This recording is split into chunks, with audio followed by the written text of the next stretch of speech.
Transformed into a young Saiyan, Lewis awakened the sign-in system. His inaugural sign-in task unfolded before the god of destruction, Beerus, the reward, the embryonic form of Ultra-Instinct. With a novice gift of absolute immunity, he boldly disregarded the divine pressure, innocently exclaiming "Big Kitty," shattering the worldview of both Beerus and Whis. With a barrage of unscathed blows, the infant displayed astonishing resilience. Beerus, observing this anomaly, immune to all harm and having grasped the rudimentary essence of the angelic realm, made an unprecedented decision. "Kid, would you be interested in becoming a candidate for a god of destruction?" Lewis, with an innocent expression, asked, "Can a candidate for a god of destruction eat?" Thus began a new chapter in the seventh universe, racing towards a direction even the Omni-King could not comprehend. Chapter 1.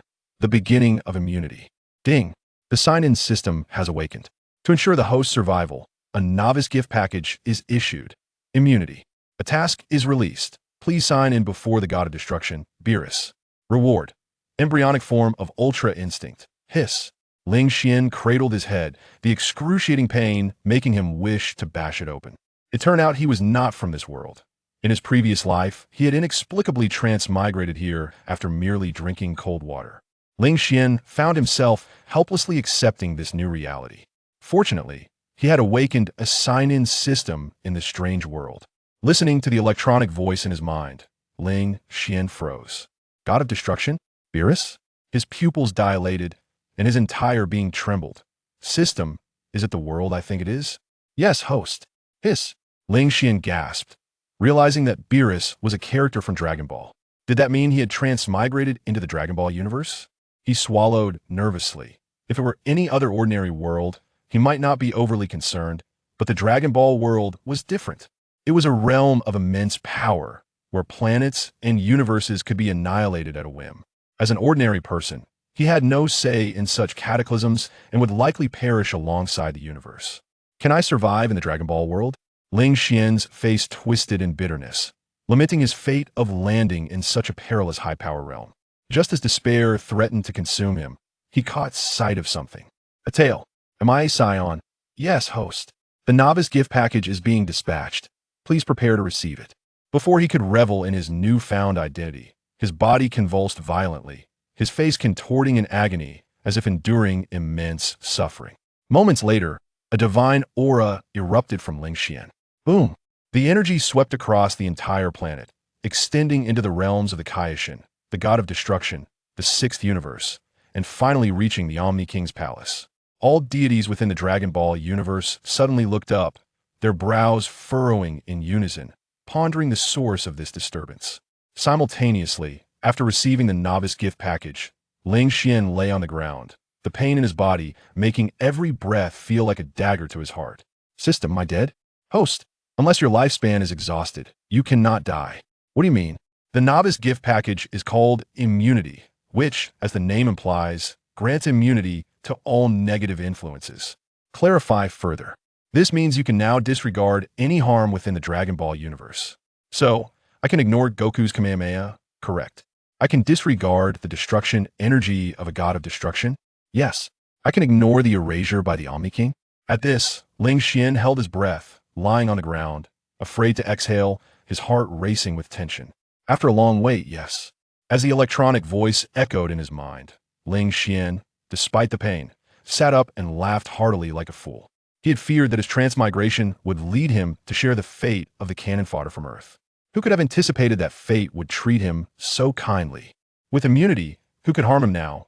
Moreover, in addition to this gift, he discovered he was a Saiyan. Immunity, paired with Saiyan physiology, could potentially allow him to punch Beerus and kick the Omni-King, transforming such fantasies into reality. However, despite acquiring immunity, Ling Xian remained self-aware. He understood that while he could resist all negative influences, it did not grant him the audacity to challenge gods like Beerus. The Dragon Ball universe was inherently a realm of exceptional power, filled with bizarre abilities, such as Master Roshi's Mafuba. If Ling Xian were to recklessly assume that immunity made him invincible, he would surely face techniques far more formidable than the Mafuba. Having contemplated these realities, Ling Xian gradually calmed from his euphoric state, the pain in his body subsiding. He moved his limbs and stretched his neck, clearing his mind of disarray. He realized he was still on planet Vegeta, in the year 736 of the age, just 1 year before Frieza would obliterate it. He was merely 6 years old, still a child, and now named Lewis. Thus, he would henceforth be known as Lewis. Amused by his short legs, Lewis chuckled, realizing he would have to relive his childhood. Yet, there was good news. He was a high-class Saiyan warrior with a battle power of 500 points.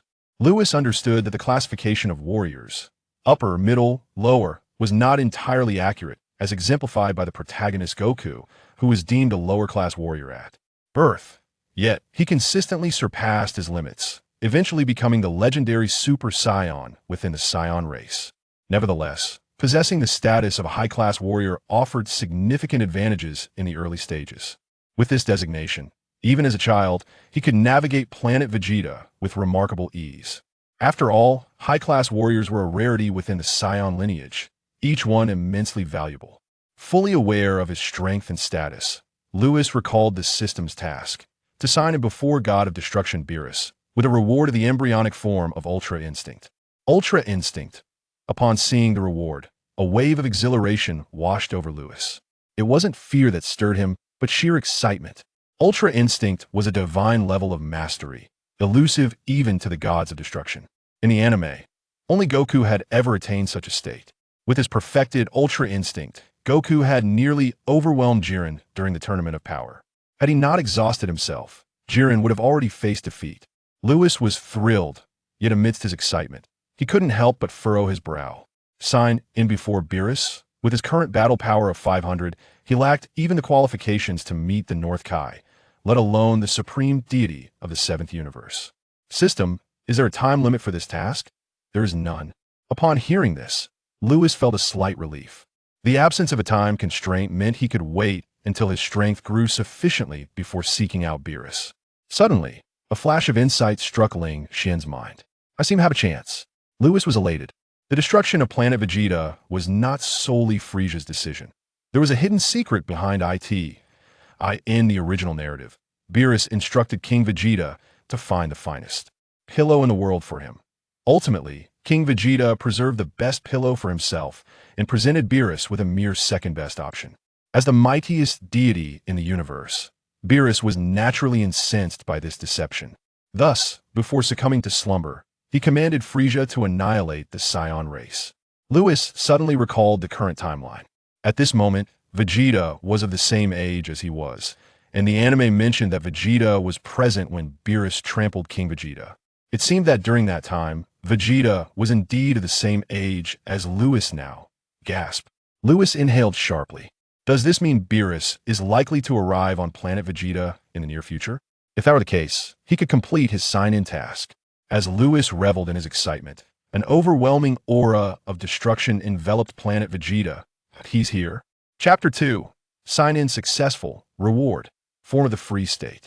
Under normal circumstances, the divine aura is imperceptible to mortals. Yet due to his immunity, Lewis sensed it. This divine presence inherently exerts a sense of oppression upon mortals, a manifestation of authority. Such oppression is intrinsically negative in nature. Speak of the devil, and he shall appear. If Lewis was not mistaken, it was indeed the god of destruction, Beerus, and his attendant arriving on planet Vegeta. From that day forth, the fate of planet Vegeta would irrevocably change. However, the destinies of the Saiyans were a matter for another time. At present, Lewis was solely focused on encountering Beerus, for that would ensure his successful sign-in, granting him the form of the free state. The more he contemplated, the more exhilarated he became. To fulfill his sign-in task, Lewis exited his chamber and made his way toward the palace of King Vegeta. Along the way, the industrial atmosphere of the surroundings was palpable, leading him swiftly to a grand palace. The palace was immense, with 2 Saiyan guards stationed at the large door atop the staircase. Lewis approached them. Lewis, King Vegeta has decreed that no one may enter the palace, declared one of the guards. I have urgent matters to discuss with King Vegeta, Lewis asserted, his voice youthful yet firm as he ascended the steps. That is not permissible. King Vegeta has given strict orders against entry, that I must enter. It concerns the fate of our Saiyan race. Lewis proclaimed, widening his eyes in earnestness. In truth, he held little interest in the malevolent Saiyan race, but this excuse was his only means of gaining entry to the palace. According to the scanner, the two guards possessed a power level of 1200. As fully grown Saiyans, such strength was not surprising.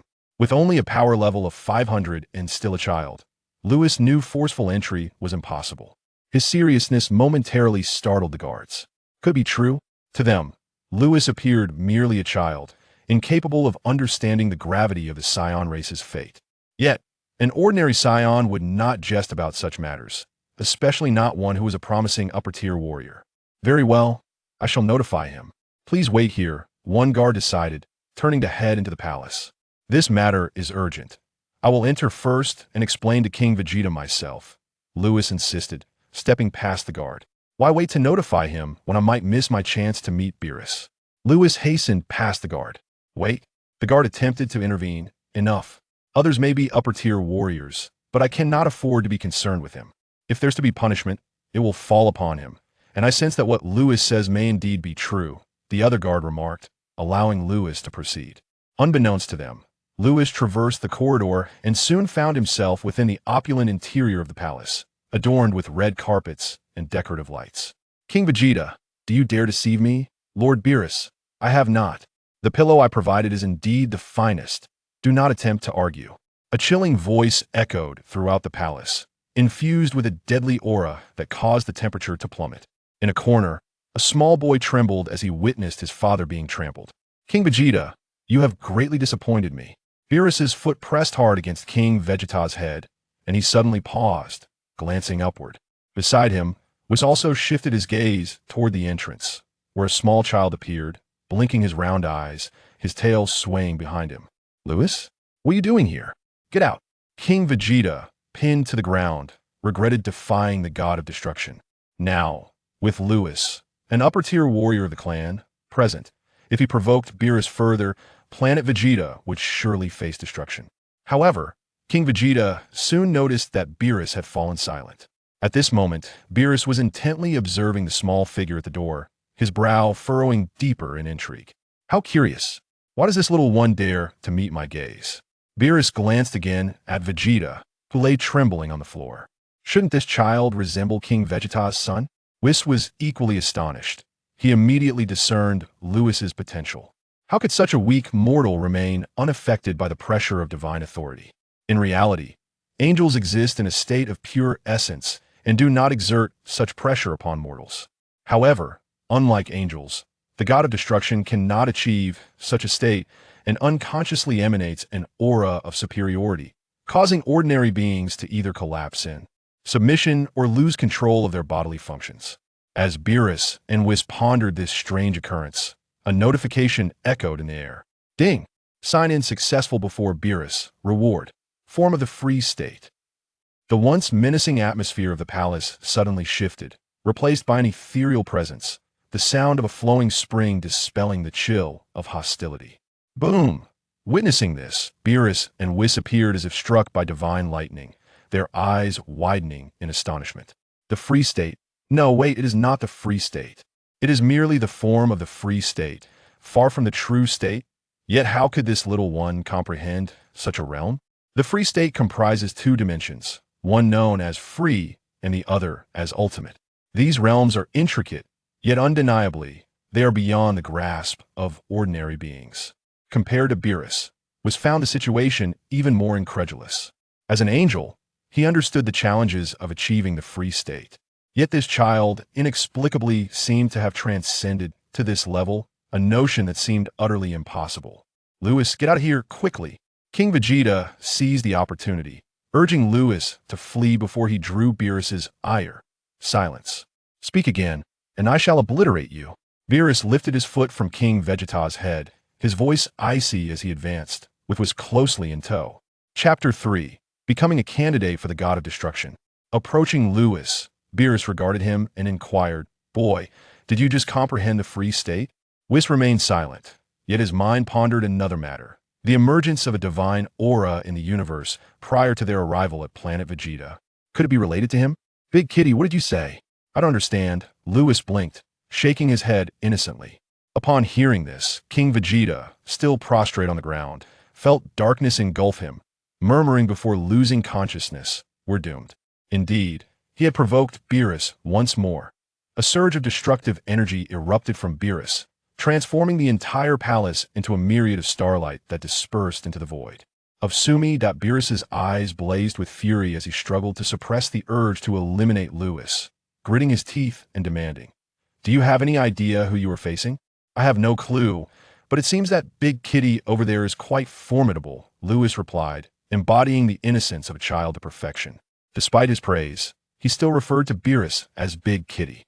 Uncle could tolerate it, but Aunt could not. One should not presume that grasping the rudiments of free will grants one the license to act recklessly. If this little rascal were not taught a lesson, he might mistakenly believe that the title of God of Destruction was merely a farce. Buzz, the divine aura surged forth, manifesting two colossal hands in the void. One hand reached toward Lewis while the other delivered a forceful slap to his posterior. Slap, slap, slap. Beerus refrained from obliterating Lewis immediately for two reasons. Firstly, he was intrigued to understand how Lewis could seemingly disregard the oppressive weight of divine authority. Furthermore, he was curious about how this little fellow had suddenly grasped the rudimentary form of free will, a state of being that even he had yet to comprehend. Secondly, he had encountered geniuses before. Frisia was a prime example, a being endowed with a battle power exceeding 1,000,000 from birth, undeniably a prodigy. However, in the eyes of a deity, no matter how brilliant, such beings remained mere mortals, ultimately insignificant. Yet Lewis was different. This child had attained an angelic level of free will, a feat far beyond the capabilities of ordinary mortals like Frisia. As the god of destruction, Beerus could annihilate all things without a flicker of emotion. Yet when confronted with such talent, he felt a twinge of appreciation. Slap, slap, slap. The giant hand continued to rain down slaps upon Lewis, delivering over 100 strikes. Satisfied that he had made his point, Beerus hesitated to truly harm the child, as it would surely be laughable. "However, Big Kitty, why are you hitting me?" Lewis protested, suspended mid-air, visibly irked. What? How are you unharmed?" Beerus was momentarily rendered speechless by the scene before him.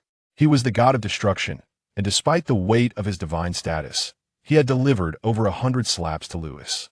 While his strikes were not particularly powerful, they were still the attacks of a deity. How could a mere mortal with a battle power of only 500 withstand such force? "Why would I be harmed?" Lewis huffed, feigning anger, though internally he was filled with joy. Events had unfolded precisely as he had envisioned. First, by signing in before Beerus, he was bound to encounter him. Lewis was aware of the divine presence, and the gods would undoubtedly notice his distinctive trait of immunity. If Lewis did not take action, he might find himself unable to escape the palace. Of course, this did not imply that he would be destroyed on the spot. With his immunity, no one could inflict harm upon him. However, immunity did not equate to invincibility. Lewis understood that a deity like Beerus could easily subdue him, for instance, by imprisoning him and withholding sustenance. In his mortal form, he would eventually perish. Thus, Lewis, leveraging his unique attributes, piqued Beerus's curiosity. When the reward for grasping the rudimentary form of free will was announced, it was akin to a royal flush. Such a rare occurrence would be irresistible to any deity. That divine aura erupted near Vegeta's planet. Could it be?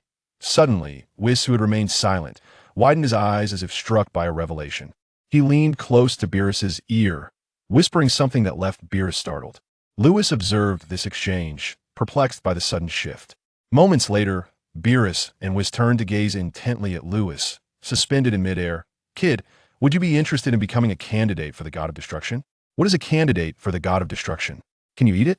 "A candidate for the god of destruction is not an object. No. It is a divine position. If you agree, you shall become the most esteemed individual in the universe." "Big Kitty, will becoming a candidate for the god of destruction make me stronger? We Saiyans yearn to grow powerful." Lewis clenched his tiny fists, puffing up defiantly. Once again, he referred to me as Big Kitty. Beerus's lips twitched slightly, yet he nodded. "Indeed, provided you consent, you will soon surpass King Vegeta." "Then I agree." Lewis grinned widely. After all that had been said, he had anticipated that Beerus would merely regard him as a prodigy and, for the sake of the average cosmic standard, would allow him to be. Who could have predicted that an unexpected opportunity would arise, with Beerus intending to accept him as a candidate for the God of Destruction? Lewis had underestimated the impact of the rudimentary form of free will on Beerus. Indeed, the notion that an angelic-level state was attained by a mere Saiyan was astonishing. Excellent, excellent, excellent. Beerus laughed heartily, repeating the word thrice, as the anger he harbored toward King Vegeta dissipated in that moment. Little one, I had initially intended to eradicate your entire Saiyan race, but for your sake, I shall spare you. However, the Saiyan race is inherently malevolent, and neglecting them would not bode well for the seventh universe. One Frieza is already sufficient. At this juncture, Beerus turned to the crumpled figure of Vegeta in the corner, coldly commanding, "You appear to be the son of King Vegeta. I order you to enlist the Saiyans into the Galactic Patrol." Young Vegeta was trembling and feared. He was unaware of Beerus's origins. It was only after this incident that King Vegeta would reveal everything about Beerus to him. In that moment, he realized that the Saiyan race had brushed perilously close to annihilation. Of course, that was a tale for another time. Now, hearing Beerus's words, Vegeta hurriedly nodded his head. Meanwhile, Lewis cast a glance at Beerus, realizing that the potential destruction of the Saiyans was no trivial matter. It was the Saiyans' malevolence that had led them to follow Frieza, committing heinous acts that surpassed even those of Frieza's army. Such a race, allied with Frieza's forces, would undoubtedly destabilize the seventh universe. Now, by integrating the Saiyans into the Galactic Patrol, it would both curtail Frieza's influence and provide the Saiyans with a chance for survival. Whis, let us depart. Beerus lifted Lewis, looking toward Whis. Whis, holding his staff, lightly tapped it, and with a whoosh, the three vanished from Vegeta's planet. In the corner, Vegeta finally rose from the ground and hurried to his father's side. As Beerus appointed Lewis as a candidate for the God of Destruction, shockwaves reverberated across all realms. In the palace of the Omni-King, Grand Minister, what was that aura just now? Reporting to Lord Omni-King, I am still investigating. However, that divine aura appears to have originated from the seventh universe. The seventh universe? From that slender cat? Indeed, I shall have Whis ascertain the details. Grand Minister, you are splendid. Be sure to investigate thoroughly. I am off to play star elimination. In the sixth universe, Bardos, what was that aura? Lord Kampa, you must inquire with your brother. Oh, was it conjured by the slender skeleton from his universe? In the fourth universe, Conic, investigate why this divine aura has emerged from the seventh universe. Understood, Lord Quitella. Chapter 4. The slumber of Beerus. The reactions from various universes were unanimous, as they were oblivious to the origin of that divine aura, though they discerned that it emanated from the seventh universe. Shortly thereafter, the seventh universe announced that a successor had been appointed for the position of the candidate destroyer. And astonishingly, it was a mere child who had been chosen. The deities, initially perplexed by the source of the sacred energy, were soon amused by the seventh universe's actions. Kampa, the destroyer of the sixth universe, mocked, questioning if there were truly no other candidates in the seventh universe, allowing a child to assume such a significant role. Katra, the destroyer of the fourth universe, chimed in, offering to send some individuals from his universe to the seventh universe to avoid the embarrassment of a child inheriting the position of candidate destroyer, which would indeed provoke laughter. The reactions from the 11 destroyers were similarly dismissive, with none siding with Beerus, all taking delight in ridiculing him. This was hardly surprising. Since the incident of hide-and-seek years ago, few had held Beerus in high regard. In the face of the derision from his peers, Beerus chose not to retaliate, which only fueled their amusement further. Given Beerus's temperament, one would expect him to respond to mockery with scorn, or even venture across universes for a confrontation. Yet his silence confirmed their suspicions. The seventh universe had begun to decline, and with no other formidable candidates available, Beerus was left to nurture a child from a tender age. The other destroyers rejoiced at this turn of events, unaware that Beerus was preoccupied by the intimidating presence of Lewis. In the realm of the seventh universe's destroyers, Beerus had returned with Lewis a month prior. Presently, a child stood at the center of a serene lake, enveloped in a silvery radiance. The waves of energy radiating from him rustled the surrounding divine trees. While Beerus and Whis stood nearby, beads of cold sweat forming on Beerus's brow. "Child, is this your free state?" Beerus inquired. "Lord Beerus, what is a free state?" "I do not know," Lewis replied, flailing his small arms innocently. Beerus was taken aback, He had just shown Lewis an image of his own childhood battle, only to see Lewis effortlessly shatter it. How could this be? He was a destroyer. Having fought innumerable battles throughout his life, he had never known defeat, neither in his youthful days nor after attaining divinity. Furthermore, the image summoned by Whis possessed strength surpassing that of Lewis. Lewis had triumphed against a stronger opponent. This was utterly unfathomable. Whis, did I win? Lewis turned to Whis for confirmation. Whis wiped the sweat from his brow and smiled. Indeed, Lewis, you have emerged victorious. Ha ha. Lord Beerus is no match for me, Lewis exclaimed, hands on his hips, reveling in his victory. In truth, his ability to best the youthful Beerus was greatly attributed to his nascent free state. It was not merely immunity that aided him. Immunity was a passive skill that prevented harm but did not enable him to inflict damage. The nascent free state, however, amplified his combat prowess significantly and endowed him with a natural instinct to react spontaneously. This extraordinary instinct allowed him to perceive the opponent's attack patterns through instinctive reactions to muscular movements. Such a state could easily allow him to overpower even the current Beerus. Should their powers be comparable? Lewis, hands on his hips, laughed heartily, while Beerus felt a vain throb on his forehead. You little rascal, have you laughed enough? Ha ha. Do you believe I am afraid of you? Lewis teased, embodying the carefree nature of childhood, scrunching his nose and sticking out his tongue at Beerus. You little brat. Beerus chuckled in mock admonition. During the month that Beerus had spent with Lewis in the realm of destroyers, he had come to realize the unique nature of Lewis's body, which seemed impervious to all negative influences. He had inquired about this peculiarity, but Lewis remained clueless. With the child unwilling to divulge information, Beerus was left with no choice. Casting a glance at Whis, he recalled Whis's words on planet Vegeta. That divine aura had seemingly erupted near planet Vegeta, suggesting that Lewis's origins were anything but ordinary. This realization sparked in Beerus the idea of appointing Lewis as the candidate destroyer for two reasons. First, Lewis's uniqueness warranted his presence for immediate response to any unusual behavior. Second, the other destroyers were correct in their assessment that the seventh universe had indeed fallen from grace, beyond the low average power levels among its inhabitants. Beerus lamented that the strongest being in his universe was none other than the pitiful Frisia. It was a dismal state of affairs for such a vast universe to have a mere 1.2 billion power level as its pinnacle. In truth, Frisia was not the strongest. There were many concealed adversaries yet to be revealed. In the later stages, any one of them would surpass anything the other universes could muster. However, Beerus remained oblivious to this fact, focused solely on the desire for a powerful warrior to emerge from his universe. Lewis was his chosen candidate. The child was extraordinarily gifted and likely connected to the divine aura from a month ago. If this prodigy were to flourish, the seventh universe would undoubtedly thrive. Well then, Whis, please train him diligently. I shall retire for a slumber, Beerus said, glancing at the mischievous Lewis, who tempted him to administer a playful smack. Yet, he found himself unable to harm the child, which was quite perplexing. Whis inquired, Lord Beerus, are you attempting to evade them? The divine aura that erupted near planet Vegeta is likely known to all the deities in the Omni-King's universe, and they will undoubtedly come to investigate.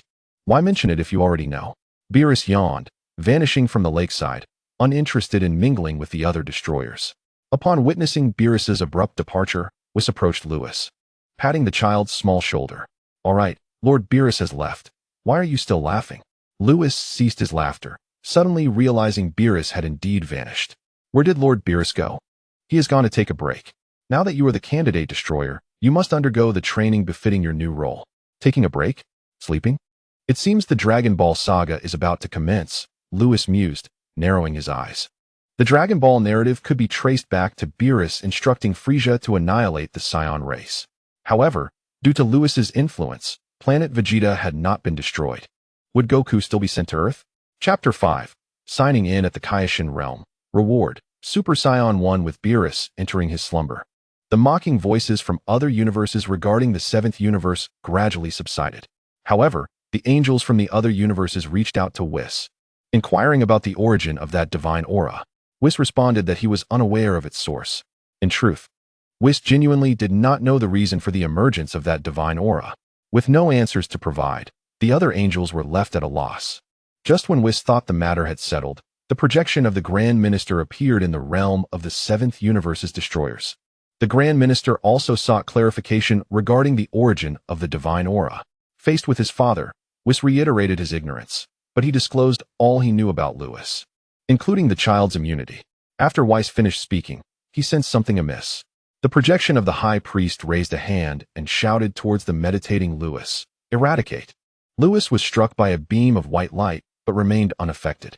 Whis was already aware that Lewis could disregard all negative influences in the world, yet he was still taken aback by this scene. Lewis's constitution could indeed achieve such a feat. Finally, the High Priest left behind a profoundly meaningful remark, "Teach him well." With that, the projection of the High Priest vanished. Whis, astonished yet compliant with the High Priest's command, began instructing Lewis in the following days. To truly become a candidate for the God of Destruction, one must exert effort in three aspects: strength, dimension, and rules. The rules mentioned here naturally pertain to destruction. Lewis had been diligently cultivating in these three areas. As time flowed by, 10 years passed. In the realm of the God of Destruction, a silver light flickered in the sky. Bang! Bang! The illusory figures collided with Whis, generating shockwaves that swept across hundreds of miles, shattering the ground, uprooting divine trees, and leaving chaos in their wake. After the clash, panting heavily, a slender youth hovered in midair, gasping for breath. With black hair and eyes, his features were strikingly handsome under the sunlight. A brown tail wrapped around his waist, and although he appeared slight in stature, his muscles were well developed beneath his clothing. Resembling a character from an anime. "Whis, take this." The youth was none other than Lewis, who raised his hand, condensing a purple orb of destructive energy in his palm. Buzz! The sky roared as if a red-hot iron block had plunged into icy water. "When did you comprehend destructive energy, little one?" Whis inquired. "Just recently, so be careful." Lewis chuckled, hurling the orb. The diminutive sphere of destructive energy cut through the sky, causing even the stable realm of the God of Destruction to tremble. "Come at me." Whis smiled faintly, waving his staff, causing the incoming purple orb to disintegrate instantaneously. Following this, Whis's figure vanished from sight. Lewis, relying on his instinct from the nascent realm of freedom, suddenly looked up to see his staff swinging towards him. He raised his hand to block it. However, the power Whis employed was already at the angelic level, shattering the entire sky, as transparent fragments of the void fell and remerged, mending the ruptured heavens. At that moment, the realm of the God of Destruction erupted, with only Beerus's slumbering palace remaining protected. Boom! Struck by the angelic force, Lewis was propelled like a cannonball deep into the cosmos, crashing through countless stars. In the next moment, he was teleported back by Whis. The damage inflicted upon the realm of the God of Destruction was restored to its original state through Whis's manipulation of time. Hovering in the air, Lewis gazed down at Whis, a wry smile on his face. "Whis, you are incredibly strong. I can hardly compete with you." On the ground, Whis, his expression darkened, replied, "Lewis, I cannot compete with you either. Not even the High Priest's eradication could eliminate this kid. What can I do?" It was truly absurd. However, battling Lewis was still quite enjoyable for Whis, as he did not have to hold back as he did against Beerus. He could unleash his full power without concern, knowing that Lewis would not perish. I'm not quite sure what is happening here." "All right, don't take advantage and act coy. Come down. I have something to discuss with you." "What is it?" Lewis descended from the sky, standing before Whis. "Now that you have become a candidate for the God of Destruction, you bear responsibility for the destruction of celestial bodies in the universe. But I have only recently grasped destructive energy. Am I expected to work so soon?" Lewis was taken aback. "Hiring a miner for labor is illegal. You are already a candidate for the God of Destruction." Whis shook his head with a chuckle. "Regarding your training, I have always ensured you balanced your strength training while not neglecting the cultivation of dimensional realms. You have excelled in this. You have reached the level of a Kai in dimensions, and in terms of strength, measured by the combat power standard of the 7th universe, you have achieved 1 billion. Although your strength is far from that of a divine being, with your comprehension of the realm of freedom and destructive energy, few in the 7th universe can rival you. You are aware of the current state of the 7th universe. Its average human level ranks among the lowest across the 12 universes. As a candidate for the God of Destruction, it is your duty to alter this situation. And who else could manage this if not you? Given that you are burdened with the lazy Beerus?" Whis covered his mouth, stifling a laugh. "Beerus is the mightiest God of Destruction, yet he is incredibly lazy. Lewis twitched the corner of his mouth, saying, I was naive in my youth. Can I retract my decision to be a candidate for the god of destruction? Whis smirked teasingly. What do you think? Lewis shielded his eyes with a bitter smile. What a stroke of bad luck. Without Whis needing to state it, Lewis was already well aware of the current plight of the Seventh Universe. In the earlier days, the strongest adversary in the Seventh Universe was Frisia, whose combat power of 1.2 billion could still be considered the strongest. It must be said that the Seventh Universe is indeed in dire straits. Had it not been for the King of All's mercy, the Seventh Universe would have been obliterated. Ding. Please sign in at the Kaishin realm. Reward, Super Saiyan 1. After a decade of silence, the system finally stirred, and upon hearing this, Lewis was filled with joy. He knew that the method to transform into a Super Saiyan involved harnessing extreme anger to unleash the latent power within. He had attempted to transform before, yet always fell just short, curiously so. However, now that the system had issued a quest with a reward of Super Saiyan 1, Lewis was ecstatic. Based on the combat power scale of the universe, Lewis's strength stood at 1 billion, and that was merely his standard power. Should he transform into Super Saiyan 1, his strength would amplify by 50-fold. This meant his combat power would soar to an astounding 50 billion. Seeing the foolish grin on Lewis's face, Whis couldn't help but ask, Lewis, what are you smiling about? Nothing. Let us set off to complete the task. But first, we need to make a trip to the Kaishin realm. Why are we going to the Kaishin realm? What does it matter to you? With Lord Beerus absent, I am the god of destruction. You should listen to me. Instantly, a radiant spectrum enveloped the two, propelling them skyward. The cosmic expanse was resplendent and enchanting, with twinkling stars scattered from north to south, forming a breathtaking celestial river. Within this river lay a sacred domain, enveloped in a milky white aura, emanating from an enormous planet. This massive orb, of vibrant green, radiated beams of holy light, exuding an air of divinity as if it were a realm inhabited by gods. In the Kaishin realm, what transpired? Kaishin Shin sat by the lake, clutching his chest. Feeling a sudden surge of agitation, his attendant, Jebet, hurriedly inquired, Lord Kaishin, what troubles you? I don't know. I suddenly have a foreboding sense. Could it be that Majin Buu has broken free from his seal? Kaishin Shin's expression shifted, and he quickly rose to investigate the site of Majin Buu's imprisonment. Upon hearing this, Jebet's face turned pale. If the legendary Majin Buu had indeed broken free, the universe would be doomed. Just then, a thick stream of multicolored light descended from the heavens. Ding. Successfully signed in at the Kaishin realm. Reward, Super Saiyan 1. A warm current surged through Lewis's body, as if rectifying the flaws within him, leaving him with a delightful tingling sensation. A slight smile crept upon his lips. So that was it. The reason he had been unable to transform into a Super Saiyan through his own efforts was not due to a lack of talent. Rather, it was because the activation of the S cells within him had not been sufficient, preventing his successful transformation.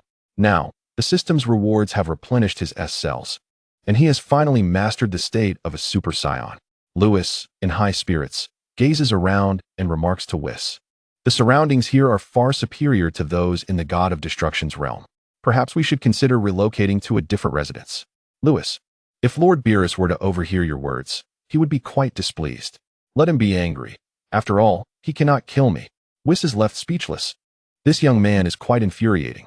Should I confine him while he's still young? Perhaps starve him for a couple of days? Shaking his head, Whis reflects that it has been at least several million years since he last visited this place. I wonder how the old Kaishin is faring now. At that moment, a voice interrupts. Who are you to dare intrude upon the sacred realm of the Kaishin? By the lakeside, Jebet is startled by the sudden burst of multicolored light, only to discover two unfamiliar men. Their auras are quite ordinary. One is immortal, while the other seems to possess a dimension reaching the level of a Kaishin. The Kaishin, sensing their presence, feels a wave of calm wash over him. It is these two who have caused the stir, but who are they? Lewis smiles faintly, recognizing the identities of the two by the lakeside. The Kaishin and Jebet approach. Before the Kaishin can speak, Jebet, with icy eyes, demands, which Kaishin are you? Do you not realize that intruding into the Kaishin realm is a grave offense? I am a Kaishin. Lewis is taken aback, remembering that his own dimension indeed qualifies him as a Kaishin. It is understandable for them to think so. However, Jebet's tone is rather irksome. Whis furrows his brow. Could this man be the current Kaishin? That does not seem right. Why does the current Kaioshin lack any creation rules, while the diminutive one beside him possesses a profound creation rule?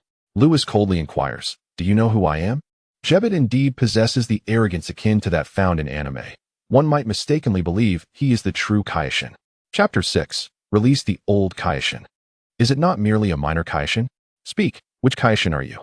Such ignorance. Lewis shakes his head. I am ignorant. Jebbet retorts coldly, without the Kaioshin's permission. Intruding into the Kaioshin realm necessitates appropriate punishment. Given your status as a Kaioshin, you may escape the death penalty, but not the punishment of living. As Jebbet speaks, he raises his hand, preparing to strike. Jebbet cease. The Kaioshin rushes to Lewis's side, closely observing him and Whis, sensing that these two are not ordinary. Jebbet, not being a Kaioshin, cannot perceive this. The Kaioshin, my lord, they are immortal, and a Kaioshin, such a sacred realm, should not be sullied by their presence. Enough. Hear me out. My lord Kaioshin, you should listen to me. They should be punished for their intrusion. Jebbet turns away, glaring at Lewis and his companion. His eyes filled with menace. In his view, the Kaioshin realm is the most sacred place and must not be tainted by mortals. Whis finally comprehends. Glancing at Jebbet with a furrowed brow, after all that, it turns out you are not even a Kaioshin? I almost mistook you for the lord of the Kaioshin realm. Lewis stands to the side, arms crossed, his expression unreadable. You be silent. I am merely a servant of the Kaioshin. Jebbet panics. Upon Whis's remark, Jebbet realizes that his past behavior may have indeed crossed the line. However, one cannot entirely blame Jebbet. The Kaioshin, being quite young in his role, possesses a rather weak character, leading to Jebbet handling many matters over time, fostering his current demeanor. My lord Kaioshin, trust me, I truly meant no harm. Jebbet, drenched in cold sweat, bows deeply to the Kaioshin. Enough, I understand you mean no offense. The Kaioshin looks at Lewis, seemingly aware that he is the one in charge. Who are you? What brings you here? Without responding to the Kaioshin's inquiry, Lewis continues to fixate on Jebbet, the icy killing intent startling him. What do you intend? Jebbet stammers. Do you not know that ignorance itself is a sin? Upon finishing his words, Lewis raises his hand, a purple bead suddenly appearing on his fingertip. The Kaioshin realm is engulfed in an overwhelming aura of destruction, as if a harbinger of death has arrived. How can a mere Kaioshin possess such strength? Jebbet is thrown into a panic. The Kaioshin is also taken aback, rushing to stand in front of Jebbet, exclaiming, "Stop!" A warm sensation floods Jebbet's heart. The Kaioshin is risking his life to save him. Observing the Kaioshin's actions, Lewis halts his hand, prepared to unleash destructive energy. Trash. Consider this a reprieve for the sake of the Kaioshin. Lewis glances at Jebbet, speaking coldly. Whis remains expressionless. As long as Lewis refrains from striking the Kaioshin, Jebbet may meet his end without concern. Greetings, my lord Kaioshin. I am Lewis, the current candidate for the god of destruction. Lewis finally performs a bow to the Kaioshin. Greetings, my lord Kaioshin. I am Whis, the servant of the god of destruction. Whis respectfully bows as well. The sudden actions of Whis and Lewis leave Jebbet and the Kaioshin momentarily dumbfounded, especially Jebbet, who had just been threatened by the young Kaioshin. How did they suddenly bow before the Kaioshin? Right, that young man is a Kaioshin. Regardless of his strength, he must show respect to the supreme deity of the universe. The Kaioshin and Jebbet share the same thought. They both believe this. But what exactly is this candidate for the god of destruction? Oh, I know you are puzzled. You will understand shortly. After performing the bow, Lewis directly calls out the Kaioshin's name. Ah, Kaioshin.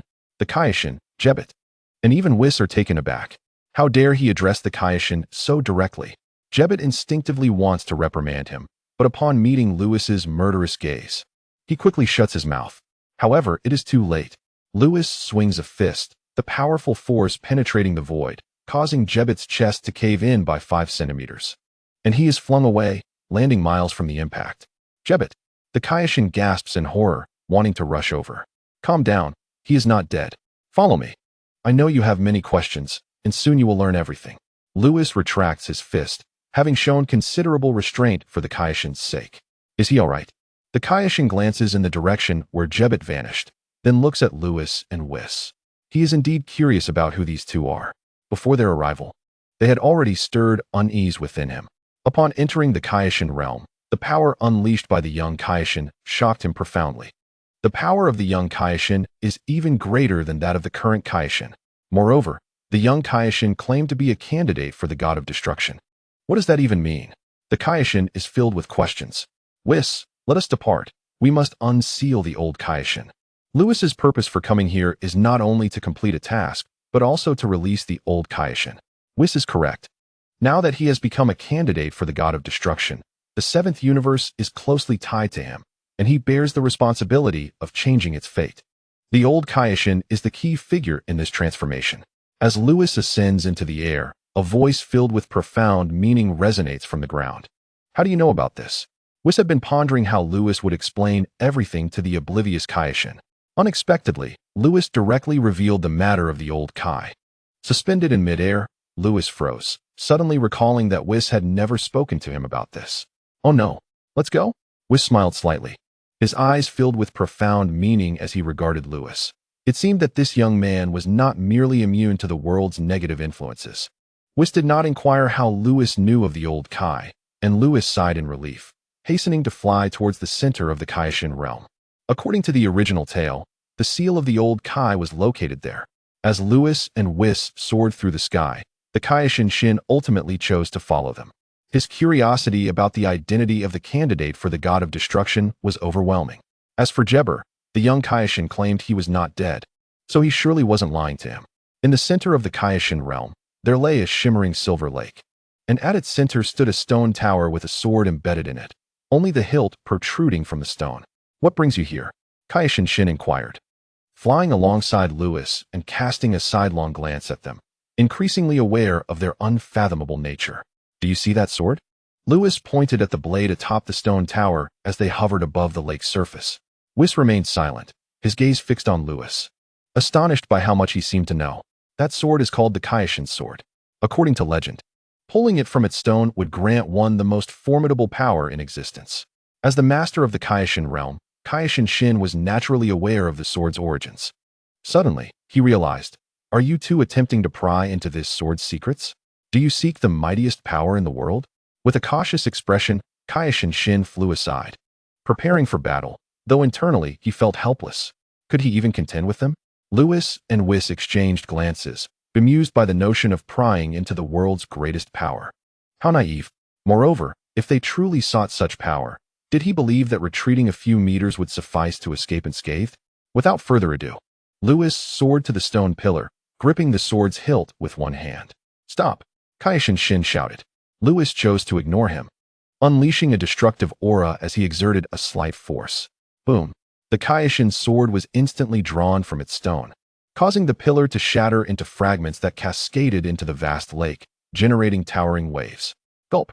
Kaioshin Shin swallowed hard. Generations of Kaioshins, including himself, had attempted to pull the Kaioshin sword, yet none had succeeded. How could this young man accomplish such a feat? It must be a trick. With the Kaioshin sword in hand, Lewis felt a faint destructive aura emanating from it.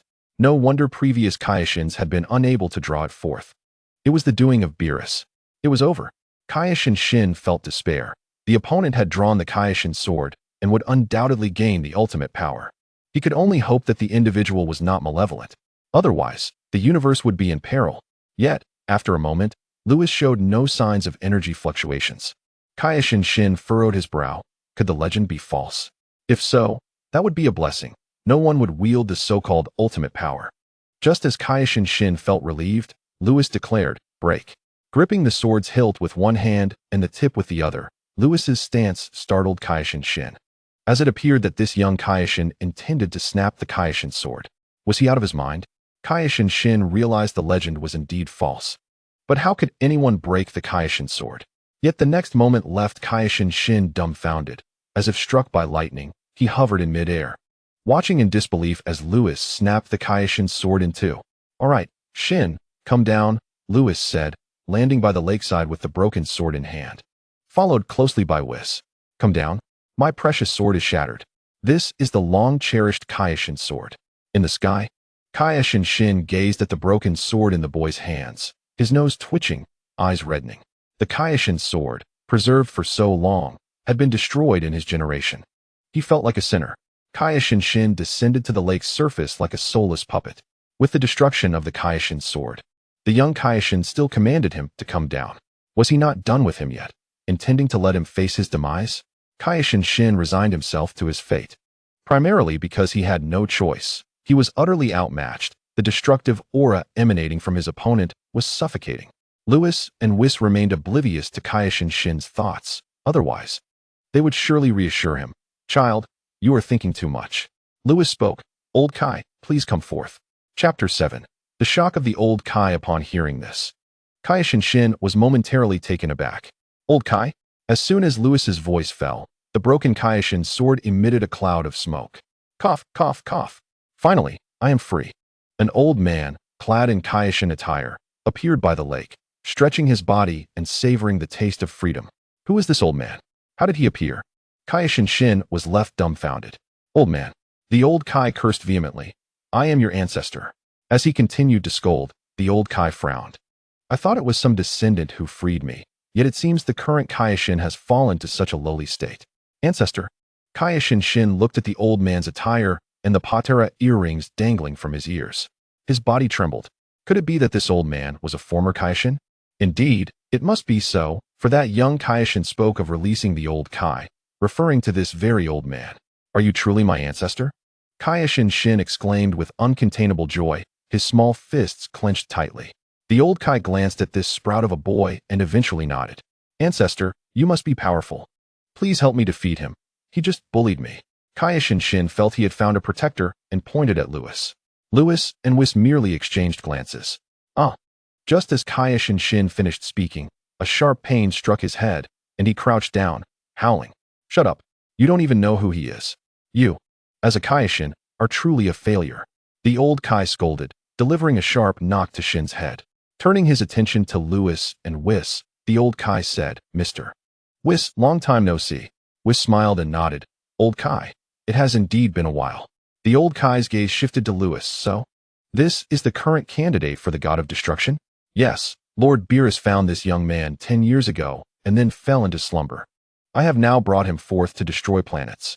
Nice to meet you, old Kai. You can call me Lewis, Lewis said respectfully, bowing slightly. The old Kai scrutinized Lewis, then remarked, your inner power is quite unique, and you have grasped the laws of destruction. A remarkable talent. Wait a moment. What is this ethereal aura surrounding you? The old Kai suddenly realized, his eyes wide with astonishment, the Ultra-Instinct? Hiss. From Whis, he learned that this boy was found by Beerus a decade ago, meaning he had only been trained by Whis for at most 10 years. In just 10 years, he comprehended the laws of destruction and the angel technique of Ultra-Instinct. Such talent was not merely impressive, it was terrifying beyond measure. Lewis, astonished, gazed at the old Kai, fearful that he could see through his very essence. Surely, he couldn't discern the existence of his system, could he? Host, please rest assured. This system is beyond the comprehension of anyone from the Dragon Ball universe. A sudden electronic voice echoed in his mind, allowing Lewis to exhale a sigh of relief. The old Kai truly possessed keen insight. But Lewis had not yet grasped the Ultra Instinct. Rather, he was only at the embryonic stage of the Ultra Instinct realm. Whis proceeded to provide an explanation. The Elder Supreme Kai was still in shock, swallowing hard. Even in its nascent form, the power was terrifying. After all, this was a realm that even Beerus had yet to comprehend. Immersed in astonishment, the Elder Supreme Kai found himself lost in thought, while Supreme Kai Shin struggled to grasp the gravity of the situation. Wasn't it said that upon releasing the Elder Supreme Kai, he would possess all knowledge? Why then did he feel increasingly bewildered? Elder Supreme Kai, many universes are eagerly awaiting the destruction of our 7th universe by the Grand Zeno. We will need your assistance. Whis interjected. Oh, why is that? The Elder Supreme Kai paused, as even Lewis seemed unaware of this matter. Observing their expressions, Whis recounted events from a decade ago. A divine aura erupted near planet Vegeta, prompting Beerus to select Lewis as a candidate for the role of Destroyer. Initially, it seemed inconsequential. However, when other universes learned that Beerus had chosen a child so pathetically weak, they erupted in ridicule. With Beerus's reputation, all the Destroyers mocked the 7th universe, questioning if there was truly no one else available, resorting to a mere child as a candidate, an utter source of amusement. The human average in the 7th universe was already at a dismal low, and Beerus's poor decision further placed the 7th universe in a precarious position. Once upon a time, The multiverse was not limited to 12 universes. There were originally 18. However, due to the underwhelming development of several universes and some offending the Grand Zeno, only 12 remained. If the 7th universe continued on its downward trajectory, it could very well face annihilation by the Grand Zeno. A divine aura? An ever-declining human average? The Elder Supreme Kai lamented, cursing his fate. All this chaos was the fault of that scrawny wretch. Had he not sealed himself away, such misfortunes would never have befallen the 7th universe under his stewardship.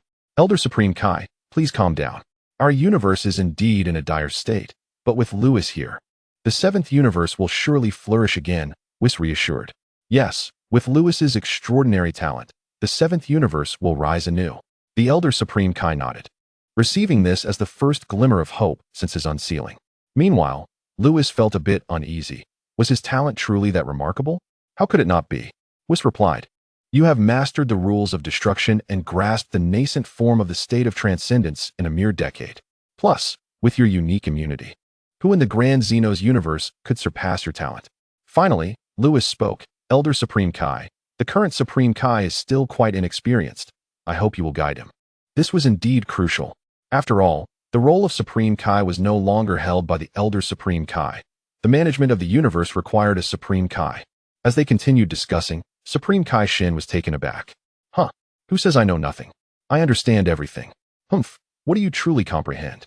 The Elder Supreme Kai thumped Shin on the head again, sighing, alas, this is all Beerus's doing. This sprout knows nothing, yet one cannot entirely fault him. The Elder Supreme Kai proceeded to recount the saga of Majin Buu. Hearing the tales from the past, Shin's eyes glistened with unshed tears. It became clear that their ancestor was indeed aware of Majin Buu's story. Young one, allow me to guide you henceforth. The Elder Supreme Kai cast a glance at Shin, then at Lewis, who was the pivotal figure in the present. Imagining the astonished expressions of the other universe's Supreme Kais upon seeing Lewis brought a smile to his face. Elder Supreme Kai, since you have emerged, I shall leave Shin in your capable hands. I must now prepare to destroy a batch of planets, Lewis announced, expressing his intent to depart. Destroy planets? Supreme Kai Shin exclaimed, wide-eyed with indignation. Why must you obliterate planets? That's unacceptable. What distinguishes you from Majin Buu? Ouch! Shin's head throbbed again. This marked the 3rd time the Elder Supreme Kai had struck him. Ancestor, why do you keep hitting me? You understand nothing. The Elder Supreme Kai began to enlighten Shin about the cosmic duties of the Grand Zeno. Meanwhile, Lewis glanced at Whis. Realizing that his mission in the realm of the Supreme Kai was complete and that it was time to depart. Understanding Lewis's expression, Whis waved his staff, enveloping the two in a cascade of colorful light as they ascended into the sky. Not long after their departure, a commotion erupted. What? The Destroyer is the strongest in the universe? The Destroyer is even more formidable than Majin Buu? The role of Destroyer is solely to annihilate? Chapter 8. Encounter with ties. Having left the realm of the Supreme Kai, Lewis spent the subsequent month relentlessly destroying planets. One barren world after another vanished at his hands, and he grew increasingly adept at wielding the power of destruction. The energy he had amassed had swelled from the size of a bead to that of a fist. In the cosmic expanse, Lewis raised his hand, aiming at a planet still in its primitive tribal stage, and unleashed his destructive energy. A violet flash illuminated the void, and the planet transformed into a stream of light, dissipating into the cosmos. This world had once harbored life, but due to a misguided path of evolution, it failed to develop into intelligent human life, thus deemed a useless planet. Whis observed the young man amidst the stellar backdrop, a smile never leaving his face. Lord Beerus has struck gold. What are you saying? Lewis turned, realizing this was the 608th useless planet he had destroyed, highlighting Beerus's negligence. Nothing.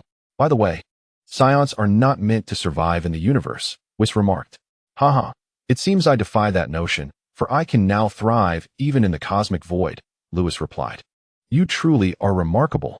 Typically, one must cultivate to the level of the great Supreme Kai to survive in the universe, yet here you are, thriving with your unique abilities beneath the realm of Supreme Kai. Not much of a big deal. Lewis shrugged. Whis, my task is nearly complete. What should I do next? Whis waved his staff, inspecting the unfit planets and noting that the destruction was nearly sufficient. Indeed, however, to elevate the average level of humanity in the universe, mere destruction of planets is of little consequence. Ultimately, The seventh universe lacks sufficient strength. Moreover, we cannot destroy too many planets, or it will hinder the development of a universe. Now it's time for Shin to take action. Only by balancing destruction with creation can we allow the universe to produce more formidable beings. Upon hearing this, Lewis nodded. Whis, since I have no further role here, may I take some time to relax? Certainly, but where do you wish to go? Whis inquired, a glimmer of curiosity in his eyes. I wish to return to planet Vegeta and see how the Scions are faring, Lewis expressed. Despite his disdain for the wicked Scions, he felt an insatiable curiosity about their development over the years, especially since their fate had been altered. Lewis, I regret to inform you that you may not be able to return to planet Vegeta. What? Was planet Vegeta destroyed by Frieza? You are aware of this? Whis regarded Lewis with a knowing look. Oh no. Lewis swallowed nervously, realizing he had spoken too soon. Whis, however, did not press further. Do not worry. Planet Vegeta indeed exploded, but the Scions did not perish. What? Lewis was now thoroughly perplexed. Do you recall the command Lord Beerus issued upon departing from planet Vegeta? Indeed. It was during that time that Lord Beerus decreed the inclusion of the Saiyan race into the Galactic Patrol. It is good that you remember. For King Vegeta dared not defy Lord Beerus's orders. Thus, he led his entire clan to the Galactic Patrol headquarters. In response to King Vegeta's apparent treachery, Frieza unleashed his wrath, obliterating planet Vegeta. What? Lewis, filled with urgency, inquired. So, the Saiyan race is currently at the Galactic Patrol headquarters? Indeed, replied Whis. The Galactic Patrol headquarters is no trivial matter. Thus, Frieza dared not invade it. The Saiyan race is thriving there. Whis nodded, reviewing the information with widened eyes. I did not expect that a decade has passed, and your Saiyan race has developed quite admirably, with several Scions surpassing a combat power of 100,000. 100,000 combat power. Lewis furrowed his brow, deep in thought. Could it be that the S cells within the Scions have begun to awaken? Is that why they have experienced such growth in just 10 years? Whis, please help me locate a Scion named Kakarot. I need to know where he is at present. Lewis's voice was tinged with anxiety. Whis frowned slightly. Who is this Kakarot? In no time, Whis responded, the Scion known as Kakarot is currently on a planet called Earth. He goes by the name of Son Goku and is undergoing training under a master known as the Turtle Hermit. He has arrived on Earth and begun training under the Turtle Hermit? Lewis pondered. I had no idea Son Goku had reached Earth. According to the timeline, it indeed aligns that he is receiving guidance from the Turtle Hermit at this moment. With the Scions unharmed, will Vegeta still invade Earth? Will Son Goku transform into a Super Saiyan? Let us visit the Galactic Patrol headquarters, Lewis declared. Given that Son Goku has reached Earth, and with the planet currently unaffected by significant butterfly effects, Lewis had no intention of disrupting Son Goku's training just yet.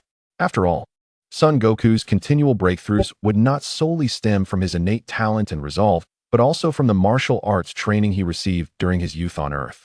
Very well. Whis did not inquire about Lewis's purpose at the Galactic Patrol headquarters, and together they vanished into the cosmos. In the heart of the seventh universe, at the center of the North Galaxy, a colossal planet floated amidst a constellation of smaller celestial bodies. On this grand planet resided the Galactic Patrol headquarters. In the mission hall, Jax sat upon a sofa, observing the comings and goings of Scions with a sense of wonder. Who would have thought that the fearsome Scion race would join the Galactic Patrol? Are Scions truly that terrifying?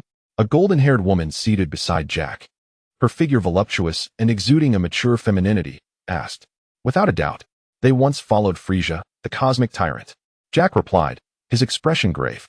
Upon hearing this, the golden-haired woman shivered slightly. She and Jack had nearly fallen into the clutches of Frieza's forces during their cosmic travels, but thanks to Jack's advanced spacecraft, they managed to escape. How did these Scions suddenly decide to join the Galactic Patrol? I do not know. Jack frowned. However, over the past decade, the workload for us in the Galactic Patrol has indeed lightened considerably thanks to the Scion's presence. How peculiar, the golden-haired woman mused, resting her chin on her hand as she watched the Scions bustle through the mission hall. At that moment, two figures entered the mission hall, none other than Lewis and Whis. Is that her? Lewis thought, immediately recognizing the woman beside Jack, Ties. In the original story, Ties is Bulma's sister, a craftsman who ventured into space alongside Jack in search of quality materials. It was quite the surprise to encounter her at the Galactic Patrol headquarters. Ties noticed Lewis's gaze and furrowed her brows slightly. Ties, what troubles you?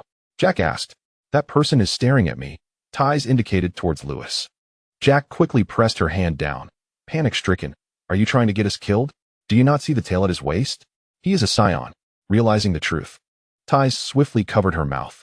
Oh no. This is bad. That Saiyan is coming this way. He must have heard what you just said. Jack lamented, exasperated by the complications brought on by women. As Lewis approached, the atmosphere in the hall grew tense. Jack and Ties held their breath, palms sweaty, praying that Lewis was not there to cause them trouble.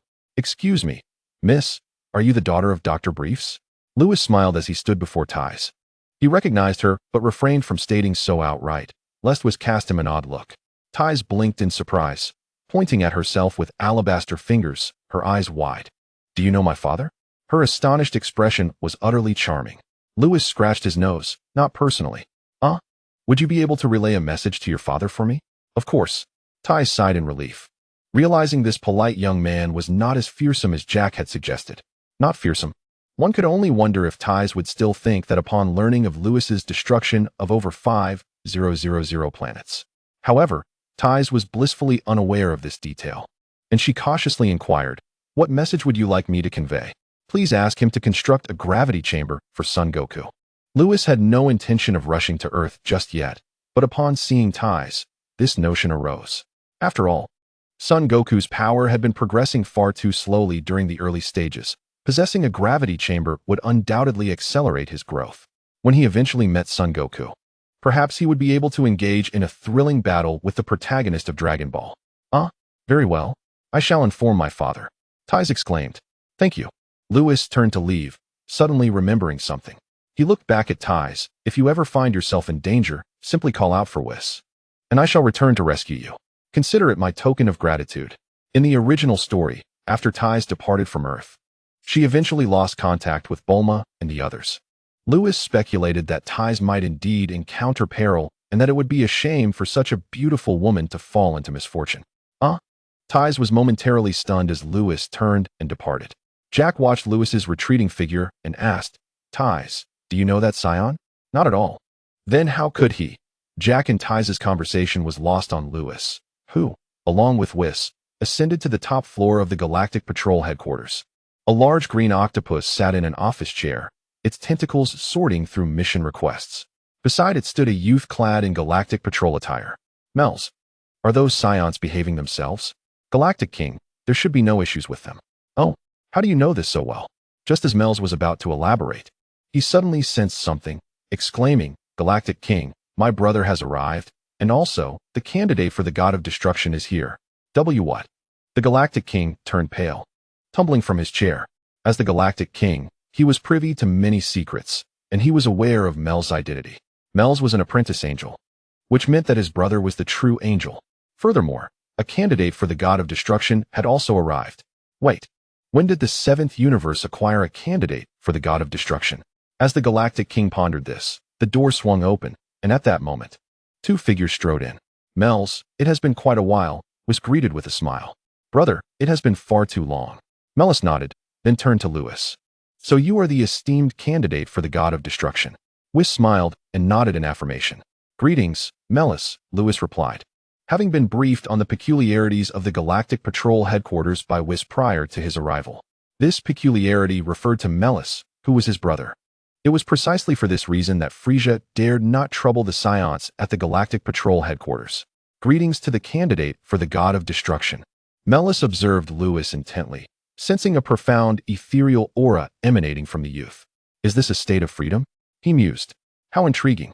It seems that those from other universes wishing to mock the 7th universe may find their efforts in vain.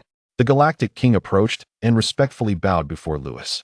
Galactic King, summon King Vegeta to meet me. Yes. The Galactic King hurried off to fetch King Vegeta, hardly considering Lewis's purpose for seeking him. After the Galactic King departed, Whis engaged in conversation with Melis. Lewis regarded Melis, who, like Whis, possessed pale blue skin and silver hair. According to the original narrative, Melis would perish in the Moro saga, only to be resurrected by the Grand Minister, albeit as a mortal. Melis, as an angel, you must remain neutral, refraining from excessive interference in the affairs of the universe. and you cannot wield your full power against mortals. Brother, evildoers ought to be imprisoned. This is precisely why I joined the Galactic Patrol. Melis, such a mindset will not lead you to become a competent angel, Whis gently admonished, patting Melis on the head. Melis bowed his head in silence, listening to the exchange between the two brothers. Lewis noted that Melis's character was indeed akin to that in the original work, gentle yet imbued with a sense of justice. Melis's dream was to safeguard the universe he cherished. At that moment, a tall figure followed the Galactic King into the room.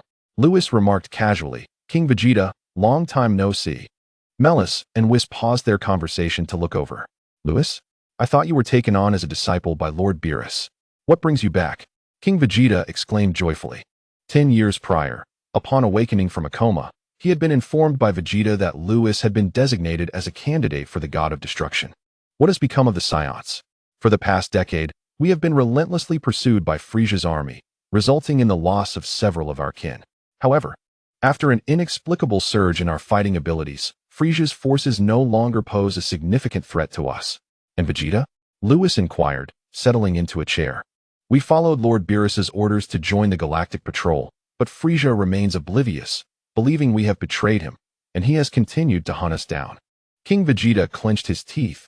Vegeta, Nappa, and Raditz have been missing for 10 years, with no word of their fate. "Lewis, you are the pride of our Saiyan race. Our planet has been obliterated by Frisia. You must avenge us." "Missing?"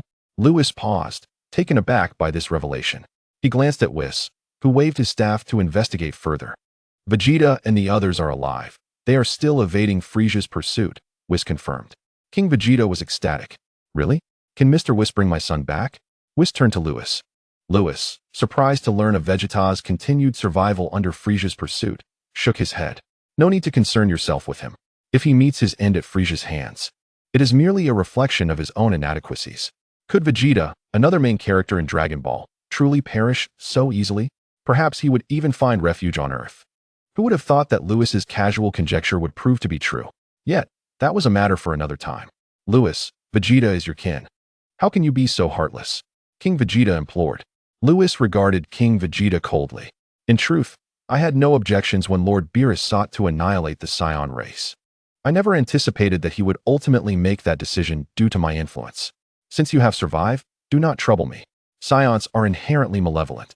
Not every Saiyan will evolve into a being akin to Goku or Vegeta." Lewis, being a native of this world, harbored little fondness for these wicked Saiyans. Whis, taken aback by Lewis's words, assumed that Lewis had come to the Galactic Patrol headquarters to rally his kin against Frisia. Yet, the reality was quite different, prompting Whis to scrutinize Lewis more deeply. King Vegeta fell silent. Feeling frustrated as a Saiyan leader, his own kin refusing to assist him while the cosmic tyrant relentlessly pursued their race. "Fine, if you will not help me. I shall find my own way." King Vegeta clenched his fists and departed, his posture reflecting a profound sense of despondency. Chapter 10. The Transformation of the Saiyans. Lewis rose from his seat, casting a long glance at King Vegeta's receding figure. He couldn't shake the feeling that King Vegeta had changed. Was it merely an illusion? "Lewis, do you truly not intend to aid your kin? Survival of the fittest, as you once explained to me, is the natural law." Lewis responded coldly. In truth, with his current strength, even without transforming into a Super Saiyan, he could effortlessly defeat Frisia. Yet, what merit did the Saiyans hold for him? Moreover, Frisia would eventually be vanquished by the protagonists of Dragon Ball, so it was hardly his concern.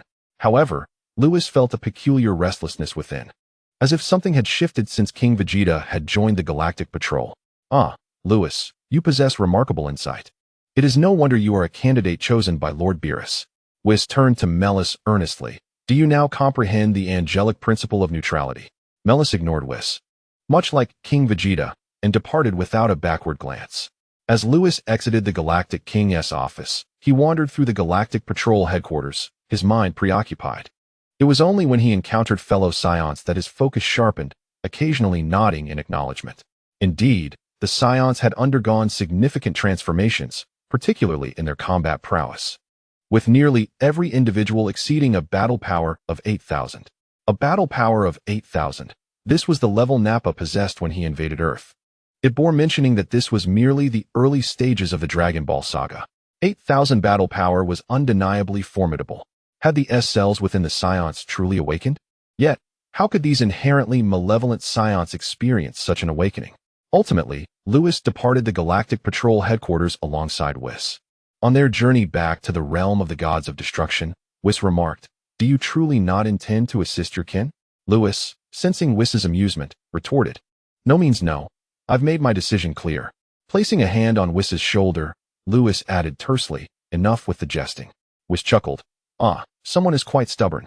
You were in such a hurry to come to the galactic headquarters. We all thought you had a purpose in mind, yet your attention has remained fixated on your kin. Stop beating around the bush to criticize me." Lewis contemplated for a moment before asking, "Whis, could you investigate the Scion's actions since joining the Galactic Patrol?" Whis nodded, pausing amidst the cosmic expanse, then waved his staff.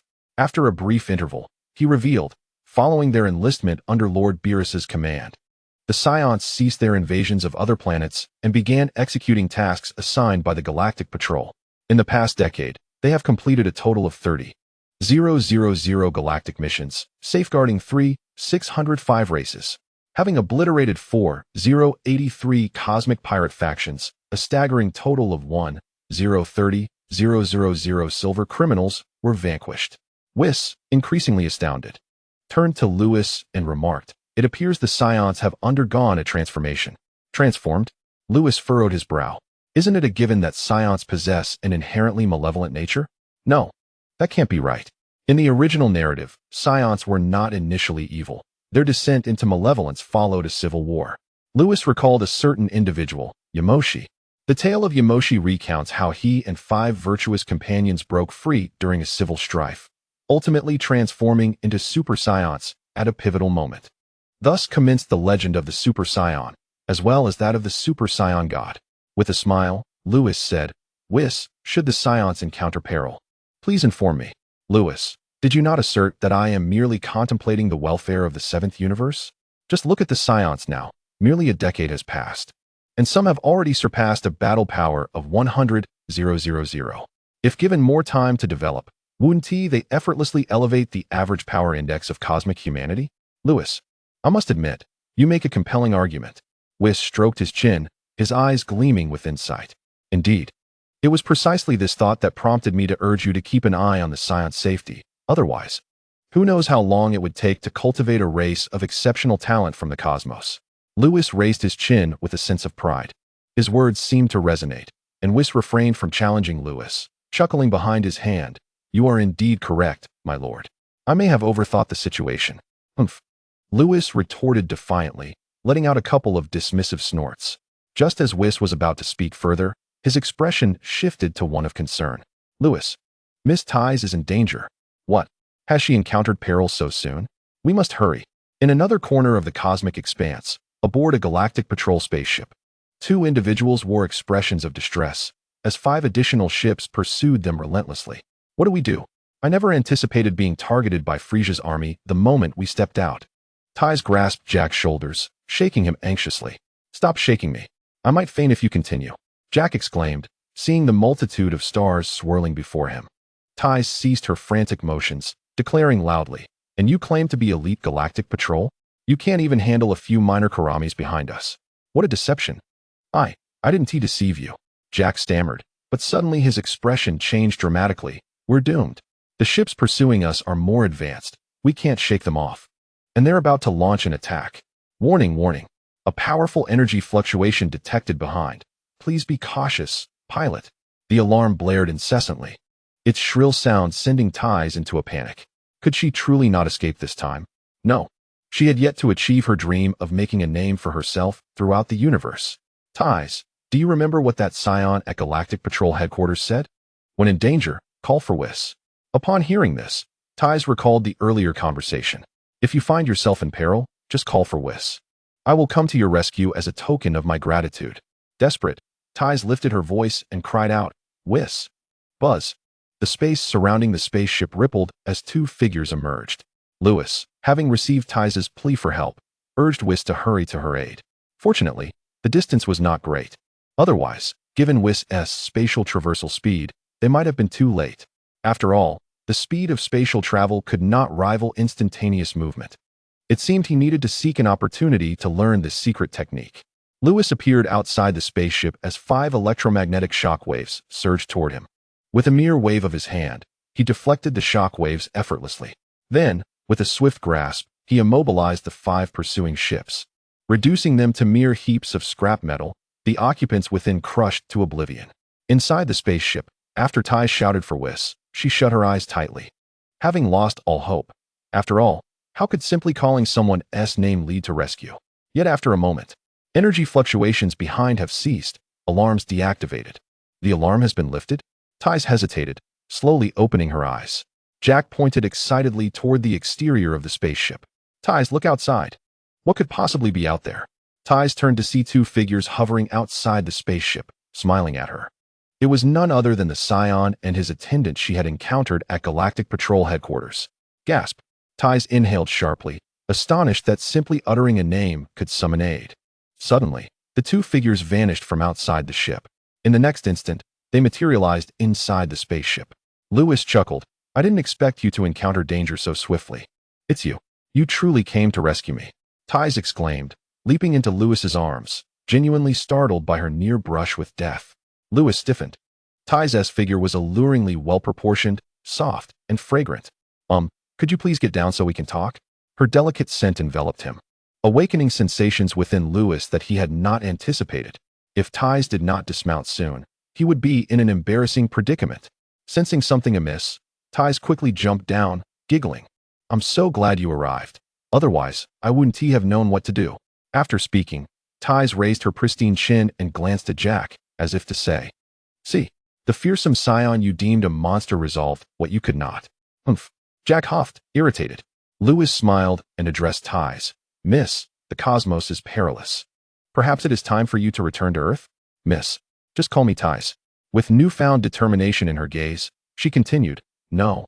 I will persist in navigating the universe until I achieve my dream of renown. Lewis replied, Whis.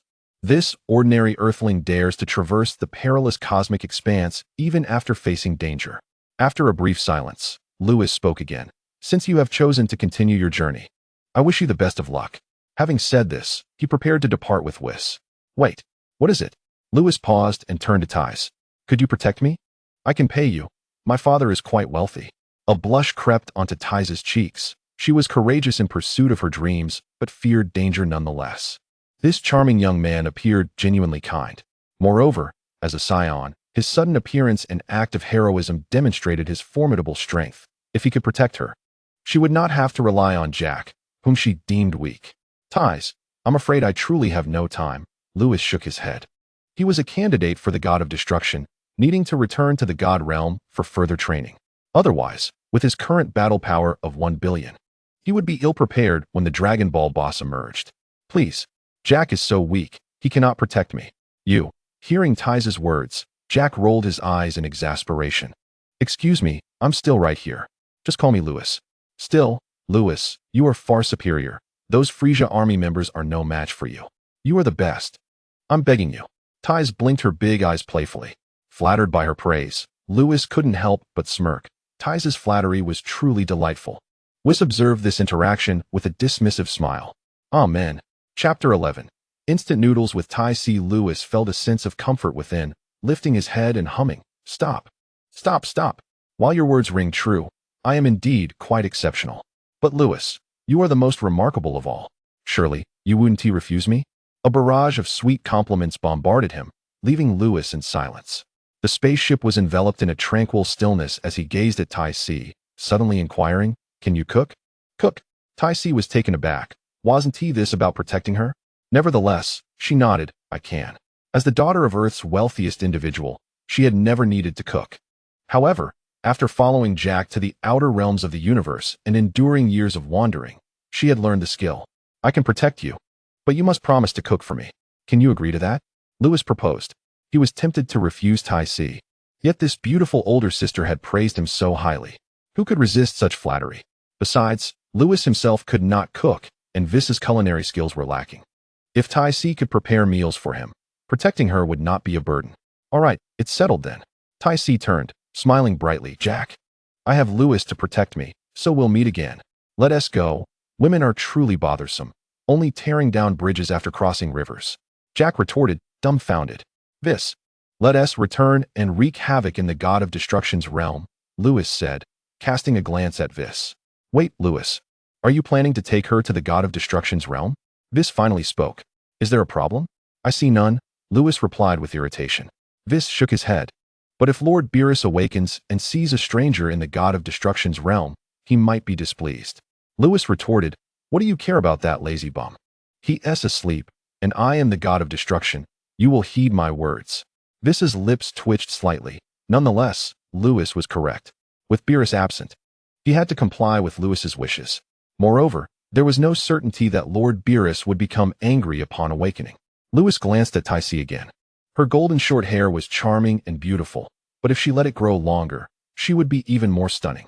Oh, why are you so certain that Lord Beerus won't be angry upon awakening? Vis asked, puzzled. Would he be angry if there is something delicious? Lewis turned his gaze back. Delicious? Vis's eyes immediately sparkled. I agree to the deal of protecting Tyce. Lewis chuckled. Tyce, it seems you have something to say. Tyce hesitated, swallowing hard. What exactly is this god of destruction and the candidate for god of destruction you mentioned? Are they some sort of divine beings? Lewis and Vis exchanged glances and burst into laughter. You'll find out soon enough. Let us go. Lewis grasped Tyce's wrist. And with a swift look at Vis, the three of them vanished from the spaceship, leaving Jack in utter disarray. In the god of destruction's realm, the land, influenced by the aura of destruction over the years, was tinted purple. In front of a lake, three figures suddenly appeared. Phew, after a month away, we are finally back. Lewis settled onto a lounge chair beside the lake. Meanwhile, Vis contacted the old Kaioshin to report Lewis's completed tasks. Upon hearing that Lewis had destroyed over 5,000 useless planets, the old Kaioshin was filled with excitement. If those 5,000 planets were entrusted to Beerus, it would take him at least a millennium to complete such a task. The old Kaioshin felt that Beerus's decision to take Lewis as the candidate for God of Destruction was undeniably astute. Meanwhile, wow, this planet is beautiful, Tyce exclaimed. Her first visit to the God of Destruction's realm igniting her curiosity as she explored every nook and cranny, wide-eyed with wonder. Lewis took a sip of his drink and suddenly recalled something, asking, Tyce, do you still have instant noodles in your universal capsule? Instant noodles? Tyce returned to Lewis's side, frowning. Yes, do you want some? That's good. Just don't let Lord Beerus awaken suddenly and find you here, or it would be a disaster. Who is this Lord Beerus you keep mentioning? Tyce questioned, tossing a universal capsule that transformed into a warehouse towering over 10 meters, filled with provisions. Uffed. Lewis, witnessing this, sprayed his drink, wiping his mouth. Are you hoarding for a disaster? You are the one hoarding. I need to be fully prepared for space travel. Tyce huffed. The universal capsule she produced was just one of thousands. If all were revealed, Lewis might just have a heart attack. Hey, what are you doing? Vis returned after concluding his contact with the old Kaioshin, eyeing the warehouse beside Tyce with curiosity. You said you wanted something delicious, didn't you? Lewis entered the warehouse and retrieved 3 buckets of instant noodles. Vis, hot water. Huh. Right away.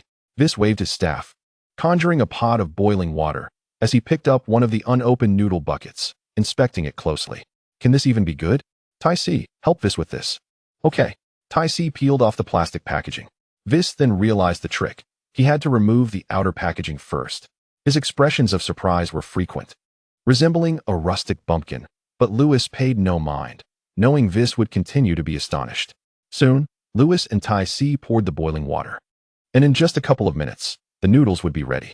Lewis gazed at the instant noodles on the table, nostalgia washing over him as memories of a past life surfaced. Lewis, what exactly is this God of Destruction and the candidate for God of Destruction you mentioned? Tyce inquired again, seated on the bench beside the table. The God of Destruction is simply the God of Destruction. However, the God of Destruction governs the destruction of the universe and is the highest deity across all dimensions. Lewis's voice was soft, yet it stirred a tempest within Tyce's heart. Is what you say true? Indeed. Why would I deceive you? Gulp. Tyce swallowed hard, piecing together the conversation she had overheard between Lewis and Vis. Nervously, she asked, Lewis, are you the candidate for God of Destruction? Is Lord Beerus the God of Destruction? Lewis tilted his head, observing Tyce's fair face and chuckling. It seems you are quite astute. Merely through my conversation with Vis, you've deduced this information. Yes, you are correct. I am the candidate for God of Destruction, while the true God of Destruction remains in slumber. Understanding that mere words might not convince Tai Si, he raised his hand and hurled a sphere of destructive energy towards a distant mountain range. Boom! The towering mountain vanished in an instant. Tai Si's face turned pale, rendered speechless by fear. Ha ha ha, weren't you quite bold? You dared to traverse the universe alone. Candidate for God of Destruction, you wouldn't kill me, would you? Tai Si retreated, hugging her shoulders, her small, nervous eyes betraying her genuine fear. Come now. If I wish to harm you, why would I bring you here? I have promised to protect you, and I shall certainly do so. As Lewis said this, a playful smile graced his lips. However, you must shower me with compliments. Tai Si exhaled in relief. The instantaneous vanishing of a massive mountain was indeed terrifying. Thankfully, the other party bore no malice. Candidate for God of Destruction. You are truly amazing, so handsome, like the stars in the sky. Tai Si returned to her seat, flattering him, but before she could finish, both Lewis and Whis were instantly covered in goosebumps. Stop, stop, stop. Just speak normally to me, Lewis said with irritation. At that moment, Whis ignored Ties and gazed at the instant noodles on the table, swallowing hard. Lewis, can you smell that? It's so fragrant. Lewis glanced at the time. It's ready. We can eat now. No sooner had he spoken than a shadow flitted through the void, and one of the bowls of instant noodles on the table vanished in an instant. Slurp. Whis eagerly took a bite of the noodles. What earthly delight is this? It's unbelievably delicious. Slurp. Each noodle was enveloped in broth, and as it hit his palate, a rich aroma exploded, invigorating his very soul. Gulp. The broth was exquisite, undoubtedly crafted from an array of precious ingredients, contained within that small packet of seasoning. As Whis savored each mouthful of noodles and broth, he couldn't help but express his culinary insights with every bite he took, his flushed expression akin to a post-climax euphoria. Lewis, are these additives really that good? Tai said in disbelief. Some people just love additives. We can't control their preferences. Come on, let us eat. Lewis's lips twitched slightly as he handed Ties a bowl of noodles while grabbing one for himself.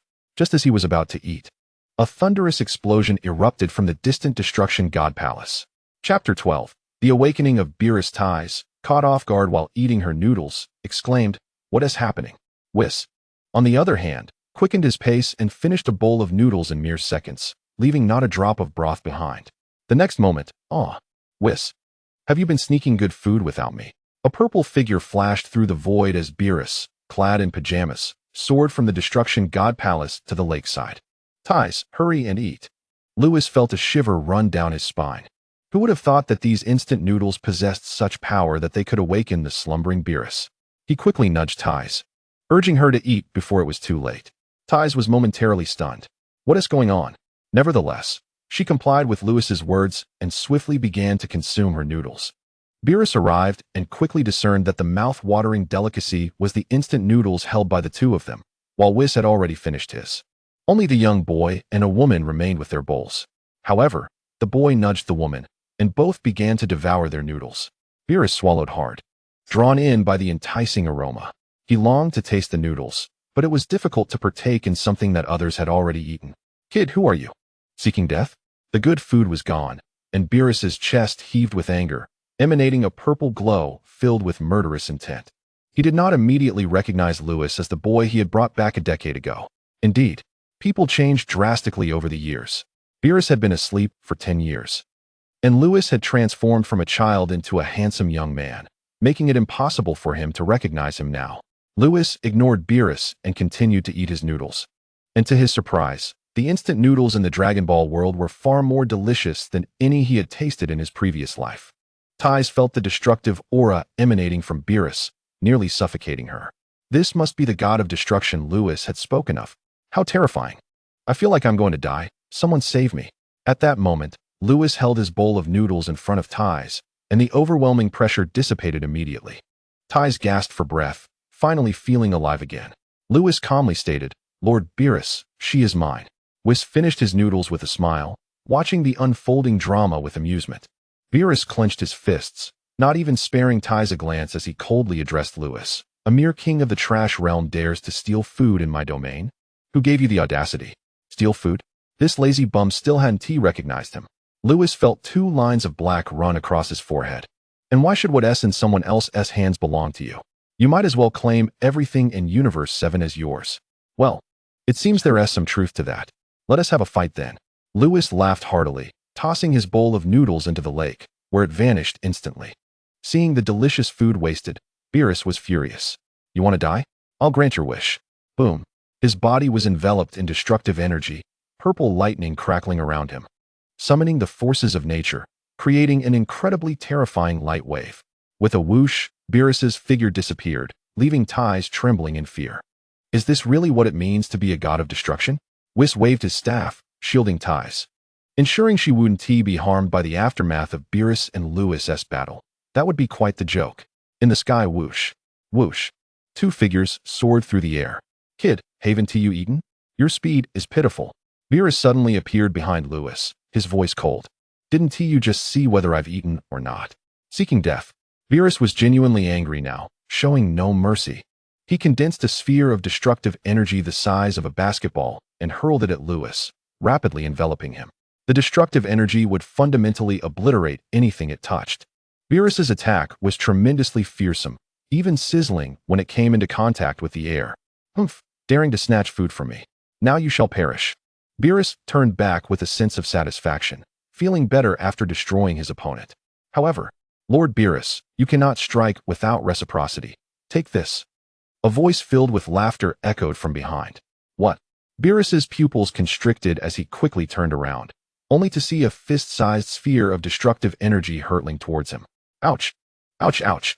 Beerus was struck by the destructive energy, a tingling sensation coursing through him, leaving him in disbelief. That kid had survived his attack, and he could wield destructive energy too? Impossible.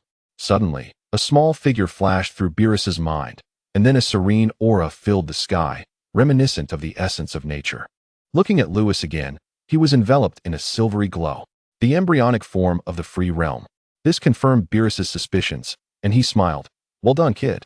I didn't expect you to grow up so well.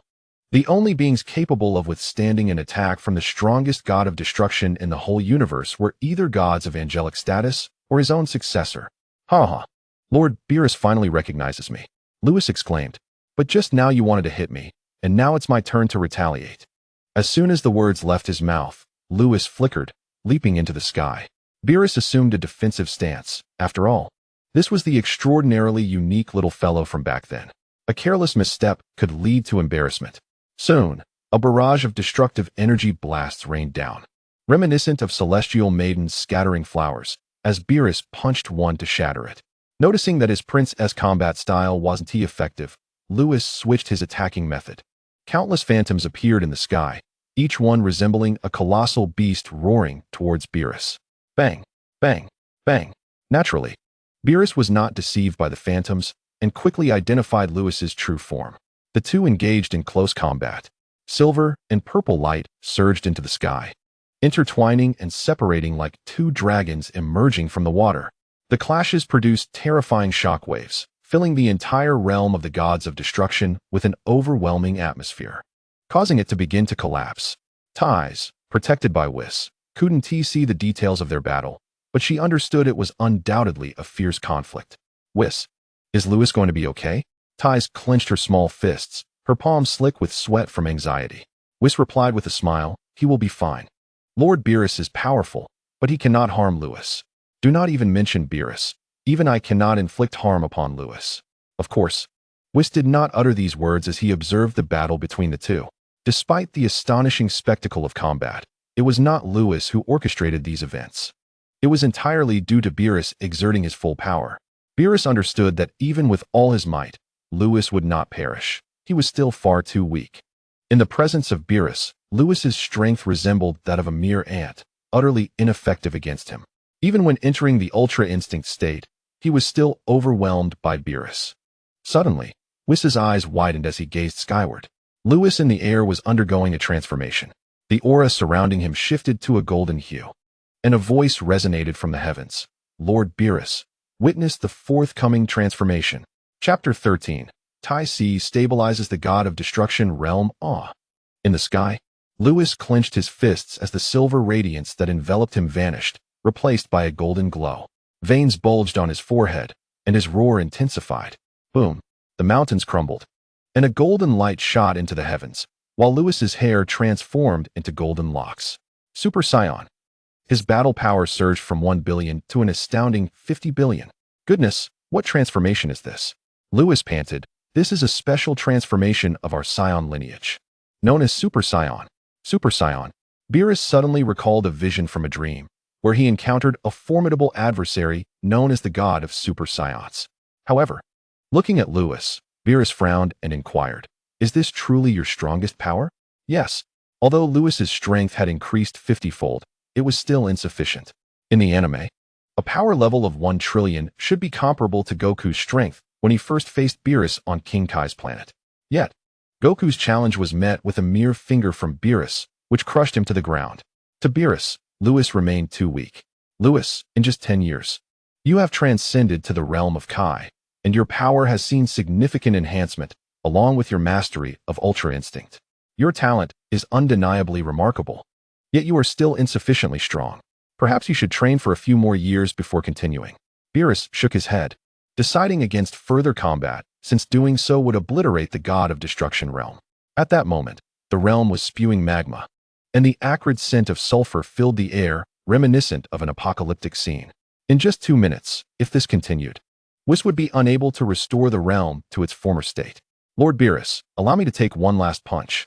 Lewis felt utterly frustrated in his battle against Beerus, having been on the receiving end of relentless blows. Now, with his first transformation, he was determined to experience the might of the strongest god of destruction in the entire universe. Very well. Beerus, with his hands behind his back, wore a serious expression. Whis, Lewis will be fine. On the ground, Whis protected Tai Si from the external magma. In the sky, Lewis tightened his fists, a golden aura enveloping them as the surrounding space trembled slightly. He concentrated his power. 50 billion of strength coalesced in his fist. Be careful. Lewis charged. A streak of golden light surged towards Beerus. Beerus remained impassive, raising his index finger and gently pointing forward. Boom. The clash of Lewis's fist and Beerus's finger ignited a blinding light, and the tremendous sound echoed throughout the realm. The ground's magma surged like an ocean, propelled by the overwhelming force. The god of destruction realm began to collapse, disintegrating at an accelerating pace. The recoil sent Lewis sliding thousands of kilometers backward in midair. His upper body bare, as his god-destroyer attire, could not withstand the might of the strongest god of destruction and shattered. Yet, Lewis emerged unscathed, thanks to his immunity. That was incredibly powerful. Lewis swallowed hard, realizing that despite exerting all his abilities, he could not even ruffle a single hair on Beerus. Soon, the god of destruction realm restored its previous state, thanks to Whis's manipulation of time. Tai Si, witnessing the astonishing reversal of time, could not help but glance at Whis, as if he were even more formidable than these two gods of destruction. By the lakeside, the battle between Lewis and Beerus came to an end. 2 buckets of instant noodles boiled on the table as Beerus sat in a chair, watching the bubbling water while swallowing saliva. Whis was no better, his eyes glistening, fixated on the noodles, eagerly awaiting the 2 minutes to pass so he could indulge once more. Lewis's earlier disheveled appearance vanished as he teasingly remarked, "Lord Beerus, these noodles were brought by Tai Si. Can she reside in the god of destruction realm? Who dares to drive Tai Si away? I shall be furious." Beerus did not glance at Lewis, his gaze locked on the noodles. Lewis looked at Whis, as if to say, "See? I told you Lord Beerus would not object." Whis rolled his eyes. With such a delicacy present, not only would Beerus not oppose, but even if he did, Whis would ensure he would not dare to. Hee. Tai Si, how shall you thank me? With Beerus's approval, Lewis beamed at Tai Si. Tai Si covered her mouth and chuckled. Lord Lewis is the most handsome and the best. Indeed. Lewis raised his head, reveling in the moment, his tail nearly lifting to the heavens. By the way, as a condition for your protection, we shall entrust our future dining arrangements to you. Of course, when I go on missions, I will take you along to gather materials. Rest assured. All right. Tai Si breathed a sigh of relief, her safety finally secured. 2 minutes later, Beerus and Whis devoured the noodles with great enthusiasm. Having tasted them once, Whis could not help but exclaim how delectable they were. Beerus, experiencing them for the first time, nearly shed tears as he realized he had previously consumed nothing but swill. After a while, once they were satiated, Lewis inquired, "Lord Beerus, How much more power do I need to attain the divine realm? Beerus reclined in his chair, sipping the beverage Tai Si had provided, contemplating. The distinction between mortals and deities lies in dimensions. Although you have transcended to the Kai level, if we are to be precise, you still belong to the realm of mortals. It is exceedingly difficult for mere mortals to contend with a god of destruction solely based on strength. The power of a god of destruction is imbued with divine essence, which ordinary mortals cannot withstand. Beerus looked at Lewis and continued, however, there are exceptions. It seems there is a fellow in the 11th universe named Jiren, who can confront a god of destruction with a mortal body. If you wish to challenge me, you must elevate your Super Saiyan state by at least another 100,000 times to even have the qualification to engage with me. 100,000 times. Lewis was left speechless. The Super Saiyan transformation only multiplied his power by 400 times. If he took 1 billion as the base and increased it by 100,000 times, what staggering battle power would that yield? Furthermore, that was merely to have the chance to engage. In the eyes of the gods of destruction, battle power had become an inadequate measure of strength. Whis discerned the confusion in Lewis's eyes and explained, dimensions are categorized into King of Hell, King of Realms, deities, and angels. Power is divided into mortals, divine realm, and angelic realm. The divine realm itself is further divided into 5 tiers. Lord Beerus resides in the 5th tier of the divine realm.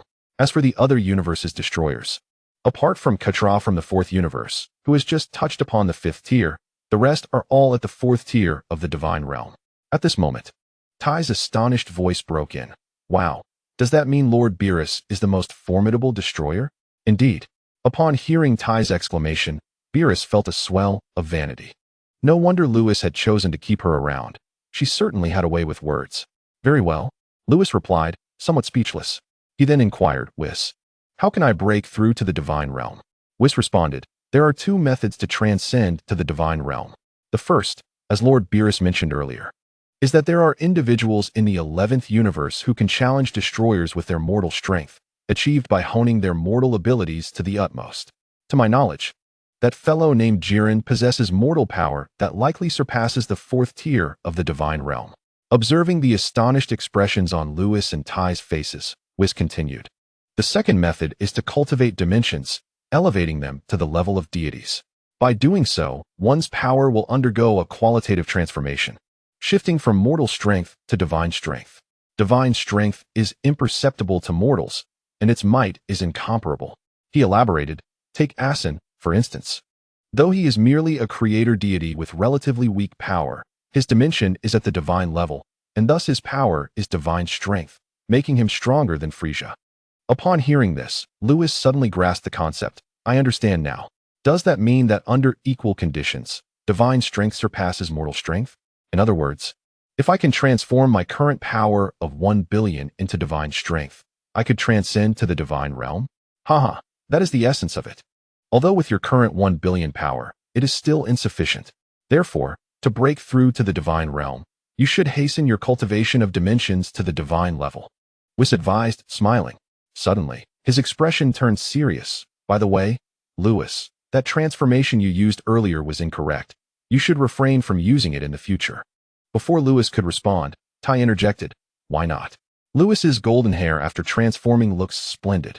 Tai, you do not understand. Maintaining that state requires a tremendous expenditure of stamina and places a significant burden on the body. Whis had perceived the flaws in Lewis's transformation the moment he became a Super Saiyan. Beerus set down his drink and remarked, Lewis, Whis is right. True strength lies in one's own power.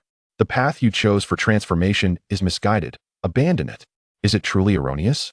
Lewis recalled the flawless state from the original narrative. Super Saiyan 4. No, this transformation is unique to our Saiyan lineage. You will come to understand in due time. Chapter 14. Ding. Sign in at Frisia's headquarters. Reward. Instant transmission. You rascal. Beerus shook his head, opting not to elaborate further. On the path of cultivation, many prodigies are often self-assured, yet their decisions frequently lead to missteps. Only when they recognize their errors will they genuinely relinquish them. Though time may be wasted, Lewis's extraordinary talent means that even if he were to squander 10,000 years, it would not pose a significant issue. Whis shared this sentiment, believing that youthful mistakes are not detrimental. Rather, they deepen the lessons learned. With Beerus's unexpected awakening and Ty's presence in the Destroyer realm, the previously tranquil domain became somewhat lively. Beerus learned from Whis that Lewis had recently obliterated over 5,000 planets. Beerus felt exhilarated. Indeed, his decision to recruit Lewis as a candidate for Destroyer was astute. Finally, he could indulge in some well-deserved leisure. Ty, upon hearing Whis's words, developed a new understanding of Lewis, realizing that he was not as gentle as he appeared, having destroyed over 5,000 planets. Yet, Ty was not intimidated. He had saved her during her most perilous moments and promised to protect her. How could she fear him? In the ensuing time, Lewis resumed his training. Beerus refrained from falling back into slumber. With Ty's presence in the Destroyer realm, he was reluctant to miss out on the delicious food. Whis, aside from guiding Lewis in his training each day, had taken on an additional task, introducing Ty to the wonders of the universe. Initially, Ty thought it impossible for anyone to possess such vast knowledge. However, as she continually tempted Whis with earthly delicacies, she discovered that he was, in fact, a veritable encyclopedia. Whis knew everything, which inspired her creativity. Lewis was immersed in training.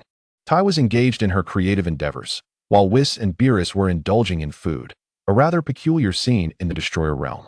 A year passed. Lewis trained diligently for another year, yet his power did not see significant enhancement as he focused on cultivating dimensions.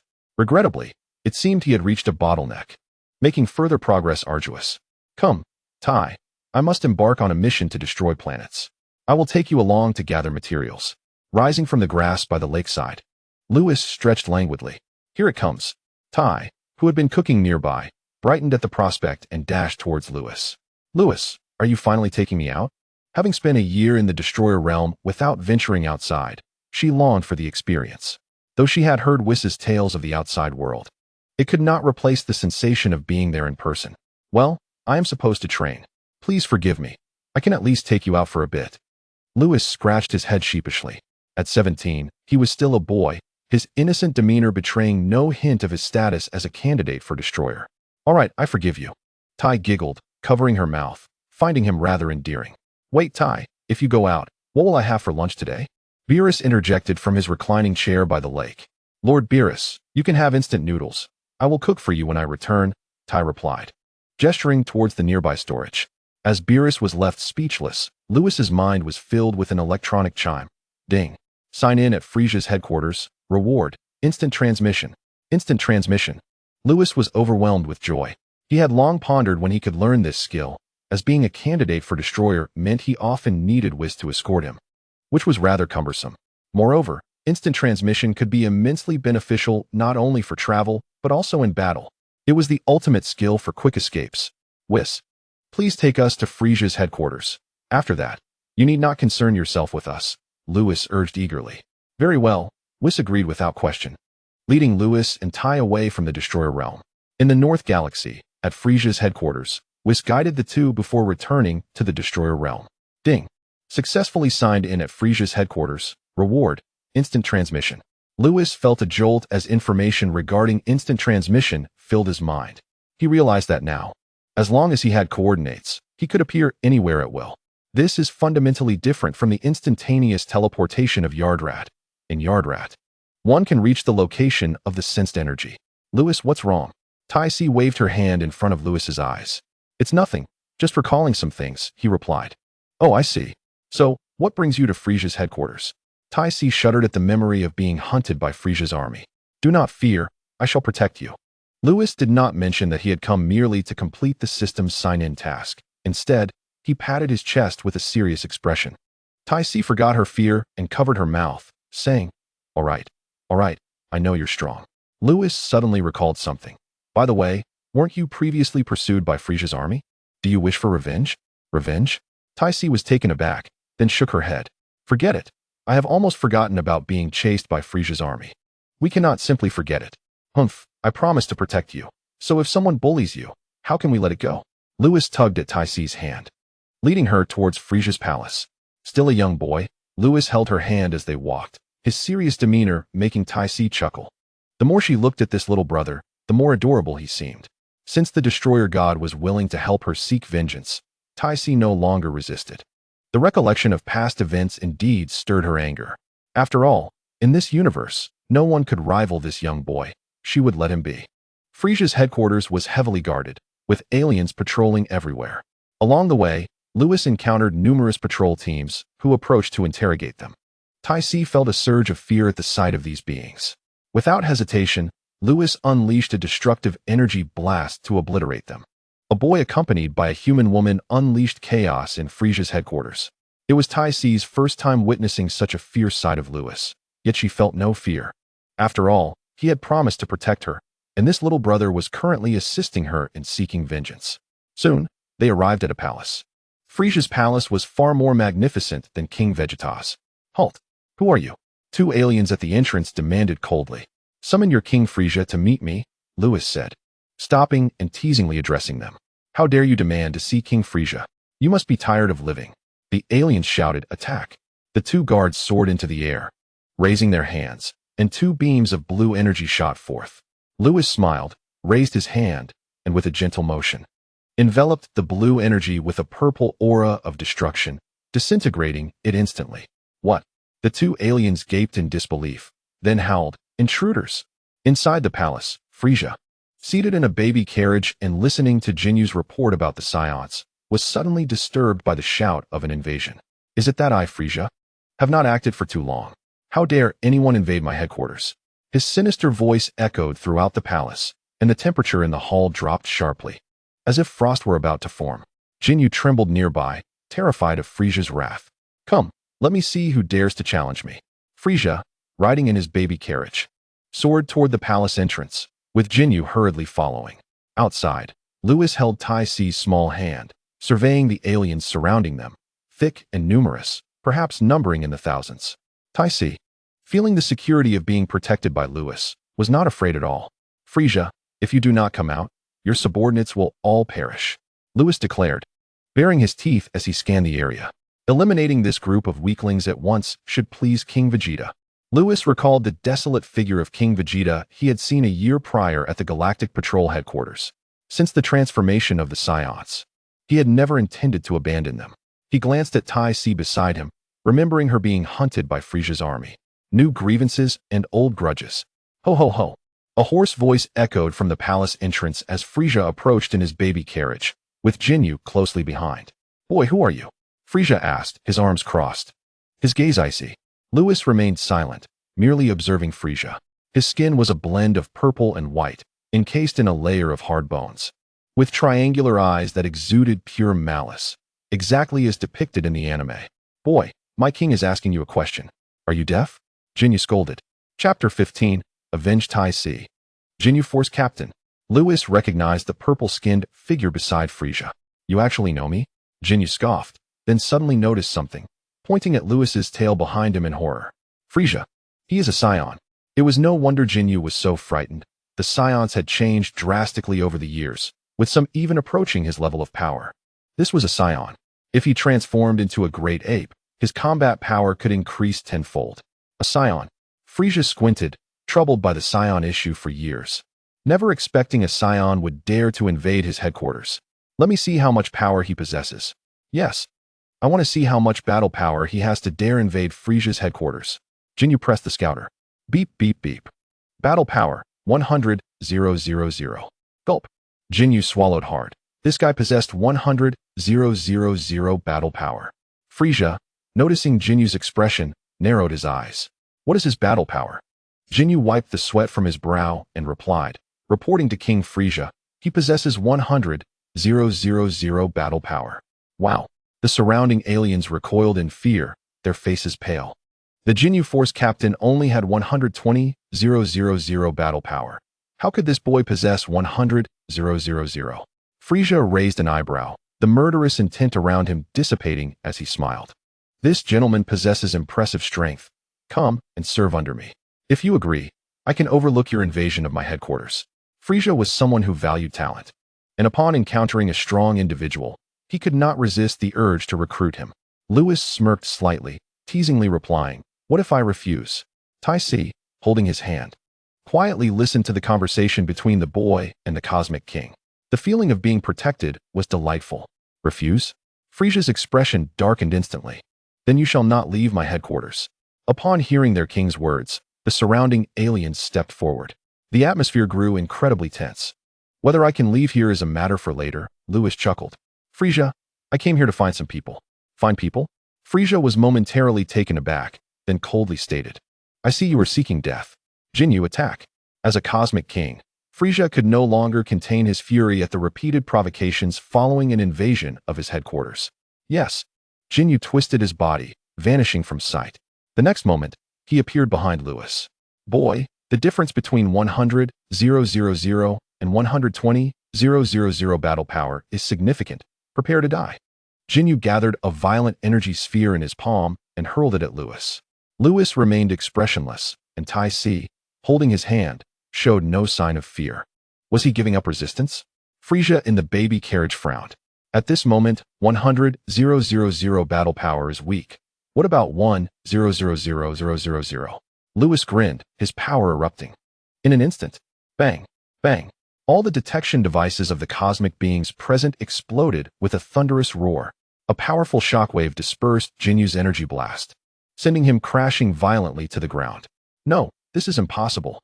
Jinyu's pupils contracted sharply, realizing that his detector had been reduced to a hunk of scrap metal. The entire incident transpired in the blink of an eye. Moments ago, he had witnessed the combat power data skyrocketing, only for the detector to succumb to the pressure and explode. Ties, were you frightened just now? Lewis inquired with a chuckle. You promised to protect me. So I was not afraid, Ties replied with a radiant smile. Her alabaster skin and golden hair momentarily caught Lewis off guard, prompting him to say, I think you would look even more beautiful with longer hair. Ties touched her hair, pondering the comment, but Lewis had already turned his gaze toward Frisia, leaving her unasked question buried within her heart. Enough of this. My time is precious. Frisia, summon all your subordinates here at once, Lewis said coldly. Or else, Frisia retorted, leaping down from his hovercraft and striding forward. You do not think that a combat power of 1 million allows you to act with impunity in my headquarters, do you? Having overheard Lewis's dialogue with Jinyu, Frisia was taken aback to discover that this young man harbored hidden strength. Jinyu, lying on the ground, felt a flicker of hope. It was rumored that Frisia had always concealed his true power. Could it truly be so? Ties, do you recall who was pursuing you? Lewis asked, ignoring Frisia's advance. Ties pondered for a moment and replied, It seems to be a gang called Chuei. Chuei? Lewis frowned, recognizing that this gang was likely slain by Vegeta in the anime. You are courting death, Frisia shouted in fury. Feeling insulted by being disregarded by someone with merely 1 million combat power, he prepared to transform. In a flash, Lewis vanished from Tai's side and reappeared before Frisia, thrusting his knee into Frisia's abdomen. Boom. Frisia was sent flying. Cough. He collapsed to the ground, blood spewing from his mouth. Everyone present was stunned. Could this be real? The notorious cosmic emperor Frisia had been struck to the ground by a stranger. You have successfully enraged me. I will destroy you, Frisia roared, rising to his feet as his power surged. His first transformation completed, Frisia's form became more imposing, resembling King Cold, and his strength exceeded 1 million. The cosmic beings around them were astonished. Their king indeed had hidden power. How tedious. Lewis reappeared before Frisia, delivering a single punch. Boom. The terrifying force shattered Frisia's teeth. Blood and shattered teeth mingled in the air. Frisia was sent sprawling, helplessly crawling on the ground. How could this be? Why was he unable to defeat an opponent with the same combat power? Frisia, behold this. Lewis teleported in front of Frisia, gripping his head and lifting him. With his other hand, he conjured a destructive energy blast. The destructive aura enveloped the entire Frisia headquarters. A fierce wind howled and thunder roared. The surrounding cosmic beings were instantly thrown to the ground, their souls trembling in fear. The god of destruction, the destructive energy hovered before Frisia's eyes, causing his pupils to constrict and his body to tremble uncontrollably. He recognized this power. It was the power of a god of destruction. Who was this Saiyan? Wasn't the god of destruction of Universe 7 Beerus? Why did this individual wield destructive energy? Humph, summon Chuei. Lewis tossed Frisia aside as if discarding trash, the destructive energy dissipating with it. Yes. Frisia gritted his teeth, humiliation gnawing at his insides, yet he dared not voice any complaints, uncertain of Lewis's identity. Rising from the ground, he bellowed, Let Chuei come find me. Jinyu hastily used his communication device to summon Chue-E to Frisia's palace. "This esteemed sir, who might you be?" Frisia asked cautiously, wiping the blood from his lips while bowing. Though he feigned terror, a shadow of malice flickered in his eyes. Lewis regarded Frisia, a smirk playing on his lips. "Are you feeling quite indignant?" Lewis towered over Frisia, his confident demeanor radiating dominance. Ties clutched her chest, thinking, Lewis is so handsome. Not at all. Frisia clenched his fists, forced to utter insincere words. "Ha ha ha, truly worthy of being Lord Beerus's representative. You are quite amusing, Frisia," Lewis laughed. A flicker of confusion crossed Frisia's eyes. This individual knew Beerus? According to his words, it seemed that Beerus was still alive. Hence, this person could not be the new god of destruction, yet he wielded destructive energy. A bright light flashed through Frisia's mind. "You must be Lord Beerus's disciple. Am I correct?" "Oh, you guessed correctly," Lewis replied. "I have just not recognized your identity. Please forgive me." Frisia trembled, fearing that this potential god of destruction had come to avenge his people. Lewis seemed to see through Frisia's thoughts. "Spare me the pleasantries. I will not involve myself in your affairs with the Saiyans. I am here solely to avenge Ties." Ties looked intently at Lewis, warmth flooding her heart. She longed to ask why he was so kind to her, but the grotesque cosmic beings surrounding her stifled her voice. Lewis remained oblivious to Ty's expression, his focus fixed on Frisia. In truth, his visit to Frisia's headquarters was not only to complete a mission, but also to obliterate Frisia and his minions. However, thinking of Goku, Vegeta, and the Saiyan race, he realized they needed to endure some hardships. Perhaps the Saiyan race would produce more Super Saiyans under Frisia's relentless pursuit. Thus, Lewis chose to spare Frisia and his crew. Frisia glanced at the woman beside Lewis. Was this all merely for her revenge? To create such a commotion over just that? Frisia's rage simmered beneath the surface, yet he treaded carefully. "Lord Candidate God of Destruction, are you saying you will not interfere in my affairs with the Saiyans?" At that moment, a figure descended from the sky, landing at the palace entrance. It was Chue-E. "What is happening?" Chue-E suddenly noticed Ty's presence and laughed heartily. "Frisia, this woman possesses a remarkable capsule. If we could seize the technology behind it, we would strike it rich." However, he soon realized something was amiss. Why was the atmosphere so eerily silent? Everyone was staring at him with strange expressions. "Ties, is that him?" "Yes." Ties recognized Chue-E, recalling the days of being hunted. Her teeth clenched in anger. "Then die." Lewis raised his hand. Destruction. A purple destructive energy slammed into Chue-E, who instantaneously evaporated, without even a struggle in his final moments. Gulp. All the cosmic beings present swallowed hard, terrified of the Saiyan. "Ties, let us depart."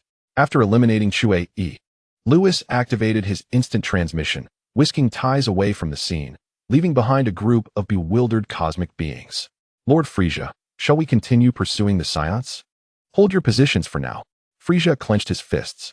The Saiyans, having taken refuge in the headquarters of the Galactic Patrol, were surprising enough. But it was even more astonishing to learn that one of them had emerged as a candidate for a god of destruction. However, the individual had just claimed that their affairs would not be of concern to others. This brought to mind the nature of the gods of destruction, who are inherently indifferent and ruthless beings tasked with the annihilation of worlds. It was highly likely that the candidate's words held truth. Nevertheless, considering that he was a Saiyan, one could not help but wonder whether he would truly remain unconcerned about them.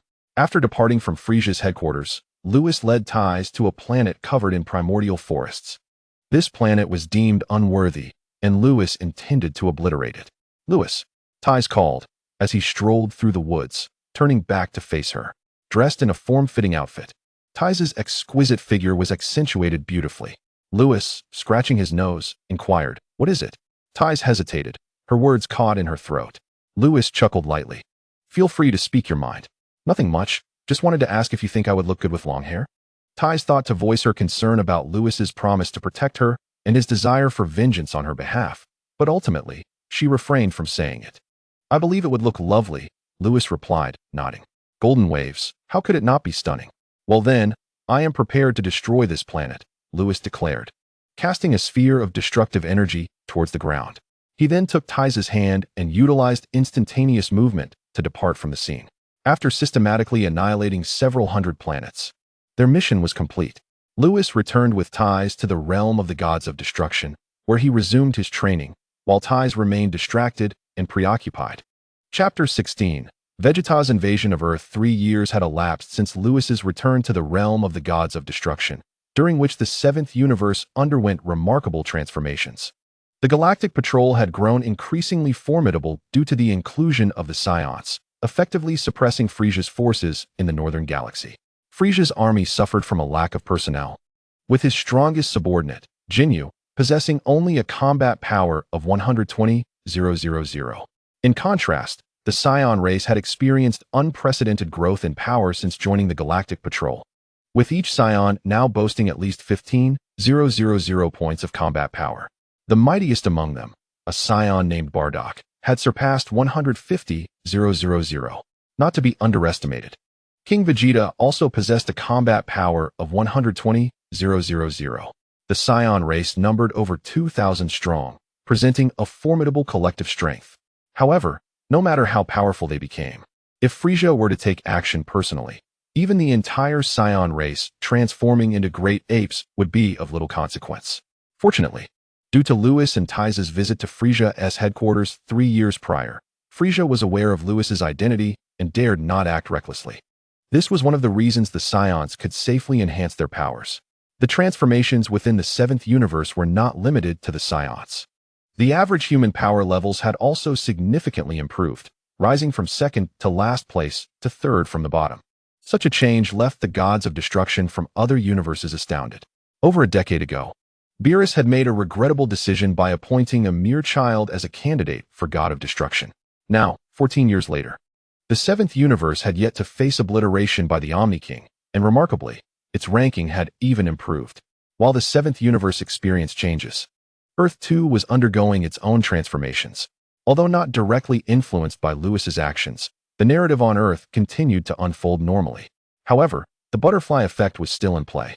For years ago, Lewis had instructed Ties to request Dr. Briefs to construct a gravity chamber for Goku's use. Utilizing this gravity chamber had greatly enhanced Goku's combat power. Nonetheless, as a Saiyan of the slow-growing variety, Goku's rise in strength was not particularly dramatic. Now, 14 years after being sent to Earth, 17-year-old Goku had attained a combat power of 5,000. Aside from this development, Earth faced an additional change today, as 3 extraterrestrial beings had landed. Their invasion of Earth occurred a full 3 years earlier than in the original timeline. On Master Roshi's island, Krillin stood at the entrance, fixated on the sky. Goku, these 3 presences are exceedingly malevolent and particularly powerful. Do you think you can handle them? I don't know, but if they intend to harm Earth, I won't let them get away with it, Goku replied, gazing intently at the heavens. At 17, Goku still bore the appearance of a child due to his slow growth. He would not reach his full height until adulthood. Master Roshi expressed his concerns. You all stay here. I will go investigate the situation. With that, Goku soared into the air, heading towards the descending spaceships. In the outskirts of West City, Vegeta, Raditz, and Nappa emerged from their spacecraft, each appearing disheveled, their clothing tattered and stained with dried blood. Damn it, Frisia 1T, allow us to return to the Galactic Patrol headquarters. Raditz grumbled from the ground, gnashing his teeth. But thankfully, Frisia's elite forces Haven T come after us directly. Otherwise, what now, Vegeta? After 14 years of fleeing, should we continue to run? Nappa asked bitterly. Shut up. Vegeta clenched his fists. It's been over a decade. Why hasn't T. Lewis returned? If he were here, Frisia would be in for a world of pain. Vegeta vividly remembered the moment 14 years ago when Lewis was appointed as a candidate for God of Destruction by Beerus. That was a candidate for God of Destruction. Who would dare provoke him? Yes, if Lewis were to return, we surely wouldn't be in such a dire situation, Raditz and Nappa agreed with nods. Enough talk of useless matters. This planet is where Kakarot was exiled. We must find him. The more allies we have, the stronger we become. Vegeta shook his head and activated his scouter. Beep, beep, beep. Southeast direction. Combat power of 2,000. What is going on? 2,000 combat power. Vegeta was taken aback and scanned again, confirming the reading. Vegeta, could this be Kakarot's power? How is it that a low-class warrior possesses such strength? Nappa was equally astonished. It was worth noting that among the 3, Vegeta was the strongest with a power level of 30,000, followed by Nappa at 8,000 and Raditz at 2,000. Their figures were significantly higher than those in the original narrative when they invaded Earth. This was attributable to the relentless pursuit by Frisia's forces, forcing them to constantly face life and death situations. A power level of 2,000 was indeed remarkable. If it truly belonged to Kakarot, it would mean they had gained another ally. Vegeta raised his gaze towards the southeastern sky. They're coming. Raditz clenched his fists, realizing that the approaching power was identical to his own, prompting him to proceed with caution. Suddenly, a blinding white light descended from the sky. "Who are you?" Goku inquired, observing the three ragged figures before him. His youthful voice, coupled with his small stature, caused Vegeta and the others to momentarily freeze. However, it didn't take long for Raditz to recognize Goku. "Vegeta, that's Kakarot. He resembles my father exactly." Vegeta quickly deduced why Goku appeared so small, stating, "He only had a power level of 2 at birth. Low-class warriors grow at such a slow rate. However, I estimate he will mature into adulthood within a year." "What are you all? Why have you come to Earth?" Goku asked, furrowing his brows. "Earth?" Raditz noted, realizing Goku was referring to this very planet. Vegeta scrutinized the scanner once more, discovering a plethora of feeble data. "Kakarot, how is it that you haven't exterminated all the inhabitants of this planet?" Nappa pondered aloud. "Are there still some left?" But with a power level of 2,000, he should have eradicated the indigenous people long ago. Raditz exclaimed, "Kakarot, what is going on?" Goku, gazing at the three, inquired with confusion, "Why have you come here? And who is Kakarot?" Upon hearing this, Vegeta and the others exchanged glances, each reflecting the same bewilderment. "You are not Kakarot," Raditz stammered, yet as he scrutinized Goku's visage, he noticed an uncanny resemblance to Bardock. "No, you must be Kakarot." Vegeta and Nappa nodded in agreement. For Goku's appearance was strikingly similar to Bardock's. Goku scratched his head, utterly perplexed. "I am clearly Goku. Why do these three refer to me as Kakarot?" Vegeta asked. "Are you aware that you are a Saiyan?" Goku blinked innocently, responding, "What is a Saiyan?" Raditz and the others exchanged glances once more, realizing without a doubt that he had forgotten his Saiyan heritage. Raditz quickly pressed, "Did you suffer an injury to your head as a child?" "How do you know I had a head injury?" Goku replied, pouting, "I fell off a cliff as a child and hit my head. My grandpa saved me." These were the tales his grandfather had shared with him. Remembering Gohan brought a tinge of melancholy to Goku's heart. Indeed, Raditz rubbed his temples, turning to Vegeta with a sense of resignation. "What shall we do now? If we continue to follow Frisia's orders, I would not hesitate to annihilate the inhabitants of this planet and sell it off." Vegeta's expression hardened. "However, as Saiyans who have joined the Galactic Patrol, we can no longer act in such a manner." Raditz and Nappa recalled this fact after the Saiyans heeded the command of the god of destruction, Beerus, and joined the Galactic Patrol. They ceased to follow Frisia's orders. Now, the Saiyans operated more like mercenaries, undertaking missions issued by the Galactic Patrol headquarters, abandoning their previous ways of pillage and destruction. At that moment, Raditz turned to Goku, stating, "Your true name is Kakarot. I am your brother, and we are not Earthlings." "My name is Goku, and I am an Earthling. I am not your brother." Goku clenched his fists angrily. He was undeniably an Earthling. Why did they insist he was not? Under the influence of his anger, his concealed power began to surge forth. Beep, beep, beep. Power level, 3,000. Power level, 3,500. Power level, 5,000. Goku's power escalated dramatically, ultimately halting at a formidable 5,000. Nappa's eyes widened in disbelief. How is this possible? Raditz gulped nervously. This must be a mistake. He is merely a low-class warrior, yet his strength surpasses that of a higher-class warrior.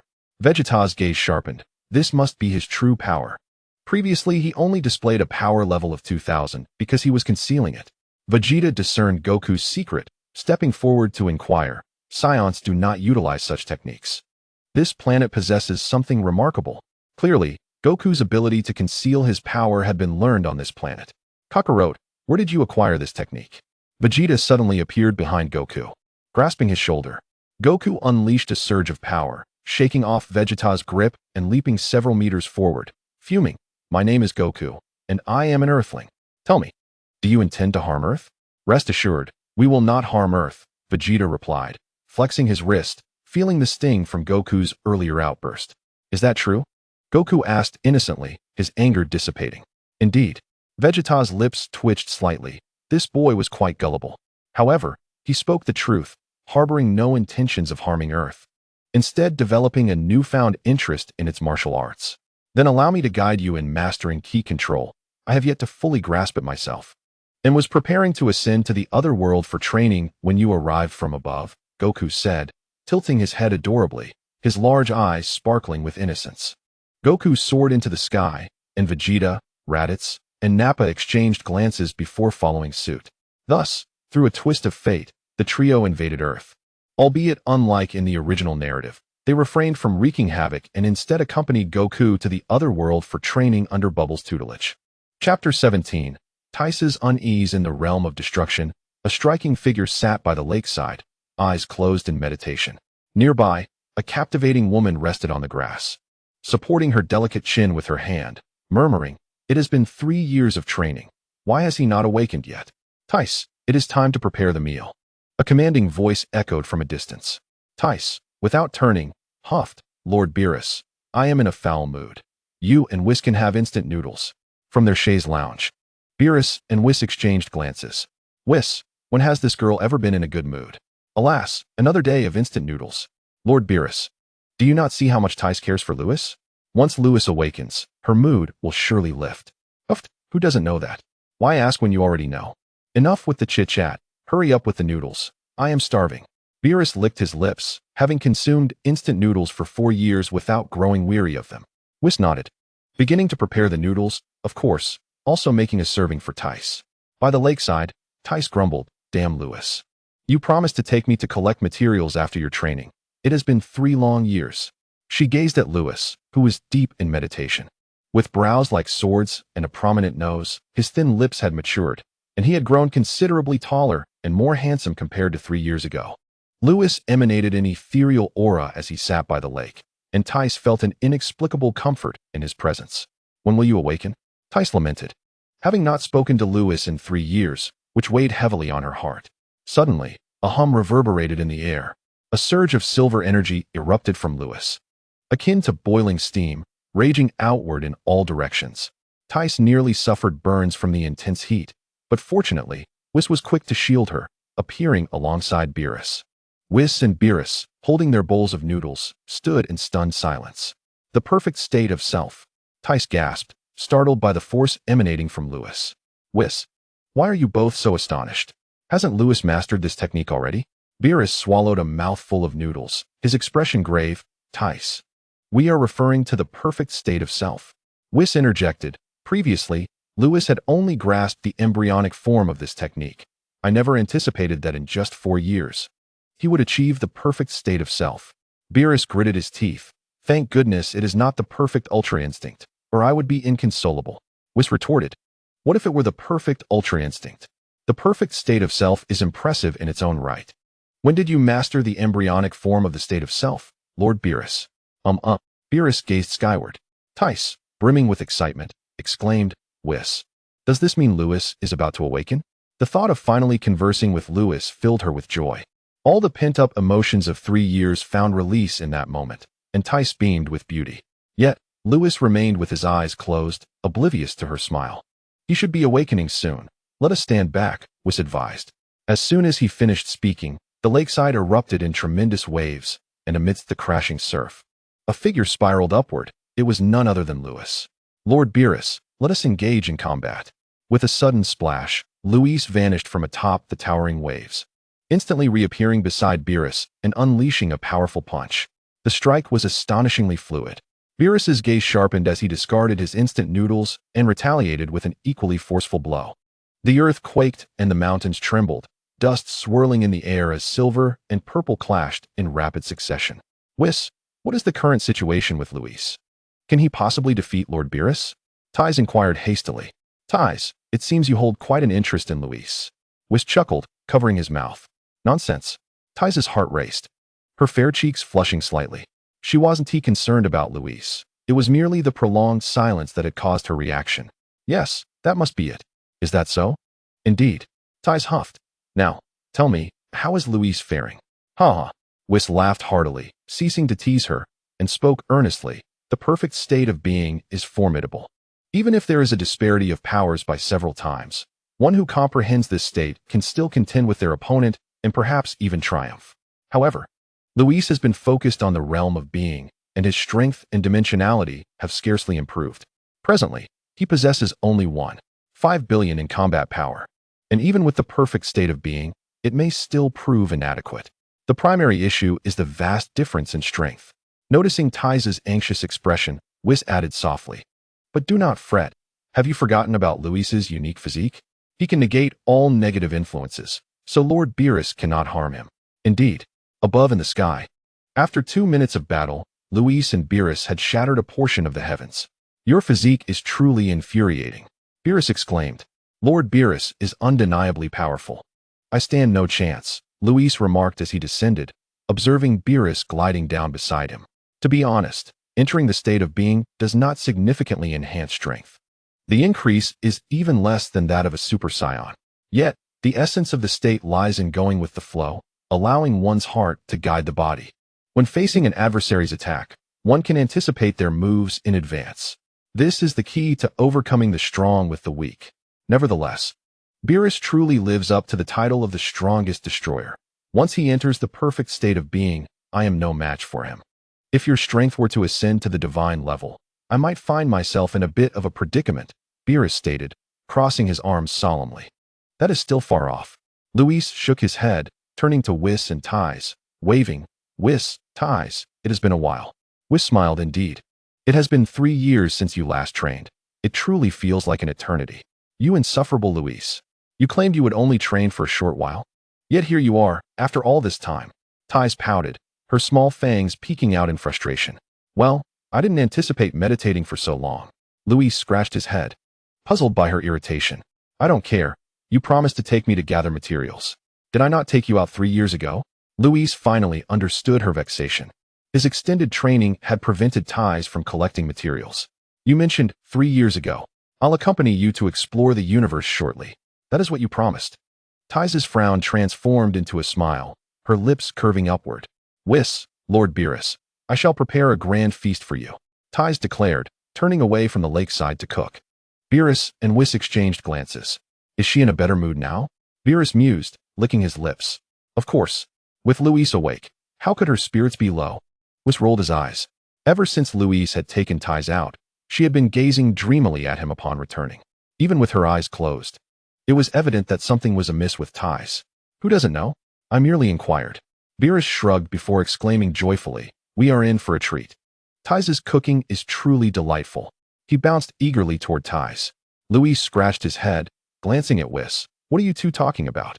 Why does Tais' mood improve with my awakening?" "Never mind. Let us go.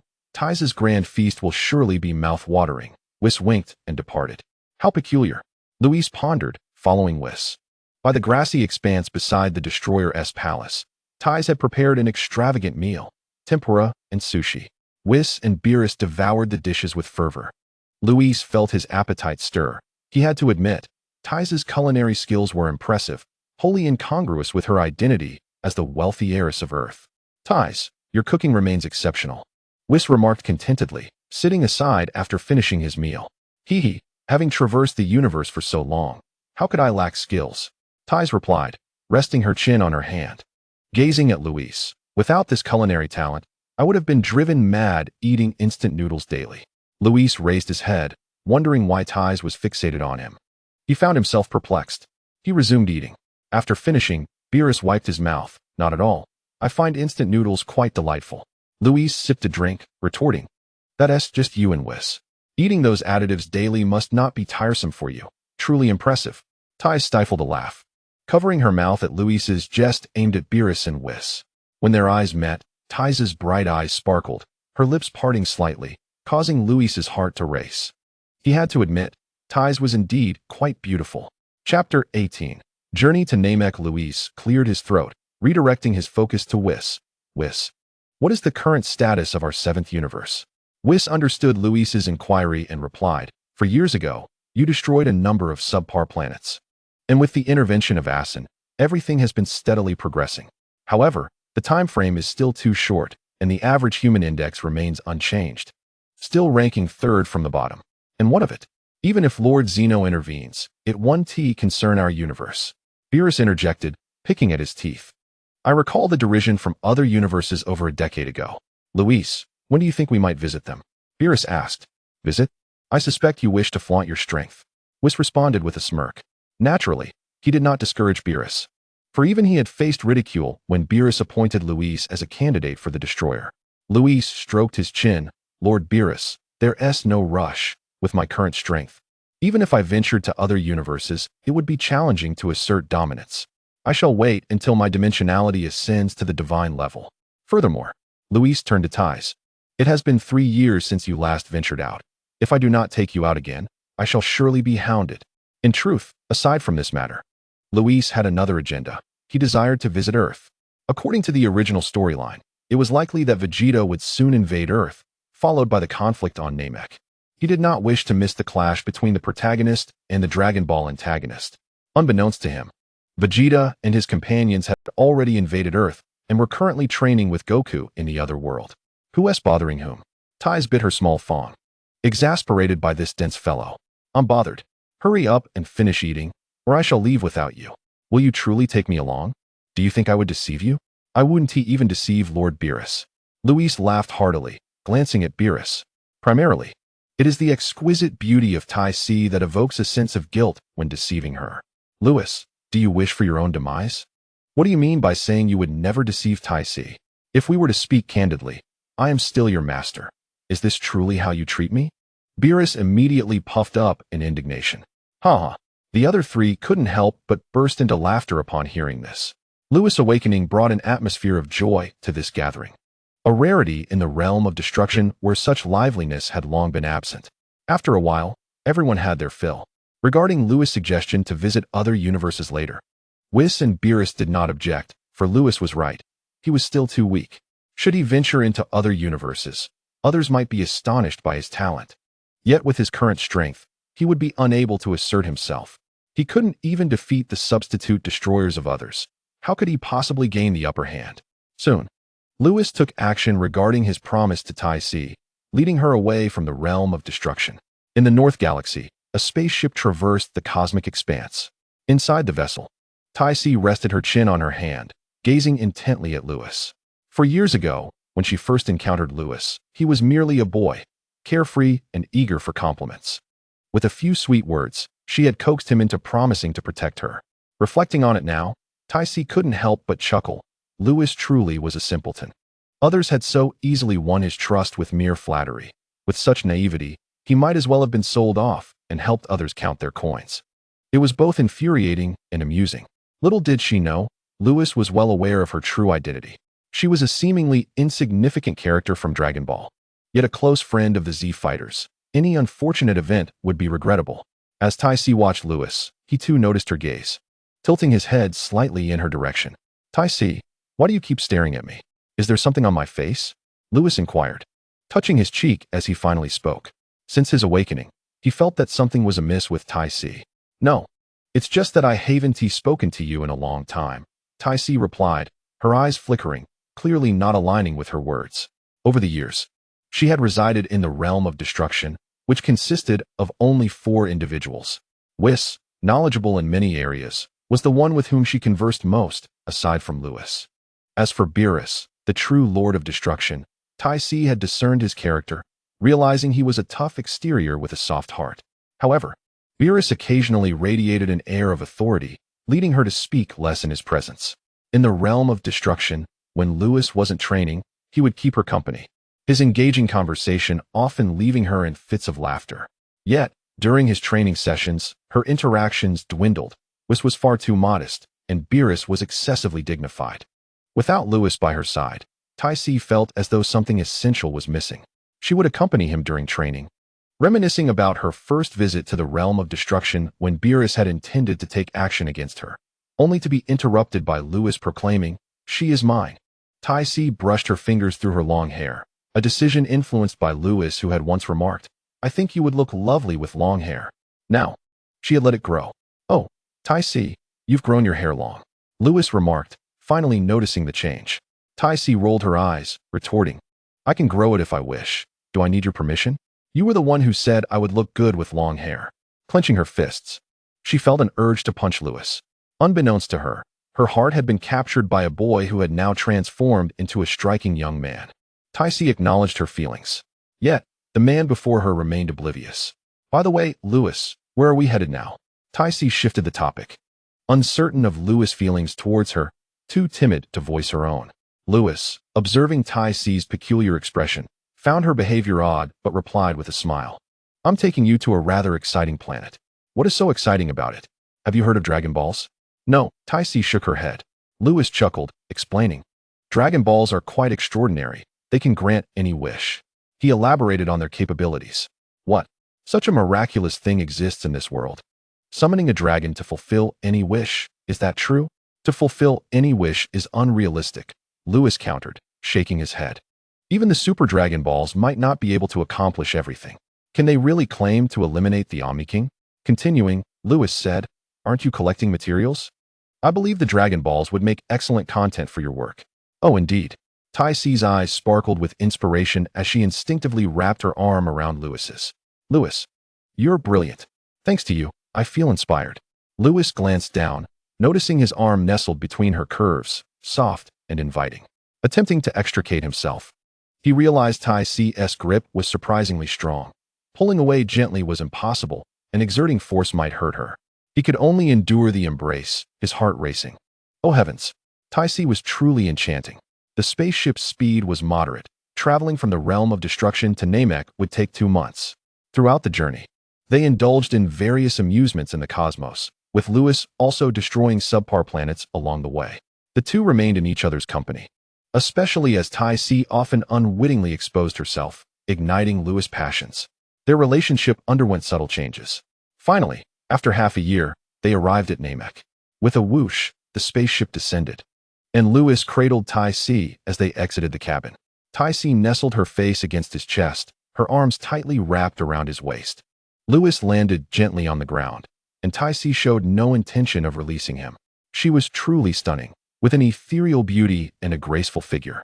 Holding her felt like embracing a fragrant cloud of cotton candy, soft and delightful.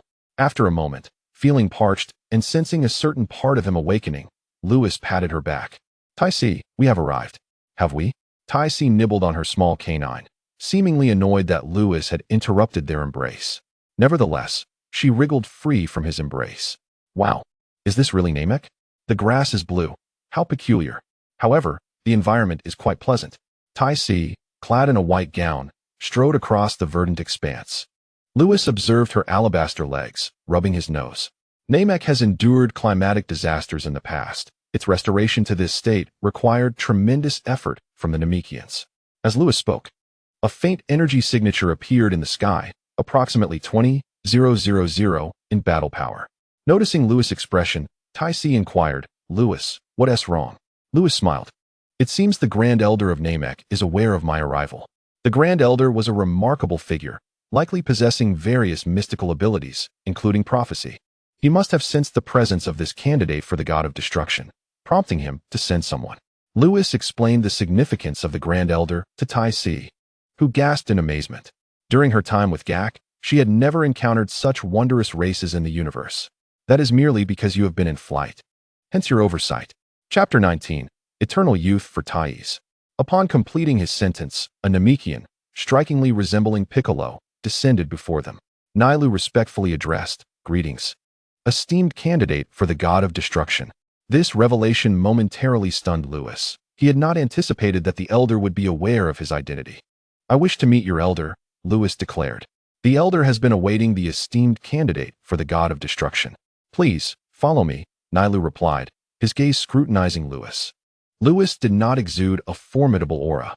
Could he truly be the deity that instilled fear in the elder? Nailu soared into the sky, and Lewis ascended with Tyce in his arms. Tyce, with her feet off the ground, clung tightly to Lewis's waist, uncertain whether it was due to fear of falling or a desire to get closer to him. Arriving at a village, they found at the far end a stone tower crowned with a white abode, distinctly characteristic of Namekian architecture, mirroring that of the anime. Lewis followed Nailu as they landed atop the stone tower and entered the house. Nailu contemplated suggesting that the woman wait outside, but considering Lewis was the formidable deity the elder had mentioned, he decided against it. Upon reaching the second floor, Thais caught sight of the enormous Namekian, recoiling into Lewis's embrace in fright. Lewis, Lewis was at a loss for words. He had never noticed how clingy Thais had become. It seemed that since his awakening, she had grown considerably more affectionate. Fear not. This is the elder of Namek, he reassured her. The elder of Namek? Thais finally emerged from Lewis's embrace. Gazing at the elder was indeed colossal, towering at 3 meters, his age evident from his withered skin. The elder cast a glance at Thais before turning to Lewis. Greetings, esteemed candidate for the god of destruction, he expressed with a tone of regret. I am unable to rise in greeting due to physical constraints. I beg your pardon. No matter. Lewis waved his hand dismissively, smiling. It appears the elder has long anticipated my arrival. The elder, startled, quickly replied, Please forgive me, esteemed one. I discovered your presence while foreseeing the future of Namek. Beads of sweat trickled down his face. To foresee the movements of a deity could spell doom for his kin. Understanding the elder possessed prophetic abilities, Lewis chuckled, Rest assured. I harbor no grievances towards you. The elder exhaled in relief. Might I inquire what brings you to Namek? I wish to utilize your wish orbs, Lewis stated. Very well. I shall have Nilu escort you to gather the wish orbs. The elder consented without hesitation. Compared to his demeanor when facing Frisia, the elder's response to Lewis was remarkably accommodating. How could it not be?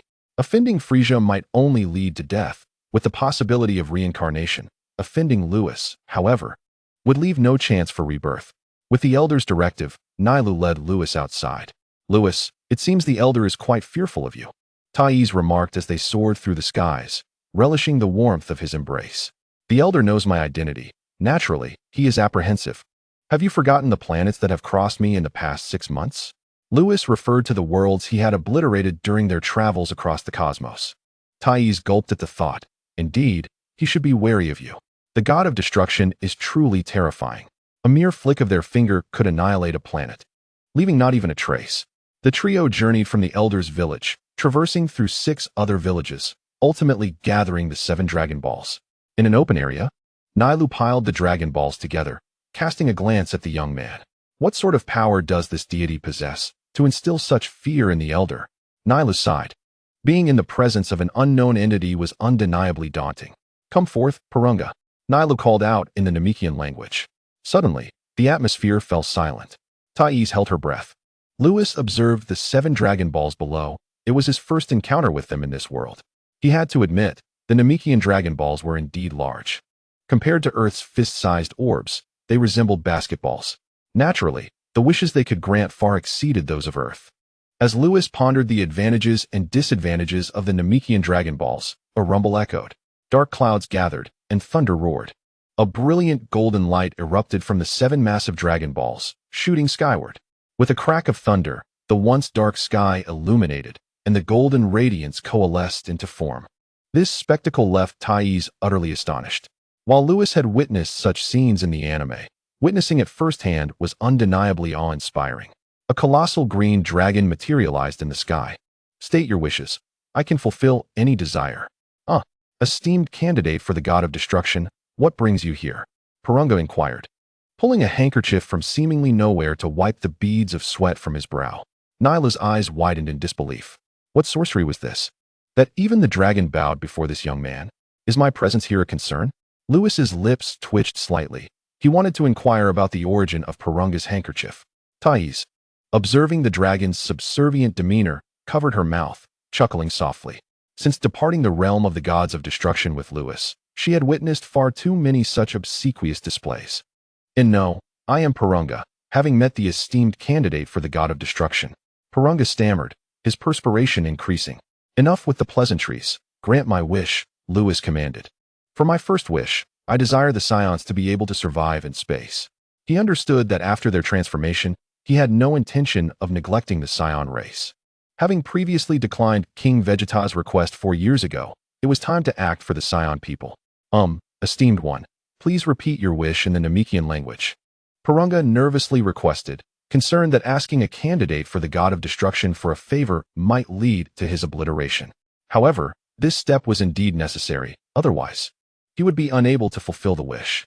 Lewis paused for a moment, initially believing that Purunga might recognize his identity and, under the pressure of his status, allow him to forego speaking in the Namekian language. Yet, that was not the case. Upon reflection, he grasped the essence of the matter. The method of granting wishes had been established by Shinran.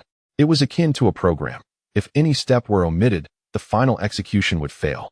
Hearing Purunga's request, Nailu quickly articulated it in the Namekian language. Buzz. Purunga's eyes glimmered with a red light. Esteemed candidate for the god of destruction, your wish has been granted. Lewis felt a subtle tremor within his body. He instantly sensed a change occurring. Henceforth, the Scions would be able to alter their breathing patterns in space, relying on their own energy for sustenance. Once their energy was depleted, survival in the cosmos would become impossible. Strictly speaking, this did not equate to true survival in space. Nonetheless, considering the caliber of the Namekian dragon, Lewis deemed the fulfillment of his wish to be quite satisfactory. Suddenly, bang! The miraculous power within Lewis dissipated abruptly. Huh? Lewis was taken aback.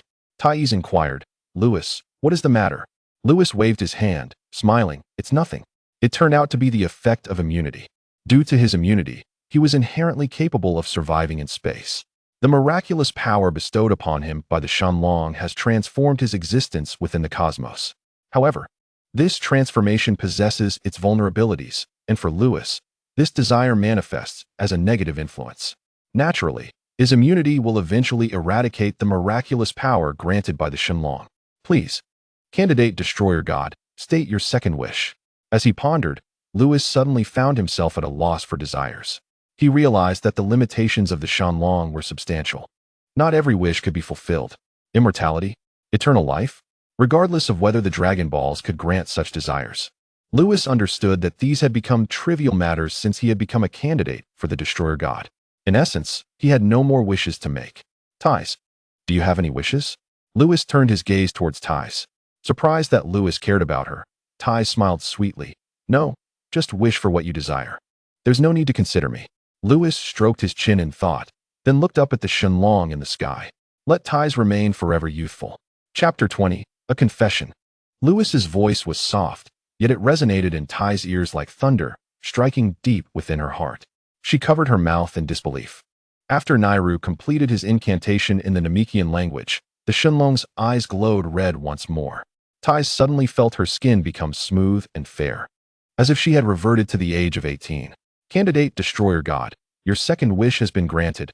Please state your third wish. I have no wishes left. You may depart, Lewis replied, clicking his tongue, utterly devoid of other desires. Very well, I shall take my leave. The Shenlong sighed in relief and transformed into a beam of light, vanishing into the heavens.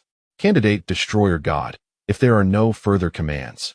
I shall also take my leave, Nairu said after a moment of contemplation. Wait, inform the elder that there is no need to worry about the impending crisis facing Namek. Our Scion clan will intervene. Thunder rumbled. Nairu trembled at the thought of a looming danger for Namek in the future. Thank you, Candidate Destroyer God. Realizing the identity of the person before him, Nairu felt overwhelming joy.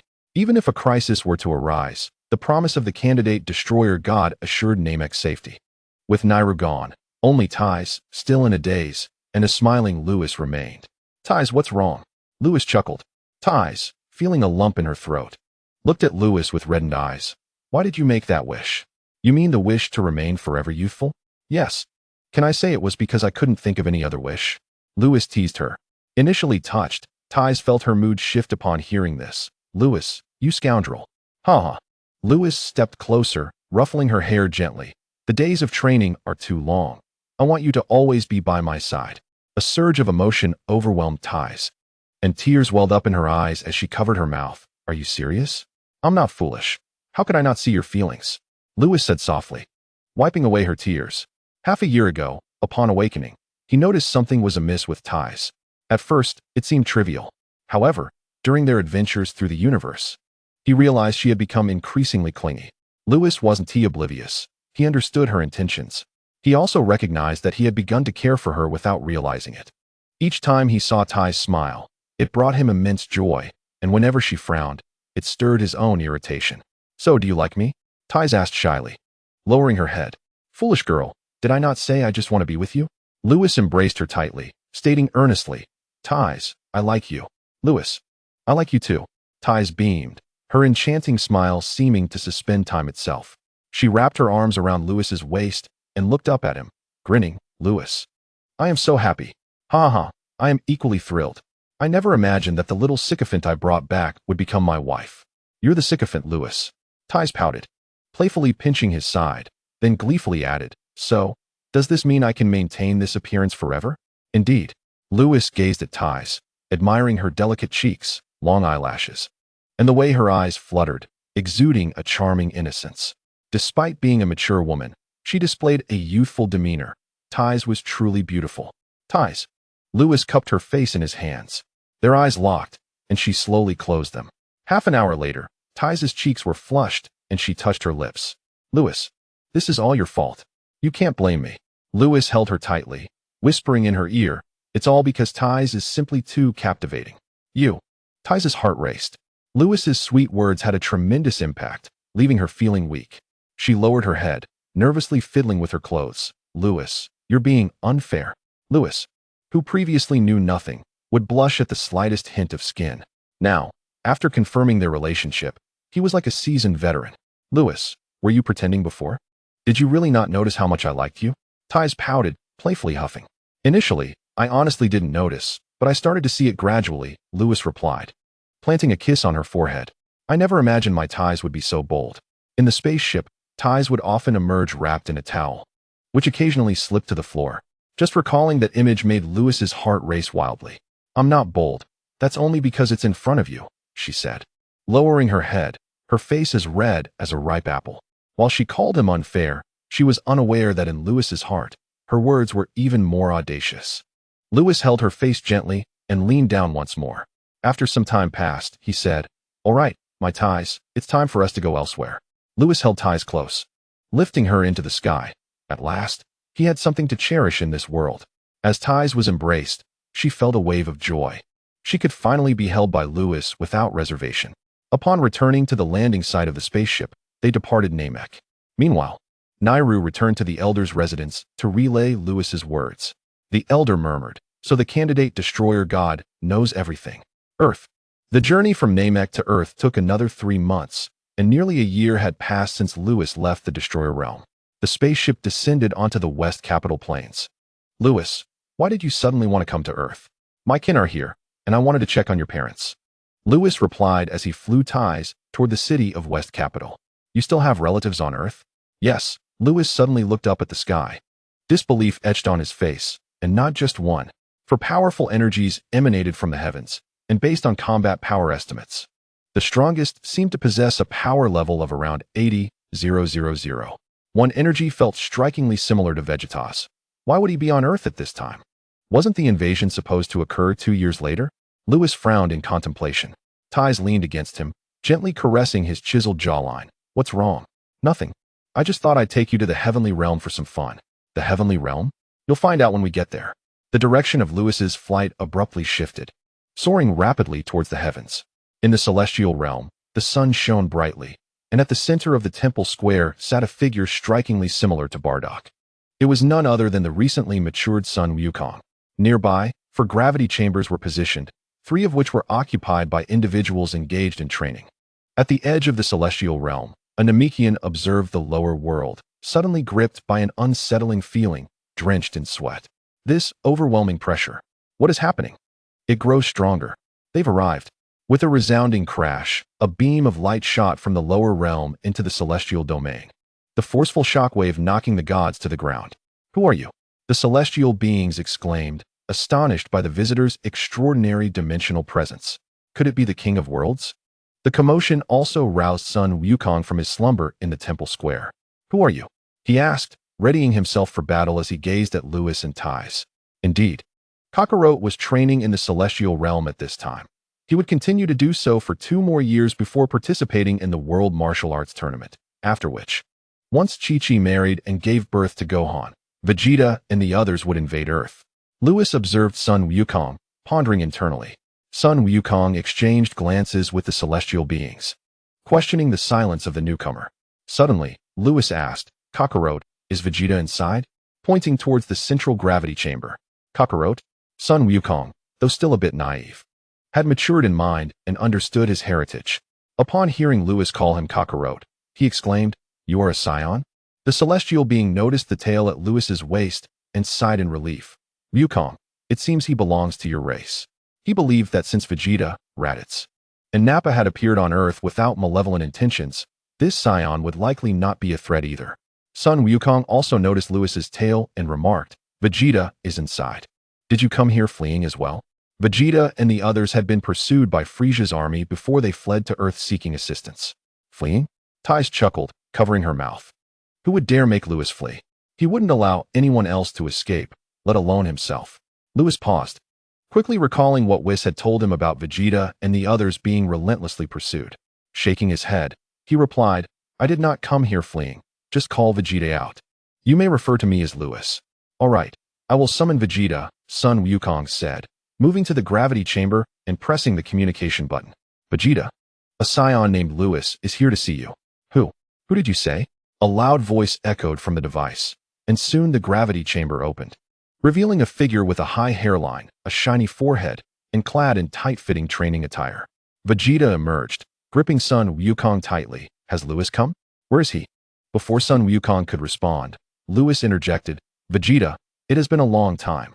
Vegeta's eyes widened at the sight of Lewis behind Son Wukong. He staggered, realizing it was indeed Lewis. "Lewis, you finally returned." Chapter 21. Arrival on Earth. Vegeta was filled with excitement. Upon seeing Lewis, he poured out his frustrations, recounting the exodus from planet Vegeta, the relentless pursuit by Frisia's army, and their eventual decision to seek help on Earth alongside Raditz and Nappa. After hearing everything, Lewis understood why Vegeta had ended up on Earth. The historical veracity was truly remarkable. Vegeta had come to Earth and was training with Son Wukong in the Celestial Realm. "Lewis, our planet Vegeta was destroyed by Frisia. You must avenge us Saiyans." Vegeta shouted, clenching his fists. "I understand what happened to planet Vegeta. This vengeance is for you to exact. I shall not interfere," Lewis replied, waving his hand dismissively. "Aren't you a candidate for the God of Destruction? With just a flick of your finger, you could obliterate Frisia. Why do you not take action?" Vegeta's voice rose in indignation. Long ago, King Vegeta had posed the same question to Lewis, who had coldly rejected the king's plea. However, now Lewis stated, "While I could eliminate Frisia, would you truly allow me to intervene?" Lewis did not coldly dismiss Vegeta's request this time. The Saiyans had changed after joining the Galactic Patrol. Those once ruthless and savage had become protectors of the universe, akin to the Solid Defense Force of Universe 6. Vegeta fell silent. Lewis inquired once more, "Do you still wish for me to intervene? If so, I shall immediately seek vengeance for our Saiyan race." "Forget it." Vegeta's stoic face broke into a rare smile. "We will handle it ourselves." As the prince of the Saiyan race, Vegeta was proud. He was unwilling to rely on the candidate for the God of Destruction for assistance, wanting to avenge his kin with his own hands. "Kakarot, will you join me in seeking vengeance?" Vegeta turned to the dazed Son Wukong. In former times, he would have lacked the confidence to say such a thing, for Frisia was the emperor of the universe. Yet now on Earth, he felt emboldened. The training methods on Earth, the gravity chambers, and most importantly, Son Wukong standing before him. "All right, I will accompany you," Son Wukong said, scratching his head with a foolish grin. "You fool." Vegeta chuckled with a mix of exasperation and amusement at the simplicity of Son Wukong. Lewis, too, was amused by Son Wukong's personality. Vegeta had changed, yet Son Wukong remained the same. It was quite delightful. Lewis suddenly asked, "When do you plan to seek vengeance?" Son Wukong looked to Vegeta, who furrowed his brow. "In 2 years, I believe. In that time, Kakarot and I will surely surpass Frisia." "Very well.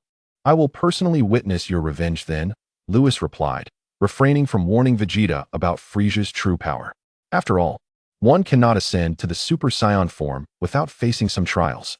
Lewis took Tais's hand, preparing to depart, but suddenly recalled something. "Would you both like to learn some formidable techniques at another location?" "What techniques?" Son Wukong inquired. "The King Kai Fist and the Spirit Bomb." Lewis spoke slowly. "If you wish to learn, I can arrange for North Kai to teach you." "All right." Vegeta nodded eagerly. Techniques lauded by a candidate for God of Destruction surely had their merits. Son Wukong chimed in, "Then I want to learn too." With their agreement, Lewis did not immediately take them to North Kai. First, he observed that Vegeta's battle power was merely 70,000, while Son Wukong appeared to possess around 80,000. Vegeta was still the perennial second fiddle. Furthermore, their martial arts training was insufficient, particularly Sun Wukong's. Lewis, having absorbed Whis's teachings, could easily discern that Sun Wukong's martial foundations were lacking. Only by fully embracing that individual's guidance would he have a chance to achieve the Ultra-Instinct state in the future. That individual, of course, referred to Bobo. Lewis suspected Bobo might belong to the angel race, considering that in the perceptions of others, Bobo had long served the god of Earth.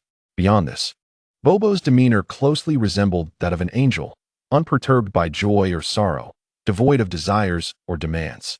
Training the young Sun Wukong, he could maintain a perfect balance. While training Son Goten and Trunks to transform into Super Saiyans, the balance was maintained. Ultimately, Luis chose not to disturb Bobo for the time being and left the area with ties, allowing the four Saiyans to continue their training in the other world. Luis, what was that place we just visited? It is the other world, the abode of Earth's Kaioshin. Earth has a Kaioshin? I was unaware of that. You are not alone in your ignorance. Many on Earth are oblivious. Moreover, having spent so much time in the universe, you've had little chance to learn of such matters. That is true. The two flew back to West City, and time passed swiftly, marking the end of another year. Throughout this time, Luis had remained at Tai's residence.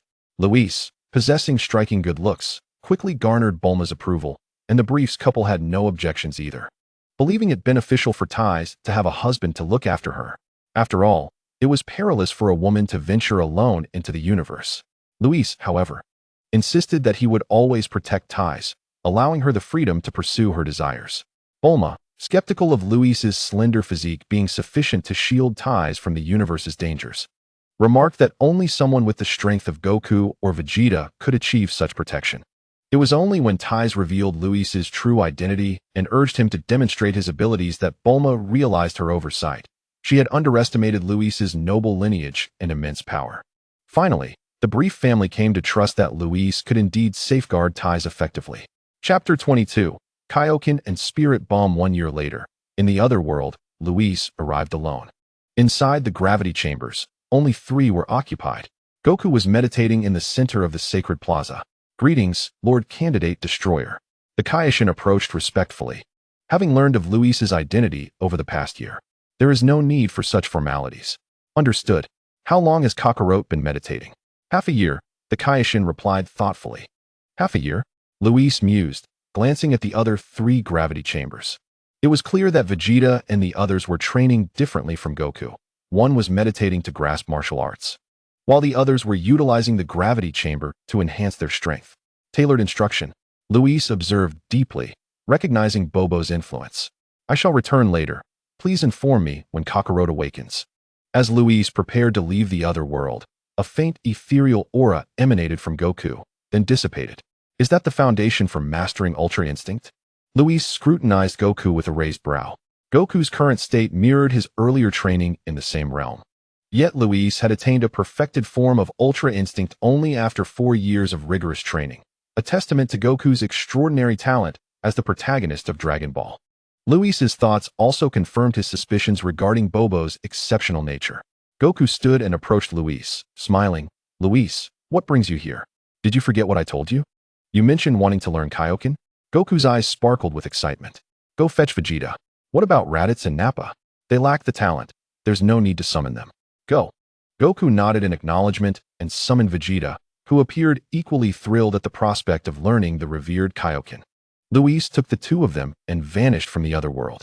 The North Kaioshin's planet lay in the afterlife, a place typically inaccessible to mere mortals.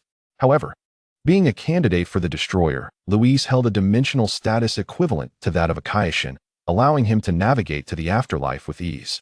Luis, accompanied by Goku and Vegeta, crossed the barrier between the mortal realm and arrived before the king of Hell's palace. Halt! A specter from the palace stepped forward. You mortals dare to invade the afterlife? Guards, send them back to the mortal realm. Before he could finish, a terrified voice echoed from within the palace. Which Kaioshin has descended upon the king of Hell's palace?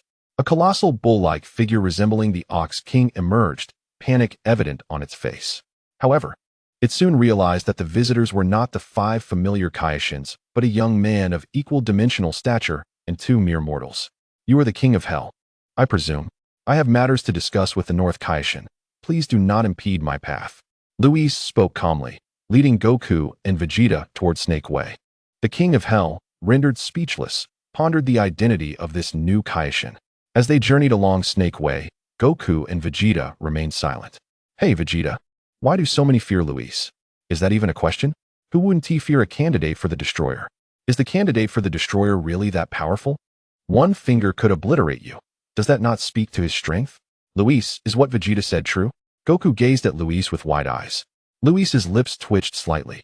You fool, you're not thinking of challenging me, are you? Seeing Luis's silence, Goku asked, Luis, could you spar with me? Absolutely not.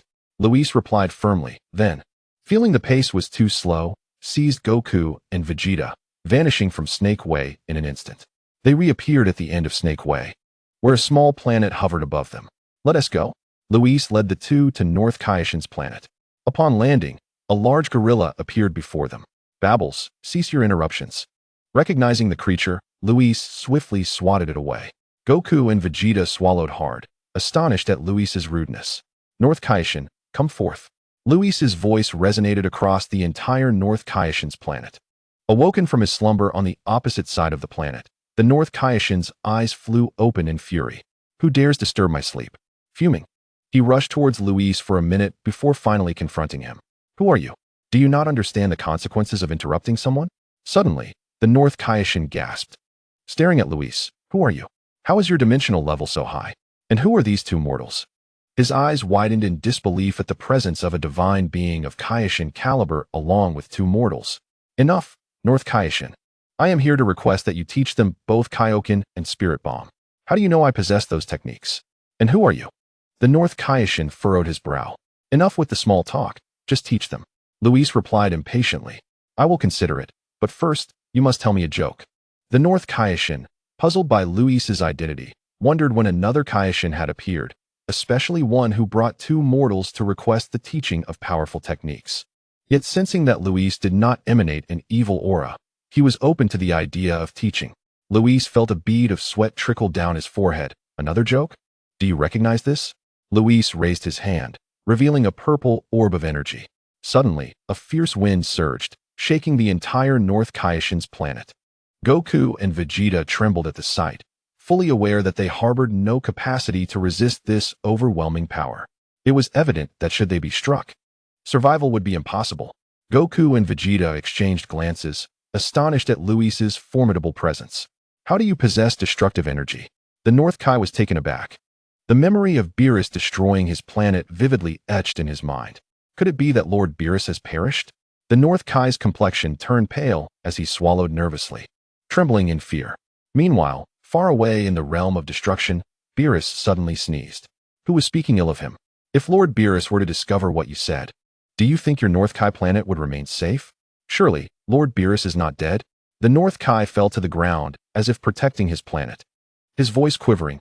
No, this is my last planet. Very well, I have no interest in your North Kai planet. Just ensure you teach those two properly. Luis dispersed the destructive energy in his hand.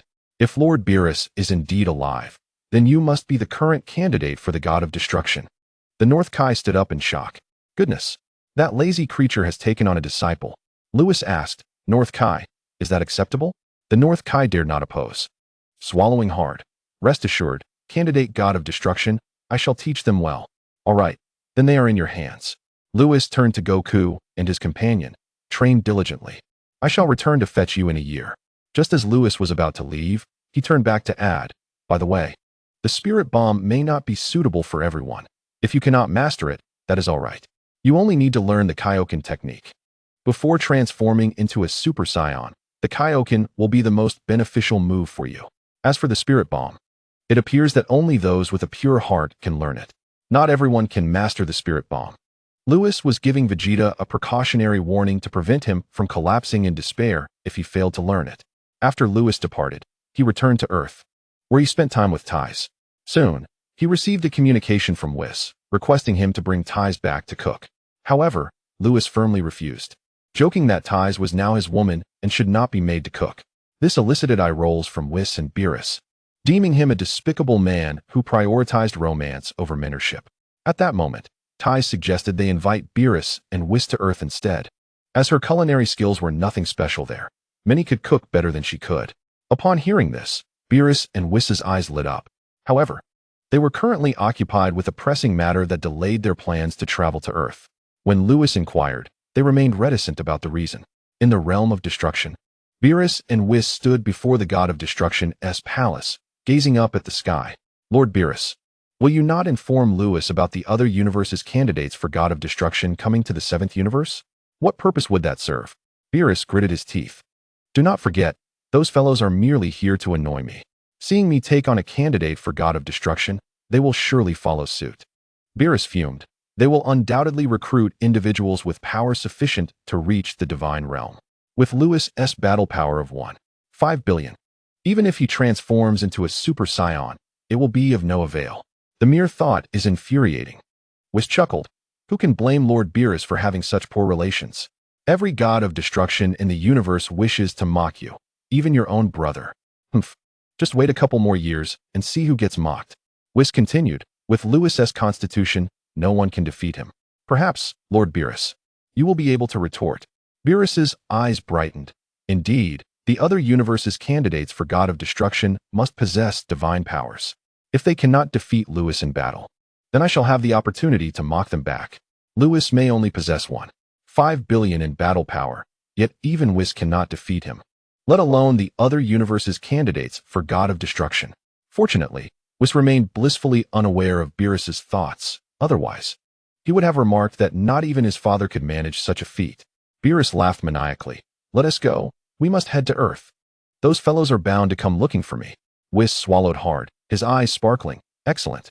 Ties mentioned that Earth has a plethora of delectable dishes. This is delightful. Let us depart at once. In the North Galaxy, at Frisia's headquarters. Damn it. A sharp, sinister voice echoed throughout the Frisia headquarters. All the beings in the hall fell silent, fearing the wrath of the universe's tyrant. Frisia crushed the wine glass in his hand. Gritting his teeth, those detestable Galactic Patrol, why must they oppose me? Frisia was unaware of the Scion's reasons for joining the Galactic Patrol. He only knew they had betrayed him. Betrayal was the one thing he despised most. Thus, Frisia had relentlessly pursued the Scions. Initially, he had some success, slaying several. However, over time, the Scions grew wise, retreating to the Galactic Patrol headquarters whenever they encountered Frisia's forces, a place even he dared not invade. Furthermore, due to the incident 4 years ago, when a candidate for god of destruction invaded his headquarters, Frisia was no longer willing to pursue the Scions. The Scions had only grown stronger over the years, especially that Bardock, whose battle power had surpassed even Jinu's. If he did not intervene, Frisia's forces would no longer be able to contain the Scions. Yet he had to be wary of that candidate for god of destruction. At that moment, Lord Frisia, I have heard a legend. An alien hurriedly entered the palace. Rushing to Frisia's side, Lord Frisia, I have heard of a legend regarding immortality. Frisia, still seething with rage, instantly changed countenance. Speak. I overheard an ancient race say that if one were to find the legendary Dragon Balls, they could grant any wish. To grant any wish? Did that not mean not only could one achieve immortality, but also gain immense power? If the ancient race spoke the truth, it was indeed possible. Quickly, tell me, where are the Dragon Balls? Frisia's expression brightened. The alien wiped the sweat from his brow. Lord Frisia, I only heard about it. I do not know where the Dragon Balls are. As soon as the words left his mouth, a chilling aura enveloped the palace. Find out. You must find out where the Dragon Balls are. As long as I gain immortality and immense power, the Galactic Patrol headquarters shall be the moment I conquer. On Earth, Lewis lay in the backyard of Tize's house, sipping a beverage and relishing a leisurely life. Tize was not present. She had gone shopping with Bulma. As the two sisters had not seen each other in years, their sisterly bond was deep, and they now spent every day together. At that moment, a radiant, seven-colored light appeared before Lewis. Kid, enjoying life, are we? Oh, is this not my Lord Beerus? Lewis opened his eyes with a smile. Didn't you have matters to attend to? You wouldn't come to Earth when called, and now you appear? His tone dripped with mockery. Beerus grit his teeth. This insolent brat. With a sly glint in his eyes, Beerus teased. Kid, I have good news and bad news. Which would you like to hear first? Whis, standing nearby, stifled a laugh. Lewis closed his eyes. Lord Beerus, I am not interested in hearing either. Beerus felt a vain throb on his forehead, while Whis burst into laughter. You must listen. Beerus huffed. The good news is, you are about to make a name for yourself. Lewis raised an eyebrow, reopening his eyes. And the bad news? The bad news is, you will have to fight against candidates for God of Destruction from other universes. What? Lewis sprang up from his beach chair, staring intently at Beerus. He finally understood what Beerus meant by making a name for himself. This situation leads him to battle with the candidates for the God of Destruction from other universes. With his immunity, he is naturally bound to emerge victorious. Thus, he becomes renowned throughout the Omni-King's universe. Lord Beerus, your scheme is quite astute. Haha. The weather is splendid. Beerus whistled as he gazed at the sky. Lewis's lips twitched slightly. His comment regarding Beerus's cleverness stems from the fact that if he were to engage in combat with other gods of destruction, he would be in an invincible position. Consequently, Beerus could retort with scorn, stating that a master of the divine realm could not even defeat a mere mortal. As for inciting hatred, Beerus remains entirely indifferent. After all, he is already loathed by all gods of destruction and does not need to concern himself with being further despised. However, Beerus now desires to drag him into the fray. All right, you rascal, as your master, I must ask whether you will assist me with this task. Beerus patted Lewis on the shoulder, his demeanor unflustered. Help? Of course I'll help. Lewis gritted his teeth. Externally, he appeared angry, yet internally, he remained unfazed. As the saying goes, one rises and falls together. He had long been bound to the seventh universe. Moreover, in Lewis's eyes, Beerus and Whis represented both mentorship and camaraderie. Should Beerus wish to mock, Lewis would undoubtedly lend his aid. A slight smile graced Lewis's lips as he eagerly anticipated the prospect of clashing with the other candidates for the God of Destruction. Suddenly, Lewis furrowed his brow and asked, Lord Beerus, aside from the 11th universe, do the other universes have candidates for the God of Destruction? Whis finally spoke, chuckling, haha. Long ago, when Lord Beerus accepted you as a candidate for the God of Destruction, other gods of destruction did the same. Lewis covered his eyes.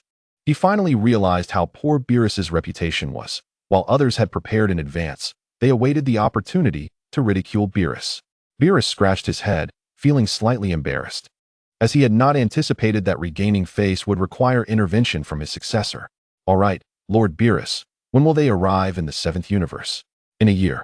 In a year? Really? Is there a problem? Beerus looked at Lewis with confusion. Lewis shook his head. Vegeta and Goku had gone to the North Kai to learn the Kaioken technique, and he would return to fetch them in a year. It was also in a year that these two planned to seek vengeance against Frieza. Unexpectedly, the candidates for the God of Destruction from other universes would also arrive in the 7th universe after a year. The timing seemed a bit conflicting. In the end, Lewis said little more, and Beerus and Whis settled on Earth. Upon their arrival, they quickly discovered that Tai's claims were indeed correct. Earth was a veritable paradise for food. Even the most casual street snacks were culinary delights they had never encountered before. Beerus and Whis lamented why they had not discovered this planet sooner. In addition to the food, they soon realized that Earth possessed a unique feature. In the northern region stood a towering stone spire, and above it lay a mysterious celestial realm. They had ventured to the celestial realm once, but found nothing amiss, only noting the ancient nature of both the realm and the stone spire. Ultimately, Beerus and Whis could only leave the matter unresolved. Chapter 24. Goku and Vegeta learned the Kaioken technique. Beerus and Whis were immersed in the world of gastronomy, while Lewis commenced his training. This marked the first time he had trained since departing from the realm of destruction, focusing on 3 aspects: power, dimension, and rules. In terms of power, his current strength, measured by combat power, stood at 1.5 billion before transformation, and upon transforming into a Super Saiyan, he could achieve 75 billion combat power. In dimensions, he was at the Kai level. As for the rules, he could only condense destructive energy to the size of a fist. Achieving breakthroughs in all 3 areas within a year seemed unrealistic unless granted by the system, as the system had not issued any sign-in tasks. Lewis could only strive to make progress in one aspect, aiming for a breakthrough by the year's end. After contemplation, Lewis decided it would be best to focus on dimensions. The reasons for this were manifold. First, in terms of power, he had already reached a bottleneck at his current stage, making further enhancement exceedingly challenging. Even if improvement were possible, it would be minimal unless he could break through to Super Saiyan 2, which would amplify his original power by 100-fold, reaching 1.5 trillion combat power. However, It is essential to remember that Lewis had only recently achieved Super Saiyan 1, and pursuing further breakthroughs was simply unrealistic. This was also why he had refrained from training since leaving the realm of destruction, opting instead to accompany Tai. Secondly, regarding the rules of destruction, the size of the destructive energy sphere he could condense depended on his own strength. As the adage goes, the larger the container, the more water it can hold. Lewis's ability to condense destructive energy to the size of a fist was already at its limit. Attempting to create larger spheres was utterly impossible. It is worth noting that other candidates for the God of Destruction would also be manipulating the rules of destruction. Even if Lewis could condense his destructive energy further, it would pale in comparison to those who had trained for thousands of years. Thirdly, dimensions differ from the previous two aspects.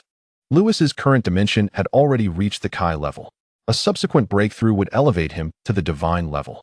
The divine level is the realm inhabited by gods of destruction and Kaioshin. Once Lewis transcends to the divine dimension, his power would transform into divine strength. As previously mentioned, divine strength significantly surpasses mortal strength. Under equivalent combat power, the might unleashed by divine strength is vastly greater. Another crucial benefit of breaking through to the divine dimension is that his lifespan would be greatly extended. Of course, even if Lewis made advancements in dimensions, he would still be unable to defeat other candidates for the God of Destruction. Lewis did not harbor illusions of being able to best others at present, but he was confident that they could not eliminate him either. The outcome was destined to be a stalemate, and weighing the three factors, Lewis chose to focus on dimensions. However, it is essential to note that dimension training is not solely reliant on talent. It also necessitates considerable time, as well as opportunities and luck. Thus, Lewis ascended once more to the celestial realm. In the celestial palace, the celestial god continued to observe the lower realms. Wiping the cold sweat from his brow, the celestial god remarked, "I never expected the true god of destruction to arrive on Earth." A beam of light descended from the lower realm. The visitor was none other than Lewis. The celestial god inquired, "Candidate god of destruction, do you require anything?" Lewis smiled. "I have come to request the use of your room of spirit and time. May I have your permission? May I have your permission? If you do not grant it, will you destroy the earth?" The celestial god swallowed hard, puzzled as to how Lewis knew of the room of spirit and time, but still nodded, "Of course. There is no issue." "Very well, lead me there." "Certainly, please follow me." The celestial god guided Lewis into the palace, traversing the corridor. Along the way, the celestial god explained the precautions regarding the room of spirit and time. Lewis was already well aware of the conditions within the room, but listened quietly nonetheless. Upon reaching the entrance of the room of spirit and time, the celestial god stated, "Candidate god of destruction, please ensure you exit within 2 years. Otherwise, you will be trapped forever." Understood. Lewis refrained from informing the celestial god that, provided one possesses sufficient strength, it is still possible to break the spatial barrier and return to reality. Lewis stepped into the room of spirit and time. Meanwhile, in another universe, "Ramsey, have you chosen your candidate? I selected one over a decade ago. And what about you, Zampa? You won't abstain from this challenge simply because Beerus is your brother, will you?" "TCH, I would relish the opportunity to mock that skinny skeleton every day. That as well, there remains a year for them to refine their skills, lest any mistakes arise at that time." The 11 gods of destruction conspired together to challenge Lewis. Meanwhile, the serving angels gathered as well. "Bardos, have you uncovered the origin of that divine aura from years past?" "Sister, I have not." "What about all of you?" "We haven't either." "We inquired with Whis, but he claimed to know nothing. Perhaps he truly is unaware." "Well then, let us seize this opportunity to investigate the 7th universe thoroughly." Time passed, and a year slipped away. In the restaurant of the Tai's family in Shidu, "Lewis, try this," Tai said, offering a piece of meat on her fork to Lewis. He smiled gently, opened his mouth, and took the meat offered to him. Once he finished, Tais picked up a napkin and gently wiped his mouth. At the other side of the table, "Whis, do not be greedy. That is mine. Lord Beerus, it belongs to me." Beerus and Whis were nearly at odds over the last chicken leg on the table. "Lord Beerus, I am full. I shall visit the North Kai briefly and return shortly." Lewis greeted them, taking Tais by the hand as they left the hall. Upon seeing this, the two in the restaurant paused. Beerus seized the opportunity to snatch the chicken leg from Whis's hand, biting into it as he spoke. "Whis, do you not find this lad a bit peculiar?" A year ago, Lewis returned from that mysterious heavenly realm after several days. and he has been different ever since. Whis pondered. It seems there is a slight difference in dimensions. Indeed, I share your sentiment. It feels as though Lewis is on the verge of transcending to the divine level. Beerus took another bite of the chicken leg, shaking his head. I must be out of my mind. Lewis has only trained for 16 years. How could he possibly ascend to the divine level so swiftly? At North Kai's planet, with a flash, Lewis and Ties appeared instantaneously. Suddenly, two overwhelming auras surged forth with ferocity. Ties' once rosy cheeks paled instantly. Do not fear, Lewis reassured, tightly embracing Ties as a purplish glow enveloped them. The destructive aura wrapped around them, and the turbulent energy waves crashed against it, dissipating abruptly. You startled me, Ties exclaimed, patting her chest. Tenfold Kaioken. Tenfold Kaioken. They shouted in unison as the tumultuous energy surged once more, causing North Kai's planet to tremble as if it were on the brink of explosion. You too. Cease this at once. The North Kai clung desperately to a crooked tree, his pet gorilla and grasshopper gripping his leg tightly. Who are they? They are so powerful. Ties, sheltered, covered her mouth in astonishment. They are my kin. I did not expect they had indeed mastered the Kaioken, Lewis said, holding Ties as fierce energy waves battered against them, yet ultimately failing to penetrate the protective, destructive aura. After a while, the two crimson lights dimmed, and Sun Wukong and Vegeta exited their Kaioken state. The North Kai and his two pets released their grip on the tree, collapsing helplessly to the ground. It is Lewis. Sun Wukong noticed him, and, of course, he also spotted Ties beside Lewis. Lewis, who is she? She is my wife, Lewis replied with a gentle smile, leading Ties closer. Ties' heart swelled with joy as she gazed tenderly at Lewis. Lewis squeezed her little hand and turned to Vegeta. How does the Kaioken fare? Vegeta grinned. Very strong indeed. Frieza is doomed this time. Oh. Lewis sensed the energy of Vegeta and Sun Wukong. When Sun Wukong arrived at North Kai's planet, his power was at 80,000. Vegeta. Slightly less, at 70,000. Now, in Lewis's perception, Sun Wukong's power had soared to 200,000. As for Vegeta, he remained slightly behind Sun Wukong, possessing about 170,000. Haha, it seems you are quite confident in your revenge plan. Humph, I shall personally slay Frieza. Vegeta gritted his teeth. The memories of planet Vegeta's explosion vivid in his mind. Perhaps with his 170,000 power, he might not defeat the cosmic tyrant.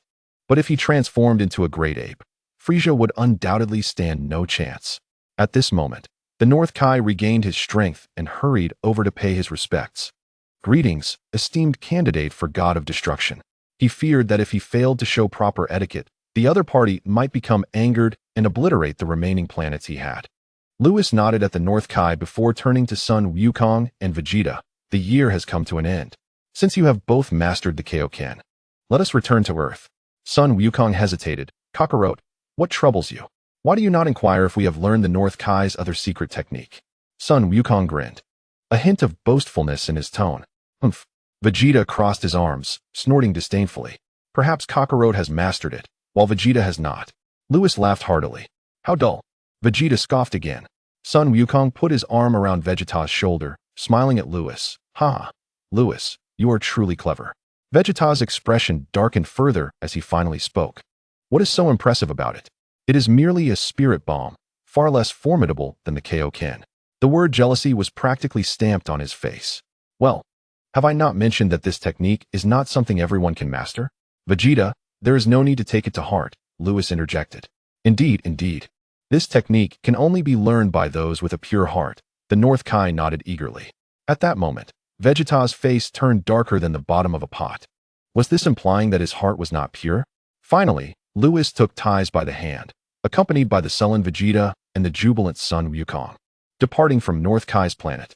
Chapter 25, Ding, please sign in before the gods. Upon returning to Earth, Sun Wukong returned to Baozi Mountain, while Vegeta resided at Bulma's home. Having just returned, neither of them planned to seek out Frieza for revenge immediately. They decided to rest first. In the backyard, Ties and Lewis sat on a swing.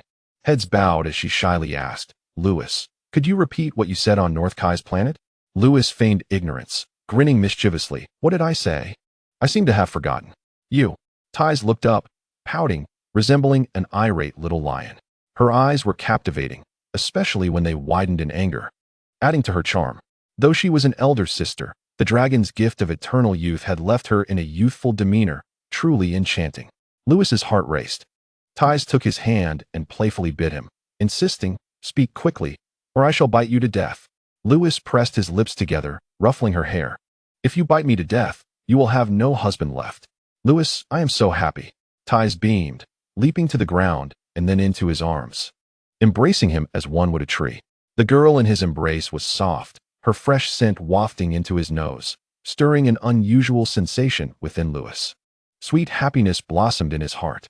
He had entered the Dragon Ball world with dreams of defeating Beerus and Zeno. Who could have imagined encountering Ties? There are many beautiful women in Dragon Ball, such as Bulma, Chi-Chi, and Android 18, but Ties holds a unique beauty. She is mature and wise, yet playful and adorable. Lewis's hands rested on Ties' back, holding her close. He now had something to cherish. "I had previously relied on you to protect me, yet it seems I was deceived." Ties' voice suddenly rang out softly from his embrace. "What have I deceived you about?" "You deceived my heart." Ties raised her head. Her beautiful eyes filled with the shadow of Lewis. Lewis clutched his chest, feeling as though he had been struck by a sweet arrow. He gently cupped her small face and teased, "Sister Ties, how have you learned to entice others?" Her long golden hair cascaded down her back. Her fair and exquisite face adorned with slightly parted ruby lips, opening and closing in a charming manner. "I'm not trying to entice you, and I'm not your sister. I am your wife." Ties playfully stuck out her tongue, displaying a cute innocence. A gentle breeze swept by, yet it could not dissipate the heat surging within Lewis. His sister Ties was simply too adorable. He cradled her small face and tenderly nipped at her rosy lips. Ties' eyes widened in surprise. "He kissed me." Her mind went blank, and she forgot to resist. By the time she regained her senses, she leaned into him, her boldness causing her ears to flush with warmth. After a moment, their lips parted.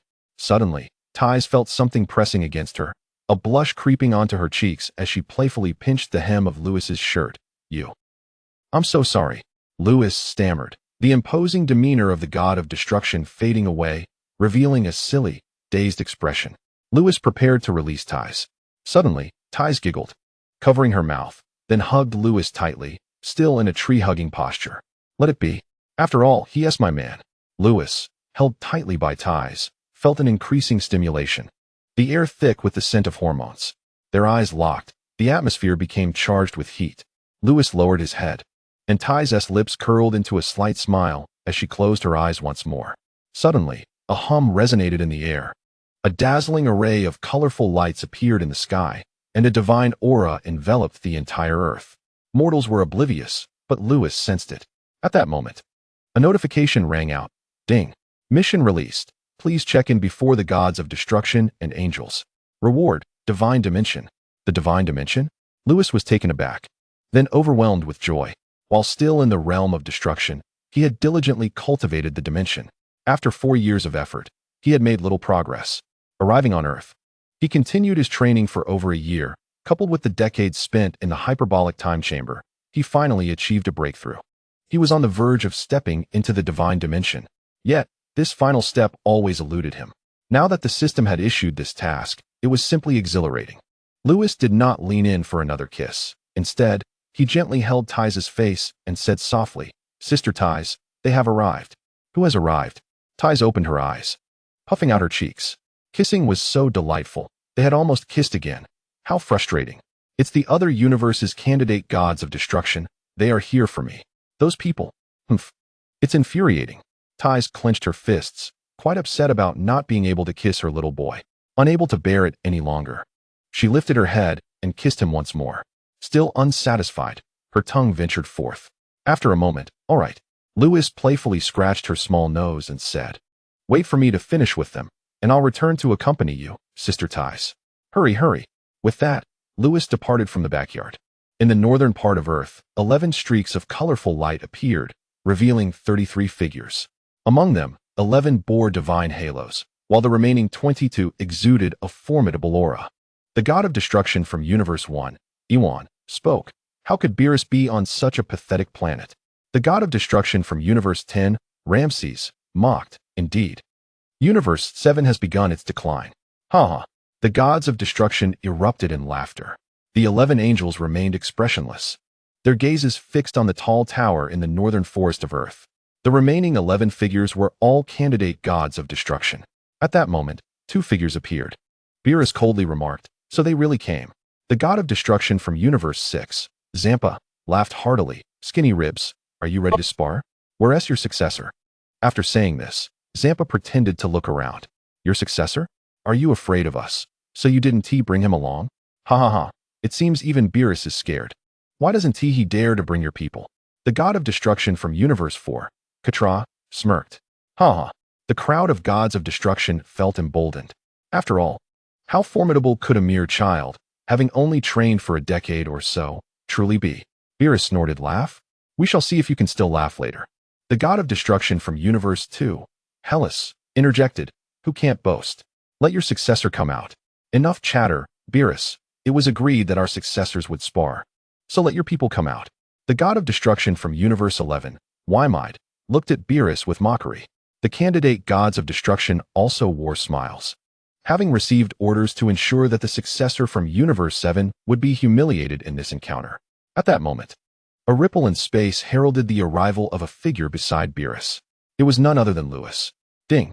Successfully checked in before the gods of destruction and angels. Reward, Divine Dimension. Buzz. A divine aura erupted from Lewis, marking his entry into that final threshold. The power of a mortal was completely transformed into divine power. Upon breaking into the divine dimension, Lewis's lifespan matched that of the Kaioshin and the gods of destruction. At this moment, the angels and gods of destruction sensed Lewis's breakthrough, igniting a wave of excitement among them. What is this? The divine dimension? Who is this guy? How did he break into the divine dimension? Could he be the candidate god of destruction from Universe 7? How is that possible? Beerus has only had him for a little over a decade. How could he cultivate a child into the divine dimension in such a short time? It's utterly inconceivable. The gods of destruction stared at Lewis in shock. Not only the other gods of destruction, but even Beerus and Whis were left dumbfounded. ISNT, this kid from the Kaioshin dimension? How did he break through in the blink of an eye? Chapter 26. The astonishment of the gods. Greetings, esteemed gods of destruction. Lewis scratched his nose, immediately recognizing the gods of destruction and angels present. However, there were also 11 others beside them, whose dimensions were not high, with the highest being only at the Kaioshin level. While their dimensions were low, the aura they emitted was exceptionally strong. These 11 were undoubtedly the candidate gods of destruction from other universes. Wait. Suddenly, Lewis recognized a familiar figure among these candidate gods of destruction. Toppo. In the Super Anime, Toppo was the leader of the Pride Troopers from Universe 11, who faced off against Vegeta during the Tournament of Power, resulting in both being eliminated simultaneously. To think he had become a candidate god of destruction under Wymide's tutelage. In just over a decade, he had achieved this level. What remarkable talent! Having strong talent in dimension cultivation is useless. Didn't you notice his power is? Wait, he actually possesses the aura of destruction. Has he comprehended the rules of destruction? The god of destruction from Universe 8, Gillier, exclaimed, "This kid's talent is truly terrifying." No wonder Beerus would take him as a candidate god of destruction. The god of destruction from Universe 12, Jean, incredulously commented, "It's astonishing. In just over a decade, he has elevated his dimension cultivation to divine level and even comprehended the rules of destruction." Zampa shook his head frantically. "We misjudged him. I told you. How could Skinny Ribs joke about the candidate gods of destruction?" The other gods of destruction were equally taken aback. As for the angels, they were even more astonished. Gazing at Lewis, a faint yet profound aura emanated from Lewis, which the gods of destruction might have initially overlooked. But it represented a level akin to that of the angels. How could the angels remain oblivious? The realm of freedom. The candidate god of destruction from the 7th universe is merely in his 20s. This young lad must have started his training in the womb. Yet, even training in the womb would only grant him an additional year. This boy is truly terrifying. So what do you think? Wasn't it just said that I should summon Luis? How do you perceive my successor? Beerus placed his hand on Luis's shoulder, gazing at the pantheon of gods before him, bursting into hearty laughter. However, Beerus was perplexed by how Luis had suddenly ascended to the divine dimension. Yet, this was not the time for inquiries. Observing the incredulous expressions of those around him, years of frustration evaporated. leaving him immensely satisfied. Do not become too complacent. Do not assume that your successor's remarkable talent will guarantee victory in this spar, Quitella remarked, his face darkened as he scrutinized Beerus and Whis. He harbored a grudge against Beerus, who possessed greater strength and was, in fact, the very god of destruction who most wished to witness the downfall of the seventh universe. The seventh universe had been deteriorating for years and was at risk of annihilation by the Omni-King at any moment. He found joy in this prospect. Little did he expect to witness signs of revival in this young lad. Indeed, this spar would not merely be determined by talent. True strength would be paramount. Delicious, he exclaimed, patting his companion Topo. Topo stepped forward, and with a thunderous roar, a destructive aura surged skyward, shattering the ground and obliterating the forest. Incredible, exclaimed the other candidate gods of destruction. The earth trembled violently, on the verge of disintegration under Topo's destructive energy. Whis remained beside Beerus, his expression inscrutable as he watched Topo wreak havoc upon the earth. You seek your own demise. Beerus's expression darkened, more somber than ever. The earth was a rare delicacy he had painstakingly discovered. Anyone who dared to harm it was his enemy. A murderous intent radiated from Beerus, causing him to vanish in an instant. Topo, standing beside Whis, suddenly felt a constriction in his breath, as if he were being scrutinized by a primordial behemoth. His destructive aura dissipated abruptly. Cease at once. Whis was startled. What had possessed Beerus to take matters into his own hands? He quickly intervened. Positioning himself in front of Topo, muscles tensed, fists clenched with all his might. As he lunged forward, a purple fist materialized in the void, colliding with Whis's own. The resulting explosion was catastrophic, as mountains crumbled and the earth erupted, the northern galaxy's region collapsing into a void.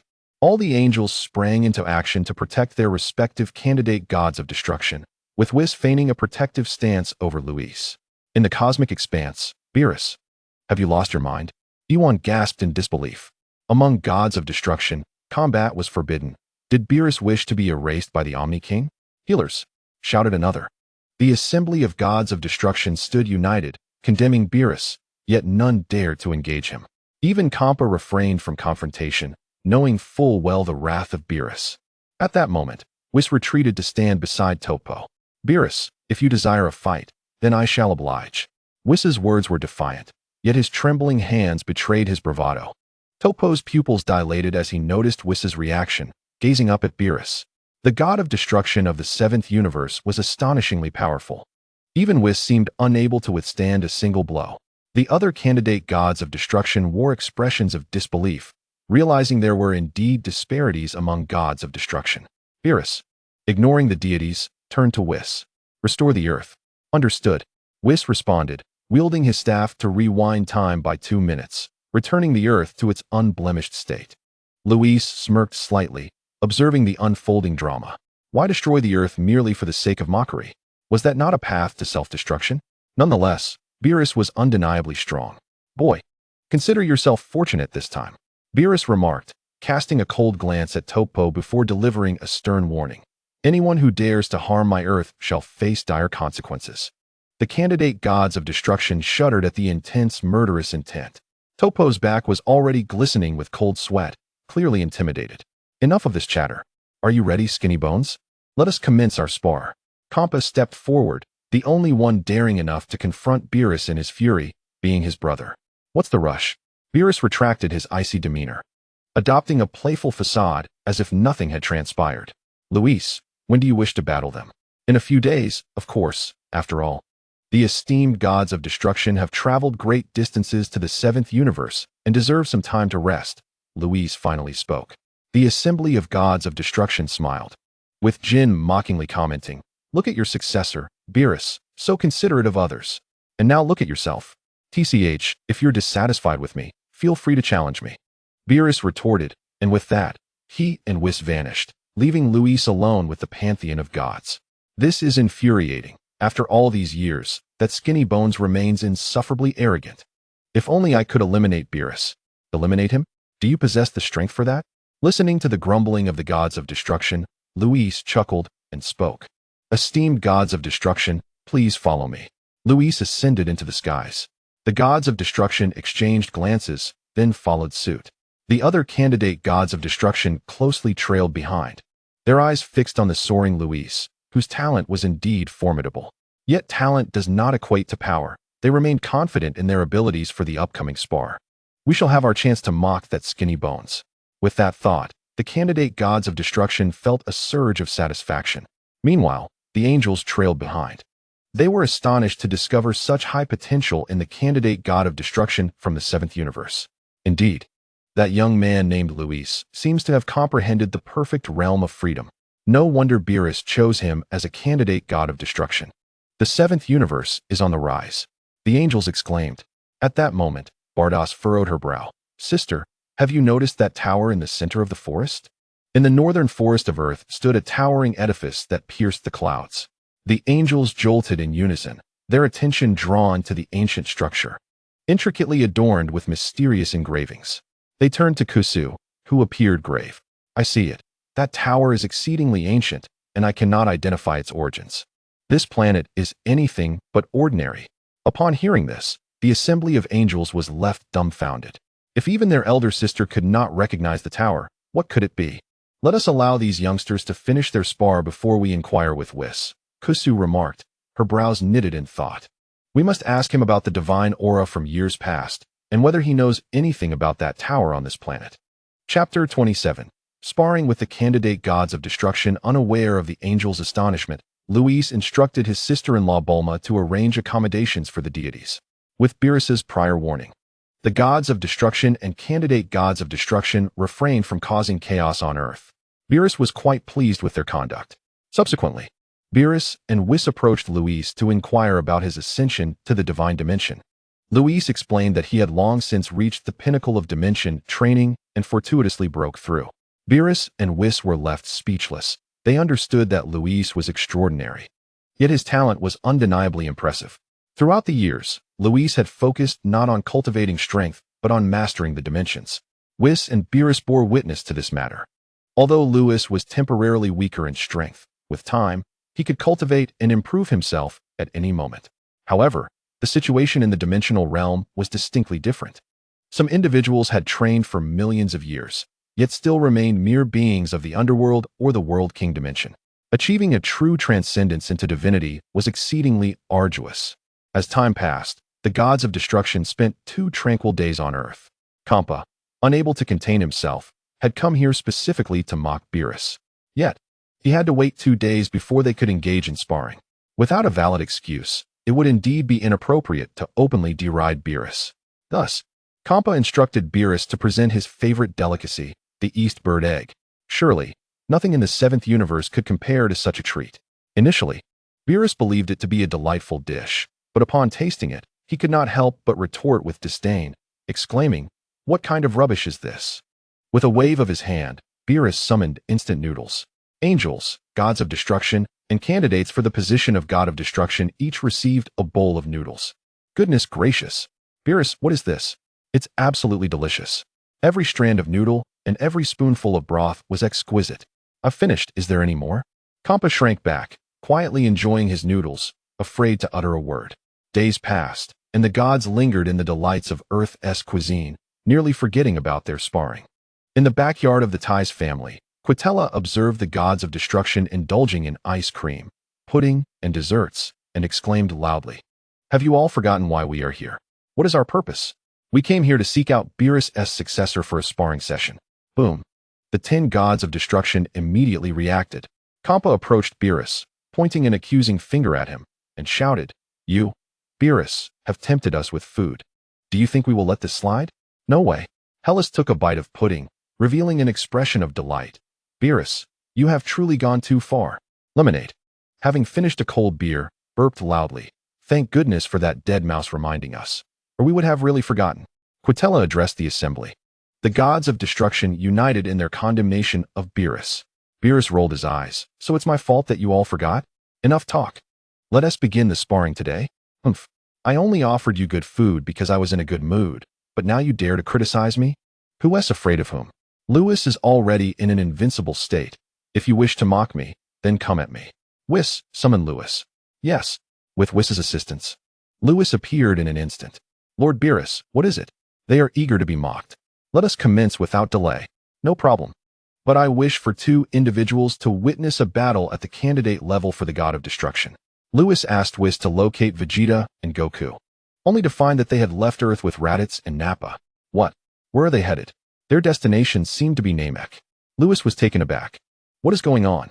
Piccolo is alive, and the Supreme Kai is unharmed. Why are they going to Namek? It turned out that during the 3 years Vegeta spent on Earth, he had formed a bond with Bulma. Knowing that Bulma's sister had connections with Galactic Patrolman Jaco, he reached out through ties to the Galactic Patrol headquarters. Far away at the Galactic headquarters, King Vegeta finally received news about his son and sent a message to Vegeta. Frieza had discovered the legend of the Dragon Balls on Namek and was heading there. If Frieza acquired the Dragon Balls, the Saiyans would be doomed. Thus, King Vegeta led all young Saiyans into action, with over 500 Saiyans charging towards Namek. In an instant, the 7th universe was thrown into turmoil. On one side stood the cosmic tyrant Frieza, on the other, the emerging Saiyan clan. A clash of these 2 formidable forces was imminent. Upon learning this information, Vegeta immediately departed Earth with Goku and the others. Through Whis' narration, Lewis understood the unfolding events. His blood surged with excitement. The Saiyan clan was about to confront Frieza. The mere thought was thrilling. Yet, he found himself unable to leave. Lewis, what are you thinking? Beerus inquired. Lord Beerus, let us begin quickly. I must make my way to Namek afterward. Lewis suppressed his excitement. Beerus nodded and turned to Whis. Whis, prepare the void battlefield. Whis smiled and said, Sister, lend a hand. In a corner of the courtyard, Kes slowly set down her ice cream and soared into the air with Whis. They arrived in a vast void, and both waved their staffs simultaneously. Buzz. 2 streams of radiant light emerged from the staffs, permeating the void. Instantly, a battlefield of 100,000 square meters was created. The angels, gods of destruction, and candidates for the position of God of Destruction flew into the arena. Lewis was the last to step into the battlefield, and the area outside the battlefield froze instantly. The God of Destruction from Universe 5, Iraq, asked, How do you wish to spar this time? The God of Destruction from Universe 11, Vermaud, replied, You may spar however you wish. As long as you leave Lewis for my Universe 11. The God of Destruction from Universe 6, Kampa, angrily retorted, What are you thinking? Lewis belongs solely to my Universe 6. The gods of destruction exchanged words, each desiring to battle Lewis. After all, Lewis had yet to fully mature. Defeating him would allow them to ridicule Beerus. Otherwise, if they waited until Lewis grew stronger, it would be too late. Stop, esteemed lords. Why not let all of your successors fight together? Lewis found himself unwilling to waste time here. He only wished to swiftly conclude this farce and rush to Namek. Upon hearing this, the 11 candidates for the God of Destruction became furious. How arrogant. Don't think your talent makes you invincible. Do you truly believe you can defeat any of us candidates? Do you genuinely think you have become a true God of Destruction? Your strength is still insufficient. Yet you have quickly learned to be as arrogant as Lord Beerus? Beerus interjected, I want to strike. Quitella flew over, approached Lewis, and patted him on the chest, coldly saying, Kid, you are quite audacious. Beerus' demeanor had always irked him, and now this young man shared the same attitude. Lewis narrowed his eyes. Lord Quitella, what is the matter? Do you have an issue with me? His tone was calm, yet it was laced with provocation in Quitella's ears. The gods of destruction looked on with amusement. This young man was indeed bold. Did he not fear Quitella would end his life? Beerus nodded, finding no fault in Lewis's demeanor. If anything, he admired his boldness. Quitella loathed him, and naturally, Lewis felt no fondness for Quitella. Kid, do you know whom you are speaking to? Quitella emanated a murderous aura, causing the candidates for the God of Destruction to tremble. Lord Beerus, let them all come at me. I am pressed for time. Lewis turned his back, disregarding Quitella. Quitella's fury ignited. How could he be ignored by a mere nobody? He raised his hand, condensing a sphere of destructive energy. Buzz. The atmosphere of the void battlefield was instantly disturbed. Quitella, you have gone too far. Beerus appeared behind Lewis, facing Quitella with an expression devoid of any emotion. Gone too far. Vermaud, who was watching, was taken aback. Just days prior, his universe's topo had merely caused a minor disruption on Earth, and here Quitella was prepared to kill him. This is not going too far. Isn't your protection a bit excessive? The assembled deities were left speechless. If he seeks death, then I shall fulfill his wish. Quitella retracted his hand and cast a glance at Troy, the candidate destroyer from his universe, saying, Troy, join forces with the other candidate destroyers from different universes and eliminate that boy. Understood. Troy, the candidate destroyer of the fourth universe, nodded in agreement. The other candidate destroyers looked to their respective destroyers, who also nodded in affirmation. Consequently, all the candidate destroyers soared into the air. Observing this, the angels were left astonished. Batos glanced at the composed Whis and inquired, Whis, has your candidate destroyer gone mad? The other angels shared similar sentiments, wondering if Lewis believed that having grasped the perfect state of liberation made him invincible. How audacious to provoke Quitella and simultaneously challenge 11 candidate destroyers. He must either be foolish or insane. In response to the queries of his siblings, Whis simply smiled in silence. Kess, tilting her head thoughtfully, suggested, could it be that he is emboldened by overconfidence? Aside from madness, this was the only possibility she could conceive. Overconfidence? The angel from the fourth universe, Kernick, chuckled. This young man's talent is indeed formidable, having transcended dimensions to reach the divine level, but in terms of power, he is still far from sufficient. Can this be considered overconfidence? The other angels concurred with this assessment. Very well, you shall see for yourselves, Whis remarked with a smile. Lewis's uniqueness could not remain hidden for long. It would eventually come to light. Moreover, even the Grand Priest was aware of it and had entrusted Whis with nurturing Lewis. So there should be no issues. Chapter 28, Disregard. In the sky, it was 1 against 11. Lewis gazed calmly at the 11 opponents before him. Among them, Topo was the one he was most familiar with. Topo was exceptionally strong, having matched Vegeta in his deep blue state in the anime, a feat not easily accomplished. As for the other candidate destroyers, he had neither seen nor heard of them before. Lewis was uncertain who among them was the strongest, but without a doubt, he could not defeat any of the candidate destroyers with his current power. Kid, you're quite arrogant. Troy furrowed his brow. He had been selected by Quitella as a candidate destroyer over a decade ago, with the objective of defeating the candidate destroyer of the 7th universe one day. Now, the moment had finally arrived. What's wrong? Is being arrogant against the law? Lewis's lips curled into a slight smirk. His audacity was remarkable. Soon he would have cause to regret it. What has emboldened you to challenge all 11 of us simultaneously? The candidate destroyers shook their heads in disbelief. Lewis, undeterred, replied, Enough chatter, let us commence. If you wish for an early demise, I shall oblige. Troy noticed Quitella giving him a nod from afar. The other candidate destroyers readied themselves for battle. At that moment, Topo shook his head, distancing himself. Attacking in numbers is not an act of justice. It contradicts my principles. Go ahead. Humph.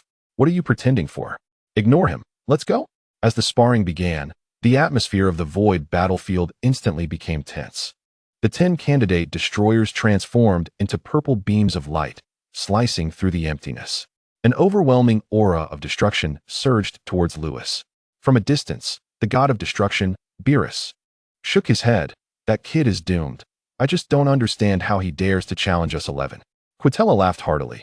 Beerus, your minion is rather foolish. Ramshur remained non-committal. Foolish he may be, but his talent is commendable, and his courage is praiseworthy. I wish he were from my universe. Beerus glared at Ramshur, fuming. You fat elephant, how dare you even suggest that? You think you're worthy? You scrawny cat, do you wish to fight? Ramshur's anger flared. He despised being called a fat elephant. Want a brawl? Very well. Beerus approached Ramshur, his gaze icy. Ramshur was taken aback and quickly fell silent. Facing Beerus alone was far more daunting than teaming up with others against him. Suddenly, all right, it's time to begin. Upon hearing this voice, all the destroyers turned their attention to the distant void. With a whoosh, 10 purple beams surged towards Lewis. Although Lewis knew he wouldn't be harmed, the thought of being besieged by 10 candidate destroyers sent shivers down his spine. Submitting was not in my nature. Lewis clenched his fists, channeling the power within him. Boom. His battle power erupted to 1.5 billion in an instant, and the ensuing aura transformed into a brilliant gold. His hair shimmered in alternating shades of gold and black, flickering continuously. Boom. The heavens trembled. Super Saiyan. Battle power of 75 billion. Normally, his battle power would be measured at 75 billion. But having recently transcended to the divine level, his power had morphed into divine energy. With his current strength, It was no longer possible to quantify him using mere battle power.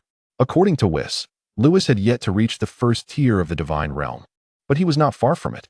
A colossal wave of energy surged outward, halting the approaching 10 candidate destroyers. What is this? Such immense power. No wonder he dares to challenge all 11 of us at once. Humph, but it's still insufficient. This power is far from the first tier of the divine realm. Charge. Troy led the charge, followed closely by the other candidate destroyers.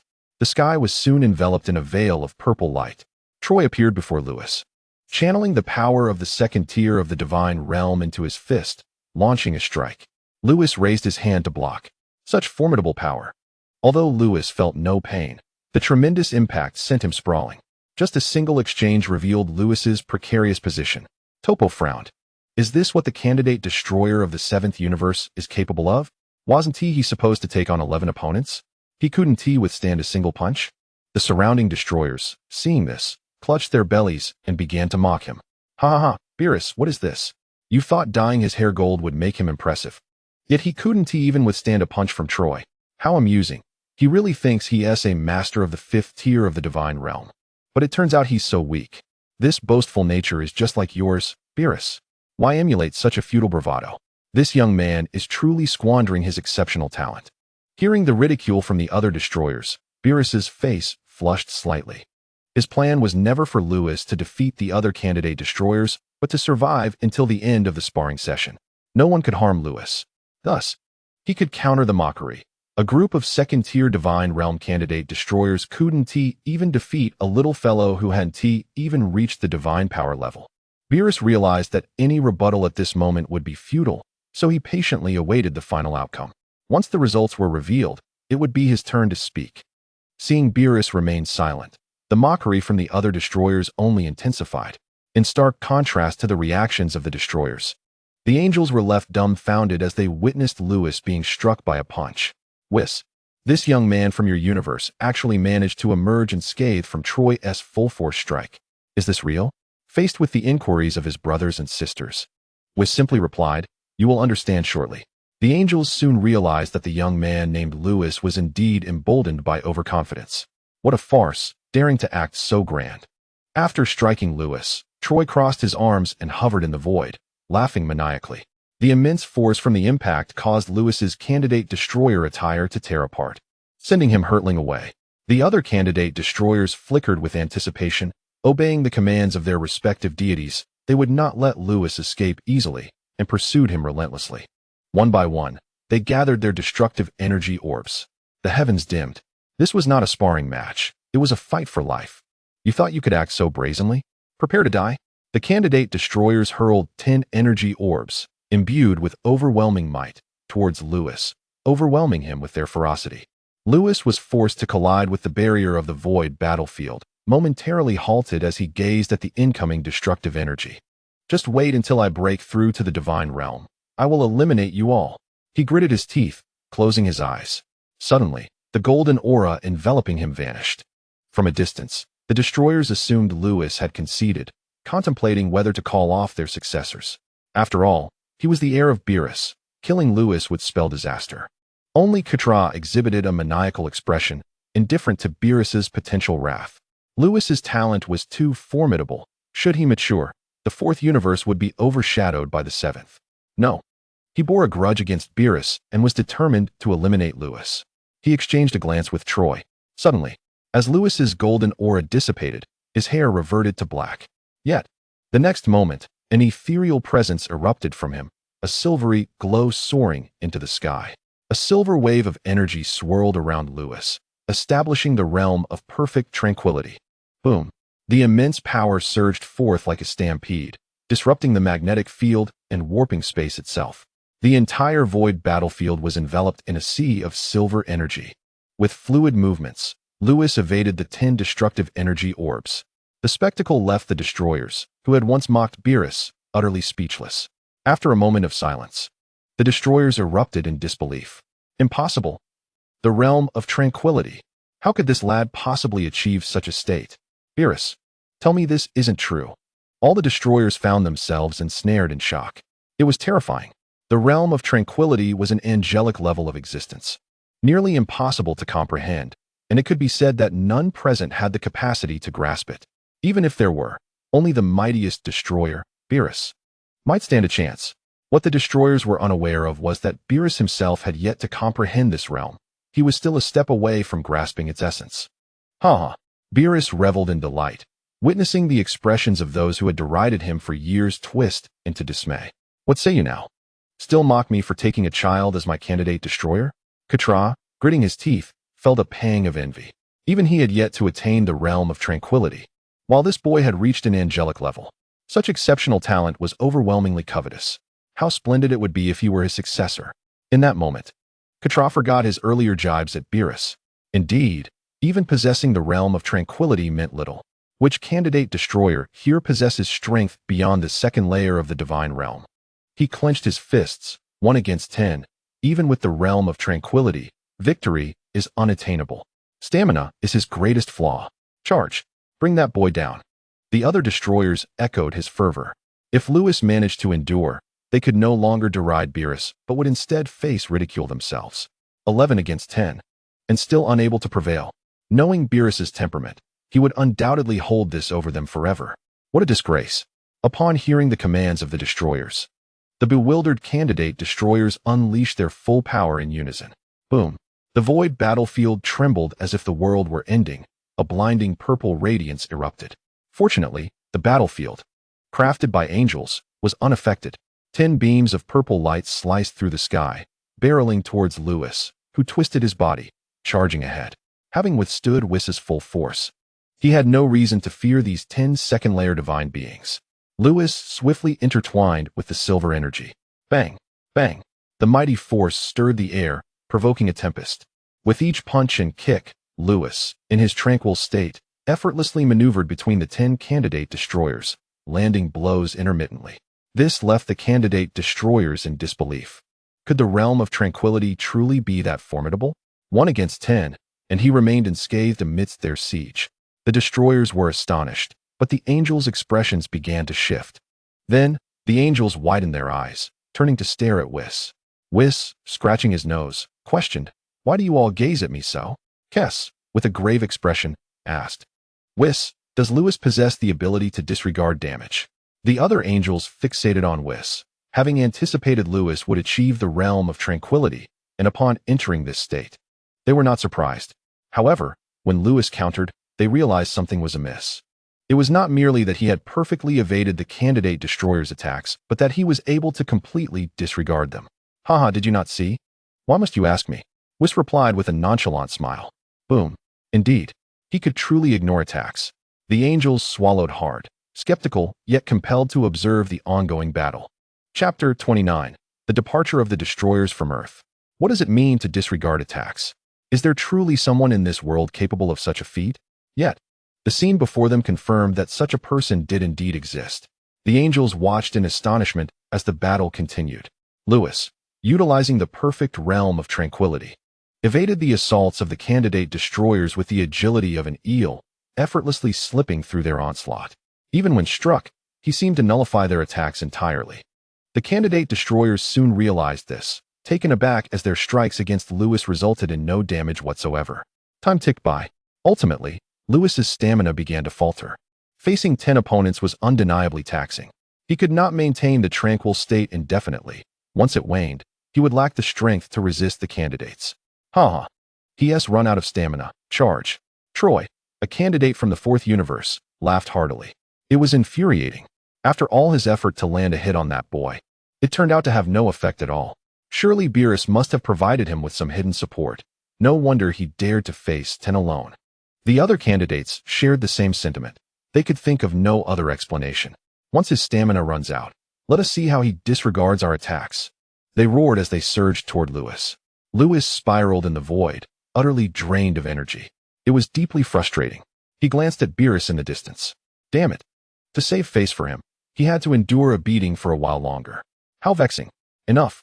I shall not resist any longer. Let destruction reign. I am truly exhausted. Lewis relinquished his resistance, allowing the onslaught of the other candidate destroyers to rain down upon him. The candidates, witnessing this, erupted in joy, their unleashed power intensifying. Boom, boom. Lewis's figure was completely engulfed in thick smoke. Just as the 10 candidate destroyers believed they could finally vanquish Lewis, their attacks struck Lewis, and a faint white glow emanated from him, signifying his immunity to all negative effects. Though his garments were torn to shreds, he remained unscathed. In the distance, amidst the smoke, Lewis's figure was obscured, prompting Beerus to raise his voice in mockery. The sight of Beerus elicited surprise among the other destroyers. Kampa furrowed his brow and questioned, "Skinny Ribs, are you not the least bit sorrowful that your disciple has perished?" The destroyer of Universe 9, Sidra, scoffed, "Beerus, are you out of your mind? Can you not see your disciple has died?" The destroyer of Universe 10, Vermaud, shook his head, lamenting the loss of such a prodigious talent. The other destroyers joined in derision, particularly Quitella, who laughed uproariously, reveling in the demise of his rival's heir. However, the billowing smoke began to dissipate, revealing a figure. Quitella's laughter abruptly ceased, replaced by Beerus's booming chuckles. "Impossible." Quitella's pupils contracted in disbelief. The destroyer of Universe 12 pointed skyward, incredulous. "Beerus, how is it possible he survived?" Beerus, laughing heartily, retorted, "Surely, 10 against 1 could not defeat him." The expressions of the other destroyers were filled with shock. All 10 of the substitute destroyers' attacks had landed on Lewis, yet he remained utterly unharmed. "What is happening, Beerus? Why is your disciple unscathed?" Quitella coldly inquired. Beerus stepped closer, poking Quitella's chest, and sneered, "You fools, can you not see I had no hand in this? Even if your vision fails, surely your attendant angels have discerned the truth?" Turning back, Beerus pressed his face against Quitella's, laughing heartily. "Did you truly believe that 10 of you could defeat my heir?" After enduring years of mockery, he relished this moment of retaliation. Quitella clenched his fists, seething with rage. But before he could respond, Beerus approached Destroyer Ewan. "You, with that awful fur, dare to taunt me? You are hardly worthy." Ewan, infuriated, pointed at himself and shouted, "Beerus, you will pay." A purple glow enveloped Ewan, filling the sky with destructive energy. Beerus merely waved his hand, causing the destructive energy to vanish instantly. Ignoring Ewan, he sauntered over to Kampa and gently patted his face, taunting, "Fat pig, your heir is quite unimpressive." One by one, Beerus mocked each destroyer, arriving before Vermaud. "Your substitute destroyer is a joke. If he doesn't engage, I shall spare you my ridicule. Ha ha, you lot are truly pathetic, preparing for years only to witness my amusement." Beerus clutched his stomach, laughing uproariously. "Can you see how laughable you are? Such ignorance is astounding. To think there are 11 of you." The laughter of Beerus echoed, turning the faces of the destroyers crimson, for they had indeed prepared for years, hoping to triumph over the substitute destroyer of Universe 7 and subsequently mock Beerus. Who would have imagined Lewis's incredible resilience against the 10 substitute destroyers, all of whom were at the second tier of divine power? In that moment, the 11 destroyers wished for nothing more than to vanish into the ground. They could only hope their heirs would prevail against Lewis in the impending brawl. Yet, regardless of their efforts, their attacks bore no fruit. Lewis appeared entirely unfazed, suffering no harm whatsoever. What sorcery is this? After some time, the substitute destroyers continued to assault Lewis, yet he remained untouched. Ultimately, the 10 of them, exhausted, plummeted from the sky. "Esteemed destroyers, your heirs are rather lackluster." Lewis, bare-chested, laughed heartily above. Below, the destroyers seethed with anger, humiliated that they, supreme beings of the universe, were mocked by a mere youth. "Beerus, is your heir truly this insolent?" Hela seethed, grinding his teeth. "Insolent?" Beerus scoffed. "You were hardly gentlemen when it was 10 against 1.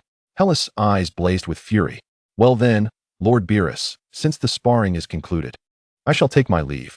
In the sky, Lewis prepared to teleport to Namek when he suddenly turned to address the gathered destroyers.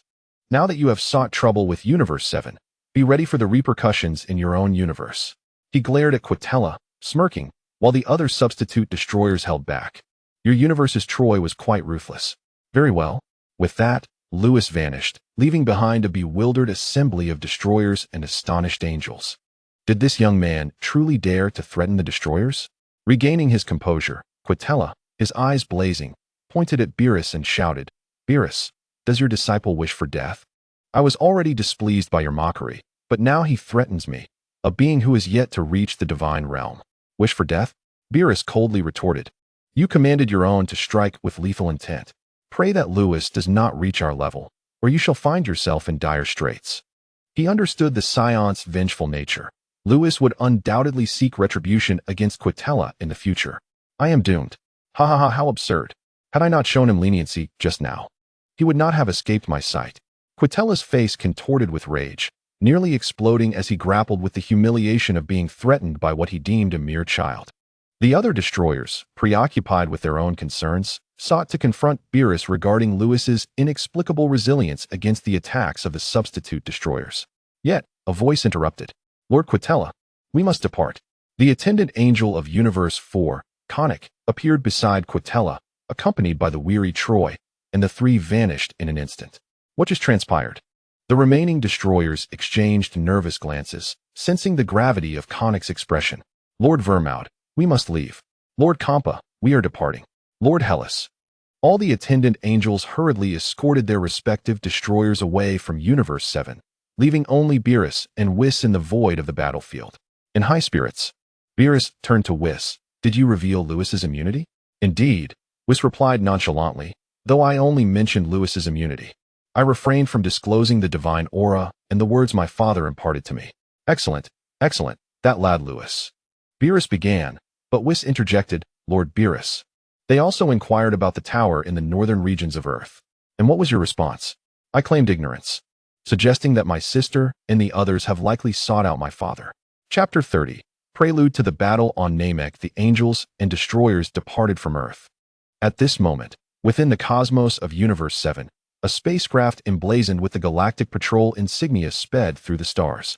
In the ship's hull, King Vegeta sat in the highest seat, gazing down at the 15 Scions before him, and solemnly declared, I never anticipated the existence of such a miraculous entity as the Dragon Balls in this world. We must not allow Frisia to acquire them.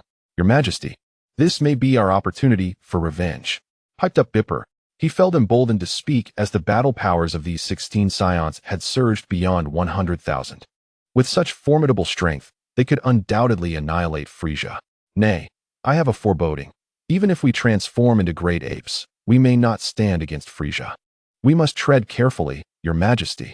A Scion resembling Son Goku stepped forward. This Scion was none other than Bardock. He looked at King Vegeta, astonished that he would lead the Scions to join the Galactic Patrol. Yet it was precisely this that had ushered in a new era for the Scions. They were no longer mere pawns of Frisia. The Scions had become protectors of the cosmos. The Scions' combat abilities had skyrocketed, all thanks to that pivotal decision made by King Vegeta. Unbeknownst to Bardock and the other Scions, this was not solely King Vegeta's decision. It was an order from Beerus. Serendipitously, the Scions seemed to awaken the latent S-cells within them due to this change in behavior. Bardock, I too share this sentiment.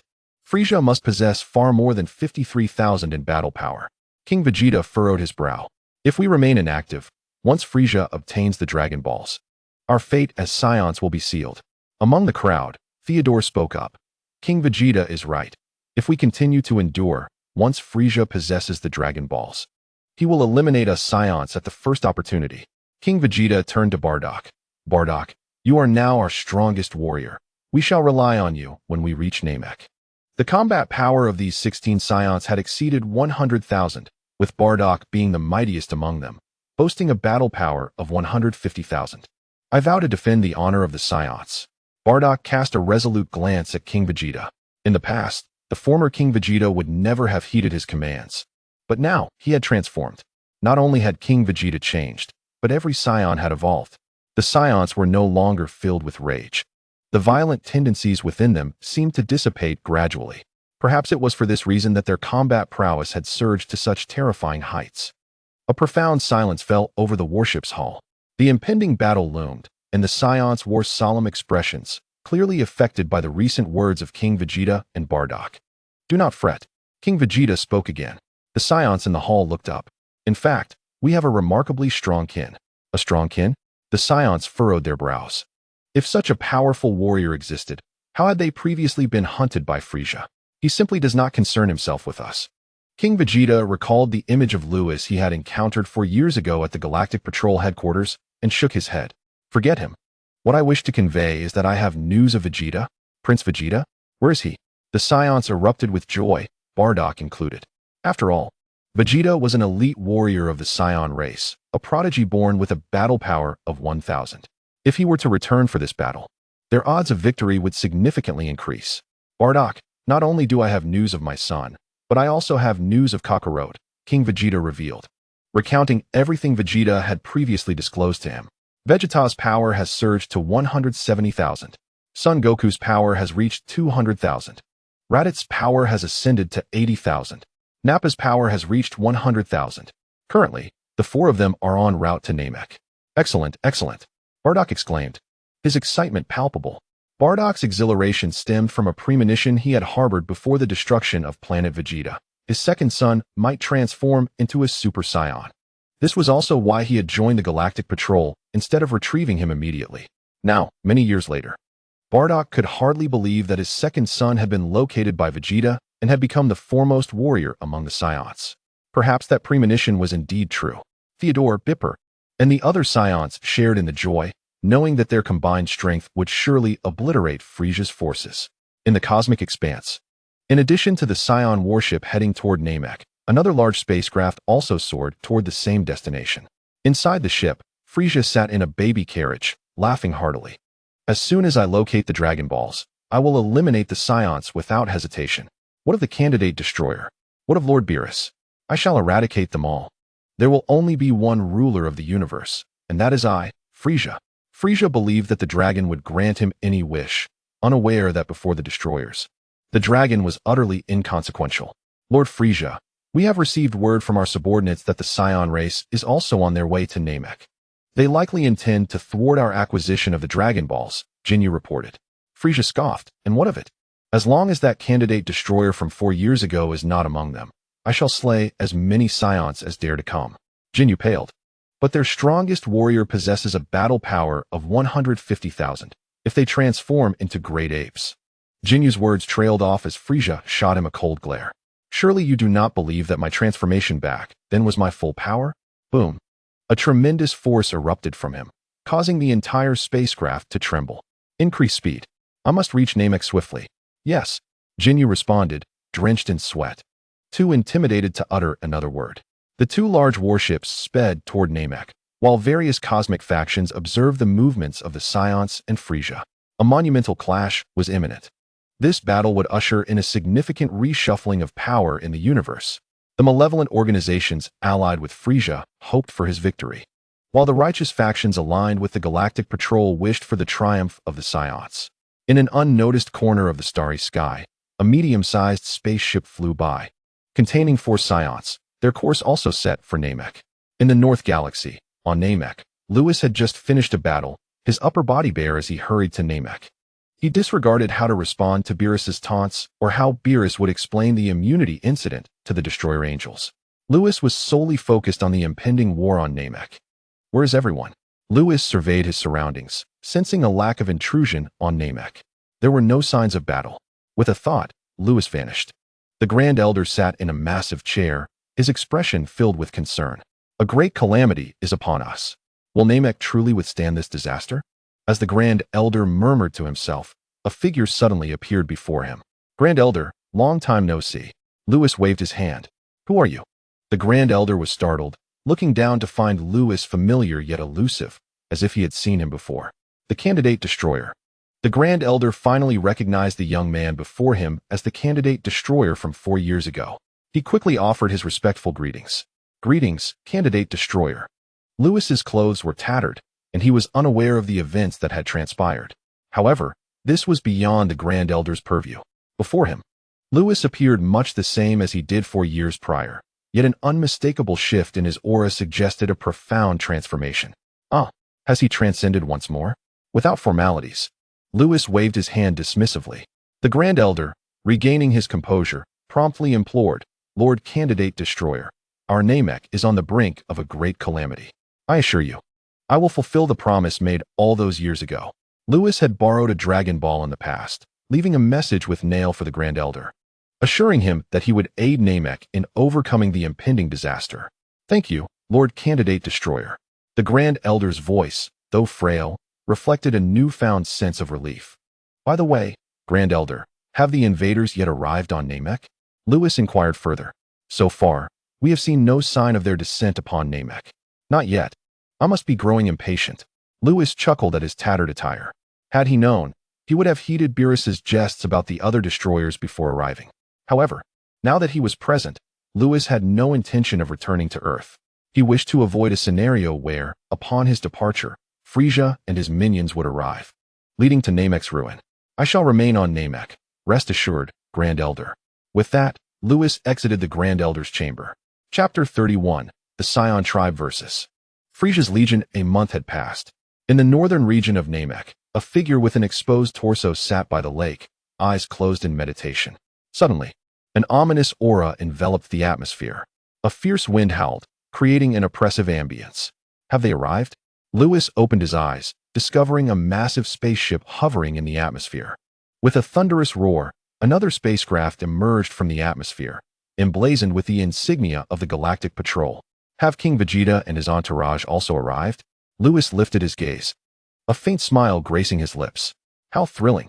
The impending clash between the Saiyans and Frisia's forces was exhilarating to contemplate. Lewis hastened back to the Grand Elder. The atmosphere on Namek was stifling. All Namekians had gathered in the Grand Elder's village, sensing that a storm was imminent. Spotting Lewis, the Grand Elder exhaled in relief. Lord Candidate Destroyer, you have come. Lewis nodded. Ensure that the Namekians are gathered. We must shield them from the impending battle. I have already assembled our people within this village, replied the Grand Elder. That is well. With me here, you need not worry. Lewis ascended into the air, surveying the two ships overhead. The hatch of Frisia's warship opened, and Frisia emerged, exuding an icy aura.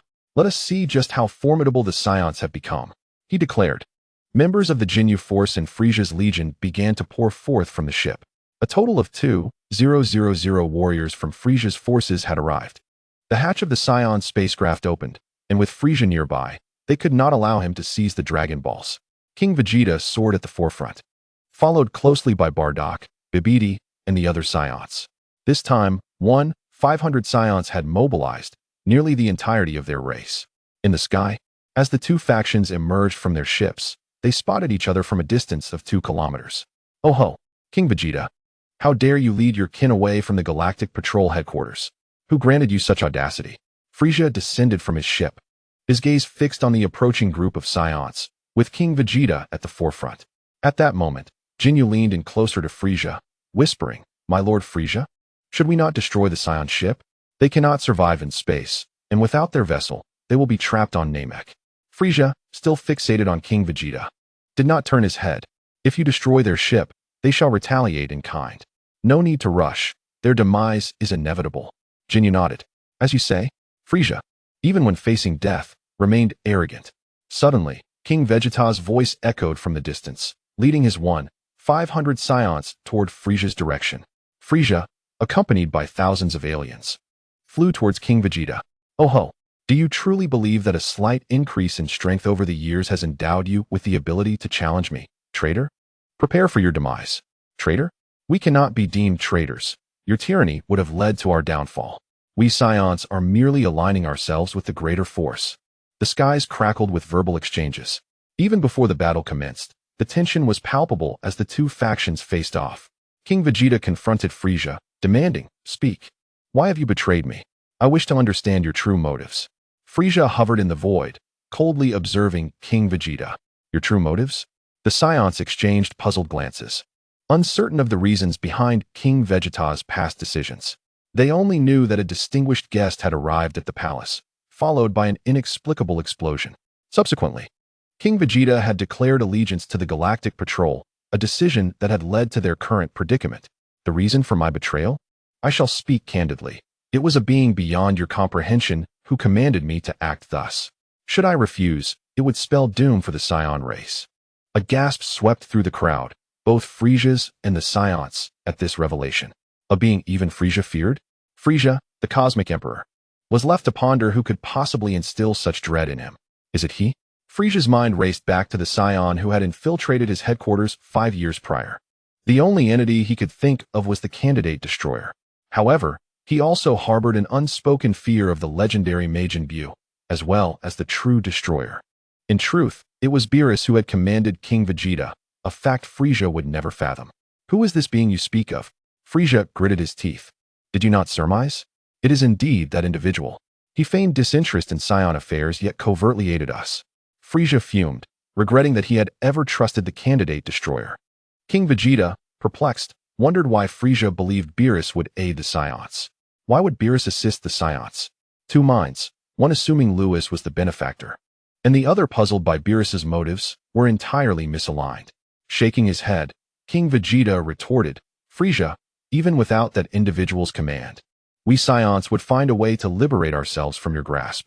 Frisia clenched his fists. Why? At that moment, Bardock stepped forward. Do you think we are oblivious to your schemes, Frisia? Bardock, the mightiest among the Saiyans, boasted a battle power of 150,000. Frisia scrutinized Bardock. Impressive strength. It is hard to fathom how you Saiyans have evolved to this level in such a brief span. Pray tell, what do I have to fear? Frisia did not rush to act. Rather, he was intrigued by the eagerness of the Saiyans to escape his control. Ha. Have you not always feared the emergence of a legendary Super Saiyan among our kind? Bardock's eyes brimmed with fierce combat spirit as he gazed at Frisia, who was laughing heartily. The term Super Saiyan was unfamiliar to the extraterrestrial beings under Frisia's command, yet it sparked a fervor among the Saiyan clan. Is the legend of the Super Saiyan truly real? No wonder Frisia fears us. Fortunately, Vegeta made that decisive move ahead of time. Otherwise, we would have surely fallen to Frisia. Frisia fell silent, astonished that these Saiyan monkeys were aware of his trepidation regarding the Super Saiyan. Yet Bardock was right.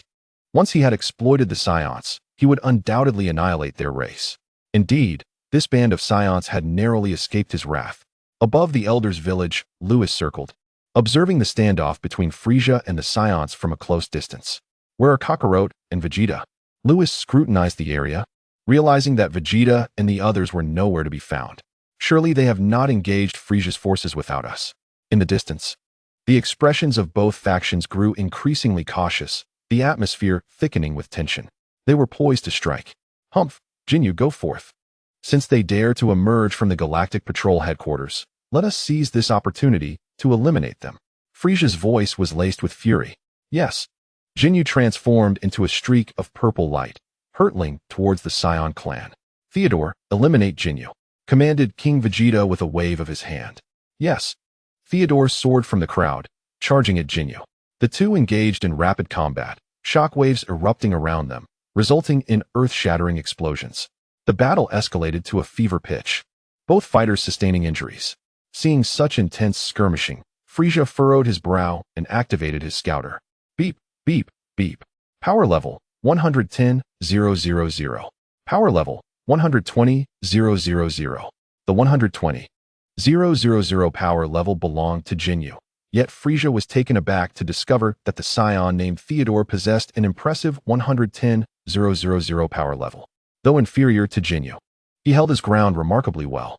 Damn it, why have the Saiyans suddenly grown so powerful? This must be the doing of that insufferable candidate for destroyer. Frisia clenched his teeth, inwardly vexed. He attributed all blame to Lewis, despite the fact that Lewis had never assisted the Saiyan race. Ha. What does it matter if our power is slightly lower? We are a warrior race, growing stronger with every battle. King Vegeta clenched his fists, exclaiming, just wait. Jinyu is doomed. The scene was exhilarating. After all, Jinyu was the captain of the Jinyu force. The Saiyans felt a surge of excitement, realizing they could indeed stand against him. As the battle unfolded, Theodore grew increasingly formidable, soon overpowering Jinyu, who sustained even more injuries. Frisia's breath quickened. He knew the Saiyans were a combative race, but had not anticipated such ferocity. He pressed the scouter again. Beep, beep, beep. Power level 1,250,000. Power level 90,000. Frisia's chest heaved as he viewed the data. Damn it. Jinyu's power had plummeted to 90,000 due to the ongoing injuries, while Theodore continued to excel, increasing his own power by 150,000. King Vegeta, you have successfully enraged me. Frisia shot from his hovering position, words barely escaping his lips, when Jinyu suddenly shouted, switch. Frisia's spirits lifted. Could Jinyu turn the tide? In the sky, a white light enveloped Jinyu, rapidly covering Theodore, who was caught in the crossfire. Die? Bardock had sensed something amiss and concentrated an energy wave towards Jinyu. Boom. Jinyu was struck, his body distorting under the intense heat. Unable to utter a cry before being obliterated by Bardock's energy wave. Cursed sneak attack. Frieza seethed with rage. Humph, it was always a matter of life and death. Who cares about sneak attacks? King Vegeta wasted no breath, commanding, everyone, attack. Let us eliminate Frieza's forces once and for all. The Saiyan leader's orders ignited a fervor among the 500 warriors behind him, all unleashing white auras as they charged towards Frieza's army. The two factions clashed in rapid succession. Boom. The Namekian planet echoed with explosions. A tempest howled, mountains crumbled, and riverbeds collapsed, plunging Namek into a chaotic darkness akin to the twilight of gods. The Elder's village lay not far from the battlefield, and the residual shockwaves of the clash swiftly reached it. The calamity foretold by the Elder had arrived. Heavens, is this the power mortals can possess? Our Namek is doomed. The Namekians were engulfed in endless panic. At that moment, a purple light burst forth in the sky, and upon contact with the incoming shockwaves, they rapidly dissipated. What is happening? Ah, the Elder spoke of powerful allies coming to our aid. It must be that formidable being. Lewis's intervention to protect the Namekians went unnoticed by Frieza and King Vegeta. Lewis had broken through to the divine dimension days prior, his power transformed into divine strength. Mortals could not sense the presence of deities, nor could the devices created by mortals detect them. Chapter 32. Transformation into the Great Ape on King Vegeta's side. The Saiyans and Frieza's forces clashed fiercely. Only Bardock and King Vegeta remained still, their eyes fixed intently on Frieza. Frieza, surrender. Your subordinates are no match for us Saiyans. Bardock spoke coldly. Frieza hovered in midair, glancing at his fallen subordinates. Each Saiyan had a power level exceeding 8,000, with several boasting power levels over 100,000 watching from the sidelines. The members of the Jinyu force had been dispatched in mere moments, while the other members of Frieza's army struggled to mount any resistance. It was a one-sided massacre. Isn't your reliance solely on that candidate for destroyer? Ignoring his men, Frieza's eyes gleamed with murderous intent. Once I acquire the Dragon Balls, even that candidate will perish. King Vegeta furrowed his brow. What did Lewis have to do with this? Bardock was even more perplexed. Who was this candidate for destroyer? Boom. Frieza unleashed his power, causing Namek to tremble. The terrifying force made King Vegeta shudder. Frieza indeed possessed a combat power of 530,000, just as rumored. Bardock, be cautious. All right, King Vegeta, be prepared to summon the artificial moon. We can't hope to defeat Frieza in our regular forms. Bardock sprang into action, darting in front of Frieza and delivering a powerful punch. Bang! The air exploded instantaneously, the force shattering the ground below and sending lake waters surging upwards. Both combatants turned abruptly. The ultimate showdown was about to commence. Frieza was struck in the chest and calmly remarked, "Is this all a power level of 150,000 can do?" Humph. Bardock disregarded Frieza's provocation. Having chosen to confront Frieza head-on, he had mentally prepared himself for this moment. He quickly retreated, gathering a formidable energy wave to strike Frieza. Simultaneously, King Vegeta joined the fray. With King Vegeta at 120,000 and Bardock at 150,000, the two launched a coordinated assault on Frieza. The heavens and the earth dimmed in response. In the distance, Lewis shook his head. Compared to Bardock and King Vegeta, Frieza was still overwhelmingly powerful. The mere battle power of over 100,000 seemed like an insurmountable chasm against Frieza's 530,000, leaving no hope for victory. Indeed, after only a brief skirmish, Bardock and King Vegeta were struck and hurled violently towards the ground. King Vegeta, Bardock, after Bibbert and Theodore dispatched their opponents, they charged fiercely at Frieza, joined by other Saiyans with battle powers of 100,000. As Bardock and King Vegeta crashed to the ground, they spat out blood and soared back into the sky. In an instant, 16 Saiyans, each boasting battle powers exceeding 100,000, surrounded Frieza. Thunder rumbled ominously as the magnetic field of the earth became chaotic, streaks of lightning tearing through the clouds. The Namekians, witnessing this, felt as though they were witnessing the apocalypse, though fortunately shielded by a purple barrier. Die! From above, Bardock swiftly maneuvered, channeling all his strength into a shockwave that surged towards Frisia like a ravenous wolf. Trash. You think you can harm me with that? Frisia disdainfully deflected Bibbert, remaining unfazed as he faced the oncoming shockwave. With a powerful clap of his hands, Bardock's attack was instantly redirected. Perish. Seizing the opportunity, the other Scions launched their attack simultaneously. Within seconds, thousands of energy blasts rained down upon Frisia.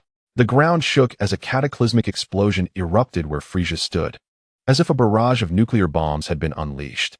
Smoke billowed, flames flickered wildly, buzzing. The very fabric of space trembled at that moment. He must be dead, gasped Bibbert and Theodore, panting heavily. No. King Vegeta wiped the blood from his lips, his voice grave. Frisia is not so easily defeated. Bardock clenched his fists, indeed. If it were that simple, he would not have maintained his position as the Emperor of the universe for so long. Suddenly, a gust of wind swept through. The smoke began to dissipate, revealing a colossal figure. Bardock's pupils constricted. King Vegeta used the artificial moon. As soon as the words left his mouth, a purple light streaked across the sky. Bibbert and the other Scions, suspended in midair, were caught off guard and struck. With a gasp, the 16 Scions clutched their abdomens, blood spilling forth. How is this possible? Theodore's eyes brimmed with disbelief. Ha ha ha. King Vegeta, do you know my true power? Frisia unlocked his first transformation, his battle power skyrocketing to 1,000,000. Frisia sneered. Now I possess a battle power of 1,000,000. Let us see how you can contend with me. 1,000,000 battle power? Bardock's heart sank.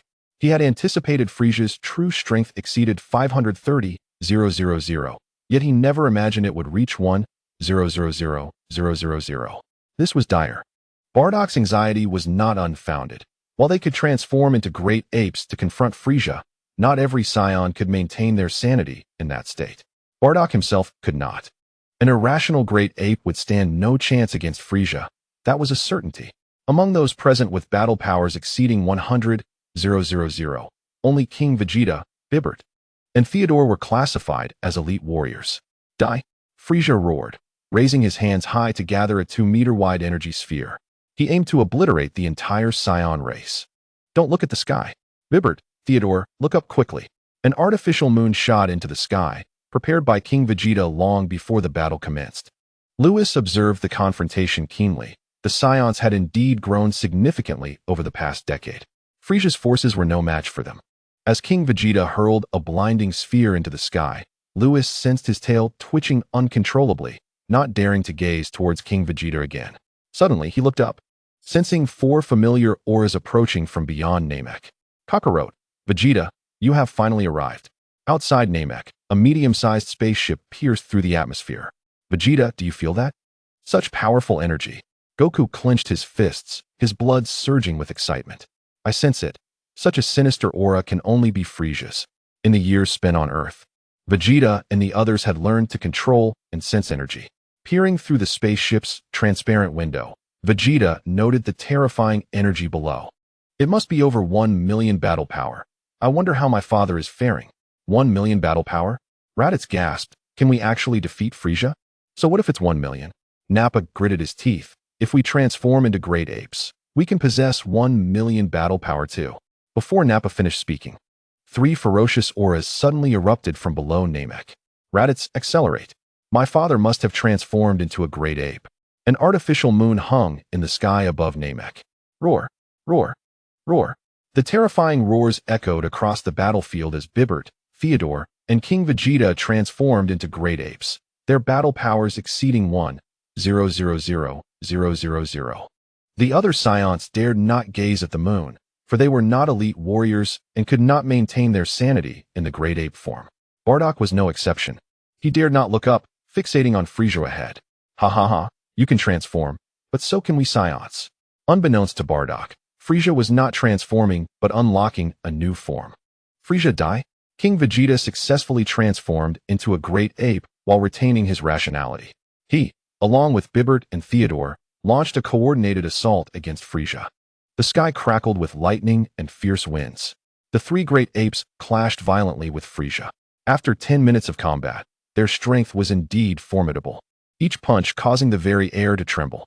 However, The great apes were noticeably slower than Frisia, who effortlessly evaded their strikes. Thankfully, it was 3 against 1. With Bardock occasionally launching surprise attacks, King Vegeta's side managed to hold their ground. Damn Saiyan monkeys. Frisia dodged a punch, retreating 100 meters, his fists clenched in fury. If it were merely a single great ape with a battle power of 1 million, he would not be concerned. He could easily handle 2 at once. But facing 3 great apes of that caliber was indeed troublesome. Frisia glanced around. All his subordinates were dead, while the Saiyans had suffered minimal losses, with only a few sustaining serious injuries. Frisia surrendered. The great ape King Vegeta soared before Frisia, fixating on him intently. Bibbert, Theodore, and Bardock circled nearby, forming a cohesive attacking formation. Bardock, you were right. I do indeed fear you Saiyans. Frisia coldly regarded Bardock. It seems my apprehension was well-founded. Therefore, I shall no longer conceal my strength. I will eliminate you, and then seek out the Dragon Balls to take revenge on your next destroyer. Chapter 33. Frisia's ultimate forms suddenly. Boom. A resounding roar of an engine echoed through the sky as a spacecraft descended from above. Simultaneously, 4 figures soared swiftly toward this direction. Who could it be?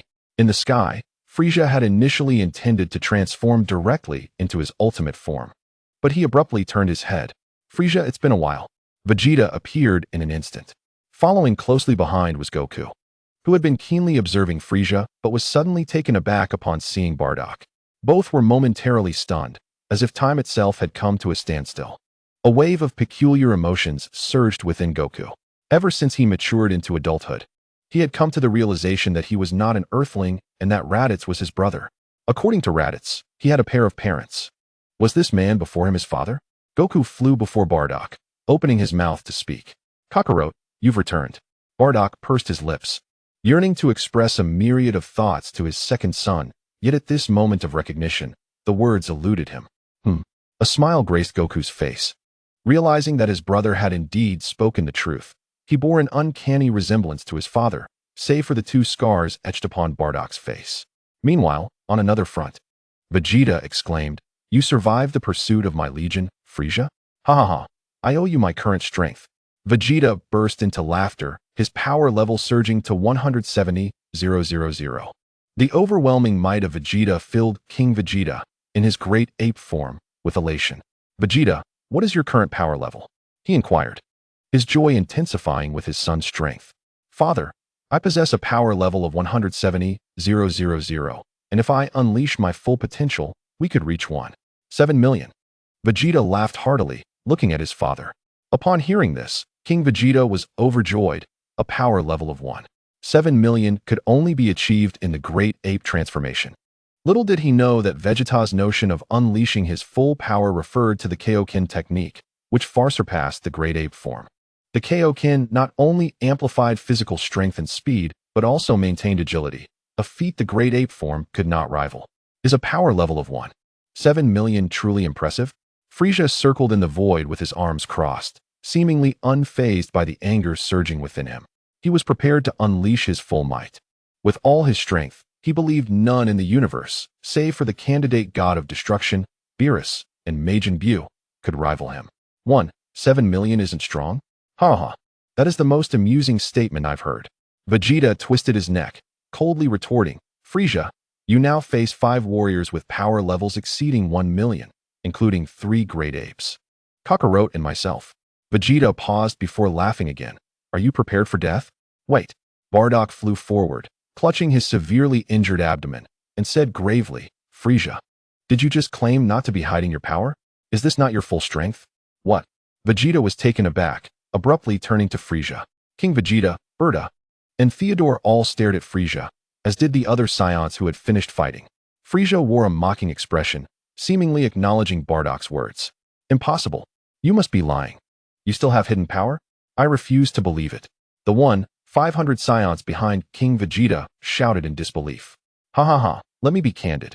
This transformation is merely my first unlocked form. I can unlock 2 more transformations." Frisia clenched his fists, his face contorted with malice. "Each transformation I unlock surpasses the previous one. My ultimate form boasts a power level of 60 million. Frisia did not reveal the truth. He possessed an even more formidable transformation with a staggering power of 1.2 billion, but its immense energy consumption deterred him from using it. Vegeta, are you ready to meet your demise? Frieza returned Vegeta's earlier words. Then, Frieza summoned the power within him, preparing to unleash his full force. Stop him. Regardless of whether he lies, we must halt him. Vegeta shouted in terror. Kakarot, hurry, use the Kaioken times 10. A crimson glow erupted from Vegeta, his power surging to 1.7 million. Father, you're injured. Here is a Senzu bean. Consume it, and you will recover. Goku offered Bardock a Senzu bean, which also ignited a crimson aura around him. The pressure of 2 million power level resonated through the sky. Bardock, seeing the Senzu bean in his hand, wasted no time and bit into it. With a whoosh, a whirlwind of energy erupted from him. Not only have my injuries healed, but my strength has also increased. Bardock laughed heartily, marveling at the miraculous nature of the bean. However, there was no time for distractions. Bardock, like the others, began to unleash his power. In an instant, the 3 Saiyans charged toward Frieza. The other Saiyans, wishing to assist, received orders to retreat and could only watch from the sidelines. Raditz and Nappa found themselves in a similar predicament, their power levels insufficient to exceed 100,000, forcing them to fall back. The Namekian planet trembled, the ground shattering, and lava spewing forth as if heralding the apocalypse. Heavens, can mere mortals possess such power? Will our Namekian planet explode? The Namekians in the Elder's village fell into panic. Luis landed before the Elder's house, addressing Nail. Ensure the Elder is ready to summon the dragon at a moment's notice. Our planet may very well be on the brink of destruction. Nail replied urgently, Lord Candidate God of Destruction, with your power, you should be able to avert this disaster. Why do you not intervene? Suddenly, an aged voice emanated from within the house. Nail, heed the commands of the Candidate God of Destruction. Yes, Nail gritted his teeth, ultimately going to gather the Dragon Balls. Luis soared back into the sky, glancing at the Namekians below. I could intervene, but Kakarot might not be able to transform again. I apologize. I can only temporarily sacrifice your Namekian planet. Rest assured, I shall compensate you. Luis muttered to himself. He then turned his gaze to the distance. The 3 Saiyans attempted to thwart Frieza from unlocking his transformation, but were met with a powerful wave of energy that sent them reeling before they could even approach him. They unleashed energy blasts, but Frieza seemed surrounded by an invisible barrier that rendered their attacks futile. It was evident that Frieza was on the cusp of achieving his ultimate form. Luis watched the battle unfold with keen interest. Goku, both in terms of power and combat skills, stood as the mightiest among the 3 Saiyans. Bardock and the 3 great apes exhibited dreadful combat techniques and energy management. Meanwhile, Vegeta demonstrated a clear mastery of Ki, indicating his and Goku's shared training under King Kai. However, their fighting styles differed. Vegeta was more aggressive, while Goku exhibited a fluidity akin to a dance, embodying a carefree spirit. With a thunderous roar, an overwhelming aura surged forth. Frieza was on the verge of entering his ultimate form. Luis observed as Frieza's physique began to change, becoming more compact while his power intensified. As Frieza transitioned into his ultimate state, his strength surged back to 60 million. The tremendous energy erupted from him, compressing the air around him and producing a sizzling sound. Frieza loomed like a primordial beast, instilling profound terror in all who beheld him. The distant Saiyans cowered, their faces drained of color. Frieza's might was undeniable. Kakarot, the burden now rests solely upon you. Luis remained concealed, hovering protectively above the village of the Elder Namekian. In the sky, Frieza transformed into a diminutive form, even shorter than Vegeta, yet his power was fearsome. The unintentional surge of his energy disrupted the very fabric of space. Gulp. Bardock, facing Frieza, swallowed hard, overwhelmed by the terrifying aura. A combat power of 60 million? King Vegeta shook his head in disbelief. How could such formidable strength exist in this world? Do we still possess any hope? Berter and Theodore stared, dumbfounded. Vegeta himself was paralyzed with fear, having barely attained a combat power of 170,000 through rigorous training, believing he could finally exact revenge. Yet, who could have anticipated that Frieza possessed a staggering 60 million combat power, especially since he could sense Frieza spoke the truth. Frieza truly wielded that unimaginable power.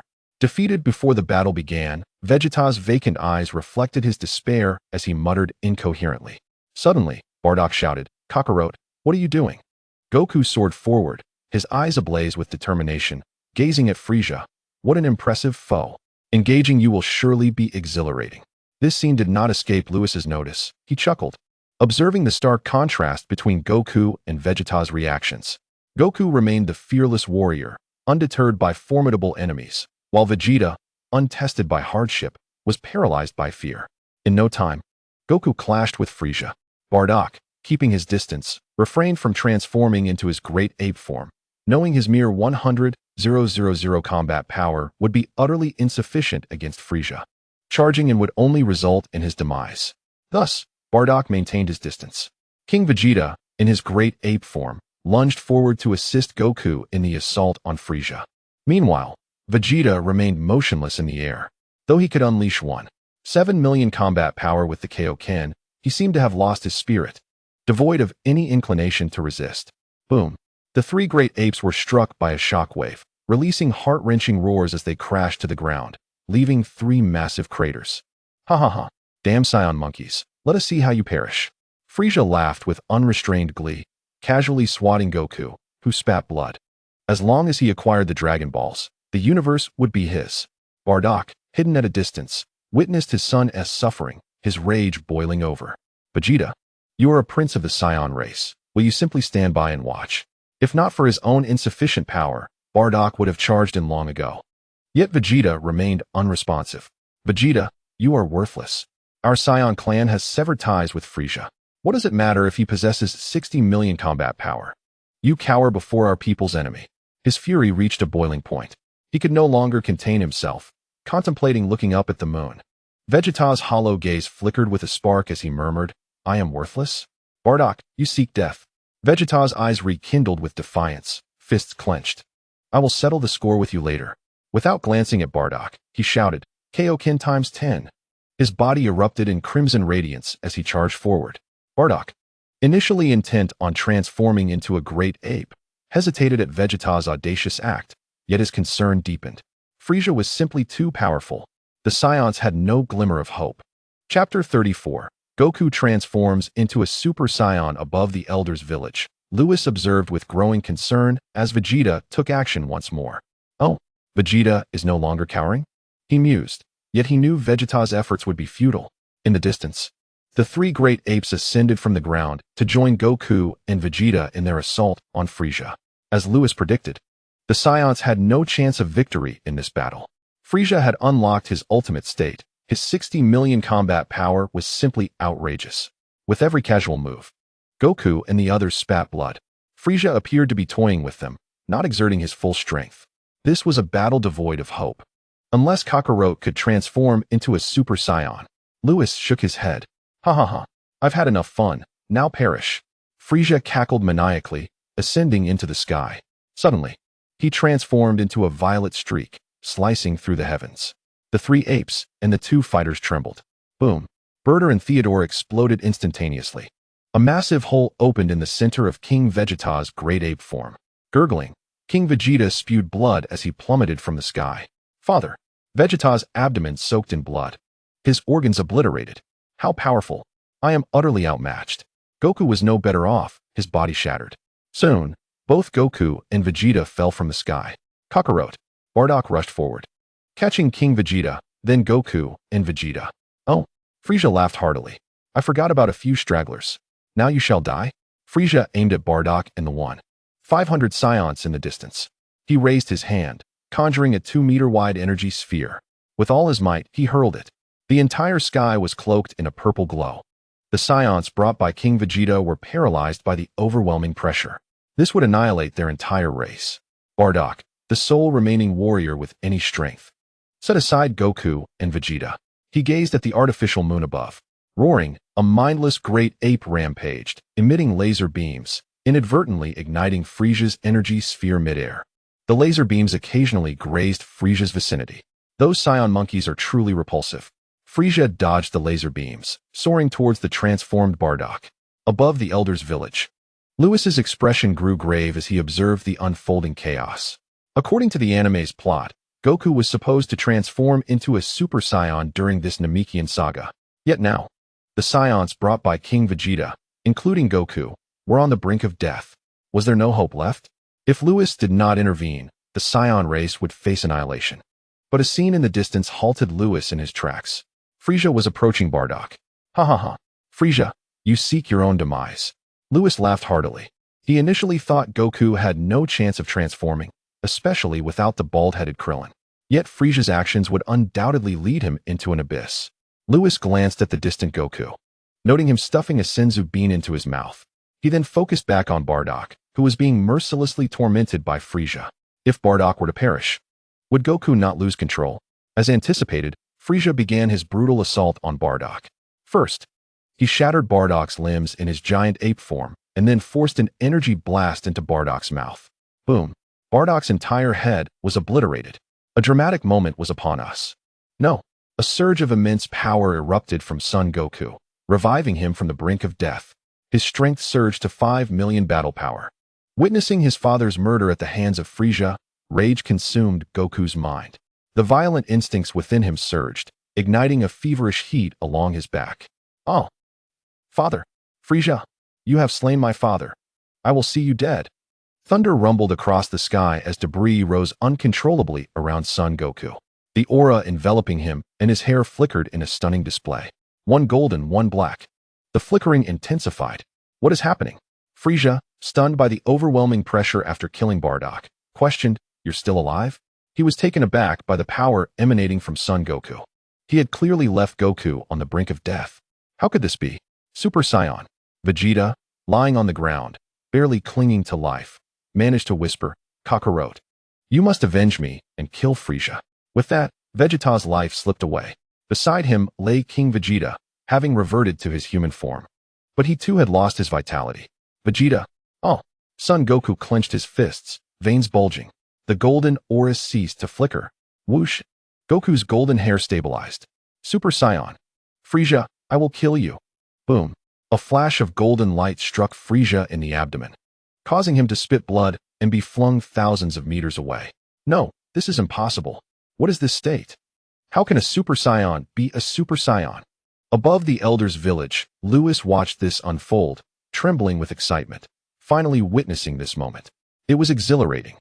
With Goku successfully transformed, there was no doubt that Frieza was doomed. Lewis vanished in an instant, leaving the Elder's village behind. Meanwhile, far from the battlefield between Son Goku and Frieza, Raditz knelt on the ground, heart-wrenching cries escaping him. "My father is dead. Frieza, I will kill you." Raditz rose, soaring into the sky. "Raditz, wait for me. Vegeta has been killed as well. I must avenge him." Nappa charged forward. "I too wish to avenge our leader. I will go." The 1,500 Saiyans on the ground were filled with a deep-seated hatred. They despised their own weakness. They loathed themselves for allowing King Vegeta and Bardock to confront Frieza alone while they cowered in the background. The group of Saiyans prepared to ascend and confront Frieza. Suddenly, "Enough, stop right there." Lewis appeared in midair, halting their advance. "Who are you?"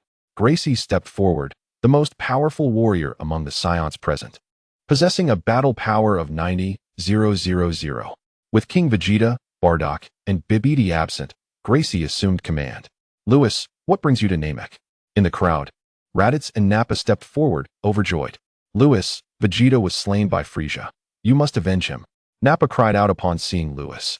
Others might not recognize Lewis's identity, but Raditz and Nappa had been close to Vegeta and were well aware that Lewis was the candidate for the God of Destruction. The candidate for the God of Destruction is the disciple of the universe's strongest. With his presence here, Frieza is as good as dead. Hearing Lewis's name, Gracie suddenly recalled. Lewis was a superior warrior of the Saiyan race, but he had perished years ago on a mission. Lewis was taken aback. "I died." He chuckled helplessly. "I am indeed not dead. Now, listen to me. We must leave Namek immediately." Gracie coldly replied, "Listen to you? Who do you think you are?" Before he could finish, Lewis conjured a sphere of destructive energy, holding it before Gracie's eyes. Bardock's son, Kakarot, has transformed into the legendary Super Saiyan. He is currently battling Frieza, and Namek will soon explode. "I will take you away from here now." Raditz hurriedly asked, "Lewis, has Kakarot truly transformed into a Super Saiyan?" Lewis nodded. Yes, Frisia is doomed. As for Bardock and the others, they can still be revived with the Dragon Balls, so do not worry. Lewis then turned to Gracie. Do you have any objections now? None. Gracie swallowed hard, feeling that if struck by that purple energy, he would be obliterated. The other Saiyans. Hearing that Kakarot had transformed into the legendary Super Saiyan and was battling Frisia, erupted into cheers. They had come to Namek to prevent Frisia from obtaining the Dragon Balls. If they could defeat Frisia, the Dragon Balls would be theirs, meaning King Vegeta and the others could indeed be revived. The Saiyans were saved. Hold hands. Namek is about to explode. Hurry, I will take you away from here. Soon. Lewis used instant transmission to transport the Saiyans back to the Galactic Patrol headquarters in one go. He then returned to Namek. Chapter 35. Eliminate Frisia at this moment. The scene on Namek was horrifying. Lightning flashed and thunder roared. The winds howled violently. The landscape was shattered. Lava erupted. Various planetary-level disasters unfolded on Namek, resembling a hellish nightmare, instilling fear in all who beheld it. Bang! Bang! Two figures streaked across the sky, colliding to create powerful cyclones that formed a vacuum in the void. Countless gusts rushed toward this point, and a hurricane with a diameter of a kilometer suddenly appeared. Frisia! Die! Son Goku seemed to surpass the speed of light, appearing before Frisia in the next moment, lifting his leg for a powerful kick. The void seemed on the verge of explosion. Frisia's abdomen was struck, bending his body as blood erupted from his mouth. The overwhelming force sent Frisia soaring into the sky. Frisia, return my father's life. Goku radiated golden light, resembling a streak of gold in the void, ascending into the air. Clenching both fists, he formed a mighty hammer. He brought it crashing down upon the flung Frisia. Boom! The thunderous force surged through Goku's hands, penetrating Frisia's back, causing him to spit blood once more and emit a heart-wrenching scream. Frisia plummeted straight to the ground, creating a deep crater with a diameter of 100 meters. After transforming into a Super Saiyan, Goku's power soared to 5 billion. A power of 5 billion against 60 million battle power. There was no contest. Frisia was utterly outmatched, receiving a relentless beating from Goku. The merciless slaughter of Frisia continued, while Lewis, having returned to the Elder's village, found the entire area enveloped in a purple glow. The aftermath of the battle outside would shatter this place. However, as Goku and Frisia clashed, the situation on Namek worsened. The ground in the Elder's village had already begun to crack. Lord Candidate for the God of Destruction, Neru rushed to Lewis, urgently asking, Our Namek is on the verge of explosion. What should we do now? I apologize. I had initially pledged to assist you through this trying time. Had I intervened, the dire situation on Namek could have been averted. However, due to certain circumstances, I truly regret this. Lewis, with a face full of remorse, declared, Prepare to summon the Eternal Dragon. Neru glanced at Lewis, clenching his fists, filled with indignation. Neru, await the commands of the Candidate Destroyer. Came the voice of the Grand Elder from within the room. Yes. Neru gritted his teeth, reluctantly complying with Lewis's directive. The Dragon Balls were placed upon the ground as Neru prepared to summon the Eternal Dragon. Suddenly, a terrifying force surged toward them. It was Frisia's power. Lewis could distinctly sense it, as if Frisia was unleashing his full strength, estimated at 1.2 billion combat power. However, this power quickly diminished, revealing that 1.2 billion was utterly inadequate against 2.5 billion. Indeed, had Frisia unleashed his full might from the outset, he might have had a chance. For Goku had just transformed into a Super Saiyan and was still mastering his newfound power. Alas, Frisia's arrogance led him to underestimate the Super Saiyan transformation, and by the time Goku acclimated to his power, he stood no chance. Boom! The planet Namek trembled violently, as if on the brink of explosion. Lewis felt a pang of regret. Had he known to bring Whis, he could have avoided using another's Dragon Balls and spared himself this guilt. Summon the Eternal Dragon. Lewis urged Neru. Neru nodded and addressed the Dragon Balls on the ground. A golden light surged skyward, and Purunga spiraled into the air. I greet the esteemed Candidate Destroyer. Purunga respectfully acknowledged. Lewis nodded and hastily instructed Neru to make a wish. Restore Namek to its state from 1 day ago. Time was of the essence. As Namek quaked increasingly violently, in Lewis's perception, Frisia, that treacherous fiend, was employing the planet-destroying attack. In 5 minutes, Namek would surely explode. Neru articulated the wish in the Namekian language. It was a simple request. In the sky, Purunga's eyes glimmered, and then Namek began to transform. Magma receded to the planet's core, the shattered mountains reformed, fierce winds ceased, and thunder calmed. Namek reverted to its state from a day prior. Neru, I shall eliminate Frisia first. I still have 2 wishes awaiting my return. Lewis vanished in an instant, leaving only Neru and the astonished Purunga in the sky. Huff, huff. In the air, Goku clenched his fists, gazing at the transformation of Namek, momentarily stunned. Wasn't Namek supposed to be struck by Frisia's planet-destroying attack and explode in 5 minutes? How could this be? Goku, why is this happening? On the ground, Frisia lay battered, his tail severed and his body covered in wounds, on the brink of death. Goku understood Frisia's intent, but remained perplexed by Namek's restoration. Just as he prepared to finish Frisia, a sudden flash occurred. Lewis instantly appeared before Frisia. In the sky, Goku recognized Lewis. Lewis, why are you here? Goku descended, approaching Lewis. Lewis turned to face the protagonist of Dragon Ball, golden-haired, blue-eyed, in Super Saiyan form. With a power level of 2.5 billion. I've been here all along, simply to witness your transformation into a Super Saiyan. You've been here? Goku grasped his shoulder, angered. If you were here, why did you not intervene? With your power, you could easily eliminate Frisia. Lewis's strength and identity were already known to him through Vegeta. In the universe, few could rival Lewis. I will explain later. Lewis gestured toward the nearly lifeless Frisia. Kakarot, will you spare this wretch? Goku glared at Frisia, gritting his teeth. No, I will not spare him. He killed my father and Vegeta. He must die? Lewis was taken aback. Was Goku truly harboring the desire to kill Frisia? In the anime, didn't Goku grant Frisia a chance at the last moment? It seemed he was affected by the butterfly effect. Allow me to finish him. Lewis waved his hand and raised it, gathering destructive energy. Buzz. The earth trembled. Frisia, who had been coughing blood, could only stare at the candidate destroyer in disbelief. Yet, it was evident that Frisia's gaze was filled with hatred. If looks could kill, Lewis would have perished countless times at Frisia's glare. Lewis paused before unleashing the destructive energy. Forget it. He shook his head, retracting the energy and opting instead to unleash a Kamehameha that obliterated Frisia into ashes. Though Frisia was despicable, he might still be of use in the future, much like during the power tournament in the anime. Thus, Lewis refrained from total destruction. After Frisia's demise, Goku's spirit sank. Lewis, had you intervened, my father and Vegeta would still be alive. Lewis turned to Goku, smiling. Is death truly irreversible? Have you forgotten about the Dragon Balls? Dragon Balls? Goku's eyes lit up as he shook Lewis excitedly. I almost forgot. This is wonderful. Now my father and Vegeta can be revived. Chapter 36. Ketla's ambush come. I have summoned the Eternal Dragon. Follow me. Lewis utilized instant transmission, escorting Goku away.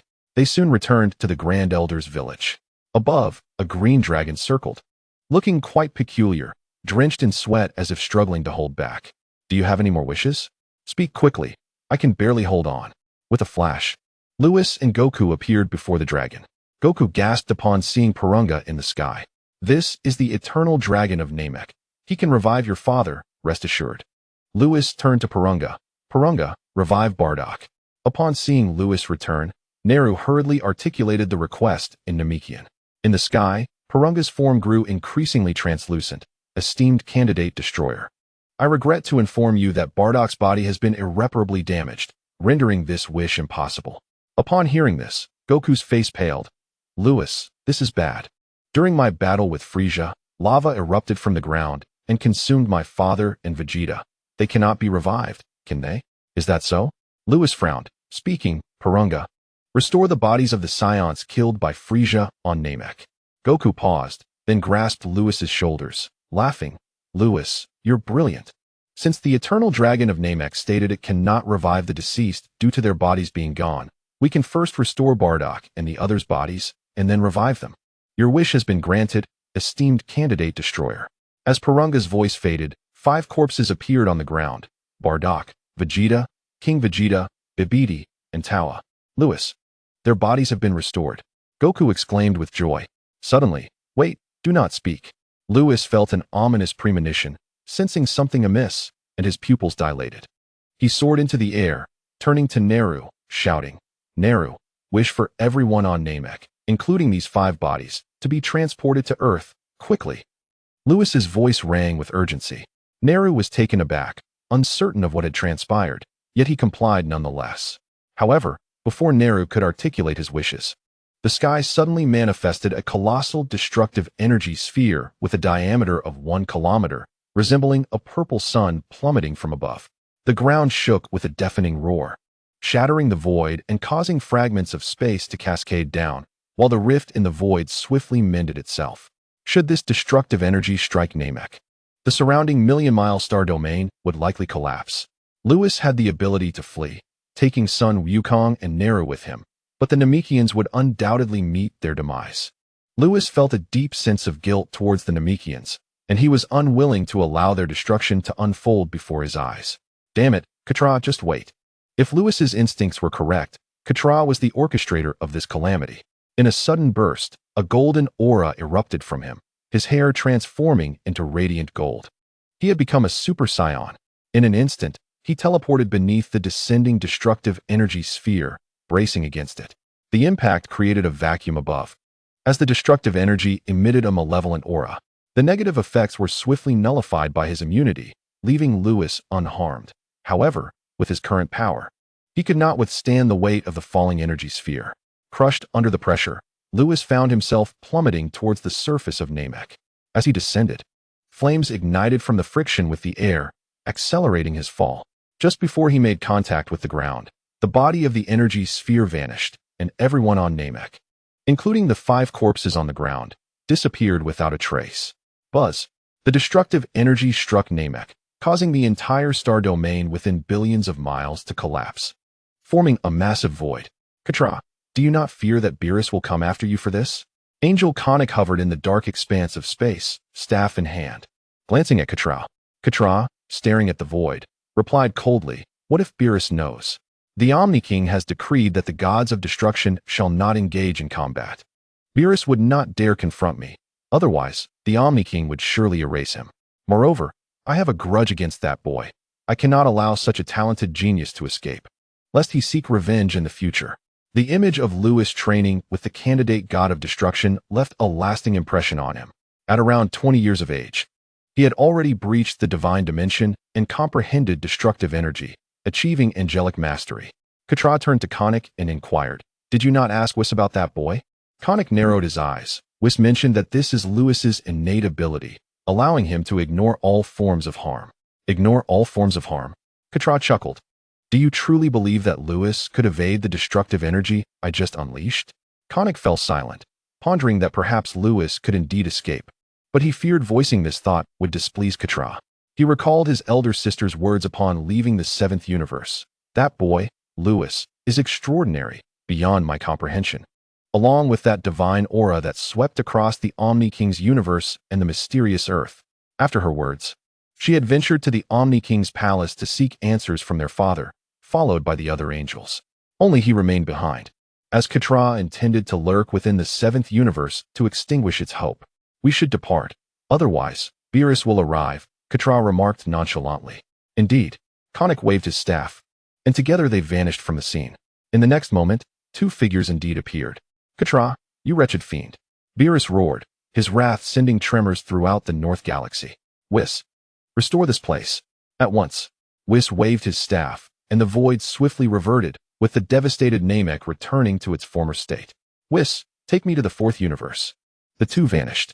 Chapter 37. The Gift of Spirit Fruits on Earth. In the Eastern Plains, Lewis, Sun Wukong, and all the Namekians were transported to this location.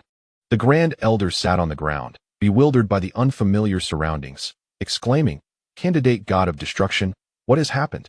Sun Wukong gulped. What was that attack? It was terrifying. Neru wiped the sweat from his brow. That truly frightened me. The other Namekians, having been transported here, shared their trepidation. I apologize, Grand Elder. I have put you all in danger. Lewis gritted his teeth. He had ascended to the divine dimension and sensed the presence of the divine. That destructive energy sphere had been cast by Katra. No wonder Beerus harbored such disdain for that despicable creature. His actions were exceedingly insidious.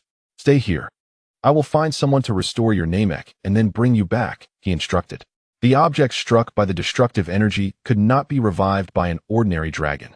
Only the super dragon or the time rewind ability, excluding angels, could achieve such a feat. Seizing the moment before 2 minutes elapsed, Lewis vanished in an instant. Soon, he encountered Whis, who had just returned from the fourth universe.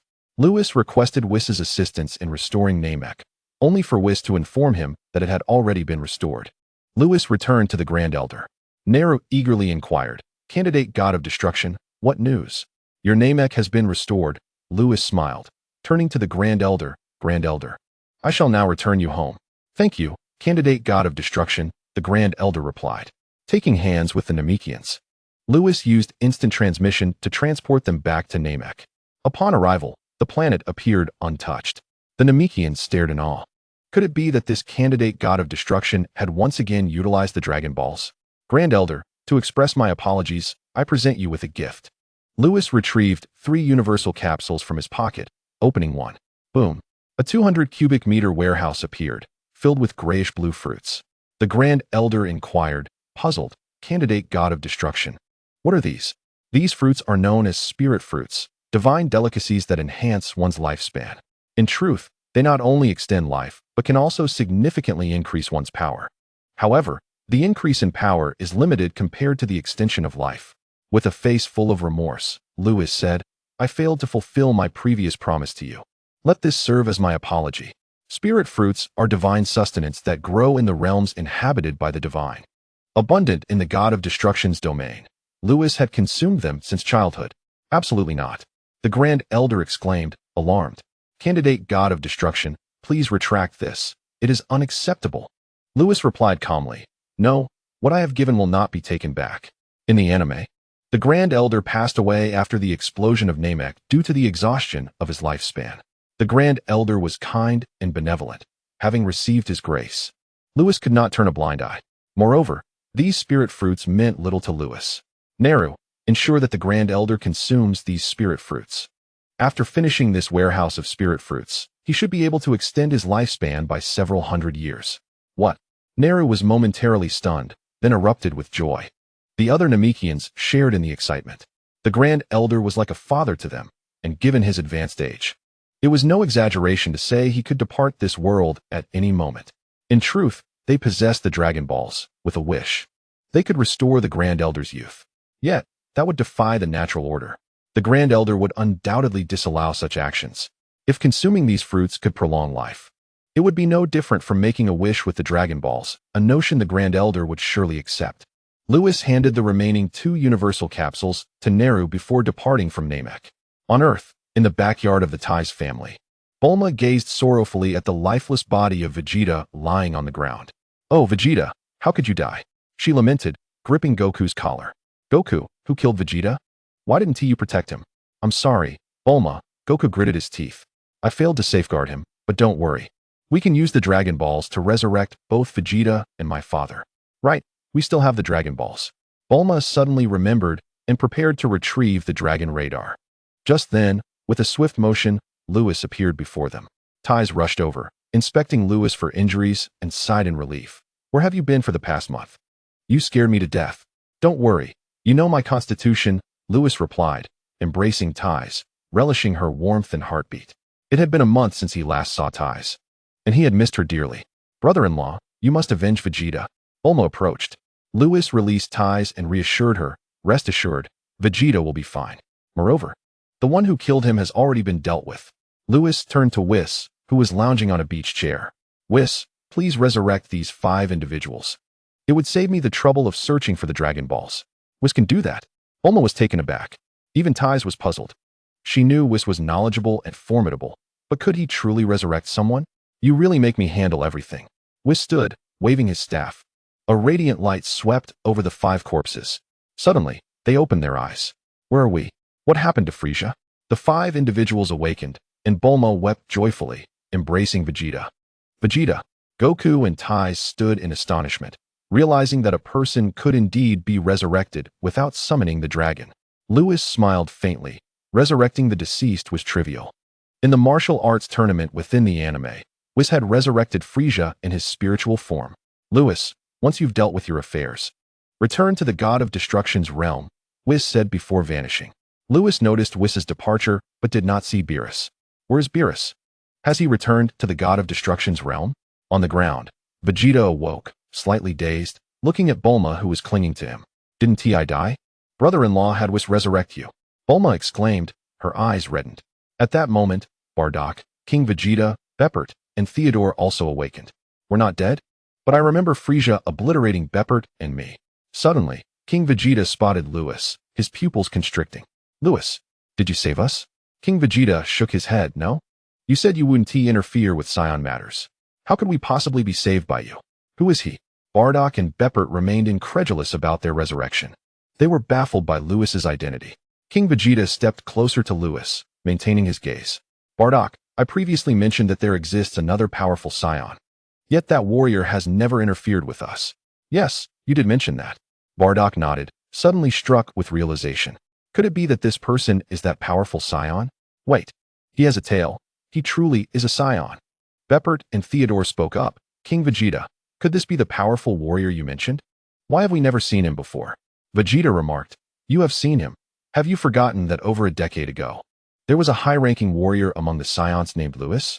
Beppert and the others suddenly recalled that there indeed was a high-ranking warrior named Lewis.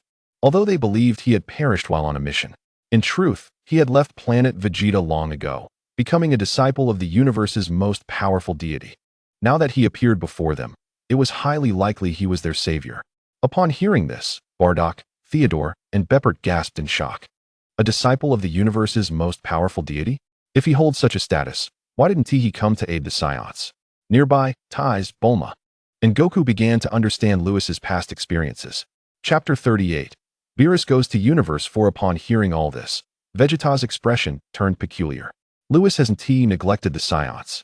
Didn't he enlist Dr. Brief to construct a gravity chamber for Goku? And didn't he take both Goku and me to train with King Kai and learn the Kaioken and Spirit Bomb? Lewis stood before the crowd, silent as they looked at him. His countenance remained calm. I understand you have many questions, and I will explain why I have not intervened with the Saiyans. Frieza is the proxy of Lord Beerus. During Lord Beerus's slumber, Frieza has been destroying planets.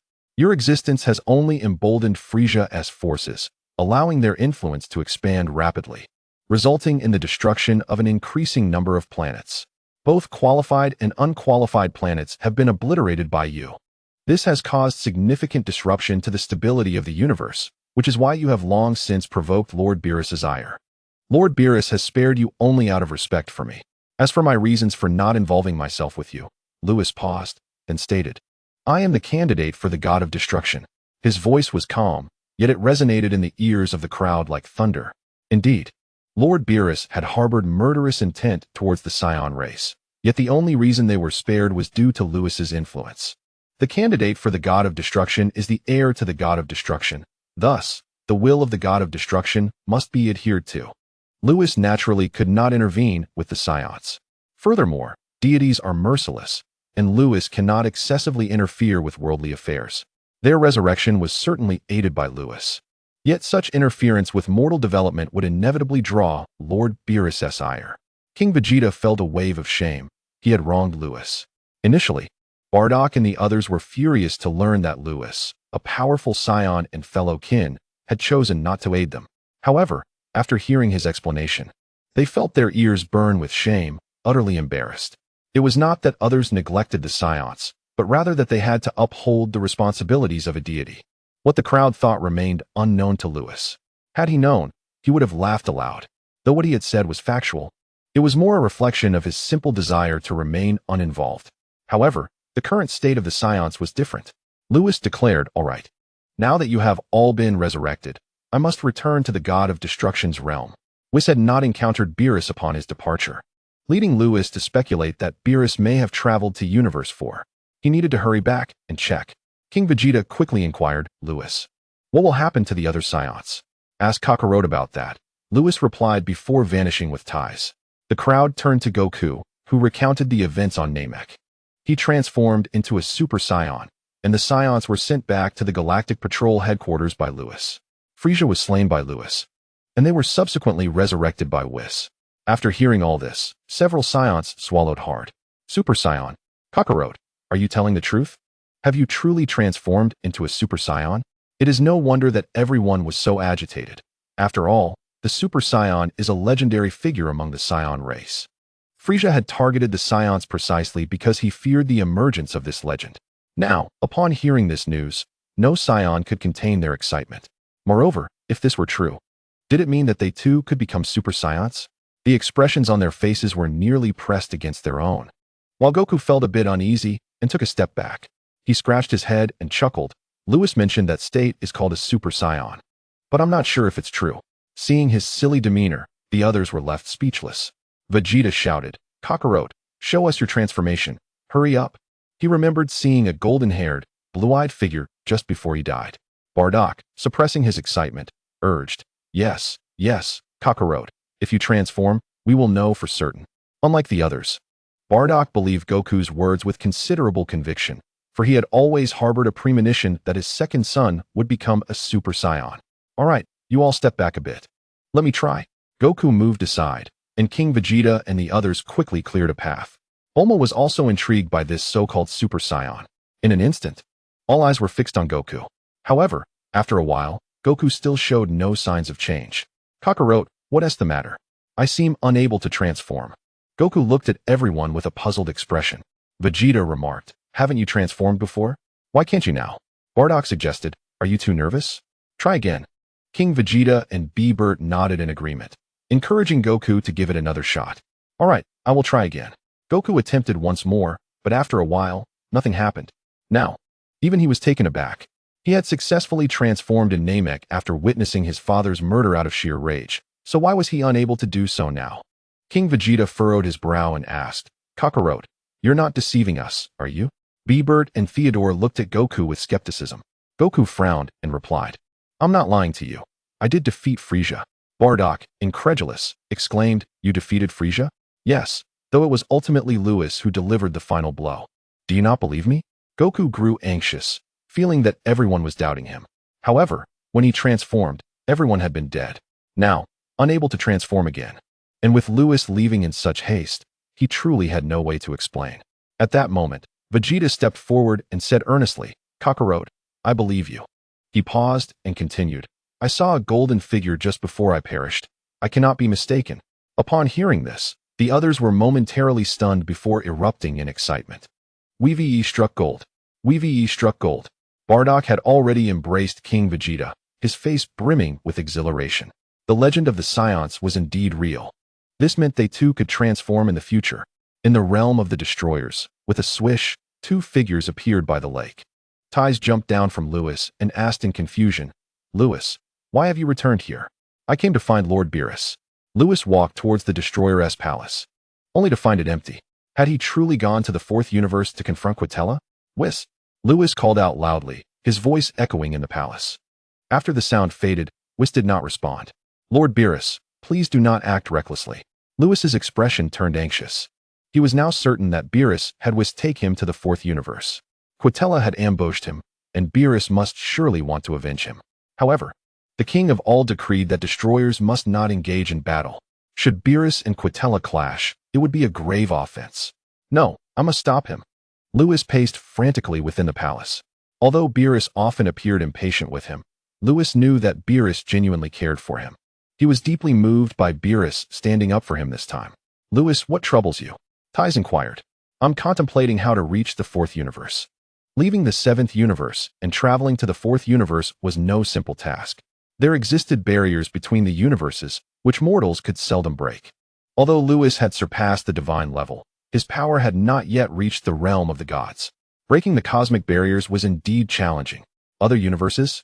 Ties, having spent considerable time in the Destroyer realm, was well aware of the cosmic structure. There were indeed not just one, but 11 universes. "Lewis, why not consult the old Kaioshin?"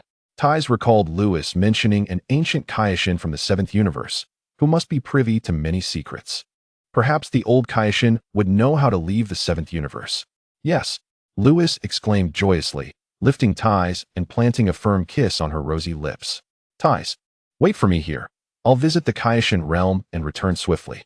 Lewis set Ties down and then vanished without a trace. "You better come back quickly." Ties shouted into the air before helplessly exiting the palace. She was unaware of the unfolding events, but judging by Lewis's anxious expression, it was undoubtedly a pressing matter. She hoped he would resolve it smoothly. Chapter 39. The Cosmic Traverse Cube in the Kaishin Realm.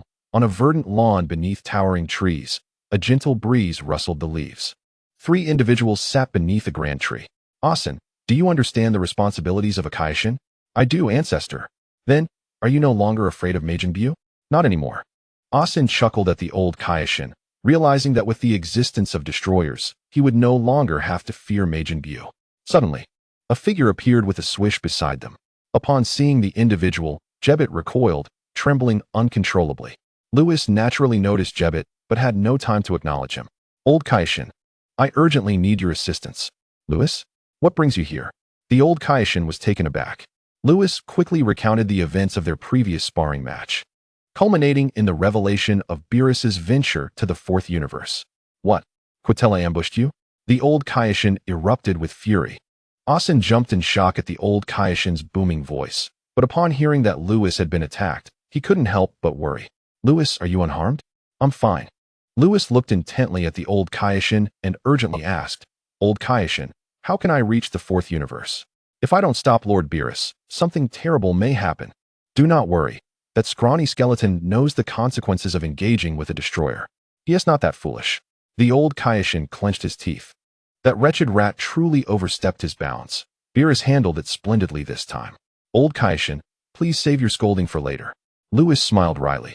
Do you have a way for me to leave the 7th universe? The old Kaishin and Beerus both cared deeply for him, and Lewis felt profoundly moved. For the first time, he felt a sense of belonging to the 7th universe. There are 2 methods to leave the 7th universe, the old Kaishin said, calming himself slightly. First, you can use immense power to break through the cosmic barrier. However, to achieve this, one must possess the power of the divine realm. With your current strength, it is still insurmountable. Secondly, one must utilize the Cosmic Traversal Cube. The Cosmic Traversal Cube? Lewis and Asen were momentarily taken aback. Soon, Lewis recalled something and said, Are you referring to the Traversal Cube that Whis possesses? The old Kai looked at Lewis with a peculiar expression. I never imagined that Whis would divulge such information to you. Indeed, it is that very Traversal Cube. Lewis clicked his tongue. In truth, Whis had never mentioned this to him. He had merely recalled an anime from his past life, where Whis used the Cosmic Traversal Cube to take everyone to participate in the power tournament. Old Kai, Whis is not here, and we have no Traversal Cube. Lewis shook his head. The old Kai proudly lifted his chin. Did I ever claim that I do not possess one? You do? Lewis exclaimed with joy. How could you have a Cosmic Traversal Cube? Why are you so concerned? I have one, and that is sufficient. Do you want it or not? The old Kai's face flushed. He had acquired the Traversal Cube in the past when he sought Whis's help to visit other universes in pursuit of romantic escapades. I want it. Please lend it to me, old Kai. I shall provide it to you. The old Kai waved his hand, and an interdimensional space opened, revealing a purple cube that flew out. Fortunately, you have broken through to the divine level. By infusing your divine energy into the Traversal Cube, you will be able to unleash its maximum speed. The old Kai paused and added, Never mind, I shall accompany you. That infernal rat dared to ambush a candidate god of destruction from his universe. The thought alone was infuriating. He also intended to confront them. He couldn't possibly lose to a god of destruction, could he? You are coming along? That is splendid, Lewis said, relieved. He had been concerned about breaching the cosmic barrier to reach Universe 4. With the old Kai accompanying him, such worries were alleviated. Asen, stay here to monitor Universe 7. We shall return shortly. Understood. Asen nodded.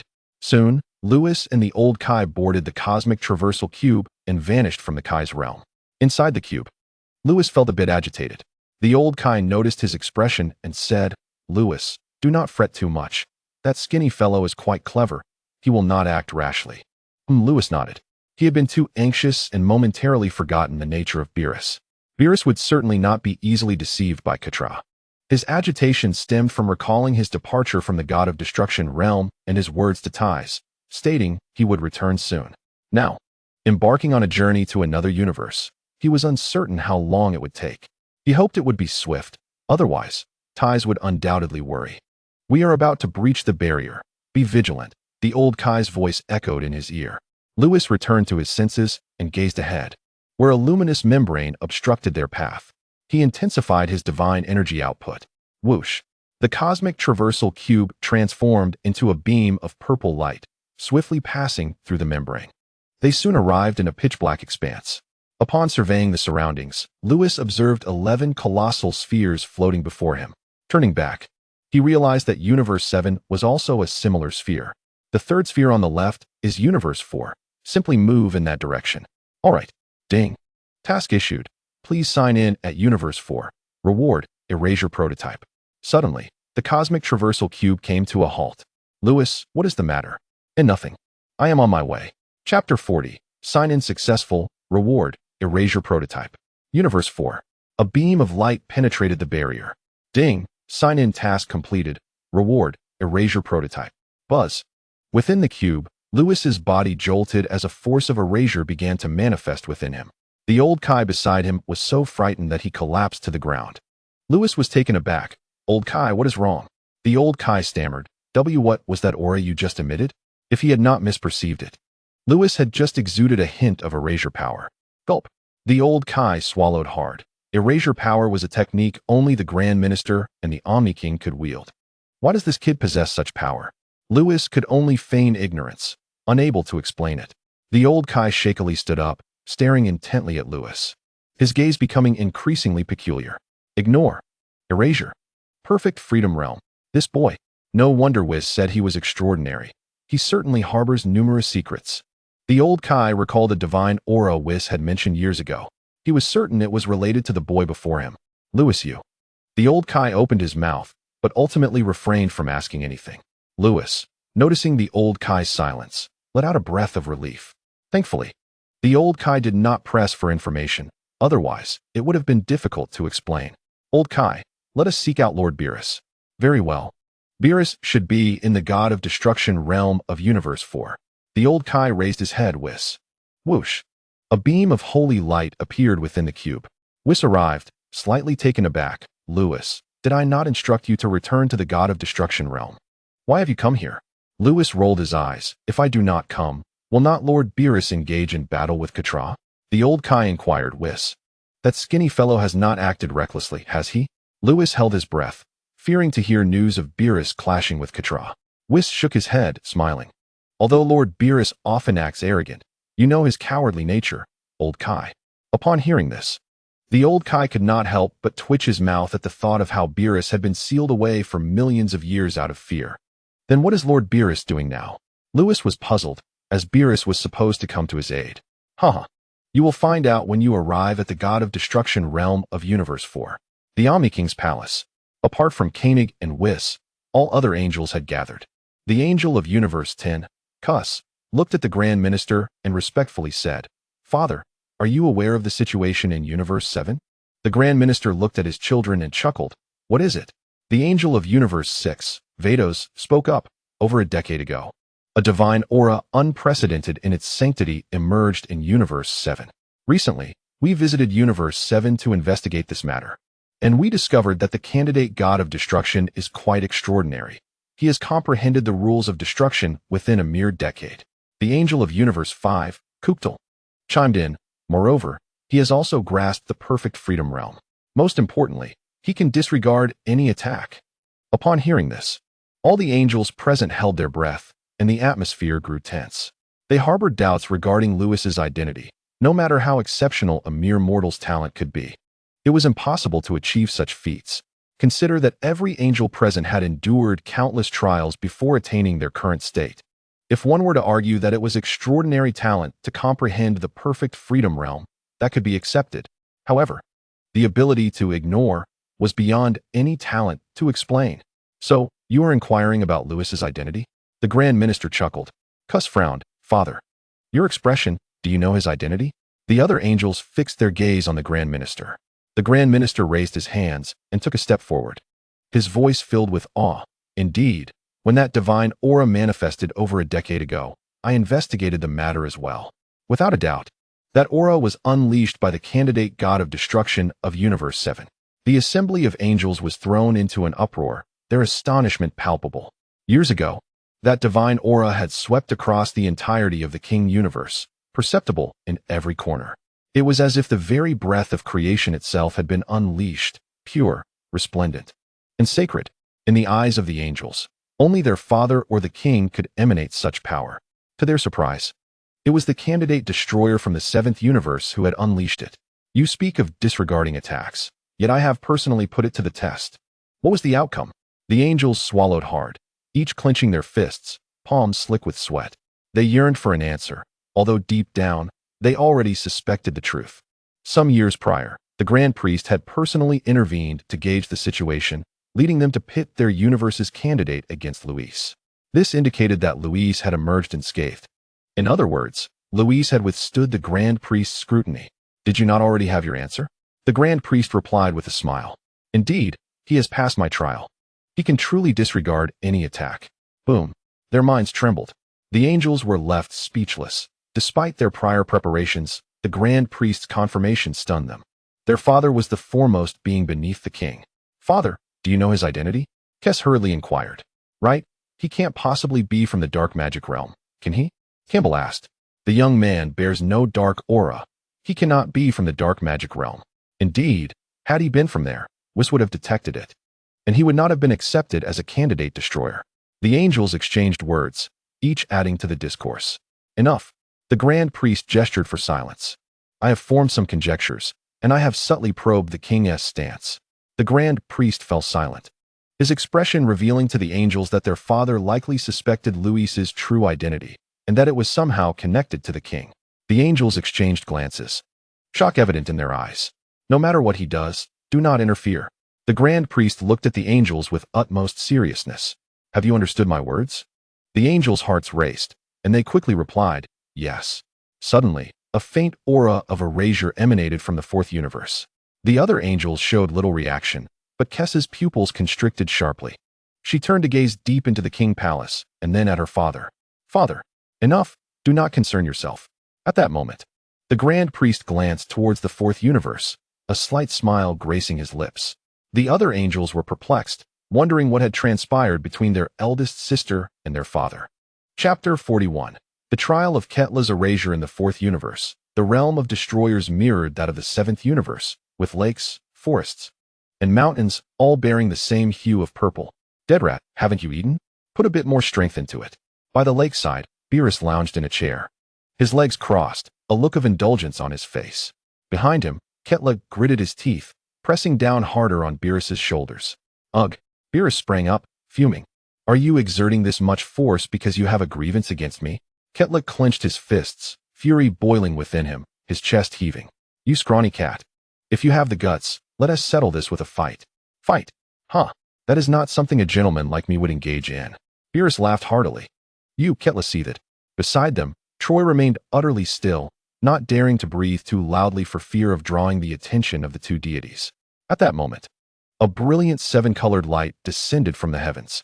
The old Supreme Kai hurried to Beerus's side, scrutinizing him from head to toe. Beerus, you haven't caused any chaos, have you?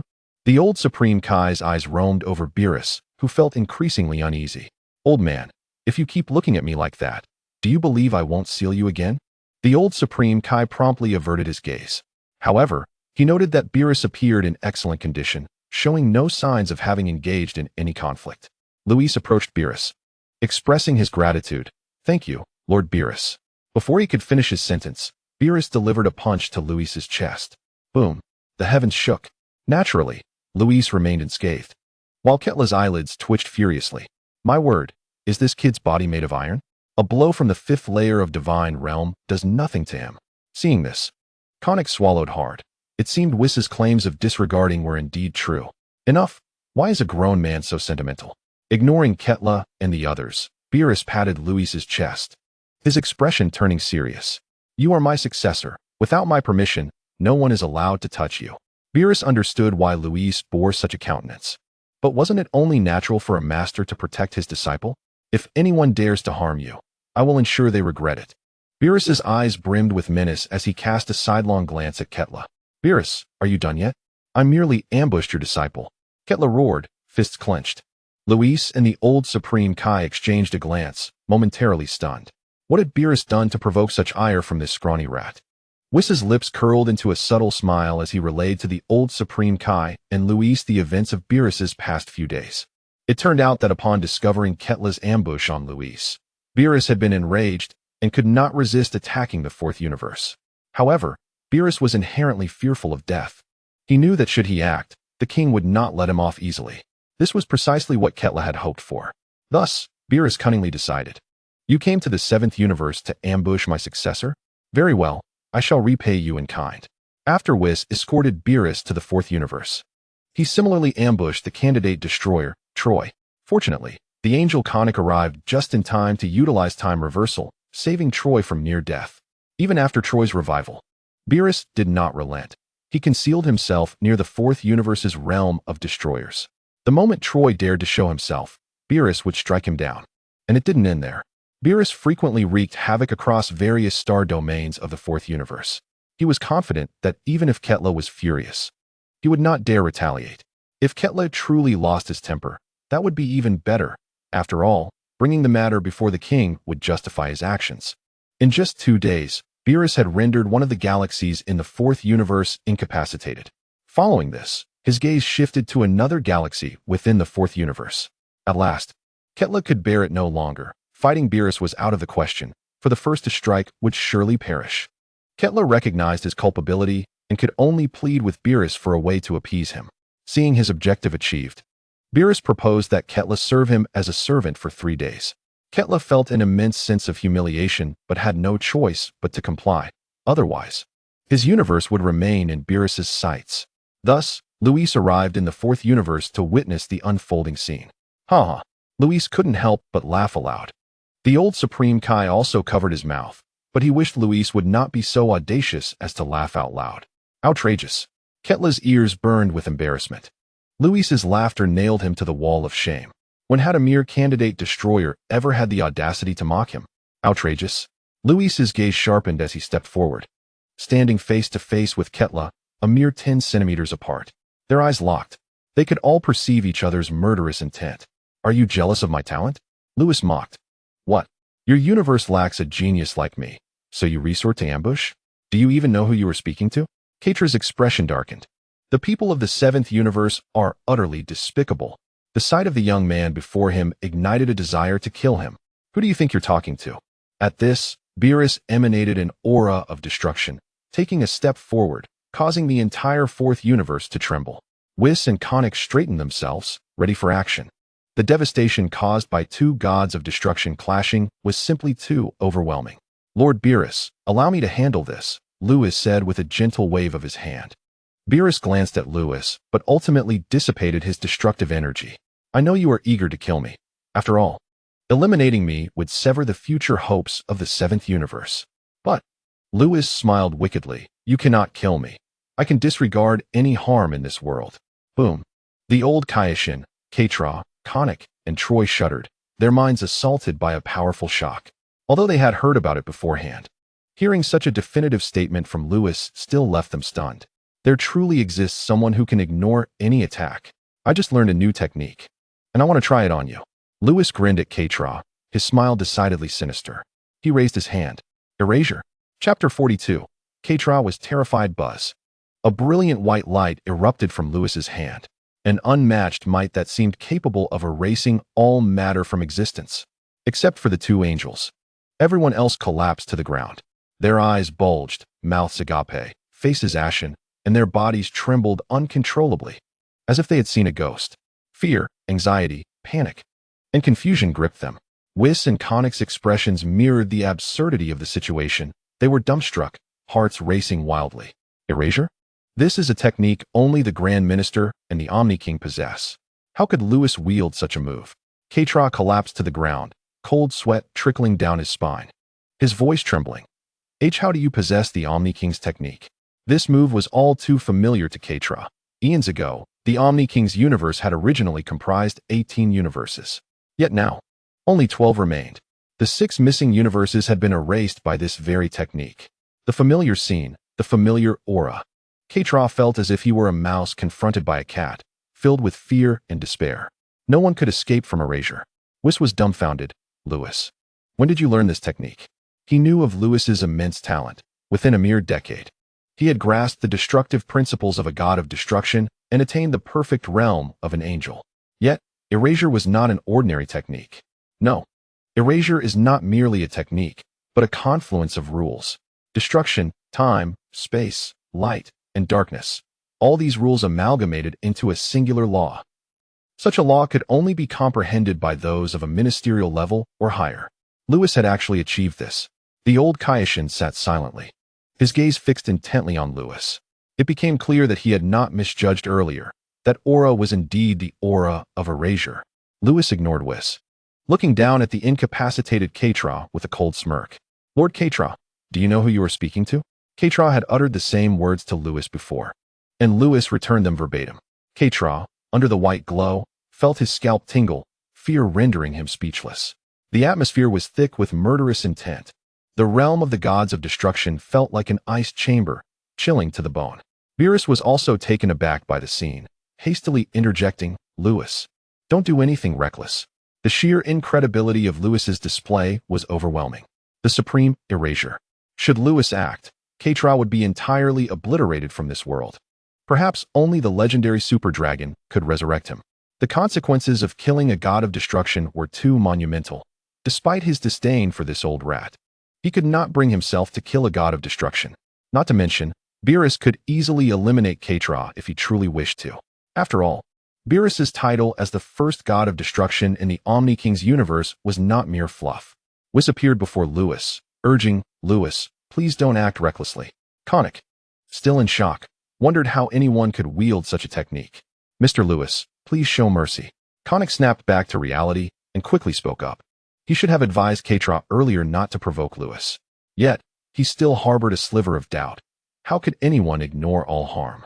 Moreover, it was merely an ambush against a candidate for god of destruction. No matter how furious Beerus became, he likely wouldn't act irrationally.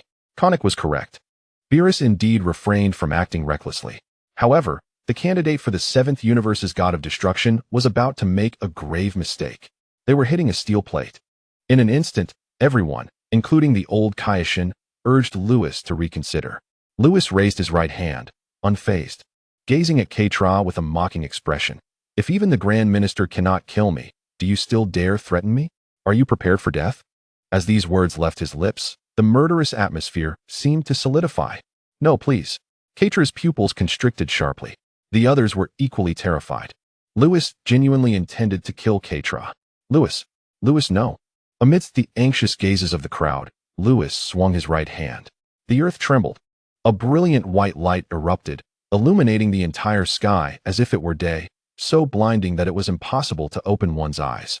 Just then, a melodious voice resonated throughout the realm of the gods of destruction. "All right, Mr. Lewis, please spare Lord Katra's life." A small angelic girl appeared in the air, waving her staff, causing the white light unleashed by Lewis to suddenly dissipate. However, the young girl's hand trembled as she held the staff, calming only after a moment. Suddenly, Lewis half knelt on the ground, violently spewing blood. Seeing this, the incapacitated Katra's eyes flashed with a glimmer of murderous intent. A perfect opportunity. Yet, the next moment, that murderous intent vanished. Katra realized Lewis could disregard any attack. He certainly could not kill Lewis. Lewis, what's wrong?" Beerus and the old Kaioshin rushed to Lewis's side, lifting him up, their faces filled with concern. "Aren't you able to ignore any attack?" Lewis appeared as wilted as a frostbitten eggplant. "Sister, what have you done to Lewis?" Whis turned towards the girl in the sky, asking urgently. The girl was none other than the Grand Minister's eldest daughter, Klex. Klex frowned slightly. "I did not harm Mr. Lewis. His disregard trait should render him unharmed." After speaking, Klex waved her staff, casting a healing spell upon Lewis. Klex's expression grew grave. After casting a healing spell, Lewis still had not recovered. Repeatedly, she cast the spell 10 times before Lewis's complexion finally returned to normal. "I'm fine." Lewis wiped the blood from the corner of his mouth, shaking off the support of the old Kaioshin and Beerus. The old Kaioshin wished to inquire about erasure, yet he expressed concern instead. "Lewis, didn't you say you wouldn't be harmed?"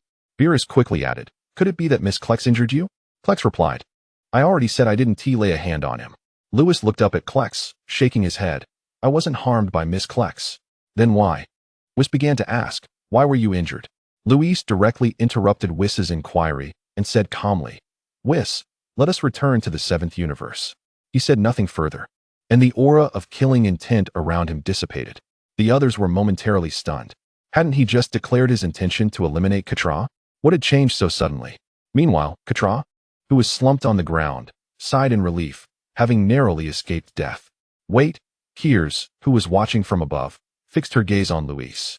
Mr. Luis, what is your relationship with Lord Zeno? This question was not posed publicly, but rather communicated through telepathy. Luis furrowed his brow. Why would Kiers ask such a thing? Suddenly, a flash of insight struck him. Wasn't erasure a technique of Lord Zeno?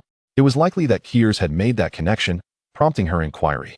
Luis remained silent and shook his head, indicating that he had no ties to Zeno. Seeing this, Kiers frowned and transmitted, "How can that be?" "My father clearly said." She abruptly ceased her communication, casting a deep glance at Luis before vanishing from sight. The Grand Priest had instructed her to disregard Luis's actions. But killing a god of destruction was a serious matter. Her arrival here was to prevent Luis from doing just that. Now that she had successfully halted him, her mission was accomplished. Luis stood bewildered, realizing that Kiers had mentioned the Grand Priest. It seemed the Grand Priest knew his true identity. Yet was he not merely an ordinary Saiyan? Doubt crept into Luis's mind. System, do I have any connection to Lord Zeno? Luis felt a flutter of anxiety. This was his first time directly querying the system. An electronic voice resonated in his mind. No, you are simply an ordinary Saiyan. You have no relation to Lord Zeno. The individual the Grand Priest referred to is someone else. Someone else? Who? The system fell silent. Luis's mouth twitched in frustration. It had sparked his curiosity only to leave him hanging. You mischievous system. He chose not to ask further, surprised that the system had provided any answer at all. Fortunately, the response confirmed that he had no ties to Zeno. Ultimately, under Whis's guidance, Luis departed from the Fourth Universe. In the realm of the Fourth Universe's god of destruction, only Katra, Troy, and Konik remained. Katra rose from the ground, clenching his fists, his expression dark. He continued to stare at the spot where Luis had vanished, silent. Lord Katra, perhaps you should take the opportunity to apologize to Mr. Luis, Konik suggested. He was filled with questions. His siblings had visited Lord Zeno's palace, but he had not been present. Surely something significant had occurred. Otherwise, why would his elder sister arrive so quickly? Moreover, her attitude towards Luis had been rather peculiar, especially the expression she wore upon leaving. Fine. Katra tightened his fists, the joints cracking ominously. Konik noticed Quitra's demeanor, but chose to overlook it. Katra had indeed suffered numerous indignities in recent days, first being cornered by Beerus at home, then forced to serve as Beerus's attendant for 2 days, and now being trampled by a candidate for god of destruction. If it were him, Konik would not have tolerated it either. Ignoring Quitra's expression, he thought it best to let him vent his frustrations. Lord Katra, I will seek out my sister. You should take the time to let it all out, Konik said before abruptly vanishing. After a while, Katra remained motionless, fixated on the location where Luis had disappeared. I want you dead. Inside the cosmic travel cube, Beerus was in high spirits, exclaiming, the expression on that old rat's face nearly made me laugh myself to death. Ha ha ha. He danced with joy, his face alight with glee. How delightful it was to have that old rat ambush our candidate for god of destruction. The old Kaioshin turned to Beerus and remarked, you did quite well this time, Skinny Bones. Huh, Skinny Bones? Beerus shot an intense glare at the old Kaioshin, his nostrils flaring. Oh no. The old Kaioshin covered his mouth, having inadvertently revealed his thoughts about Beerus. Never mind. I'm in a good mood today, so I'll let you off the hook. Beerus replied, while the old Kaioshin patted his chest and turned to Luis. Luis, when did you learn the technique of erasure? As soon as the question left his lips, both Beerus and Whis turned their attention to Luis. The atmosphere within the cosmic travel cube grew tense. Luis scratched his nose and replied, I just learned it not long ago. Just learned it not long ago? Whis shook his head. Erasure is not merely a technique. It is a synthesis of rules, a concept that the Grand Priest has termed law. For one to utilize it, they must comprehend various rules and ultimately integrate them. Even among us angels, many spend their entire lives without achieving such a feat, do you understand? Luis looked at Whis, wanting to respond but finding himself at a loss for words. Enough. Beerus interjected, stepping in front of Luis and turning to face him. Luis, will you pose a threat to the 7th universe? Beerus's tone was grave, his expression serious. The old Kaioshin had never witnessed Beerus like this. The 7th universe is my home, Luis asserted without hesitation. Upon hearing this, Beerus smiled, as did the old Kaioshin. Whis paused momentarily before joining in the laughter. They had received their answer and were quite satisfied with it. Feeling jovial, Beerus inquired, "By the way, Luis, why did you cough up blood earlier? Aren't you capable of ignoring all harm?" The old Kaioshin echoed his confusion. "How could you possibly have bled? Do you think my current strength is sufficient to sustain erasure?" Luis replied, exasperated. "I was just putting on a brave front and forced myself to cough up blood. Not achieving even the power of a god, he certainly could not withstand erasure." Whis nodded, finally grasping the crux of the matter. It was clear that Luis had experienced backlash, and it was not others who had harmed him. No wonder he had bled so profusely. No wonder his sister had to cast healing spells repeatedly to restore him. Beerus and the old Kaioshin, too, came to understand, covering their mouths as they laughed. "You never intended to kill Katra. You were merely trying to intimidate him, weren't you?" Initially, the killing intent emanating from Luis had startled them, leading them to believe he genuinely wished to slay Katra. "Why mention it now?" Luis rolled his eyes. Killing a god of destruction who has reached the 5th layer of the divine realm is no simple task. However, Beerus was mistaken. Luis had indeed harbored murderous intent towards Katra from the start. He was not merely trying to frighten him. Had Kiers not intervened, he might have genuinely killed that old rat. Upon hearing Luis's response, everyone erupted into laughter, and the atmosphere within the cube lightened. Soon, the cosmic travel cube was nearing the 7th universe. At that moment, Luis asked, "Whis, has your sister's power reached the level of the Grand Priest?" Power classifications: the 5th layer of the divine realm, the 3rd layer of the angel realm, the Grand Priest level, and Lord Zeno's realm. Luis understood that all candidates for God of Destruction were at the 2nd layer of the divine realm. As for the gods of destruction, aside from Beerus, who was at the 5th layer, the others were at the 4th layer. As for the angels, Luis was still unaware of their respective levels. Luis fixed his gaze intently on Whis, while the old Kaioshin and Beerus also looked at him, the atmosphere in the cube becoming somewhat charged. This was primarily due to Kiers having single-handedly withstood Luis's erasure. The sight had been utterly astonishing. "Why do you ask that?" Whis felt a bit helpless under their scrutiny. "I sense that Miss Kess's power is quite extraordinary. While others may remain oblivious, Luis is aware that the erasure he has just conjured is potent enough to annihilate Ketra. That force might even overwhelm an angel. The mere fact that Kess could interrupt him speaks volumes about her capabilities." Whis fell silent, and a palpable stillness enveloped the cube, rendering it desolate. Noticing Whis's reticence, Beerus swallowed hard and inquired, "Whis, could it be that your sister's power has truly reached the level of a high priest?" The old Kaioshin, familiar with the formidable strength of a high priest, contemplated the implications. If this were indeed true, the entire universe of Zeno would be thriving. "I do not know," Whis eventually replied, breaking the silence. "Do not look at me like that. I genuinely have no idea." He gazed into the abyss outside the cube, stating, "All I know is that my sister is the strongest among all my siblings. I can no longer sense her current power. Perhaps she has ascended to that level." A thunderous revelation ensued. Each event of the day had been increasingly astonishing. Beerus and the old Kaioshin stood in stunned silence. Luis, equally taken aback, realized that the petite figure must have indeed attained the status of a high priest, which explained her ability to thwart his actions. Meanwhile, Kess in Universe 10 abruptly sneezed, unaware that someone had referred to her as the Little One. At that moment, she noticed Konnik had arrived by her side, traversing the cube into Universe 7. Whis first escorted the old Kaioshin back to the Kaioshin realm before returning to the God of Destruction realm. Upon their return, the old Kaioshin was besieged by Asin, who anxiously inquired about the situation. Asin, concerned for his life now intertwined with Beerus's, understood that if Beerus acted recklessly, Zeno would hold him accountable, and he would not escape unscathed. The old Kaioshin leisurely recounted the events that transpired in Universe 4. Upon hearing this, Asin was filled with exhilaration. Luis is remarkably powerful. As the candidate for the God of Destruction in Universe 7, his strength benefits our universe immensely. In the God of Destruction realm, time had passed, and Luis had yet to return.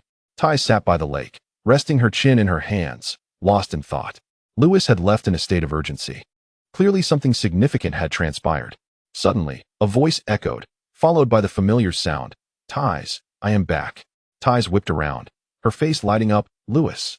He appeared before her, enveloping her in a strong embrace. "Everything has been resolved, right?" "Yes, it has." Luis ruffled Tais's hair, inhaling her gentle fragrance, a wave of tranquility washing over him.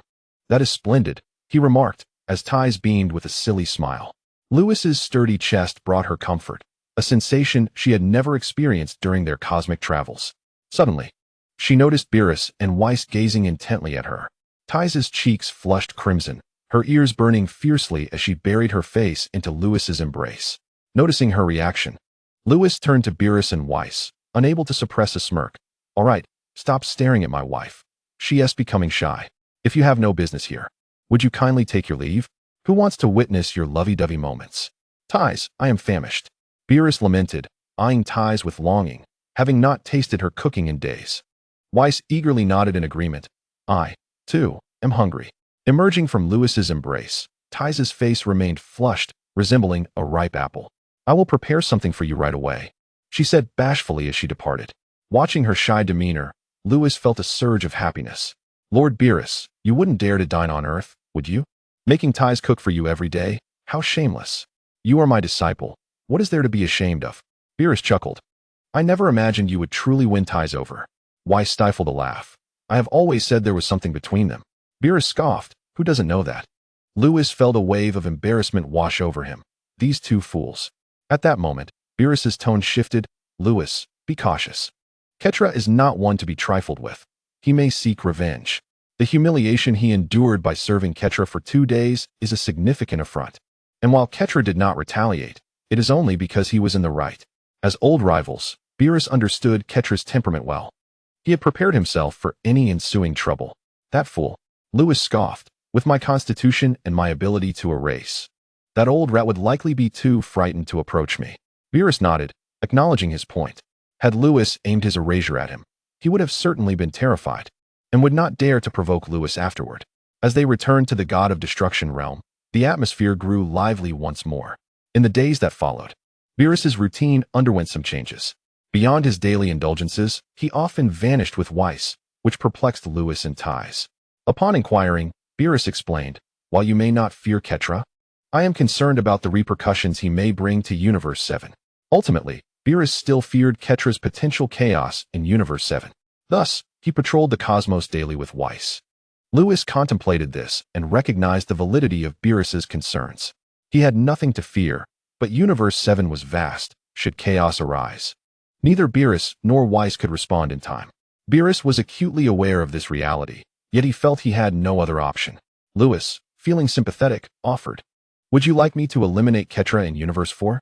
That way, you wouldn't have to endure such hardship." Both Beerus and Whis were taken aback, hastily rejecting the notion. They no longer doubted Lewis's strength. Despite his earlier bravado, there remained uncertainty about whether he could truly wield such power. If Lewis could indeed execute this technique, Ketra would surely meet his end.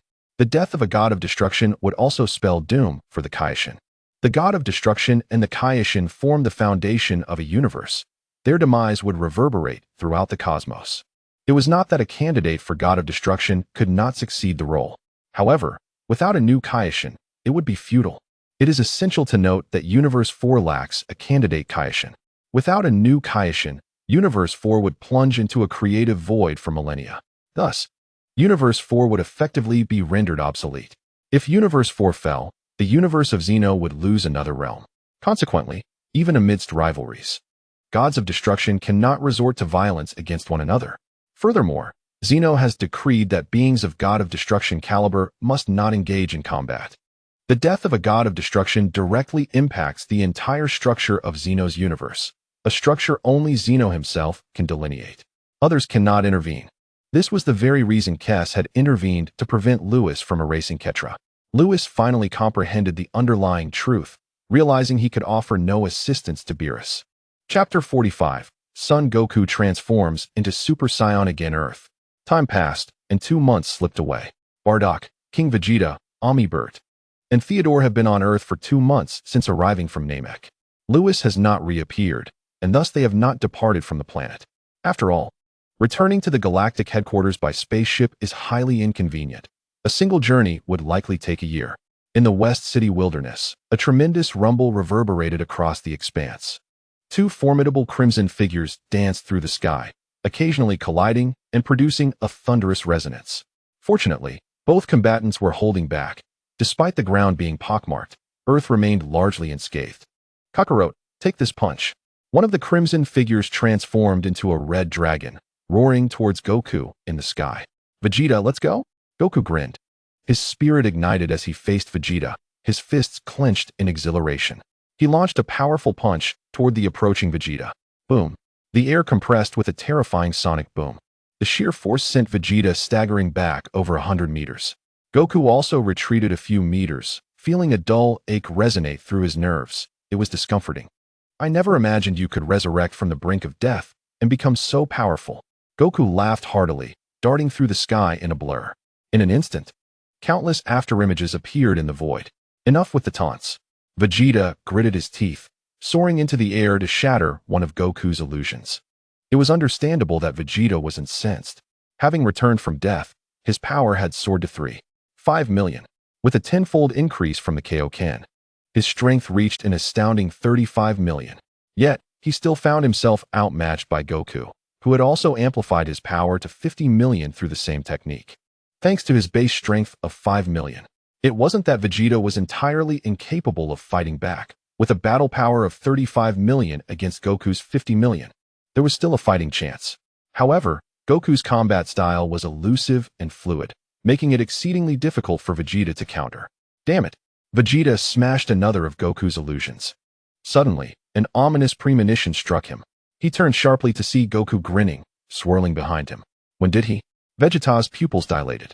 Letting your guard down in battle is a grave mistake. Goku swept his leg, landing a blow to Vegeta's abdomen. The force of the impact sent Vegeta soaring into the clouds, emitting a pained cry. Goku tightened his body and pursued him into the sky. Boom. A moment's distraction left Vegeta in a precarious position, with the air filled with the sounds of collisions and his anguished shouts. On the ground, 4 figures stood still, gazing upwards. King Vegeta exclaimed incredulously, Bardock, your son is incredibly powerful. Bardock, feeling elated, responded with a hearty laugh, haha. Prince Vegeta is no slouch either. Beerus and Theodore wiped the sweat from their brows, realizing how terrifying these two warriors were. Just imagining a punch from either Vegeta or Goku landing on them sent shivers down their spines. Bardock, it seems that we Saiyans gained significant power upon resurrecting from death. King Vegeta remarked. Not just Vegeta. You, Beerus, and Theodore have experienced similar transformations. Bardock nodded, observing the fierce battle above. Indeed, we Saiyans have undergone tremendous changes over the years since our resurrection. Vegeta has broken through to 3.5 million battle power, King Vegeta to 1 million, I to 2 million, and Beerus and Theodore to 600,000. King Vegeta, shall we engage in a spar? Bardock asked, feeling a surge of excitement. Fight you? That would be self-inflicted torment. King Vegeta scoffed. Unlike his son, he did not relish being beaten. It would be comical if their two fathers were bested by the opposing duo. What a bore. Bardock took to the skies, flying back towards West City. Losing interest in the outcome of Goku and Vegeta's battle, he was certain his son would emerge victorious. Suddenly, a terrifying pressure surged from above. Golden light radiated, dyeing the clouds a golden hue. Boom. Vegeta shot down like a cannonball, crashing into the ground with a resounding thud. The earth shattered beneath him. Bardock, who had intended to leave, halted abruptly and looked up at the sky. He beheld a resplendent golden figure descending. Golden hair, azure eyes. A powerful aura enveloped the scene. King Vegeta, Beerus, and Theodore stood in stunned silence. Super Saiyan. King Vegeta exclaimed. It's a Super Saiyan. Beerus and Theodore shook King Vegeta excitedly. Look. The king felt dizzy from their fervent shaking. Chapter 46. Kakarot, teach me. At that moment, a battered figure emerged from the crater below. I knew the legend of the Super Saiyan was true, but it infuriates me. Vegeta lay on the ground, gazing at the golden figure in the sky, feeling a twinge of bitterness. He, the Prince of Saiyans, was overshadowed by a lower-class warrior who had achieved the legendary transformation. Bardock swiftly soared back, reaching Goku's side. Kakarot, is this your Super Saiyan form? Bardock stuttered, overwhelmed with excitement.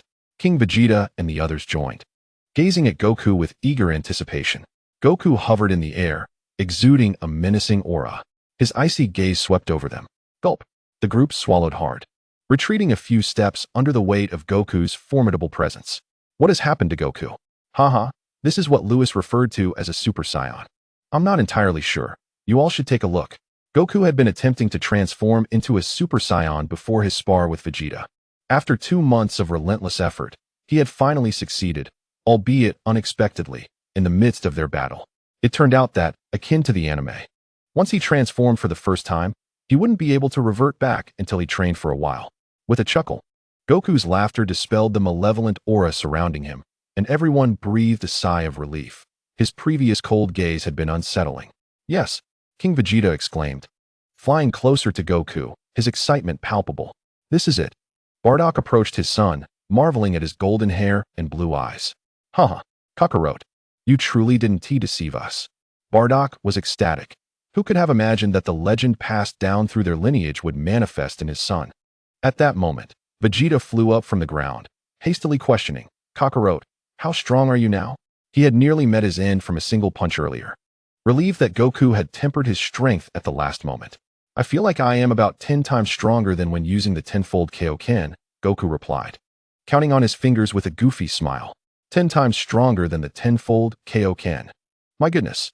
The crowd's eyes widened in astonishment, as they were completely unaware that Sun Wukong was, in fact, a mathematical prodigy. Kakarot, teach me how to transform. Vegeta, abandoning his pride, humbly implored Sun Wukong. Suddenly, an eerie silence enveloped the air. When had Bardock and the others ever witnessed Vegeta display such vulnerability? After all, he was the haughty Prince Vegeta, especially Bardock, who knew his son's character all too well. To think that he would grovel in such a manner just to achieve the transformation into a Super Saiyan. As the onlookers processed this surreal sight, a voice broke the stillness. What are you all talking about? They turned abruptly to see a man clad in the attire of a god of destruction, cradling a woman beside him. Luis, you're back. Sun Wukong exclaimed excitedly, rushing to greet Luis. Look, I can finally transform into a Super Saiyan again. Luis, holding ties, understood Wukong's excitement. Not bad. You've mastered the transformation technique in just 2 months. It must be said that Wukong's talent was extraordinary. Had it not been for his system, it would have taken him much longer to grasp the Super Saiyan transformation. Upon hearing Luis's words, Bardock pondered, Luis, can you also transform into a Super Saiyan? Luis had never transformed in front of the others, and Wukong and the others gazed intently at him. Indeed, with a flourish, Luis's hair transformed into a radiant golden hue, exuding an aura akin to that of Sun Wukong. Ties, nestled in his arms, brightened at the sight. Your hair color is just like mine. So cool. You can do it too. Vegeta's jaw dropped in disbelief. He recognized the immense power Luis possessed, which was only fitting for a candidate god of destruction. Yet, a Super Saiyan was a legendary figure among the Saiyan race. Never before had there been a Super Saiyan. How could there be one now? Fortunately, as an elite warrior and a candidate god of destruction, Luis's ability to transform was somewhat acceptable to Vegeta. But why could a lower-class warrior like Wukong also transform? It was infuriating. Everyone was taken aback by Luis's display.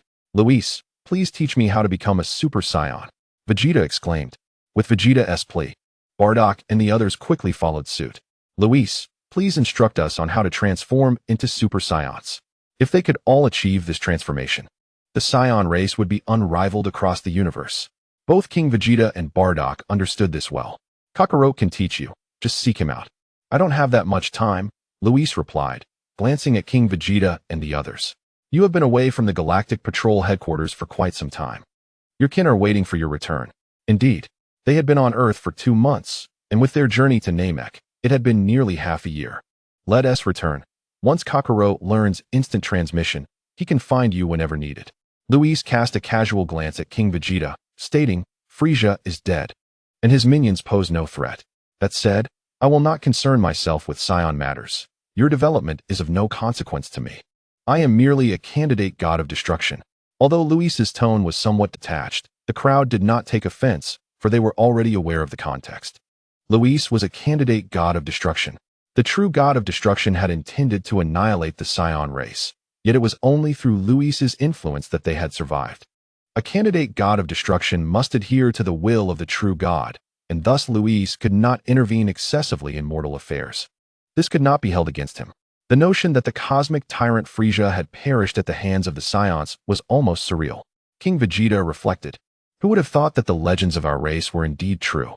Chapter 47. The Conspiracy of Kitra. Bardock nodded. We have indeed been away from the Galactic Patrol headquarters for far too long. It is time to return. Very well, I shall escort you back now. Once Kakarot masters instant transmission, he can seek you out, Luis declared as he prepared to lead them home. Bardock, undeterred, inquired Luis. Do we have a chance to become Super Saiyans? Bewildered and Theodore perked up, while the Vegeta family leaned in closer. Luis fell silent. The tension was palpable as everyone held their breath, clearly eager to transform. You all should have a chance. Luis observed the group and spoke slowly. To transform into a Super Saiyan, one must activate a sufficient number of S cells within their body. Moreover, a certain level of base power is required. There was no doubt that Vegeta could transform into a Super Saiyan. Bardock and King Vegeta had surpassed 1 million in combat power, while Bewildered and Theodore boasted combat powers of 600,000. Overall, they displayed impressive potential, even if they could not transform just yet. They would undoubtedly achieve it once their power reached the required threshold. Really? Bardock exclaimed joyfully. King Vegeta, clenching his fists, asked anxiously, Can we too? Yes. All of you can. Luis smiled. Bewildered and Theodore embraced each other, laughing heartily. Vegeta smirked, casting a proud glance at Sun Wukong, as if to say, just wait.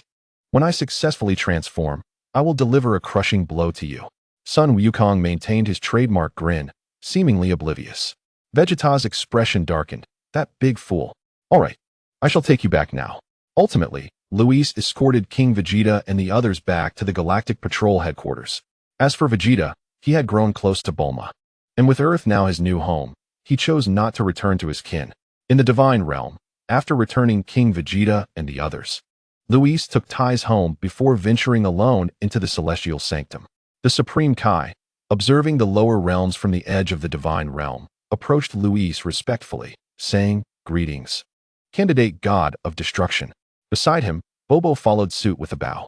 This was Luis's first encounter with the mysterious Bobo, who appeared as dark as a piece of charcoal. Bobo rubbed his face, casually inquiring, Is there something on my face, Candidate God of Destruction? No, Luis replied, suppressing a slight twitch at the corner of his mouth. Before turning to the Supreme Kai, I would like to borrow your room of spirit and time once more. No problem, I'll have Bobo guide you there. The Supreme Kai nodded in agreement. Yet, he harbored a question. Luis had previously entered the room of spirit and time and spent over a decade within. Why was he not trapped inside? As the Supreme Kai pondered, Luis followed Bobo into the Divine Sanctum. Walking through the corridor, Luis glanced at Bobo's back and couldn't help but ask, Bobo, do you know the Grand Minister? No, Bobo answered without turning, continuing forward without any hesitation. As if he were speaking the truth. The calm demeanor displayed by Bobo was striking. Luis shook his head, unconvinced that Bobo was unfamiliar with the Grand Minister. Soon, they arrived at the entrance of the room of spirit and time, where Luis stepped inside. Bobo watched Luis's retreating figure, nodded slightly, and then departed. Inside the room of spirit and time, the environment was a vast expanse of white, a familiar setting. Luis's last visit had been in pursuit of breaking through to the divine dimension, yet after over a decade of training, he had still fallen short of achieving that critical breakthrough. Ultimately, it was through the system's sign-in tasks that Luis transcended into the divine dimension. This visit was primarily for the purpose of mastering erasure. Luis realized that his power remained insufficient. He was not merely contending with minor threats like Frisia. Instead, he faced deities of destruction and even angels. Particularly troubling was the recent encounter with that dead mouse, which had even made Beerus wary of him, causing Luis to feel a twinge of fear regarding potential ambushes. Although he possessed immunity, allowing him to face challenges unflinchingly, he preferred not to engage in battles. Erasure represented his most formidable trump card to date. The last time he attempted to wield it nearly cost him his life, clearly indicating that his strength was too feeble to support its execution, even in its rudimentary form. Luis's entry into the hyperbolic time chamber was aimed at augmenting his power to a divine level, thus enabling him to wield erasure effectively. Beyond that, he had another motive for his journey. He seemed to sense other rules emanating from erasure. Previously, Whis had mentioned that erasure was not merely a technique, but a confluence of various principles including destruction, creation, time, space, light, and darkness. The system's sign-in task had granted him access to erasure in one fell swoop, eliminating the need to grasp these diverse rules individually. Now, it appeared that he was receiving a reciprocal benefit, enabling him to perceive other rules through erasure. Lewis felt akin to a student who could ace an exam without studying foundational knowledge, only to later comprehend the fundamentals from that perfect score. What an extraordinary reversal. Thus, he resolved to first hone his strength, and upon achieving that, he would delve into the understanding of other rules. Once he emerged from his training, he would seek trouble in other universes. Donning the weighted attire bestowed upon him by Whis, Lewis commenced his training. Meanwhile, in another realm of the Omni-King universe, the atmosphere was bleak, shrouded in gray skies, a dark forest, and a frigid lake, evoking a sense of oppression.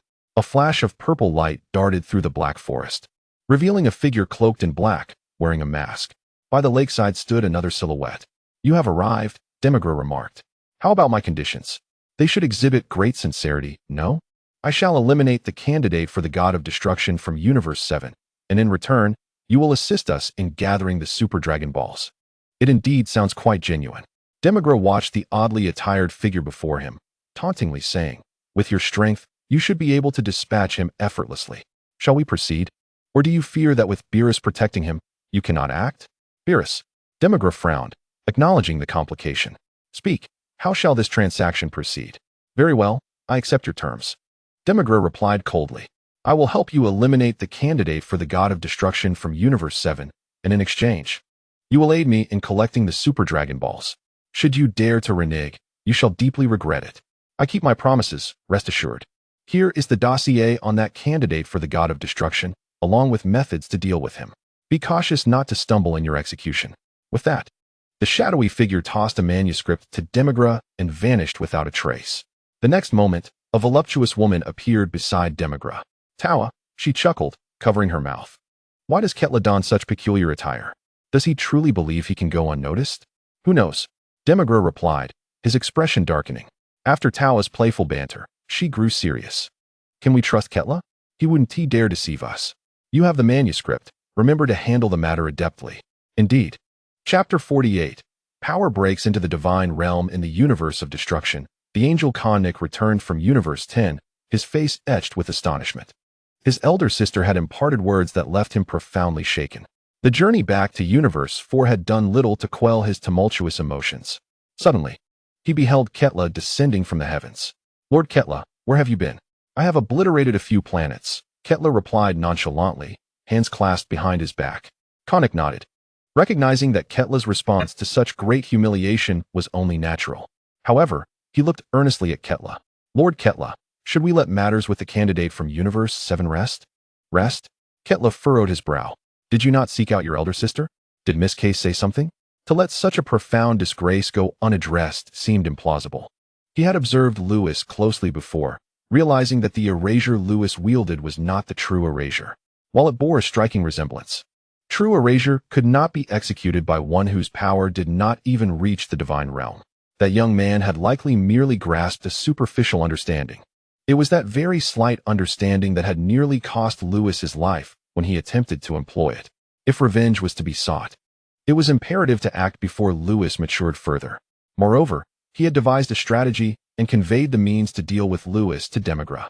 "Lord Ketla, heed my advice. He is not someone you can, I understand." Ketla interjected dismissively, turning away. Watching Ketla's retreating figure, Konnik shook his head. According to his sister, Lewis was likely linked to the Omni-King. Meanwhile, the conspiracy between Ketla and Demigra remained shrouded in secrecy. Ever since the previous sparring incident, the gods of destruction across the Omni-King universe had suddenly fallen silent. They no longer dared to mock Universe 7. Indeed, a hint of trepidation had begun to creep in. After all, Lewis had declared, "If you seek trouble with Universe 7, be prepared for me to return the favor." Lewis's talent was undeniable, and the thought of being targeted by such an individual was unsettling. The gods of destruction now devoted their days to training their candidates, lest they falter should Lewis truly come for them, leaving them utterly humiliated. As for Universe 7, Beerus continued his patrol through the cosmos, ever wary of Ketla's potential disruptions. However, after 2 months of vigilant patrol, Ketla remained conspicuously absent. Consequently, Beerus felt compelled to journey to Universe 4. A meeting between Ketla and Beerus, initially anticipated to be fraught with conflict, turned out to be unexpectedly cordial, with Ketla inviting Beerus to dine on delectable cuisine. This sudden display of hospitality left Beerus on edge. What ulterior motive could the dead mouse possibly have? After extensive observation, Beerus found no evidence of malfeasance from Ketla. Ultimately, he returned to Universe 7. Inside the hyperbolic time chamber, 5 years had elapsed. A striking figure performed push-ups, clad in a cumbersome weighted training suit. His garments soaked in perspiration. 999,998. 999,999. 1,000,000. Lewis gritted his teeth, completing the final push-up before collapsing onto the ground. The vigorous exertion left him utterly exhausted, his body racked with spasms. Lewis endured immense suffering, yet the rigorous training yielded remarkable results. With a thunderous roar, his latent potential surged forth, an inundation of power erupting from the depths of his being. After a brief respite, his fatigued cells began to recover, alleviating some of the intense pain. Lewis finally regained his mobility, sensing the burgeoning strength within him. He clenched his fists and shouted. With a resounding crash, a golden aura surged forth, radiating from Lewis in waves, akin to a tidal wave expanding outward. In a flash, golden light enveloped the surroundings. Super Saiyan. The divine power was amplified 50-fold in this state.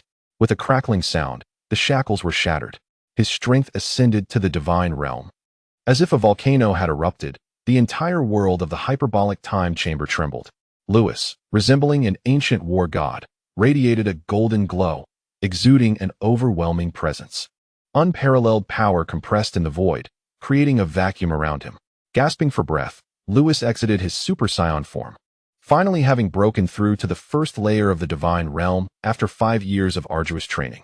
At this moment, when faced with the previous candidates for the God of Destruction, he would no longer have to endure defeat. He even had the qualification to challenge the God of Destruction in a test of strength. Initially, Lewis intended to continue his training, as he had only achieved one of his goals upon entering the time chamber. His other objective, to comprehend the powers of other rules, had yet to be realized. However, he recalled a promise he made to King Vegeta and the others. He would have Goku teach them how to transform into Super Saiyans. For Goku to reach the Galactic Patrol headquarters, he would first need to master instant transmission. According to the Dragon Ball storyline, after the explosion of Namek, Goku would learn instant transmission on Yardrat. Yet, due to Lewis's interference, Goku had only transformed into a Super Saiyan without acquiring instant transmission. This was unacceptable. Lewis decided to temporarily halt his exploration of other rules and exit the time chamber. "Open!" Lewis shouted, unleashing a powerful sound wave that forced open an entrance to the time chamber, and he leaped through. Outside the Heavenly Temple, the Supreme Kai and Kibito stood beside the Heavenly Plaza, observing the two figures at its center. "What are Goku and Vegeta doing?" Kibito asked. "Goku is teaching Vegeta how to transform into a Super Saiyan," the Supreme Kai replied. "A Super Saiyan? Is that the golden-haired form?" He pondered. Just as a figure emerged from the temple, the Supreme Kai approached respectfully, saying, "Lord Candidate God of Destruction, you have emerged."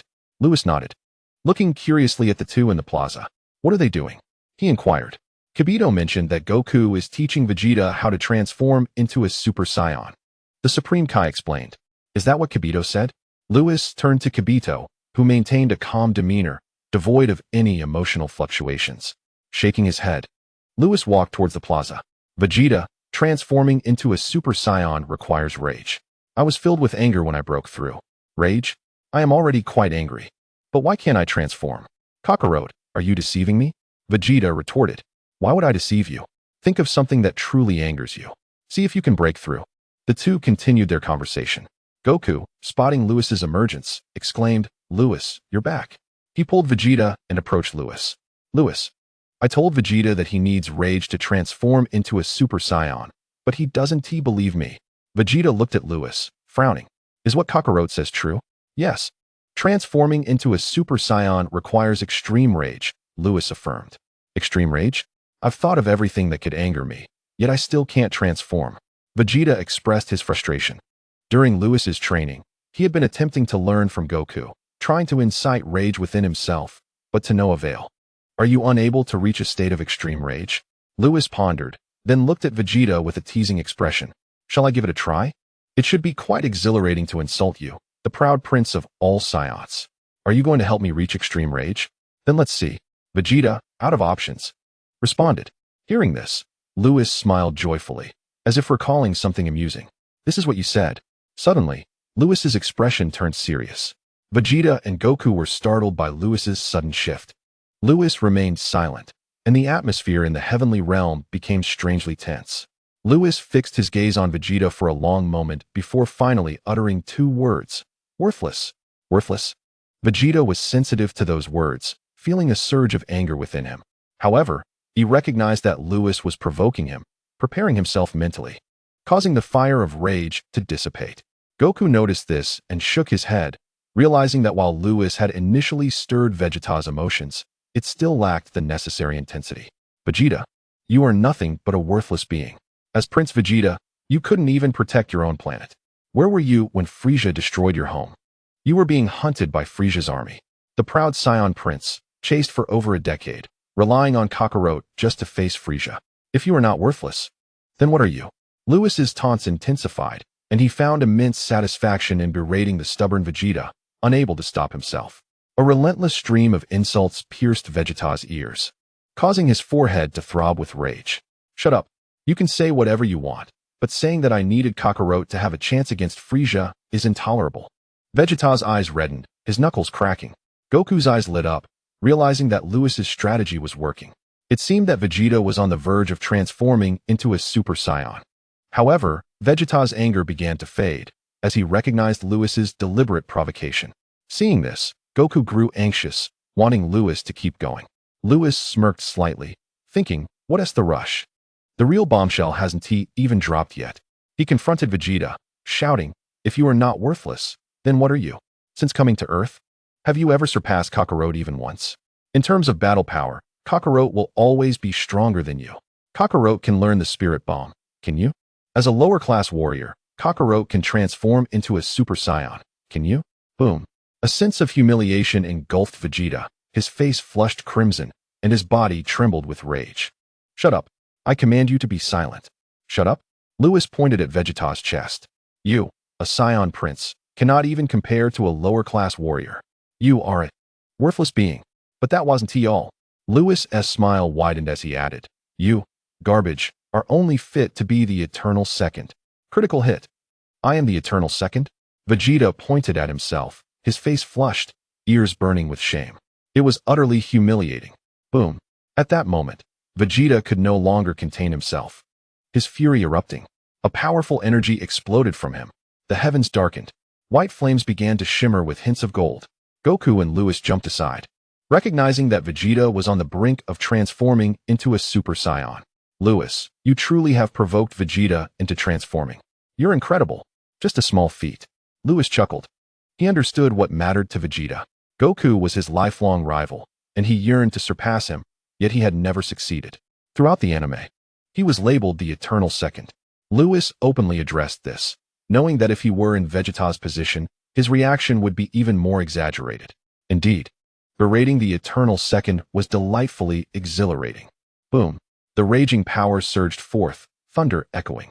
The heavenly realm trembled. Vegeta's hair began to flicker, one golden, one black. The frequency quickened. It was about to happen. As Sun Wukong let out a startled cry, a golden radiance erupted around Vegeta, flashing momentarily.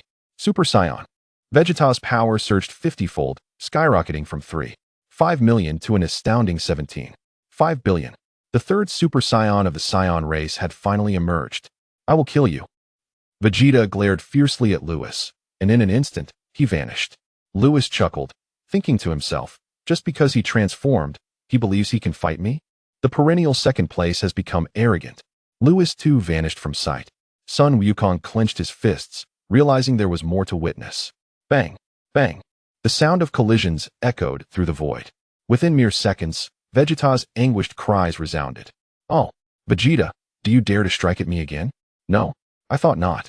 In the next moment, Vegeta materialized from the void, crashing down to the ground like a defeated dog. Vegeta, you should really refrain from provoking me, huh? Lewis hovered in midair, laughing heartily. Damn it. Next time, I will dare. Lying on the ground, Vegeta gazed upward, feeling utterly frustrated. Despite transforming into a Super Saiyan, he still could not defeat Lewis. However, it was understandable as Lewis was a candidate for the God of Destruction. The humiliation of being scorned and then soundly beaten was infuriating. Observing this, Sun Wukong stood by, laughing heartily. He couldn't quite fathom why seeing Vegeta getting pummeled brought him such joy. Thus concluded the farce. Lewis finally broached the subject of teaching Sun Wukong instant transmission. Upon hearing this, Vegeta scrambled to his feet, eager to learn as well. Lewis had no objections. Instant transmission was an invaluable technique, useful both in flight and combat. The only uncertainty was whether Vegeta could master it. After all, in the anime, he never possessed this ability. Ding, mission issued. Please sign in before Towa. Reward, Full Power Super Saiyan. Chapter 50. The Cataclysm of Yadrith Star in the Divine Realm. Lewis paused momentarily. Sun Wukong inquired, Lewis, what troubles you? Vegeta looked at Lewis with a puzzled expression. Nothing, Lewis replied, shaking his head. Towa. The system just issued a sign-in task that requires me to sign in before Towa, which caught me off guard. However, the reward is quite enticing. Full Power Super Saiyan, which differs from the ordinary Super Saiyan as it consumes significantly less energy. When I previously transformed into a Super Saiyan and broke through to the first tier of Divine Realm, that state was incredibly draining. Fortunately, Lewis's dimensional breakthrough had reached the divine level, and within him, divine power had already begun to manifest, effectively nourishing his body. This enabled him to maintain the Super Saiyan state without much effort. Nevertheless, the consumption remained substantial. Engaging in one-on-one combat posed no issues. But if he were to face 10 candidates for the God of Destruction again, while he could retaliate, he certainly could not sustain prolonged combat. Entering full power mode would change everything. Lewis recalled the scene from the anime where Sun Wukong and his son battled Cell, noting how minimal the energy consumption was during that encounter. At that moment, armed with this state, he would surely be able to frolic in other universes. The reward was splendid, yet how to find Towa remained uncertain. Let us depart. We shall visit Yadrith Star. Unable to conceive a plan, Lewis chose to go with the flow, and he vanished from the divine realm with the two of them. In the dark magic realm, the dark forest, Towa. The candidates for the God of Destruction from the 7th universe have appeared. Go. Yes. The cosmic expanse was breathtaking, and within the same galaxy as Namek, there lay a purple planet. This planet was none other than Yadrith Star. From an external vantage, Yadrith Star appeared draped in ethereal purple clouds, a sight of unparalleled beauty. In the anime, Sun Wukong had escaped to this very place aboard the Ginyu Force's spaceship just moments before the explosion on Namek. Today, 3 uninvited guests had arrived at Yadrith Star. Sun Wukong strolled through the town of Yadrith Star, surveying the surroundings. Lewis, is this the Yadrith Star you mentioned? Vegeta furrowed his brow slightly. It is said that Yadrith Star, like Namek, is a very mysterious planet. Indeed, there exists a mystical technique here known as instant transmission. Quite similar to the method I just used to bring you here, Lewis explained as he walked. Both of you can transform into Super Saiyans. And once you master this technique, you can travel to the Galactic Patrol headquarters to teach your kin how to transform. Sun Wukong and Vegeta nodded in agreement. They had experienced the power of the Super Saiyan. Once all Saiyans could transform, their race would become the most formidable in the universe. Especially Vegeta. As the prince of the Saiyan race, he eagerly anticipated the day his people would achieve this. Let us seek out the leader here. Before long, Lewis led the two to the town's center, where they encountered the leader of Yadrith Star, Supa. Inside the dwelling, Supa bowed respectfully, saying, Greetings. Esteemed candidate for the God of Destruction. Sun Wukong and Vegeta were taken aback. The leader of Yadrith Star actually recognized Lewis? Lewis glanced at Hyusu, the sage of Yadrith Star, who was beside Supa. It was likely due to Supa's awareness of his identity. Lewis disregarded this and got straight to the point. Leader Supa, may I inquire if you could allow these two to learn instant transmission? Sun Wukong and Vegeta straightened their postures, intently watching Supa. That poses no problem, Supa nodded. Hyusu tugged at Supa's sleeve, as if signaling something. Supa looked at Lewis, hesitating to speak. If there is something to say, please do so. Since you have assisted me with this favor, I certainly wish to assist you in return, Lewis urged, sensing Supa's expression and Hyusu's gestures. Supa, in a state of trepidation, replied, I would not presume to direct the esteemed candidate for the god of destruction, but this matter is indeed related to you. Related to me? Lewis frowned, glancing at Sun Wukong, realizing that if there was a connection, it was more pertinent to this fellow. After all, in the anime, it was he who had fled here and learned instant transmission. Esteemed candidate for the god of destruction, I am the sage of Yadrith Star, Husu finally spoke. I had foreseen that a great calamity would befall Yadrith Star, and that a golden-haired warrior would descend from the heavens to save us. Hearing this, Lewis was taken aback. The sage of Yadrith Star was indeed as formidable as the Grand Elder of Namek. If history had not diverged, the golden-haired warrior Husu spoke of was undoubtedly Sun Wukong. Husu continued with a grave tone. However, just over 2 months ago, this prophecy suddenly changed. The calamity vanished, and the golden-haired warrior disappeared. Isn't it a good thing that your calamity has dissipated?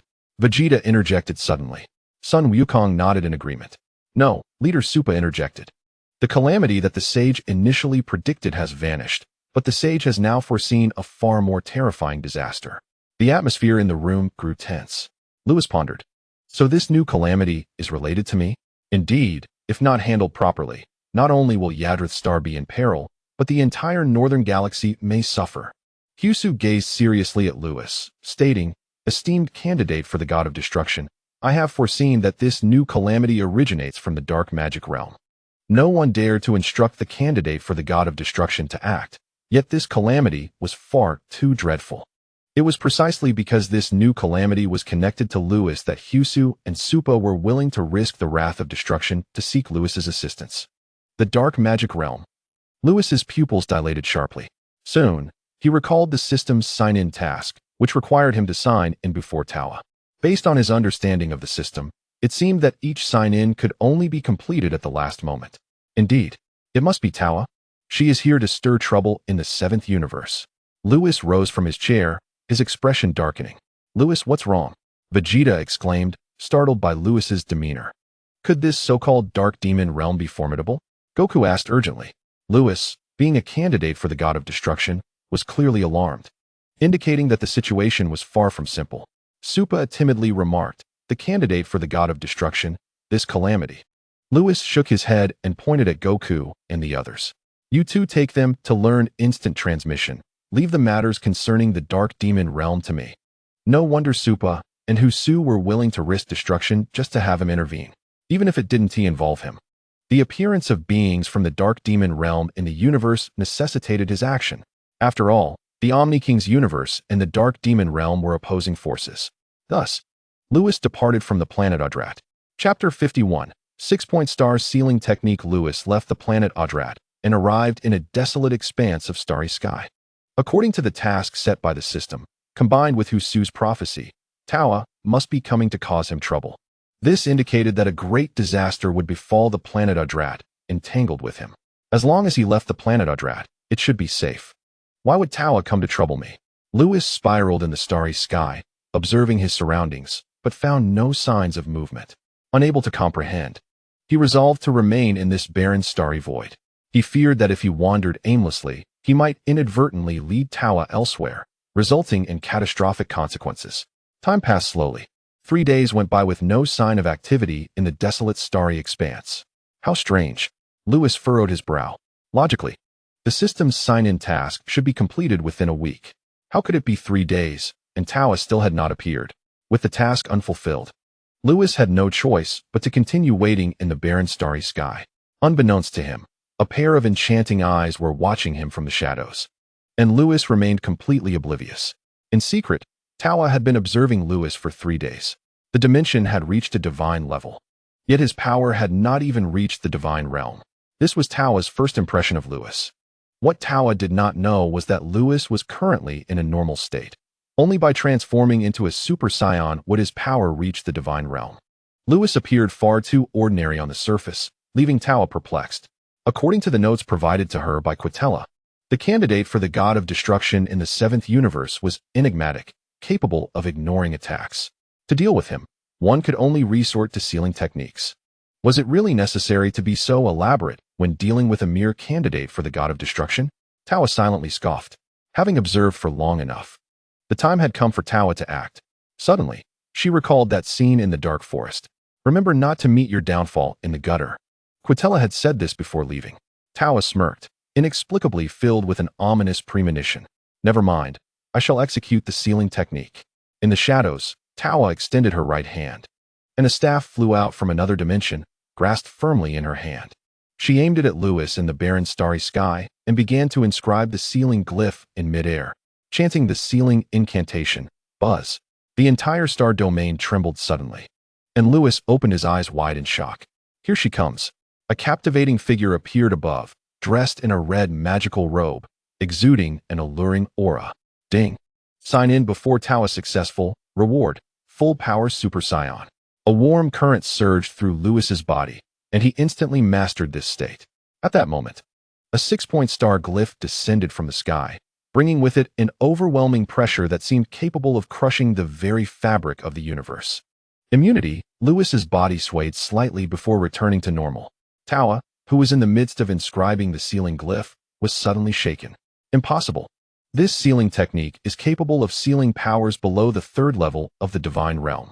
As long as 1's power hadn't broken through to the 4th level of the divine realm, they would surely be unable to stand against this sealing technique. No wonder Quitella warned about meeting a downfall in the gutter. Tawa suddenly realized. At that moment, Lewis lifted his head with a cold smile, addressing Tawa. Tawa?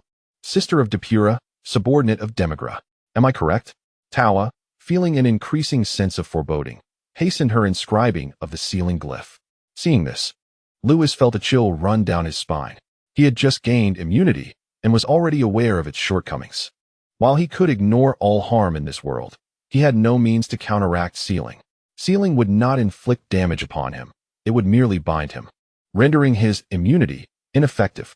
Damn it, Tawa, who instructed you? Lewis clenched his fists, his hair turning golden. Unlike previous transformations, this time his Super Saiyan state appeared remarkably calm, devoid of any hint of rage. This was full power Super Saiyan, while his power was still amplified by 50 times. The physical exertion and bodily strain were noticeably reduced by more than half, coupled with the divine power nourishing him within. It perfectly compensated for the bodily burdens brought on by full power Super Saiyan. This meant that Lewis no longer faced any physical strain. He could maintain the full power Super Saiyan state indefinitely until his energy was entirely expended. Die. Lewis transformed into a streak of golden light, soaring upward.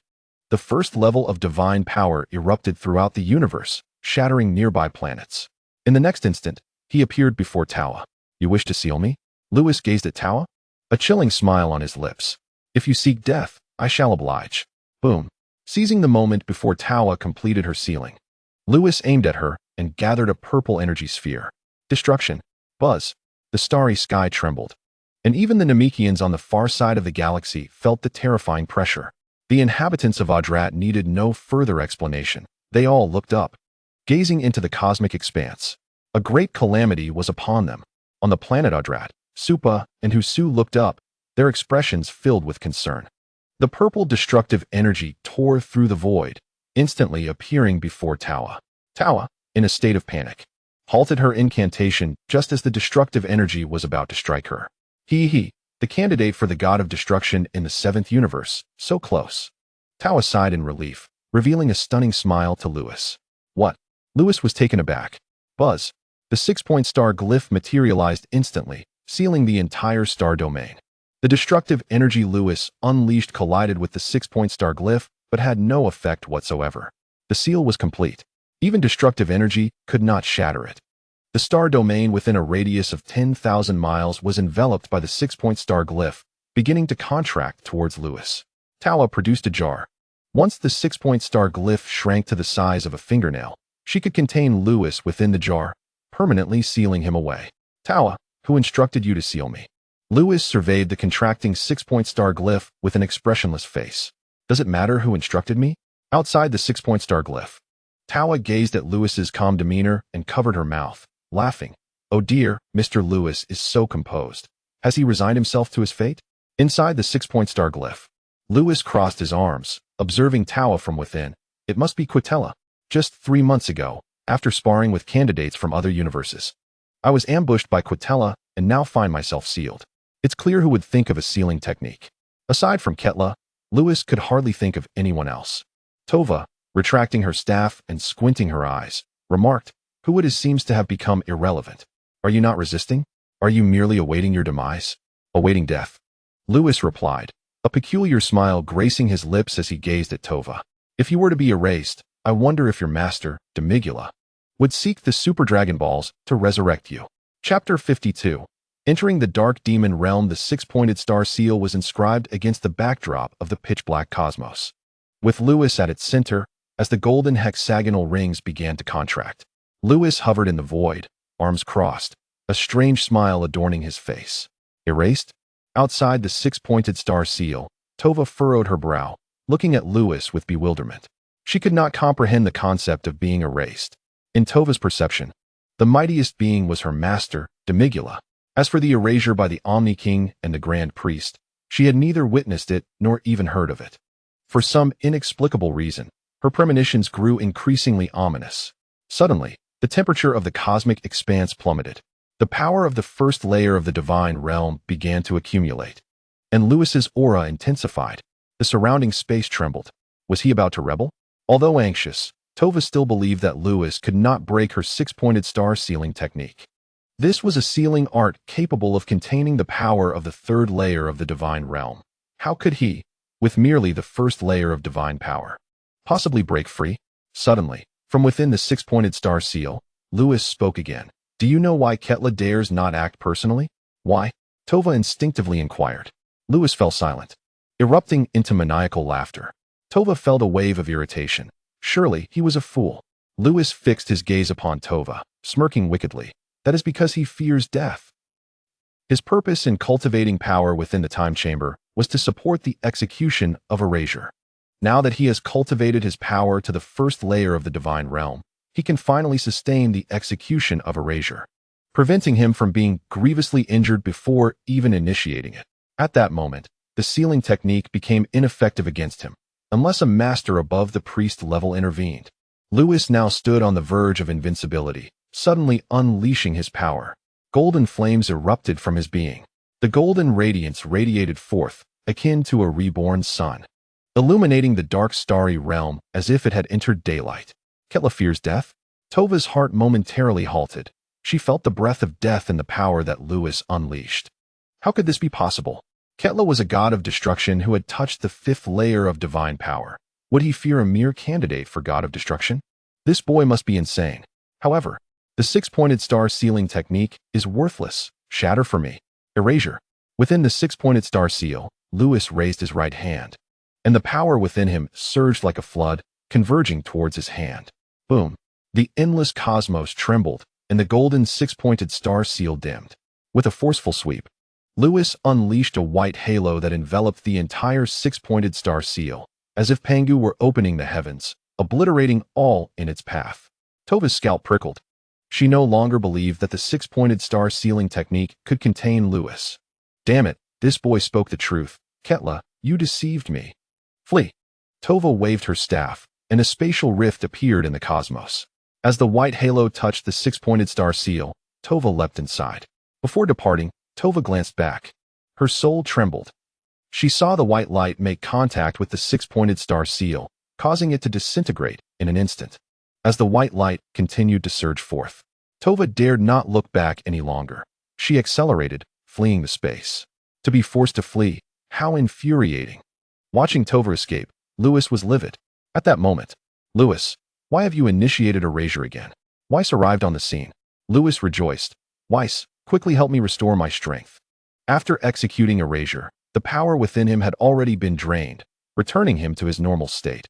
He was left with barely enough strength to speak. Weiss paused for a moment, then waved his staff, enveloping Lewis in a silvery light, instantly revitalizing him. "Weiss, let us go to the Dark Demon Realm." Lewis gritted his teeth. Damn it, to have been outsmarted by a mere girl is truly unbearable. Why go to the Dark Demon Realm? Weiss furrowed his brow. The Dark Demon Realm is not a place for just anyone to enter. Moreover, it is filled with powerful beings, including those at the priest level. If he were to enter, he might not even be able to leave unscathed. I intend to kill someone. Lewis's fury surged, rendering him incapable of remaining calm. Weiss observed Lewis quietly. After 3 seconds, he nodded. All right. He wished to advise Lewis. but it was evident that Lewis was blinded by rage and would not heed any counsel. It was perhaps better to take him to the dark demon realm for a visit. After all, in his condition, no one could harm him. Even those below the priest level would not dare provoke him. Who knows, he might need this boy's protection in the end. After all, the technique of erasure is no trifling matter.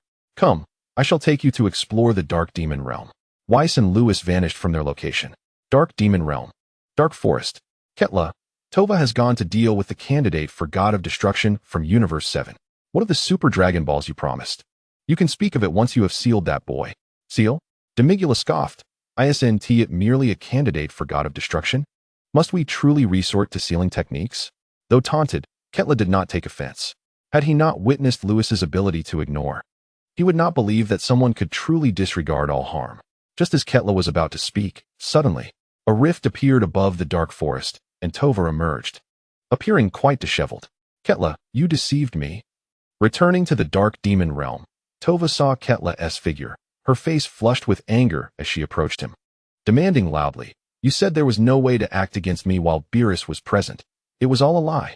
Faced with Tova's loud accusation, a cold glint flashed in Ketla's eyes.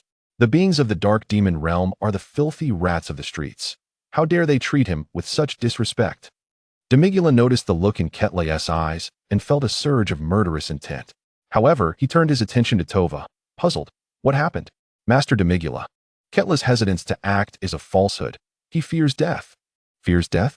Demigula was taken aback, about to inquire further when a radiant aura emerged above the dark demon realm, a presence unique to the angels of the Omni-King universe. An angel dares to come to the dark demon realm. Demigula displayed a peculiar smile. Ketla's body trembled violently. He hastily said, "Demigula, I must take my leave.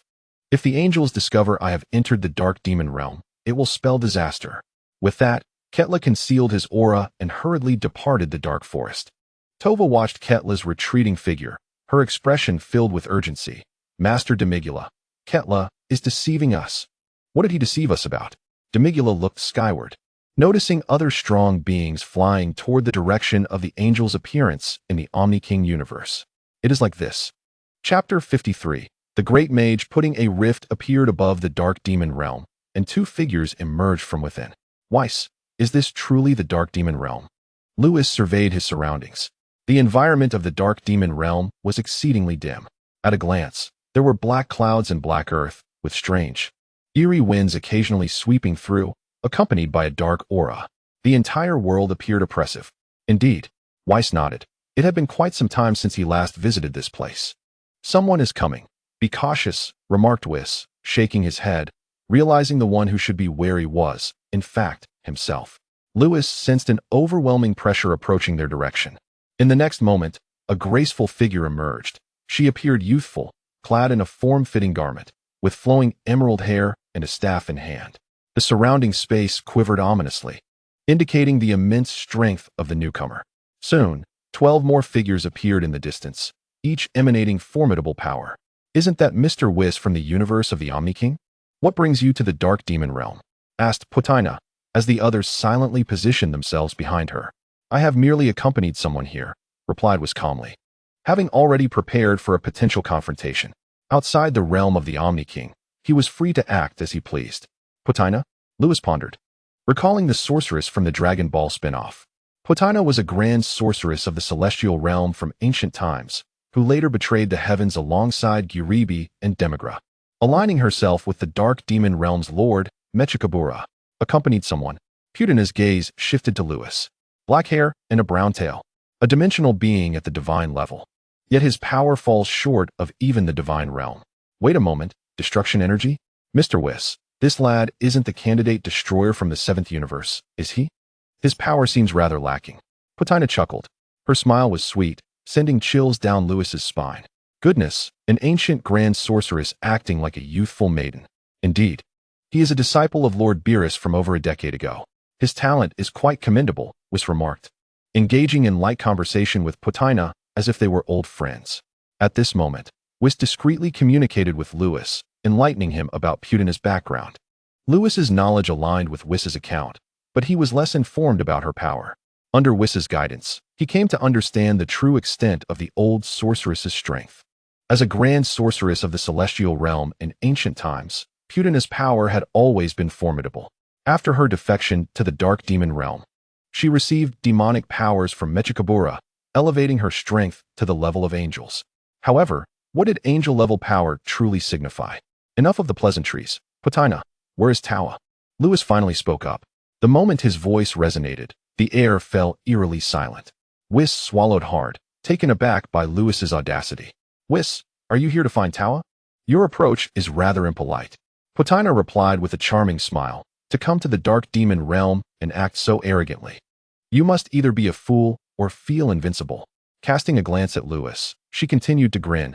This candidate destroyer. You don't seriously believe that with Wiss's protection, you can act without fear, do you? Whis felt a bit awkward. Putina had a point. It would be difficult for him to leave unscathed in the dark demon realm, let alone protect a candidate destroyer. Yet, Lewis was not an ordinary candidate destroyer. Could you stop laughing for a moment? Lewis shot back at Putina, frowning. You aren't even as attractive as my ties. Your incessant laughter is rather nauseating. Already incensed by Tawa, he found Putina's laughter irritating. Did she really think that possessing angel-level power made her impressive? Uffed. Whis stifled a laugh, unable to contain himself. Lewis's tongue was truly sharp. You've asked for death. Putina's fury surged, her demeanor shifting from that of a lady to an irate sorceress. Kill this brat. She fixed her gaze on Whis, preventing him from intervening. Understood. The 12 swirling figures unleashed their powers in unison. Buzz. Buzz. 12 dark energies surged skyward, their overwhelming force bearing down on Lewis. The power matched that of a 4th-level divine being. Lewis's lips twitched. Their strength was akin to that of the destroyers in the Omni-King universe. This was a tad too flattering. Whis, who are they? Lewis inquired. They are the 12 demon lords of the dark demon realm, counterparts to the destroyers of the Omni-King universe, Whis explained, remaining still and seemingly uninterested in aiding Lewis, which puzzled Putina. Was he abandoning the lad? Boom. The 12 demon lords charged at Lewis with blinding speed, leaving him no time to react. Bang. Bang. Lewis was struck and swiftly put on the defensive.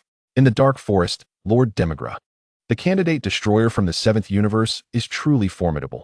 He possesses a technique called erasure. What? Demigra exclaimed, aghast. Erasure? That's a principle only those at the priest level can comprehend. How could that lad possibly understand it? My sealing technique crumbled instantly before erasure. Keitra must have deceived us. He's afraid of dying. That's why he urged us to act. Understood. Demigra narrowed his eyes. Tawa would never speak falsely. Thus, the reality must hold true. Keitra, you have done well to dare deceive me. In his fury, Demigra couldn't help but wonder why a candidate destroyer with only 1st-level divine power could comprehend erasure. Moreover, Keitra's notes on Lewis claimed he could disregard any attack. To deal with that lad, only sealing techniques would suffice. What on earth was this? Rest assured, I will ensure Keitra pays dearly. Demigra raised his head, gazing towards the distant sky. At that moment, a cacophony of collisions echoed from the horizon. Let us go see what is transpiring.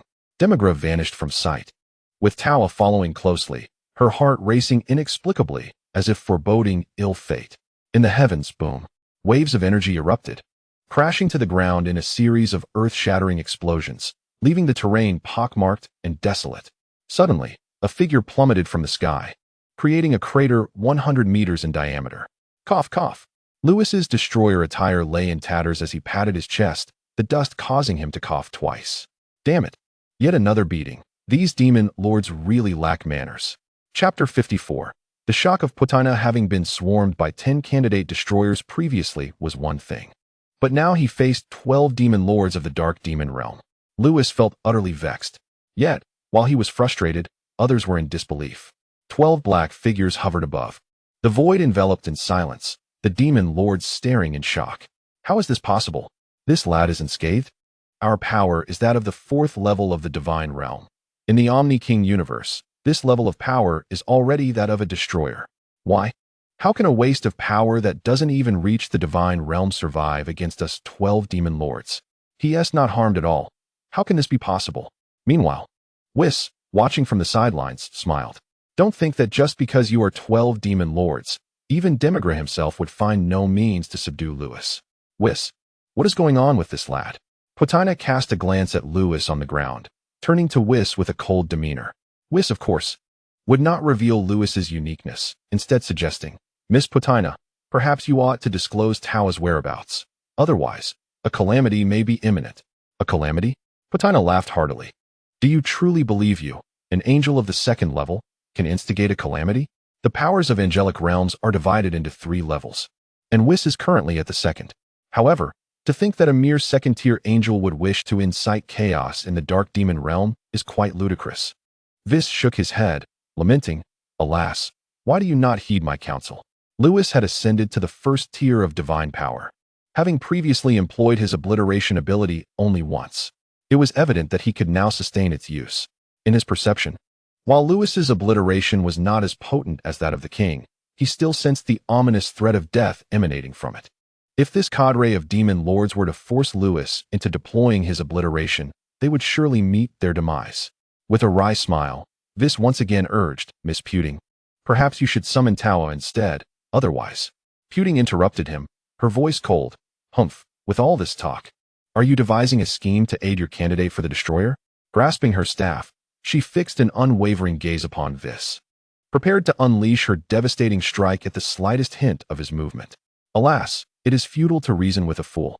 Whis fell silent, steeling himself for battle, aware that should he not seek assistance, both he and Lewis would likely remain trapped within the dark demon realm. After all, even the realm boasted beings of divine caliber.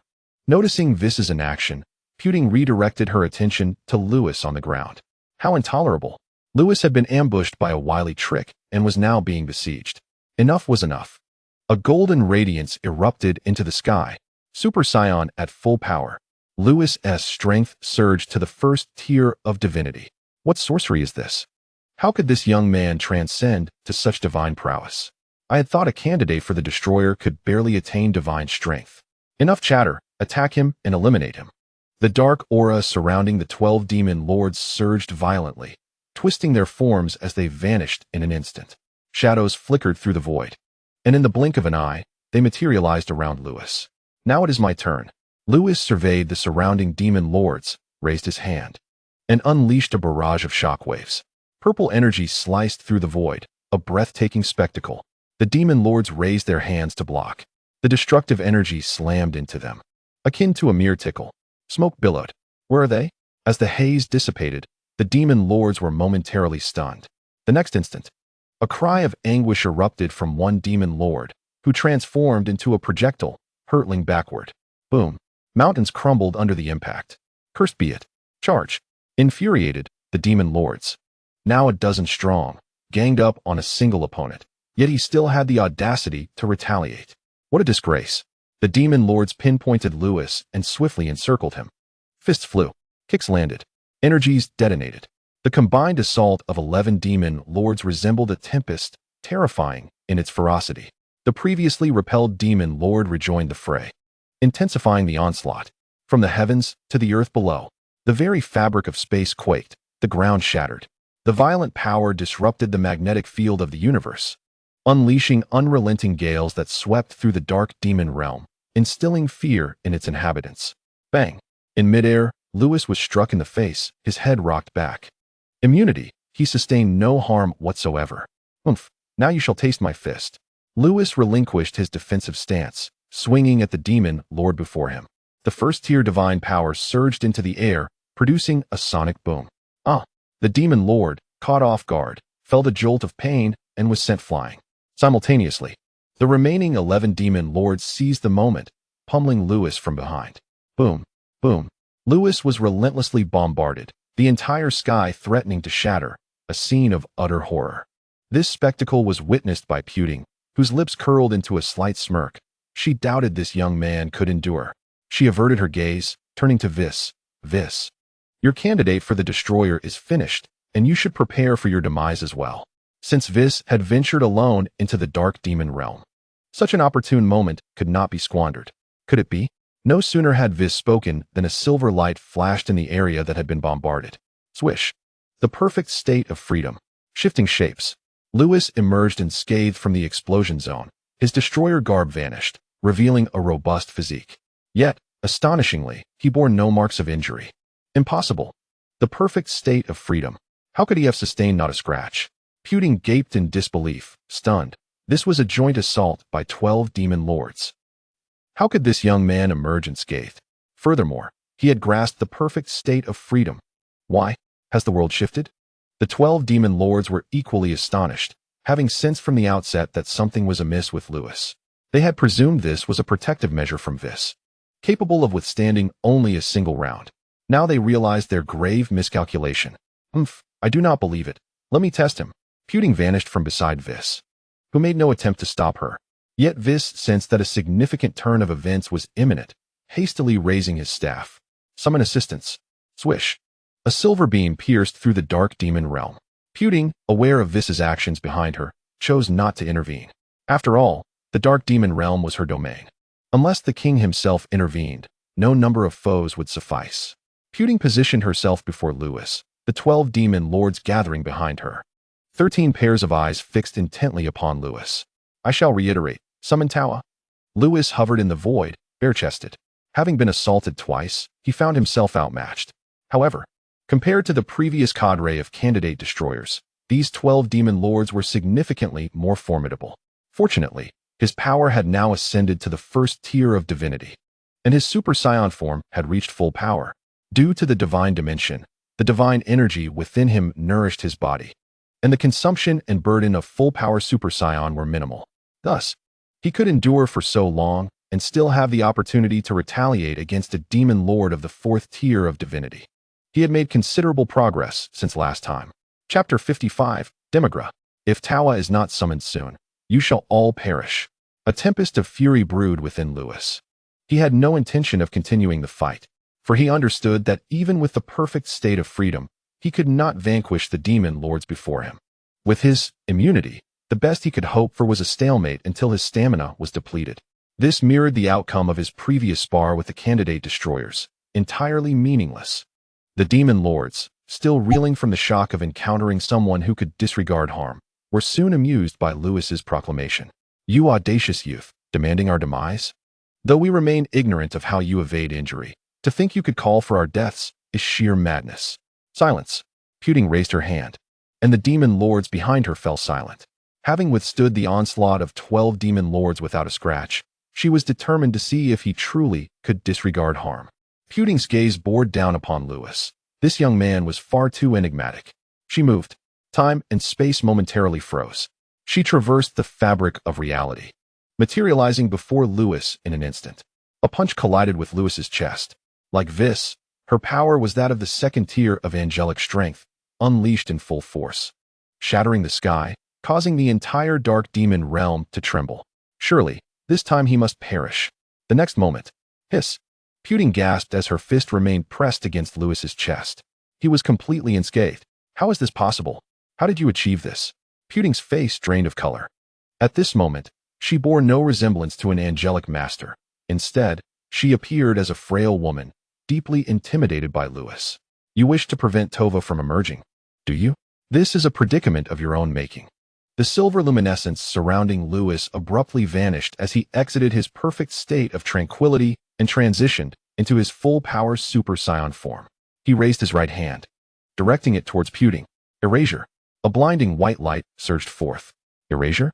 Puting's pupils dilated sharply. Was this not a principle reserved for those of priestly caliber? How could this boy possess such power? Moreover, she sensed that this force was genuine. It was indeed erasure. No, don't. At that moment, Demigula, who was racing towards them, shuddered. Was it truly erasure? Had the high priest arrived? Or perhaps the Omni-King? Demigula felt an urgent pang of anxiety as he stepped forward. In an instant, he appeared before Puting, revealing a bare-chested man about to unleash erasure upon her. Demigula exhaled in relief. As long as it was neither the high priest nor the Omni-King, he could manage. With a sweeping gesture, he summoned a blade of dark demonic power aimed at Lewis Erasure. Boom. The two supreme attacks collided, as if the apocalypse had descended, unleashing an overwhelming residual force that engulfed the entire dark demon realm. In a moment, the dark demon realm transformed into a hellish landscape. Yet, with another wave of his hand, Demigula restored the realm to its former state. At that moment, Puting was drenched in sweat, her azure hair matted together, resembling an old witch. Demigula, he can erase. I saw it. Demigula fixed his gaze upon Lewis, astonished that the remnants of power from earlier had not harmed him. Did he disregard damage?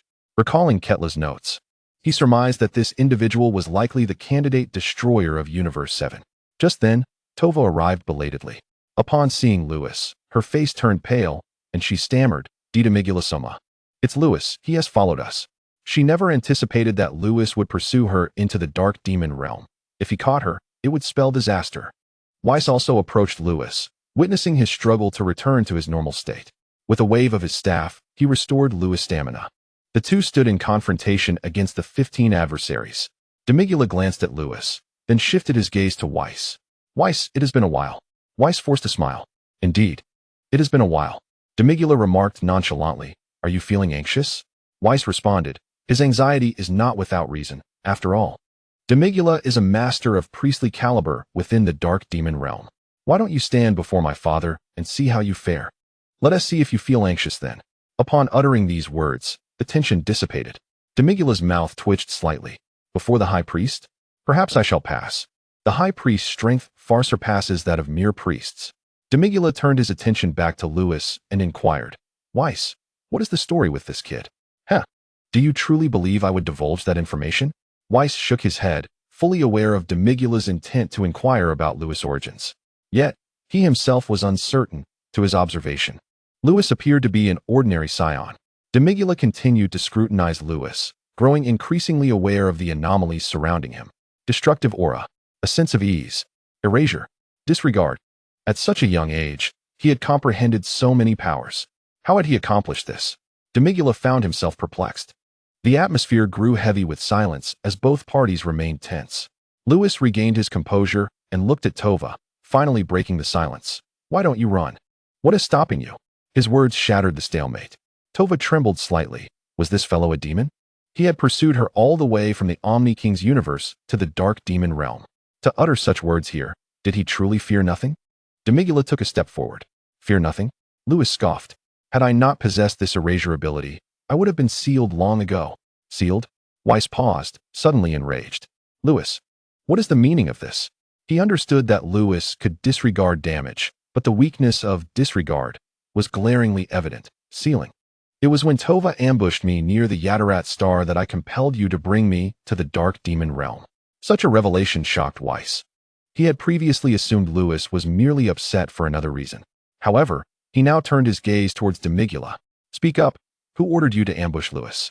From Lewis' account, Whis discerned that the situation was far from simple.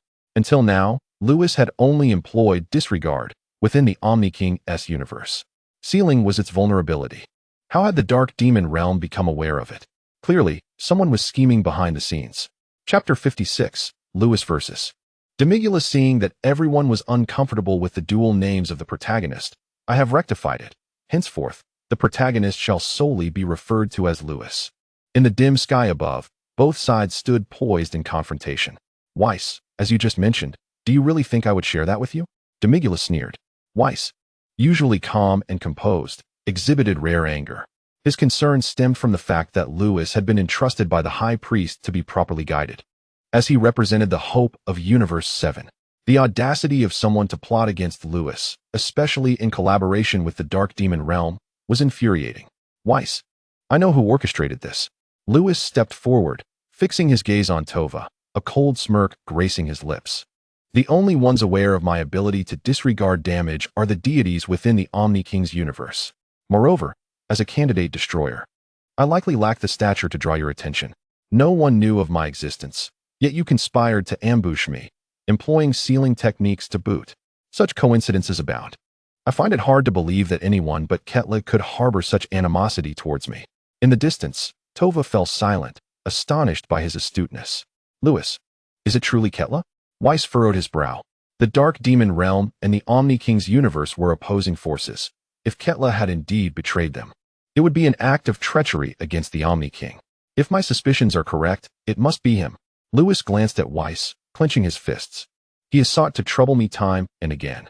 Upon my return from this dark demon realm excursion, it shall be Ketla's demise. At that moment, Demigula chuckled. I must commend your vivid imagination, young Lewis. Although Ketla has deceived you, I shall refrain from revealing the nature of our dealings. After all, he still owes me 7 Super Dragon Balls.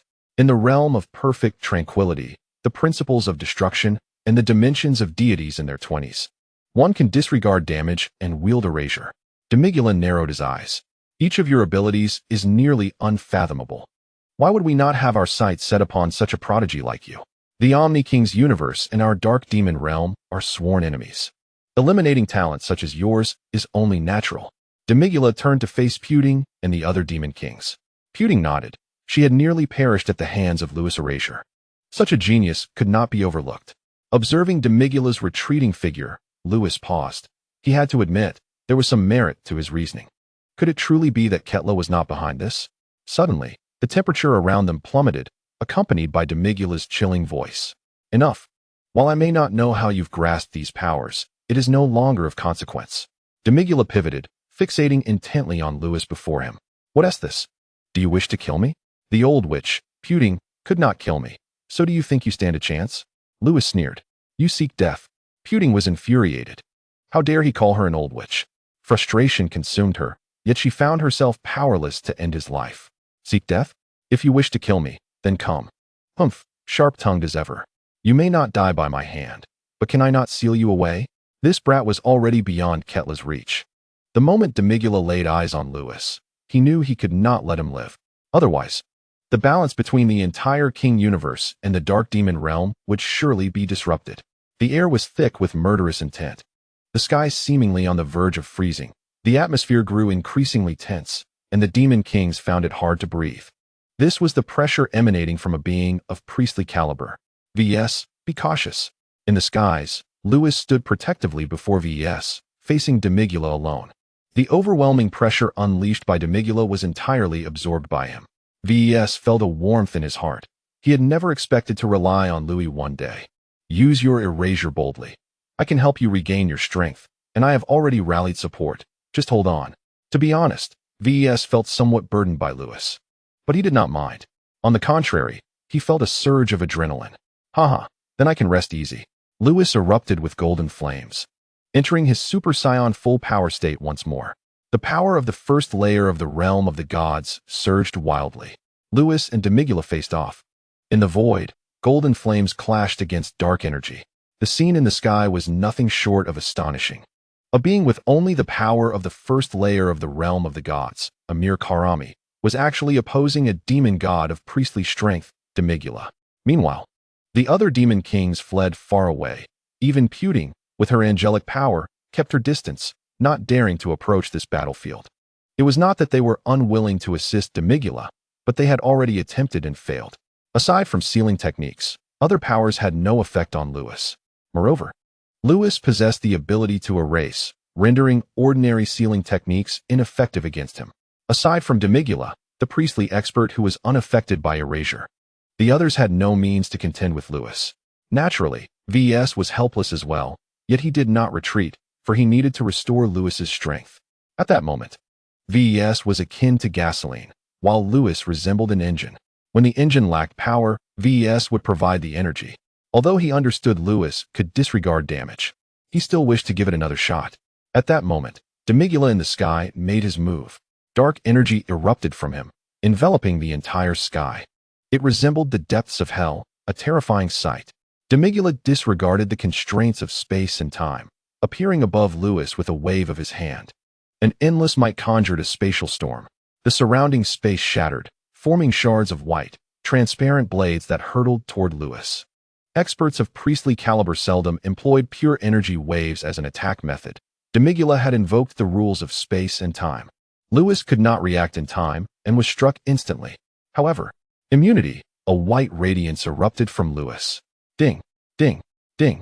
The white light intercepted the shards, which collided against him like nails against steel, producing a jarring sound.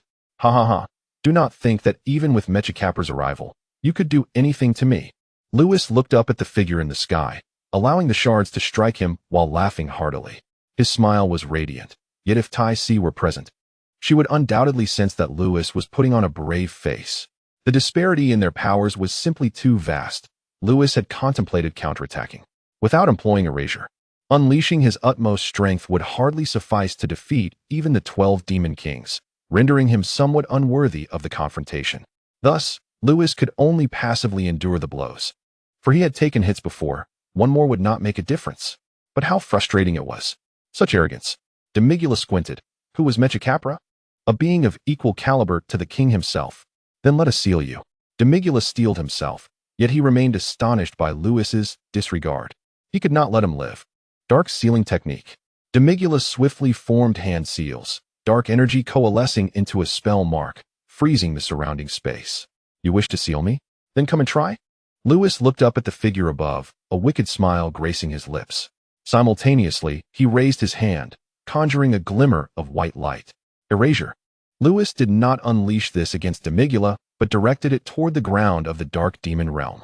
Chapter 57. The Perpetual Motion Machine vs. burst into laughter upon witnessing this scene. Lewis was cunning.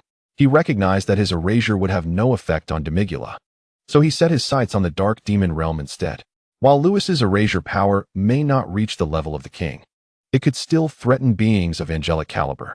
Should Lewis's erasure strike the Dark Demon Realm, a significant portion of its territory would vanish. At that moment, Demigula would surely intervene to stop him, but he would then have to abandon his sealing of Lewis. What a despicable lad. Demigula sensed Lewis's intent and would not allow a significant portion of the Dark Demon Realm to vanish. Thus, he had no choice but to forego sealing Lewis and instead move to intercept Lewis's erasure. The white light erupted from Lewis's hand. Demigula summoned the power of the demon god. The two attacks clashed, creating a sound that threatened to annihilate the very heavens. Demigula's power was perfectly calibrated. Lewis's erasure was neutralized, and the Dark Demon Realm remained unscathed. This was terrifying.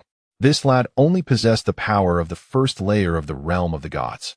How could he be so absurd? If that erasure had struck me, I would certainly be left half dead. Be more confident, you will not survive. The Demon Kings swallowed hard, their faces showing shock as they beheld the distant battle. Puting, witnessing this, gritted her teeth.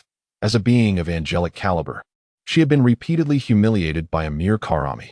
Today had been excessively frustrating. Huh. Lewis gasped for breath, his strength dwindling to mere words. Ha. With your stamina. It seems you can only use erasure once. Let us see how you perish now.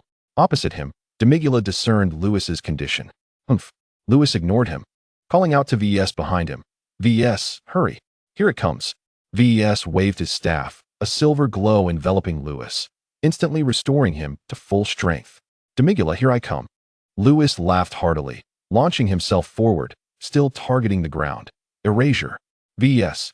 Demigula seethed with rage, hastily attempting to block this strike, then glanced at the fully revived Lewis. He looked again at VS behind Lewis and thought, are you exploiting the perpetual motion machine bug? Humph, eliminate VS, and I'll see how you recover your strength. Oh no. Lewis's expression changed. He was not afraid of the priestly-level attack, but VS was. He looked up to find Demigula had vanished. Lewis's pupils constricted, and he turned to shout at VS behind him. Run. Buzz. Demigula appeared before VS. Die? The ominous power of the demon god enveloped his fist, charging forward. No, don't. VS, run. Lewis's eyes widened with desperation. VS was his master and friend.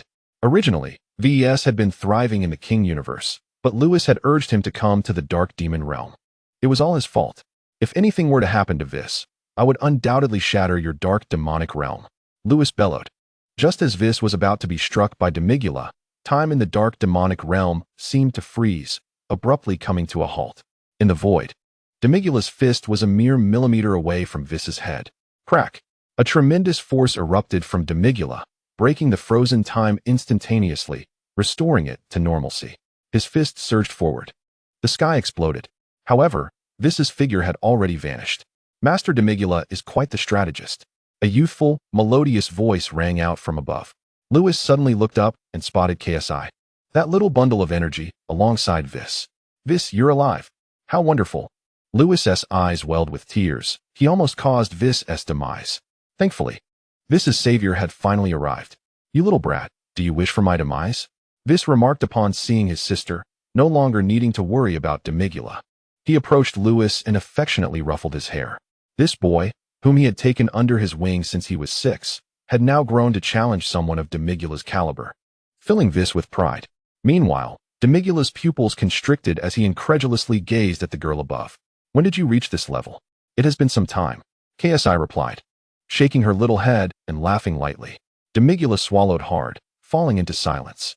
The power of a priest. Is the eldest daughter of the high priest truly that formidable? Lewis cast a glance at KSI, also noting Demigula's astonished expression. It was evident that KSI had transcended to the level of a priest. Her strength and talent leaving even Demigula dumbfounded. No wonder among all the angels, this little bundle's power stood alone at a different tier. Xi's talent is indeed remarkable. Unbeknownst to KSI, Lewis was deep in thought as she flew in front of Demigula. Pouting, "It seems Lord Demigula wishes to kill my brother. You all should leave." Demigula shook his head and spoke directly. He had anticipated the high priest descending into the dark demonic realm, but never expected it to be KSI. With her power having reached the priest level, and considering that the other demon gods remained in slumber, he realized that facing KSI alone would leave him no opportunity to strike at Whis. It was better to let them go to avoid a catastrophic clash that could wreak havoc in the dark demonic realm. Are you really just going to let us go? Xi's innocent eyes sparkled with intrigue. Demigula emanated demonic power, coldly stating, "If you do not leave now, I may reconsider." Hee, Lord Demigula has quite the temper. KSI retorted. "Whis, shall we depart?" "Wait." Lewis interjected. All eyes turned to him. "Hand over Tawa." Lewis had yet to finish. "Are you seeking death? Hurry and leave." Whis grasped Lewis and they vanished from the dark demonic realm, KSI chuckling as she followed suit. Chapter 58. Then let us eliminate Ketla. Only Demigula remained in the void of the dark demonic realm, his expression somber. In the distance, Tawa, Puting, and the other demon kings returned. Tawa timidly inquired, "Lord Demigula, what about that boy?" Demigula remained fixated on the spot where Lewis had departed, silent, as if pondering something profound. Puting glanced at Tawa and remarked, "They were saved by KSI. Now tell me, what did you do to attract their attention?" She was nearly livid after being called an old witch today. Puting's fiery gaze seemed capable of incinerating the very fabric of space, causing Tawa to shrink back. Preparing to explain, Demigula waved his hand. "Enough? Puting stays. You all may leave." "Yes," Tawa exclaimed, feeling as though a great weight had been lifted, hastily departing. The other demon kings were curious about Lewis, but dared not defy Demigula's command, disappearing without a trace. The sealing of that boy was a transaction between Ketla and me. In the void, only Puting and Demigula remained, the latter revealing the details of his agreement with Ketla. "That wretched rat deceived us?" Puting seethed, her chest rising and falling in fury. After a moment, she managed to calm slightly. "But it is fortunate that Ketla made this transaction with us. Otherwise, we would remain unaware of such a talent emerging in the entire universe." She fixed her gaze on Demigula. "By the way, it's just KSI. Why did you let that boy go?" "KSI's power has transcended to the priest level." Demigula's voice was flat, yet it resonated in Puting's ears like thunder. "What? Power at the priest level?" Puting was left speechless. When she had defected from the ancient heavenly realm to the dark demonic realm, her power was at the 5th tier of the divine realm. Back then, Xi's power was also at the 5th tier of the divine realm. Subsequently, influenced by demonic power, she had catapulted to the 2nd tier of the angelic realm. Puting never anticipated that others' powers had also advanced, reaching the priest level. The other demon gods remained dormant, and Lord Mechacapra is still sealed. Puting suppressed her astonishment and said, "Currently, you alone uphold the dark demonic realm. It is no wonder you let that boy Lewis go." She understood Demigula's previous concerns. After all, the battlefield lay within the dark demonic realm. Should two priest-level experts engage in combat, the resulting chaos could obliterate everything. The dark demonic realm might even explode. "I did not ask you to stay for that reason." Demigula's expression grew serious as he regarded Puting. "Have you not noticed that Lewis's physique bears a striking resemblance to someone?" "Resembles someone?" Puting furrowed her brow, perplexed by Demigula's implication. Suddenly, a flash of insight struck her. Boom. Silence. Demigula thundered, then scanned the surroundings cautiously, fearing eavesdroppers. Puting clamped her hands over her mouth, refraining from uttering another word. Yet her eyes brimmed with shock. It was evident that the identity of Lewis had profoundly impacted her. After a while, disregarding harm, one could erase and attain freedom. Puting swallowed hard. Demigula. For Lewis to possess such power at this age, it is entirely possible he is that individual. After sealing the surrounding space, Demigula nodded. That individual must have reincarnated after disappearing all those years ago. I suspect Lewis is indeed him. Cursed be it. The beings of the entire universe must have discovered Lord Lewis's identity, prompting them to make him a candidate for the god of destruction. Pudding seemed to forget all previous insults from Lewis, her anger evaporating, replaced by reverence. Thank goodness Lewis isn't here, otherwise he would undoubtedly bestow upon me a great humiliation, that disgusting old witch. Pudding's fingers tightened around her staff, her exquisite visage now frosted with determination. They must intend to recruit Lord Lewis into their ranks before he awakens. Demigula, we must bring Lord Lewis back to the dark demonic realm, Pudding exclaimed, nearly shouting by the end. Demigula shook his head. There is no rush. What I've mentioned are merely my speculations. I will first consult Lord Mechacapra's sealing place. Initially, when Demigula faced Lewis, he had not grasped the situation. Now, having come to realization, he understood Pudding's reaction well. The powers of the dark demonic realm and the entire universe were nearly on par, if not the former being slightly stronger. However, Xy's prowess had indeed ascended to the priest level. As for the powers of the other angels, they have yet to be revealed. And it is not just Kexis who has transcended to the divine priest level. Consequently, the situation in the dark demon realm has turned exceedingly precarious. If Lewis is indeed that individual and is brought back to the dark demon realm, the current circumstances will be completely reversed. This is precisely why Putin is so agitated. Demigula, you must hurry. In the seventh universe, the realm of the destroyers, two beams of radiant colors descended from the heavens, and three figures materialized by the lakeside. Whis tugged at Lewis's ear, irately exclaiming, "Everyone else has spared us, yet you dare to make demands. You truly have no fear of death." Ouch, ouch, ouch, Lewis protested, rising onto his toes and emitting a rather feigned cry of pain. Whis rolled his eyes and retorted, "You insufferable brat. What pain are you talking about?" Nevertheless, he relinquished his grip. Hee, I knew you wouldn't dare to hit me, Whis. Lewis lay on the ground, gazing up at the sky with a silly grin. Whis pursed his lips, although this fool had caused him trouble.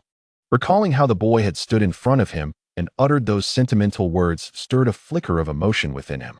His years of teaching this lad were not in vain. At that moment, Kexis squatted beside Lewis, asking, "Little fellow, how did you manage to convince Whis to take you to the dark demon realm?" "Am I a little fellow?" Lewis lay on the grass, observing the adorably innocent expression on the small dumpling's face, his lips twitching slightly. "Am I small? Just ask my sister Ties." However, it must be said that this small dumpling is indeed formidable, managing to fend off the demon god Demigula all by himself. If I am not mistaken, it must be Ketra who leaked the information.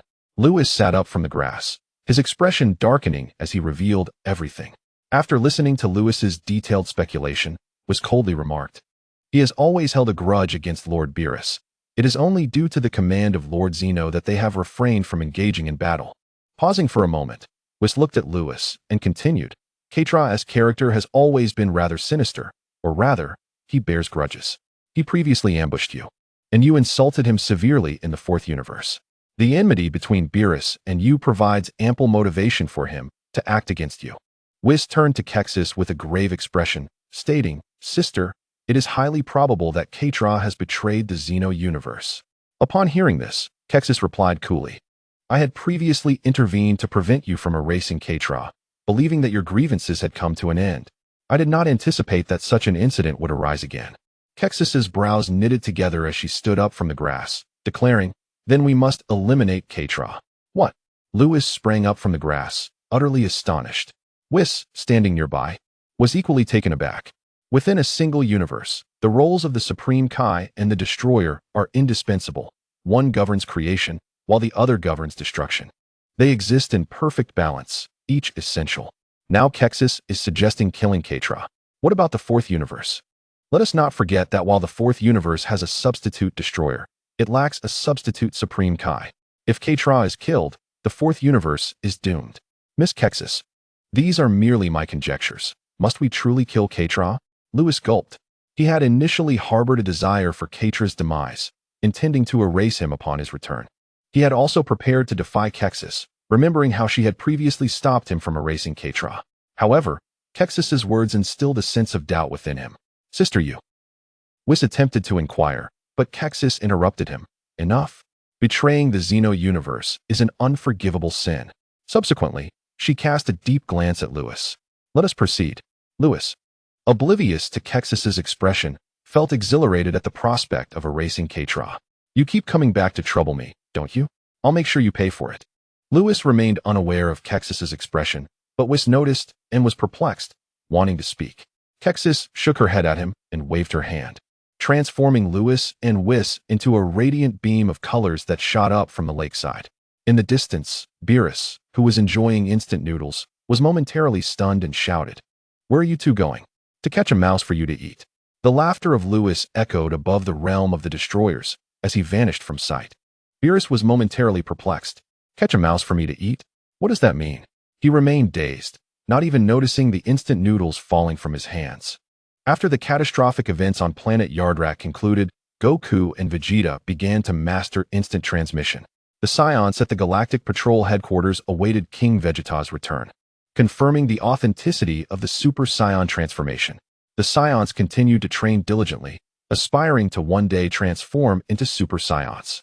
While the 7th universe continued to develop normally, Katra in the 4th universe was filled with anxiety.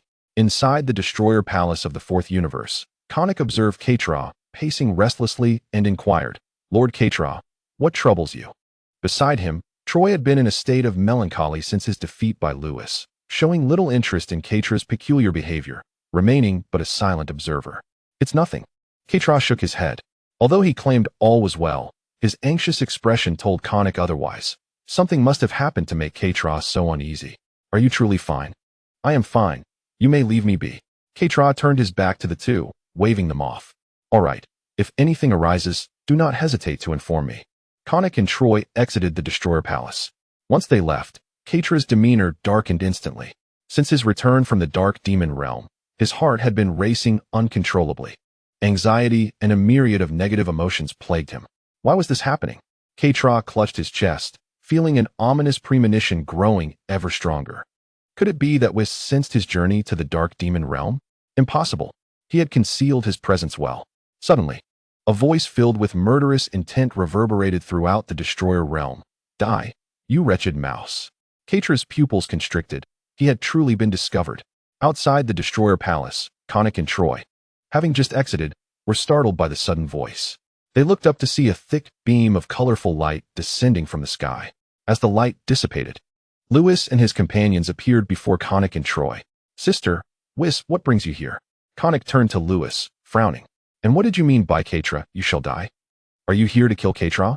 Kexis, wielding a small staff, glared at him with wide eyes, saying, "Konik, you need not concern yourself with Katra's matters. Sister, you." "Enough. Sister will explain everything shortly. Katra is as good as dead." Whis stepped forward. Upon hearing this, Konik trembled, bewildered at the unfolding events, as his sister seemed to agree with Lewis's intentions towards Katra. At that moment, Katra emerged from the Destroyer Palace. "Greetings, Miss Kexis." "Oh, isn't this Mr. Whis and Mr. Lewis. Since our last encounter, our grievances should have been resolved. What brings you here again?" Katra's expression remained unchanged, and his tone was as nonchalant as ever. "Lord Katra, what have you done?" Konik attempted to approach for clarification, but Whis restrained him. Noticing Kexis's shake of the head, Konik's heart sank. Katra, observing this, narrowed his eyes. Soon, he looked at Lewis and the others with a smile, asking, "What troubles you?" None of them spoke or moved. Lewis, however, took action. He stepped forward, confronting Katra face to face, and coldly remarked, "During our sparring session, you instructed Troy to strike me down mercilessly. Later, you ambushed me on Namek. You wretched rodent. You should consider yourself fortunate that Miss Kess intervened to prevent my obliteration of you." Lewis pressed his face close to Katra's, exuding a palpable intent to kill. Katra's expression darkened. "It was my mistake. I should not have directed my hatred for Beerus towards you. However, our enmity was settled last time. What more do you desire?" Katra retreated a step, shouting, "Are you still unwilling to let me go?" He appeared to be burdened by an overwhelming sense of grievance, and his pitiful demeanor stirred a flicker of empathy in Konik. When had he ever witnessed Katra display such vulnerability? "Mr. Lewis, Lord Katra has acknowledged his mistakes. Perhaps we should let it go?" "Let it go?" Lewis shook his head. "You have made multiple attempts on my life, each one failing. and now this wretched rodent feigns the role of the victim. I might overlook those transgressions, but your collusion with the dark demon realm cannot be excused. Lewis leaned closer, articulating each word with precision. Lord Katra, you understand, don't you? Chapter 60. The annihilation of Katra. As Lewis's words hung in the air, the god realm of destruction fell into an eerie silence, broken only by the sound of the cold wind. By the lakeside, a small fish leapt from the water, creating ripples. In that moment, the atmosphere of the fourth universe's god realm became ominously tense. Beside him, Conic shuddered, hastily approaching Katra and grasping his shoulders. Lord Katra, is what Mr. Lewis said true? Have you truly allied with the dark demon realm? No. Katra shook his head vehemently, his voice resolute. It was only at this moment that he realized others had indeed discovered his dealings with the dark demon realm. However, admitting it now would spell his doom. He glanced at Kess and then at Conic. If he chose not to confess, perhaps with Conic's presence, he might still have a slim chance of survival. Mr. Lewis, Lord Katra has asserted his innocence. Do you possess any evidence? Conic urgently turned to inquire. This matter was grave. Should it be confirmed, Katra would undoubtedly face death. Although angels are typically impervious to emotions, after years of camaraderie with Katra, Conic sincerely wished for him not to perish. I have no evidence. All of this is merely Lewis's speculation, but the truth is likely close to that. Observing Conic, Lewis furrowed his brow. Kess had not intervened. Did Conic intend to take action? Without evidence, how could? Conic's words were cut short as Kess interjected, Lewis, there's no need for lengthy explanations. Simply eliminate him. With a flick of her delicate hand, a radiant glow enveloped Katra, transferring his god of destruction essence to the silent Troy. Conic stood aghast, as if questioning, are we truly to act? Is it permissible to slay a god of destruction without evidence? Lewis and Whis shared his astonishment, yet upon hearing Kess's command, Lewis acted without hesitation. Annihilation. Fearing Kess might change her mind, he entered into a full-power Super Saiyan state, empowered by the first tier of divine realm strength. Beams of white light erupted from his hands, coiling and forming a terrifying radiance. The void trembled. No, please. I truly did not conspire with the dark demon realm. I was wrong. Spare me. Quitra's desperate cries echoed as he sensed the approach of death. In that moment, he was overwhelmed by profound regret. Regretful for having channeled his animosity towards Beerus onto Lewis. Regretful for seeking out Demigra. Stop. Conic's complexion shifted. Lewis's annihilation sent tremors through him.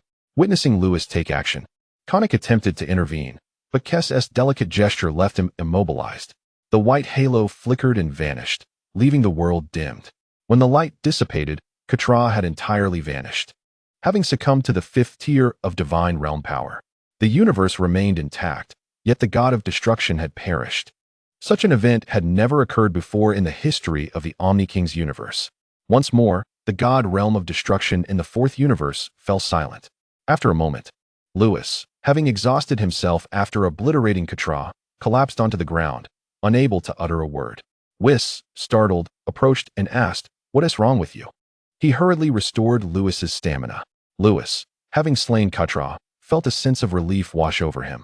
Rising from the ground with a silly grin, he exclaimed, "When I departed from the seventh universe, I intended to capture a rodent for Lord Beerus's meal, and now Quitra's bones have turned to dust. Whis, Kess, you have gone too far." Conic erupted in fury, having served the god of destruction for so many years only to see him erased by Lewis. And now this insult to the deceased Katra was intolerable. Lewis cast a cold glance in his direction. What of it? Do you have an objection? At this, Conic recalled the image of Quitra's obliteration, and his body trembled. Enough. Kess waved her hand. She transmitted Lewis's earlier suspicions and his identity directly into Conic's mind. Conic, nurture Troy well. With this singular statement, she departed with Lewis and Whis from the fourth universe, leaving only Conic and Troy behind. The two remained silent for some time.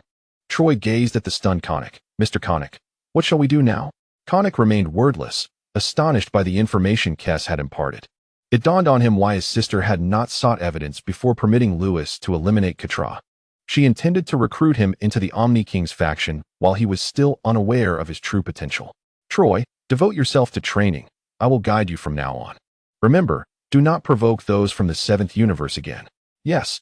At the barrier of the Omni-King's universe, a figure hovered, intently observing the fourth sphere of light. Katra had met his demise. Alas, he had not secured the Super Dragon Balls before his end. However, having been slain by Lord Lewis, there was naught he could do. This figure was none other than Demigra, returning from the sealed location of Mechikabura. He had confirmed with Mechikabura that Lewis's power mirrored that of the being he sought. Indeed, Lewis was essentially the reincarnation of that entity. Ultimately, Demigra departed from the barrier of the Omni-King's universe, returning to the Dark Demon realm. In the seventh universe, within the God realm of destruction, after eliminating Katra, Lewis finally sighed with relief, free from the worry of that wretched rodent causing trouble. He and Whis had been brought back by Kess, who soon exited the scene. Before leaving, Lewis finally posed a question that had been on his mind. If you were so willing to annihilate Katra without evidence, why did you intervene earlier? Kess merely smiled, saying nothing, leaving Lewis with a mysterious smile before vanishing. In truth, Whis shared Lewis's confusion, as it seemed Kess was privy to everything, even his siblings, yet she had not divulged any of this to him. The two bewildered denizens of the God realm exchanged glances. Your sister, she. How should I know? Whis rolled his eyes. At that moment, a purple light streaked toward them. Lewis, where's that rodent? Beerus, tossing a cup of instant noodles into the lake, cleared his throat and fixed a hungry gaze upon Lewis. His expression suggested he genuinely wished to feast on a rodent. Lewis wore a grim expression and timidly remarked, Lord Beerus, do you truly intend to eat a mouse? It is quite commonplace for cats to eat mice. Yet, as a god of destruction, Beerus merely mentioned it in jest. Why would he actually enjoy such a thing? Observing Beerus's silence, Lewis sighed, since you have such a fondness for mice, I suppose I shall procure a duck neck. No, a dead mouse, for you to eat. How does that sound? Chapter 61. The Love Lost by Son Goku, a duck neck? What on earth is that? Beerus's lips twitched slightly as he gazed at Lewis. Stop rambling about other matters. Have you ventured into Universe 4? A ludicrous thought suddenly crossed his mind. Could it be that Lewis had slain? Lewis fell silent, took a few steps forward, then turned back and said, Yes, I killed Katra. Boom. Beerus's pupils constricted sharply, his mind reeling from the shock.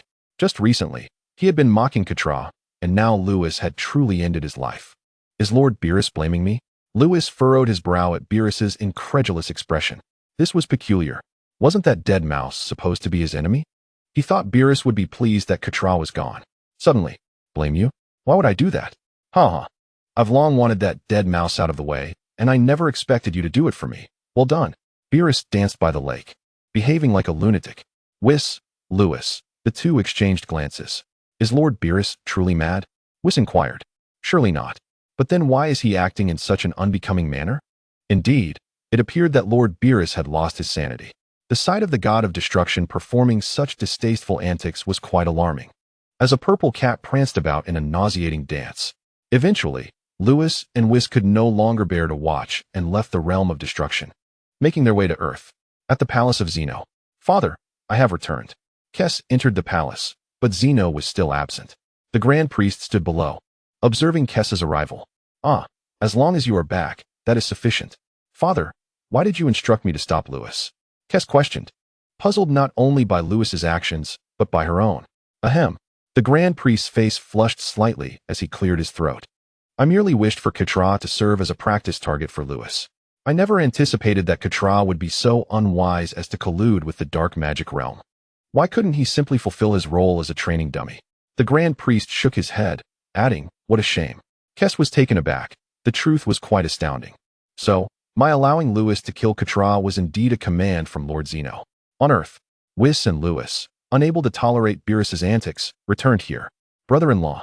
In the courtyard, Bulma, linking arms with Ties, spotted Lewis and hurried over. Brother-in-law, where have Vegeta and Goku gone? Yes, where did they go? Ties, who had become quite familiar with the Z-Fighters during her time on Earth, inquired. They went to learn a marvelous secret technique. Lewis approached Ties and embraced her tightly. Bulma rolled her eyes at their display of affection, but upon receiving news of Vegeta, she felt reassured and departed the courtyard. As for Whis, he had already made his way to Ties' family restaurant. What troubles you? Ties noticed Lewis's unusual demeanor and gently smoothed the furrowed brow on his forehead with her delicate hand. Nothing, just a dead mouse has been bothering me. I feel somewhat drained, Lewis confessed, resting his head on Ties' fragrant shoulder, finding tranquility in her presence. Ties patted the back of the tall young man. Shaking her head with a smile, "You are a candidate for the god of destruction. If someone angers you, why not simply eliminate them?" Seeing Lewis's troubled expression pained her.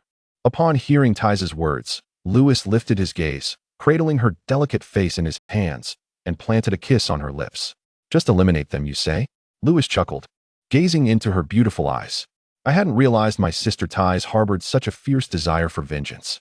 Whenever someone has crossed you, haven't you swiftly dealt with them?" Ties met Lewis's gaze, both exasperated and amused.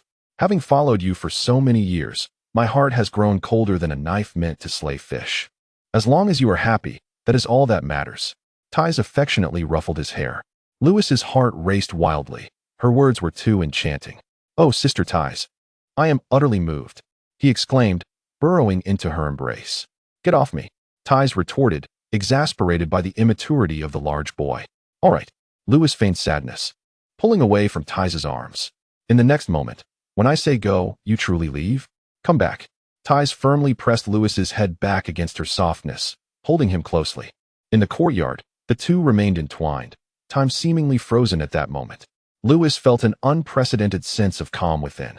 After a while, Ties remarked, "Oh, a girl came looking for Kakarot." She mirrored Lewis's way of addressing Son Goku. "Who?" Lewis loosened his hold on Ties, and they settled onto a beach chair together. "I think her name is Chi-Chi." "Chi-Chi?" Lewis sprang from the chair, gripping Ties's shoulders, urgently asking, "Ties, has the 23rd World Martial Arts Tournament on Earth concluded?" "You mean the tournament from last year?" Their battles were hardly impressive, and the champion was that Namekian again. Ties, having visited Namek, was familiar with its inhabitants. "Last year?" Lewis finally recalled the timeline of Dragon Ball. "Yes. That was last year when Son Goku was supposed to participate in the 23rd World Martial Arts Tournament after finishing his training in the other world. Son Goku would encounter Chi-Chi at the tournament. In the final match, he would face Piccolo and ultimately claim victory. Yet, in reality, Son Goku had not participated in the tournament, but had instead been taken to King Kai for training in the Kaioken and Spirit Bomb techniques. Additionally, he had been brought to Namek this year due to Bardock's demise, enabling him to break through to the Super Saiyan state. Lewis mused internally. It was unexpected that Kakarot's lost love would come seeking him. Chapter 62. Comprehending the rules of time upon receiving news of Chi-Chi. Lewis was determined not to let Son Goku's foolish love vanish without a trace. After all, the strongest fighter in Dragon Ball had yet to be born. Consequently, Lewis instructed Ties to have Chi-Chi stay at the estate and encouraged her to share more knowledge about the universe with Chi-Chi. Lewis aimed to alter Chi-Chi's perception of education as the only path to success, hoping to enable Gohan to become the strongest fighter. Ties dutifully complied with Lewis's wishes. In the subsequent days, Son Goku and Vegeta trained in instant transmission on Yardrat, while Chi-Chi and Bulma awaited their return at home. Ties seized every opportunity to find Chi-Chi, sharing tales of her past encounters with danger in the universe. Only through formidable strength could one survive perilous situations. Additionally, Ties educated Chi-Chi about the deities of the cosmos, explaining the roles of angels, gods of destruction, and candidate gods of destruction.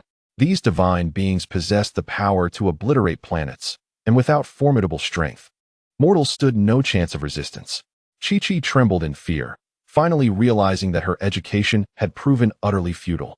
Consequently, she resolved that in the future, she and Son Wukong would diligently train their offspring. While she did not expect her child to be able to protect both herself and Son Wukong, at the very least, she wished for her child to possess the strength for self-defense. Upon learning of Chi-Chi's intentions, Lewis embraced Ties and showered her with affection for half an hour, leaving her lips swollen from his fervent kisses. The strongest individual, it seemed, was on the verge of emergence. Chi-Chi's perspective shifted, and at last, Lewis departed from Ties' estate, making his way to the celestial realm. "Heavenly deity, as per usual, I request the use of your time chamber." Under the respectful gaze of the celestial being, Lewis entered the temple, traversing the corridor into the time chamber. "Ah, back here again," he mused. In his previous sojourn, he had trained for 5 years, successfully breaking through to the first tier of divine power. It was during that time that he had mastered the technique of erasure. Fortunately, he had cultivated sufficient strength to wield erasure. Otherwise, his subsequent journey into the dark demon realm would have been disastrous. The Dark Demon Realm had left an indelible mark on Lewis's memory, one he could not forget. A dozen demon lords in a fray, the witch's intervention, and Demigula's murderous intent towards Whis. Particularly the latter event had nearly cost Whis his life, an affront Lewis could not tolerate. Now back in this sacred space, Lewis yearned to grow ever stronger, driven by the ambition to one day vanquish Demigula.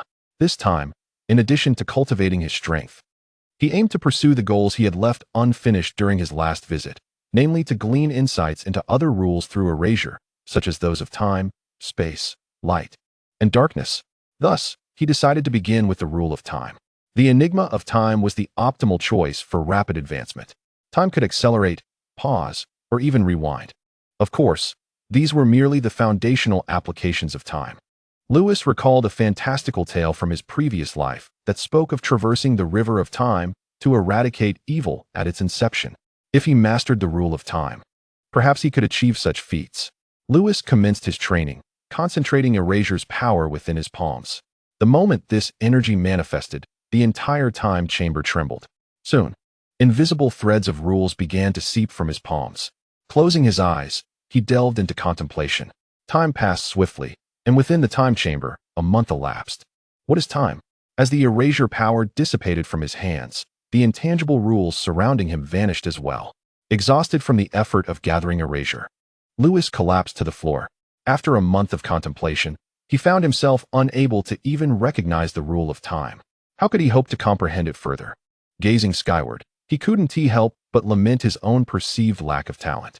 Upon reflection, it seemed indeed true. Each time he made a breakthrough in training, it was due to the system's influence. Immunity, the nascent form of the free realm, Super Saiyan, erasure, these abilities were all bestowed upon him through the system. Oh system, is my talent truly so inadequate? He questioned the blank expanse above. After a moment, he sighed. Indeed, my talent is lacking. Even the system ignores me. No. What? Lewis was taken aback. He had finally heard the familiar electronic voice again. Host, if your talent were weak, no one would surpass you. Immunity is inherently your constitution, and erasure is also your power. Your strength breakthroughs are a result of your persistent training. I merely assist you in overcoming bottlenecks, not bestow these powers upon you directly. What? Lewis gradually regained his strength, rising from the ground, dumbfounded. What do you mean that immunity is my inherent trait? That erasure is my own power? He demanded of the system. The system fell silent, refusing to elaborate. Could it be that I indeed have some connection to the Omni-King? No, I have stated before that you are not that individual. You are not anyone else. You are simply you. Finally, the system spoke again, and Lewis, incensed, gestured angrily at the sky. What do you mean by that? After a long pause, the system remained silent. Lewis intensified the force of his gestures. Suddenly, a flash of insight struck him. He observed his own arm movements, left and right. Actions taken could not be reversed, just as time, once passed, could not be reclaimed. He understood. Ignoring the system's cryptic remarks, Lewis settled into a meditative posture, embarking upon deep introspection. As he did, strands of transparent rules began to emerge. To comprehend the rule of time in just a month, how is that weak? The system murmured. Another year passed. Lewis had now spent over a year and a month training within the time chamber, equating to merely a little over a day in the outside world. Buzz. The translucent rules swirling around Lewis began to solidify, transforming quantitative change into qualitative change. A silver radiance surged upward, shaking the entire time chamber, causing temporal disruption in the area surrounding Lewis. Stop, Lewis commanded, and the silver brilliance erupted from him. The tumultuous flow of time, influenced by his temporal essence, swiftly calmed. Swallowing hard, Lewis exclaimed, I have truly grasped the rule of time through erasure. Huh. Could it be that I might also comprehend the rule of space? Lewis chuckled joyfully. Chapter 63, Gula speaking of the rule of space. To Lewis's knowledge, within the realm of the Omni-King, few excelled in the mastery of spatial rules. Among them, he was aware of the Supreme Kai. The Supreme Kai could traverse freely within their universe, even reaching the Omni-King's palace, though they could not venture into other universes. Additionally, Lewis was aware of one deity who possessed profound mastery over space. Indeed, one could say she commanded time and space altogether. The fabled Time Supreme Kai. Yet, Despite his travels to the Dragon Ball world, he had never encountered or even heard of this deity. Upon his return from this training, he intended to inquire with Whis whether such a being existed within the Dragon Ball universe. Lewis continued his training. It had been merely over a year since he entered the time chamber. With the mention of spatial rules, he was determined to grasp it. Should he succeed in understanding the rule of space, he might merge it with the rule of time, thereby creating a new rule of space-time. He would become the second individual, after the Time Supreme Kai, to master the rule of space-time.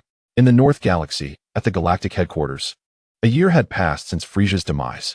During this year, the Saiyans faithfully adhered to King Vegeta's orders. Apart from executing the tasks assigned by the Galactic Patrol, they spent their time in the gravity chambers created by the Patrol, training relentlessly in hopes of one day transforming into Super Saiyans. Notably, King Vegeta, along with Berta, Theodore, Raditz, and Nappa, all upper-class warriors, engaged in grueling training sessions daily. After King Vegeta was resurrected by Whis, his power surged to an astonishing 1 million battle power. And now, a year later, it has skyrocketed to 2 million. Both Beerus and Theodore have similarly increased their powers, breaking through from 60,000 to 100,000 battle power. Raditz and Nappa, however, have not been revived from the brink of death, despite undergoing rigorous training. Their enhancements are minimal. Raditz stands at 60,000 battle power, while Nappa has reached 70,000. As for Bardock, aside from Goku and Vegeta, he is the foremost warrior of the Saiyan race. Of course, excluding Broly. Over the past year, Bardock has directly escalated from 2 million battle power to an impressive 4 million, a staggering increase. The remaining Saiyans now all possess battle power exceeding 100,000. The remarkable transformation of the Saiyans clearly indicates the awakening of the S cells. On this day, Jack hurriedly entered the Galactic Patrol Headquarters Grand Hall and rushed to the top floor office. With a panicked expression, he exclaimed, "Galactic King, it's terrible. The forces of Gula from the Eastern Galaxy are advancing towards our Northern Galaxy." Upon hearing this, the great octopus trembled in his chair. "What? Gula?" The Galactic King sprang to his feet, fixing a fierce gaze upon Jack. It is well known that aside from Frisia, Gula, Frisia's elder brother, is the strongest boss in the early stages of Universe 7. Compared to Frisia, Gula's strength is even more formidable. In the anime film, when Gula invades Earth, he transforms into his ultimate state, boasting a battle power exceeding 400 million. This is disastrous. Gula must have learned of Frisia's demise and is coming to seize territory. What should we do? The Galactic King paced anxiously. Investigations revealed that the entire Frost Demon clan had long been in discord, prompting their leader, King Cold, to separate Frisia and Gula early on. Frisia governs the Northern Galaxy, while Gula controls the Eastern Galaxy, and King Cold oversees the Southern Galaxy. Each rules over one galaxy. Now that Frisia is absent from the Northern Galaxy, Gula will undoubtedly set his sights on this region. Galactic King, do we not have the Saiyan race? Since defeating Frisia, their power has grown significantly. They can surely repel Gula. Jack exclaimed with excitement. Perhaps they might even kill Gula.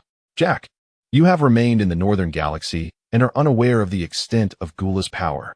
The Galactic King shook his head at Jack. As Frisia's elder brother, Gula's strength far surpasses that of Frisia. Even if we summoned the Super Saiyan who defeated Frisia, or even if we had several such Super Saiyans, they would not stand a chance against Gula. Isn't it said that the Super Saiyans are the nemesis of the Frost Demons? Jack responded, astonished. Whether they are a nemesis or not, I know for certain that Gula's power is terrifying. We may have to call upon the candidate Destroyer God. At this, the Galactic King shook his head again. The candidate Destroyer God governs destruction. How could such a deity concern themselves with matters of the universe? The Northern Galaxy has only just stabilized. We cannot allow the Frost Demons to infiltrate it. The Galactic King fixed a determined gaze on Jack. Meruz is not here. Aside from the Saiyans, we have no other options. Go, inform King Vegeta of this matter. Understood.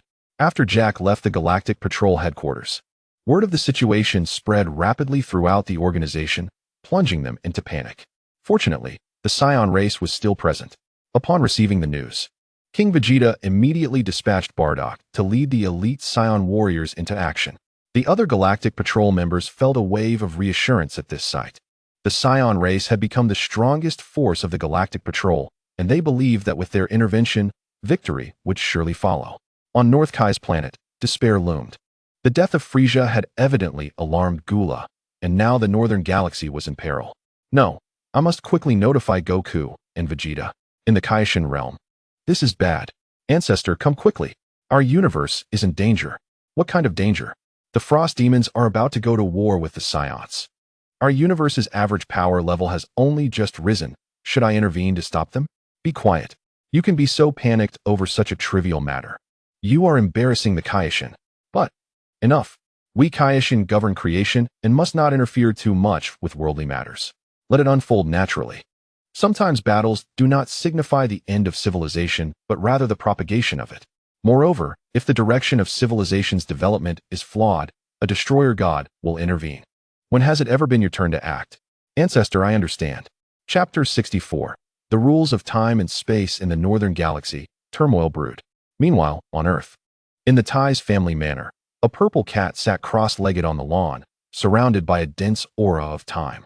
A transparent cubic space enveloped an area of 10 meters around the purple cat, resembling a room from a distance. Beside this transparent cube, two individuals reclined on lounge chairs, occasionally sipping drinks. I didn't expect you to comprehend the rules of time and space, Whis remarked calmly. Lewis had vanished for a month a year ago, and upon his return, he emanated the essence of time. Entering the Super Saiyan full power state, his strength had surpassed the second tier of the God realm. This astonished Whis.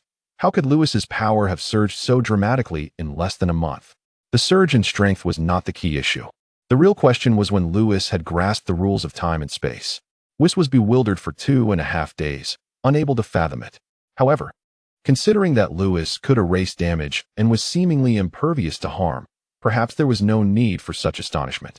It was akin to frequently encountering ghosts. Upon seeing one again, the shock would fade. Lewis's extraordinary nature was not a recent development, and ultimately, Whis chose to face it all with tranquility. Haha, this time chamber I created is quite impressive, isn't it? Lewis chuckled.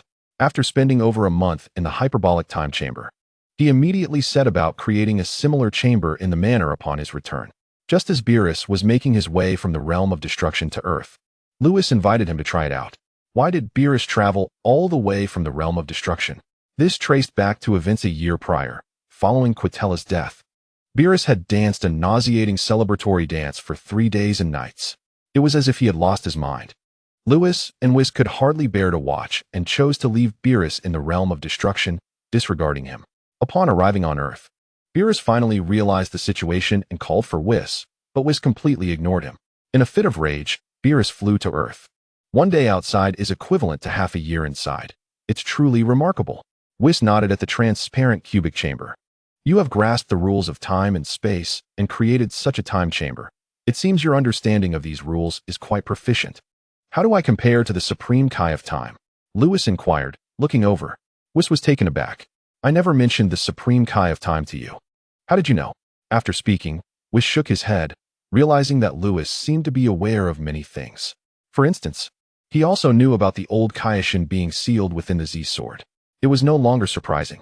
I can only reverse time by 2 minutes at most, while you can accelerate time by half a year. Accelerating and reversing time are not the same concept. Accelerating time is far more complex than reversing it. It is evident that your mastery over time surpasses my own, and your control over space is undoubtedly superior as well. Whis remarked casually, however, the temporal and spatial rules you currently wield cannot be compared to those of the God of Time. Indeed, there exists a God of Time. Lewis mused internally before inquiring about the extent of his difference from this deity. Just then, a sudden flash of silvery light emanated from the transparent cubic chamber.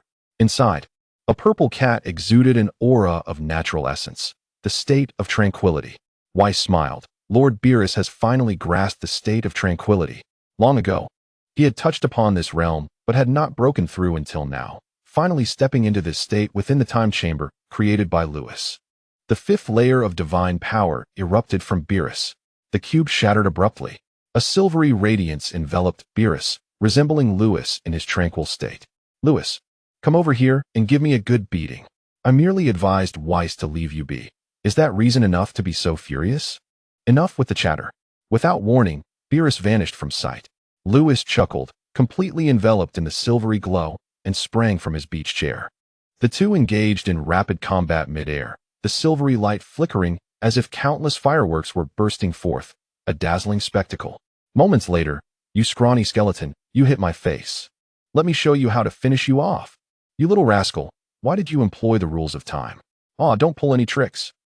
After several hundred exchanges, they descended from the sky, Lewis' destroyer attire reduced to mere rags, hanging off him like a beggar. In stark contrast, Beerus appeared even more disheveled, though unscathed. His garments had similarly tattered, particularly revealing a gaping hole in his trousers. Ha ha! Witnessing this, Whis clutched his stomach, rolling about on the beach chair, unable to contain his laughter. "Stop laughing and restore my clothing," Beerus shouted, covering his exposed area in indignation. Ha ha! Whis continued to chuckle, nearly convulsing with mirth. Beerus' expression darkened further. "Let me handle this." Lewis smiled, raising his hand to condense a fragment of temporal rules. With a wave, their garments instantly reverted to their original state. Lewis had performed a time reversal on individual objects. "You little rascal," Beerus swallowed hard. In their recent skirmish, they had both entered the state of tranquility simultaneously. Undoubtedly, Lewis was not his match. After all, without transforming into a Super Saiyan, he could not compete with Beerus in terms of strength or speed. However, whenever struck, Lewis simply utilized the temporal rules to rewind time, rendering Beerus' attacks predictable. Achieving a prophetic foresight, this left Beerus in a defensive position. "Lord Beerus, how does the state of tranquility feel?" Lewis inquired with a grin. "In this realm, I can only say it is unfathomable. I cannot begin to imagine the ultimate state beyond tranquility," Beerus responded, shaking his head, his tone filled with awe.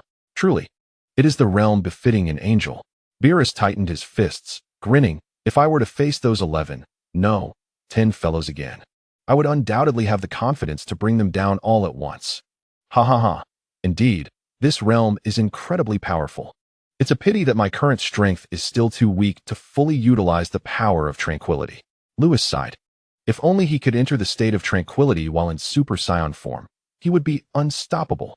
Whis remarked, "Lewis, I have long advised you. That transformation is a misguided path. Do not transform in the future. True strength lies in personal growth." Beerus turned to Lewis. "You cannot possibly enter the state of tranquility while in Super Saiyan form, can you?" "Ah, you have discovered my secret, Lord Beerus," Lewis replied with a resigned smile. "Entering the state of tranquility requires a calm mind, unperturbed by errant emotions." Although Lewis' transformation into a Super Saiyan is nourished by divine power without burdening his body, the Super Saiyan state embodies a frenzy. There is a saying that the angrier one becomes, the stronger the Super Saiyan's power. Thus, Lewis cannot enter the state of tranquility while in Super Saiyan form, except perhaps in the Ultra form. Chapter 65. The advantages of Ultra. Ultra represents the ultimate transcendence of Saiyan bloodline, distinct from Super Saiyan forms 1, 2, and 3, which retain the inherent rage of the Saiyan. This explains why the power of the Super Saiyan increases with anger. However, in the Ultra form, this issue is perfectly resolved. Ultra is the pinnacle of the bloodline's evolution, representing a return to one's original essence, impervious to the influence of frenzied emotions. The burdensome drawbacks on the body are entirely eliminated. Enough of this. Even if we discuss it, you will not heed my words. Beerus understood Lewis's character. He would not turn back until he hit a wall. Nevertheless, with the power Lewis possesses, even if he indulges in this misguided transformation, it seems there are no serious consequences. After all, he had already defeated Quitella. As he continues to train, who could possibly stand against him?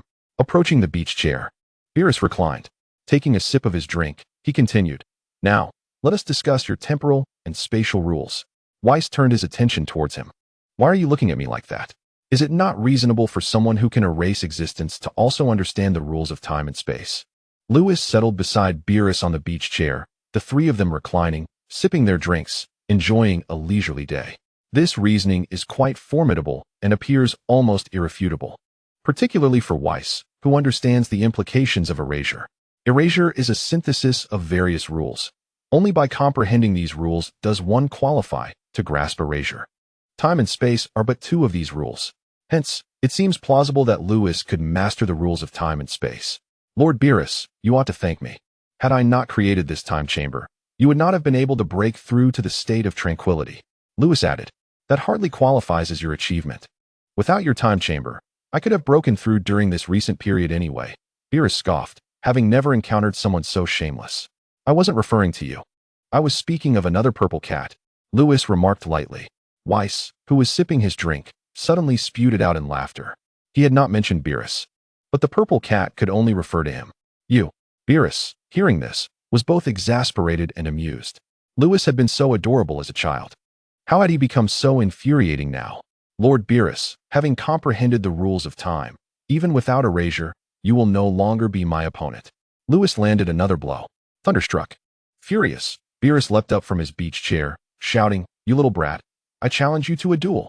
Whis looked over and laughed heartily. Lord Beerus, perhaps you should refrain from a duel. After all, Quitella has already fallen to Lewis. It is only natural that you would be unable to defeat him. The corners of Beerus's mouth twitched slightly. Wys's words seemed to carry a semblance of truth. Yet why did they sound so resigned? This drove Beerus into a fit of rage, while Lewis reveled in delight. The three continued their conversation, discussing the average level of humanity in the seventh universe. As the Saiyans grew increasingly powerful, the seventh universe ascended from the penultimate position to the third from the bottom. Now, it has risen to the fourth from the bottom. Much to Beerus's delight. All right, Lord Beerus, it's time for us to venture into other universes. Lewis fondly recalled their previous sparring match, which was his first experience of being overwhelmed by a group. Following that, he faced another thrashing in the Dark Demon realm. The thought alone was infuriating. Now, with his power surging, he felt compelled to retaliate. Indeed, the average strength index of humanity in the seventh universe has skyrocketed. And with my newfound mastery of the Ultra-Instinct, it is imperative to showcase it. Beerus's eyes sparkled, licking his lips in anticipation, especially a trip to the sixth universe. The thought of that astonished expression on the rotund pig made him quiver with excitement. A flush of exhilaration spread across Beerus's face, eliciting laughter from Whis and the others. The dynamic between the brothers was truly peculiar. As the trio prepared for their departure, a sudden voice interrupted. Lewis, I've learned instant transmission from Vegeta. They turned to see 5 individuals approaching from outside. Bulma, Ties, Vegeta, Goku, and Chi-Chi. Goku hurriedly rushed in front of Lewis, followed closely by a stunning woman clad in a chi-pao. Goku, don't run so fast, Chi-Chi admonished, wrapping her arms tightly around his. Lewis was taken aback. Kakarot, when did you return? Just got back. Goku scratched his head. Vegeta and I spent a year learning instant transmission, but we couldn't sense your energy, so we came back to Earth first. Lewis nodded in understanding. A year had passed since he brought Goku and Vegeta to Yardrat. It was about time Goku learned instant transmission, which mirrored the timeline of the anime. Moreover, Goku's comment about being unable to sense his energy was quite normal, as mortals typically cannot perceive divine energy unless Goku ascends to Super Saiyan God. Has Vegeta learned it as well? Lewis asked, casting a glance at Vegeta, whose irritation was palpable. Vegeta retorted, What are you implying with that look? Can I learn it? It shouldn't be possible. Lewis frowned. Given your talent, it seems unlikely. In the anime, Vegeta had never mastered this technique. Boom. Vegeta was furious. Did Lewis imply that his talent was inferior to Goku's? A humiliation, a blatant disgrace. Lewis, I challenge you to a duel. At this, Whis and Beerus exchanged amused glances. Another individual had fallen prey to Lewis's taunts. Vegeta, be quiet. How can you speak to your brother-in-law like that? Bulma scolded, pulling on Vegeta's ear. He immediately deflated. Laughter erupted among the group. The proud Prince Vegeta was reduced to such a state by Bulma. Lewis observed Goku laughing heartily and glanced at Chi-Chi beside him, thinking to himself, Kakarot, don't be in such a hurry. Soon enough, you too will fear Chi-Chi. He then looked at Ties beside Bulma, relieved that his sister Ties was not so fierce. Now that you're back, you should head to the Galactic Patrol headquarters to teach Bardock and the others how to transform, Lewis suggested. All right, I'll return with Kakarot in a couple of days. Vegeta nodded. Just then, a familiar voice rang out from above. Goku, Vegeta, we have a serious problem. Beerus furrowed his brow, recognizing the voice. What has happened? Lord North Kai? Goku looked up. Vegeta felt an ominous premonition. Everyone glanced upward, and Beerus realized it was none other than the North Kai, that diminutive figure. Silence hung in the air for a moment before a nervous gulp was heard. I have something to discuss with you, Lord Beerus, the North Kai stammered. sounding quite anxious. Lewis smirked slightly. Who wouldn't he be nervous? After all, Beerus had once obliterated his planet with a single punch. Beerus coldly inquired, "What is it?" "North Kai? I was about to explore other universes when your interruption angered me." It's that Gula from the Eastern Galaxy is heading towards the Northern Galaxy." "Who is Gula?" The others, except for Lewis, were momentarily taken aback. Even Beerus seemed puzzled for a moment. However, he quickly realized that Gula was Frisia's elder brother, the one who commanded the entire Frost Demon race. "Let him come. As long as Earth remains unharmed, I care not for the rest." Beerus dismissed the North Kai's concerns and turned to Whis and Lewis. "Let us proceed to the sixth universe." "Wait," Lewis halted Beerus with a grin. "Lord Beerus, would you like to see the average strength index of humanity in the seventh universe, sir, once more?" Beerus's eyes lit up. "What do you mean by that?" The others could hardly comprehend their exchange. Goku sensed that something significant was unfolding, especially Vegeta, who understood the implications of Gula's arrival. If Frisia was the emperor of the universe, Gula was his elder brother. Lewis, unaware of Vegeta's thoughts, continued speaking to Beerus. "Lord Beerus, if our entire Saiyan clan were to transform into Super Saiyans, how much do you think the average strength index of humanity in the seventh universe could rise?" Gasp. Beerus inhaled sharply. He understood that Super Saiyans could amplify their base power by 50 times. If every Saiyan could transform, boom. The mere thought made Beerus tremble with excitement, gripping Lewis's arm tightly. "Lewis, can you truly achieve this?" It was no wonder Beerus was so elated. The average strength index was crucial to the universe's ranking. If Lewis's claims were true, the seventh universe's standing could rise significantly, perhaps even to the middle of the rankings. Achieving such a feat in just over a decade was almost unbelievable. Plus, this would be perfect for their intended display of prowess in other universes. Last time, Kakarot succeeded in transforming into a Super Saiyan due to Frisia, and Vegeta also broke through thanks to my encouragement. Lewis pointed towards Goku and Vegeta, then added, "As for transforming the entire Saiyan race into Super Saiyans, that's likely still years away, but in a decade or so, it should be feasible." Many things come gradually. Now that Gula is targeting the Northern Galaxy, perhaps another Saiyan will transform. Yes, there's no rush to visit other universes. If another Saiyan manages to transform, the seventh universe will thrive.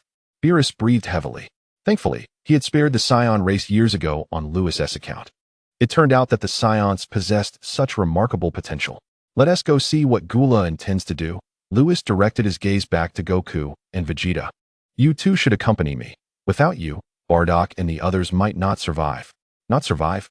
Goku trembled slightly, hastily asking, "Is Gula really that powerful?" Bulma and the others stared at Lewis, shocked by his words. Lewis waved his hand dismissively, stating, "You will understand once you confront him. Having mastered instant transmission, you must hurry. Delay any longer, and Bardock and the others may find themselves in peril." "Understood," Goku replied anxiously, turning to Chi-Chi beside him. "I promise we will marry once I return." Vegeta glanced at Bulma, affirming, "Wait for me at home, Bulma. I will ensure my safe return." Both Chi-Chi and Bulma nodded vigorously. In an instant, Goku and Vegeta vanished from sight. As Lewis prepared to depart, Bulma urgently called out, "Brother-in-law, could you please ensure Vegeta's safety should he encounter danger?" "Rest assured." Lewis waved his hand reassuringly. In truth, even should Vegeta and Goku face peril, Lewis had no intention of intervening. With their newfound ability of instant transmission, unless they sought death or encountered an extraordinarily powerful foe, no one could defeat them. Lewis departed with Beerus and Whis, leaving only Tai and the other two women behind. Tai comforted them. "Do not worry, Chi-Chi and Bulma. Lewis is here." Indeed, the two women, already aware of Lewis's true identity, felt reassured. At that moment, Bulma inquired with curiosity, "Chi-Chi, how did you persuade Goku to agree to marry you?" Tai shared her curiosity as well. Chi-Chi shyly covered her face, confessing, "I simply told him there would be a grand feast at the wedding, and he agreed." Meanwhile, in the Kaishan realm, Asen squatted on the lawn, observing the crystal ball placed on the ground by the old Kaishan. "Great. Lewis and Lord Beerus have ventured to the Northern Galaxy's edge. With them there, they will surely halt this battle." Suddenly, Asen exclaimed, "Ouch! What are you doing, old ancestor?" He clutched his head, crouching on the ground, wincing in pain. "You know nothing. The old Kaioshin scolded. Do you really believe that Skinny Skeleton and Lewis will intervene to stop this war? Skinny Skeleton? Asen thought to himself, relieved that Beerus was not present. Or else the old Kaioshin would surely be reprimanded. Isn't that so? Asen replied timidly. Observing Asen's expression, the old Kaioshin lamented, Did I not tell you before? War does not always spell the extinction of civilization. Rather, it often leads to its propagation. Only the strong can prevail. This is the law of survival of the fittest. The old Kaioshin continued, Mark my words, while the Saiyan race is indeed a highly gifted lineage, should they fail to defeat the Frisia clan, neither Skinny Skeleton nor Lewis will lift a finger. That is the essence of a god of destruction. Lewis interjected, Old Kaioshin, please refrain from boasting about me. If the Saiyan race were to face annihilation, one might have accepted it. But should it truly come to pass, you shall see if I remain idle. You still have much to learn. The old Kaioshin turned away from Asen, concluding with a smile, Perhaps after this battle, our seventh universe will ascend to new heights. Chapter 67. Prelude to War at the juncture of the northern and eastern galaxies. An immense warship soared ahead, trailed by countless smaller vessels, reminiscent of a locust swarm. Against the backdrop of the dark cosmic expanse, it exuded a palpable sense of oppression. Within the colossal warship, a cosmic being sat in a stroller with a round head, crimson eyes, and black lips. He emanated an overwhelming aura of dominance. He was none other than Frisia's brother, Cooler. Tap, tap, tap. Cooler rhythmically drummed his fingers on the stroller, the sharp sound echoing throughout the ship's chamber. King Cooler has now entered the northern galaxy, reported the commander of the Cooler Mech Corps, Savaiza, respectfully. Do you truly believe that Super Saiyans are formidable?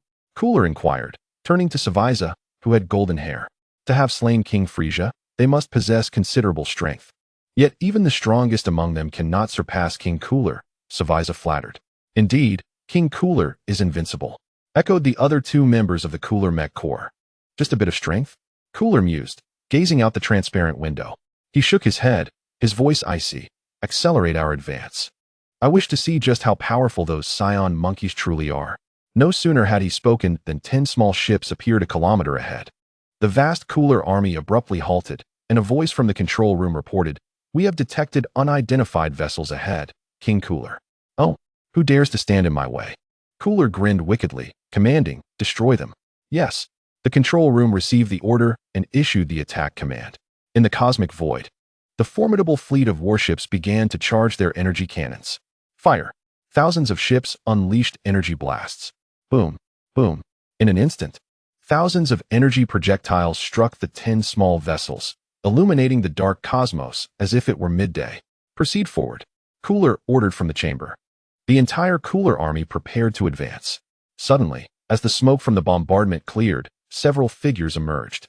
They hovered in the cosmic expanse, their tails trailing behind them. Report to King Cooler. It is the Saiyans. Came the voice from the control room. What? Cooler's eyes widened as he maneuvered his stroller to the transparent window, fixating on the figures a kilometer away. Saiyans. Savaiza gasped. When did Saiyans become capable of surviving in space? The other two members, Niz and Dre, also stared in disbelief. Weren't they said to be unable to survive in the cosmos? Enough chatter.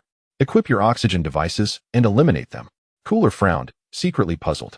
Yet, he thought to himself, if the Saiyans were to deliver themselves to their doom, he would oblige. Thus, Savaiza and the others donned their oxygen devices and flew from the warship toward the approaching figures. A kilometer away, 15 figures hovered in the void, Bardock, Raditz, Nappa, Bapert, and Zyodo, along with 10 other Saiyans. The elite warriors of the Saiyan race had gathered here.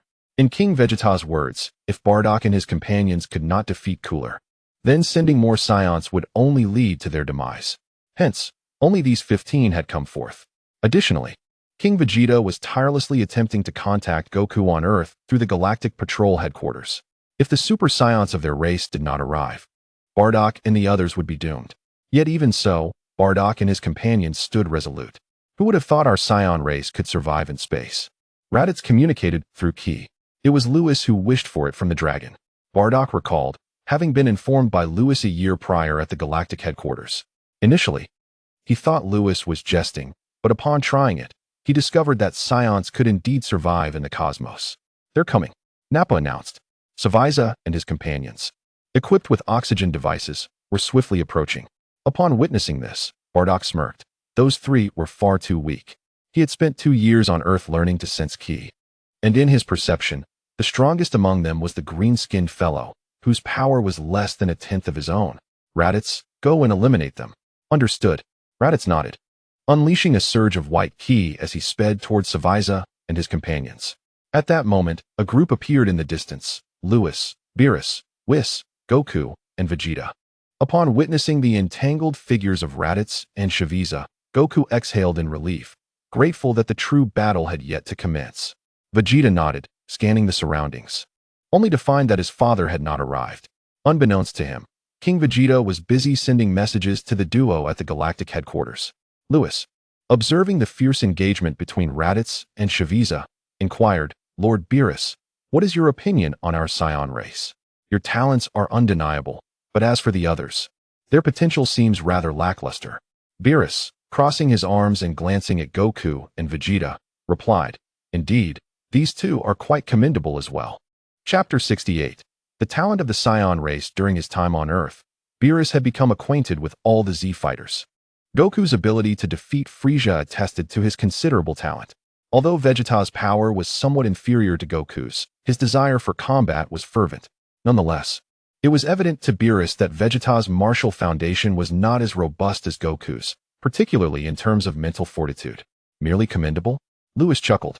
In the Dragon Ball universe, if these two protagonists are considered only commendable, then one must question the existence of truly gifted individuals. Beerus scrutinized Goku and Vegeta once more, while Whis assessed them thoughtfully. Soon lost in contemplation, with piercing gazes directed at the two, Goku and Vegeta shivered in trepidation. What's wrong? We haven't provoked them, have we? Surely we won't be annihilated. Lewis shook his head and laughed. Sometimes, Lord Beerus, one must look beyond the surface. Oh, Beerus furrowed his brow. Lewis continued calmly. Isn't there a Jiren from Universe 11? In my estimation, he pales in comparison to these two. His words, though spoken softly, startled both Beerus and Whis. Are you certain you just not? Beerus had heard of Jiren's formidable reputation, often regarded as a mortal strong enough to rival a god of destruction. On this journey with Lewis to other universes, he intended to witness Jiren's prowess firsthand. You will discover if I jest in due time. Moreover, while you may perceive the Saiyan race as lacking in talent, the reality is that their potential ranks among the foremost in all universes. Initially, Lewis had assumed the Saiyans were inherently malevolent. Were this true, their cells would be suppressed by the chaotic factors within, rendering them incapable of awakening. This misconception had led Lewis to disregard the Saiyans previously, deeming their volatile nature unworthy of protection. However, he later realized his error. The Saiyans were not innately evil, rather, their environment had shaped them. Once their factors fully awakened, every Saiyan could potentially transform into a Super Saiyan. One could envision the spectacle. Every 6 Saiyans could amalgamate into a Super Saiyan god. And with the fusion technique, 2 Saiyans could merge into a singular warrior. What an astounding notion. At that moment, Whis interjected gravely, Lord Beerus, Lewis is correct. We may have underestimated the Saiyans. Beerus's pupils dilated as he turned to fixate on Whis, then glanced back at Goku and Vegeta. Meanwhile, Goku and Vegeta, perplexed by the conversation, especially Vegeta, who believed in the high talents of their race, questioned whether it was truly as daunting as Lewis claimed. Suddenly, a thunderous clash resonated from the distance. A Saiyan with waist-length hair battled against 3 extraterrestrials. Countless waves of energy erupted, illuminating the dark cosmos, as if heralding dawn. Before long, the trio of the Gula Mecha Core was obliterated by Raditz. When did my brother become this powerful? Goku swallowed hard. Not bad. Vegeta sensed the strength of Saviza and his companions. Had it been the former Raditz, he would have surely been no match for them. It appeared the young man had not been idle this past year. As Vegeta's words faded, a massive spacecraft emerged in the cosmic expanse, revealing a figure seated in a baby carriage. If only Frieza had exterminated your Saiyan race back then. Alas, he simply wouldn't heed. Although sound could not traverse the vacuum of space, Gula's chilling voice reverberated through the dark void. Not good. He is incredibly strong. Goku shouted urgently, Vegeta, we must move. In an instant, Goku and Vegeta transformed into beams of light, racing toward the distance, leaving behind only Lewis, Whis, and Beerus. Observing their retreating figures, Beerus queried, "Whis, what did you mean by that remark? If I am not mistaken, the Scion's chaotic aura is gradually dissipating. Perhaps that is the source of their newfound strength. Furthermore, I have noticed that as their chaotic energy diminishes, their power escalates. Of course, their chaotic aura does not vanish entirely. It merely erupts as they transform into Super Scions, converting back into formidable strength. Lord Beerus, the Scion's potential may surpass even that of the Frost Demons." Whis turned, casting a meaningful glance at Lewis, asking, "Am I correct?" For years, he had accompanied Beerus and Lewis, yet had not truly observed the Scion race until this moment when he beheld Bardock and his fellow Scions from afar. Haha. Lewis chuckled, offering no further clarification.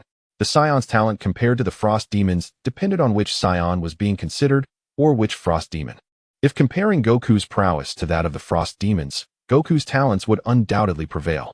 However, if one were to juxtapose Raditz and the lesser Frost Demons, the latter would surely fall short.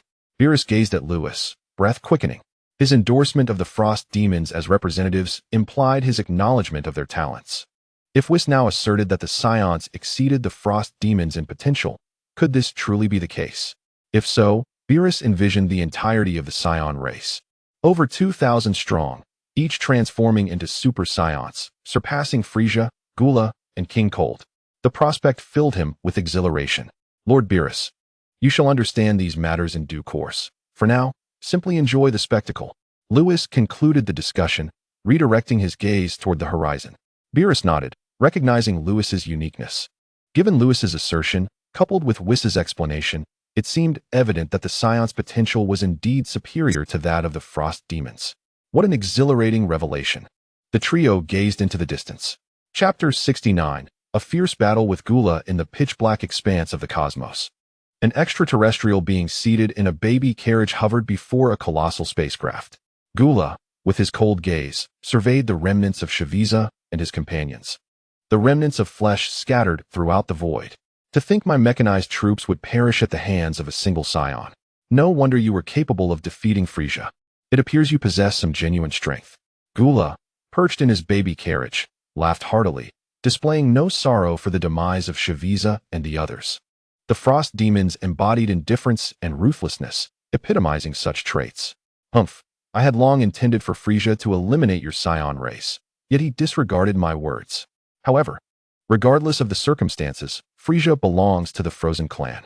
Since you have slain him, you shall meet your demise as well, for I shall gladly seize his territory." Guldo had no intention of allowing his subordinates to engage, as Shaviza and his two companions had perished, and sending others would merely lead to their demise. In the starry expanse, the aura emanating from Guldo grew increasingly terrifying. In his normal state, his battle power stood at an astonishing 60 million. Boom. With a full-force eruption, the vessel Guldo occupied exploded violently. A terrifying presence enveloped the entire cosmos, the magnetic field in chaos, as countless ions coalesced to form silver, serpentine dragons. Affected by this overwhelming power, Guldo's fleet swayed perilously, prompting his subordinates to retreat in haste. "Caution! Ahead!" Bardock gazed at Guldo with grave concern. Guldo's aura was exceedingly fearsome, akin to that of a primordial beast. An infinite pressure surged toward them. Who would have thought Guldo possessed such formidable strength? In Bardock's perception, Guldo in this state exhibited power comparable to Frieza's ultimate form. Prepare to summon the artificial moon.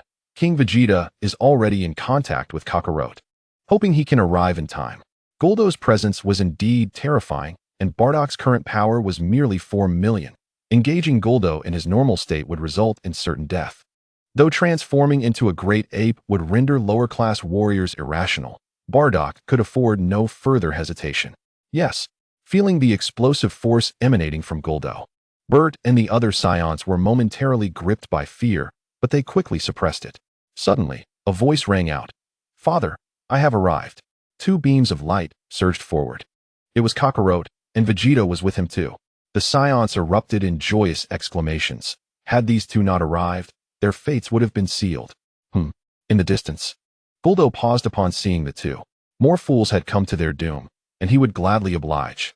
Guldo transformed into a purple flash, hurtling toward Bardock. The void trembled. "Retreat!" shouted Son Goku, urging everyone to fall back. Vegeta, transform into a Super Saiyan. All right. As the words left his lips, brilliant golden light erupted from Son Goku and Vegeta, shining like two newly born suns, dazzling to behold. An overwhelming aura radiated outward, causing the vacuum of space to resound with thunderous roars. Upon completing their transformations, the two surged toward Guldo. No way. Golden-haired state. Prince Vegeta. When did Prince Vegeta gain the ability to transform into a Super Saiyan? Isn't this splendid? Ha ha ha, Guldo is doomed now. The retreating Saiyans were filled with exuberance upon witnessing this. Guldo, advancing toward them, felt a tremor in his heart.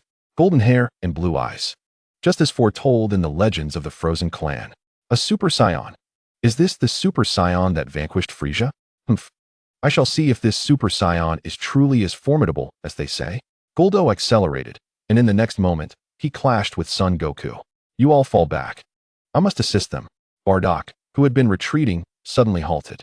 Having learned to sense energy on Earth, he could distinctly perceive that Guldo in this state wielded power on par with Frieza's ultimate form. But let us not forget, Frieza can transform, and surely, so can Guldo.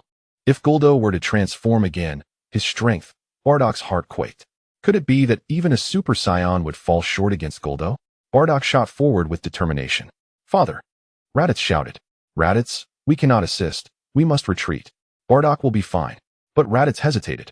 The remaining Saiyans withdrew while Son Goku and Vegeta engaged Guldo. Boom. Boom. The collision unleashed a tempest of energy, stirring the cosmic winds and causing the stars to tremble. Bang! Guldo was struck by a punch from Son Goku, hurtling into the cosmic void. Suddenly, a golden flash pursued forward, and Vegeta swiftly caught up with Guldo. Vegeta clasped his hands to form a massive hammer, infusing it with tremendous force. With a powerful strike, Guldo's head caved in several centimeters, eliciting a heart-wrenching cry of pain as he was propelled back towards Son Goku. Bardock joined the fray, and the battle intensified dramatically. In that moment, the entire cosmos erupted in fervor. In the distance, two Super Saiyans. Beerus observed this with hearty laughter. The more Super Saiyans there are, the higher his universe's ranking. Lewis looked over and asked, Lord Beerus, just how strong is Guldo's true power? You must inquire with Whis. Measured by the combat strength of the 7th universe, Guldo in his ultimate form possesses 470 million battle power, Whis replied nonchalantly. 470 million? Lewis shook his head, sensing that Son Goku and Vegeta's strength did not exceed 400 million. If that were the case, Son Goku and Vegeta could not defeat Guldo. What is their current battle power? Son Goku's strength is 300 million. Vegeta's is 250 million, Whis stated.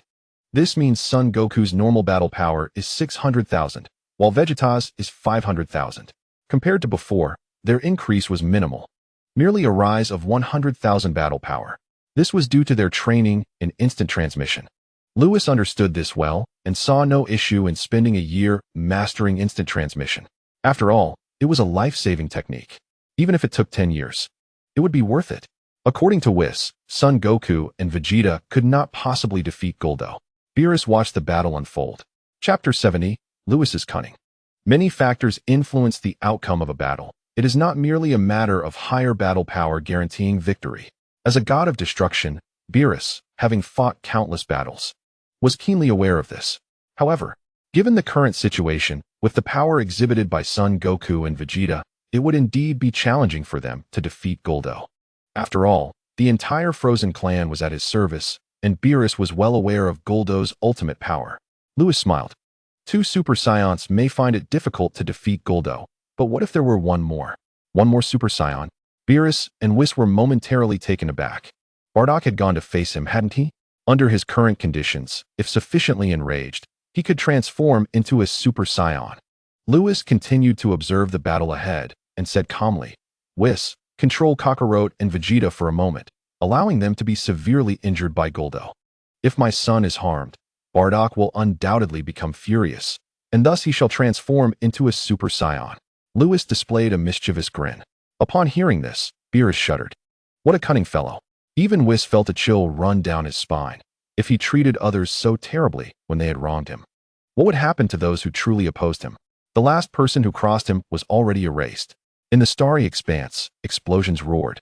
unleashing boundless energy that swept across the cosmos, striking countless planets and igniting a series of detonations. The power of the explosions engulfed entire star systems, saturating the cosmic void with chaotic energy. The magnetic field of the cosmos was in utter disarray. Two golden beams, akin to majestic golden dragons, wove through the starry sky, converging at the center where a bruised extraterrestrial being stood. In his usual state, Cooler possessed only 60 million in combat power, a far cry from the 300 million of the transformed Super Saiyan Goku and the 2.5 billion of Vegeta, rendering him utterly outmatched. Cooler was relentlessly struck, emitting heart-wrenching cries of anguish. Meanwhile, Bardock sought an opportunity, occasionally landing a blow on Cooler. Cursed Saiyan Monkey. With a powerful punch, Cooler was sent soaring into the cosmos. This spectacle did not escape the notice of Lewis, who marveled at the resilience of the Ice Clan. With merely 60 million in combat power, Cooler had endured for so long, still brimming with vitality. In the vastness above, Cooler steadied himself, wiped the blood from his lips, and coldly remarked, "So this is the power of you Super Saiyans? I must admit, it is indeed formidable. No wonder you could slay Frisia.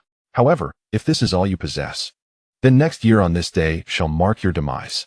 Cooler erupted into maniacal laughter, a chilling aura suddenly emanating from him, enveloping the entire star domain in a frigid malevolence, akin to an icy abyss. "This is bad. Cooler is about to transform. We must stop him." Bardock, who had been stealthily attacking from a distance, felt a tremor of fear at this realization. Goku and Vegeta above recalled the events on Namek with dread. "We cannot allow Cooler to successfully transform." The three swiftly sprang into action.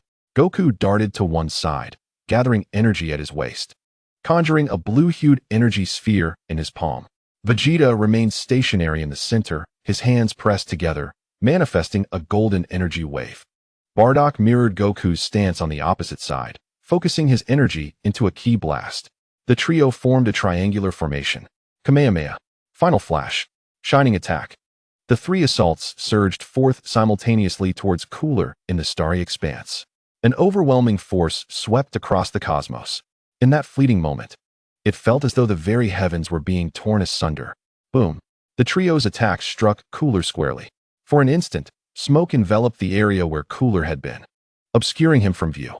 Lewis, witnessing the spectacle, remarked, "The surprises from your Saiyan race continue to astound me."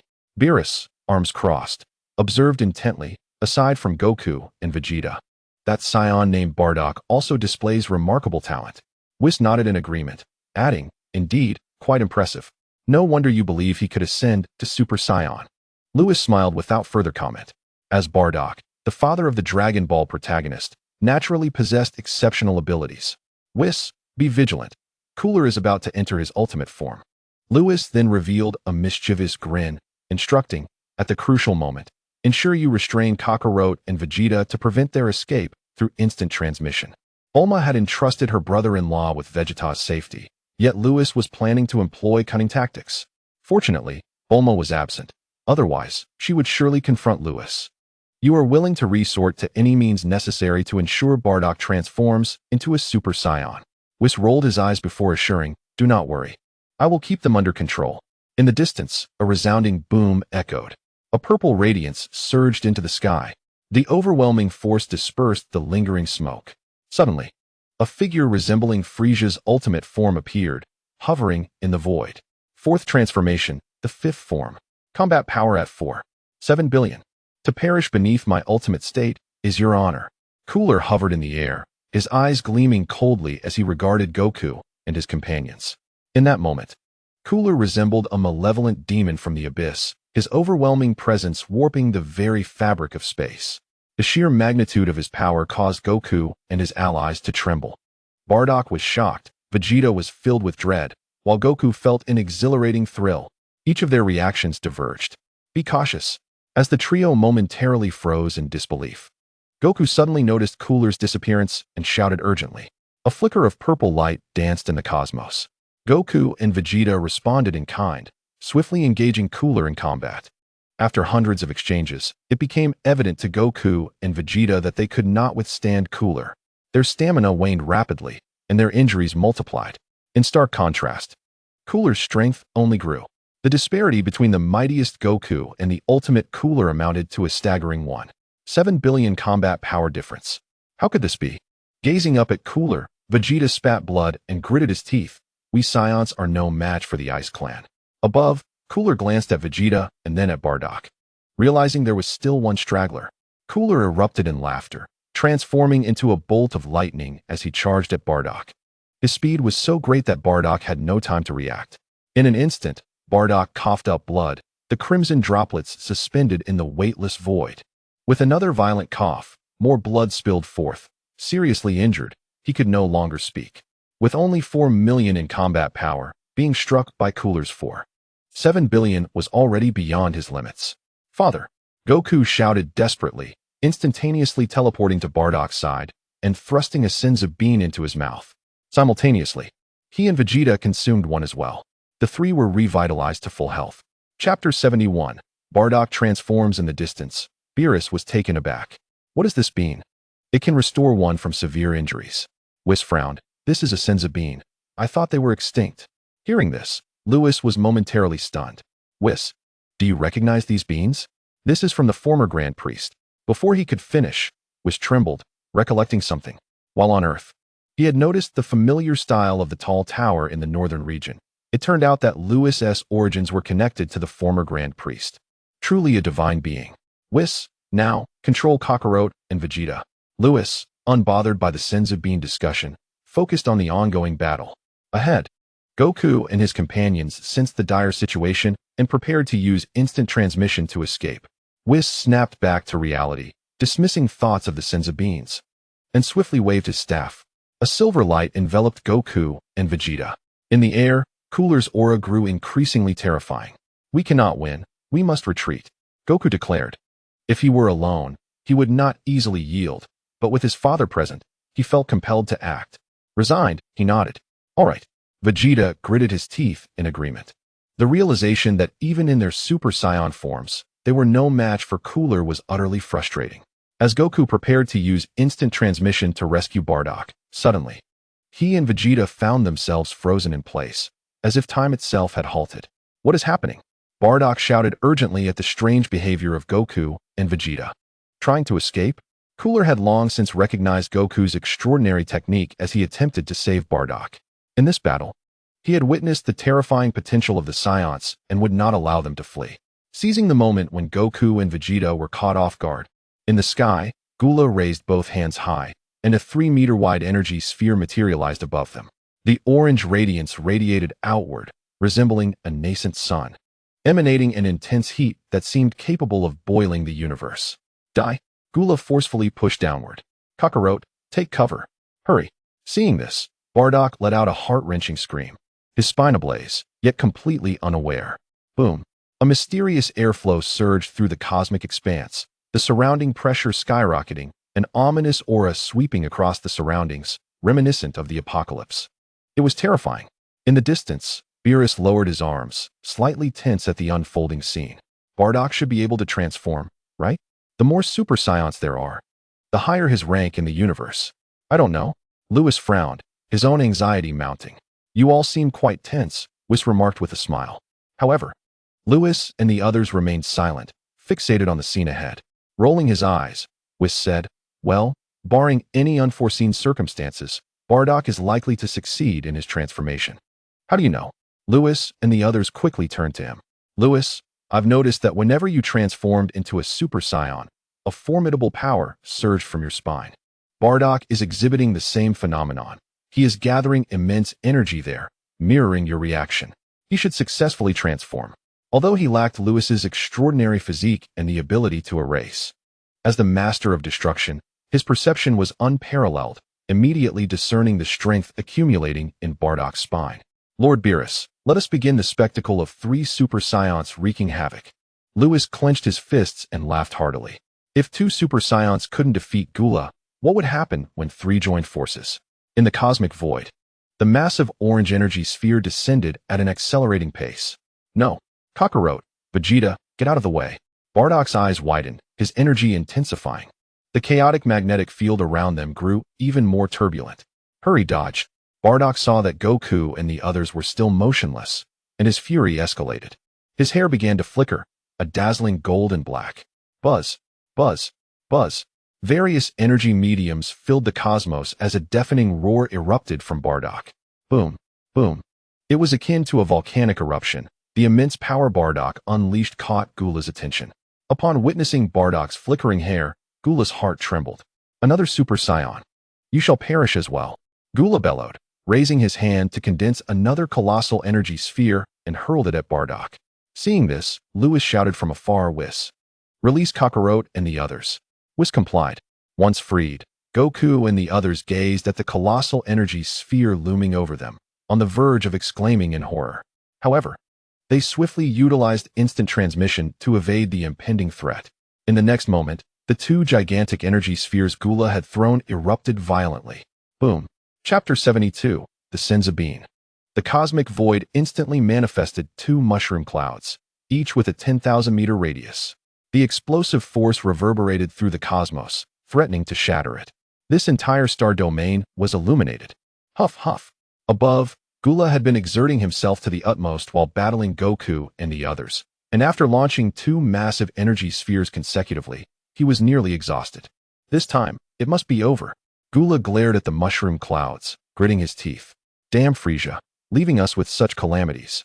This time in the North Galaxy. We must eradicate the entire Saiyan race once and for all. Regaining a modicum of strength, Gula turned to return to his spaceship. Suddenly, crash, crash, crash. In this energy-laden vacuum, three explosive sounds resonated. Gula's pupils contracted as he turned sharply, fixating on the mushroom clouds. Suddenly, one of the mushroom clouds violently dispersed, revealing three figures shimmering with golden light. Three Super Saiyans. No, it can't be. Gula trembled all over. Those two attacks were my full strength. How did you endure them? In truth, as Gula's two massive energy blasts detonated, Goku and Vegeta had instantaneously teleported next to Bardock, combining their strength to block one of them. Bardock, shimmering with golden light, coldly regarded Gula. If two Super Saiyans cannot defeat you, then what about three? Embrace your demise. Goku and Vegeta shouted in unison, launching themselves toward Gula. In the distance, as they witnessed Bardock glowing with golden radiance, relief washed over them. All right, barring any unforeseen circumstances, Gula is doomed. Lewis glanced at Beerus, smiling. Lord Beerus, my kin will eliminate your other agent. That is fine. I assent it. Whis, standing aside, stifled a laugh. Beerus, exasperated, replied. So what if they kill him? You think I can refuse what you wish for? I wouldn't mind if they killed Frieza, Gula, or even King Cold. After all, with you as the candidate for the destroyer, who needs an agent? I assent that what I've been doing, standing here with you, I haven't lifted a finger. So how can you say it's what I wanted? Lewis retorted, puzzled by Whis's involvement. Beerus was left speechless. Lewis playfully placed a hand on Beerus's shoulder, grinning. I told you, it's not like I did it myself. How can you say it's what I wanted? Beerus scoffed, such shamelessness. The battle ahead was intense. Goku's battle power soared to 300 million. Vegeta reached 2.5 billion. Bardock, transformed into a Super Saiyan, surpassed 200 million. In his ultimate state, Gula wielded 4.7 billion in battle power. Previously, Gula had dominated against the two Super Saiyans, but he had expended nearly all his energy in that struggle.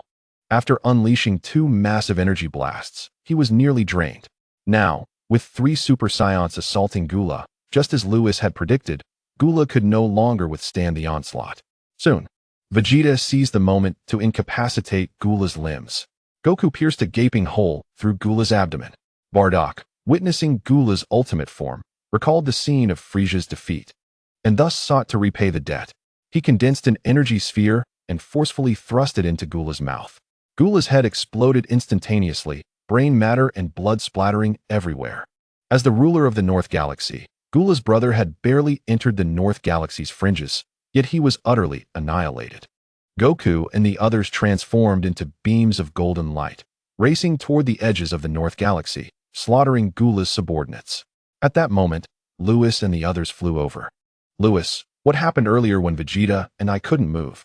Goku inquired. Vegeta also looked at Lewis. I don't know. Lewis chuckled, his smile mischievous. Vegeta glanced at Goku and then at Bardock, deep in thought. Suddenly, on planet Namek, Lewis cast a sharp glance at Vegeta, causing him to shiver uncontrollably. He had intended to speak, but quickly sealed his lips.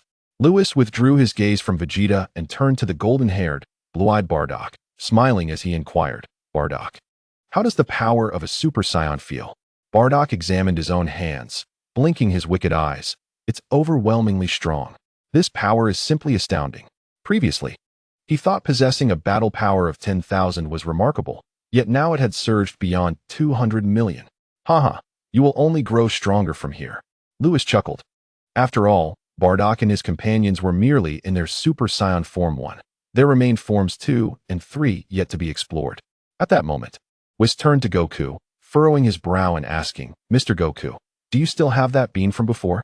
The inquiry left everyone puzzled, but Beerus was taken aback, for he recalled Whis inadvertently mentioning that this bean was connected to a former Grand Priest. When had there been another former Grand Priest? Unlike Beerus, Lewis had already deduced Bobo's identity as an angel, but he never anticipated Bobo to be the former Grand Priest. Bean? Goku was momentarily taken aback and then retrieved a mystical bean from his pocket. "Is this what you mean, Mr. Whis? What is the matter?" "Indeed it is."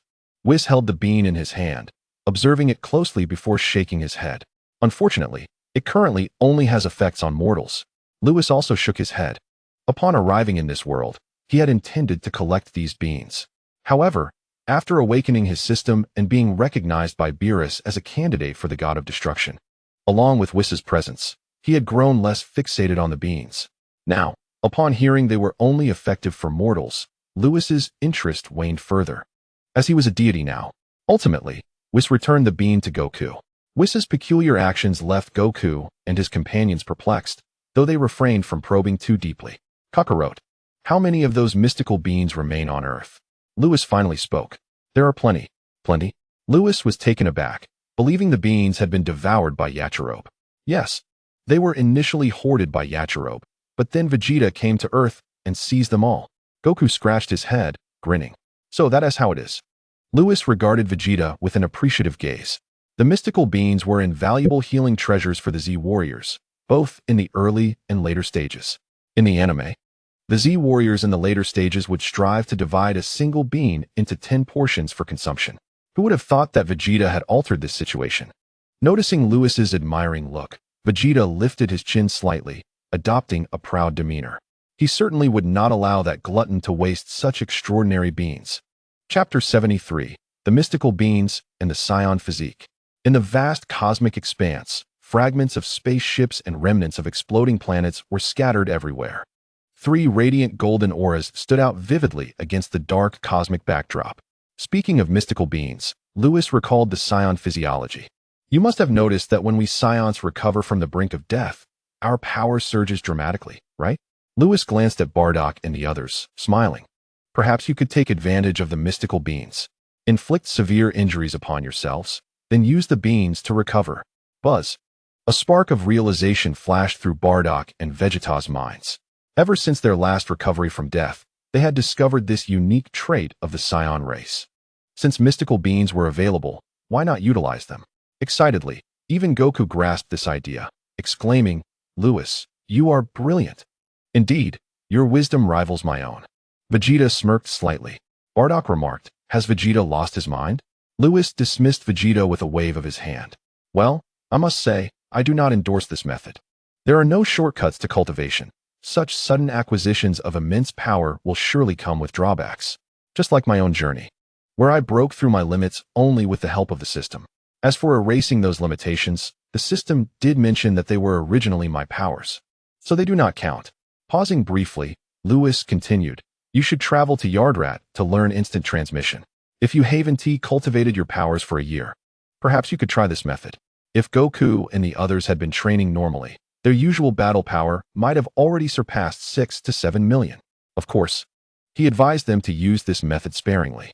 "In the time ahead, I will be leaving Universe 7. Earth and the Science will be in your hands." At that moment, Beerus interjected, his tone nonchalant. "It's fine if your Saiyan race faces extinction, but do not let my Earth be destroyed." In Beerus's eyes, nothing was more important than Earth, as its cuisine was simply exquisite. Whis nodded in agreement, sharing the sentiment. Observing the reactions of Beerus and Whis, Lewis rolled his eyes. "I'm still here. Is it really wise to say such things? Where will you go, Lewis?" Goku and the others wished to inquire further about why they should not rely heavily on this training method. My affairs are of no concern to you. Just remember to train diligently. Otherwise, with your current strength, you might not be able to protect Earth.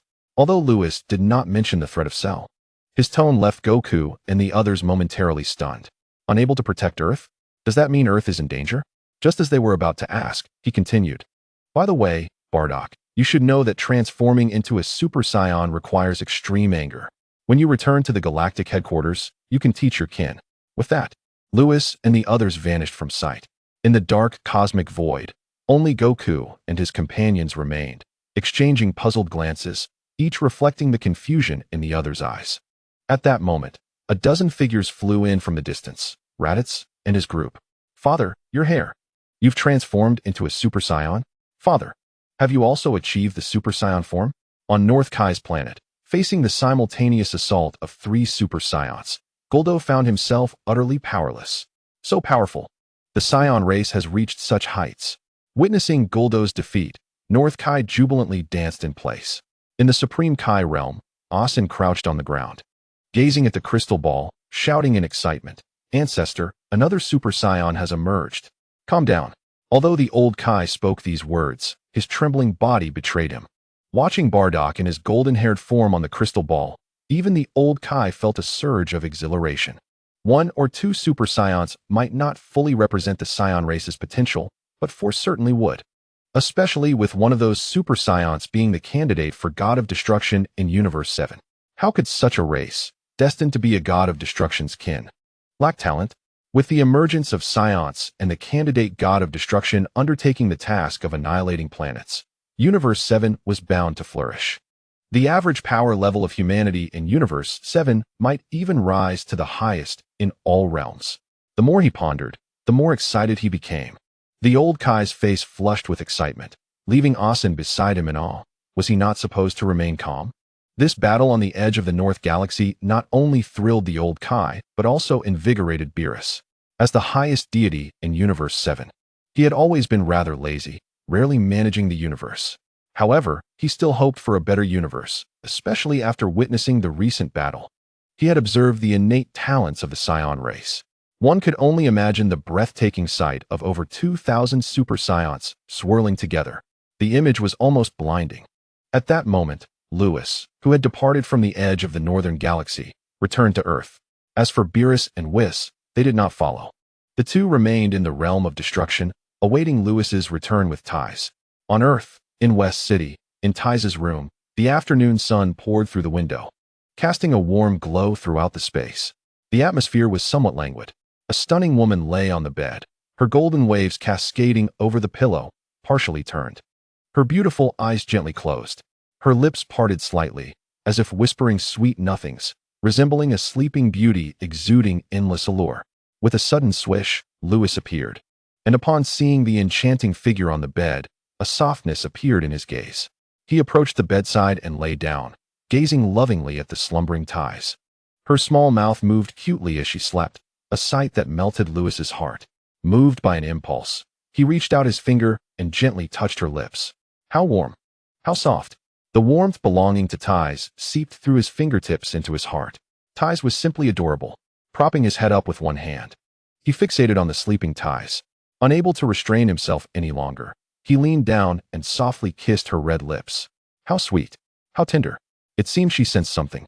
As Ties slowly opened her eyes, and, upon seeing her beloved boy, her brows curved into a crescent moon. She closed her eyes again, yielding to the moment. 10 minutes later, Ties touched her little lips and revealed a sweet smile.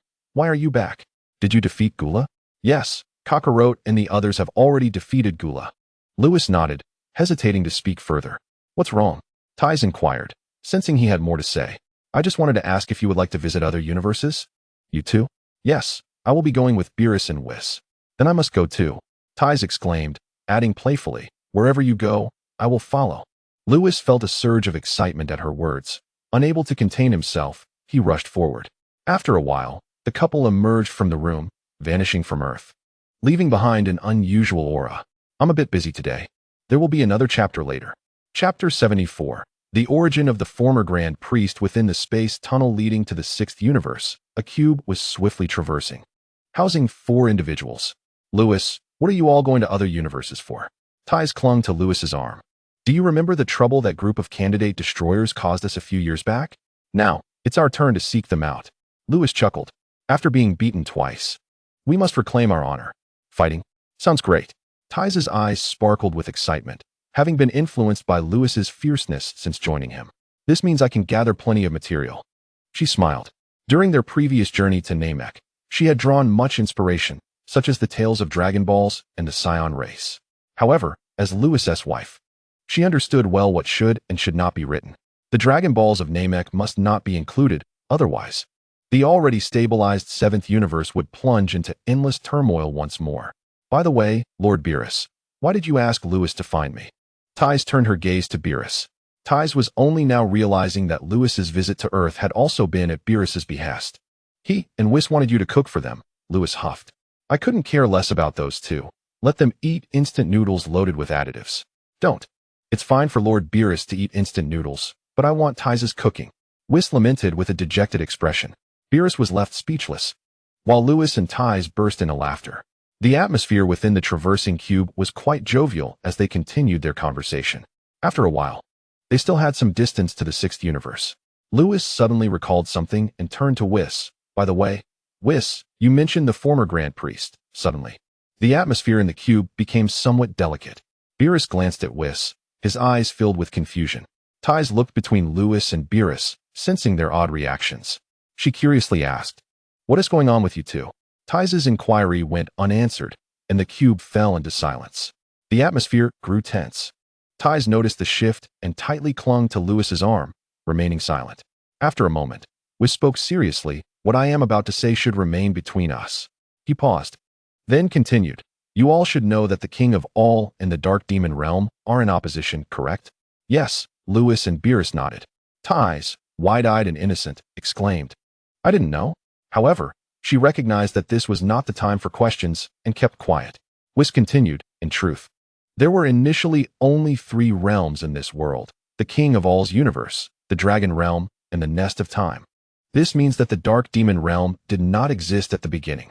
However, long ago, a powerful being fell into darkness within the King of All's universe and, after leaving, created a new world outside."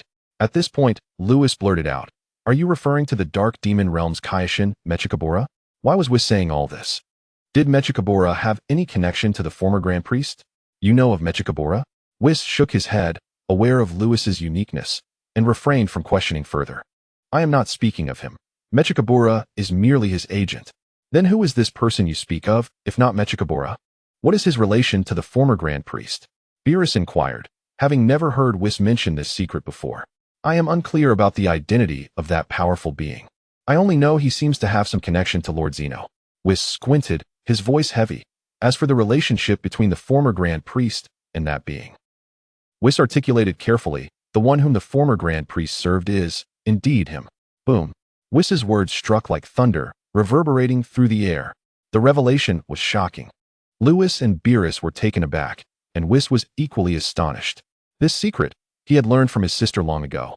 Yet he never anticipated that the former Grand Priest resided on Earth. Lewis swallowed hard, a hypothesis forming in his mind. The individual served by the former Grand Priest must possess a significant identity.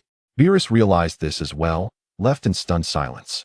The being served by an angel must be either a destroyer or the King of All. The individual served by the former Grand Priest. The group remained in stunned silence, causing Ties to blink in confusion, completely unaware of the implications of Whis' words. At that moment, the cosmic traveling cube entered the 6th universe. "All right, remember not to disclose this matter. We have arrived in the 6th universe." Whis snapped back to reality and spoke. As Beerus and Kampa gradually emerged from their astonishment, Whis stowed away the interdimensional transport cube and guided them to the realm of destruction in Universe 6. Here, in this universe, a purple creature resembling a pig was tirelessly running on a treadmill.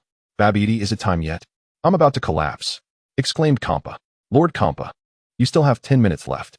If you stop now, the effectiveness of your weight loss will diminish significantly," Babidi teased, swaying her long legs in front of the treadmill. Suddenly, Babidi looked up with a smile. "Who has arrived? Who is here?" Kampa, panting heavily while leaning against the treadmill, inquired. Lord Kampa, no slacking off. Babidi turned back to him. A chill swept through the air, causing Kampa to retract his neck and resume his running, fearful of his cunning attendant. At that moment, a cascade of vibrant colors descended from the sky before him.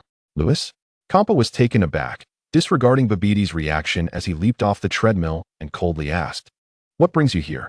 He scanned the group and noticed Louis, causing his eyelids to twitch. What is he doing here? Kampa had received news of Quitra's erasure earlier, and it was this very individual responsible for it. An ominous premonition washed over him. Who is this Louis? He bears a striking resemblance to Lord Beerus, albeit a bit plumper. Taze chuckled. Louis, remarked Beerus. Chapter 75, The Adorable Kampa. Just a bit plumper? Kampa had always been at odds with Beerus. Ever since Beerus had called him a dead fat pig, others followed suit, and even Babidi occasionally remarked on his weight. Kampa could not bear it and challenged Babidi to a duel, one that would determine both life and superiority.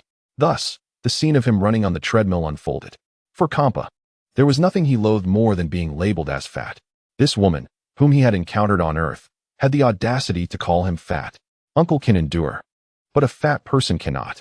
A wave of icy malice filled the air. Taze shivered and clutched Louis's arm tightly. Kampa glared at Taze, coldly stating, "Dare to disrespect the god of destruction? Are you tired of living?" Louis stepped in front of Taze, shielding her as he calmly replied, "Lord Kampa, what is the matter? Is it not permissible to comment on one's weight?" Seeing Louis defend her, Kampa's murderous intent dissipated instantly. However, Louis's words about his weight were intolerable. Kampa bellowed, "So what if I'm fat? I take pride in it.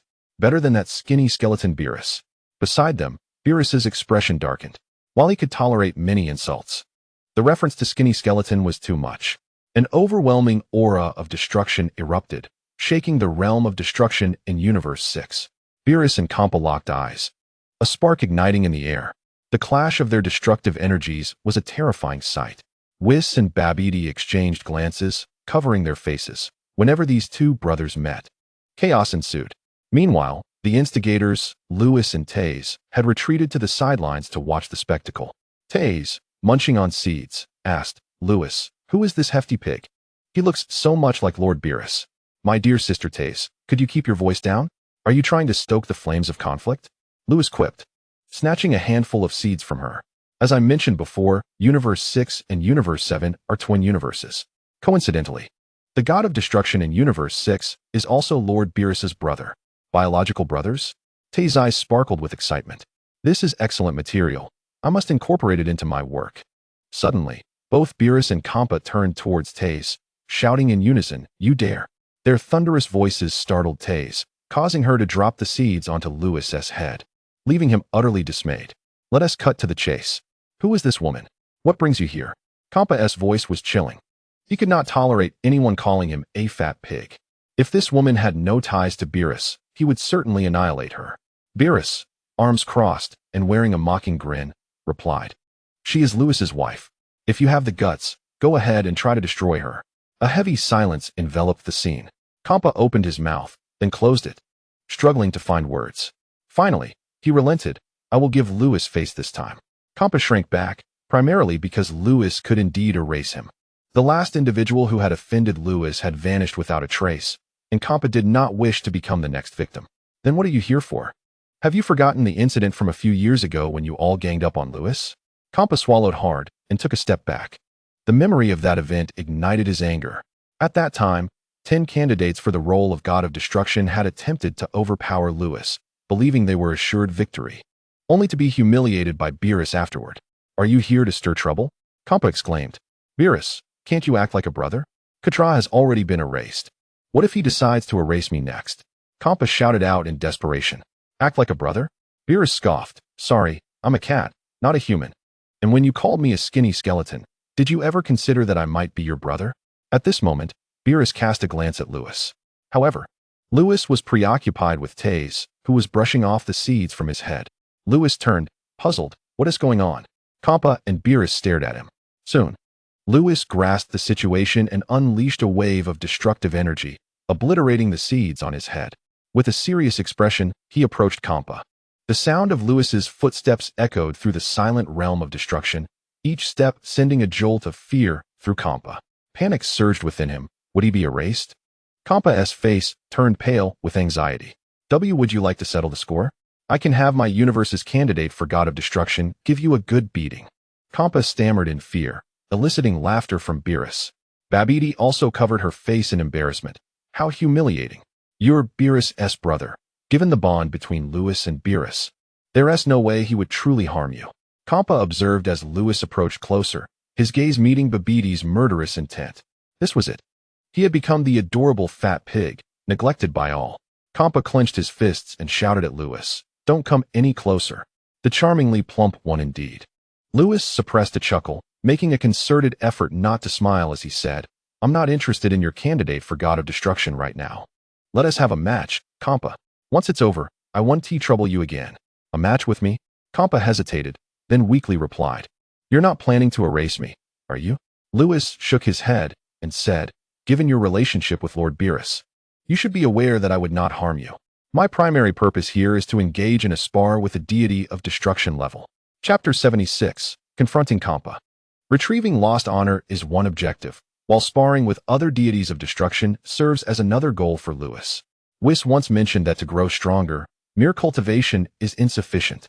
Continuous training may indeed enhance one's strength, yet without encounters against other formidable opponents, one would lack essential combat experience and skills. Under normal circumstances, Lewis could overlook this aspect due to his erasure abilities. However, what if he faced an opponent of equal standing or even stronger? If others can disregard his erasure, then experience and technique become paramount in battle. Beerus shares this sentiment, having fought countless battles throughout his life. His combat experience and skills surpass those of ordinary deities of destruction.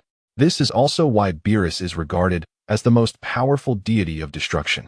During this journey to reclaim honor, Beerus instructed Lewis not to utilize his erasure abilities, allowing him to engage in a genuine battle with other deities of destruction. They would start with the 6th universe and proceed to face all 11 universes of the Omni-King, thereby accumulating combat experience and skills. Wouldn't it be wonderful if you were the candidate deity of destruction for my 6th universe? Upon hearing Lewis's request, Kampa shook his head. Beerus, displeased, seized Kampa by the collar and exclaimed angrily, "What? Are you interested in my 7th universe's candidate deity? Let go of me." Kampa freed himself from Beerus's grip. Lewis turned to Kampa and smiled. "So, Lord Kampa, it's settled. We shall have a duel, and we shall let bygones be bygones regarding the previous incident." Kampa felt a pang of anxiety. Although Lewis claimed he would not harm him, he still feared Lewis might employ his erasure abilities. Soon, Kampa suddenly realized Beerus's intention. "Vados, go and bring Caulifla here." Caulifla, in the 6th universe, possesses the highest potential after Hit, having been chosen as a candidate deity of destruction by Kampa over a decade ago.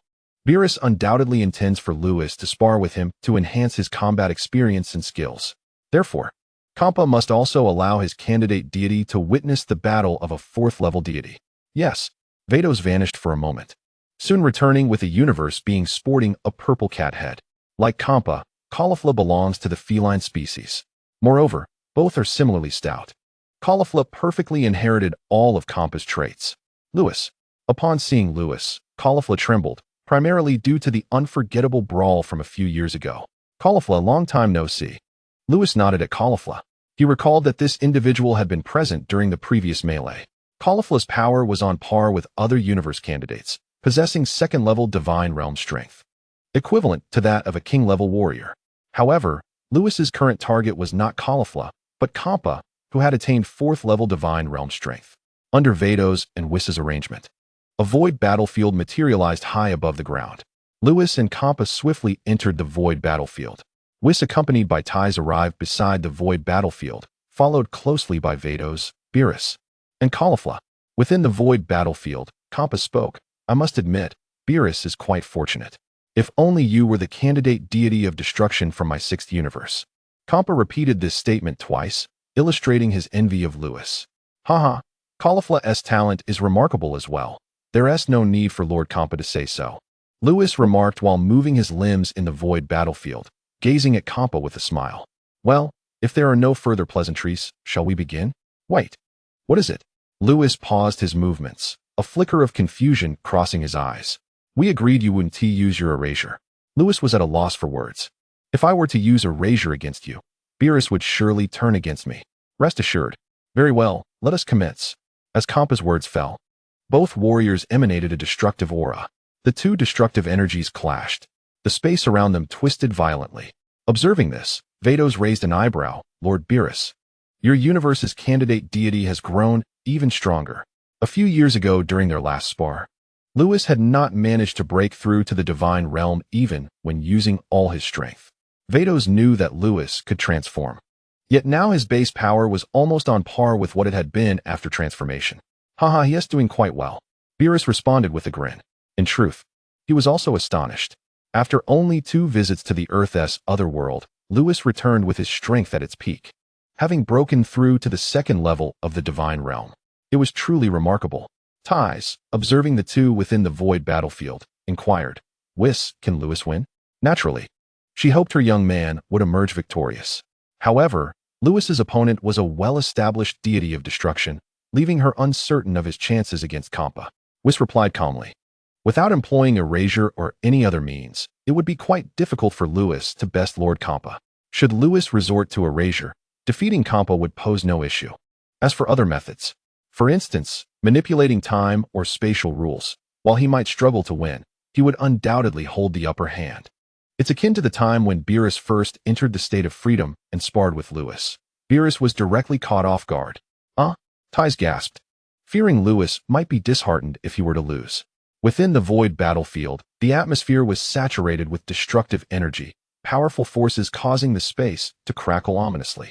Kampa and Lewis stood poised, their auras growing increasingly intense. Suddenly, Lewis made his move.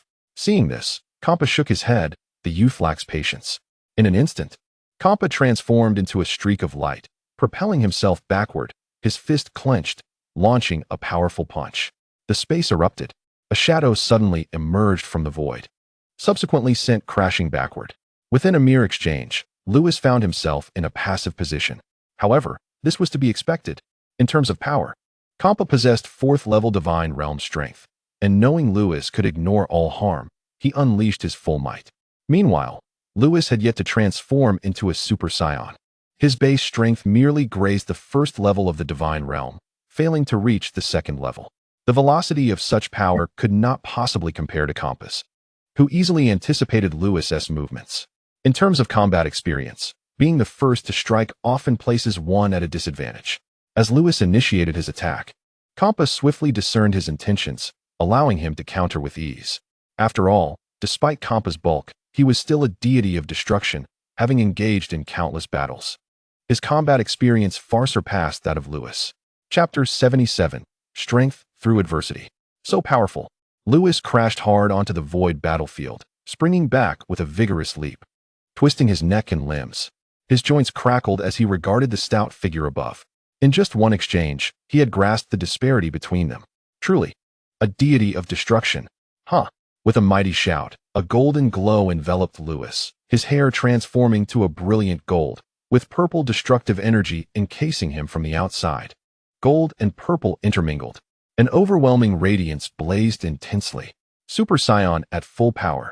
Dimension, divine dimension. Strength, 2nd level of the divine realm.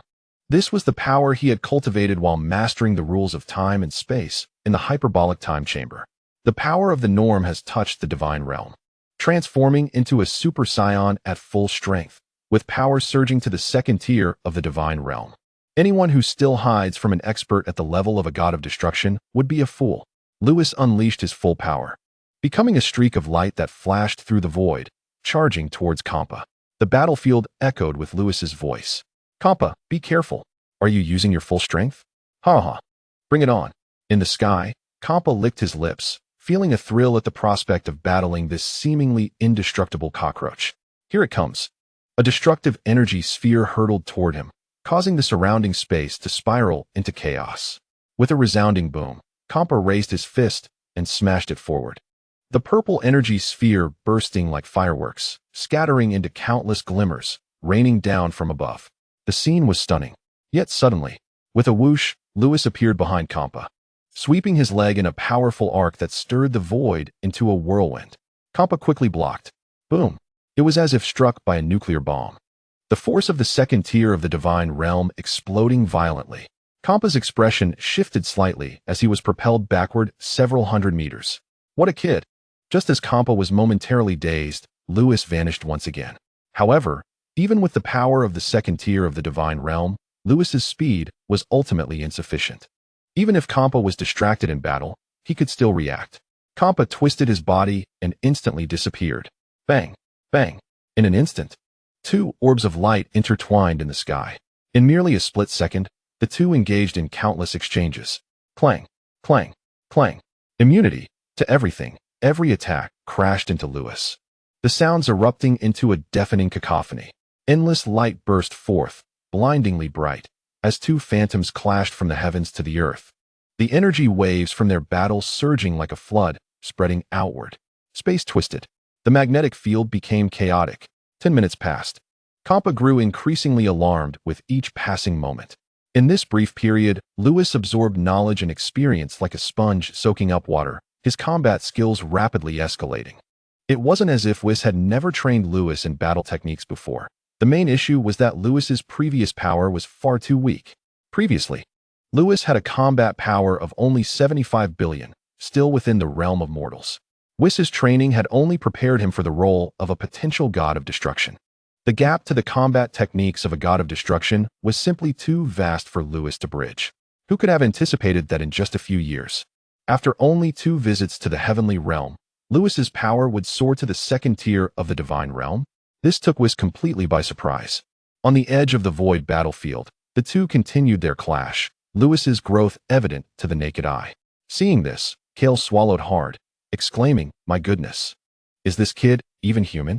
Not only Kale was astonished, even the knuckles of Beerus's staff-wielding hand turned white.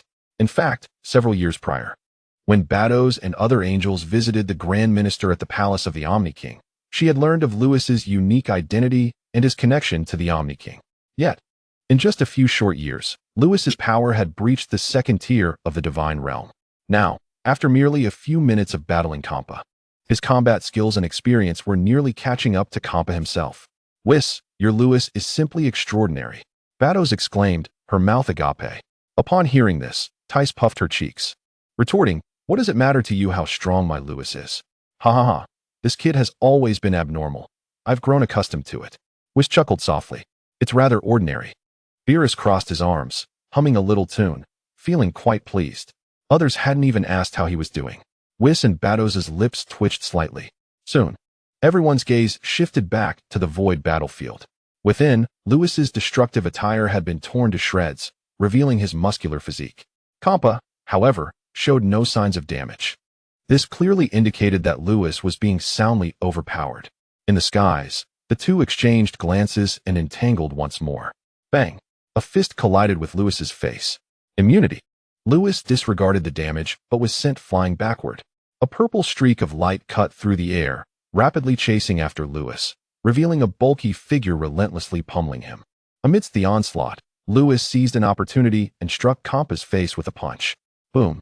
Kampa's face contorted as a fong flew from his mouth. "You little!" Kampa roared in fury, launching a frenzied pursuit of Lewis. Boom!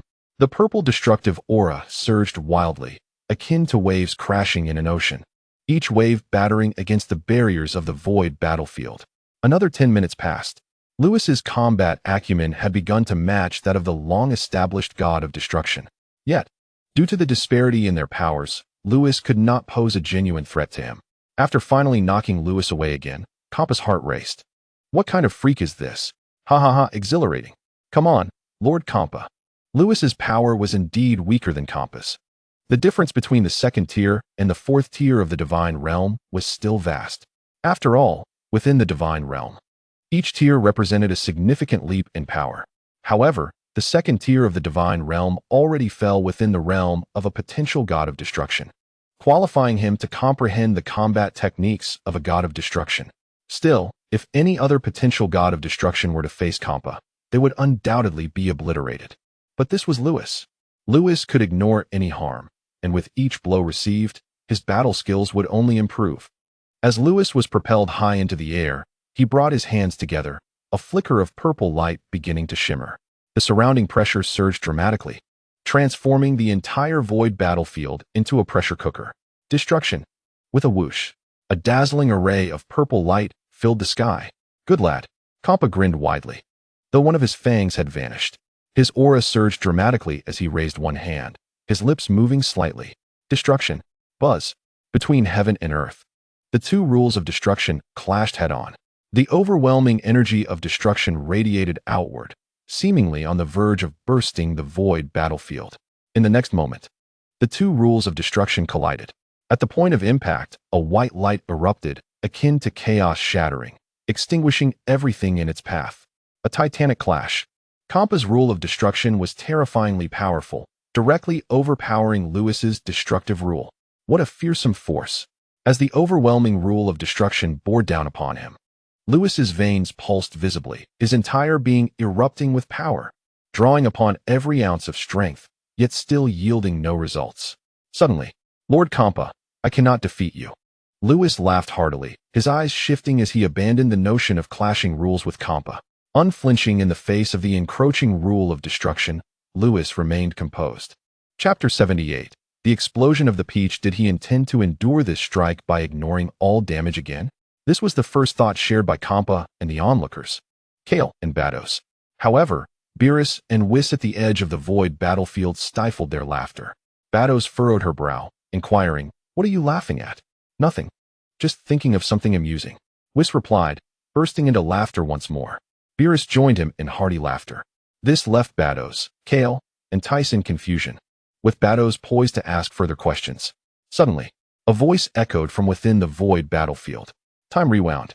Buzz. The vast rules of time erupted from Lewis, enveloping the entire void battlefield. The rules of destruction imposed by Xiangpa began to regress, and the atmospheric pressure within the void battlefield suddenly dissipated. How could this be possible? Outside the void battlefield, Bardos was left speechless. Kale was panting, his eyes filled with disbelief. When did Lewis comprehend the rules of time? What does this mean? There will be even more exaggerated events to come. Beerus spoke with a tone full of mockery. He had previously been caught off guard under Lewis's manipulation of time. Each recollection of that moment filled him with irritation. However, the thought of Lewis targeting Xiangpa was indeed tantalizing. Soon, the target of humiliation would not be limited to him alone. At that moment, within the void battlefield, space began to warp. Time reversed to when the two had yet to unleash the destructive rules. With a grand gesture, Lewis tore open a rift in space and leaped through. In the blink of an eye, he appeared before Xiangpa. The peach exploded. Lewis, with a swift motion, condensed an energy orb and pressed it down beneath Xiangpa. A piercing scream erupted from Xiangpa as he clutched his groin. Then, like a kite severed from its string, Xiangpa plummeted downward.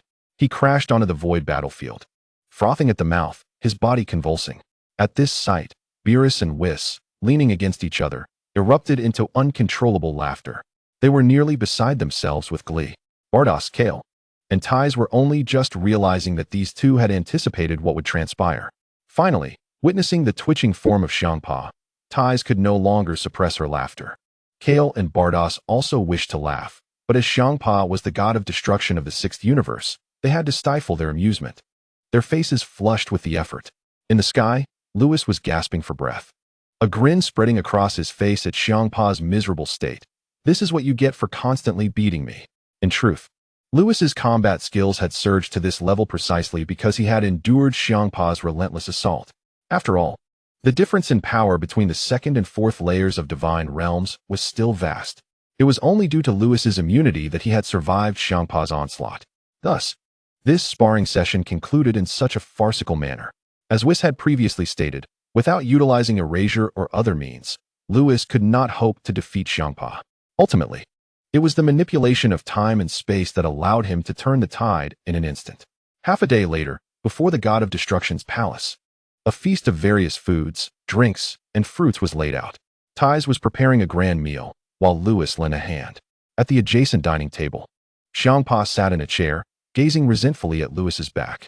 Grinding his teeth, Xiangpa muttered, "That skinny brat. When did he comprehend the rules of time and space?" Lewis had ambushed him using these two rules, leading to his embarrassment. What a disgrace.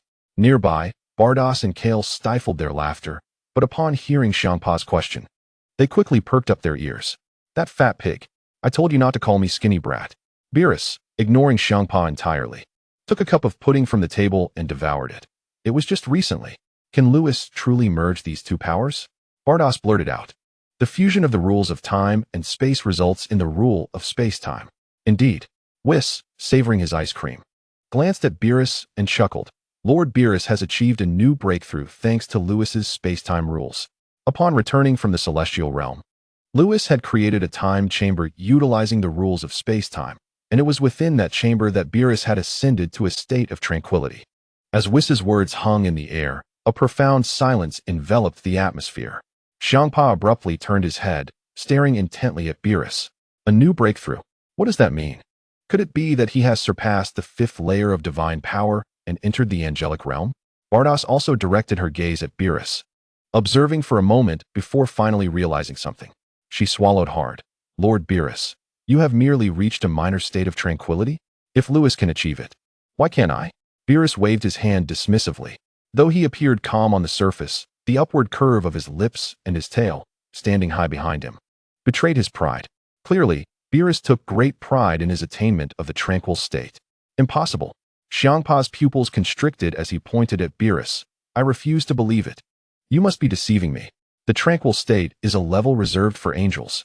He would rather believe that Beerus enjoyed eating dung than accept that Beerus could comprehend the tranquil state.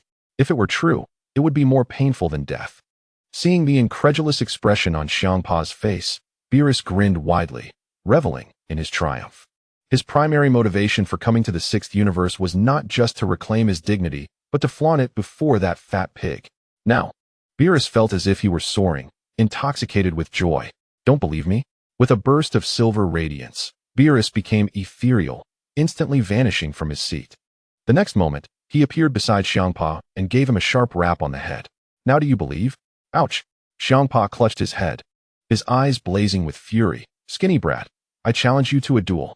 Lord Xiangpa, please finish your meal first. We can duel afterward. At that moment, Lewis and Ties approached with the prepared dishes. Even before they arrived, the enticing aroma of the food wafted through the air. Xiangpa and Beerus's noses twitched uncontrollably, resembling eager puppies, their eyes squinting with delight as their tails wagged. Lewis placed Ties' delectable tempura, sushi, and takoyaki onto the dining table. Beerus transformed into a streak of silver light, zipping away from Xiangpa and returning to his original spot. Once Ties had set down the final dish, the two gods, fueled by their utmost strength, swiftly seized the food from the table. Oh, I finally get to savor Earth's delicacies again. It's absolutely divine. Why don't we have this kind of food in the sixth universe? Having tasted it once, I cannot forget it. What will I do without it in the future? As Xiangpa munched away, tears welled in his eyes, and his expression was one of utmost wretchedness. Chapter 79. The True Power of the Dark Demon Realm, the Tranquil State. The rules of time, the rules of space, and erasure. Why must it be like this? Xiangpa continued to stuff his mouth with food, casting a glance at Kale beside him. My prospective god of destruction is not as strong as Lewis. Being part of the twin universes, my sixth universe lacks Earth. The most infuriating part is that this skinny brat has even comprehended the tranquil state. As Xiangpa grew more agitated, he stuffed more takoyaki into his mouth. Fuming, why do all the good things fall into this skinny brat's hands? Ties, your cooking is so delicious. Perhaps I should eliminate Kale and keep you in my sixth universe as my candidate for god of destruction. Xiangpa turned to Ties, his eyes filled with a pitiful longing. Kale, who was busy devouring his meal, rolled his eyes, thinking, am I not here? Is it really appropriate to say that? Lord Xiangpa, please be quiet. Bardos snapped, exasperated by having such a god of destruction. I was just joking. Xiangpa retreated, his neck shrinking. That fierce tigress is terrifying.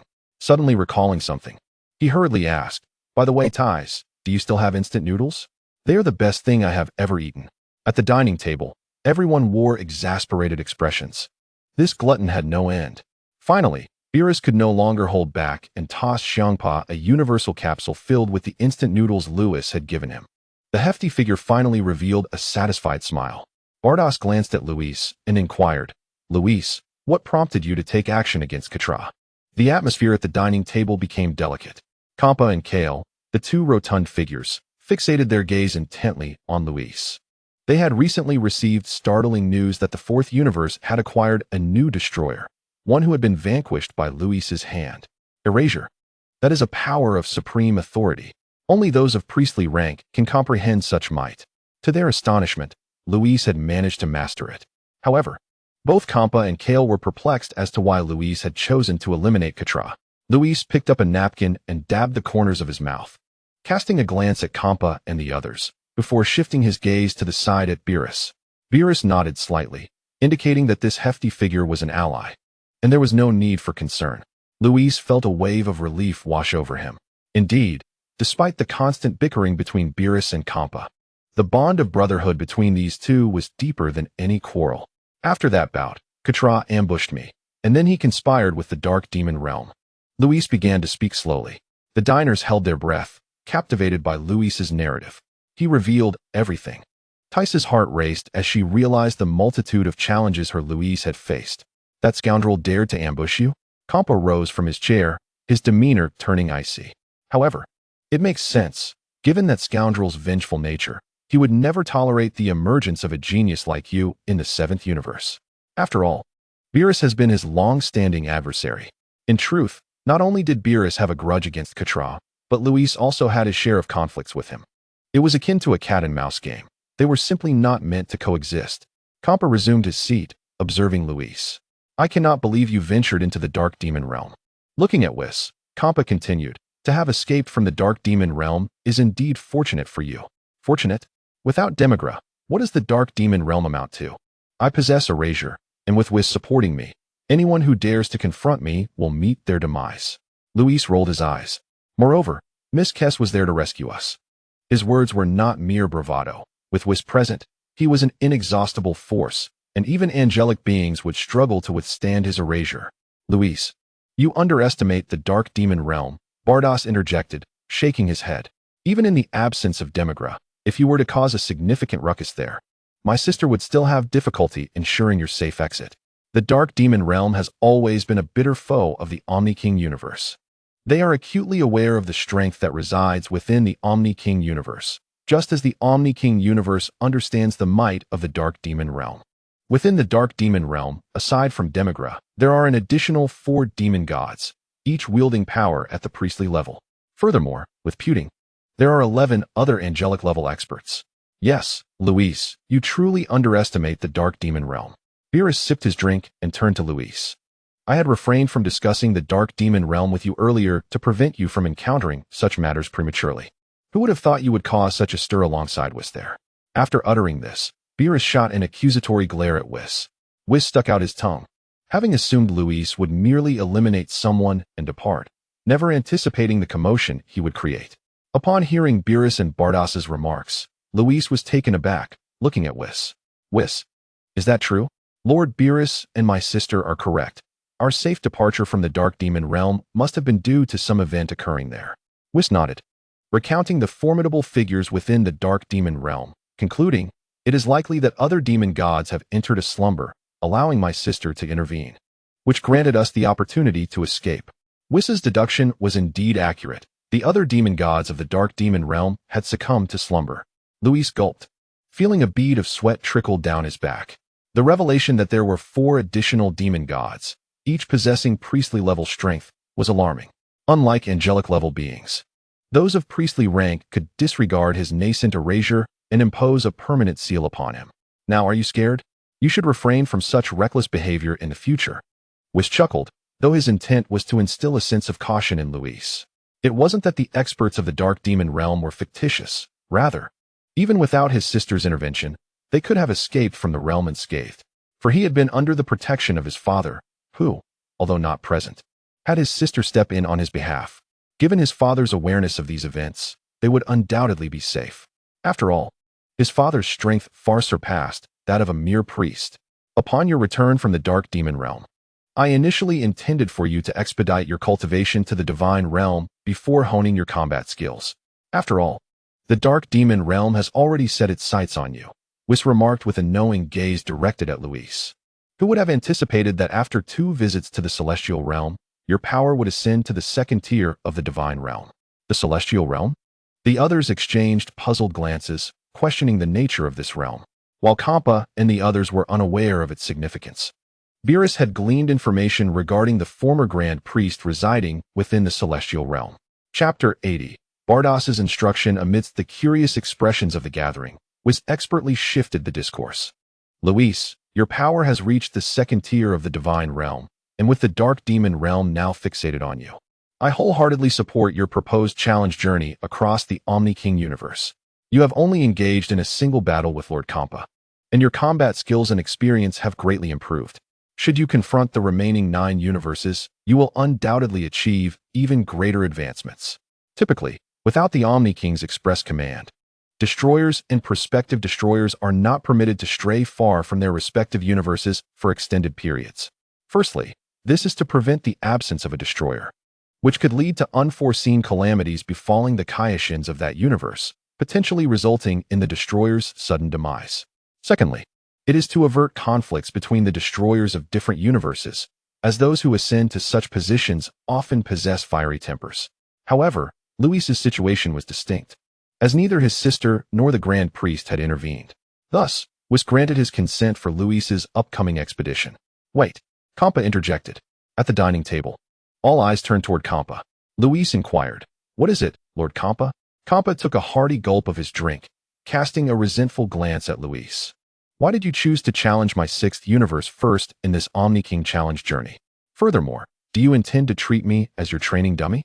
Suddenly recalling something, Kampa covered his groin, which still throbbed with lingering pain. Luis recoiled slightly, finding this hefty fellow somewhat endearing. He felt a pang of guilt for the truth. Reluctantly, Luis squeezed his eyes shut and shot a sidelong glance at Beerus, implying that it was Lord Beerus who had urged him to proceed thus. Kampa noticed Luis's gaze and, realizing the implication, erupted in fury. "You scrawny wretch. Not only do you deny me any share of the good fortune, but now you even send your Luis to bully me first." In a flash, Kampa vanished from the dining table, appearing before Beerus, seizing him by the throat. He was evidently still fuming. Kampa bared his teeth, glinting with menace, and took a bite near Beerus's ear. "Ah, you lunatic, you fat pig." In the next moment, chaos erupted. The two figures engaged in a playful scuffle at the dining table, a spectacle well known to all present, who simply observed with indifference. The conversation continued, with most of the dialogue revolving around Luis seeking guidance on cultivation matters. As the candidate destroyer of the 6th universe, Kyle listened attentively, occasionally posing questions. 2 angels were present, providing answers to both Luis and Kyle. At the level of a destroyer, the power wielded is divine in nature, a fact Luis exemplified remarkably. Kyle's dimension, however, was merely at the King of Hell level, far from the realm of the King of Worlds.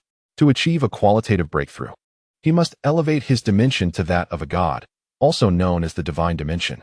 At this point, Beerus turned to Luis. "Now that we have addressed Kyle's inquiries, it's your turn.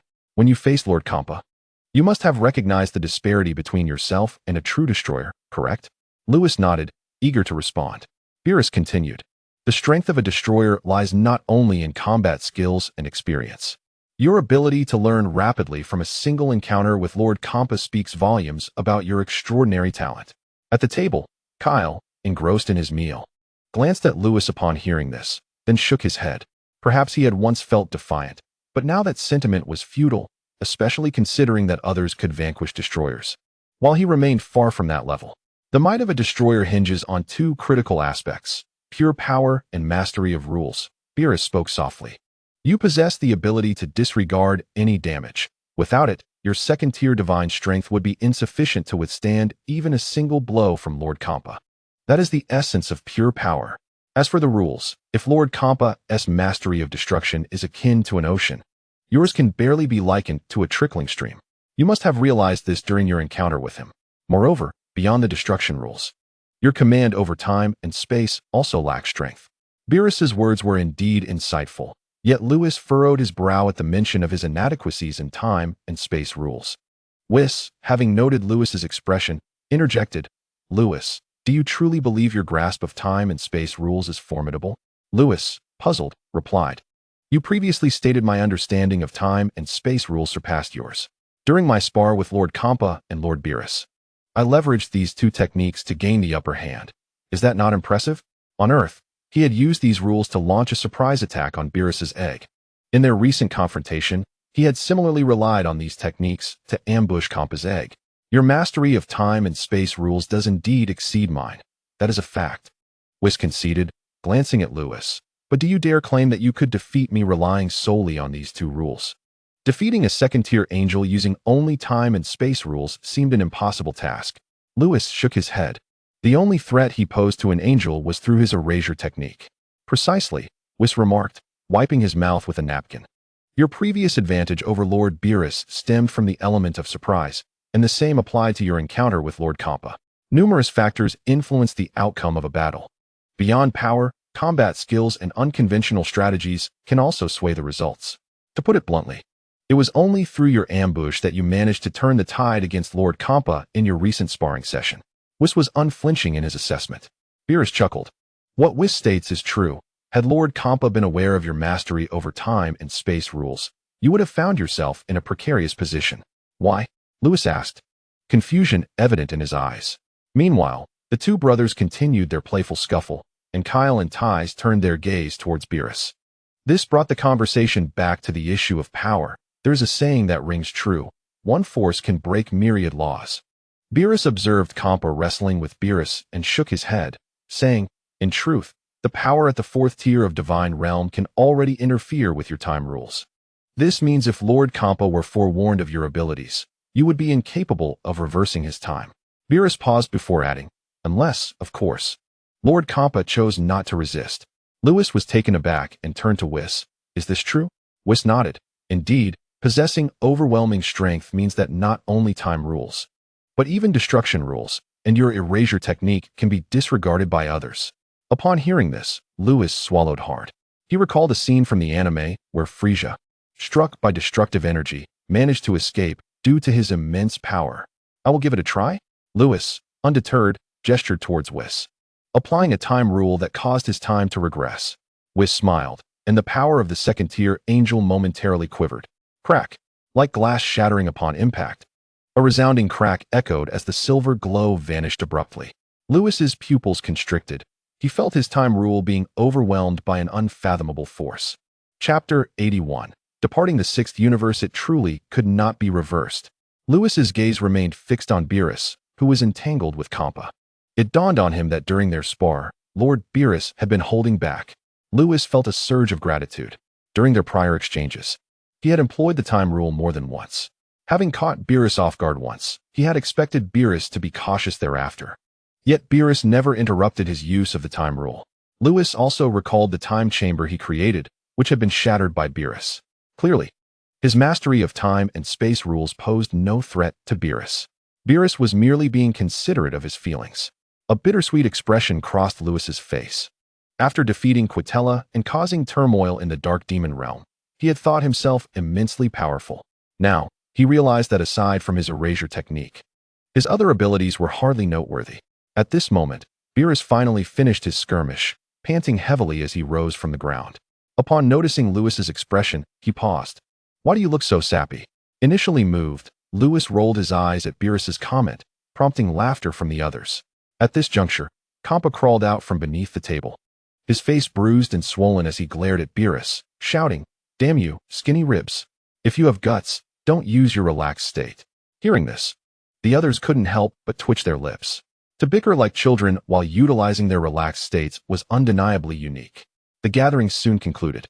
The recent sparring and Beerus's guidance had imparted much wisdom to Lewis. He did not rush to leave. They lingered in the sixth universe for another month. During this month, Lewis and Kyle engaged in several sparring sessions. In various aspects, Lewis may not yet rival a true destroyer. However, against a candidate like Kyle, Lewis was now able to dominate completely. If he were to face the 10 other candidates, he was confident he would emerge victorious. After his bout with Kyle, Lewis also sparred with Beerus, who imparted various combat techniques as they fought.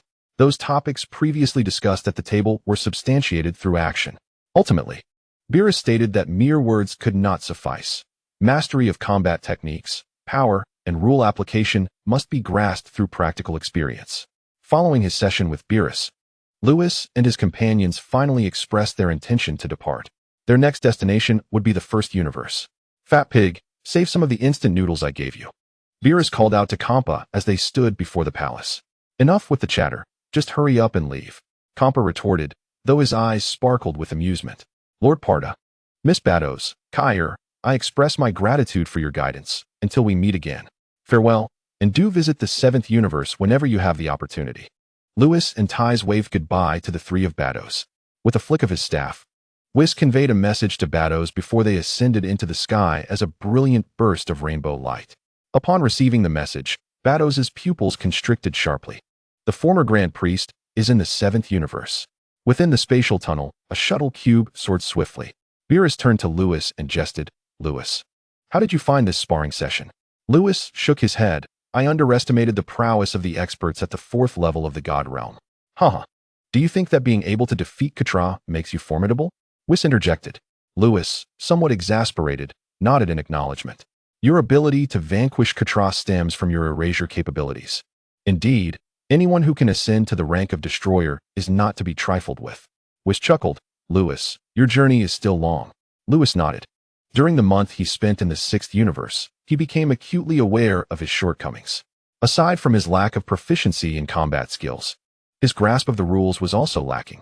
Naturally, the rules in question pertained to the laws of time and space. As for the destruction rules, he had a commendable understanding, surpassing all the candidates for the role of destroyer.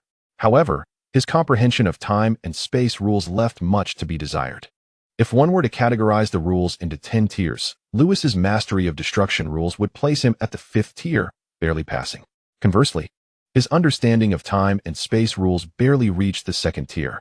In Bados's words, to utilize the rules of time and space effectively in battle, one must first elevate these two types of rules to the same level as the destruction rules. Alright, let us proceed to the 1st universe, and from there, advance to the 11th universe.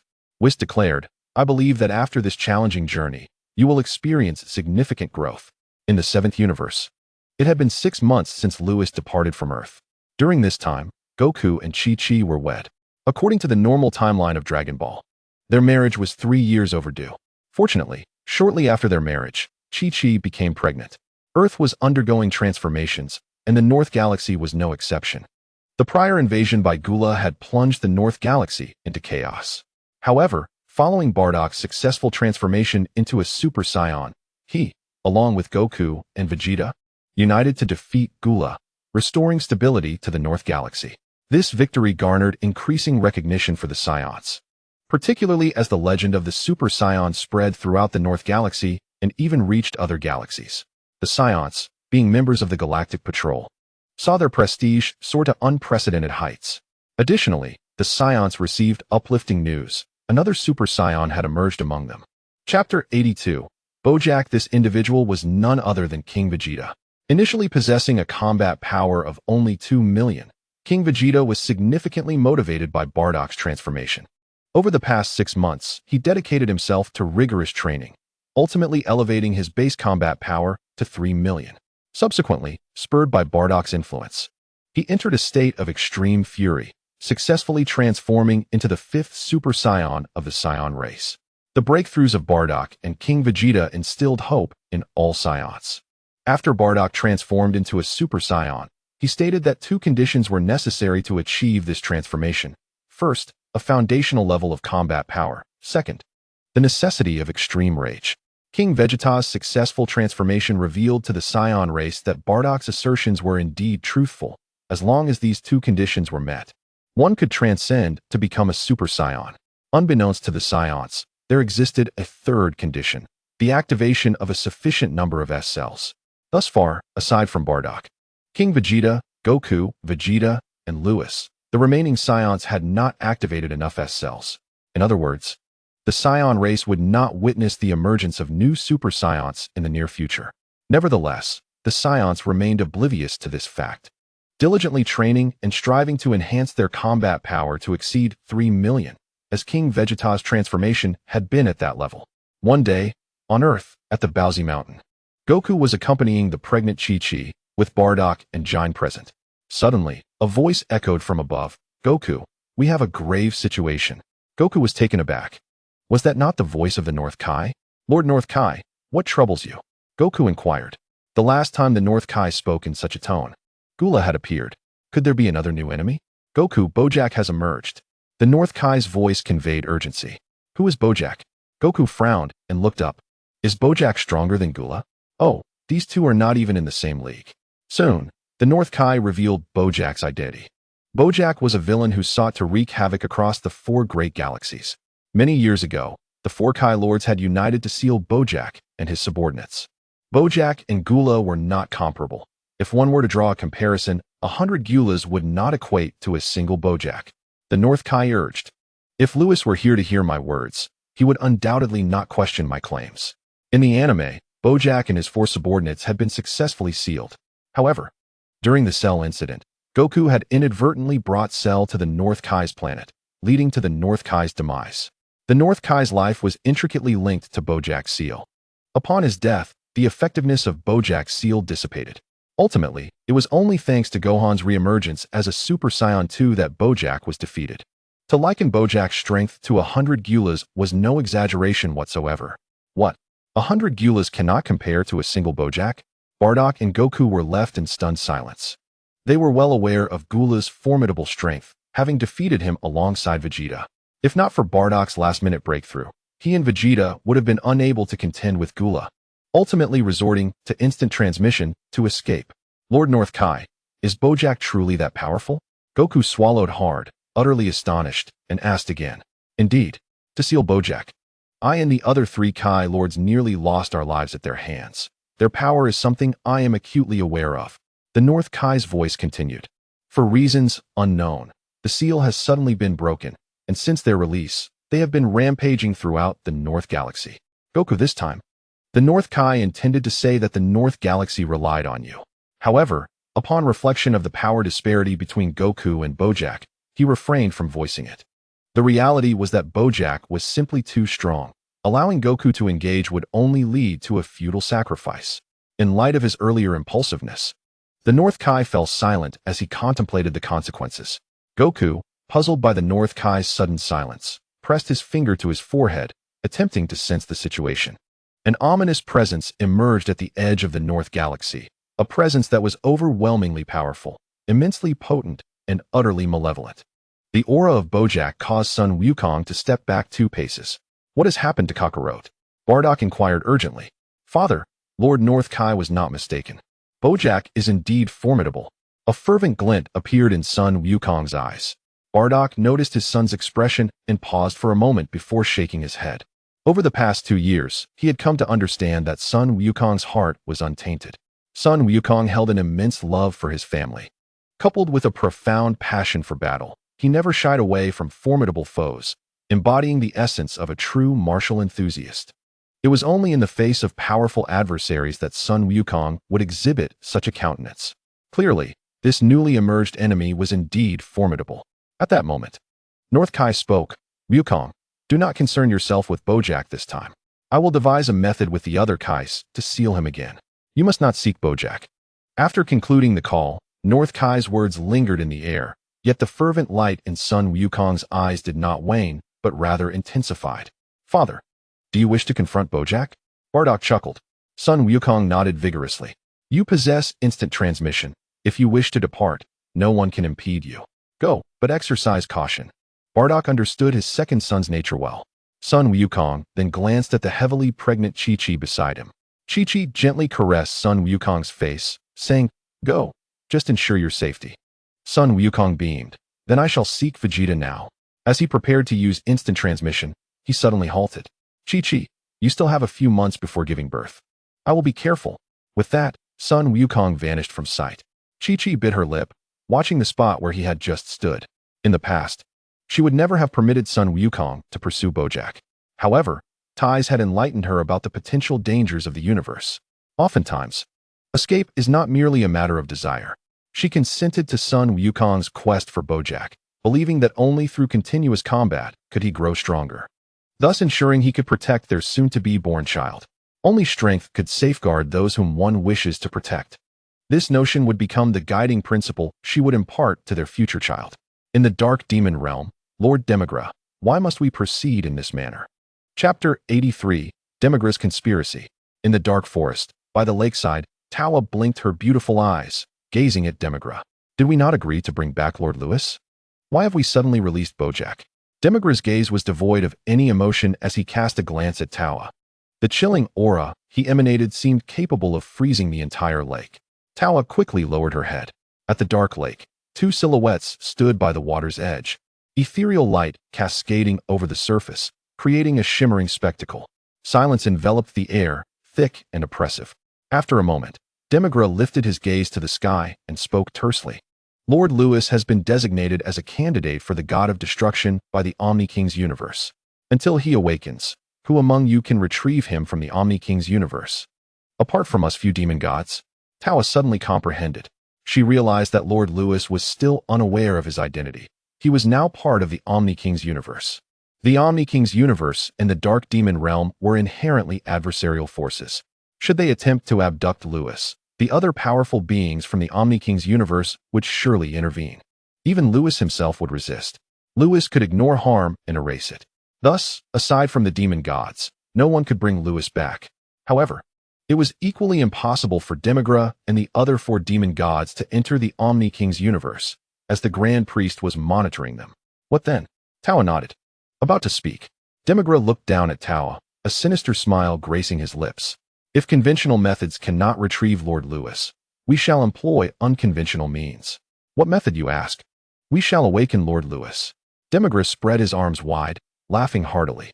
The Dark Demon realm was originally created by Lord Lewis. Once he awakens again, he will surely remember the past.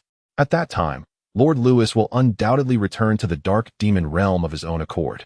Upon hearing this, Tawa exclaimed with delight, Lord Demigra, how shall we awaken Lord Lewis? Demigra turned his head, his smile malevolent. To awaken the ruler of the Dark Demon realm is simple. We merely need to corrupt Lord Lewis. Corrupt him? Unseal Bojack? Tawa was taken aback. Soon, she connected the two ideas and widened her eyes. Lord Demigra, do you intend for Bojack to annihilate the Saiyan race?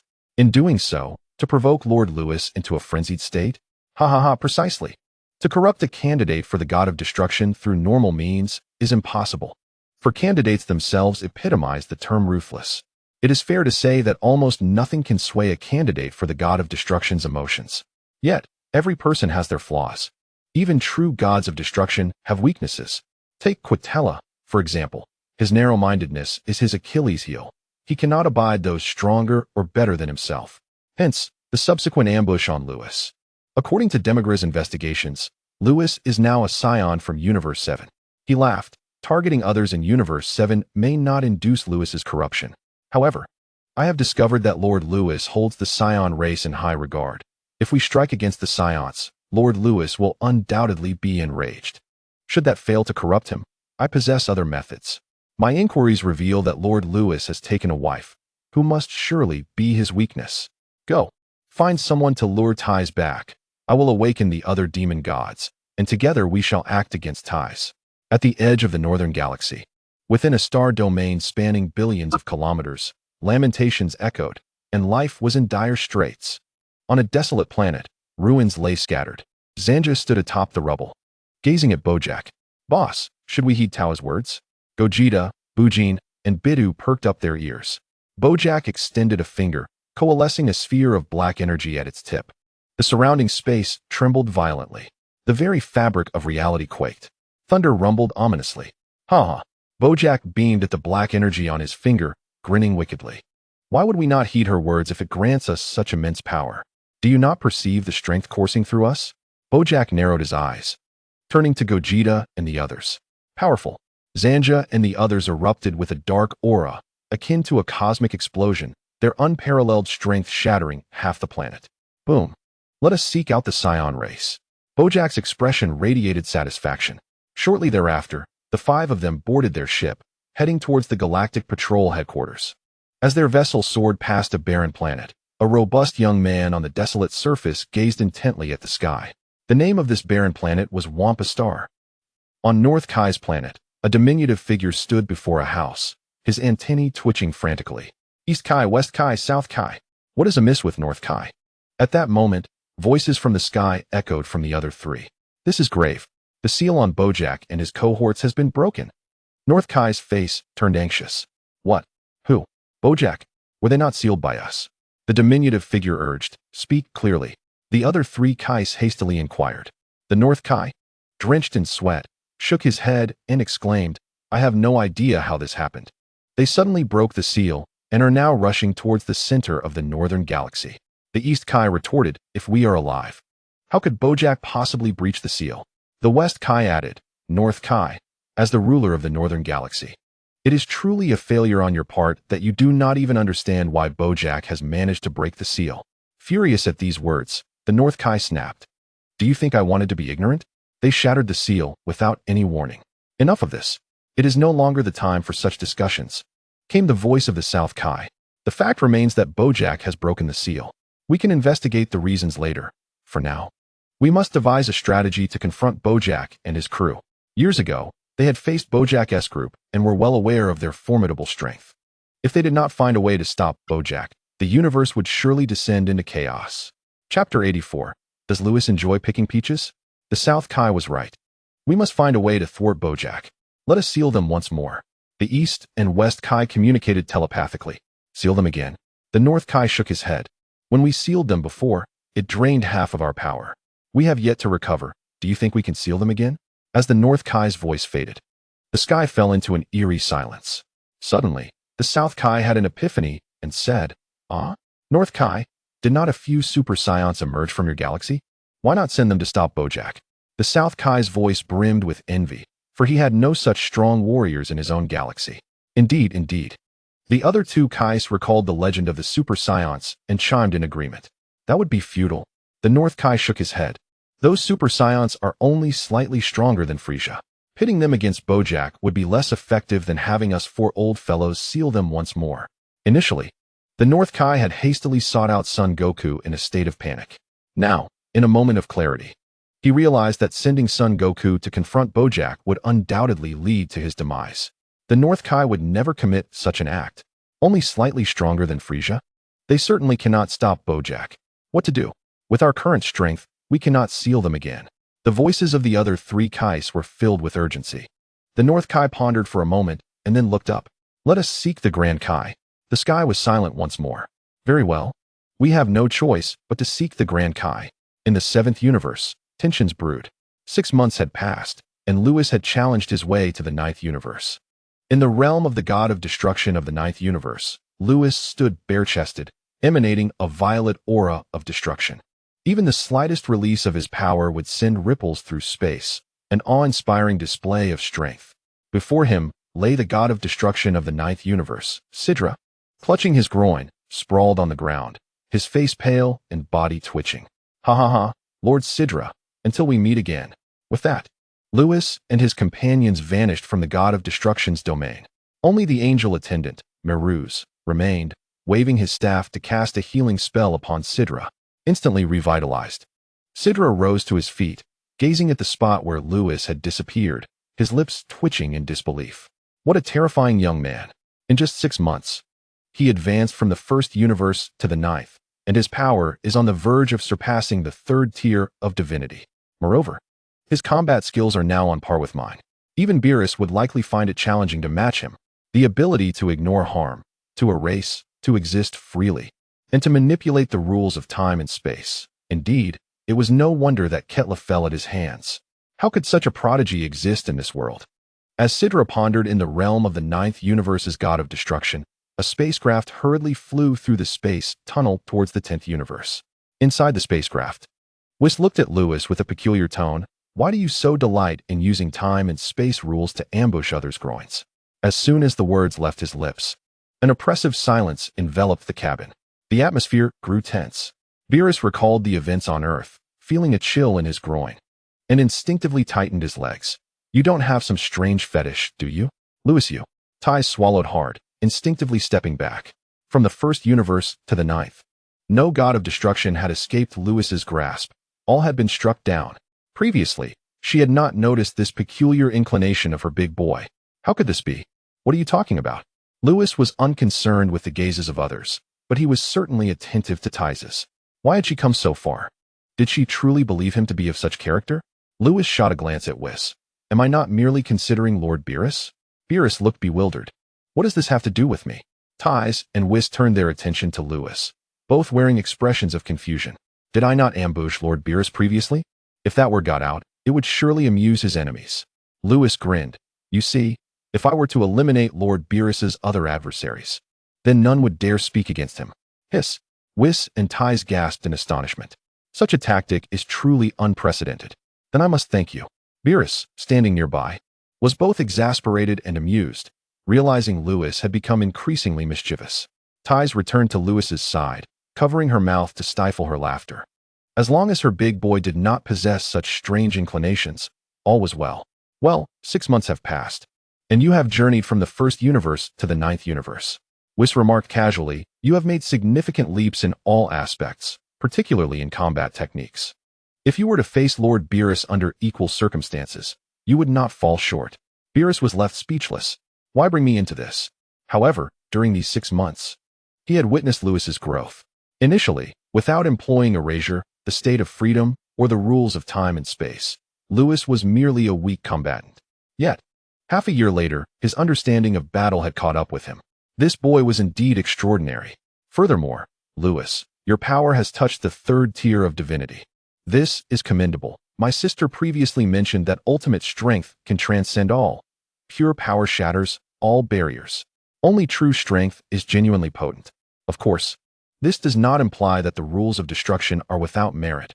Rather, it emphasizes that pure power is the foundation upon which all else is built. With immense pure strength, anything becomes possible. As for the rules, they serve as an auxiliary force in battles beyond one's level. For instance, if your strength was only at the 1st tier of divinity, without considering your ability to ignore damage, employing only pure power would limit you to combatants of the 1st or 2nd tier of divinity. Even engaging with experts of the 3rd tier would be within your means. However, you would be utterly incapable of combating those of the 4th tier. Yet, once you invoke erasure, barring those of priestly rank or higher, no one else can withstand it. This is the essence of battling beyond one's level. As the spacecraft traversed the cosmos, Whis continued his lengthy discourse with Lewis, who nodded attentively throughout. Beerus occasionally nodded, having learned much from Whis. The two bumbling figures resembled elementary school students, attentively absorbing Whis's teachings. Taze, observing this, stifled a giggle behind her hand, finding Lewis utterly adorable. All right, our next destination is Universe 10. Whis summarized Lewis's recent gains before continuing. Lewis, you should enter Super Saiyan full power. You have reached the 2nd layer of the God Realm's bottleneck. Perhaps during your time in Universe 10, you might break through to the 3rd layer of the God Realm. The notion of attaining the 3rd layer of God power made Lewis clench his fists, pondering internally. Eventually, he shook his head. He was aware of his bottleneck, but such barriers were not easily surpassed. Rather than focusing on breaking through to the 3rd layer of the God Realm, he found himself more intrigued by the candidate Supreme Kai of Universe 10. As the travel cube soared through the cosmos, the scene shifted to the headquarters of the Galactic Patrol in Universe 7. Boom. The entire Galactic Patrol building was obliterated. Where is King of the Galaxy, Beerus? Hurry and bring him back for reinforcements. Chapter 85. The Terrifying Zanya Boom. Another energy blast crashed down near the crumbling Galactic Patrol building, producing an earth-shattering explosion. The powerful shockwave knocked the King of the Galaxy and Gak to the ground. Boom. Energy continued to explode around them. Gak spat out sand from his mouth and quickly helped the King of the Galaxy to his feet, both fleeing into the distance. Beerus is stationed at Galactic Prison. We can't count on him now. The King of the Galaxy exclaimed as they ran. Beerus is at Galactic Prison? Gak dodged an energy blast, his face filled with despair. Then we're doomed. At that moment, laughter echoed. Indeed, the Saiyan race is all gathered here. Die? In the sky, Bojack and his 4 comrades descended from the northern galaxy's edge. They hovered above, unleashing chaos upon the galactic headquarters, sparing no life, whether Saiyan or otherwise. Before long, a Saiyan fell victim to Bojack's crew's relentless assault. Wasn't Bojack sealed by the Supreme Kai? The King of the Galaxy wondered in panic. Suddenly, a golden light shot in from afar. Gak turned, excitement bubbling within him. King of the Galaxy, it's King Vegeta. Both Cooler and Frieza had perished at the hands of Super Saiyans, and King Vegeta could also transform into one. We are saved. However, the King of the Galaxy cautioned. We can't rely on him. Let us escape first. Having been in that position for so long, He was privy to many secrets and was well aware of the threat posed by Bojack and his gang. Years ago, the four Supreme Kais had nearly perished in their attempt to seal them. Bojack and his crew were no foes for King Vegeta to confront. Is it possible that even a Super Saiyan stands no chance against them? We must flee first and then find a way to notify Meruz. He is our only hope. In the skies, upon seeing the golden light approach, Bojack and his crew halted their assault, gazing down with mockery. Zangya remarked, "Boss, his power seems quite impressive. Is this what a Super Saiyan is? Why would such weak power attract Tao's attention?" Bojack glanced at King Vegeta and shook his head. "Who are you?" Seeing the numerous Saiyan corpses strewn about, King Vegeta's anger began to boil over. However, after spending 2 months on Earth, he had learned to sense ki and felt the overwhelming strength of Bojack's crew. Charging in would only lead to his demise. In reality, King Vegeta's assessment was not mistaken. Even transformed into a Super Saiyan, his battle power only reached 1.5 billion, a mere fraction compared to Bojack, whose strength was unmatched. Among Bojack's subordinates, Goku had 1 billion, Beerus had 900 million, and Bido had 1.2 billion, while Zangya, Bojack's most trusted aide, boasted a staggering 1.7 billion. The two sides were not on the same level, and King Vegeta's decision to hold back was prudent. "Boss, let me take care of him," Zangya interjected, excitement lacing her voice. "I don't understand why such a pathetic race would catch Tao's eye. Go, kill him, and then we shall annihilate the entire Saiyan race." Yes. A glint of bloodlust flashed in Zangya's beautiful eyes as she licked her lips and vanished from the sky. The atmosphere turned deadly serious, and an intense feeling of crisis surged through King Vegeta, who could barely perceive Zangya's movements. Suddenly, Zangya's agile form flickered in the air, and King Vegeta coughed up blood, crashing violently to the ground. Boom! A deep crater formed upon impact. Wincing, King Vegeta clutched his abdomen, blood spilling from his mouth. "I am a Super Saiyan. How can this be possible? This is infuriating." He had finally transformed into a Super Saiyan after being provoked by Bardock, only to be defeated in a single move. "I refuse to accept this." Lying on the ground, he coughed up more blood, his vision fading. North Kai's planet. "It's over. We can't reach the Grand Supreme Kai." Without the Grand Supreme Kai's assistance, they had no means to confront Bojack's crew. The universe was surely doomed. The voices of the East, West, and South Kais were filled with urgency. "Wait, King Vegeta has gone to confront Bojack." North Kai suddenly shouted, his antennae twitching wildly. "Is he the Super Saiyan you mentioned? Shorty, what is the situation now?" The three Kais had no other recourse but to place their hopes on King Vegeta. Soon, North Kai shook his head. Bitterness etched on his face. Indeed, he still falls vastly short. What? King Vegeta couldn't withstand even a single attack from Zangya? The incredulity in the voices of the other three Kais was palpable. Is the gap truly that significant? However, recalling their previous encounters with Bojack's crew, the three Kais fell silent again. They understood the power of Bojack and his gang. Aside from Bojack himself, Zangya was the strongest. It was no surprise that a so-called Super Saiyan would be outmatched. At that moment, North Kai's antennae began to tremble violently, and his eyes widened. "Goku, you fool. Didn't I tell you not to go? Why won't you listen to me?" Chapter 86. Goku in full Super Saiyan power galactic headquarters. Just as King Vegeta's ki was on the brink of vanishing, two figures suddenly materialized in the sky.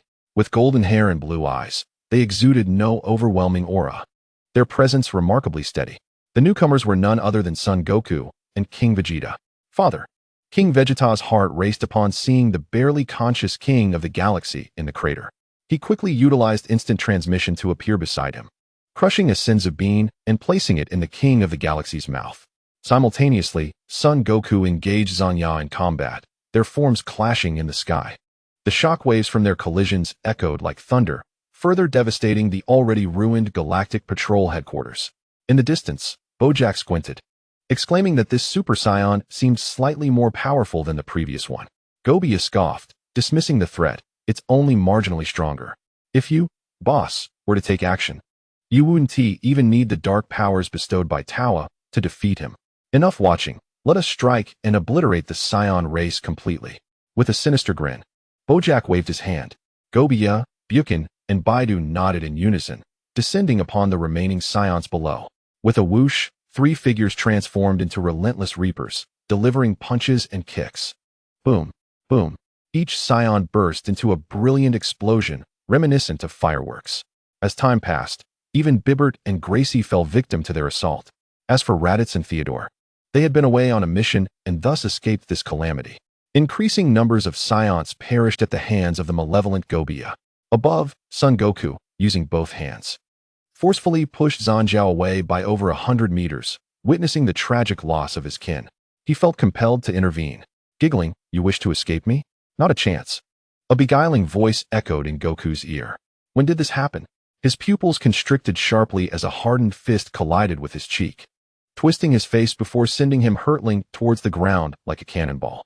Meanwhile, on the ground, after consuming a senzu bean, King Vegeta regained his senses. Rising from the earth, he beheld the slaughter of countless Saiyans. Fury ignited within him. "Vegeta, save our people," he bellowed. Turning around, Vegeta's heart clenched at the horrifying sight. They were all his subjects. Unforgivable. With a resounding whoosh, a brilliant golden light shot upwards, vanishing from sight. King Vegeta transformed into a beam of gold, racing towards Gobia and his companions. In the sky, Son Goku, having freed himself from Zanjia's grasp, noticed Vegeta's intervention, allowing him a moment of calm. Who are you exactly? He had sensed this energy on Earth some time ago, and the North Kai had advised him against involvement. Yet, the opportunity to engage with such formidable foes was too enticing to resist. Of course, though simple-minded, Goku was not foolish. He understood his own strength. Recklessly venturing to the edge of the northern galaxy was not sparring, but rather seeking a beating. Thus, he enlisted Vegeta, taking him into the room of spirit and time, where they spent 2 years training. Who could have anticipated that upon emerging after just 2 days, Bojack and his crew would arrive at the Galactic Patrol headquarters? Giggling, "Boy, your power isn't too shabby. You managed to endure against me for so long." Zanjia hovered in midair, eyeing Son Goku with a hint of apprehension. This Super Saiyan was unlike the previous one. His power was somewhat terrifying. "Kakarot, your kin are being slaughtered, and you stand here idly. Eliminate them." At that moment, on the ground, Vegeta engaged Gobia and his companions, delivering heavy blows that left them severely injured. He shouted towards Goku above. In the sky, Goku glanced down at Vegeta and King Vegeta, suddenly erupting with immense power. Boom! The overwhelming force reverberated through the air.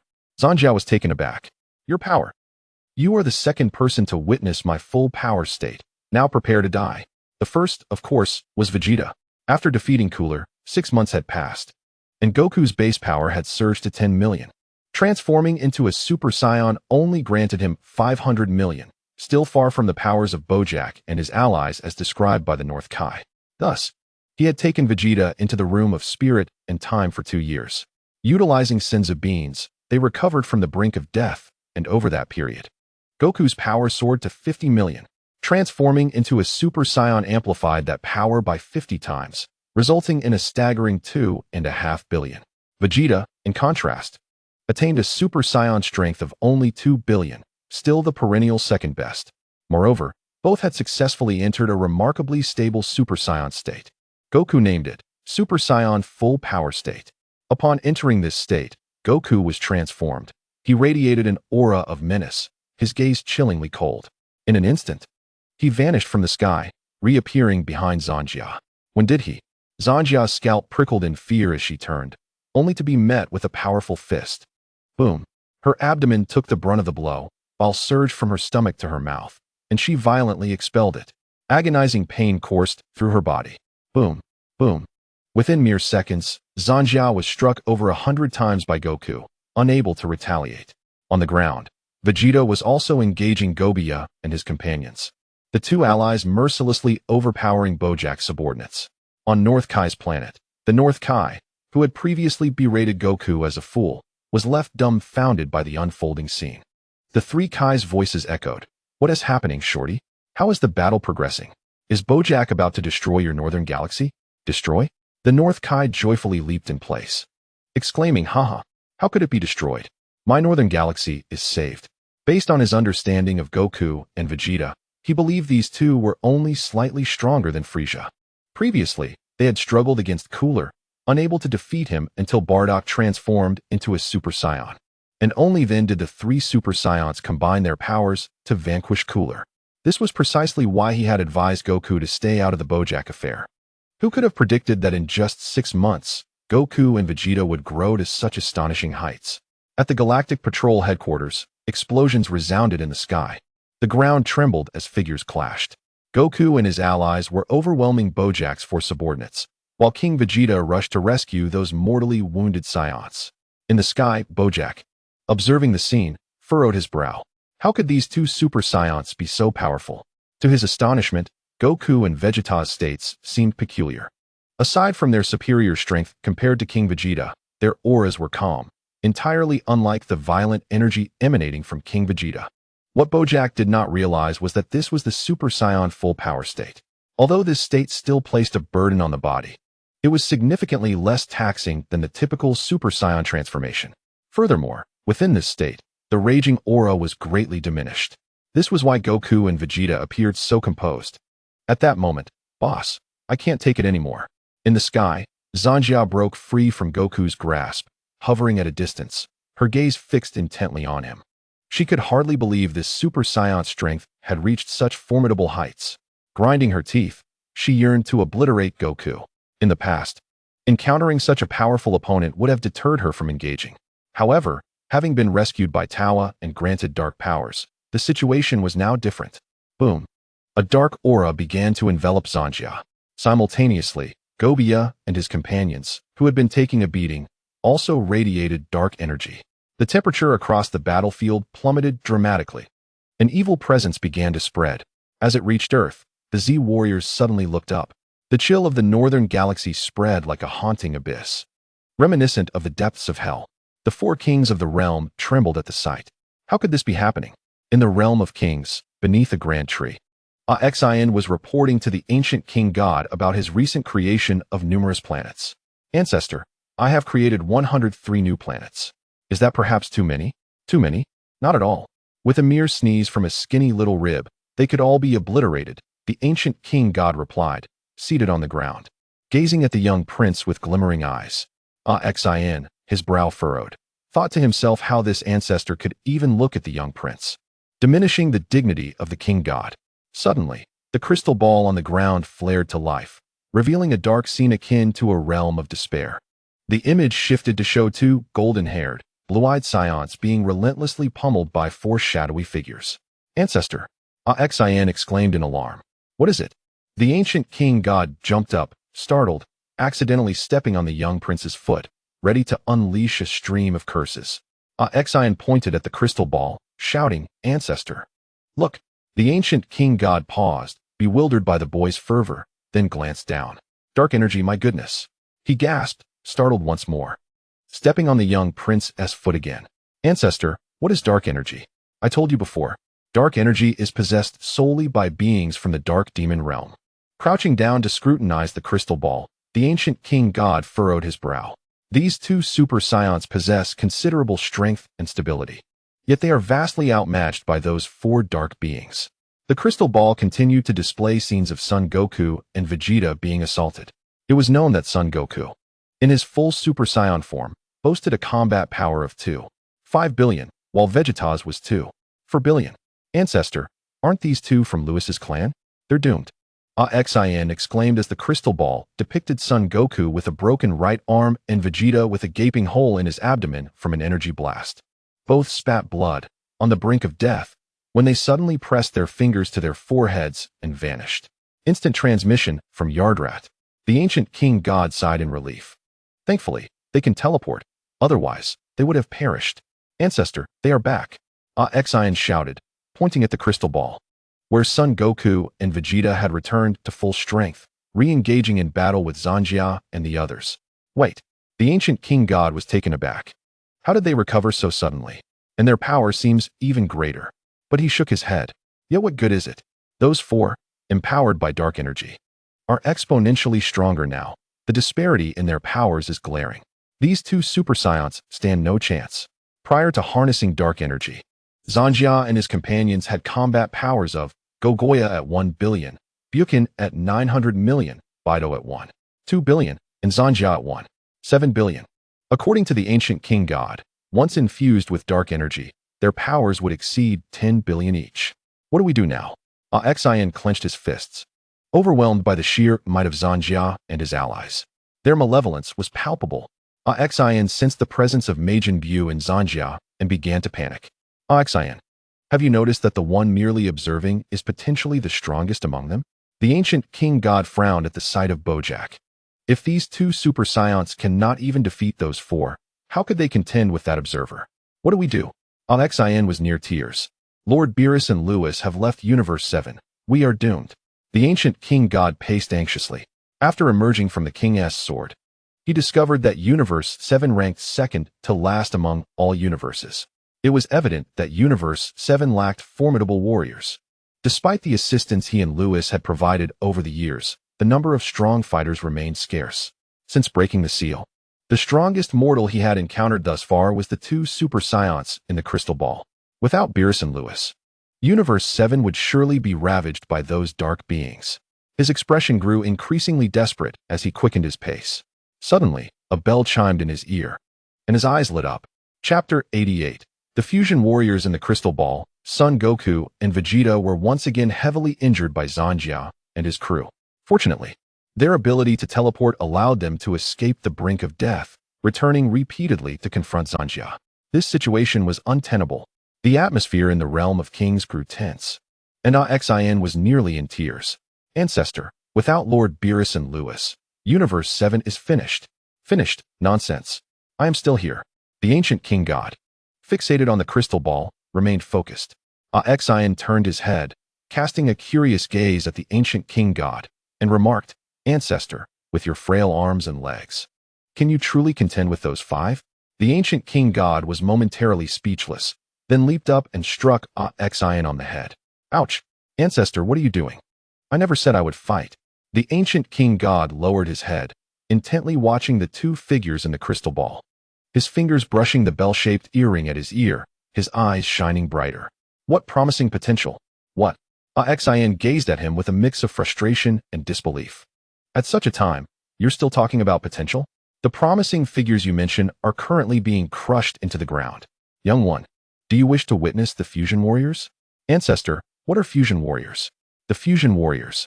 The ancient king god looked up at a 45-degree angle, a bitter expression crossing his face as if recalling an unspeakable memory. Once, I too was a handsome youth, cursed by that wretched old witch. Enough with the nonsense. Quickly summon Jebbet. The ancient king god shouted, shaking off his reverie. Xian immediately recoiled, though he knew that despite the ancient king god's seemingly unreliable demeanor, he was indeed a capable deity. Given the urgency of the situation, the ancient king god must have conceived a plan, and Xian hurried to find Jebbet. Before long, Jebbet arrived.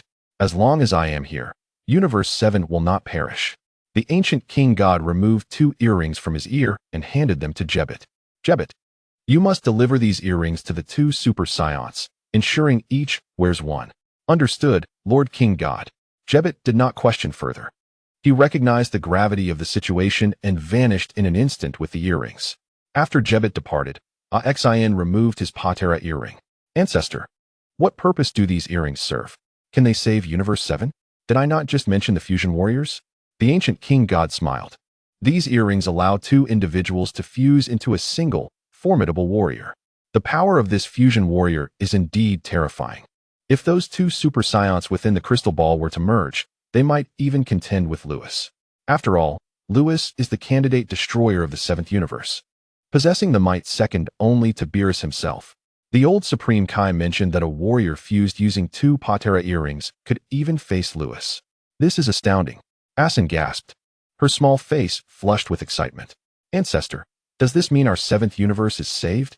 Rest assured, as long as the fusion is successful, those five weaklings will surely be no match for the fused warrior, even if they wield dark powers.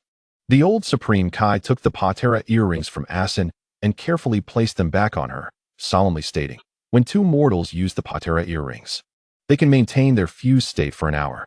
However, it is different for Kaiashins. If two Kaiashins wear them simultaneously, they will remain fused forever. He gently patted Asin's head, sighing, young one, remember, the Kaiashin earrings must never be removed lightly. At this moment, he recalled the troublesome witch, which only fueled his frustration. Forever fused? Asin shuddered at the thought of merging with others. Yet, why did her ancestor's tone seem so peculiar? Had he experienced something similar? While the seventh universe was in turmoil, a radiant spectacle appeared in the God of Destruction realm of the 10th universe, before the God of Destruction palace. For figures materialized on the purple grass, none other than Lewis and his companions. As Lewis descended, he spotted Ramsey, Abraham, the candidate destroyer, Guavas, Zamasu, and Kess waiting for him. Greetings, Lord Ramsey, Lord Guavas, Miss Kess. Lewis approached and bowed, with Tai Si following suit. Kess nodded, her dimples appearing as she smiled. It seems this challenge journey has significantly enhanced your abilities. In her assessment, Lewis's power was on the verge of transcending to the divine realm, much stronger than before. She knew Lewis was capable of transformation, and if he did, his might could very well reach the third tier of the divine realm. In truth, Lewis had not yet breached the third tier of the divine realm, but he had reached a plateau. The next step was to break through to that level. Additionally, Kess noticed Lewis's demeanor was exceedingly natural, each movement exuding allure, as if weaknesses were present at every moment. Lewis had seamlessly integrated combat awareness and technique into his body, making them instinctive. It resembled a simplified version of the state of ease, albeit without the excessive demands on stamina that the true state required. Such a combat realm had previously only been attained by Beerus. Half a year had passed, and Lewis had reached this stage as well. Ha ha ha, how fortunate. Lewis scratched his head, displaying a hint of innocence. At that moment, Ramsey turned to Lewis and remarked, "You have ultimately arrived in my 10th universe." After Lewis had vanquished Katra, he had fought his way from the first universe to the 9th, with no universe able to impede his progress, all serving as stepping stones for him. Now it was his turn. Ramsey glanced at Beerus, clenching his fists. "If that scrawny fellow chooses not to challenge me, then crossing my 10th universe to head directly to the 11th universe to challenge that mortal who has honed his powers to perfection would be a better option. Wouldn't he? You should seek that Jiren for a spar." The other gods of destruction had all become stepping stones for Lewis, and Ramsey was determined not to become this young man's training dummy. Ramsey's tone left Zamasu beside him momentarily stunned. Was it not merely accepting the challenge from the candidate destroyer of the 7th universe? Why did it sound as if he had lost his parents? However, the rumored candidate destroyer of the 7th universe was said to possess the ability to erase existence, having also slain Katra from the 4th universe. The truth of that was still uncertain. Thomas's gaze remained fixed on Lewis, who happened to glance back. Chapter 89, Vegeto. Zamasu, what an intriguing candidate Kaishin. Lewis mused internally. In the super anime, Zamasu, as a candidate Kaishin, was flawed in his mindset, or rather, he was inherently anti-human. This fellow sought to annihilate all humanity and was ultimately erased by the Omni-King. One could only wonder if those thoughts had resurfaced within him now. As Lewis observed Zamasu, the god of destruction realm of the 10th universe erupted into chaos, akin to a bustling marketplace. Scrawny? Apart from that glutton from the 6th universe, who else dared to address me so? You seek death. Whether you seek death is a matter for later. My question is whether you can cross my 10th universe to challenge the 11th. I refuse to be called scrawny. Ramsey pointed at Beerus, his eyes blazing, his chest heaving. That scrawny form was as insufferable as ever. Just as it seemed a confrontation between Beerus and Ramsey was imminent, Guavas swiftly intervened. "Lord Ramsey, calm down. It's merely a challenge from Lewis. Just accept it. What's the big deal?" Guavas' words prompted Ramsey to roll his eyes. If he were to become Lewis's stepping stone, would Guavas still be so nonchalant? Nevertheless, Ramsey understood he could not evade this challenge. After all, every previous god of destruction had been bested by Lewis. "My apologies, Lord Ramsey." Lewis smiled, casting a glance at Whis. Whis nodded, looking towards Kess, who also affirmed with a nod. The siblings prepared to ascend into the sky to establish the battlefield in the void. Suddenly, Whis' staff radiated with brilliance. The power of the 2nd tier of the divine realm. Whis' pupils constricted. He exclaimed, "Whis, what is it?" The crowd was taken aback. What power of the 2nd tier of the divine realm? Isn't it merely the power of the 2nd tier? Is it necessary to be so astonished? Both candidate destroyers present possessed power at that level, not to mention Beerus and Ramsey, the true gods of destruction. "Lord Beerus, we have a candidate destroyer level powerhouse emerging in our 7th universe." Was quickly assessed with his staff, urgently declaring. "What?" Beerus was taken aback. When did such a powerhouse emerge in his universe? Not only Beerus, But even Lewis was taken aback. Lewis himself was at the second tier of the divine realm, fully aware of what that entailed. According to the Dragon Ball narrative, such a powerhouse should not have appeared at this juncture. Could it be that the seventh universe faced a grave crisis? Before long, Beerus reached the same conclusion. He and Lewis had departed the seventh universe. If this new powerhouse posed a threat, then the old Supreme Kai and Asin would be in dire peril. If the old Supreme Kai and Asin perished, it would mean his doom as well. Beerus bellowed, "Lewis, we must return swiftly. All right, let us hurry back." Lewis nodded, turning to Ramsey. "Lord Ramsey, an incident has occurred in our seventh universe. We shall resume our sparring at another opportunity. I must take my leave now." With that, Lewis grasped Tai Si's hand, along with Beerus and Whis, and they vanished in an instant. The speed of their disappearance left Ramsey dumbfounded. Wasn't it said they would engage in sparring? Weren't they going to use him as a stepping stone? Why had they suddenly fled? No, this was not right. The second layer of the realm of the divine hosts a formidable master. A candidate for the god of destruction has emerged within Universe 7. It is inconceivable. How could Universe 7 harbor such an abundance of exceptional beings? That Ramusi is the object of envy and jealousy. Meanwhile, Zamasu remains indifferent to Ramusi's expression, fixated instead on the vanishing figure of Lewis. He finds himself pondering the nature of humanity. With a slight shake of his head, he regains the tranquil demeanor befitting a Supreme Kai. As for Kess, she feels a hint of curiosity, noticing that Whis has been hesitating since arriving in Universe 10, seemingly on the verge of saying something, but unable to find the words. In Universe 7, within the realm of the Supreme Kai, the crystal ball displays the scene, for shadowy figures relentlessly attacking Goku and Vegeta. These four masters, each possessing a combat power exceeding 100 billion, overwhelmed the two fighters, leaving them unable to withstand the assault. The Galactic Patrol headquarters erupts in a cataclysmic explosion, completely disintegrating. Fortunately, Lewis had once made a wish to the Eternal Dragon, allowing the Saiyans to survive in the void of space. Thus, Goku and Vegeta managed to endure in the cosmic expanse. After sustaining severe injuries from the relentless assault by the four warriors, they managed to rescue King Vegeta, consuming sins of beans to return to the battlefield anew. Goku's strength surges from 2.5 billion to 3 billion, while Vegeta's escalates from 2.4 billion to 2.8 billion. Yet, ultimately, they remain outmatched by the four warriors, who harness dark powers to exceed 100 billion in strength. After being grievously wounded, Goku and Vegeta retreat, only to return once more. The four adversaries, despite their overwhelming strength, find themselves in a stalemate. Soon, Bojack can no longer restrain himself. He prepares to take action. As Asin crouches on the ground, he watches the crystal balls display, clenching his tiny fists. Ancestor, the mightiest one, is about to make a move. The old Supreme Kai falls silent, feeling a surge of tension. Should the formidable Bojack engage, the North Galaxy could very well collapse. At that moment, a brilliant light appears on the crystal ball. It is Jebet, materializing beside Goku and Vegeta, presenting them with two earrings and uttering a phrase before vanishing. In swift succession, Goku and Vegeta don the earrings.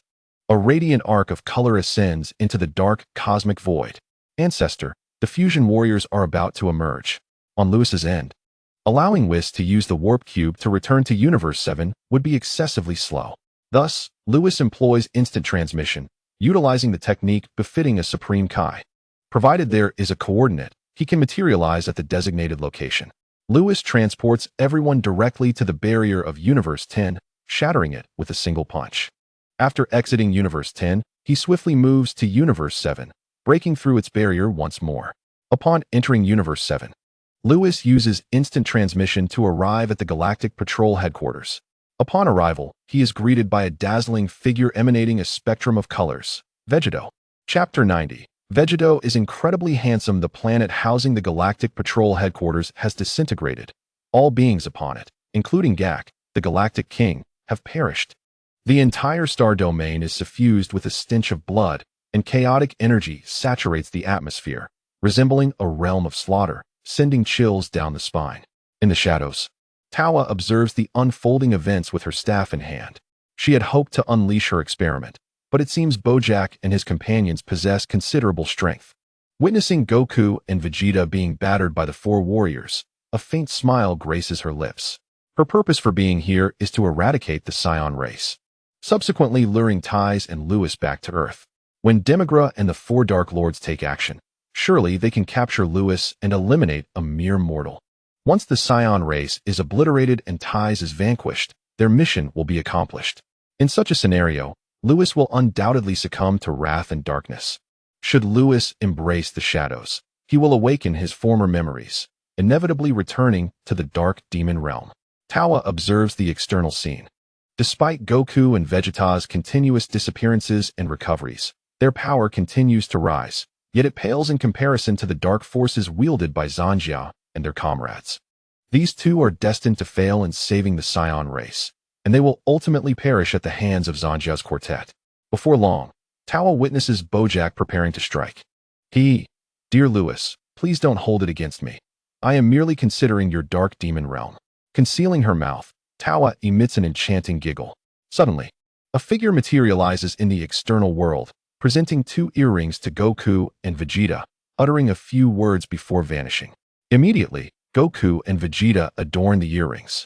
A vibrant arc of color surges upward, a mighty force sweeping across the star domain, reaching every corner of Universe 7. The Z-Fighters on Earth look up, sensing the aura of Vegeta and Goku. On North Kai's planet, the North Kai, initially filled with surprise, is plunged into despair upon witnessing the scene at the galactic headquarters. His body trembling. This power, it belongs to a candidate-level god of destruction. What is this power? Has the Grand Kai intervened? Speak quickly. The other three Kai shout anxiously. It is indeed the Supreme Kai who has taken action. Our universe is saved. The North Kai clenches his fists, excitement flushing his face.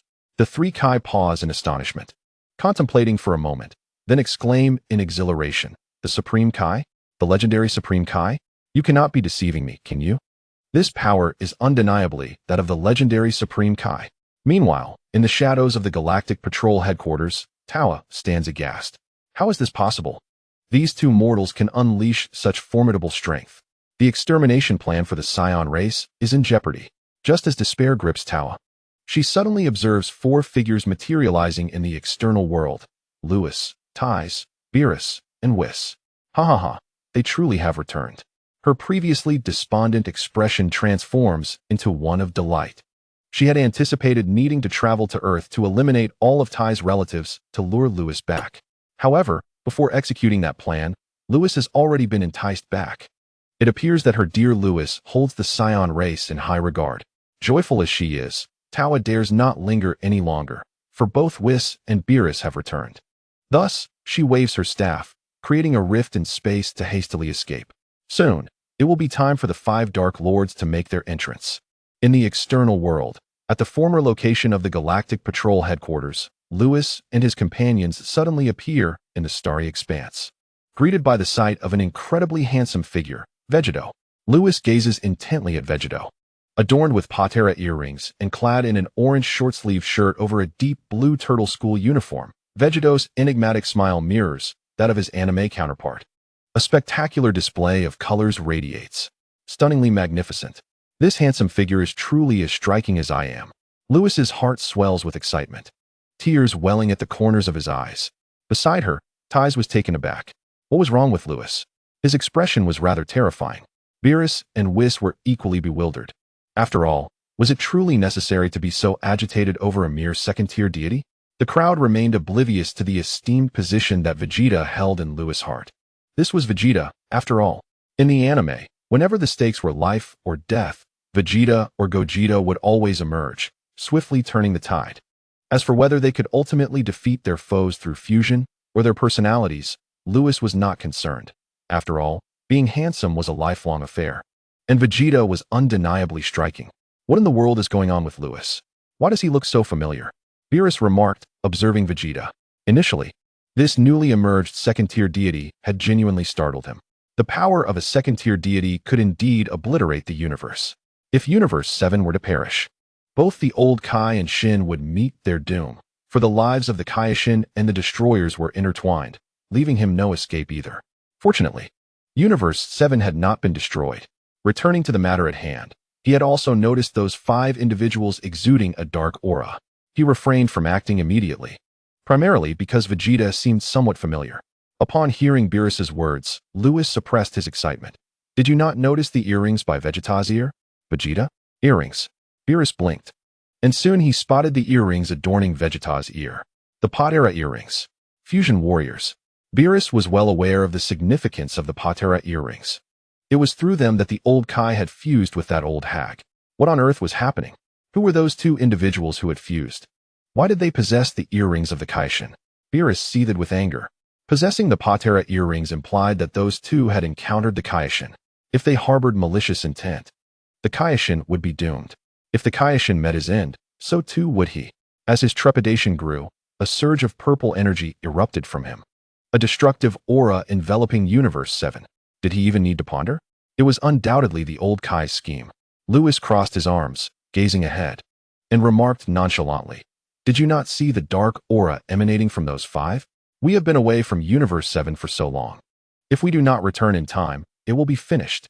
Without us, the old Kai would have no choice but to resort to such desperate measures. Did you not see how formidable that fusion warrior is? With Vegeta present, Bojack and his cohort are no cause for concern.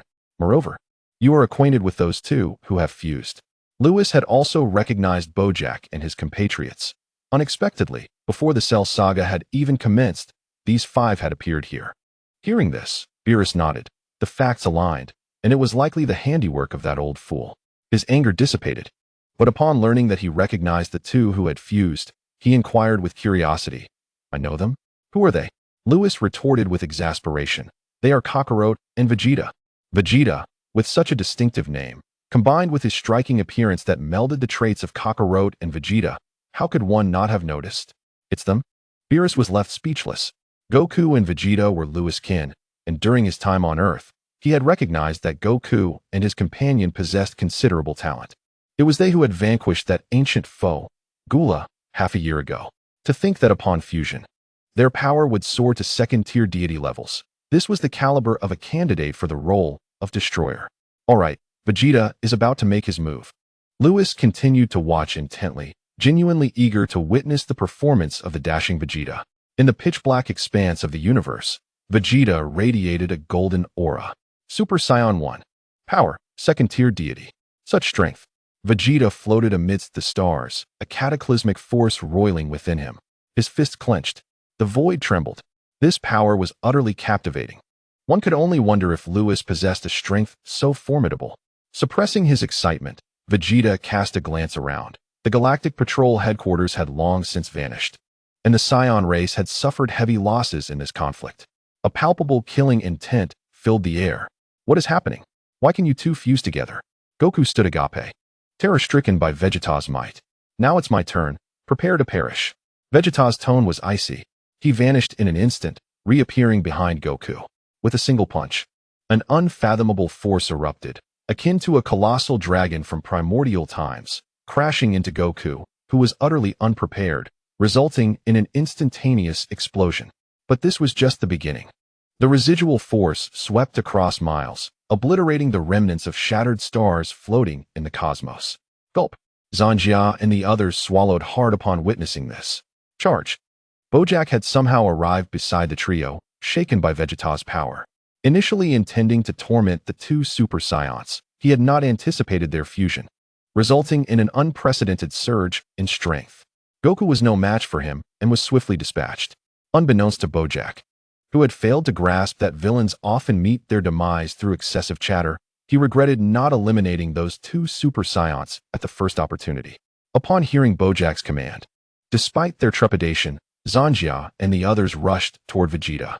They understood Bojack's character all too well. Disobeying him would surely lead to dire consequences. Ujin, enveloped in a dark aura, transformed into a streak of black lightning, appearing beside Vegeta. With fists and feet flying, he moved like a tempest, his speed beyond the realm of human perception. Quickly, Zanjia and Baido joined the fray, the four entangled in combat. Hundreds of billions of combat power erupted, creating a tidal wave of energy that surged forth like a pack of wolves. In an instant, the cosmos was filled with afterimages. Despite the back-and-forth exchanges between Vegeta and his opponents, a closer observation would reveal that Vegeta was merely toying with Zanjia and the others. Is your speed so slow that you haven't eaten? Vegeta finally scoffed.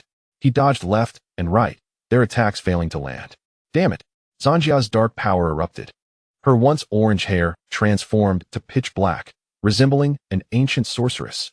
Her aura became increasingly terrifying, approaching 200 billion in power. She conjured a black energy sphere in her hands. Die, you Saiyan monkey. The energy sphere expanded to 1,000 meters. With all her might, Zanjia hurled it. A tempest of fury erupted, shaking the very planets of the northern galaxy, which trembled as if on the brink of explosion. Is this all you've got? Vegeta laughed heartily. Had they not fused, they would have undoubtedly fled. However, Vegeta's gaze sharpened, the power of the second tier coalescing in his fist, a silver radiance blossoming forth. His momentum intensified, akin to a radiant sun. Here it comes. As the energy sphere hurtled toward him, Vegeta unleashed a punch to collide with it. Break for me.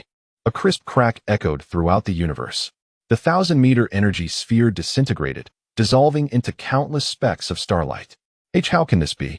Zanjia spun in the void, dumbfounded. Suddenly, a shadow sliced through the starry sky, and Beat appeared beside Vegeto's forehead, intent on launching a surprise attack.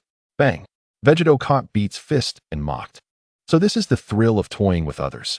I had intended for you to continue experiencing the taste of being played with. However, he glanced into the distance and saw Broly fleeing. You killed my kin and think you can escape? Humph. Go to hell and join my family. Vegeto tightened his grip on Beat's fist and crushed it. A heart-wrenching scream erupted from Beat as his fist exploded. Immediately afterward, a shockwave burst forth from Vegeto's hand, reducing Beat to mere fragments. A warrior with a combat power of 100 billion met his demise just like that. Don't come any closer. Zanjia, enveloped in a dark aura, was filled with despair. She had never anticipated that the trash they had previously tormented would suddenly become this formidable. What astonished her even more was Broly abandoning them to flee alone. Chapter 92, Destruction of Broly. At this moment, Vegeto was completely under the influence of Vegeta's persona, behaving like a god of death, mercilessly slaughtering Broly's subordinates. In the starry expanse, after obliterating Beat, Vegeto turned to gaze at Zanjia, who resembled a witch. Under his icy stare, Zanjia felt a chill run down her spine. Suddenly, with a flash, Vegeto transformed into a beam of golden light and shot toward Broly. Zanjia and Bu exchanged glances, both exhaling in relief, believing Vegeto had truly decided to spare them and pursue Broly. Suddenly, Kamehameha wave. A cerulean energy wave surged from afar. No! Zanjia and Bu cried out in despair. Boom! Like a stellar explosion, their bodies twisted and then disintegrated into dust, disappearing from the cosmic expanse. Damn Saiyans! Broly, fleeing in the distance, turned to witness this scene, his fury ignited. Those were his subordinates, companions for thousands of years, and they had perished at the hands of that fusion warrior. However, compared to his own life, the death of Zanjia and the others was inconsequential. As long as he could escape and grow stronger, he would return for vengeance. At that moment, can you escape? A voice echoed from ahead, causing Broly's pupils to constrict as he quickly turned. There stood Vegeto, his finger pressed against his forehead, materializing right before him. How can your speed be so fast? Broly was unaware that Vegeto had employed instant transmission. As long as he sensed Broly's energy, he could appear beside him at will. Please, spare me. Broly's heart raced with terror. Why do you seek to annihilate our Saiyan race? Vegeto replied coldly. Originally, Goku had received news from King Kai that Broly and his group were massacring at the edge of the North Galaxy. Yet, within days, they had arrived at the Galactic Patrol headquarters, committing atrocities against the Saiyans. The situation was undoubtedly more complex than it appeared. It was Tawa who commanded me to do this. Broly trembled, visibly terrified. In truth, he was genuinely frightened. The unparalleled power emanating from Vegeto could not be possessed by any mortal. Even if he harnessed dark energy, he could not withstand even half a round against Vegeto. However, Broly realized that this warrior would not let him go. He had secretly begun to channel his dark energy. Meanwhile, in the distance, Lewis, who had intended to continue watching, was alerted by Broly mentioning Tawa. Lewis, Beerus, and Whis exchanged grave expressions. Let us go? In an instant, the three vanished, reappearing beside Vegeto. Lewis? Vegeto was momentarily taken aback. What an opportunity, die for me. Broly noticed Vegeto's lapse in vigilance and erupted with a chilling wave of malevolent energy, his combat power surging to 50 billion.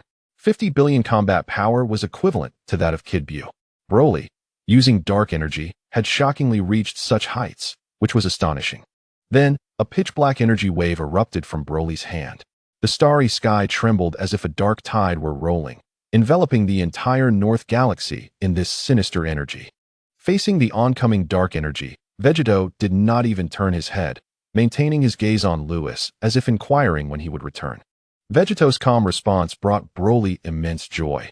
This energy was dark energy, and while Vegito was strong, his negligence would surely lead to dire consequences. Just as Broly fantasized about Vegito's demise, a voice resonated through the cosmos. Destruction. Lewis raised his index finger and lightly tapped the approaching dark energy. Buzz. The dark energy transformed into a streak of light, vanishing instantly. The dark aura enveloping the North Galaxy dissipated swiftly, leaving an eerie silence in the cosmic expanse. Who are you? Broly stared, dumbfounded. He had expected Vegito to perish in his ambush. Who could have foreseen this man appearing and neutralizing his attack with a mere finger? Terrifying. Utterly terrifying. This individual must be even more formidable than Vegito. Broly trembled, retreating in fear. Fool! You dare strike in front of a candidate for the god of destruction? Vegito shot a glance at Broly, uttering those two words. Goodness, this has been entirely Vegito's show. Hasn't he it? Lewis nodded at Vegito, then turned to Broly, his voice icy. Who did you mention? Tawa. Beerus's gaze was equally frigid.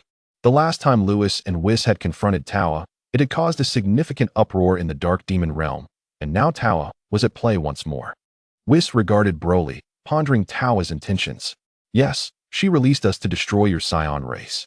Broly, having used dark energy, turned pale as the pressure from this group was overwhelming. All for the purpose of exterminating my Saiyan race. Lewis and Whis exchanged glances. Was this revenge for their previous chaos in the Dark Demon realm? Aside from that, they could not fathom any other reason. If this was indeed the motive behind wanting to annihilate the Saiyans, it seemed somewhat disproportionate. This won't kill me. Is it merely to provoke me? Lewis muttered. Nonetheless, he could not deny that he was indeed enraged. After being outmaneuvered by Tawa last time, he had stormed into the Dark Demon realm, nearly costing Whis his life. Now, Tawa had gone so far as to infuriate him while slaughtering the Saiyan race. Damn Tawa! Boom! A violent power erupted from Lewis, compressing the space, causing violent tremors. Broly was filled with terror. He could not sense the other's strength. But this aura was undeniably inhuman, surpassing even Vegito. I have revealed Tawa's intentions. Please spare me. Spare you? Lewis glanced at Broly, raising his hand. A purple energy coalescing in his grasp. Vegito tensed, sensing a lethal threat from Lewis's power. Die. Destruction. Lewis remarked casually, his hand moving gently. And the destructive energy struck Broly instantaneously. Broly did not even have time to scream before vanishing into the starry void. Tais, standing beside Lewis, remained expressionless. Having followed Lewis for so many years, she had grown accustomed to it all. Chapter 93. I will attempt the rule of time. Let me try. The North King jumped up from the ground in excitement. Despite his full effort, he could barely leap half a meter high. Truly a short gourd. What's wrong? Short gourd? Did the King of Gods appear to defeat Bojack? Hurry up and tell me. I'm dying of anxiety. The other three kings sounded extremely anxious. It's not the King of Gods who has appeared, but the candidate destroyer god has returned. The North King, whose planet had been diminished by Beerus, knew that the other three kings were aware of the existence of the destroyers. Candidate destroyer god? When did Lord Beerus take on a disciple? Short gourd. What on earth is happening? The three other kings were no longer concerned about Bojack. They were more intrigued by the news of Beerus having a disciple. You wouldn't know this, would you? The North King, in high spirits, began to recount the story of Lewis to the other three kings. In the King of God's realm, a Xing crouched on the grass, gazing at the crystal ball with excitement. Ancestor, this fusion warrior is extraordinarily powerful. The old King of Gods slightly raised his chin and arrogantly replied, This is the power of a fusion warrior. You still have much to learn, my junior. Yes. A Xing nodded vigorously, his eyes filled with excitement. With Vegeta in the mix, Bojack was doomed. Suddenly, four figures appeared in the crystal ball. Ancestor, Lord Beerus and the others have returned. A Xing, seeing Beerus and the others, blushed and jumped up in excitement. Soon after, he witnessed Bojack being destroyed by Lewis. A Xing was so thrilled he could hardly contain himself, clenching his fists. Lewis is too powerful. I must take him to obliterate Majin Buu once and for all. In the past, he had attempted to ambush Bibidi while he was sealing Majin Buu, but the sealed Majin Buu was subsequently stolen by Bibidai's son, Babidi. A Xing could not find peace until Majin Buu was vanquished. The old king of gods, upon seeing the figures of Beerus and the others, let out a sigh of relief. These two had finally returned. Who knows the immense pressure he had endured during their absence? A Xing was oblivious. And without Beerus and Whis, he had nothing to rely on. Fortunately, two remarkably strong Super Saiyans had emerged in Universe 7, and their Patera earrings allowed them to fuse. Even if Beerus and the others could not return in time, with Vegeta present, Bojack was no longer a concern. However, if the Dark Demon Realm were to strike Universe 7 again, even Vegeta might not be able to hold them off. The universe cannot be without a destroyer for an extended period, and the timely return of Beerus and the others truly set the old king of gods at ease. The old king of gods gazed back at Lewis in the crystal ball.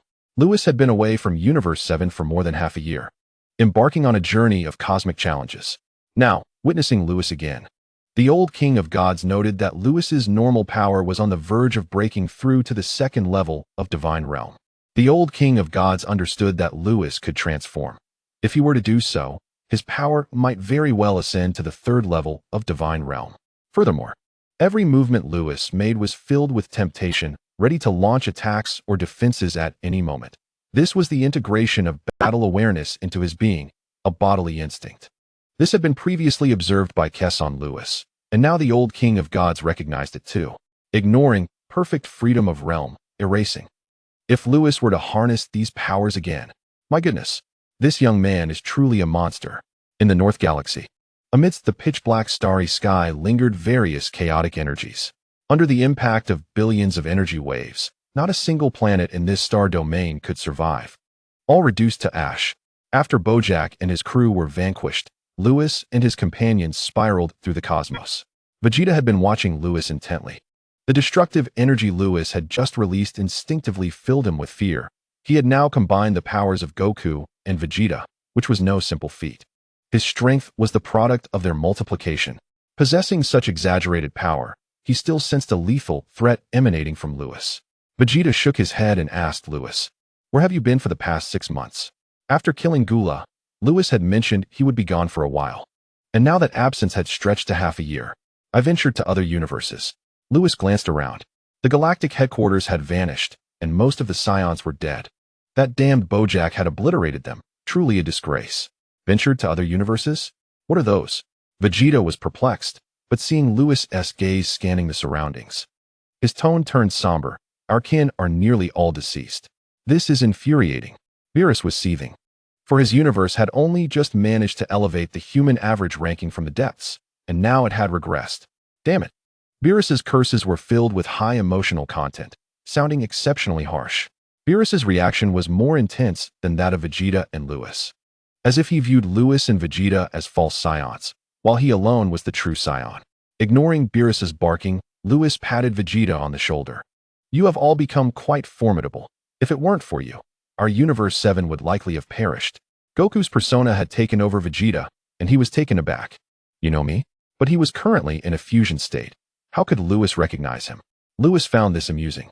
He thought to himself that it was obvious Goku had taken control of Vegeta's body. Such a naive personality could only belong to that fool. "I am the candidate destroyer god," Lewis replied nonchalantly. Vegeta, Goku, suddenly understood. "All right. The king of gods had Jebet hand over the Patera earrings to you, of course. You would recognize them."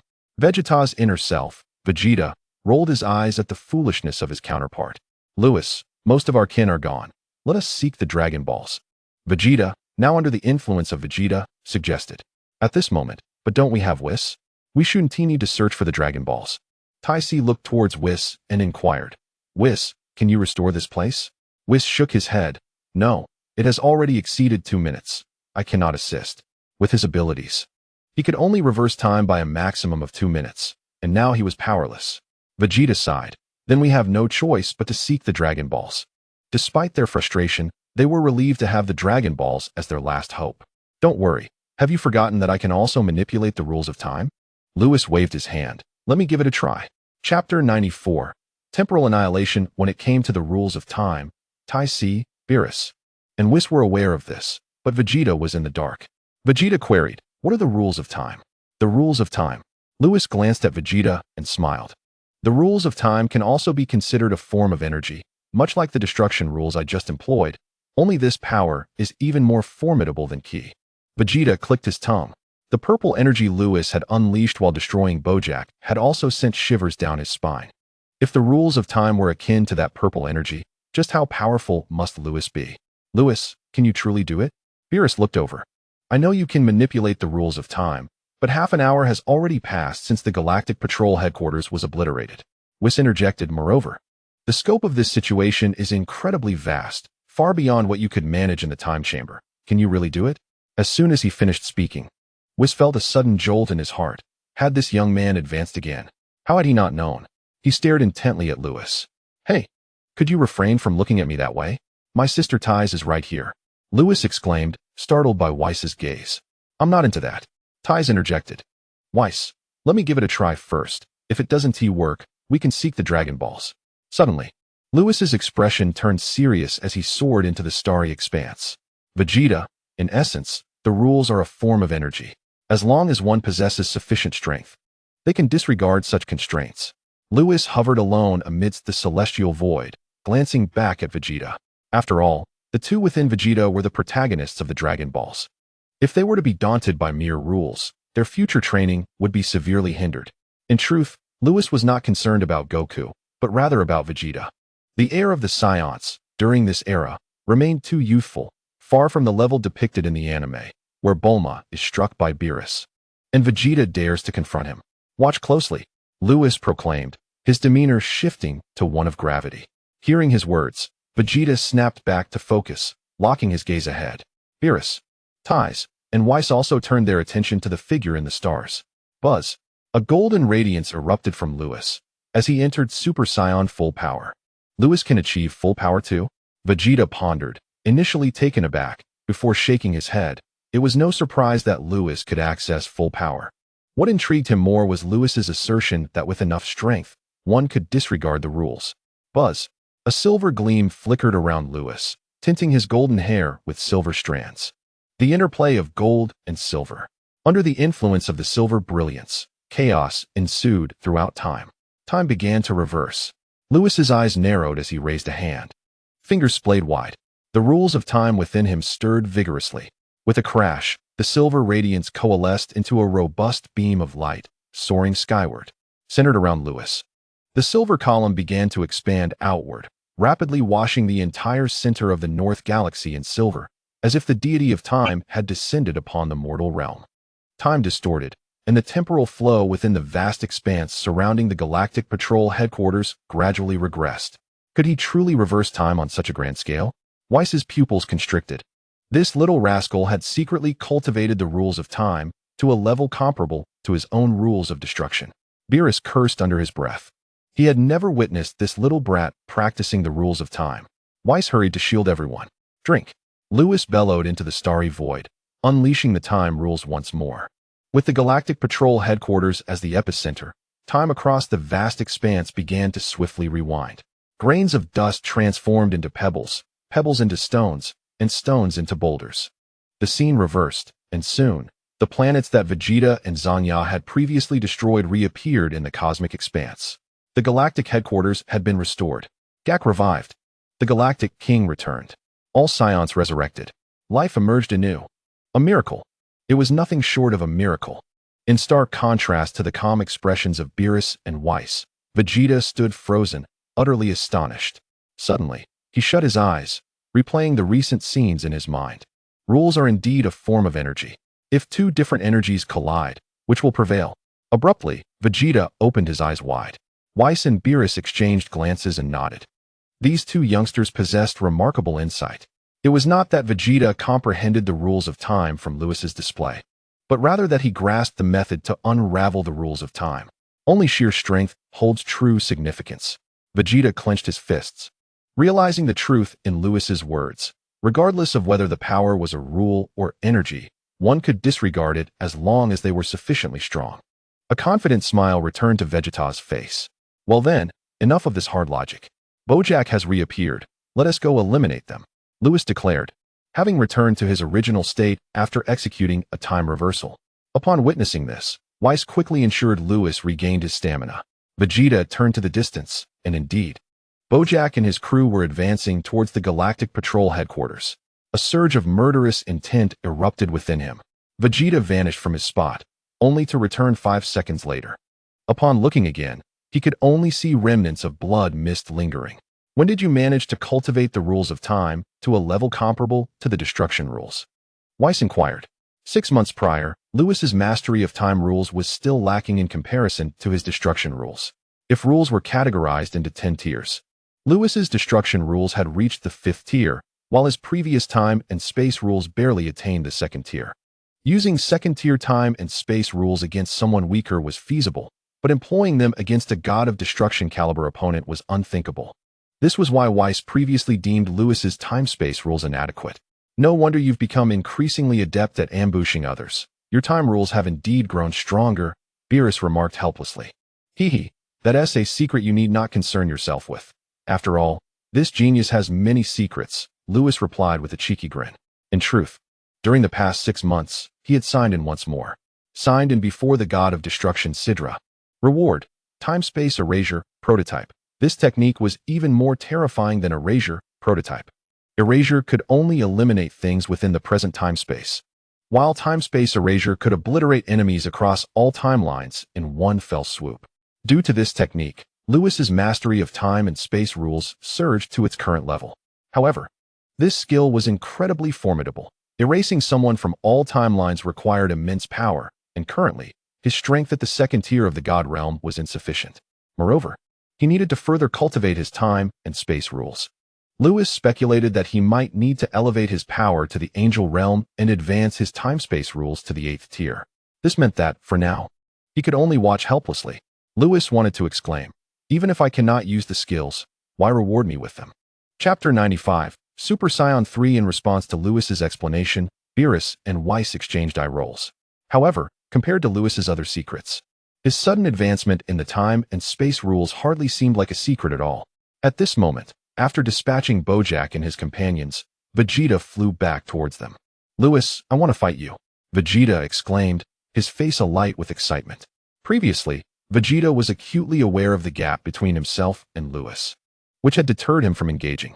As for Goku, he had wished to spar with Lewis, but Lewis had completely ignored him. Now as Vegito, with his power surging to unprecedented heights, although he still lacked the means to counter the destruction and time rules, he believed he could exchange a few blows with Lewis. Vegeta yearned to engage in combat with Lewis. Then let us see what you've got. Lewis smiled, intrigued. With Vegeta transforming into Super Saiyan full power, his strength had crossed into the 2nd tier of the God realm. What if he transformed into Super Saiyan 2 or 3?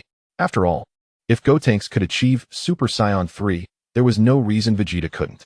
Lewis was eager to witness the true extent of Vegeta's power. Agreed. But you must refrain from using those destruction and time rules. Although Vegeta had learned methods to counter these powers, his raw strength was not yet sufficient to disregard them. Rest assured, Lewis waved dismissively. If I were to employ those powers, it would be akin to bullying you. You should unleash your full strength. Otherwise, you won't withstand my onslaught. Vegeta was taken aback. How did Lewis know he had yet to unleash his full power? Stop dawdling. Let's go. With that, Vegeta regained his composure, his expression exceedingly calm. Observing the impending clash between the two, Whis promptly erected an energy shield and whisked away Tice and Beerus to a safe distance. Whis resembled a protective mother hen, genuinely concerned that the force unleashed from their battle could be lethal for Tice and the others. You could have just taken Tice away. Why drag me along? Beerus grumbled, clearly unimpressed, as if he were akin to Tice, the weakling. Tice covered her mouth, stifling a giggle. Haha. Just a reflex, no need to mind it. Lord Beerus. Whis felt slightly embarrassed. After all, Lewis often engaged in battles, and it was always him who shielded Tice. His earlier action was a mere instinctive response. Protecting one child is still protection, whether it is 1 or 2. Whis shifted the topic. Lord Beerus. Lewis mentioned that Vegeta has not yet tapped into his full potential. What do you think? Who knows with these Saiyans? Beerus scoffed. They merely need a transformation to amplify their strength several-fold. They might even transform 3 or 4 times like Frieza. Just as he finished speaking, the space trembled violently, a vast power sweeping through the cosmos. Fortunately, Whis had anticipated this and set up an energy shield.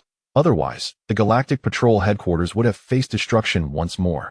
In the distance, the ground shook with a thunderous roar. The force emanating from Vegite erupted like a primordial beast, its presence terrifying.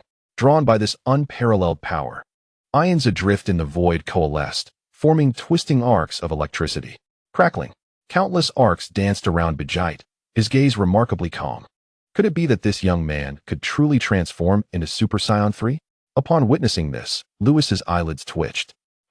Opposite him, Vegite clenched his fists, an unending surge of power emanating from within. The veins on Vegite's forehead throbbed. With a cataclysmic force, his aura exploded forth like a reservoir releasing floodwaters. Waves crashing relentlessly. Centered around Vegite, the surrounding light was instantly absorbed, and in the next moment, a blinding white light erupted. A colossal golden ape flickered in Vegite's vision. His hair began to lengthen, his brows vanishing. It was indeed Super Saiyan 3, Lewis exclaimed involuntarily. Simultaneously, on another plane, at the pinnacle of the second level of the divine realm. Sensing this surge of power, Beerus and Whis were left speechless. This power mirrored that of Lewis. Both were at the pinnacle of the second level of the divine realm, just a step away from breaking into the third tier. Lewis, come forth. A golden light erupted from Vegite, transforming him entirely. His brows disappeared, and his golden hair cascaded down to his waist. The two earrings at Vegite's ears swung gently.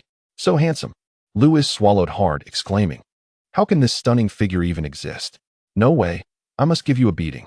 Lewis gritted his teeth, unable to tolerate anyone being more handsome than him. He entered Super Saiyan at full power, his own strength also surging to the pinnacle of the second level of the divine realm. With a whoosh, Lewis darted through the void like a bolt of lightning, launching a punch. "Come at me." Vegite laughed heartily, finally able to discern Lewis's movements. Clenching his fists, their punches collided. Bang! A halo shimmered at the point of contact, bursting outward in a circular explosion, powerful forces stirring a tempest across the starry sky. The space was thrown into chaos. Incredible! Vegite was knocked back 1,000 meters, his fist tingling with numbness. Lewis, too, was sent flying back 1,000 meters, his blood surging with exhilaration. Chapter 96. Lewis versus Vegite, truly worthy of being the protagonist. Lewis's eyes brimmed with combat fervor. He knew Vegite was no ordinary foe, and indeed, as he suspected, Vegite could transform into Super Saiyan 3, elevating his power to match his own level. Is this what genius looks like? I am here to challenge genius. Two golden auras faced off against each other in the cosmos. They moved.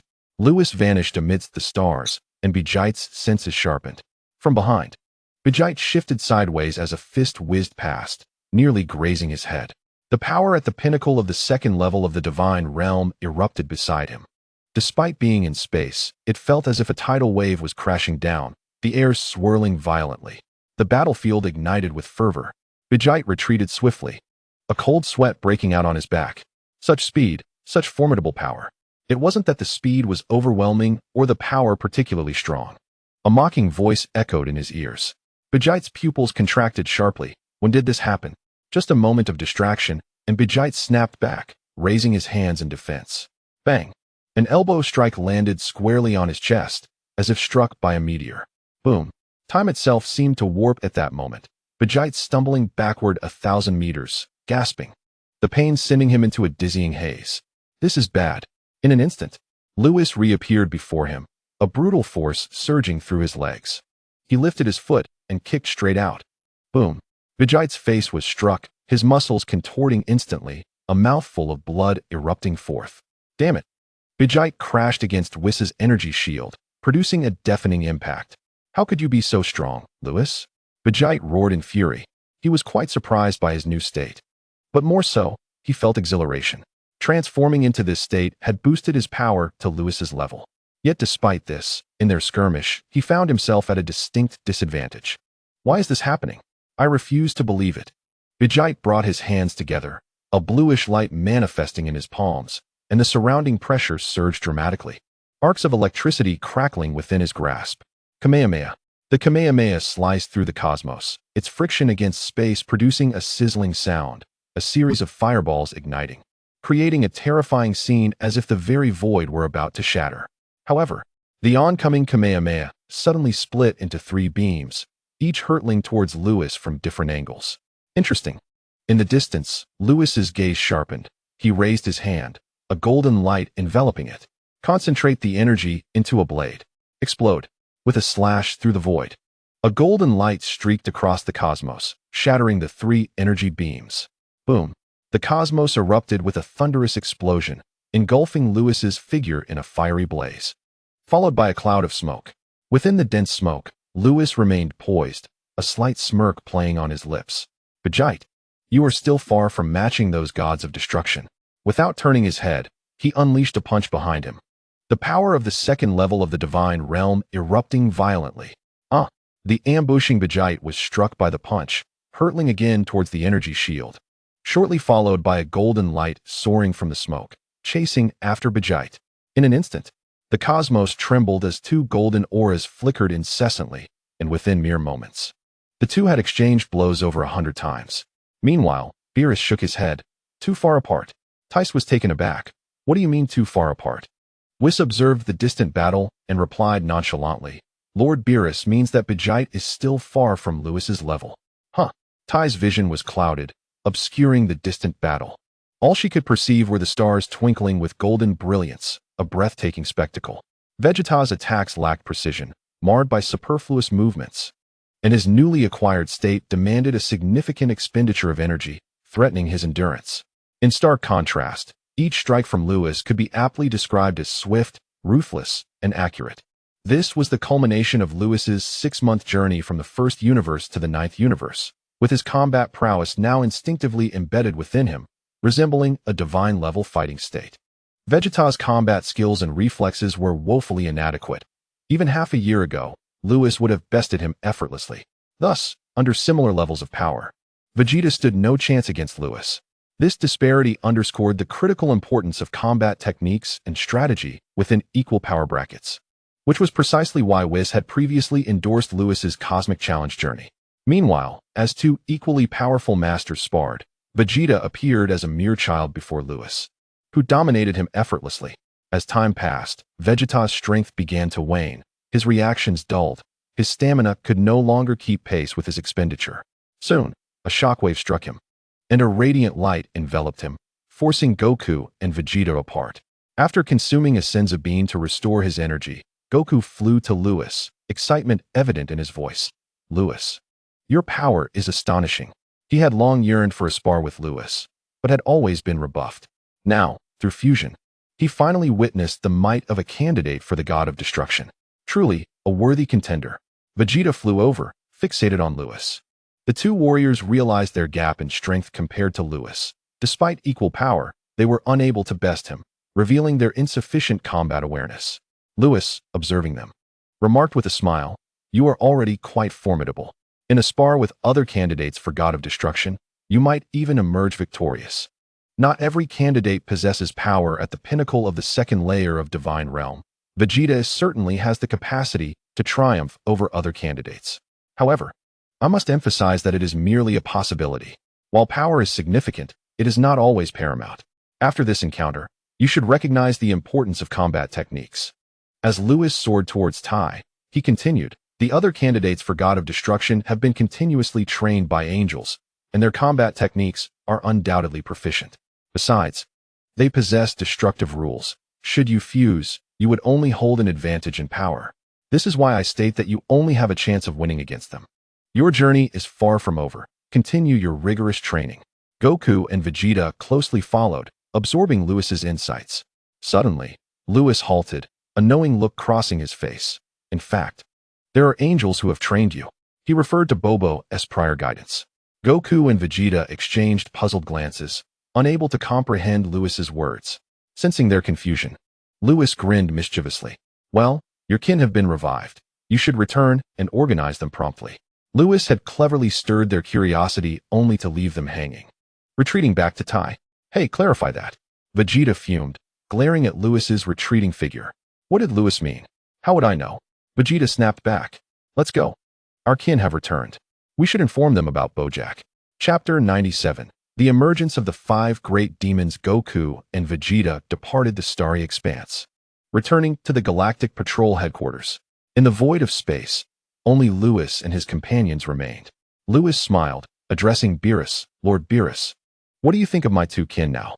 I once deemed their talents merely adequate, but it appears their combat abilities may even surpass those of other candidates for God of Destruction. Beerus responded solemnly. It's a pity they do not cultivate dimensional powers. Had they done so, I might have considered them for my roster. There is no decree in the universe that permits only one candidate for God of Destruction. Hearing Beerus's words, Lewis raised an eyebrow. Beerus continued, if I previously held hope for you Saiyans, seeing Vegeta now, it seems the 7th universe's ranking relies solely on you. Lewis laughed heartily. Lord Beerus, let me clarify. Not only can Kakarot and Vegeta fuse, but other Saiyans can as well. With the Patera earrings, I know that other Saiyans are capable of fusion, which is why I assert that the 7th universe's ranking rests upon your shoulders. Beerus smiled, his spirits lifted, envisioning a future where he would be lauded by the Omni-King. However, the Patera earrings are scarce. Relying solely on them would yield only a handful of fusion warriors. Lewis's smile radiated brightly. Lord Beerus, imagine if I could enable all Saiyans to fuse. What a spectacle that would be. What? Beerus gasped, gripping Lewis's shoulders tightly. Is what you say true? If old Kaioshin were present, he would surely discern Lewis's implication. Merging technique of Metamor. Well, you shall find out in due time. Lewis teased, having piqued both Vegeta's and Beerus's curiosity without revealing any details, showcasing his increasingly mischievous nature. Tai and Whis exchanged secret smiles. Soon, the tumultuous cosmos gradually calmed. Lewis spoke. Whis, Lord Beerus, have you sensed something amiss with Tao's recent actions? Releasing Bojack and merely slaying his kin seems pointless. Not to mention the existence of Dragon Balls, which could resurrect the Saiyans. Was it merely to provoke me? A sense of foreboding settled over Lewis, a nagging instinct telling him something was awry. Lewis, it seems you have noticed, Whis remarked. Indeed, I have a troubling premonition. It cannot be so simple. Lewis turned to Beerus. Lord Beerus, you must exercise caution. The Dark Demon realm cannot harm me, but I fear they may target you. Rest assured, as long as foes below the angelic level do not appear, they shall meet their demise. Beerus, initially irked by Lewis's provocations, grew serious at this warning, detecting a hint of conspiracy surrounding the Bojack incident. What are you discussing? Tai inquired, perplexed. Lewis embraced Tai, shaking his head. Nothing of concern, merely dealing with some lowly nuisances. For now, avoid returning to Earth. Stay close to me. The atmosphere grew tense. I will. Wherever you go, I will follow. Tai wrapped her arms around Lewis's waist. Now, let us return to the God of Destruction realm. The remaining universes can wait for future challenges. Lewis prepared to depart. Suddenly, 5 ominously malevolent presences permeated the 7th universe. Ha ha, Lord Lewis. It is time for us to return home. In an instant, on Earth, Bobo abruptly looked up, murmuring, what business do they have here? Can they not recognize that Lewis is not our master? Bobo shook his head, glancing back towards the depths of the temple. Inside the Omni-King's palace, a bold declaration echoed. The Grand Priest gazed furiously towards the direction of the 7th universe, incensed that Demigra and his 5 companions had dared to intrude upon the realm of the Omni-King. Beside him, a perplexed figure resembling an eraser spoke in a juvenile tone. Grand Priest, what troubles you? The Grand Priest respectfully replied, My Lord Omni-King. It is the 5 demon gods from the Dark Demon realm who have descended. Oh, just handle it. I wish to play my game, came the nonchalant response. An overwhelming presence of darkness enveloped the entirety of the 7th universe, freezing its very fabric and transforming it into a prison. Without the power of a priest, there was no escape from this confinement. In the vicinity of the Galactic Patrol headquarters, a thunderous roar erupted as 5 colossal pillars of darkness descended from the heavens. Among them were Demigra, a fierce entity, and Dora, a sphinx-like creature radiating an aura of ferocity. There was also Es, with blue hair and emerald eyes, standing atop a massive black leviathan, exuding an ancient and melancholic charm. Lyra, the sole female demon god, appeared emaciated, her hollow gaze seemingly capable of drawing souls into an abyss. Lastly, there was Raz, a robust figure whose black attire was taut against his muscular form. The emergence of these 5 demon gods sent a chill through the cosmos. In the starlit expanse, Beerus and Whis gasped. The terrifying aura of the 5 demon gods was upon them, and Whis quickly erected an energy shield, which proved utterly futile. With a crack, the energy shield shattered instantly. Lewis held tightly to Ties, pressing her small head against his chest, a sense of dread washing over him. Erasure. Lewis raised a hand, invoking his power against the encroaching darkness. A white halo streaked across the starry sky, dissipating a portion of the dark energy, but more continued to surge forth. Despair settled over Lewis and his companions. Suddenly, the frozen 7th universe was pierced by a radiant aura of sanctity. As this holy light spread, the icy grip of darkness evaporated as if winter snow met the warmth of the sun. The Grand Priest, adorned with a divine halo, descended, proclaiming, "It seems you have recognized Lewis's identity." "Father." Whis sighed in relief at the Grand Priest's arrival. Beerus patted his chest, confirming that Tawa's actions were far from simple. Chapter 98. The Power of Darkness. The 5 demon gods were indeed formidable, on par with priest-level fighters. Suddenly, a figure descended from the crystal sphere, and the surrounding darkness retreated as if the tide was pulling back. "Grand Priest?" A voice echoed in delight. "We are saved." Above the northern galaxy, the Grand Priest positioned himself protectively in front of Lewis, confronting the 5 demon entities. Light clashed against darkness, the resulting force shattering the cosmic expanse. Towering in the face of such overwhelming power, Ties felt like a fragile boat adrift in a tempest, trembling as she nestled in Lewis's embrace. "Fear not." Lewis comforted her, relieved by the Grand Priest's arrival. However, Demigra ominously stated, "Lewis, we are returning home." What could this mean? Furthermore, the Grand Priest had just remarked that they had recognized Lewis's identity. Did he possess another identity? Furrowing his brow, Lewis recalled the system's assertion that he was merely an ordinary Saiyan. The growing uncertainty gnawed at him. Was the system deceiving him? Turning to Whis, he implored, "Whis, who am I? I do not know either." Whis admitted, equally perplexed by Lewis's identity, sensing that his siblings were privy to information that he was not. Unknown. Lewis glanced back at Beerus, who was cowering behind Whis. Beerus rolled his eyes. If even Whis is in the dark, what hope do I have? Frustration boiled within Lewis. He had never felt so betrayed, as if the world conspired against him. Even the system's claims about his powers felt like a cruel joke. At that moment, a voice cut through their turmoil. "It is not surprising that you have discerned Lewis's identity, for the power he wields mirrors that of your master. However, to dare trespass within the Omni-King's realm is a fool's errand." The Grand Priest's power surged. A force so potent that ordinary angels dared not unleash their full might within the Omni-King's domain, lest they be bound by cosmic rules. Should an angel break their neutrality, their existence would be obliterated. Yet, the Grand Priest was different. His power, filled with divine laws, transcended the limitations faced by typical angels. While the angelic realm had 3 tiers, the priestly realm comprised but one. However, a priest's power could not embody the essence of laws. The Grand Priest had attained the level of the Omni-King. This was why he dared to unleash his full might in the Omni-King's universe. For his power had transcended cosmic constraints. In awe, Lewis momentarily forgot his frustrations, astonished by the Grand Priest's formidable power. This was the first time he had witnessed the Grand Priest in action, and it was clear that his abilities were unlike those of any other. "Whis, has your father truly ascended to the Omni-King level?" Lewis pondered. Whis had never divulged the nature of powers beyond the priestly realm, but it was evident that the Omni-King level was the pinnacle. Of course, without the Omni-King level, how could the Grand Priest confront 5 adversaries? Beerus remarked, rolling his eyes.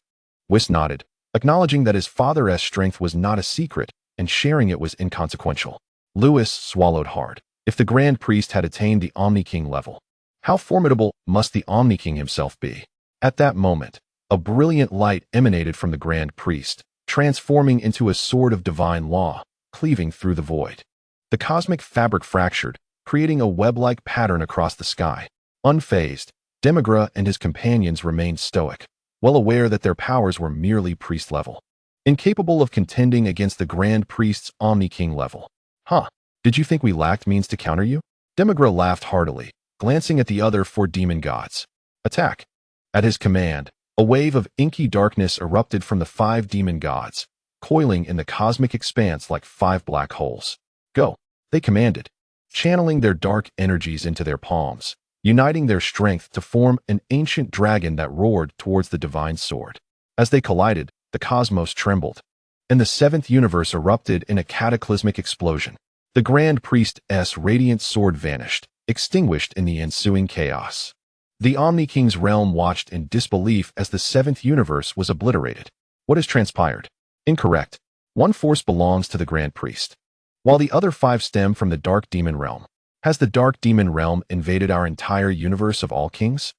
All the gods of destruction and angels within the universe of all kings were terrified by these two forces and hastily flew towards the seventh universe. The North Galaxy erupted, creating a void. The Grand Priest stood before Lewis and blocked all residual waves. Thus, Beerus, Whis, and Whis remained unscathed. However, upon witnessing the destruction of his universe, Beerus was rendered speechless, tears of despair welling up. What a fate! First, the Saiyans were slain by Bojack and his ilk, and now his seventh universe lay in ruins. Lewis, I am frightened. Whis trembled, fear consuming her in the face of such conflict. Fear not. As long as the Grand Priest is here, we shall be safe. Lewis reassured, patting Whis' back. Lewis could hardly fathom that Demigra and his companions were so powerful as to withstand a strike from the Grand Priest. It was indeed the power of darkness. Ahead, the Grand Priest observed his radiant sword being neutralized, arching an eyebrow. He paid no heed to the explosion of the seventh universe and mockingly addressed Demigra and his group.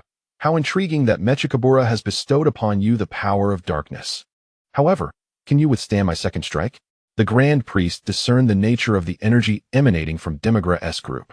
Unlike the radiant light of the angels, the power they exuded was of a shadowy essence. The power of darkness is the nemesis of light and a unique force granted by Mechikabura. Clearly, Mechikabura had endowed this dark power upon these five individuals. Chapter 99. Whis is dead. Block you? The demon god Eris, standing upon a colossal beast, shook his head as he gazed at the Grand Priest. Even with the dark power bestowed upon us by Lord Mechikabura, we are no match for you. At least they possessed self-awareness. The Grand Priest slightly nodded, his expression one of disdain, as if nothing in the world could ruffle his composure. As long as I am here, you will not take Lewis. Have you contemplated how you shall meet your demise? The aura of light surrounding the Grand Priest surged once more, as if the god of light had descended upon the mortal realm. A divine presence enveloping the entire universe of all kings. Why do they wish to take me? Lewis pondered, gazing at the Grand Priest's figure. Am I connected to the Dark Demon realm? No, that cannot be. If I were related to the Dark Demon realm, why would Demigra have attacked me last time? Ahead, the demon god Layla's hollow eyes glimmered with a flicker of light. Take Lord Lewis? No, we are not that foolish. They would find it exceedingly difficult to escape the Grand Priest's grasp, let alone abduct someone before a master of the universe of all kings, an utterly impossible task. However, our intention was never to take Lord Lewis. The demon god Doris, with a lion's body and a human face, exuded a sinister aura. Upon uttering these words, in the void, Lewis clutched Whis tightly, a deepening sense of foreboding gnawing at him. The Grand Priest, blocking Lewis and his companions, furrowed his brow.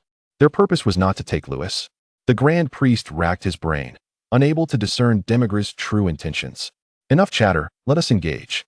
The demon god Raza's muscles erupted with power, bursting from his black bodysuit.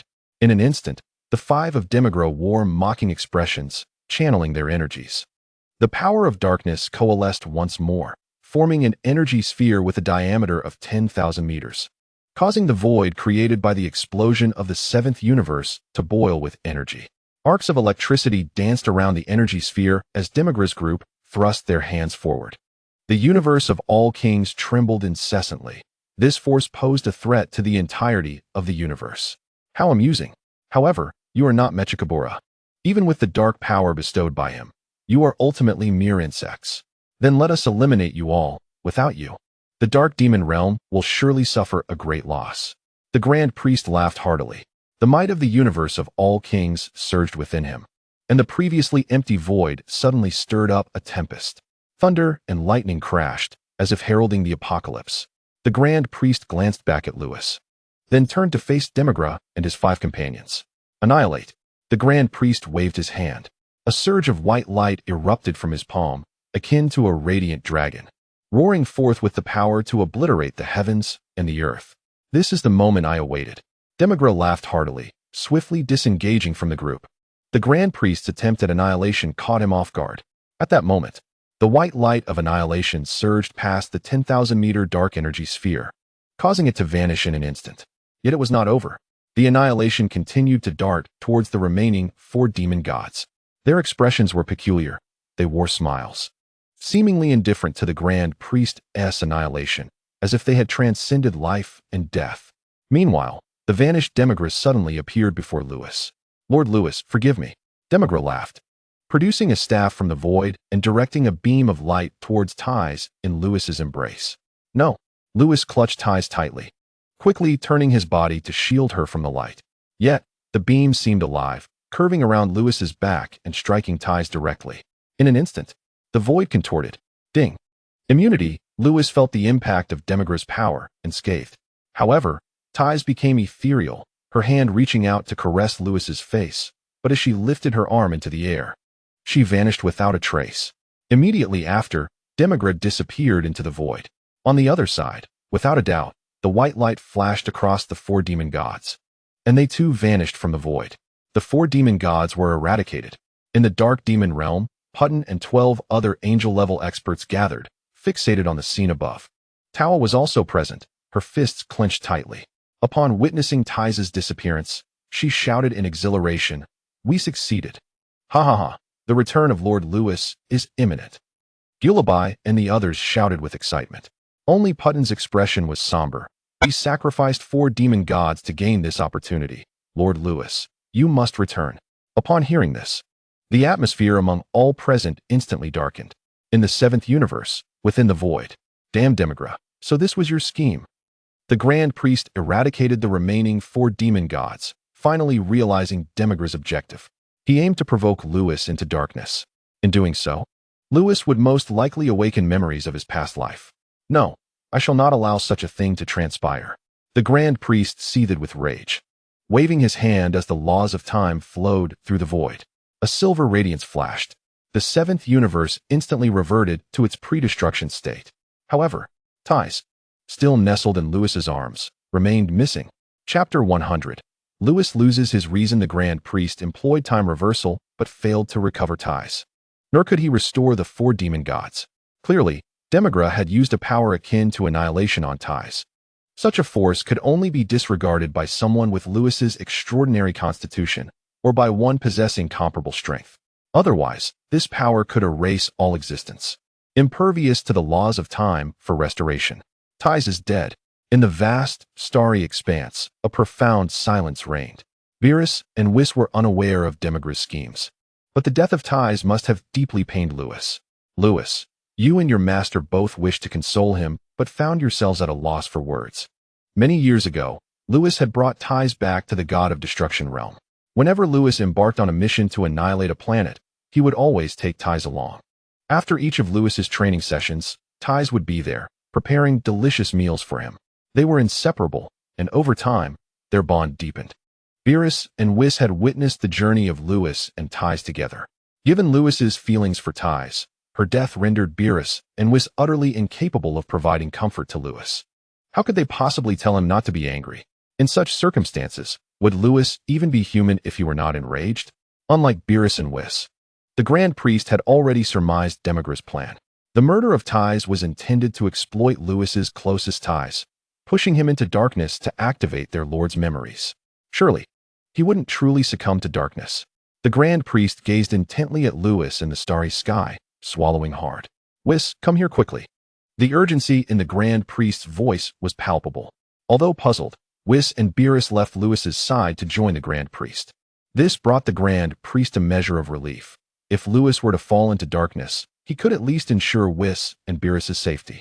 At that moment, a dozen radiant streaks of color flew in from the cosmic barriers, moving swiftly before appearing beside the Grand Priest. They were none other than the angels and gods of destruction who had rushed from other universes. "You have all arrived," the Grand Priest lamented, nearly in tears. So many had come. Were they seeking death? He had no confidence in escaping from the awakened Lewis. who now possessed both memories and powers. Kess glanced at the dazed Lewis ahead, then furrowed her brow, saying, "Father, did the seventh universe just explode? What about those from the dark magic realm?" "I will explain later. But remember, if Lewis begins to emanate dark energy, you must take your siblings and flee." The Grand Priest flew in front of the assembled angels. His actions left everyone puzzled. What was happening?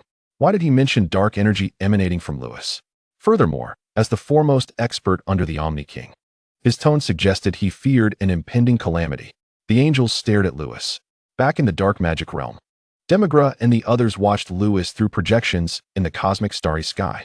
Suddenly, Lewis's vacant expression began to shift. "Ties." Lewis remained in a half-embrace, his eyes vacant, repeatedly murmuring Ties' name. "You protected me. How about I cook for you? You said I would look good with long hair, right? Do I look good with long hair? Lewis, I like you. Hee hee. I am so happy. You finally understand my feelings." These were Ties' words from the past. Having never experienced the pain of losing Ties, Lewis now felt it acutely. At the moment of her disappearance, it felt as if his very soul was being torn apart. So painful. The angels present were momentarily stunned. What was happening to Lewis? However, as the Grand Priest remained silent, they too held their tongues. Lewis continued to chant Ties' name, the memories of their time together crashing into his mind like relentless waves. The agony was overwhelming. Lewis clutched his chest, tears of blood streaming from his eyes. Sadness, despair. "My Ties." An intense rage surged forth. Lewis's countenance twisted into a grimace, and his aura began to churn violently. Witnessing this, the Grand Priest shouted, "Kess, take everyone and go, quickly." Kess sensed the danger and, without hesitation, led her group into the void of space. Meanwhile, Demigra and his cohorts in the dark magic realm could not contain their elation. Their plan was succeeding. In the starry expanse, only the Grand Priest remained, observing Lewis's alarming transformation. Yet within him lingered a glimmer of hope, for once Lewis awakened his memories and powers, even the bumbling Omni-King would be unable to confront him. Demigra, I will make you pay." In the cosmic void, Lewis's aura erupted like a volcanic eruption, fierce and tumultuous. His hair transformed into a brilliant golden hue. Super Saiyan at full power. His strength surged to the pinnacle of the second layer of divine realms. Then, ions drifting through the cosmos coalesced, forming arcs of silver lightning that danced around Lewis like a silver dragon. Crackling, the power Lewis unleashed roared like a primeval giant, the force radiating outward like tumultuous ocean waves crashing against the starry fabric. He entered the Super Saiyan 2 state. With a crack, his shackles shattered. His strength skyrocketed from the second layer of divine realms to the third. Not yet finished. Blood tears streamed from Lewis's eyes, his emerald gaze turning a blood-red hue, his aura growing increasingly sinister, as if he were an ancient demon. Was he truly succumbing to darkness? The Grand Priest trembled. The last vestige of hope within him shattered. He vanished from the scene, unwilling to linger a moment longer. After the Grand Priest's departure, Lewis's state shifted once more. A tremendous power disrupted the cosmic magnetic field, the silver arcs of lightning thickening into colossal bolts. They tore through the cosmos like world-ending thunder. Boom. Lewis's hair began to elongate, his eyebrows vanishing. When his golden hair reached his waist, Super Saiyan 3. In the span of a brief moment, Lewis transitioned directly from Super Saiyan full power to Super Saiyan 3. His strength surged to the pinnacle of the third layer of divine realms. With another crack, his restraints shattered again, propelling him into the fourth layer of divine realms. This was the true power of a god of destruction. The destructive energy erupted, pure power roaring. In an instant, the galaxy shattered. The star field spanning billions of miles collapsed, and the recently restored Galactic Patrol headquarters was obliterated once more. Demigra, I will end you. Raging fury filled Lewis's mind. Ties' death made even breathing feel painful. With a sweeping motion of his hand, a rift in space appeared in the starry void, and he leaped through. After Lewis departed, the Grand Priest and the angels returned to the scene. Beerus clutched Whis tightly, his concern evident. "Whis, what has happened to Lewis? He wouldn't dare head to the dark magic realm, would he?" Whis's expression was grave. The impact of Ties' death is too great. His overwhelming rage has propelled him from the second layer of divine realms to the fourth. If all goes as expected, he is indeed headed to the dark magic realm. In stark contrast to Beerus and Whis's reactions, Kess furrowed her brow, having realized the implications of the unfolding events. Clearly, the inhabitants of the dark magic realm sought to awaken Lewis's memories, drawing him back into their fold. But what was this situation? Kess regarded the Grand Priest with a curious gaze. The Grand Priest shook his head, equally perplexed. The malevolence of Lewis's recently unleashed aura was undeniable. Had he not succumbed to darkness? Wasn't his power limited to the fourth layer of divine realms? Why had his strength not fully awakened? How could this be? On Earth, within the divine temple, Bobo entered, his usual indifferent demeanor replaced by a radiant joy.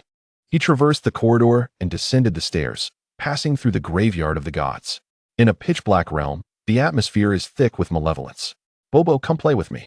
From within a small coffin, a pitch-black eraser springs forth, blinking innocently with large eyes, yet exuding an aura of profound wickedness. It is a jarring contradiction. Chapter 101. The power of the Time King in the dark demon realm. The sky is shrouded in gloom. Before a volcano, a group of figures stands. The image of the starfield near the Galactic Patrol headquarters projected above them. Lewis weeps blood, his eyes tinged crimson, radiating a sinister aura reminiscent of an ancient demon. His power surging uncontrollably. Tova exclaims excitedly, "Ha! Lord Lewis is about to awaken." Poutine breathes a sigh of relief. It took the sacrifice of 4 demon gods for this chance. Thankfully, Lord Lewis is awakening. Upon hearing this, the returning Demigula remarks coolly, "Though Layla and the others have perished, if Lord Lewis awakens successfully, our plan will be a triumph. The day Lord Lewis returns to our dark demon realm will be the day we avenge Layla and the others." As Demigula speaks, Lewis suddenly vanishes from the projected image. Where has Lord Lewis gone? Could it be that he has awakened his memories and is returning to our shadow demon realm? In an instant, the other angel-level experts in the dark demon realm erupt in joyous speculation. At that moment, a spatial fluctuation ripples through the void. Demigula smiles, sensing success. Surely the figure that will soon appear above must be Lord Lewis. The sky opens up, and a chilling voice reverberates. "Demigula, I want you dead." The voice is frigid, laden with murderous intent. Instantaneously, the dark demon realm seems to plunge into an ice age, the cold piercing. It is indeed Lord Lewis, but what is happening? Demigula's expression shifts. Having witnessed Lewis's transformation through the projection, he has no doubt that Lewis has awakened. But why does the awakened Lewis harbor murderous thoughts towards him? The elation of those present dissipates, replaced by a heavy dread. Does Lord Lewis harbor animosity for Demigula due to his wife? This is impossible, given that great one's nature. No emotional ties could sway him. Even the destruction of the dark demon realm would not disturb his composure. Why has this occurred? Suddenly, Lewis reappears. Having vanished from the sky, standing directly before Demigula, their gazes locking. "Lord Lewis." Demigula exclaims in surprise at the sheer speed. "No, it is the manipulation of spatial rules. I want you dead." Lewis raises his hand, directing it at Demigula and the others, bellowing, "Erasure." Words are few when actions speak volumes, and he strikes without hesitation. Demigula, still in shock, is caught unawares. A flash of white erasure light sweeps by. In an instant, every soul present, save for Demigula, vanishes without a trace. Not even beings of angelic caliber can survive Lewis's erasure. At that moment, a spatial fluctuation announces the arrival of a cadre of angels from the divine realm. Other destroyers do not accompany them. Upon arrival, they witness Lewis obliterating the experts of the dark demon realm.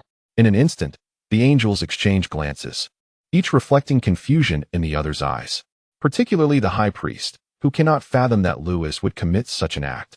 Soon, Zeiss and the high priest display expressions of astonishment. Lewis has not merely awakened. He has eradicated the experts of the dark demon realm. On the ground, Demigula cries out in disbelief, "No. All the angel-level experts of the dark demon realm have been erased by Lewis." He shakes his head frantically, unable to comprehend. Why? "Lord Lewis, why have you done this?" At this moment, Demigula is still baffled. Their plan had seemed so successful, first attracting the high priest's attention, then seizing the opportunity to launch a surprise attack. The power he wielded was the dark force bestowed by Mechikapura, capable of completely erasing a being from existence. Even reversing time would not resurrect ties. Everything had proceeded according to plan, and Lewis had entered a state of ultimate rage, thereby entering a frenzy. That great one was, after all, a mad demon. If Lewis became frenzied, he would surely awaken his memories. His blood-red eyes were the testament to that.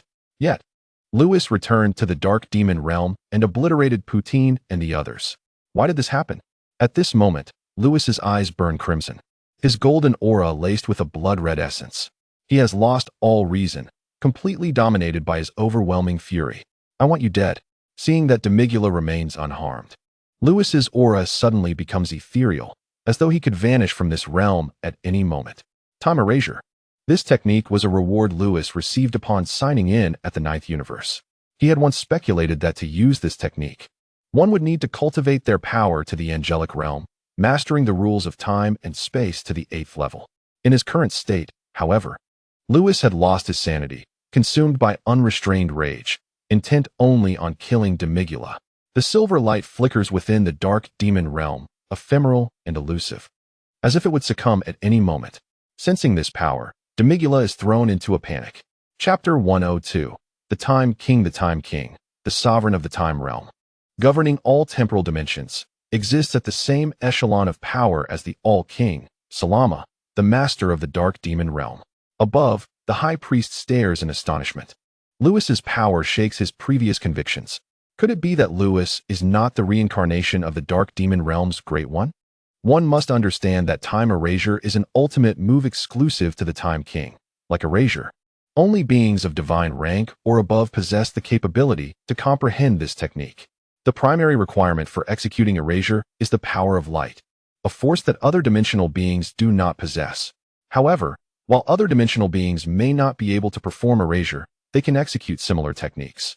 For instance, the dark force utilized by Demigula can also cause a being to vanish entirely from existence. Of course, the Great One from the dark demon realm wields both dark and light powers. Thus he too can erase. Coupled with the ignore constitution, this led the high priest to believe that Lewis was the reincarnation of that Great One. Yet, that Great One would not resort to time erasure. So, who exactly is Lewis? On the ground, Lewis and Demigula stand at an impasse. Lewis is entirely consumed by his ultimate rage, oblivious to the nature of the Time King's power. Die. Lewis's face contorts in fury, blood-red light manifesting upon his golden aura, utterly malevolent. He raises his hand, the rules of time and space convulsing violently as they coalesce in his grasp. Entwined and distorted, the rules of time and space undergo a series of astonishing transformations, generating the force of time itself. Silver light shimmers brilliantly, dazzlingly. Even a fragment of this temporal power sends tremors throughout the dark demon realm, as though it could be disassembled into countless dimensions at any moment. The power of time continues to gather, while Lewis incessantly spews blood. Clearly, with Lewis's current strength, he is temporarily unable to execute this technique. However, Ty's demise plunged his heart into an ocean of anguish. Even the immense pain inflicted by forcibly wielding the power of temporal erasure could not penetrate his despair.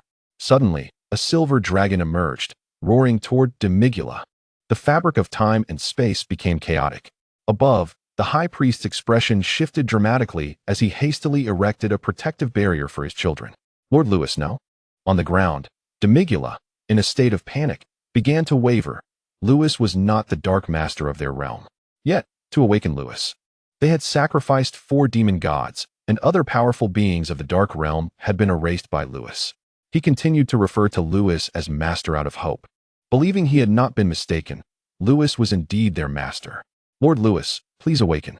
You are the sovereign of the dark realm. Why would you harm it? Demigula gathered what remained of his dark power, which surged forth. A colossal black dragon formed from this dark energy collided with the approaching silver dragon. However, before they could meet, the black dragon vanished into the chaos of time and space, causing a violent tremor throughout the dark realm. Demigula's power had been displaced into another dimension due to the disruption, never having the chance to clash with Lewis's might. That alternate space shattered, unleashing a force that reverberated through the dark realm. No, the silver dragon continued its assault on Demigula, who now faced despair, even as a being of divine rank. He had no confidence in withstanding Lewis's temporal erasure. Just then, an unexpected turn of events occurred. The silver dragon, rushing toward Demigula, suddenly halted, revealing Lewis, who lay on the ground, pale and bloodied, convulsing uncontrollably. Demigula, you will perish. Lewis reverted to his normal state, his strength unable to sustain the exertion of temporal erasure, leaving him irrevocably wounded. Yet, even at this juncture, his subconscious clung to the desire to eliminate Demigula. Above Lewis, Whis' countenance darkened. He recognized that something was gravely amiss with Lewis's condition. He yearned to descend. Do not act impulsively. The high priest restrained Whis, gesturing toward the suspended force of temporal erasure. This power could explode at any moment, and if it did, even a being of divine rank would find no safe escape. But Lewis is my disciple. I cannot abandon him, Whis shouted. Years ago, when they infiltrated the Dark Realm, Lewis had declared, if anything happens to Whis, I shall surely shatter the Dark Realm. Whis felt deeply moved, grateful to be Lewis's mentor. Lewis was akin to Beerus. He had watched him grow since childhood. Rather than a mere mentor-mentee relationship, it was more like a familial bond. So much had transpired today that even he, an angel, found it hard to comprehend. Regardless, Whis cared not for Lewis's status. He simply wished to save him. Rest for now, the high priest sighed, waving his hand. A beam of light enveloped Whis, and he fell into a deep slumber. Beside him, Batos hastily supported her brother. Below, the silver dragon remained motionless, and upon seeing Lewis lying on the ground, Demigula's heart raced with a mix of relief and frustration. Why is Lord Lewis not awakened? Demigula's expression darkened as he evaded the silver dragon and approached Lewis. Midway, the chaotic time and space grew even more tumultuous. Demigula's pupils dilated. Could it be?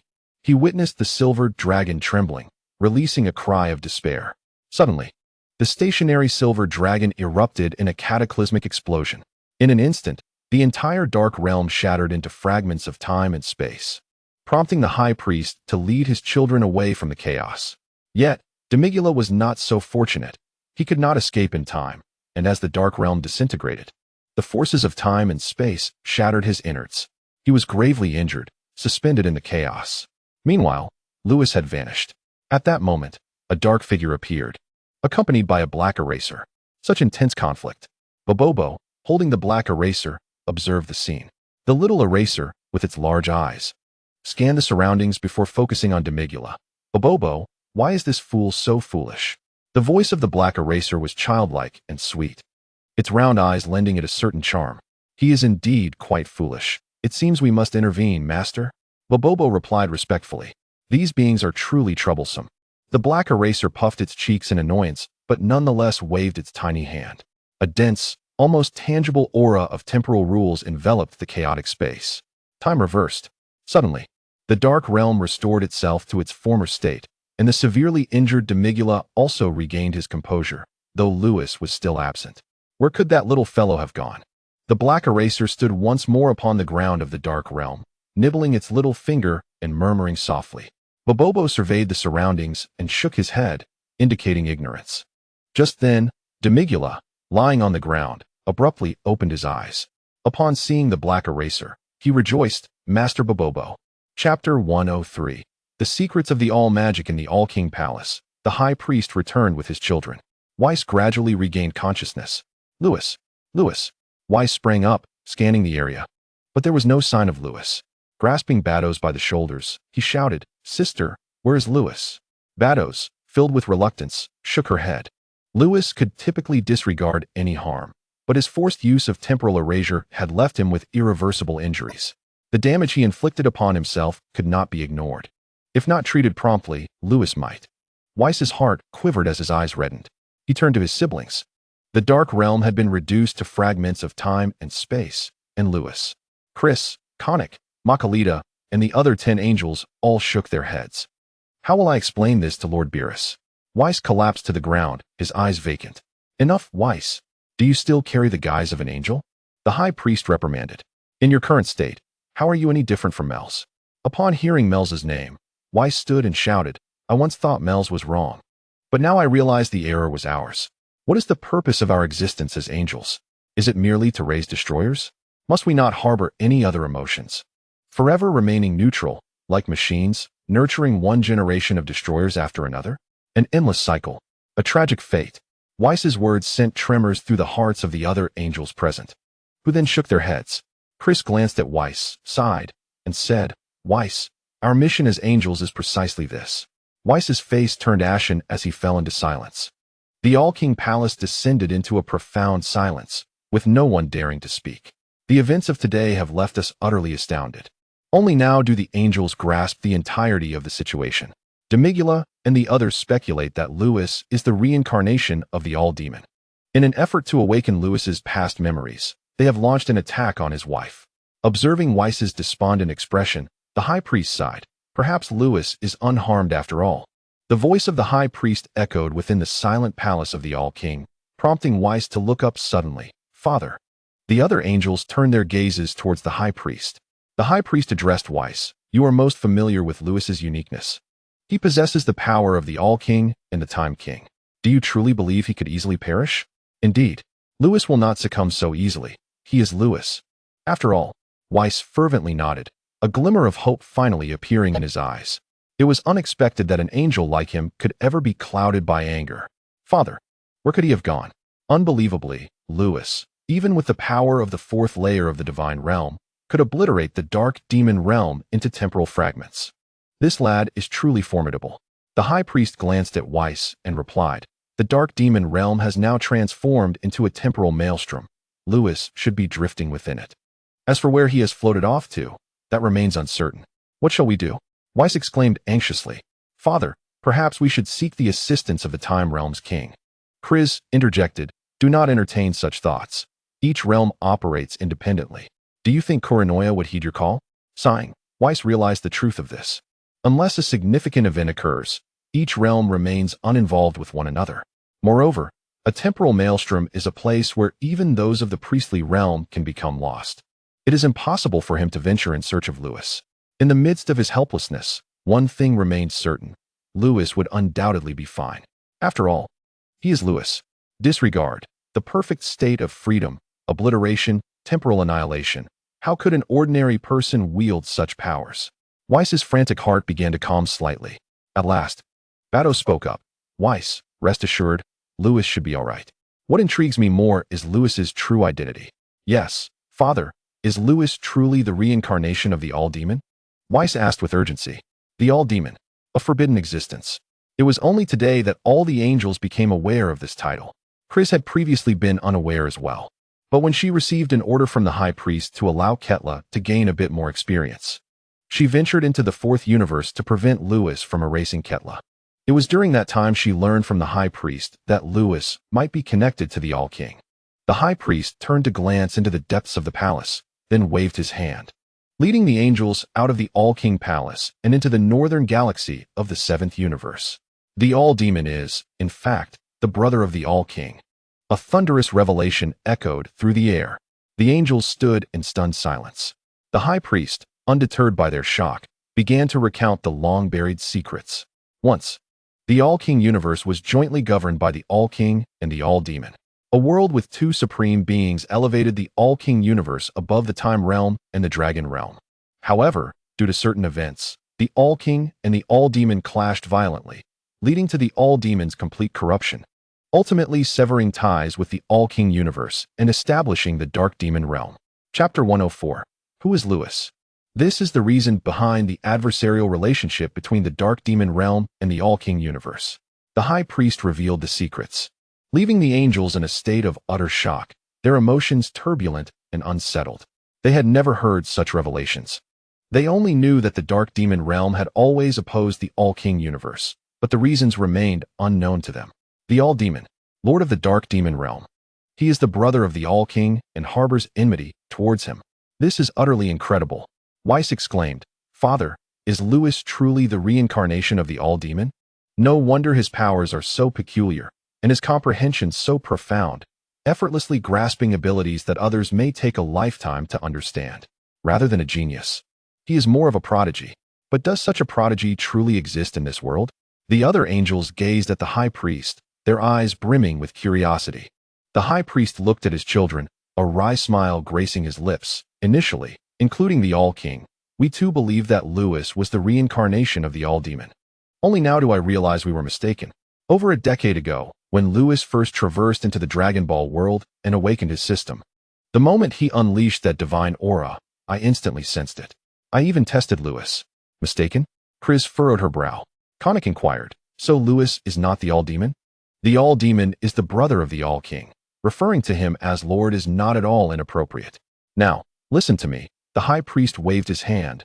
When I tested Lewis, I discovered that he could indeed ignore any harm. Ignore any harm? The High Priest paused, then asked, "Do you believe that is possible?" Makarita, the angel of Universe 11, shook her head. "I believe it is impossible. If one could truly ignore all harm, then if Lewis were to cultivate his dimension to our angelic level, would he not become invincible? Angels possess eternal lifespans. Even should the universe perish, they would not meet their end. If Lewis were to perfect his dimension to that of an angel, he would have no weaknesses. Even if sealed, he could not be slain. But is there truly someone who can ignore all harm?" Makarita remained skeptical. "Chris, during the time of the candidate god of destruction sparring, did you not witness Lewis's disregard with your own eyes?" Chris interjected. "Indeed." The other angels nodded in agreement. During that time, Lewis endured the attacks of 10 candidate gods of destruction, undeniably demonstrating his ability to disregard their assaults. Makarita frowned, now perplexed, turning to the High Priest. "Father." Initially, my reaction mirrored Makarita's. I also thought it was impossible. The High Priest regarded Makarita, then shook his head. However, when I unleashed obliteration upon Lewis, he withstood my test. The reality contradicted my conclusions. It turns out there truly are beings who can ignore all harm. Upon hearing this, the angels gasped in astonishment. Observing the reactions of his children, the High Priest's tone shifted, yet ultimately, I still find it hard to believe that anyone can ignore all harm. The angels were taken aback. Had not the High Priest just stated that Lewis had withstood his obliteration, concluding that there are indeed beings who can ignore all harm? How could he now suggest it is relative? The High Priest looked at Whis and said calmly, "Whis, if a mortal were to attack you, would you not also be able to disregard their assault?" None of the angels were foolish. The High Priest's words sparked realization among them.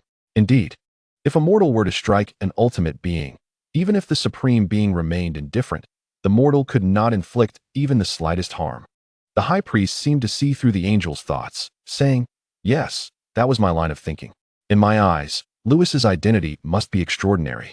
He must be an ultimate being, which is why he can disregard all harm. I have only observed such phenomena in the All-King, Lord Salam, and the Time King." The High Priest paused before continuing. "In fact, there is one other individual capable of such a feat, the All-Demon." The angels all spoke simultaneously. The High Priest nodded, affirming, "Indeed. The Lord of the Dark Demon realm vanished long ago. The Omni-King informed me that the great demon Lord likely entered the cycle of reincarnation. It was not until the appearance of Lewis, who can disregard any harm, disrupt rules, and manipulate the fabric of time and space, that I instinctively thought of the reincarnated great demon Lord." The assembly of angels nodded in understanding. No wonder their father believed Lewis to be the great demon. Had they known the secrets of the great demon earlier, they would have certainly shared the same conviction. At that moment, the High Priest pointed toward a cerulean planet in the starry sky, addressing Bados. "Bados, did you not mention that the former High Priest resided there?" The North Galaxy, ravaged by Lewis, had since been restored by the High Priest, and the direction he indicated was indeed Earth.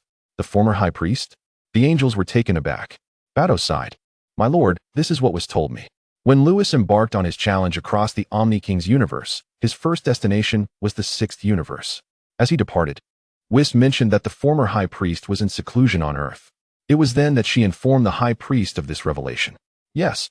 I too learned by chance that the former High Priest was in hiding on Earth," Whis nodded, having discovered the identity of the former High Priest through the magical beings.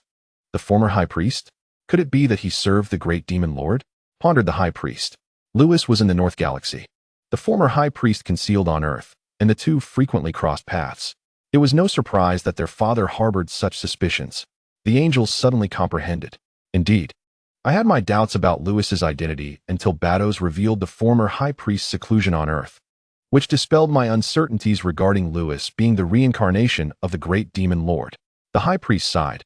"Yet now I realize I was mistaken." "What?" The angels furrowed their brows.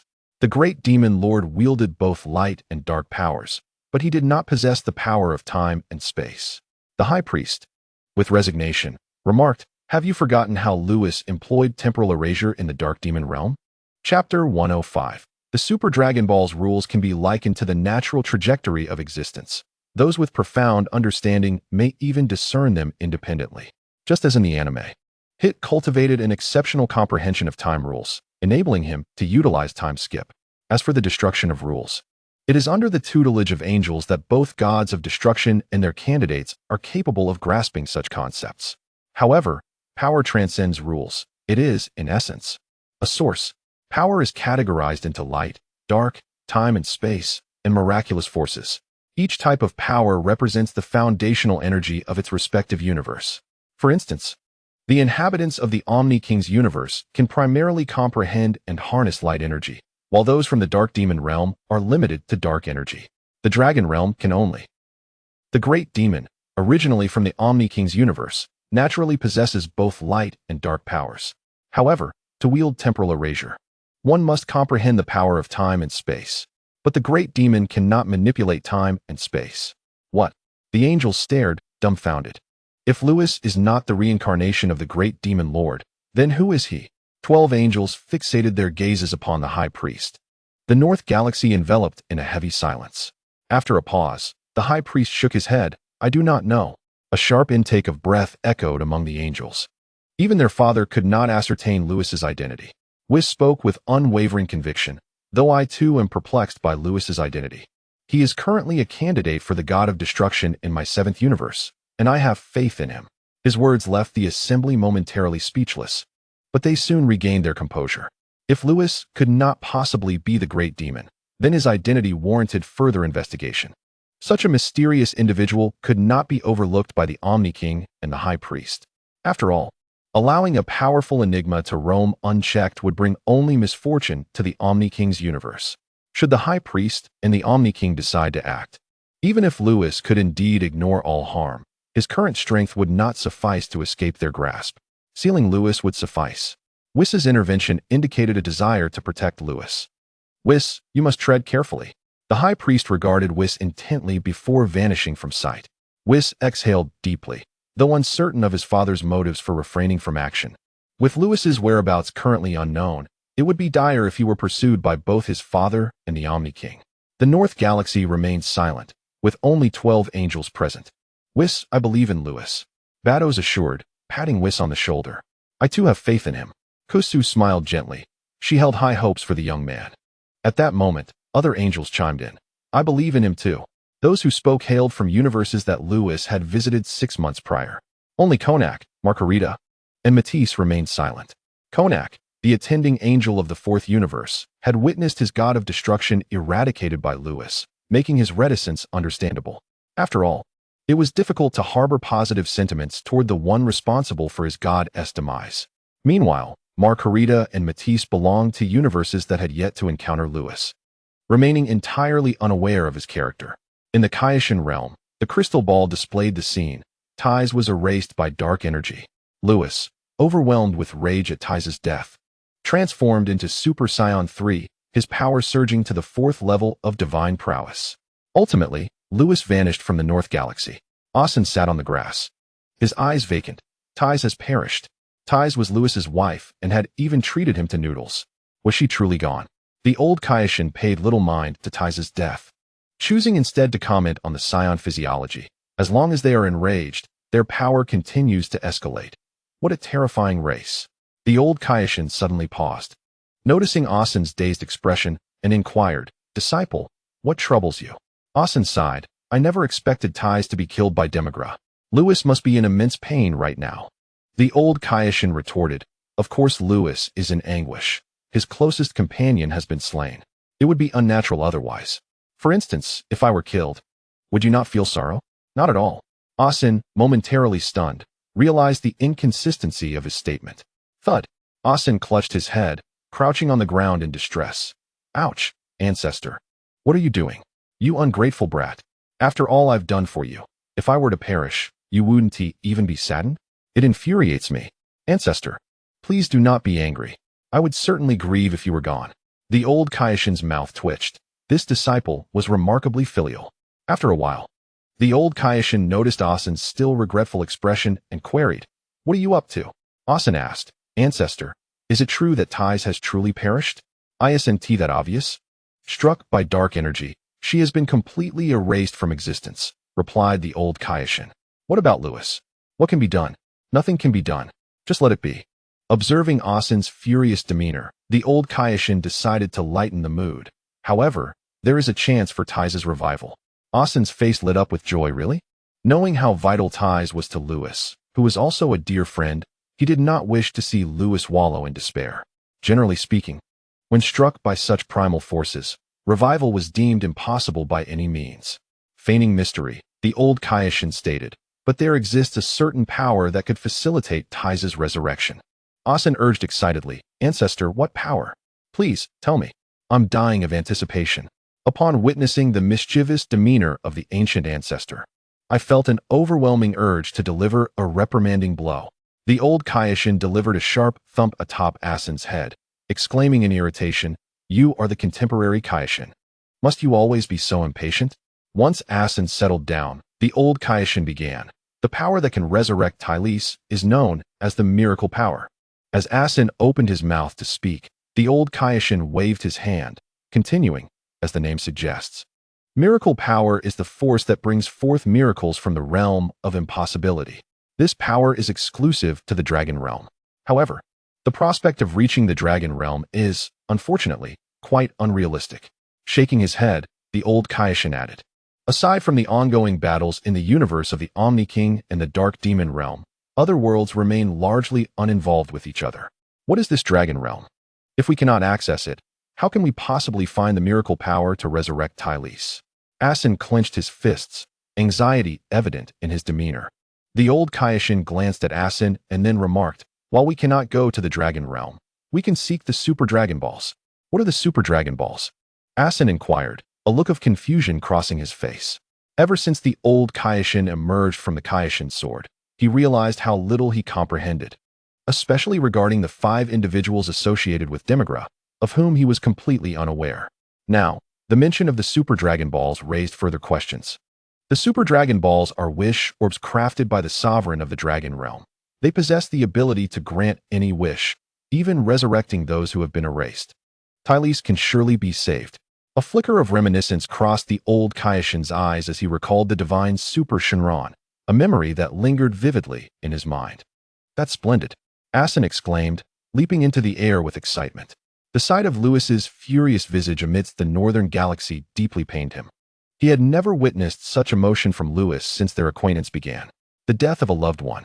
This brought to mind the Grand Kaioshin, who had perished in his effort to protect him, ultimately consumed by Majin Buu. Asin sniffed, his eyes glistening with unshed tears. I must save Tai's. Having experienced such anguish, he wished for none of it to befall Lewis. Rest assured, the old Kaioshin smiled, sharing in the hope. Lewis is the hope of their 7th universe. He would not allow the path to its resurgence to be severed so easily. Furthermore, he felt a pang of sympathy for that young lad. Having discovered a means to resurrect Tai's, Asin and the old Kaioshin began their summoning of Whis. Meanwhile, Whis was engaged in speculation with several angels regarding Lewis's identity. Yet they could not arrive at a conclusion. Lewis's powers were extraordinarily unique, encompassing both erasure and temporal obliteration. Techniques that served as ultimate moves of the Omni-King universe in the realm of time.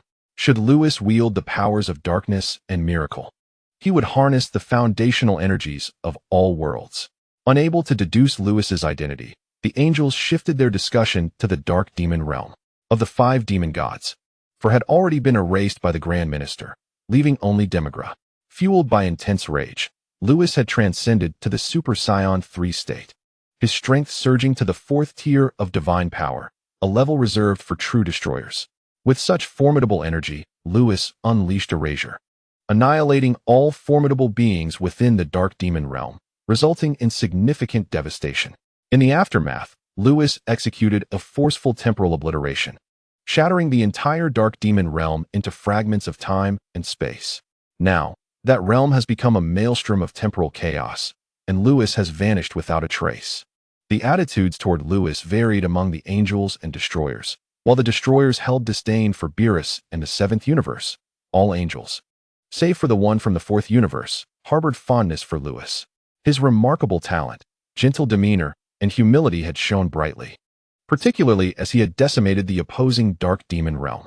With his current capabilities, Lewis could obliterate an entire world, if such a mysterious powerhouse remained aligned with the Omni-King. The Omni-King universe would quickly ascend above all others. Thus, the angels did not oppose Whis's decision to protect Lewis.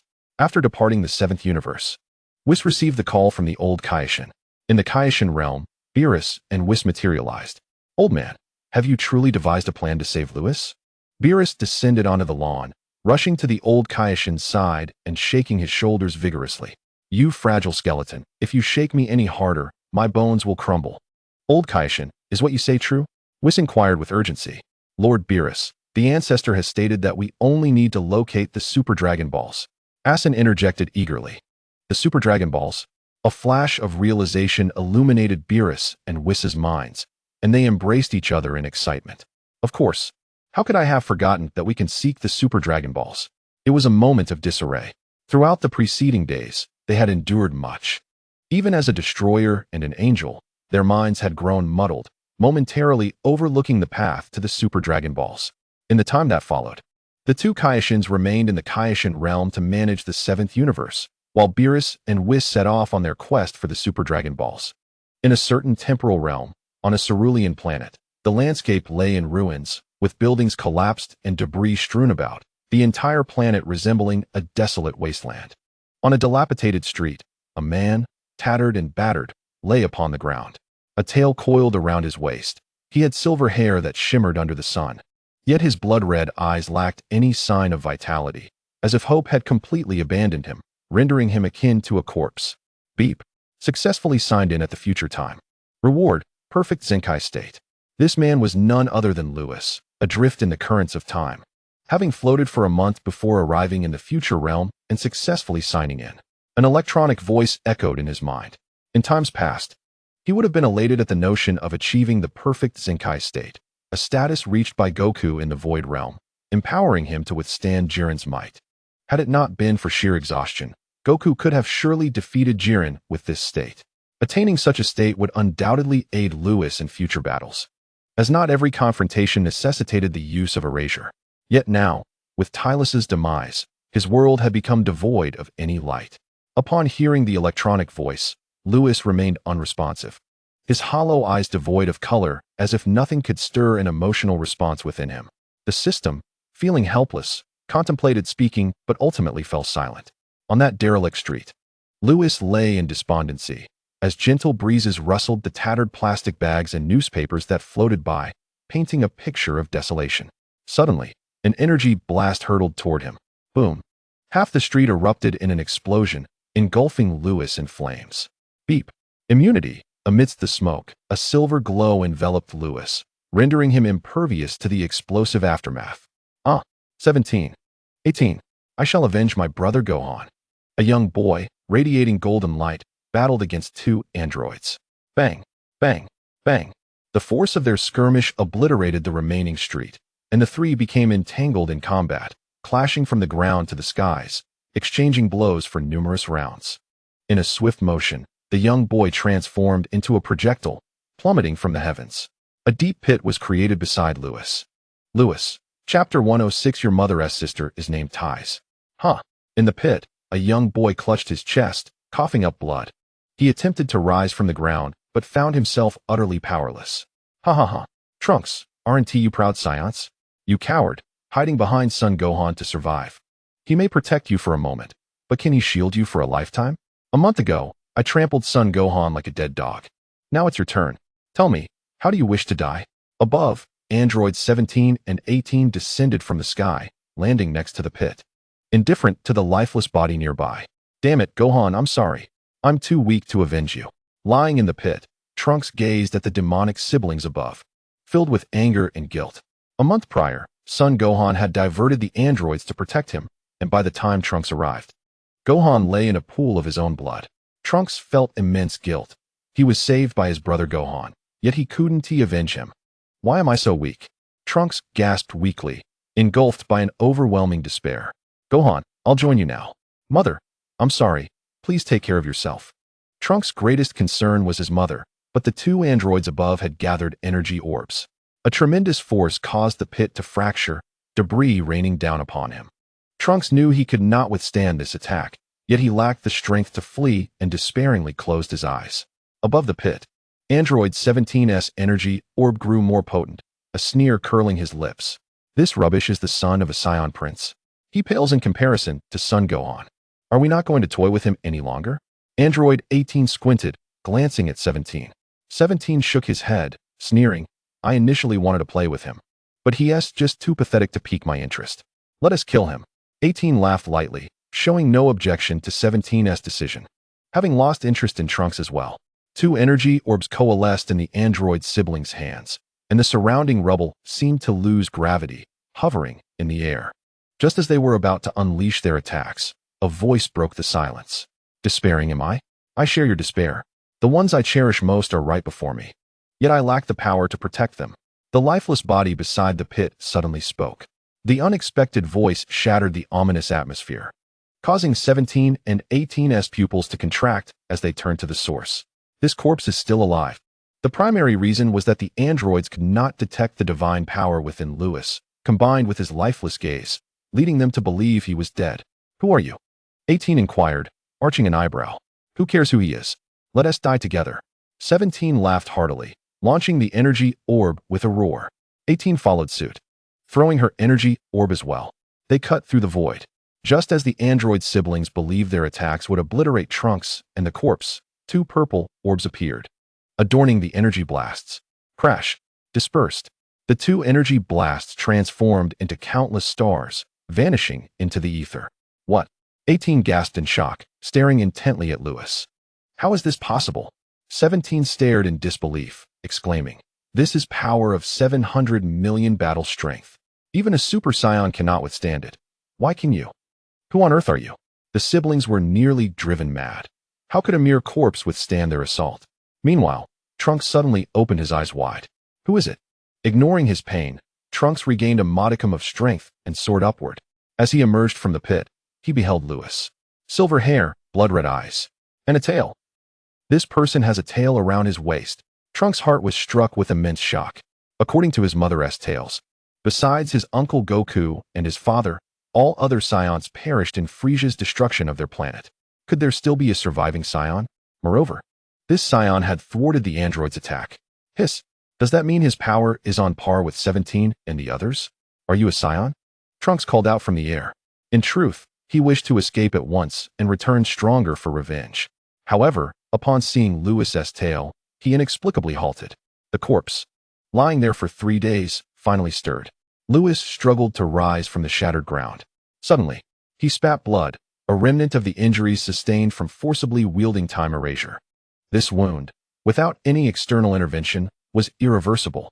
Lewis, now gravely injured, felt his life flickering like a candle in the wind, ready to extinguish at any moment. Bulma's son. Lewis coughed up blood, not glancing at the androids but focusing intently on Trunks.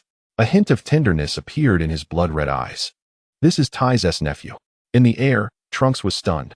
This Scion knew his mother. At that moment, you are a Scion? Aren't you the last of your kind?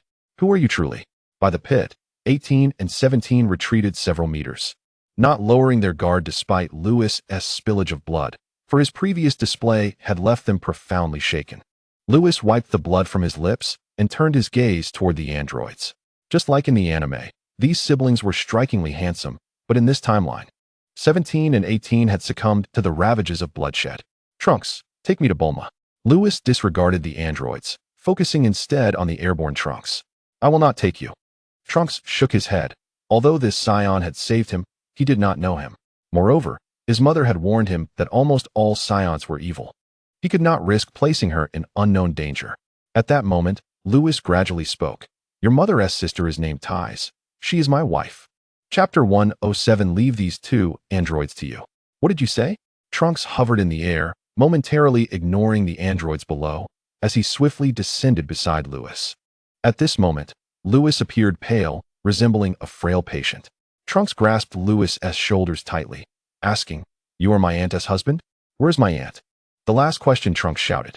When he was very young, the Earth was ravaged by the androids. Son Gohan had constantly led him and Bulma to flee. Amidst the raging war outside, he was held in his mother's warm embrace, where she recounted tales of the past.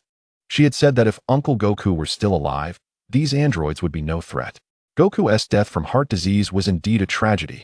Furthermore, for his mother, there was another regret. Her sister had vanished. His mother had mentioned that she had left Earth long ago and had lost contact since. In the perilous universe, losing contact likely indicated an accident had occurred. Every time she reminisced about the past, this matter surfaced, marking her mother's greatest sorrow. Trunks was acutely aware of the situation, and he was taken aback to encounter his aunt's husband today. Was it possible that his aunt was unharmed?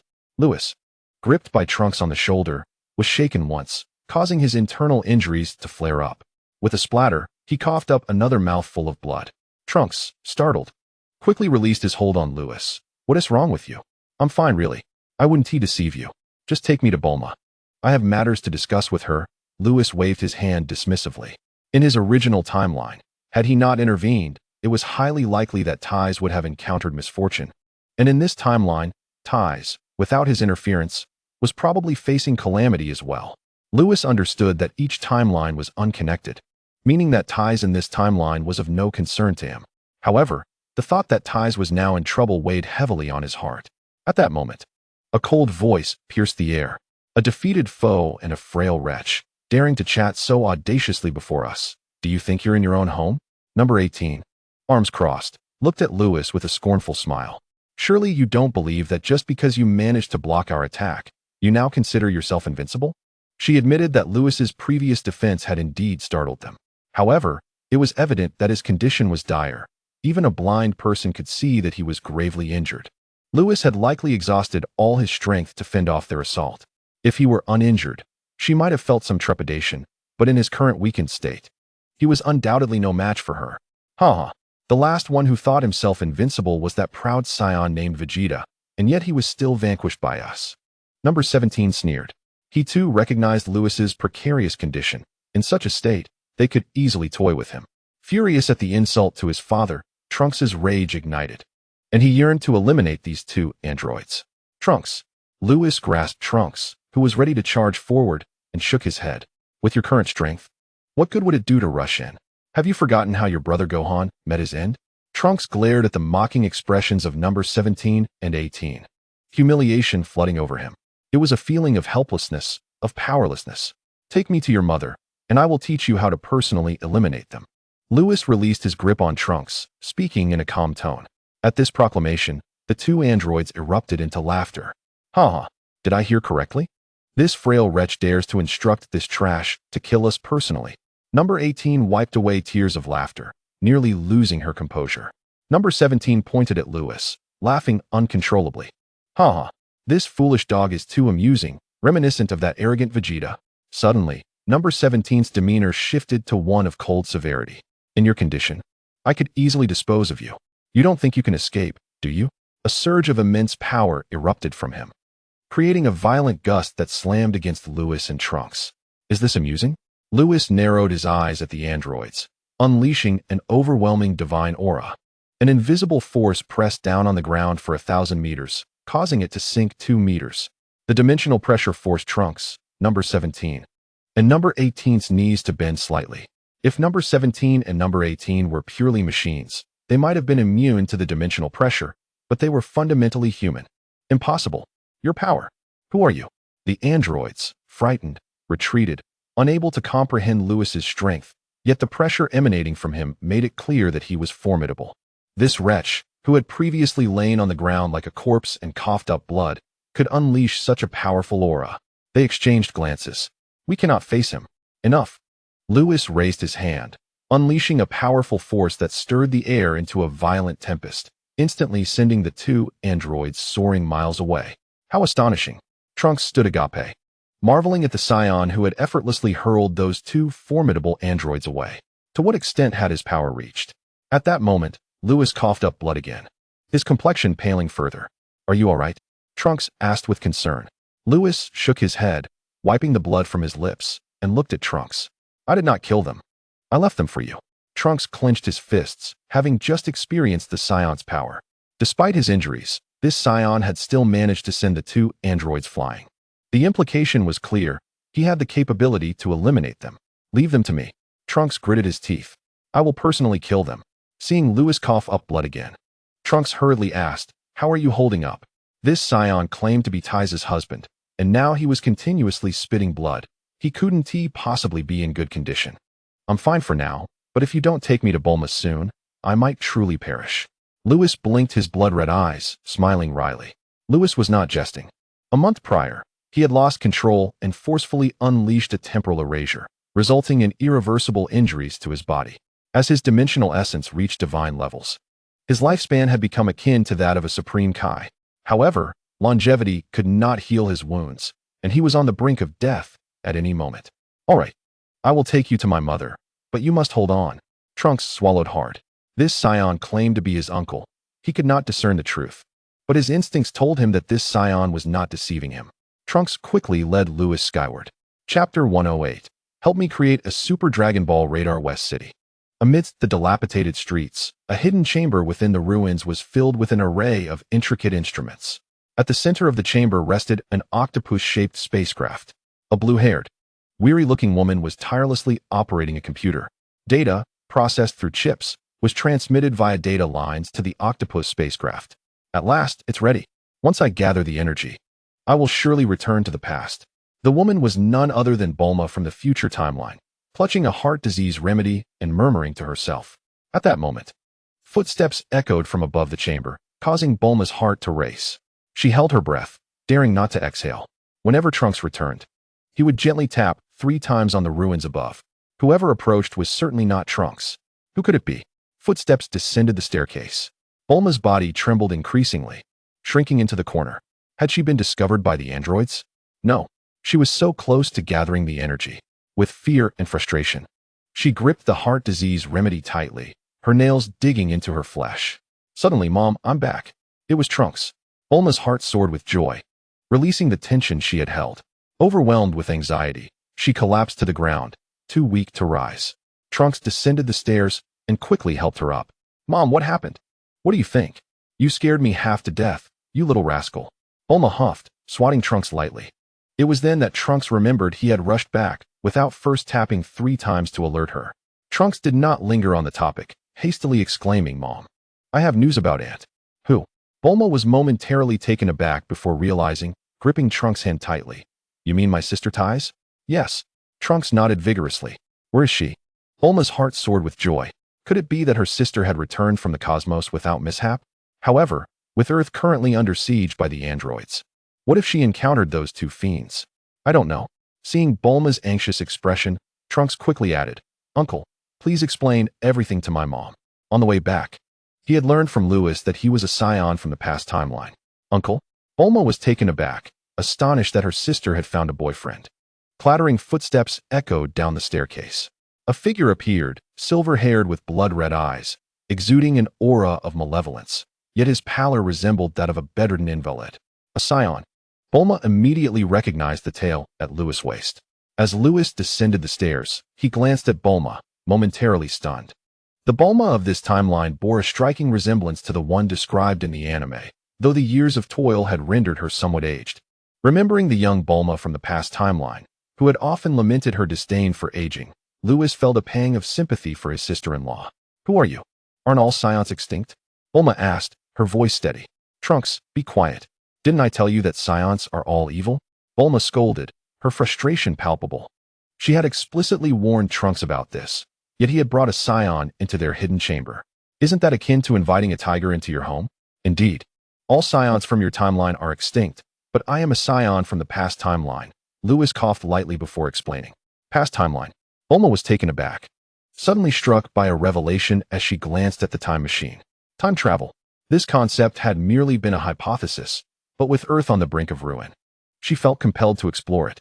Her time machine was complete, awaiting only the collection of energy. Could it be that this Scion's claim of a past timeline was indeed feasible? "You claim to be a Scion from the past timeline and my brother-in-law. What proof do you have?" Bulma's composure slightly returned as she scrutinized Lewis. "Proof?" Lewis wiped the blood from the corner of his mouth, replying helplessly. "In your quest for your Prince Charming, you embarked on a journey to find the Dragon Balls during high school. You encountered Kakarot on Mount Pozu, and together you found the Dragon Balls, with your final wish granted by Oolong." Lewis recounted events that only Bulma had experienced. as memories flooded back.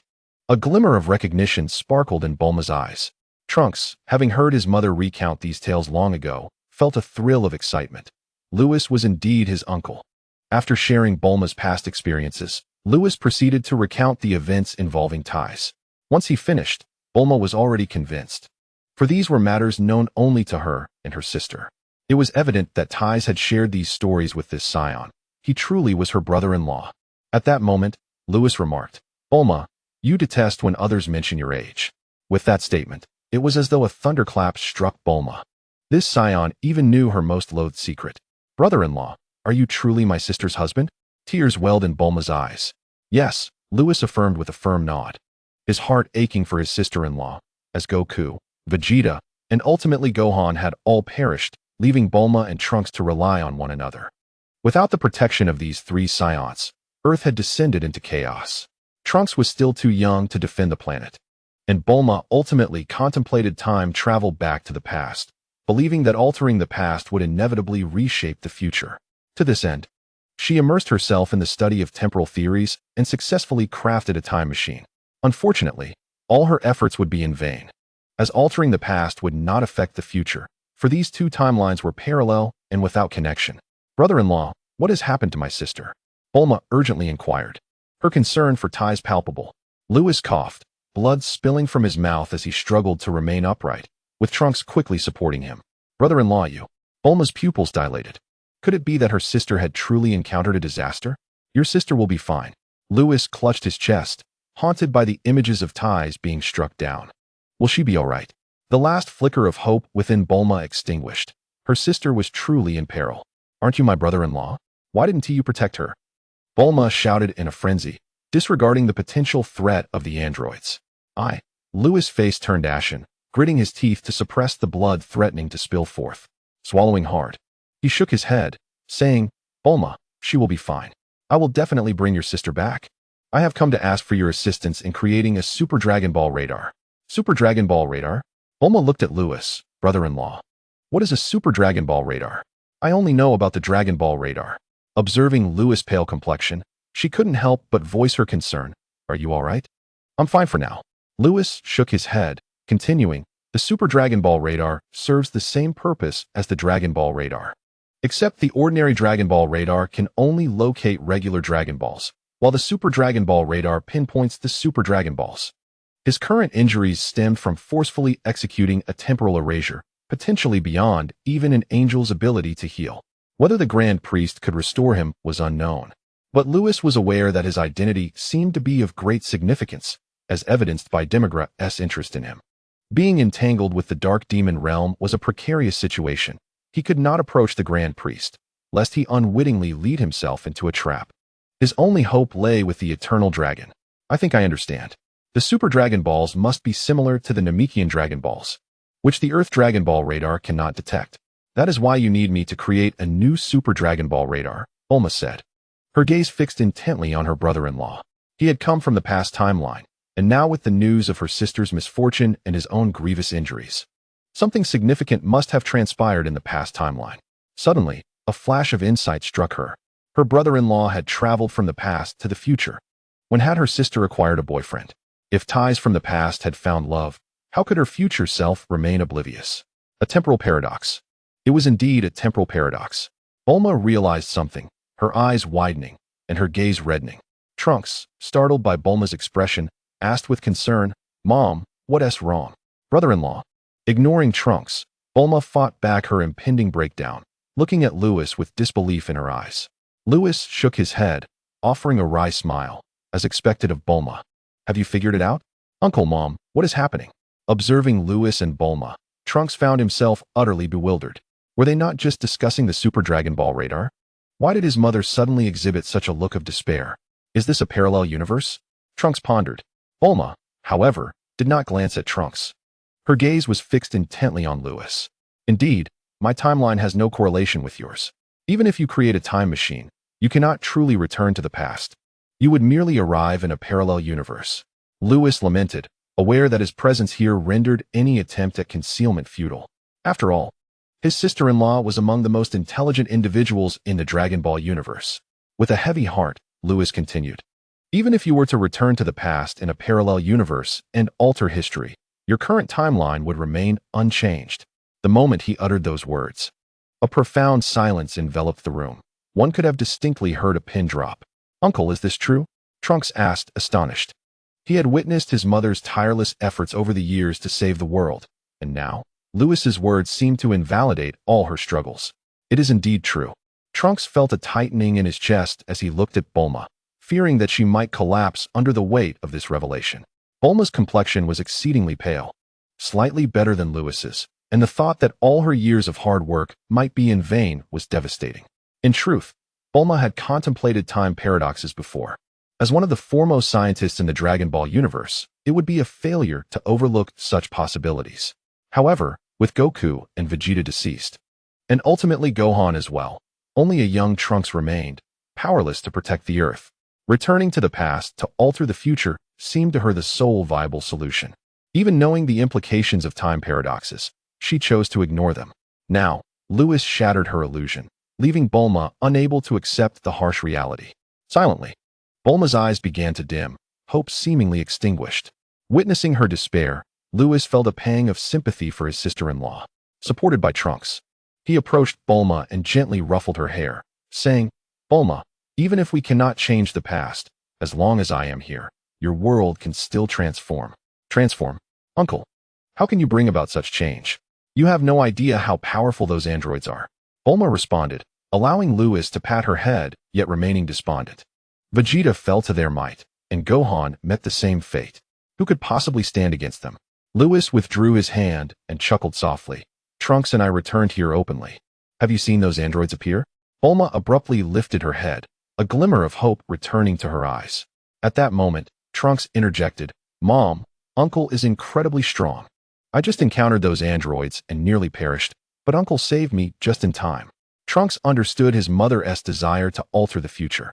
He feared for her stability if all hope was lost. "What?" Bulma exclaimed excitedly. "Uncle, is that true? Are you truly stronger than Goku?" In Bulma's mind, Goku was the epitome of strength, which is why she had told Trunks that if Uncle Goku were still around, those androids would pose no threat. "Is it Kakarot?" Lewis released Trunks' support and grinned. "That fool pales in comparison to me. If I wished, I could effortlessly eliminate those androids."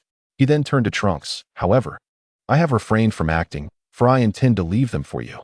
With only one Saiyan left in the future timeline, if Trunks did not grow strong enough, how would he confront Cell, Majin Buu, or Zamasu? Being Bulma's sister, Lewis felt a profound affection for her, even for the future Bulma. He could not bear to see her suffer. Thus, he resolved to train Trunks to become capable of confronting these threats. "Uncle, I will eliminate them," Trunks declared with unwavering determination. "Uncle!" Bulma exclaimed joyfully, her eyes sparkling once more with hope. She grasped Lewis's arm and shook it fervently. "Uncle, why not assist me in eliminating them now?" Her intuition told her that Lewis was truthful. "Mom, you needn't rely on Uncle. I will take them down myself." Trunks clenched his fists, yearning to avenge his brother Gohan. "Uncle, do not heed Trunks. If you truly can vanquish those androids, please help me." Bulma was genuinely terrified of those androids. 17 and 18 haunted her nightmares. If Trunks were to fail again, she would lose her last remaining family member. Lewis glanced at the reluctant Trunks before speaking slowly. "Very well. Had anyone else made such a request, he would have disregarded it. But this was the plea of Taiza's sister, and he could not refuse." Chapter 110. Creating the Super Dragon Ball Radar Wonderful. Bulma sighed in relief. Her eyes rekindled with hope for life. Meanwhile, Trunks wore a troubled expression. Ignoring his discontent, Lewis said, "Bulma, let us postpone the plan to eliminate those androids for now. First, I need you to help me create a Super Dragon Ball radar. I must recover from my injuries." At that moment, he was tattered and bloodied, with droplets of crimson occasionally escaping his lips, and Lewis was uncertain how much longer he could endure. Bulma recognized that Lewis was gravely injured, and from his earlier tone, it was clear that her sister had encountered some misfortune. Nevertheless, Lewis assured her that he would revive her sister, granting her a semblance of comfort. Bulma sensed that this unexpected uncle deeply cared for her sister, and she believed that her sister from the past would indeed return to life. "Uncle, I cannot create the Super Dragon Ball radar without a sample." Bulma expressed her concern, aware that Lewis sought another type of Dragon Ball wish. "A sample? That is simple. I will take you to find a Super Dragon Ball. Lewis recalled that in the Super anime, the planet where the 7th and 6th universes sparred was itself a Super Dragon Ball.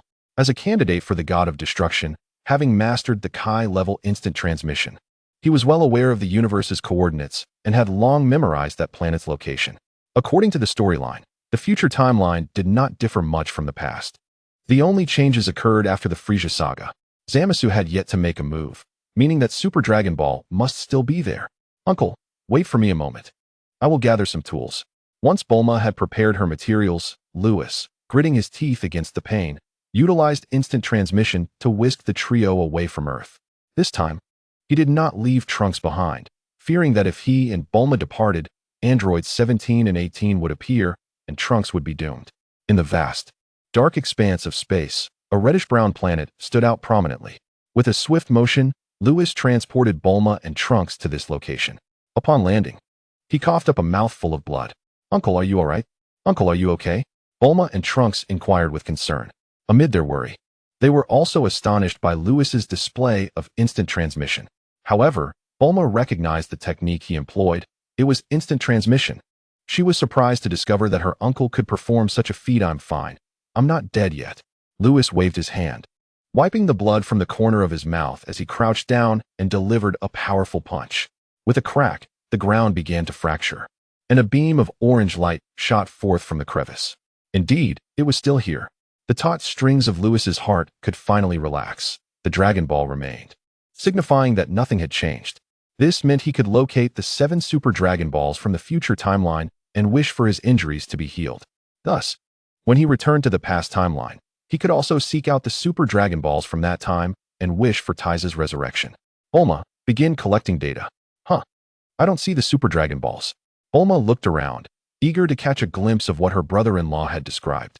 If they were to find all 7 Super Dragon Balls, perhaps the summoned Shinron could grant 2 or 3 wishes, and she could use these Dragon Balls to revive Vegeta and the others. What Bulma did not realize was that her hopes were destined to be unfulfilled. Firstly, the Super Shinron could only fulfill 1 wish at a time, and once Lewis had made his wish, he would have to wait for the cooldown period before using them again. Furthermore, the Vegeta from the future timeline had long since reincarnated, and a normal dragon could not resurrect a reincarnated being. Perhaps the Super Shinron could accomplish this, but it would mean that Vegeta's reincarnation would perish. Over here, Lewis stamped his foot on the ground. Bulma was still a bit puzzled. Where? I don't see it. Trunks, deep in thought, timidly remarked, Uncle, you can't be saying this planet is the Super Dragon Ball, right? Trunks had never seen a Dragon Ball, but his mother had described their size to him, and in his mind, they were only as big as a fist. Gasp. Bulma inhaled sharply. No way. Yes. The planet beneath our feet is one of the Super Dragon Balls. It's merely covered in dust. Lewis nodded.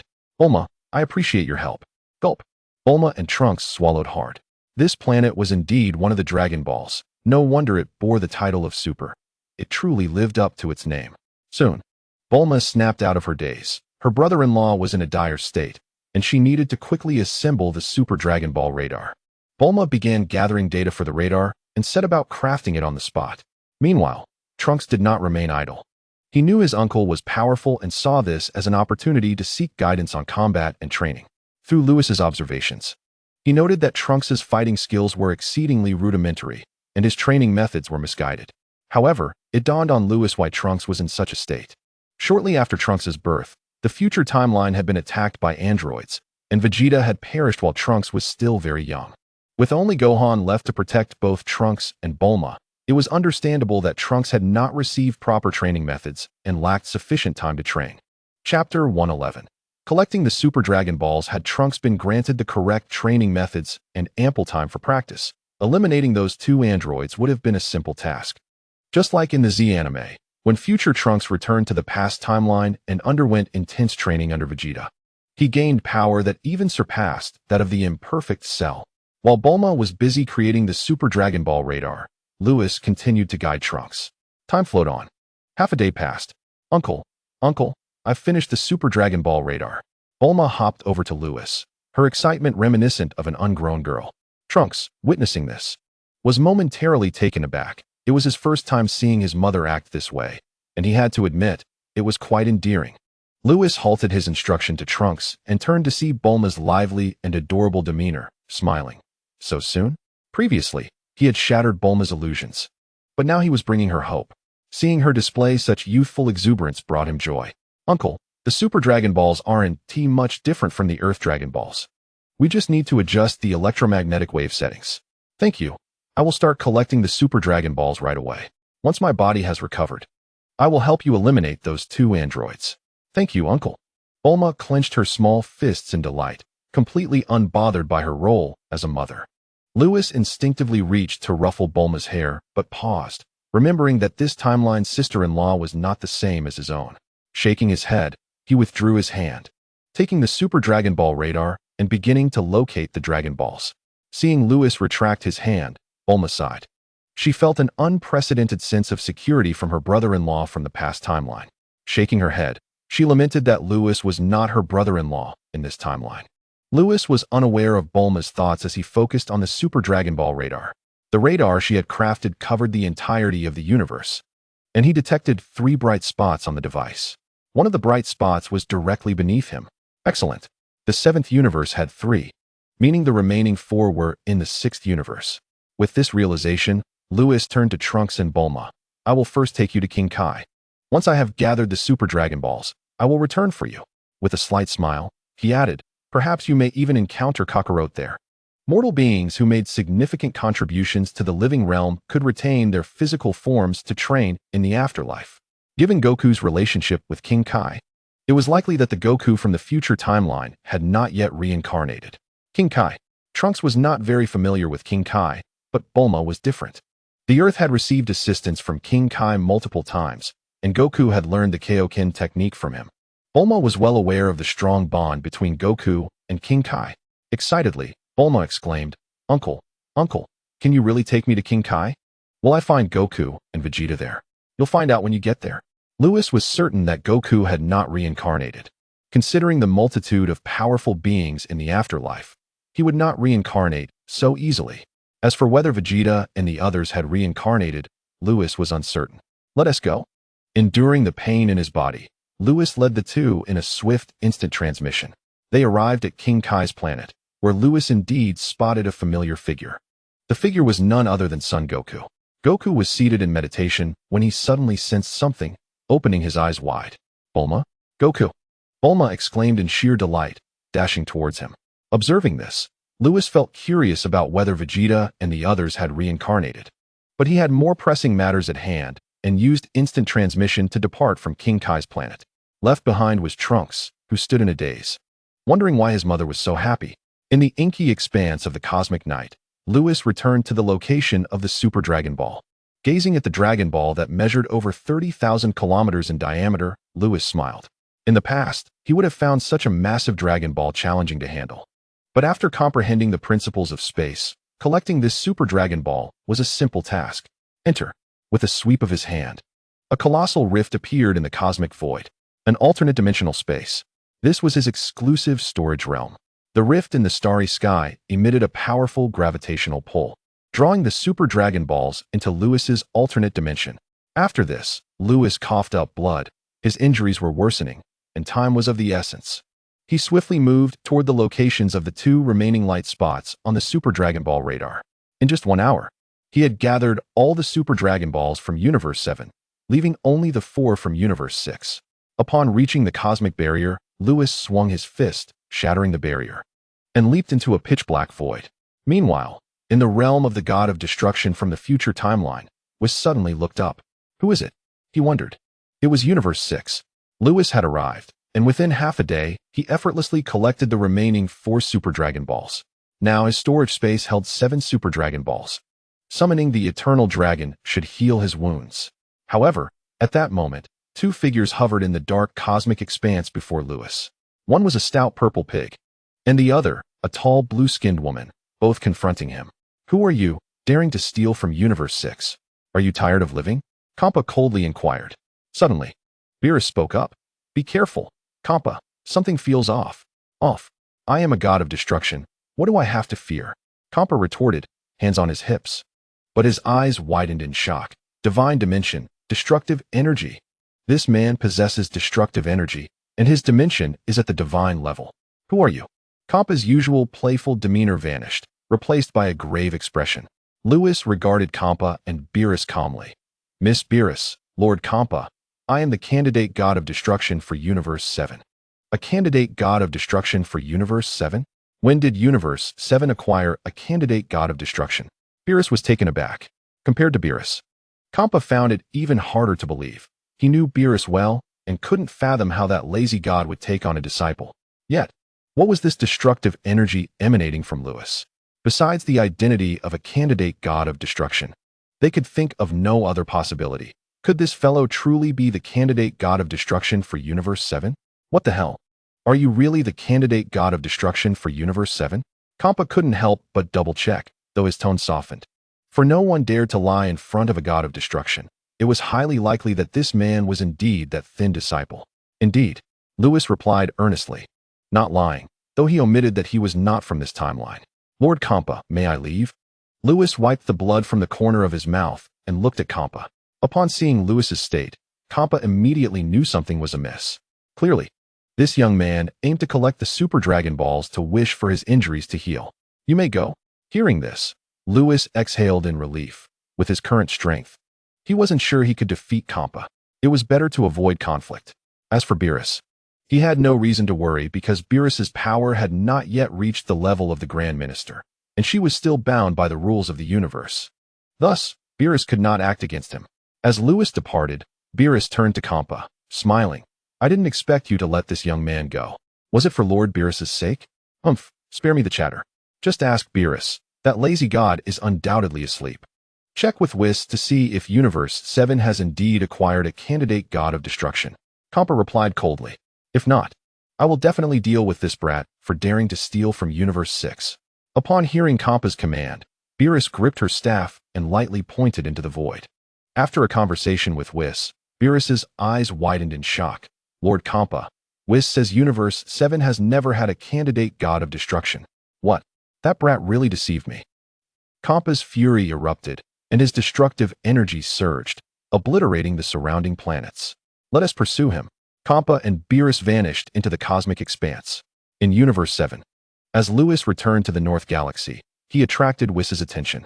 Unbeknownst to Lewis, in the starry sky of the North Galaxy, he retrieved the 7 Super Dragon Balls from the dimensional space.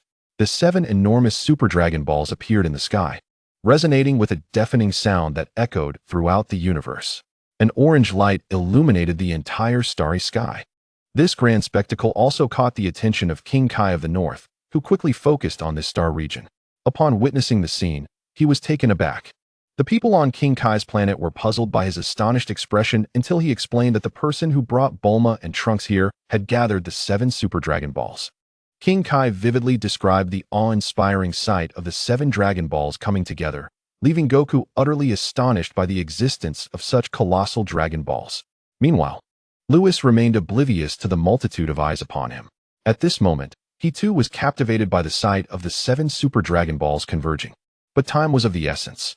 Lewis wiped the blood from his mouth again and shouted, Come forth, eternal dragon. Grant my wish. He spoke in the divine language, a skill instilled in him during his training to become a candidate god of destruction. As Lewis finished his incantation, the starry sky fell into an eerie silence. After a moment, the 7 Super Dragon Balls showed no signs of change. Lewis furrowed his brow. Had he mispronounced the incantation? That shouldn't be. The incantation spoken in the anime was indeed this one, and later, Whis used the same to summon the eternal dragon. Just as Lewis was at a loss, suddenly, a tremor shook the cosmos. Accompanied by a resounding resonance, the red stars within the 7 Super Dragon Balls suddenly flared to life, followed by the Dragon Balls emitting an orange glow. In an instant, it was as if 7 suns hung in the sky, a truly breathtaking sight. The 7 Super Dragon Balls began to move. With every shift, Universe 7 trembled. Soon, centered around the 4-star ball, the other 6 Dragon Balls aligned in sequence around it. Crackling with golden lightning, the 6 Dragon Balls connected to the 4-star ball, and in a moment, the 7 Super Dragon Balls erupted in a blinding golden light, coalescing into what resembled a newborn sun. As the light faded, a colossal, ancient golden dragon coiled within, its eyes snapping open. It unfurled its golden wings and let out a resounding roar. The immense eternal dragon soared through the cosmic expanse, making a full circle before flying directly toward Lewis. "It's here," Lewis exclaimed with excitement, fully prepared for this moment. The eternal dragon approached him and swallowed him whole. This scene was witnessed by the arriving Whis, Beerus, and Beerus. "It's done. This brat successfully summoned the eternal dragon." In this timeline, Beerus, who had been sleeping, was awakened by Whis, who informed him that someone was impersonating the candidate god of destruction for Universe 7 and had gathered the Super Dragon Balls from both Universe 7 and Universe 6. To their dismay, they had arrived too late. "Slim ribs. If that rascal makes a wish that is ill-fated, you must take responsibility," exclaimed Pa Responsible. "What does that have to do with me?" The two brothers quarreled fiercely. Meanwhile, within the confines of the Super Dragon, Lewis spiraled through the dim space, surrounded by countless galaxies that floated like dust. "Speak your wish," boomed the ancient voice of the golden dragon in the void. Without hesitation, Lewis shouted in the language of the gods, "Restore my body." The dark space fell silent. Chapter 113. Salama in the murky space. An ancient golden dragon spread its wings, soaring through the void. Its golden scales glimmered, and its eyes sparkled like rubies. Radiating a divine light, it appeared both sacred and solemn. The previously emotionless eyes of the super dragon suddenly sparkled with vitality, quickly becoming imbued with humanity. Lewis was astonished by this scene. What was happening? In the anime, didn't the super dragon grant wishes as soon as the summoner spoke? Why was it unresponsive now, and what was with its expression? Vitality? Humanity? After a while, Lewis could no longer contain himself and frowned as he looked up. Is my wish unachievable? He had speculated that the super dragon could not fulfill every wish. For instance, wishing to eliminate the Omni-King was likely impossible. However, his injuries were merely the result of forcibly unleashing the power of time and space. And wishing for his body to be restored should not be too difficult. Years ago, a sacred aura appeared, emanating into my dragon realm. It must have been your outburst. The super dragon, swirling in the void, gradually spoke, its ancient voice suddenly brimming with humanity. Hearing this, Lewis's eyes widened, and he instinctively staggered back, startled by the words of the super dragon. "How do you know? The candidate destroyer of the 7th universe from the past, am I correct?" Lewis gasped sharply. The super dragon he summoned belonged to the future, yet that sacred aura he released happened in the past. How could a super dragon from the future possess such knowledge? Furthermore, the tone of the super dragon's speech, could it be Salama? Lewis blurted out, realizing that the super dragon must have been possessed by the true essence of Salama. Dragon god Salama, the sovereign of the dragon realm. Moreover, the true essence of Salama could connect with the super dragon of the future. This was something even the Omni-King could not accomplish. Salama had achieved this remarkable feat. How astonishing. You are quite clever to have deduced my identity so swiftly, the super dragon said, opening its mouth wide. It is indeed Salama. Lewis ceased his retreat, swallowed hard, and fell silent, his heart still tumultuous. In the void, a man and a dragon remained quiet. Just as Lewis was about to speak, suddenly, his face turned pale as he could no longer suppress the residual power of time and space within him, and the remnants of that power began to erupt. His insides felt as if they were being torn apart. This was an injury inflicted by Lewis himself, not a negative influence from the outside world. His immunity was ineffective. With a cough, a mouthful of blood spewed from Lewis's lips. The excruciating pain caused Lewis to curl up, emitting heart-wrenching cries. Without the strength to support himself, Lewis plummeted from the void. At that moment, the enormous super dragon in the void slowly spoke. Your wish has been granted. A flash of brilliance crossed the super dragon's ruby eyes, and a magnificent force transformed into a golden dragon, descending from the heavens to infuse into the falling Lewis. In an instant, all of Lewis's injuries were healed, and the residual power of time and space within him was purged. He opened his eyes wide. Have I been restored? Lewis hovered in the void, glancing up at the super dragon, then clenched his fists, veins bulging, his back ablaze. As the violent power erupted from him like a volcanic explosion, Lewis's brows vanished, his hair lengthened, and in a flash, it turned golden, cascading down to his waist. Status, Super Saiyan 3. Dimension, Divine Dimension. Power, 4th layer of the God Realm. This power and state were achieved by his overwhelming fury following the death of Tai Si. How wonderful it is to be restored. Lewis swung his fist. Boom. The power of a destroyer erupted from Lewis, causing the very void around the super dragon to tremble. Above the void, the super dragon observed this scene and nodded. Lewis, now restored, flew before the super dragon and expressed his gratitude. Thank you, Lord Salama. He was unsure of Salama's purpose in appearing here, yet the fact that Salama chose to save him indicated no malice. This is the super dragon you summoned. Even if I had not appeared, it would have granted your wish, so there is no need to thank me. The super dragon replied nonchalantly. Lewis sighed in relief and respectfully said, Lord Salama, your appearance here signifies, as one of the most mysterious entities within the Dragon Balls. Lewis was astonished to encounter the true essence of Salama today. He was curious about Salama's purpose for descending here. Could it be related to his enigmatic identity? I merely wish to see how far that little one has grown over the years. The ancient voice emanated from the super dragon. I never expected that after merely a decade, your power would have grown to this extent.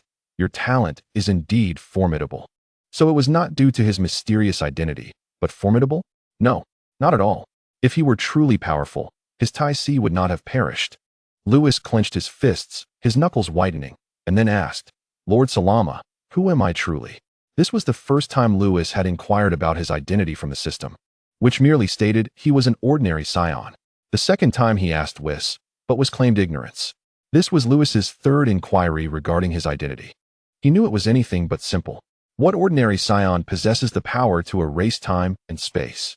Now, Lewis desperately yearned to uncover his identity. If I said I didn't know, would you believe me? Lord Salama, you do not know either? Lewis's eyes widened. He had assumed that the legendary dragon god Salama would have knowledge of his identity. The super dragon, having granted the wish, did not vanish. It continued to hover in the void, contemplating for a moment before finally speaking. Initially, I, like the Omni-King, Grand Priest, and Demigra, believed you to be the reincarnation of the All-Demon. All-Demon? Lewis's eyes widened. Who was the All-Demon? Suddenly, he recalled something. The former Grand Priest. As Lewis pondered, the super dragon continued. After you wielded the power of time and space erasure, the assumption of your identity as the All-Demon was overturned. Now, I am still unclear about who you truly are. However, I can see that you will not harm this world, and perhaps you could even elevate it further. Truly unknown. Lewis's mind buzzed. Was his identity truly that mysterious? A sense of frustration washed over him, yet he gleaned two pieces of information from Salama. It turned out that the Grand Priest and Demigra had mistakenly identified him as the reincarnation of the All-Demon. Piecing together what he previously knew, Lewis quickly deduced that the All-Demon was connected to the Omni-King. The former Grand Priest mentioned by Whis might indeed have served the All-Demon. As for another piece of information, Salama mentioned his potential to elevate this world further, a notion that left Lewis perplexed. MD, another riddle. Lewis exclaimed, If there is nothing else, I shall take my leave. You are always welcome to visit the Dragon Realm. The super dragon prepared to depart. Wait, Lord Salama, is there something more? The super dragon turned to Lewis, who anxiously inquired, Could you possibly resurrect my ties? Chapter 114, Lewis vs. Future Times Beerus. Originally, Lewis intended to seek the Super Dragon Balls to heal his injuries and then return to his own timeline to revive ties. However, encountering the true dragon god Salama might provide an opportunity for assistance. It is indeed possible, but you need not rely on me. Someone has already resurrected ties for you. With that, the Super Dragon transformed into 7 Super Dragon Balls and vanished into the cosmic expanse. Lord Salama, what do you mean by that? Lewis shouted towards the location where the 7 Dragon Balls had disappeared. The universe fell silent once more, and soon, Lewis had a realization. Salama had mentioned someone had helped him resurrect ties. It could only be Beerus, Whis, and Old Kaioshin. Old Kaioshin, Lord Beerus, Whis. Lewis felt a swell of emotion, MD. Those 3 truly moved me. Just as Lewis was touched, a cold voice interrupted. You dare impersonate my candidate for the destroyer of the 7th universe? Have you a death wish? Lewis looked up sharply, spotting 4 familiar figures. Beerus, Whis, Kampa, and Batos from this timeline. Lewis's lips twitched. Just when he felt a moment of sentiment, the future timeline's Beerus interrupted it. Seeing Lewis with golden hair cascading to his waist and sensing his power, the group was taken aback. The power of the 4th layer of the God Realm. How is that possible? Greetings, Lord Beerus. Lewis shook his head. It was not surprising they appeared, especially after the spectacle of summoning the super dragon. However, he wondered why Kampa was also present. Who exactly are you? Beerus emanated a purple glow, causing the entire 7th universe to tremble. Kampa hid behind Beerus, pointing at Lewis. You dare deceive me and steal from my 6th universe? Slimy skeleton, go bite him. Beerus, Whis, and Bados observed, realizing Kampa was reluctant to appear foolish. Knowing Lewis possessed the 4th layer of the God realm and exuded a destructive aura. If Kampa were to engage and lose, it would be terribly embarrassing. With the angels unable to intervene, only Beerus could assist, allowing Kampa to comfortably hide behind him. Suddenly, Whis noticed something, his eyes widening. Lord Beerus. He is not from this timeline.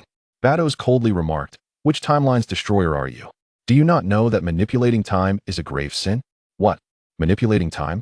The brothers Beerus trembled. In an instant, the atmosphere in the cosmic expanse grew tense. Kampa, who had been hiding, stepped forward, his expression grave and glowing with purple energy. Daring to manipulate time is punishable by death, destruction. Beerus and Kampa raised their hands, gathering destructive energy. I am indeed not from this timeline, Lewis declared, addressing Beerus. In my timeline, I am your successor, the candidate destroyer of the 7th universe. Everyone's eyes widened as they turned to Beerus, who released the gathered destructive energy, dumbfounded. You are the candidate destroyer of another timeline? Beerus pointed at himself, then at Lewis. Lewis nodded, suppressing a laugh at Beerus's bewildered expression. Indeed. Every version of Beerus was endearingly naive. I do not believe you. Beerus retorted coldly. If you were truly my successor, you could not possibly manipulate time.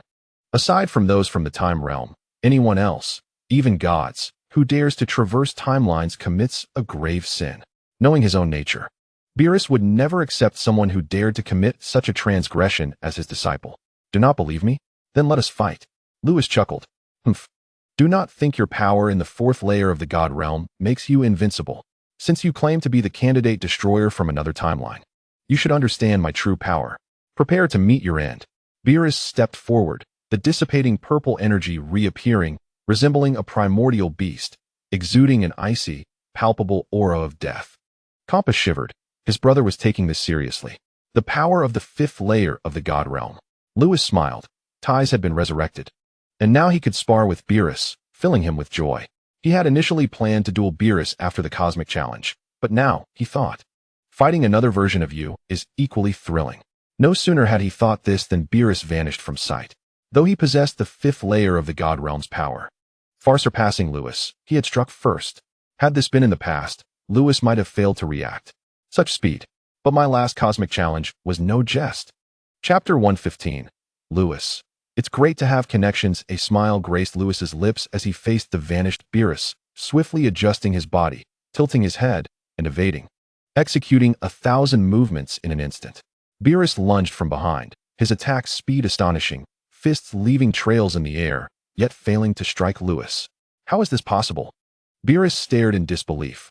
Although his previous attack had merely been a probe, he was a master of the 5th layer of the God realm. In terms of power, speed, reflexes, and combat skills, how could someone with only the 4th layer's strength compete? Meanwhile, Bados frowned. Whis, this little one reacts quickly, and his combat skills are formidable. For him to engage with Beerus at the 4th layer of the God realm is quite remarkable. Whis nodded gravely. Indeed, among all destroyers, Lord Beerus possesses the utmost understanding of combat. I never expected someone to match him. The two continued their fierce exchange, clearly serious. Their residual power creating visible ripples that shattered numerous stars. How is this possible? This little one has managed to make combat instinct a bodily reflex. Bados exclaimed. Her mouth agape. In her observation, Lewis seemed to avoid blows instinctively without conscious thought, and he was able to counterattack effectively. This is a sign of mastering the state of freedom. Whis gulped, astonished. I never imagined that in addition to Lord Beerus, another would reach this level. Whis, have you noticed?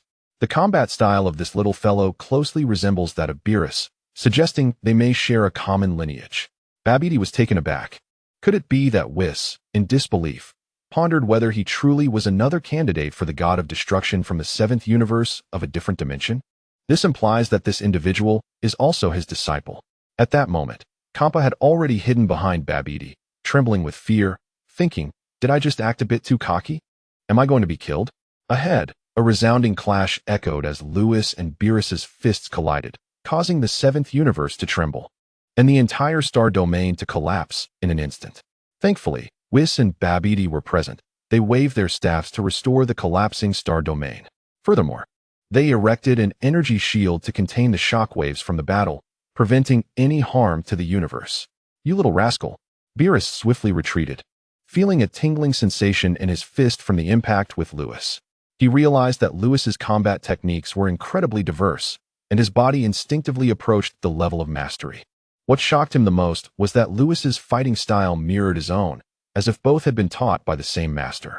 Do you believe it now, Lord Beerus? Lewis, revealing little of his true power, smiled at the front-facing Beerus. He understood that no matter what he said, the other party would not believe he was a candidate for the god of destruction from another dimension. It would be more prudent to propose a battle with Beerus, for the truth of combat is undeniable. Humph. Even if you are my disciple from another dimension, controlling time is a grave sin. Beerus gritted his teeth, suddenly unleashing a vast surge of destructive energy, enveloping the dark starry sky in a radiant purple light. Thunder roared, and the cosmos quivered. The scene resembled the twilight of the gods, a sight both terrifying and awe-inspiring. Seeing this, Lewis furrowed his brow. The Bulma of this dimension had not yet allowed Trunks to use the time machine to travel to the past, indicating that this timeline had not yet split. He indeed had manipulated time. Was he truly to engage in a life-or-death struggle with Beerus from the future timeline?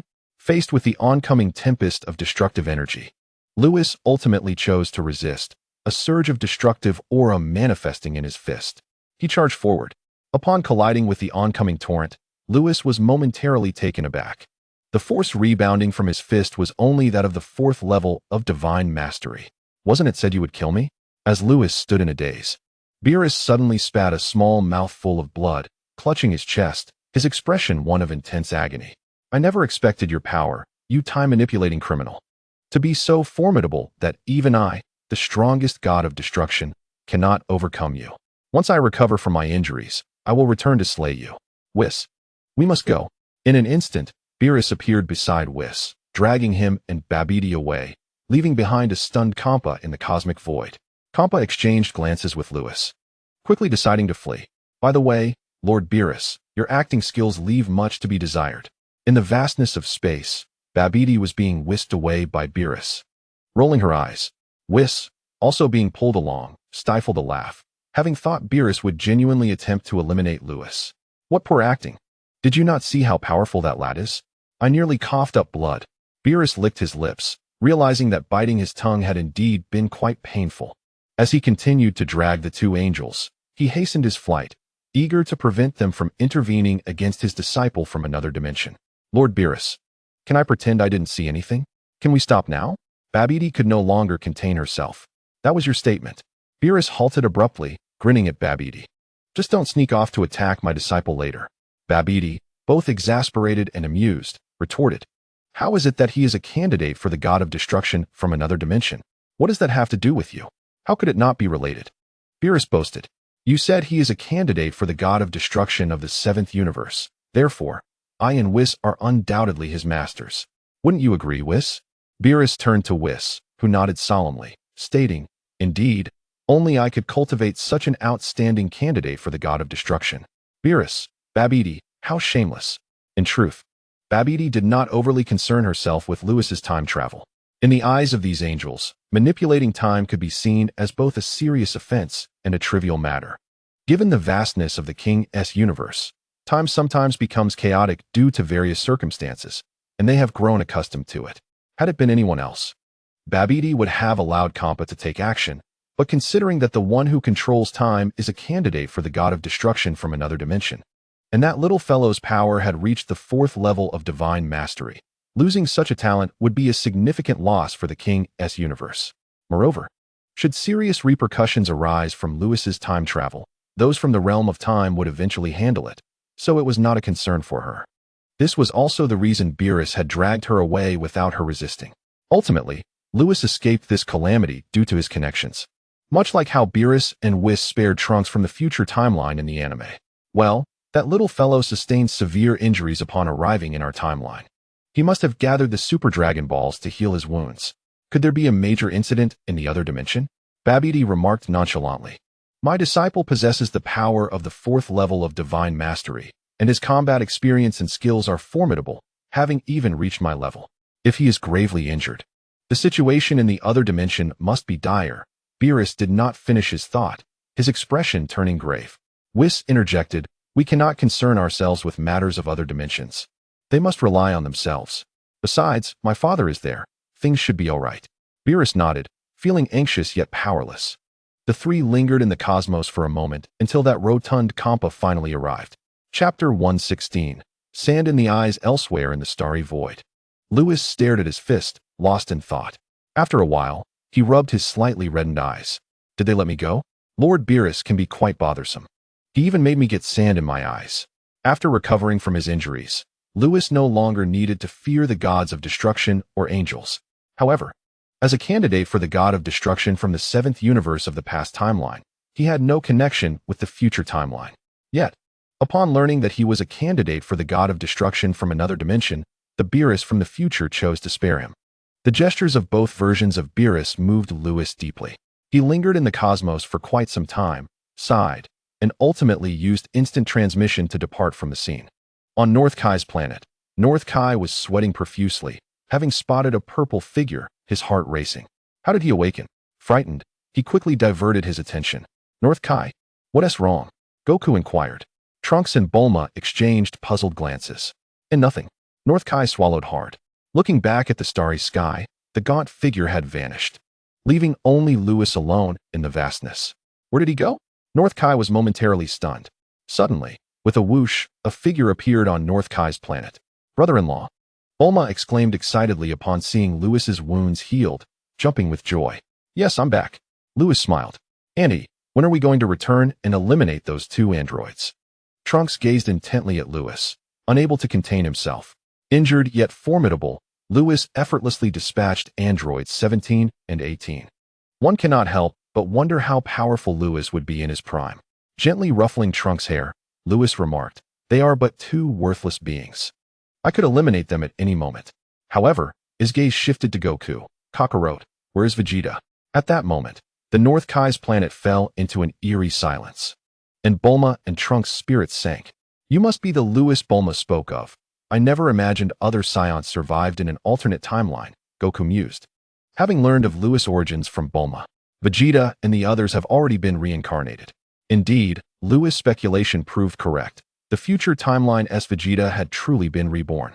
After all, in the future timeline, Trunks had only recently been born when Earth faced devastation at the hands of the androids.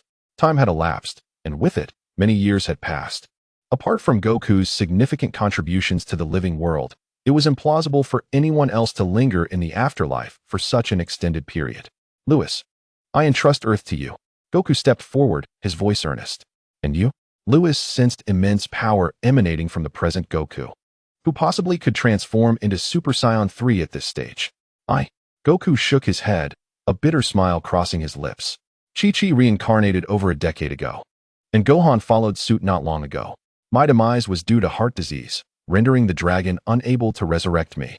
Goku turned to Trunks. I can no longer assist Earth. Trunks, you are the last Saiyan.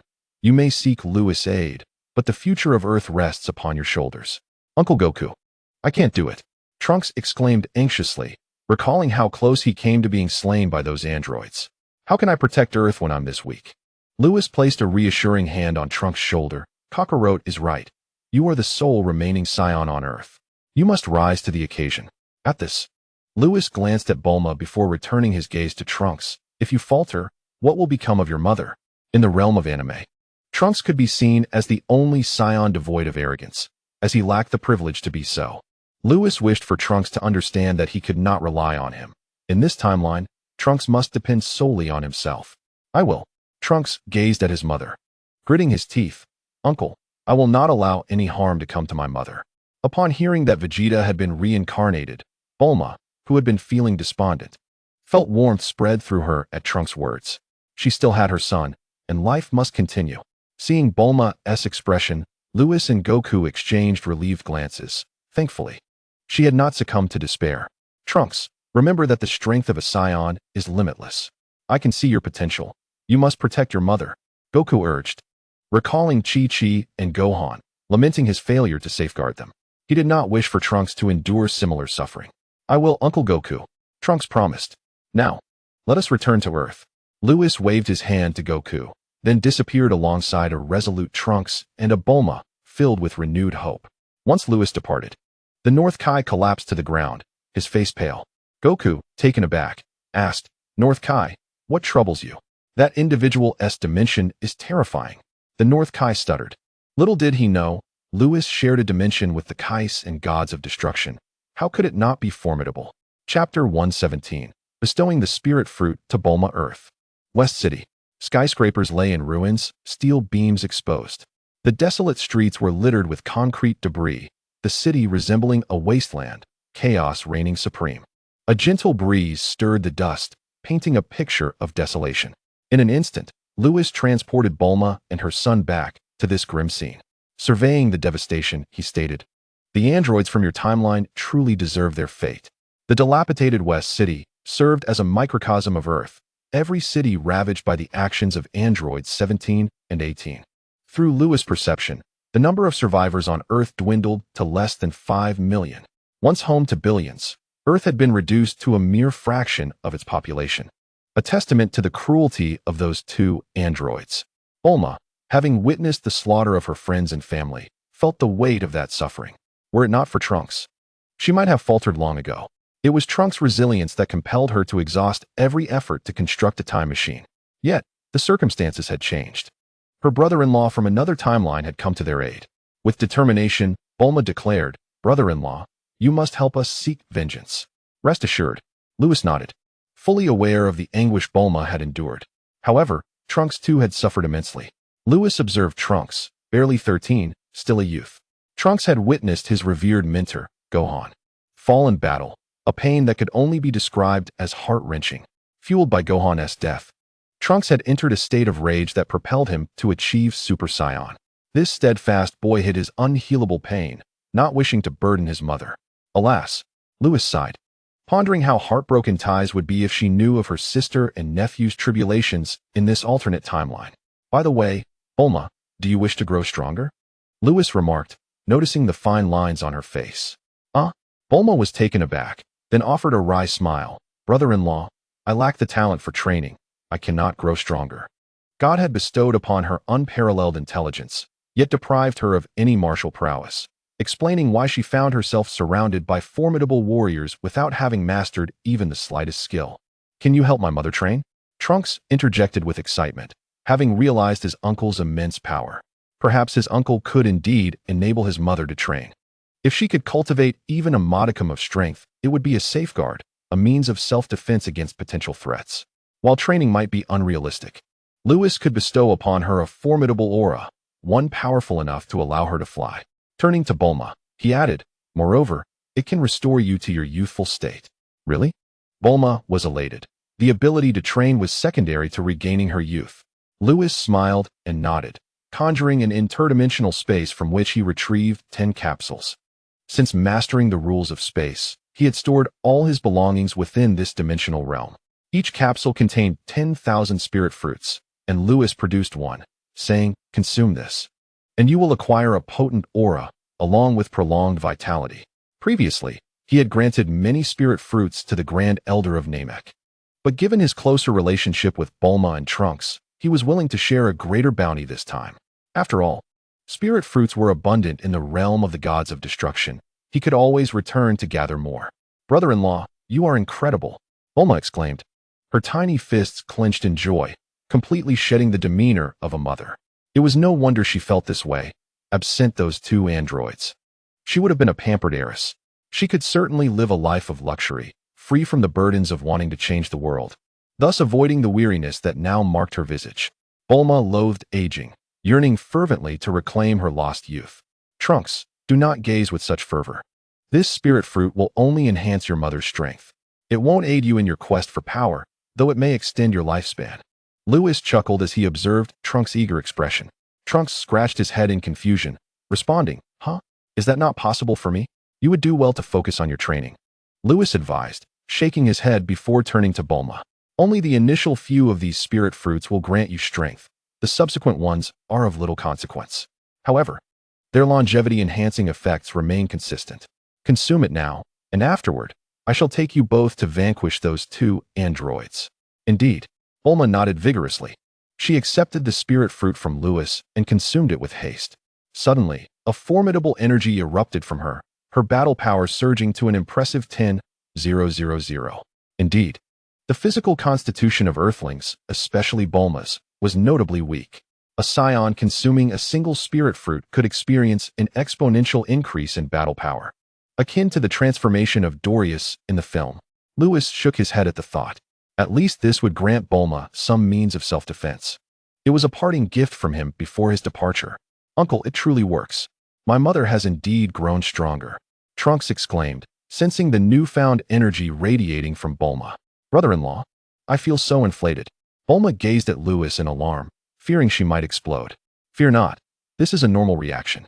Upon hearing Lewis' reassurance, Bulma relaxed. Despite her body feeling so full, half an hour later, she finally absorbed the new power coursing within her.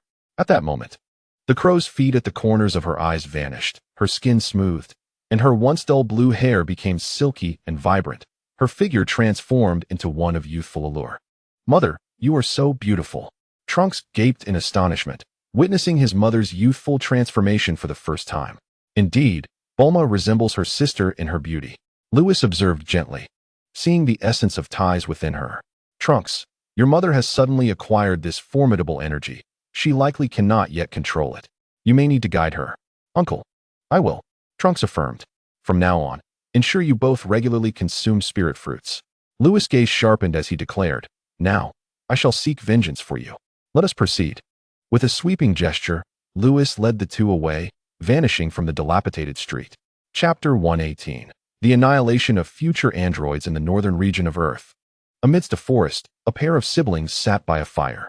These were none other than Android 17 and Android 18, having been sent flying by Lewis.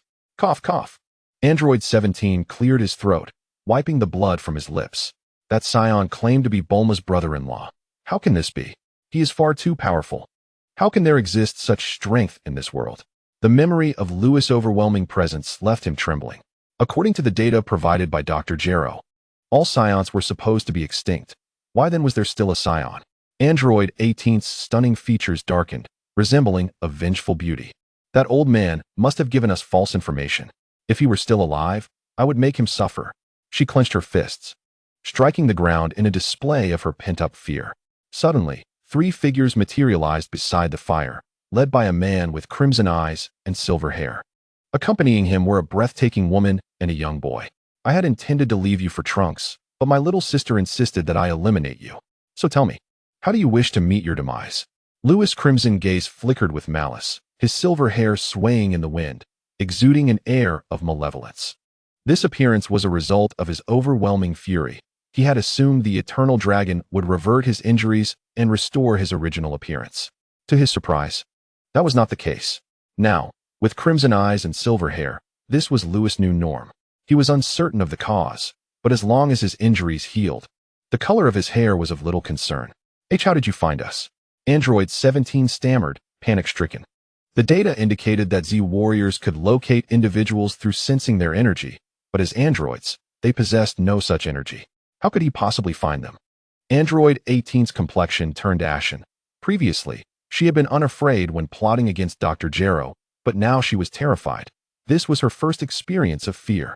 The Earth is a small place. Locating you two sewer rats is hardly a challenge, Lewis remarked, observing the androids with an air of indifference. Did you ever consider that this day might arrive? Lewis paused, shaking his head. Two androids from different timelines could hardly have anticipated this moment. Trunks, Bulma, how do you desire their end? His voice was frigid, radiating an aura of authority. In that instant, Lewis resembled a god, looking down upon the world with disdain. Bulma and Trunks were taken aback, unaware that Lewis was, in fact, a deity, a perspective destroyer. The planets Lewis had obliterated numbered in the thousands. The sheer malevolence emanating from him was beyond what ordinary beings could withstand.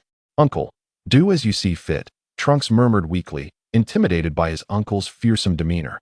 worried he might unleash a devastating energy blast upon him.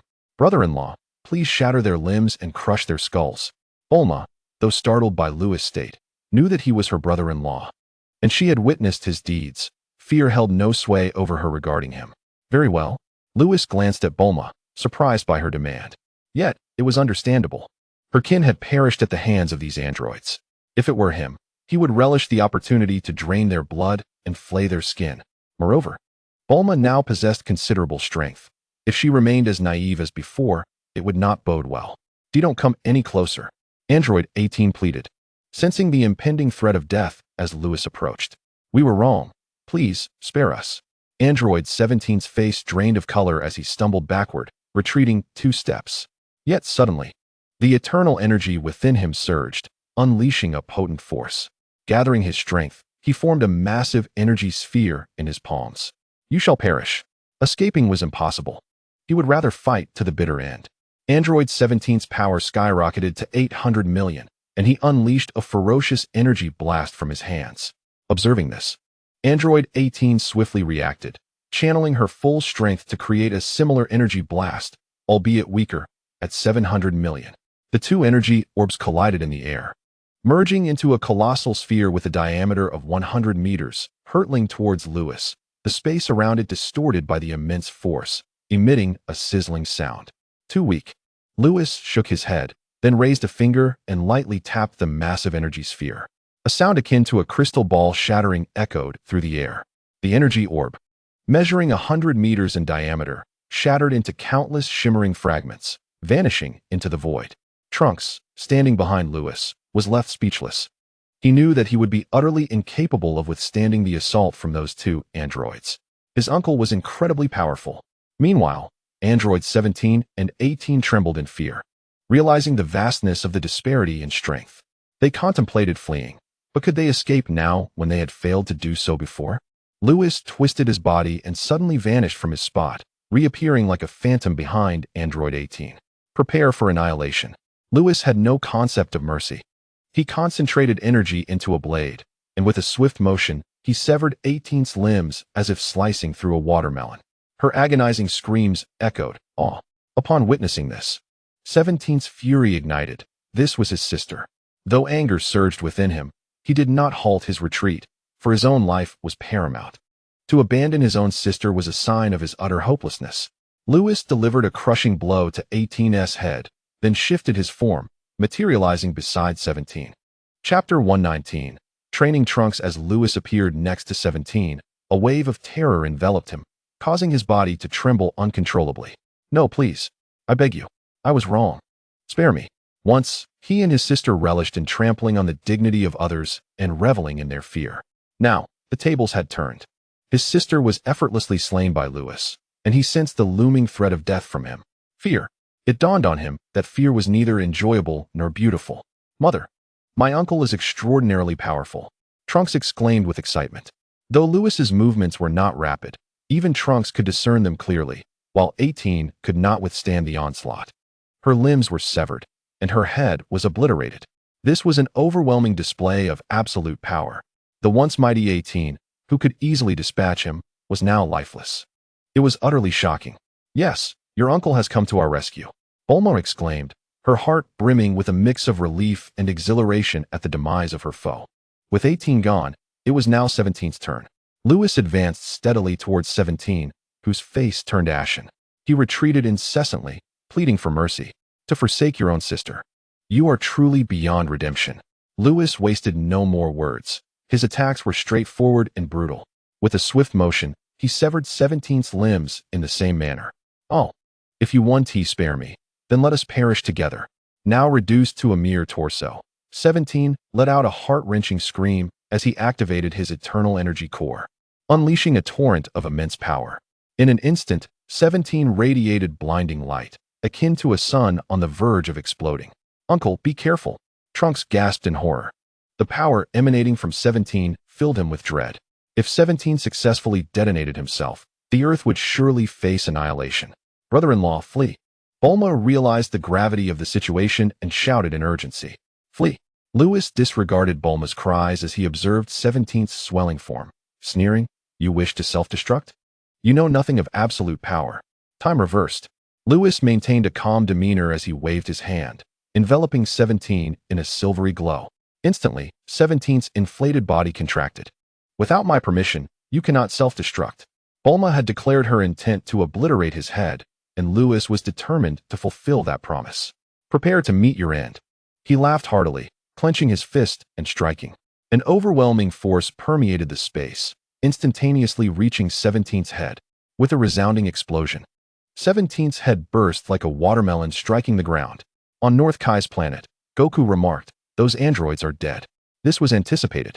The Earth would now rely on Trunks for protection. In the northern forests of Earth, chaos reigned. The aftermath of the battle was evident. Lewis had slain 17, standing with his back to Bulma and Trunks. Staring at Lewis's silhouette, Trunks was awestruck and tugged at Bulma's sleeve. "Mom, did Uncle just reverse time?" Receiving no response, Trunks turned to find his mother's eyes wide and her mouth agape in shock. He can manipulate time. Bulma regained her composure, a flush creeping across her pale cheeks. Filled with excitement, she too could wield time manipulation, albeit through a time machine. But Lewis had done so barehanded. Was this within human capability? Suddenly, a realization struck her. Bulma swallowed hard, her face alight with certainty. "Trunks, your uncle must have traveled from the past to the future, and he can surely manipulate space as well." Truly, Bulma was remarkable. After Lewis dispatched 17, he approached Bulma and Trunks. Lewis's brief use of time manipulation had led Bulma to deduce his potential mastery over space. "Brother-in-law, you are amazing." Bulma gushed, her eyes sparkling as she dashed to Lewis's side, circling him like a starstruck admirer. Lewis, flattered by his sister-in-law's praise, lifted his chin slightly, feeling somewhat elevated. Trunks observed the scene with a slight twitch at the corner of his mouth, a mix of amusement and joy. The Earth had finally been saved. "I have eliminated the androids for you," Lewis stated, turning to Bulma. "With only about 5 million people remaining on Earth, restoring it to its former glory will require your utmost effort. Brother-in-law, you cannot take me to Namek." Bulma halted mid-sentence, aware that even if they found the Dragon Balls there, she could not resurrect the deceased inhabitants of Earth. Vegeta and the others had reincarnated. There was no reason for the rest of Earth's people to linger in the afterlife. Constantly resorting to the Dragon Balls is not necessarily beneficial. The development of Earth should rely on your own efforts, Lewis advised. He could indeed travel to Namek and locate a Namekian to serve as a deity on Earth, thus restoring the Dragon Balls. However, he felt a sense of caution regarding the evil dragons depicted in the GT anime. With only Trunks as the remaining Saiyan in the future, the already tumultuous timeline could become even more perilous if evil dragons emerged. After all, those malevolent dragons required Super Saiyan 4 to combat. It was better to prevent the Dragon Balls from reappearing. "Yes, my mother and I will restore Earth," Trunks affirmed, nodding. Lewis looked at Trunks and smiled. "Excellent. Now, I shall commence your training. Are you prepared?" He had intended to find the Super Dragon Balls to heal his injuries and return to his time. However, the plight of Trunks and Bulma in the future was too dire for him to leave hastily. He could not bear to see Tai's loved ones suffer. Especially since Tai had been resurrected, he need not rush back. He would train Trunks until he could withstand future calamities. Chapter 120. The Return. "Uncle, I am always ready," Trunks declared, clenching his fists. Yet, Bulma beside him displayed a look of reluctance. Lewis observed this and shook his head. Bulma was indeed exceptionally intelligent. Yes, he would remain to instruct Trunks, but once his teaching was complete, he would depart from this temporal realm. "Let us return to West City." Ignoring Bulma's expression, Lewis led the two of them into the depths of the forest. In West City, amidst the dilapidated streets, 3 figures emerged. "Bulma, I will take Trunks to train. And you must inform everyone about the demise of the androids. Don't worry, brother-in-law, I will convey the news. With my current strength, there is no one on Earth who can rival me, aside from you." Bulma smiled. Lewis nodded, after consuming the spirit fruit. It was indeed true that no one on Earth could match her prowess. Lewis vanished with Trunks, while Bulma began to spread the news of the android's destruction. Initially, the surviving humans on Earth were skeptical about the demise of the 2 androids, but the bearer of the news was none other than Bulma of Capsule Corporation. The survivors knew that Bulma had a son who was a golden-haired warrior, along with another golden-haired warrior as a friend, and they had been battling against the androids for years. Thus, the likelihood of Bulma's words being true was high. Soon, Those who believed Bulma began to emerge from their hiding places. Upon realizing that there was indeed no trace of the androids, the hesitant humans erupted into joyous celebration. The androids had truly been vanquished. In an instant, the entire Earth was ablaze with excitement. In the desolate plains outside West City, Lewis brought Trunks to the wasteland and inquired, "Trunks, are you aware of the hyperbolic time chamber?" Trunks looked puzzled. "What is the hyperbolic time chamber?" Lewis explained, "It is a wondrous place where our forthcoming training will take place." Standing in the center of the plains, Lewis extended his hands, channeling the temporal rules within him. Silver light surged into the void, commencing the transformation of the space. After a considerable time, a rift in space materialized at the center of the plains, from which tendrils of temporal essence emerged, distorting the time outside. Clearly, the flow of time in the two spaces was disparate. Lewis's temporal powers now allowed him to manipulate time such that one day outside equated to 1 year inside. The time chamber he created mirrored the true hyperbolic time chamber, albeit devoid of its harsh environments. "Let us proceed," Lewis urged, pulling the still-dazed Trunks into the rift. As time flowed, 5 days elapsed. Throughout these 5 days, all the inhabitants of Earth had come to believe that the androids had been eliminated, and they expressed their gratitude towards Bulma and her family. In a brief moment, Bulma and Trunks' prestige soared to unprecedented heights. Were Bulma or Trunks to declare themselves rulers of Earth at that moment, they would undoubtedly be hailed. However, Bulma had no interest in kingship. After disseminating the news of the androids' destruction, she distributed the capsules stored by Capsule Corporation, which contained large machines for rebuilding their homeland. Receiving these tools, the people of Earth commenced the reconstruction of their homes. Meanwhile, in the desolate plains outside West City, 2 figures emerged from the spatial rift. "Phew, we are finally out." Trunks exhaled heavily. 5 days in the outside world equated to 5 years within the time chamber. And the once 13-year-old Trunks had finally come of age. Now, Trunks' golden hair flowed, and his aura was remarkably stable, showcasing his full power, if measured in combat strength. Trunks had reached an astonishing 20 billion in this state. This indicated that in his normal state, Trunks had surpassed 400 million in combat power. "You little rascal. I never expected your talent to be so formidable." Lewis patted Trunks on the shoulder. "Haha." Trunks scratched his head, grinning foolishly. Lewis continued, "As Saiyans, we possess not only the Super Saiyan 2 form, but also the Super Saiyan 3 and even the Super Saiyan 4 forms." Lewis implied that, after 5 years, Trunks had not only achieved his full power state, but had also stepped into the Super Saiyan 2 form. Lewis recognized Trunks' remarkable talent, yet he had not anticipated it to reach such heights. Indeed, every half-breed Saiyan was formidable. As for the subsequent forms, they would require your own development. With your current strength, coupled with my specialized training in combat awareness, there are few who can match you under equal power conditions. Lewis's training for Trunks was akin to that of a candidate for the god of destruction. He believed that even Goku, training under King Kai, would not stand a chance against Trunks under equal power. "Let us return to West City. Your mother must be eagerly awaiting your return." Trunks nodded, and Lewis whisked him away. In West City, significant transformations had taken place. Collapsed buildings were cleared, and the battered ground was leveled. "Auntie!" Trunks exclaimed in excitement upon witnessing the scene. "Haha, this must be Bulma's handiwork. I never imagined your mother would act so swiftly." Lewis and Trunks arrived at the original site of the estate, though it had yet to be fully reconstructed, with only a few houses remaining. Outside the house, Trunks shouted, "Mom, I'm back." At that moment, the door swung open, revealing a striking figure. "Trunks?" Bulma was taken aback, then noticed Lewis's presence. "Brother-in-law? Did you not take Trunks for training?" "Yes, but we have finished our training." Lewis smiled. Bulma's eyes widened. "How could it be so quick?" "It has only been 5 days." She turned to Trunks, who now appeared in his Super Saiyan form, having consumed the spirit fruit. She was sensitive to power and could sense the immense strength emanating from Trunks. "Trunks, have you truly completed your training?" "Yes," Trunks affirmed. "Auntie used time powers to place me in a time chamber where 1 day outside is equivalent to 1 year inside." He recounted everything that had transpired. Upon hearing this, Bulma's pupils constricted sharply, and she looked at Lewis with urgency. "Brother-in-law, are you truly leaving now?" Chapter 121.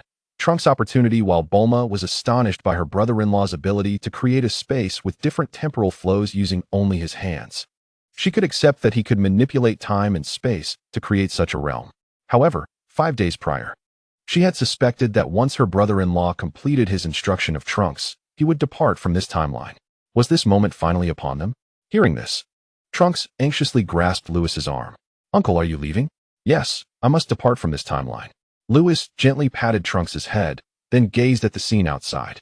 "The androids have been defeated, and your home is beginning to be rebuilt. This timeline no longer requires my presence." It was more accurate to say that this timeline did not belong to him. Lewis had his own timeline, where his wife had been resurrected, and Tyrese awaited him in the past timeline. More importantly, every time Lewis recalled the image of Tyrese's demise, a piercing pain surged within him. He had enemies in the past timeline, and he must return to exact his vengeance. "Brother-in-law, if not for your intervention, Trunks and I would have perished. I cannot bear to see you go." Bulma gazed at Lewis with a face full of reluctance. "Uncle, I still cannot transform into Super Saiyan 3. Nor can I achieve the state of ease you mentioned. I still have so much to learn." Trunks felt a deep sense of reluctance as he said, "I'm afraid I won't be able to protect the Earth." Uncle Lewis waved his hand dismissively and looked at Trunks, saying, "With your current strength, you are already capable of handling the crises that may arise in the future, not to mention your battle awareness and skills. Your power has already reached the Super Saiyan 2 form, surpassing a battle power of 40 billion. Even the perfect cell poses no threat, especially since androids 17 and 18 from this timeline are already deceased. As for the impending threat of Majin Buu, there is no need for concern. The god of destruction Beerus of this timeline has awakened, and given the Supreme Kai's fear of Majin Buu, he will undoubtedly enlist Beerus to eliminate Buu." Lewis then turned to Bulma with a serious expression, saying, "Bulma, your sister from the past timeline is still waiting for me." Indeed, her sister had encountered an accident and was waiting for her brother-in-law to return and rescue her. Unbeknownst to Bulma, Tai had already been revived. She opened her mouth but remained silent, her eyes reddening. "All right." Lewis, sensing the atmosphere had turned somber, smiled and said, "Bulma, didn't you create a time machine? If you miss me or encounter insurmountable issues in the future timeline, you can use the time machine to visit me." "That's right." Bulma and Trunks suddenly snapped to attention. Bulma exclaimed excitedly, "Brother-in-law, you said it. When Trunks and I come to find you, you mustn't hold it against us." Lewis chuckled, realizing he had merely intended to comfort them, yet Bulma took him seriously. "However, I would be more than happy to welcome you," he assured earnestly. "Now, I must take my leave." Without waiting for their response, Lewis vanished in an instant. Brother-in-law, Bulma, who had been in a state of excitement, suddenly felt a wave of despondency wash over her, mirrored by Trunks' reluctance. "He's really gone." Suddenly, Trunks remembered something and exclaimed in alarm, "Oh no. What's wrong?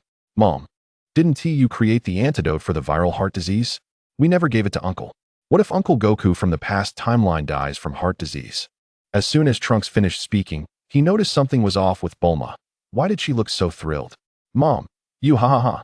Trunks, you're amazing," Bulma exclaimed, pulling Trunks into her embrace and tousling his golden hair.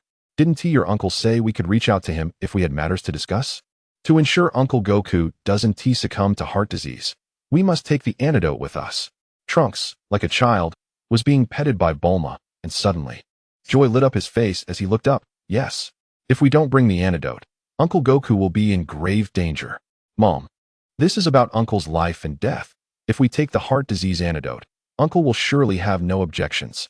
Mom, when shall we travel?" "No rush. I've already constructed the time machine, but it lacks energy, and our home is just beginning to be rebuilt.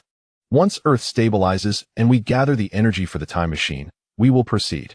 Lewis remained unaware of Bulma and Trunks' plans as he arrived on the outskirts of West City. "I wonder if, according to the current rules of time, I can still traverse through time," Lewis mused, gazing at his hands. He had once drifted through the chaotic currents of time and unexpectedly arrived in the future timeline. Now, wishing to leave, he had three options. First, utilize his own temporal powers. Second, seek the old Supreme Kai of the future timeline to use the time ring to return him. Or third, board Bulma's time machine. However, the latter two options seemed too troublesome, and he resolved to harness his own temporal abilities. "After all, I cannot die," Lewis smiled. For possessing immunity often allows one to act with impunity. Yet, to avoid unnecessary complications, he wiped the smile from his face and adopted a serious demeanor. With a hum, a dense surge of temporal energy erupted from him, illuminating the outskirts with a silvery glow, causing chaotic disturbances in the fabric of time. "Open," Lewis commanded sharply, raising a hand as vast temporal rules rolled forth, forming a blade that sliced through the void, creating a rift. Without hesitation, Lewis leaped into the breach. In the realm of the gods of destruction of the future timeline, Whis projected the scene of Lewis' departure. "Lord Beerus, he has left. He does not belong to our timeline. It's for the best that he has departed." Beerus gazed at Whis and replied indifferently, "By the way, have you found any information on him? The seventh universe of another timeline has discovered such a talented candidate for the role of God of Destruction. He must ensure that this timeline's Lewis becomes his disciple. His name is Lewis, a member of the Saiyan race, but our timeline's Lewis perished long ago." "Perished?" Beerus' eyes widened in disbelief. "How can that be possible?" Whis, staring at the information on his staff, was taken aback. "Yes, and our timeline's Lewis' death is indeed connected to you, Lord Beerus." "Impossible. How could I have killed such a talented individual? Our timeline's Lewis died in the explosion of planet Vegeta, Lord Beerus. Have you forgotten your orders to Frisia?" "Lewis, Saiyan. Planet Vegeta, wait." A flash of insight struck Beerus as he recalled the events concerning the Saiyans. Many years ago, he had commanded Frisia to annihilate the entire Saiyan race. This. Beerus clicked his tongue, realizing that Lewis' death in the explosion of planet Vegeta was indeed tied to him. "Damn it," Beerus lamented, realizing he was unaware of such a genius among the Saiyan race. "Beerus, although our timeline's Lewis is deceased, I have discovered another prodigy." Whis' eyes sparkled with excitement. "Who?" "The young man whom Lewis has been mentoring. He shows great promise. Whis, I want him to be my disciple." Chapter 122. Returning to the past timeline in Lewis' original timeline, the seventh universe. Over 2 months had passed since the battle at the Galactic Headquarters. During that battle, the Galactic Patrol Headquarters was invaded by Bojack and his 4 companions. Nearly all the Saiyans, except for those on missions, perished at the hands of Bojack's group. Finally, Goku and Vegeta made their appearance. The duo joined forces against Zangya and her companions. Had it not been for their possession of dark powers, Goku and Vegeta would not have been defeated. Zangya and her group unleashed their dark powers, rendering Goku and Vegeta no match for them. Fortunately, Jebet arrived just in time with the Patera earrings. Once Goku and Vegeta donned the Patera earrings, the tide of battle shifted dramatically, and even the formidable Bojack was no match for Vegeto. At that moment, Lewis and his companions returned, unaware that Tawa had released Bojack and his associates to lure him back. In the end, the 5 demons descended. Tai also fell victim to Demigra's dark powers, while Lewis, consumed by extreme rage, lost his sanity and ventured into the dark demon realm, forcibly employing temporal erasure. The entire dark demon realm was obliterated into temporal fragments by Lewis. Now, Lewis had been missing for 2 months, though few were aware of his absence. One day, a wave of temporal disturbance suddenly appeared above the Galactic Patrol Headquarters, causing Mel's, who was inside the Galactic Patrol building, to snap to attention. Who could it be? Mel's instantly ascended into the air, scanning the surroundings intently. Last time, the 5 Dark Realm demons descended here. Could it be them again this time? After all, the Dark Realm that Lewis shattered has already restored itself. Suddenly, Mel's felt his entire body tense up, preparing for action. A rift in the void appeared, from which emerged a man with blood-red eyes and silver hair. Which timeline is this? Surely, I haven't slipped through time again, Lewis thought, panting heavily as he surveyed his surroundings. Although he had grasped the rules of time travel, this was his first actual experience, and he had no prior knowledge to draw upon. Throughout his journey, he had inadvertently traversed through more than 100 incorrect timelines. Among them, he had visited the GT timeline and the Hyper timeline. Lewis understood that he should not interfere too much with these timelines, lest he create even more parallel universes. Thus, upon realizing he had slipped into the wrong timeline, he promptly departed, continuing his journey. Now, having traversed 125 times, Lewis began to fear he might never return to his original timeline. Suddenly, he spotted Mel's in the sky. How could Mel's be here? Lewis weakly asked. "Do you recognize me?" Mel stared at Lewis as if he were a fool. "You don't know me? How infuriating. You've slipped through time again." Gritting his teeth, Lewis prepared to leave this timeline. "Where are you going, Lewis?" A voice called from behind. Startled, Lewis turned around to see Mel's, his face lighting up with joy. "You know me? Aren't you the heir of Lord Beerus? Your recent actions have caused quite a stir." Mel's replied nonchalantly, "By the way, where have you been? My brother and the others have been searching for you." "Ha ha ha, I'm finally back." Lewis completely ignored Mel's words, instantly appearing beside him, excitedly hugging him and swinging him around. Mel's, being embraced by Lewis, was baffled, thinking this guy must be out of his mind. After a moment, Lewis finally calmed down and released Mel's, feeling slightly embarrassed. I got a bit too excited. You don't mind, do you?" "Not at all. I'll just pretend a fool hugged me," Mel's thought to himself, but then asked aloud, "Where have you been? My brother and Lord Beerus have been looking for you." He was already aware of the 5 demons descending upon the 7th universe, having narrowly escaped death during the explosion that rocked it. Fortunately, he had reacted quickly and fled to the Supreme Kai realm of the 7th universe with 2 Kais, or Beerus would have perished as well. "Looking for me?" Lewis felt a warm sensation in his heart. He hadn't expected Beerus and Whis to be searching for him. Before long, Lewis recounted everything that had transpired. "You drifted into other timelines? And upon returning, you slipped through over 100 times?" Mel's was left speechless. "Yes." Lewis scratched his head, chuckling foolishly. "Is there a problem? Traversing through time is inherently a grave sin." Mel's lips twitched slightly. "I can't believe you slipped through 100 times, and yet the Time Patrol hasn't shown up. That's rather absurd." Lewis sighed. "I merely wished to test my temporal powers. I didn't intend for it to turn out this way." Suddenly, a thought struck him. "Mel's. My actions 1T inadvertently create more parallel timelines. Will they?" "No." Mel's shook his head. "Creating parallel timelines is easy to say, but difficult to achieve. You mentioned you merely visited other timelines without causing any disturbances. This certainly won't lead to the birth of more parallel realities. Besides, if you had truly created many parallel timelines, the Time Patrol would have dealt with you long ago." He paused, contemplating, who could possibly eliminate this anomaly? "Then I can rest easy." Lewis patted his chest, glancing down at the Galactic Patrol headquarters, eager to see his kin. However, he was even more eager to return to the God of Destruction realm to check if his Tai Si had been resurrected. "Mel's, I must take my leave now. Come visit the God of Destruction realm for tea when you have the chance." With that, Lewis vanished without a trace. Chapter 123, Awaiting Lewis with Lewis gone. Mel's found himself alone, disoriented in the wind. This guy is truly impressive. He managed to shatter the Dark Realm. But who restored it? Mel's circled in the air, shaking his head as his gaze grew contemplative. Moreover, that blood-red gaze and silver hair. Mel's ran his fingers through his own silver hair and smiled softly. Lewis was becoming increasingly intriguing.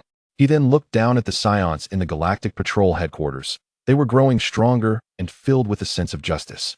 Especially with Lewis as their support. Perhaps the Scions could fulfill the dreams he held in his heart, to safeguard peace and protect the universe. He felt a surge of anticipation. In the God of Destruction realm, a breathtaking woman sat by the lake, gazing at the rippling waters with a blank expression. Yet her beautiful eyes were filled with longing. "Lewis, where have you gone?" Tai Si murmured, plucking a handful of purple grass and tossing it into the lake. From behind, a floating cup hovered in midair, half filled with water, where a loach swam. The prophetic fish clung to the edge of the cup, addressing Tai Si. "Tai Si, I want something delicious." At that moment, a purple cat strolled over, accompanied by a tall, slender man with a halo atop his head. "Tai Si, could you prepare something tasty for me?" Beerus crossed his arms, his chin held high. If not for the pleading tone in his voice, he might have appeared quite aloof as the God of Destruction. "Prophetic fish, didn't you say Lewis would return soon?" Tai Si suddenly stood up, reaching out to grasp the floating cup, her face inches from the prophetic fish. Caught off guard, the fish trembled under her fierce gaze. "I'm doomed." The startled Beerus and Whis exchanged panicked glances. "Run." They shrank back, bolting away. Tai Si turned her gaze towards the fleeing duo, her voice low and haunting. "Whis, Lord Beerus, you two stop right there." Upon hearing this, Beerus and Whis froze in place. Running meant no delicious food, and there was no way they could flee. Though Tai Si was utterly terrifying. "Tai Si, let us discuss this calmly. Please don't threaten me with food." Beerus swallowed hard, quickly spinning around to plead. Whis nodded vigorously in agreement. "You said Lewis was going to return soon, so why hasn't he shown up yet?" Tai Si glared at the prophetic fish in her hand, then shifted her gaze to Beerus and Whis, murmuring in frustration. Beerus hastily pointed at the loach, sweating profusely. "You should ask the prophetic fish. It made the prediction, and it has never been wrong." In true fashion of a dead friend is better than a dead Taoist. Beerus promptly shifted the blame onto the prophetic fish. Observing this, Whis couldn't help but twitch at the corner of his mouth. This scrawny fellow is quite shameless. But he dared not speak up, allowing the prophetic fish to bear the brunt of Tai Si's wrath. I might have been a bit muddled while sleeping, which could have led to the prediction being incorrect. Please spare my life, Tai Si. The prophetic fish whimpered from within the cup. In the god of destruction realm, one could provoke anyone, but never Tai Si. When Tai Si was angry, no one would cook. Without food, Beerus and Whis would become irate. While their anger was trivial, if that little rascal Lewis were to become upset, it would be far more terrifying than the destruction of the universe. Once, a mere 6-year-old Lewis arrived in the realm of destruction, eager to establish a rule. In this domain, he would outrank all but Beerus and Whis. However, his attempt at establishing authority faltered when his bathing cup was nearly stolen. How infuriating! If establishing rules proved futile, then he would resort to force. After all, this little tyke had just arrived in the realm of destruction. How formidable could he truly be? Even if he were a fish. He was a fish nurtured in the realm of destruction, and surely the child could not surpass him. Yet, to his astonishment, despite his vigorous attempts, Lewis seemed impervious to harm. It was then that he realized this boy could disregard any injury, leaving him utterly exasperated. Thereafter, he remained subservient to Lewis's overwhelming presence. What once was a claim of supremacy, only second to Beerus and Whis, crumbled when Ties arrived, relegating him to a mere 5th place. This was utterly unacceptable. To evade Lewis and Ties, he chose to enter a deep slumber. During this period, he foresaw the return of Lewis, prompting his awakening. Sighing, Ties observed the prophetic fish for a moment before casting it aside, making her way to the Palace of Destruction to prepare a meal for Beerus and the others. The prophetic fish floated aimlessly, gasping for breath, thinking to itself, "Oh, thank goodness." Beerus and Whis exchanged glances, wiping the sweat from their brows, relieved. Watching Ties' departing figure, Beerus called out, "Ties, please make extra tempura. It's delicious. And don't forget to prepare some instant noodles for us. We would be most grateful." Whis quickly echoed his sentiments. The prophetic fish longed for Ties to prepare a feast for it, yet hesitated to speak, knowing that its prophecy had yet to unfold. Understood, Ties' distant voice resonated from the Palace of Destruction. After her departure, Beerus's expression turned grave as he suddenly grasped the prophetic fish in his hand. "Didn't you say Lewis was returning?" The prophetic fish, unafraid, rolled its eyes, "Of course. He is returning during this period. My prophecies have never been wrong." It then remarked with a hint of annoyance, "Lord Beerus, you were quick to shift the blame just now." Beerus felt a tinge of embarrassment and promptly released the prophetic fish, gazing skyward with a heavy heart. The loss of Ties had profoundly affected him. A destroyer should be devoid of emotion, yet Lewis, whom he and Whis had nurtured, felt akin to family. The memory of Lewis losing his sanity in despair haunted him. Ultimately, it was his own inadequacy that rendered him incapable of safeguarding his disciple. He pondered whether Lewis was aware of Ties' resurrection. Shaking his head, he sighed deeply. After Lewis's disappearance, he and Whis sought out Bulma on Earth, residing in her home. Knowing she had crafted a basic Dragon Ball radar. If she could create a standard radar, surely a Super Dragon Ball radar was within her capabilities. They located a Super Dragon Ball, and, with Bulma's radar, swiftly found 3 more in the 7th universe. The remaining 4 resided in the 6th universe. Initially, he anticipated Kampa would obstruct their quest, but to his surprise, Kampa said, "Take them. It wouldn't do for Lewis to return only to find Ties in despair." Chapter 124. Lewis's return to the realm of destruction. Beerus was astonished by Kampa's words, and he found himself touched. After collecting the Super Dragon Balls from the 6th universe, he successfully resurrected Ties. With a sigh, he turned to Whis. "By the way, what was going on with Lewis back then?" It was noted that upon Ties' death, Lewis transformed into a golden-haired state, his power surging from the 2nd to the 4th level of Divine Realm. Beerus understood that Saiyans could transform, yet their eyes were typically a vibrant green. Why, then, did Lewis's eyes blaze a blood red, radiating an aura of profound malevolence? I cannot say. Lewis harbors too many secrets. Whis shook his head, chuckling. However, I firmly believe Lewis would never harm our 7th universe. Hearing this, Beerus beamed with joy. Indeed. I once asked Lewis, and he declared that the 7th universe is his home. With that assurance, I am confident he would never betray it. A cat, an angel, and a fish of prophecy gazed at the heavens, awaiting Ty's culinary creations. Suddenly, a wave of spatial disturbance rippled through the air. Who goes there? Whis tensed, sensing the arrival of someone with profound mastery over spatial rules, a power beyond even his own.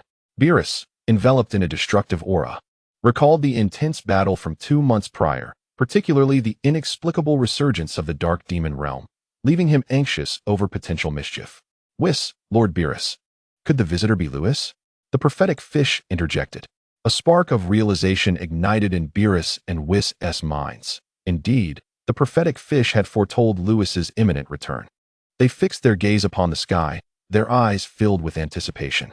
At that moment, the sky parted, revealing a figure emerging, a being with blood-red eyes and silver hair, exuding an alluring menace. Whis, Lord Beerus, prophetic fish, long time no see. Lewis hovered in the air, waving. Lord Beerus, it's Lewis. The prophetic fish clenched its cup, fearful that Lewis might snatch it away once more. Upon recognizing the familiar figure, Beerus' excitement surged. Lewis, you have finally returned. Lewis was his disciple, and he had feared that after Lewis's disappearance, he would be lost forever.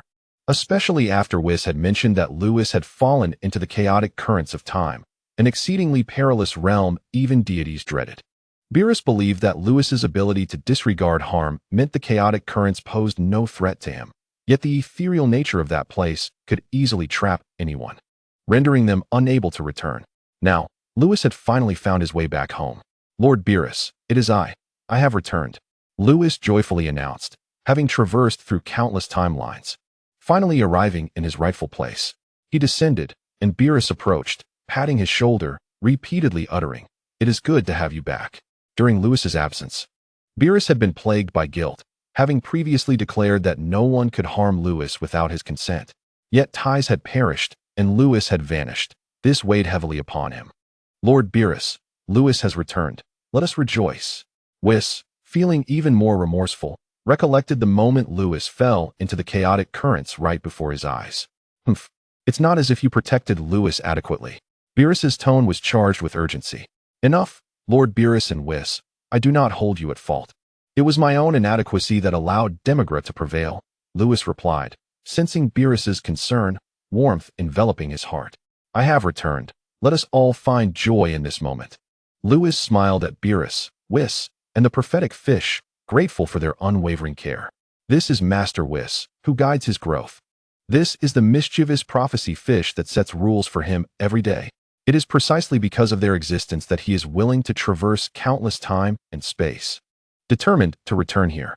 At this moment, Whis gazed at Lewis, stroking his silver hair, astonished. Lewis, what has happened to your pupils and hair? Ah, Beerus finally reacted. Your hair. Lewis touched his own hair, smiling wryly. I don't know either. After Tai C was killed by Demigra, my hair color changed to this. Beerus and Whis exchanged glances, sensing from Lewis's tone that he did not seem particularly sorrowful about Tai C's death. Lewis, I failed to protect Tai C, Beerus said, guilt evident on his face. Lewis interrupted him, glancing at the Destroyer Palace. I already know that Tai C has been resurrected. Thank you, Lord Beerus, Whis. He had learned about Tai C's revival from Salama in the future time. Lewis didn't need to guess that it was Beerus and Whis who had aided her. Moreover, they could not be blamed. Demigra was a deity-level expert, and Beerus and Whis only possessed the powers of a god and an angel. How could they have reacted in time? Furthermore, Tai C had been killed in his arms. If blame were to be assigned, it could only be directed at his own inadequacies. Lord Beerus, I know you have questions, but let me see Tai C first. Lewis suddenly vanished. Weren't they just feeling emotional? And now he has disappeared? Only a cat, an angel, and a loach remained in a daze. In the kitchen of the Destroyer Palace, Tai C donned an apron that perfectly wrapped around her figure, preparing Beerus's favorite tempura. At this moment, her expression was calm, yet her eyes shimmered with longing. Because of her, Lewis had lost his reason. Because of her, Lewis had ventured alone into the dark demon realm. Because of her, Lewis had fallen into the chaotic currents of time and space, disappearing without a trace. As Tai C made tempura, she sniffled, her eyes reddening. Lewis, I miss you. Sister Tai C, I miss you too. At that moment, a familiar voice reached Tai C's ears, and her pupils constricted. Chapter 125. The prophecy of the fish Tai Si spun around abruptly, her familiar figure appearing before her. Louis. Sister Tai Si, I'm back. Louis, is it really you?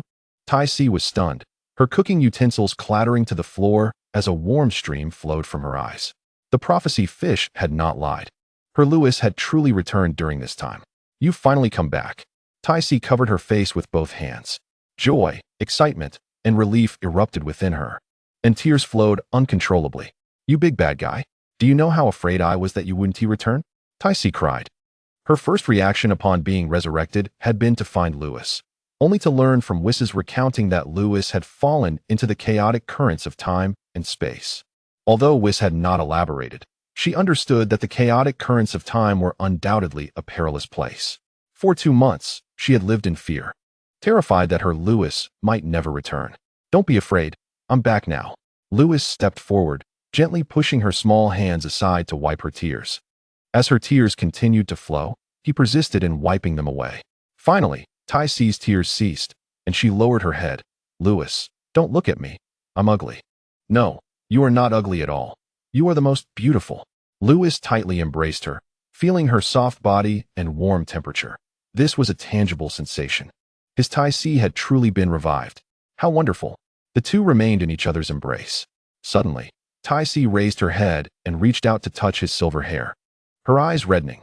Louis, what happened to your eyes and hair? Silver hair, blood-red pupils. Although still beautiful, it was just. Overnight, his hair had turned white. Is this because of me? Tai Si choked, tears once again escaping from her beautiful eyes. No, it has nothing to do with you. Louis lowered his head, resting his forehead against hers. Woo-woo, it's all my fault. If it weren't for me, you would never have become like this. Tai Si placed her hands on the back of his head, gently stroking his hair, bursting into tears. Sister Tai Si, if you keep crying, you won't look good. Louis held her close, his heart aching at her sobs. While Louis felt pain, Tai Si felt even more so. Over 2 months ago, she had died in his arms. She was Louis's wife, and he must have suffered greatly. Little did she know that the phenomenon of overnight white hair was indeed real. How much pain must her Louis endure? Woo, it's all my fault that you became like this. No, I do not blame you at all. Louis shook his head. Heartbroken, if blame is to be placed, it can only be on myself. You were clearly in my arms, yet I failed to protect you. Louis's face was filled with guilt, but before he could finish, Tai Si covered his mouth with her hand. Tai Si shook her head and held Louis tightly. Staying by Tai Si's side, Louis's restless heart finally found peace. In the kitchen, the two embraced in silence. Half a day passed, and they were still holding each other, as if they wished to remain entwined forever. Tai Si, is the food ready? I'm starving. Beerus's voice echoed. In the kitchen, Louis and Tai Si exchanged smiles. Sister Tai Si, I'm hungry too. All right, I'll make something for you. Actually, I want to eat you. Tai Si froze for a moment, quickly lowering her head shyly, whispering, I'll serve you tonight. Hee hee. Louis grinned, no longer clinging to Tai Si, and began assisting in preparing meals for Beerus and the others. In the grand hall of the Destroyer Palace, Louis and Tai Si finished cooking and brought the dishes out. Beerus looked at Louis and teased. What took you so long in the kitchen? Louis scoffed, lifting the lid off a plate and retorting, You, a single dog. No, a single cat, will never understand. You brat. Coming back just to annoy me. You might as well not have returned.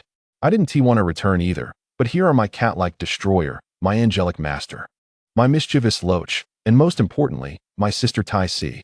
Upon hearing this, Beerus smiled and ceased his banter, while everyone else burst into hearty laughter. The once eerily quiet Destroyer Palace was finally alive with energy. As Louis unveiled all the dishes, tempura, sushi, takoyaki, alongside various drinks, desserts, and fruits, of course, including the instant noodles that was cherished, the cat, the angel, and the loach instantly lit up with excitement. Everyone quickly grabbed their chopsticks, immersing themselves in the delightful culinary experience, unable to extricate themselves. It's so delicious. Although Tai Si has always prepared meals for us, this time it's evidently better. Indeed, emotions can influence a person's culinary skills. Whis is right, Lord Beerus. You must protect this rascal Louis in the future. That way, the dishes Tai Si prepares will always be this delectable. Stupid loach. With so much delicious food, you still can't keep your mouth shut. Don't make me squash you later. Ha ha. Laughter filled the air. With the awakening of the prophecy fish and Lewis's return, all members of the Destroyer realm reunited once more.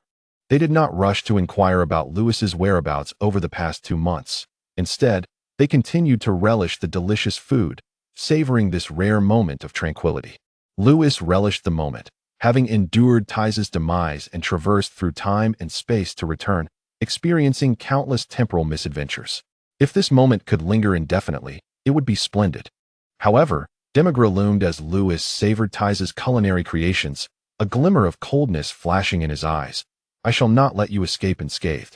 Soon, the gathering concluded. Whis observed Lewis's peculiar silver hair and crimson eyes, pondering the state of this young man. What could be the cause of such a transformation? Lewis had been absent for 2 months, and Whis recalled that Lewis had unleashed temporal powers in the dark demon realm, shattering it into fragments. When had he attained such mastery over time? This power rivaled that of light, and was perhaps even more formidable. Meanwhile, the prophetic fish lay in its cup, also observing Lewis. Its awakening heralded 3 significant prophecies. Chapter 126. The Rise of the Saiyan Clan. The assembly turned their gaze towards Lewis, curiosity etched upon their faces. Noticing their hesitance to speak, Lewis smiled and inquired of the prophetic fish, "When did you awaken?" The fish, leaning against the cup's edge, burped contentedly. "I awakened just as Ty's was revived. I heard you foretold my return." "Indeed. What else have you predicted?" As Lewis posed this question, the audience leaned in, eager to learn more. The fish had already divulged Lewis's return, but did it possess additional prophecies? "How do you know I have more?" The fish exclaimed, astonished. "Is there truly more?" Bills, seizing the fish, seethed, "You slippery creature, dare you conceal further prophecies?" The fish rolled its eyes, unperturbed. "Lord Bills, do not be so hasty. I indeed have more prophecies, and not just one. More than one." Even Wis's eyes widened in disbelief. As an angel, he lacked the ability to foresee. While the prophetic fish had never erred in its predictions, over the years, the fish had only revealed a single prophecy each time it awoke. To suddenly have 3 was unprecedented. "What else have you foreseen?" Ty's asked, intrigued. "Speak quickly." Bills, initially intent on questioning Lewis's whereabouts, now found himself captivated by the fish's revelations.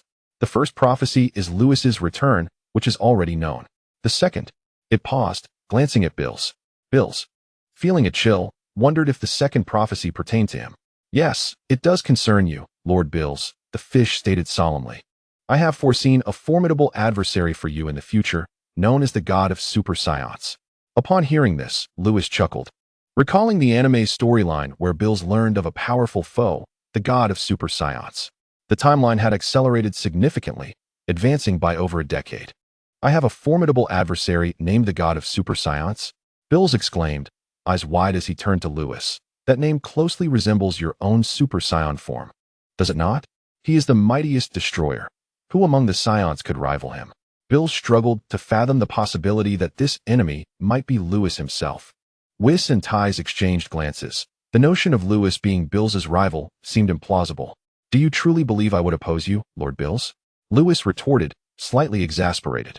At that moment, the prophetic fish glanced at Lewis and shook its head. "In my prophecy, that individual is not Lewis." Bills breathed a sigh of relief. After all, Lewis was his successor. How could he ever be an enemy? Then who could it be? Bills pondered, itching for answers. Yet the fish remained vague about the identity of the God of Super Saiyans, leaving him frustrated. However, Lewis interjected, "Lord Bills, prior to Demigra's arrival, I mentioned I had a method to elevate our universe's ranking swiftly."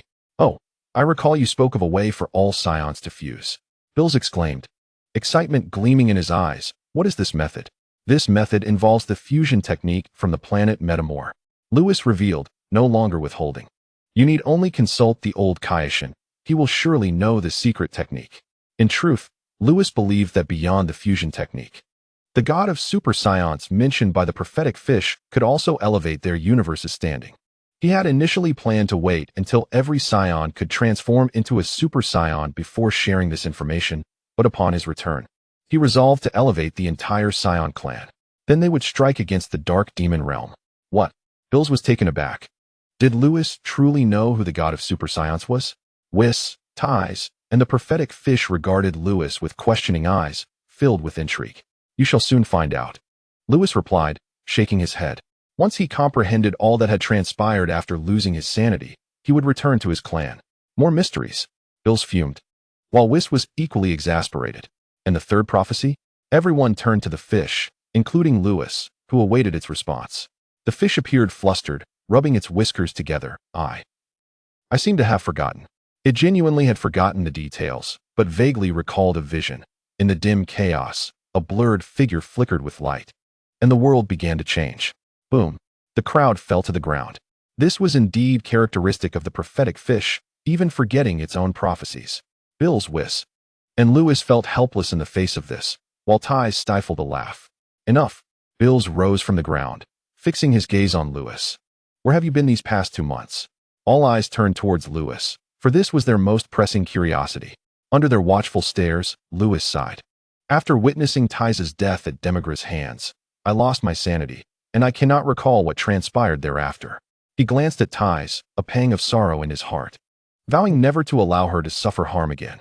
Noticing Lewis's gaze, Ty shook her head as if to convey, I fear nothing as long as I am by your side. I would willingly embrace death. Lewis grasped her small hand beneath the table, addressing the assembly. Eventually, I drifted through other timelines and saved Trunks. I located Bulma, who crafted the Super Dragon radar, summoned the Eternal Dragon, and wished for his injuries to be healed. Lewis recounted all that had transpired in the future timeline. Upon hearing everything, Ty's became visibly agitated. Lewis, did you say that Bulma and her son nearly perished in the future timeline?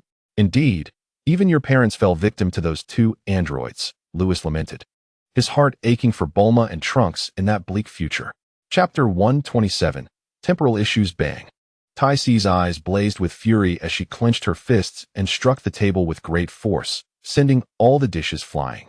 If Bulma from the future could consume the spiritual fruit bestowed by Lewis, then there was no reason for Ty, who resided in the realm of destruction, to be deprived of it. With a combat power now reaching 100,000, her strike nearly split the dining table in half.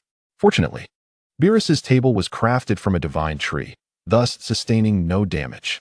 At the table, aside from Lewis, Beerus and the others held their breath, not daring to make a sound. Goodness. To anger Ty at this moment would mean no pleasant meal for anyone.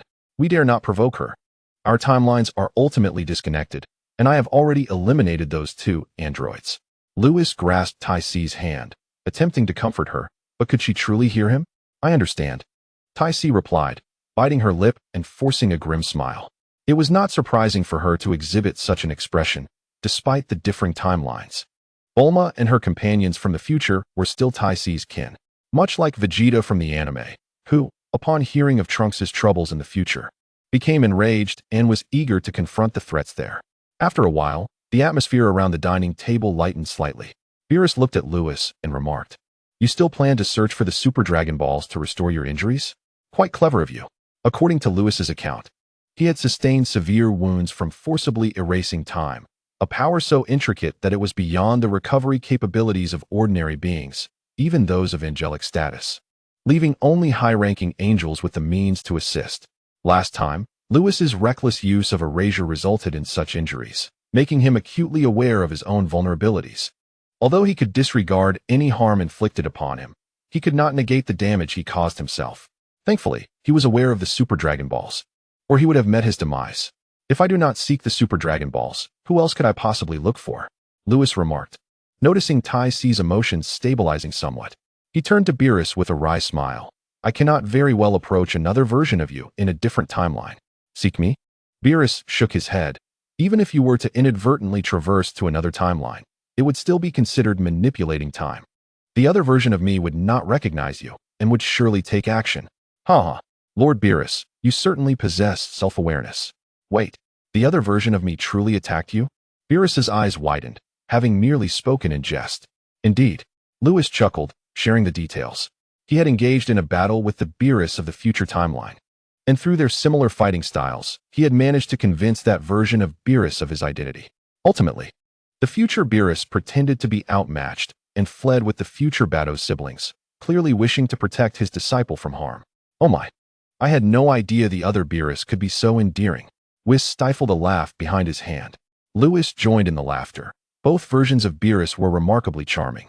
Meanwhile, Beerus's cheeks flushed, as if he wished to find a hole to hide in, feeling quite embarrassed.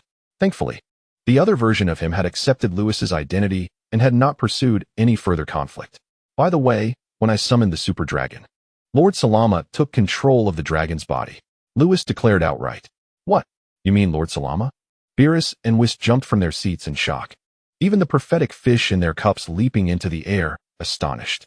Tai Si, having partially emerged from the tragedy of her future timeline, was puzzled by the astonished expressions around her. Was this truly that shocking? There was even more astounding news. Seeing the astonished faces, Lewis spoke gravely. The Lord Salama that descended upon the super dragon is not the one from the future timeline. He knows me. He accurately identified my origins. He is the Lord Salama from our timeline, capable of traversing countless timelines to manifest in the super dragon of the future. With this revelation, silence fell. The entire God of Destruction palace became eerily quiet. Even the faintest sound, like a needle dropping, could be heard clearly. Soon hiss. Beerus inhaled sharply, disbelief evident in his eyes as he shook his head. How could this be? Except for the King of Time, no one else could achieve such a feat. Whis interjected, swallowing hard. Have you forgotten about the super dragon balls? Hiss. Beerus's realization hit him, and he gasped again. Observing their reactions, Lewis was left perplexed. While he was somewhat aware of matters concerning the King of All, he knew little about the Dark Demon Realm, the Time Realm, and the Dragon Realm. What did it mean that Salama could truly achieve this? His curiosity grew insatiable. Unable to contain himself, Lewis furrowed his brow and asked, Whis, what are you speaking of? Haha, so you enjoy riddles, yet even you have moments of ignorance. Beerus laughed heartily while pointing at Lewis. All right, Lewis said, and Whis waved his hand before continuing. Lewis, I had not previously discussed the temporal issues with you as the opportunity had not arisen. Now let me explain.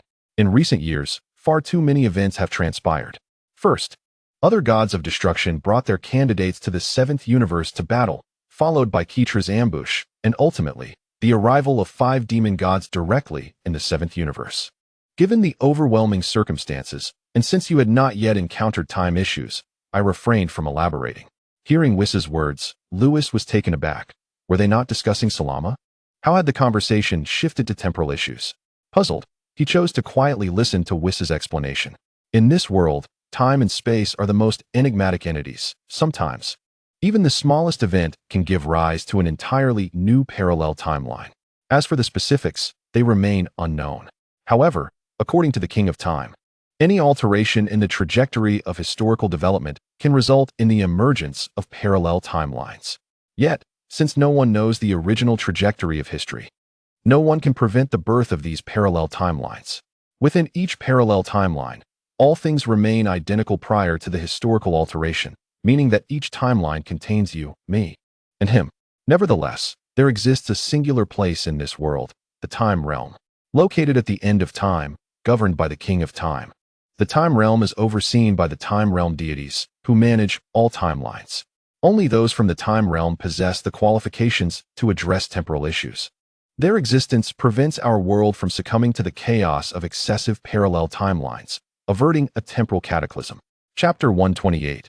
The Power of Salama. Upon hearing this, Lewis raised his hand like an eager student. Whis, why are only they able to handle temporal issues? Can't we? In the Dragon Ball universe, only Trunks and Zamasu from the future timeline seem to be involved with time issues. Lewis was not well versed in such matters. Although he had encountered mentions of the Time Nest and the Time Realm deity Cronoa in side stories, still, he was unclear as to why others lacked the qualifications to handle temporal matters. Because those from the Time Realm are unique. They are unaffected by the causality of time and space, which is why only they have the authority to address temporal issues, Whis replied matter-of-factly. Beerus sat with his arms crossed, nodding thoughtfully. Beside him, Ty's eyes brightened at this, recognizing a valuable opportunity for material. Lewis, observing Ty's reaction, couldn't help but smile gently, wondering if she had emerged from her previous sorrow. However, Ty's remained seething with anger, fully aware that her rage was futile. As her parents from the future timeline had perished and reincarnated, they could never be revived. Lewis had already avenged her parents in the future timeline, and everything on that earth was progressing positively. She could not display her anger, lest Lewis become concerned for her well-being. Realization dawned upon Lewis as he listened to Whis. Yet, he furrowed his brow in confusion, asking, "What does this have to do with Lord Salama?" Whis responded gravely, "As I mentioned earlier, apart from those from the realm of time, everyone exists across all timelines, including Lord Salama. Moreover, individuals and entities in each timeline exist independently. For instance, the Bulma from the future timeline is distinctly different from the Bulma of this timeline." At this point, Whis turned to Ties, offering her comfort. "Ties, you have heard my words. The future timeline has no bearing on you, so there is no need for excessive anger." Ties felt warmth in her heart, surprised by Whis's concern for her. She nodded vigorously in agreement. Whis then redirected his gaze to Lewis, continuing, "However, Lord Salama possesses the unique ability to manifest his consciousness upon the super dragon of other parallel timelines, as if the super dragon balls of the future timeline were crafted by him, a feat even the Omni-King cannot accomplish." Upon hearing this, Lewis exclaimed, "Why is that?" It was then that Beerus slowly interjected, "It is due to the power of miracles." Whis nodded in affirmation. The power of miracles transforms the impossible into the possible. A jolt coursed through Lewis's body. If that were the case, could it be said that Salama from the current timeline could harness the power of Salama from the future timeline? Was Salama truly more formidable than the Omni-King? Lewis swallowed hard. Amused, Beerus and Whis burst into hearty laughter, clutching their stomachs. Lewis was taken aback, confusion etched across his face. What was so amusing? Having spent considerable time in the God of Destruction realm, Ties had learned many secrets and was equally perplexed by the sudden mirth of Beerus and Whis. "Allow me a moment to compose myself," Beerus chuckled, finally managing to regain his composure. He then stated earnestly, "At the level of a world-S sovereign, the concept of strength and weakness dissipates. Even if Lord Salama could draw upon power from other timelines, it would not alter the standing of the Omni-King. Concerns about strength merely stem from worries regarding whether the beings from the Dragon Realm would invade our Omni-King universe. At the level of the Omni-King, wars with other worlds are inconceivable, excluding the Dark Demon Realm, of course. Should two worlds engage in genuine warfare, it would lead to cataclysmic destruction, leaving no survivors. Do you understand?" Beerus looked intently at Lewis. Lewis nodded, realizing that his earlier inquiries about power dynamics were driven by genuine concern over a potential attack from the Dragon Realm. After all, many speculated that Salama might actually be the ultimate antagonist behind the Dragon Balls in his previous life. Lewis wasn't particularly worried for his own safety, as he possessed immunity, rendering him impervious to external harm, even from Salama. His concern lay solely with Ties, given his current strength. He feared he would be unable to protect her in the event of a war between the two realms. "We were merely taken aback by your words earlier," Whis explained with a smile. "Such matters are well known among the deities. We simply lacked the opportunity to share them with you until now." Lewis nodded in understanding. As the conversation continued, they discussed various topics, mostly revolving around Lewis's experiences. He recounted the arduous journey of traversing timelines, nearly exhausting his temporal powers in the process. Hearing that Lewis had mistakenly traversed timelines hundreds of times left Beerus and Whis dumbfounded, as they had previously expressed that manipulating time was a grave transgression. Yet, Lewis claimed he had done so without any consequences, even after encountering Meruz, who confirmed that everything was fine. Whis was exasperated, having intended to caution Lewis about his reckless actions, only for Meruz to divulge everything. "Well, that's my experience. Now, it's my turn to ask you," Lewis said, turning his gaze to Beerus and Whis.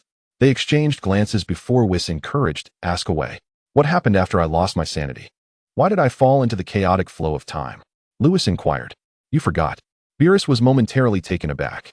Lewis replied with irritation, "Did I not just mention that I lost my sanity? How could I possibly remember?" "Oh, right." Beerus chuckled awkwardly before recounting how Lewis had dealt with the Dark Demon Realm. Upon hearing this, Lewis was left speechless, his mouth agape. "You mean to say that all the inhabitants of the Dark Demon Realm were eradicated by me, and that I shattered their realm?" Chapter 129. Who Restored the Dark Demon Realm? Lewis was stunned, genuinely unaware of these events. He only recalled that Ties had been slain by Demigra, with his fury overwhelming his mind at that moment. His powers had undergone astonishing changes fueled by his intense rage. His only thought was to eliminate Demigra. Now, hearing Whis's claim that he had not only eradicated all the formidable beings from the Dark Demon Realm, but had also reduced it to temporal fragments, left him in disbelief. "I truly destroyed the Dark Demon Realm." Lewis stared at his hands, murmuring to himself, No wonder, he thought, that he had suffered such severe injuries. It was the forceful use of temporal erasure that had resulted in irreversible damage. The others watched Lewis muttering in astonishment. If he, the central figure in these events, was so shocked, their reactions were even more pronounced. Although the Dark Demon realm was not as vast as the Omni-King universe, it was still a world in its own right, one personally crafted by the Demon King. At that time, Lewis's power was only at the 4th level of the Divine Realm, and to have obliterated an entire world with such limited strength was almost beyond belief. It was indeed you who caused the destruction. Whis chuckled, though his smile appeared somewhat strained, still grappling with the enormity of the revelation. Lewis exhaled heavily, turning to Beerus and Whis with earnestness. Lord Beerus, Whis, I had initially intended to return to my Saiyan clan upon my return, to ensure their complete resurgence and then launch an assault on the Dark Demon realm. Now that they have been eliminated, I suppose it is of no consequence. With a sigh, Lewis felt a twinge of frustration. After all, Demigra had not been slain by his own hand. It felt as if he had not truly avenged Ties, leaving him with a sense of unfulfillment. Upon hearing Lewis's words, the others felt a tightening in their chests. They were aware of Lewis's generally amiable nature, making him an approachable scion. However, they also recognized his propensity for vengeance.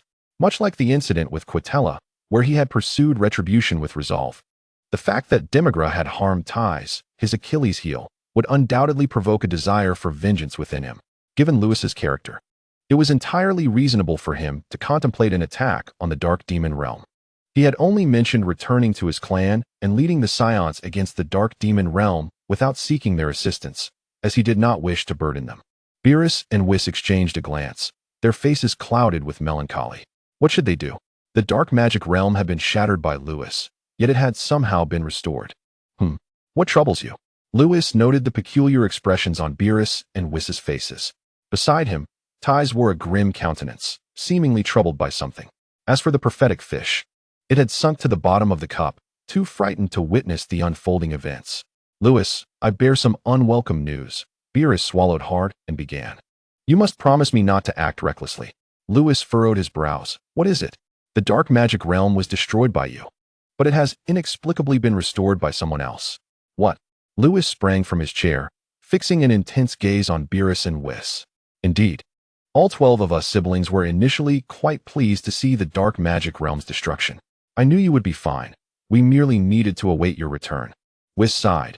But then, to our astonishment, the dark magic realm somehow re-emerged. I was shocked, as it had been reduced to temporal fragments by Lewis. How could it have returned? In search of answers, he observed the vicinity of the dark magic realm for a month, discovering that the powerful beings Lewis had erased had not revived, except for Demigra. Whis recalled that when Lewis obliterated the dark magic realm, he was present, and aside from Demigra, all other powerful entities had been erased by Lewis. The ordinary forces could not revive those who had been erased. Only the miraculous power of the super dragon could achieve such a feat. This information strongly indicated that the dark magic realm was not restored by the super dragon. Who could it be? Lewis's face darkened, particularly with his blood-red eyes exuding an aura of malevolence. The murderous intent emanating from Lewis caused the temperature within the God of Destruction's palace to plummet. Ties shuddered and quickly stood up, tightly embracing Lewis. Lewis, please don't act recklessly. I don't want you to seek vengeance on my behalf. Previously, Lewis had vanished for 2 months in his quest for retribution. If another incident were to occur, would her Lewis return safely? No, absolutely not. She had to stop him. Do not fear, dear Ties. I will not act recklessly, Lewis reassured her, feeling her warmth dispel his murderous intent. Promise me, you won't act rashly. Ties emerged from his embrace, locking eyes with him. Upon seeing the worry in her gaze, Lewis felt a pang in his heart. Enough of this. He would not allow his sister Ties to be troubled. All right. He nodded vigorously, then turned towards Beerus and Whis. Do you know who restored the dark magic realm? Rest assured, I shall not act recklessly. Beerus and Whis exchanged glances and nodded. Whis spoke seriously. In our estimation, it is the enigmatic lord of all demons. Apart from him, we cannot conceive of anyone else willing to assist the dark magic realm. In truth, aside from the universe of the Omni-King, both the Time Realm and the Dragon Realm held a dislike for the dark magic realm. This animosity stemmed from the dark magic realm's frequent exploitation of the Dragon Balls. leading to temporal fractures that directly provoked the other two realms. Lord of all demons. Lewis furrowed his brow. He was not unfamiliar with this moniker. During his time in the future timeline, Salamander had informed him that he was not the Lord of all demons. He then realized that the great priest, the angels, and Demigra had always regarded him as the Lord of all demons. Who is the Lord of all demons? Lewis inquired.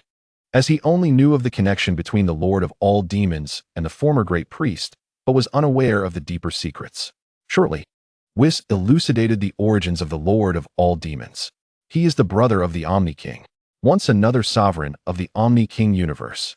Due to a certain incident, he clashed violently with the Omni-King, ultimately severing ties with the Omni-King universe and founding a brand new dark magic realm. Lewis was struck with clarity. So this was how the dark magic realm came into existence. It seemed he was the one responsible.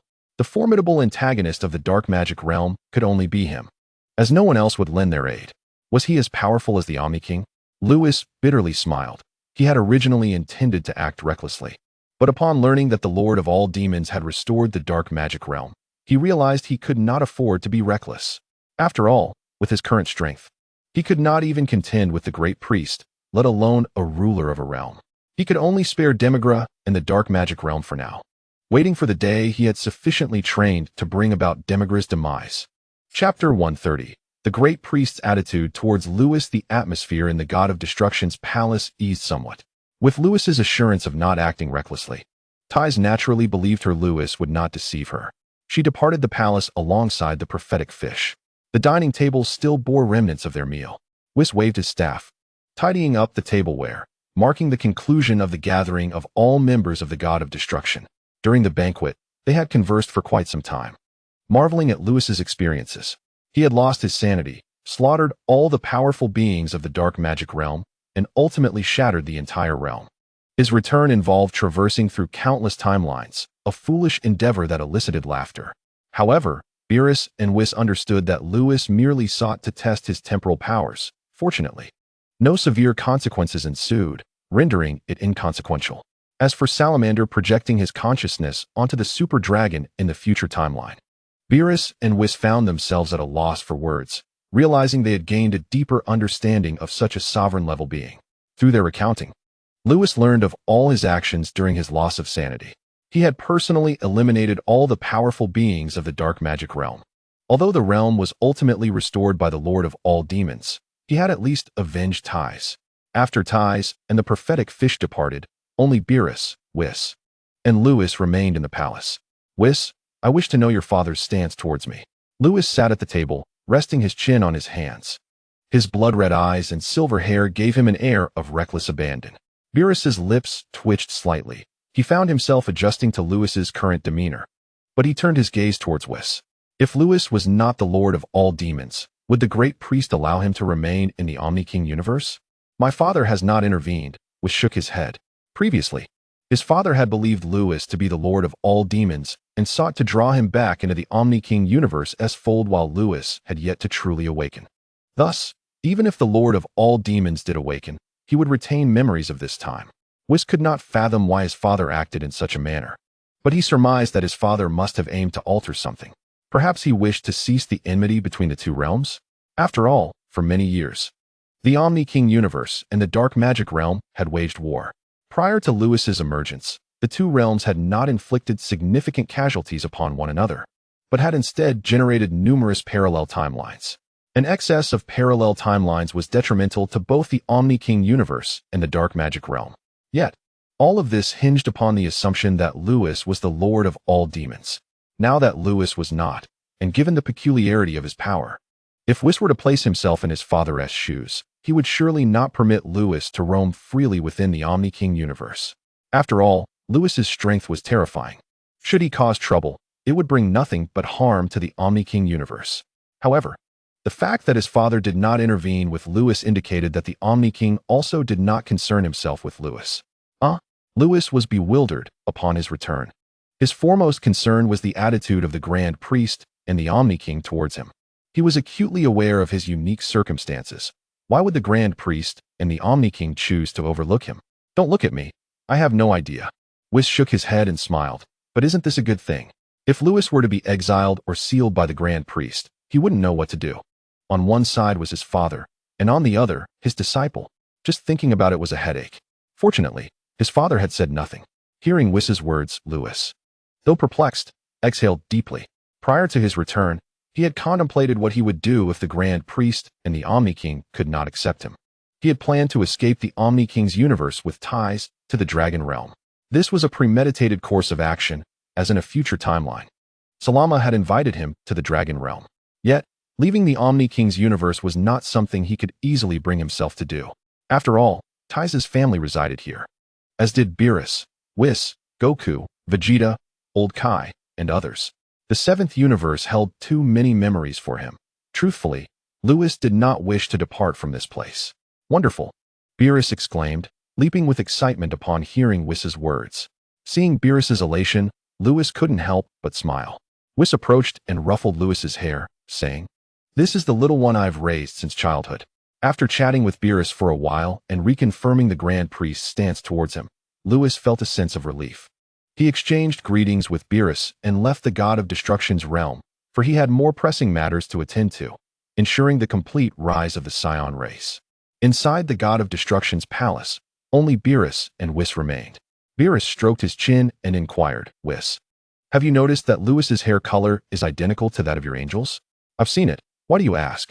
"This young lad's dimension isn't on the verge of breaking through to the angelic level, is it?"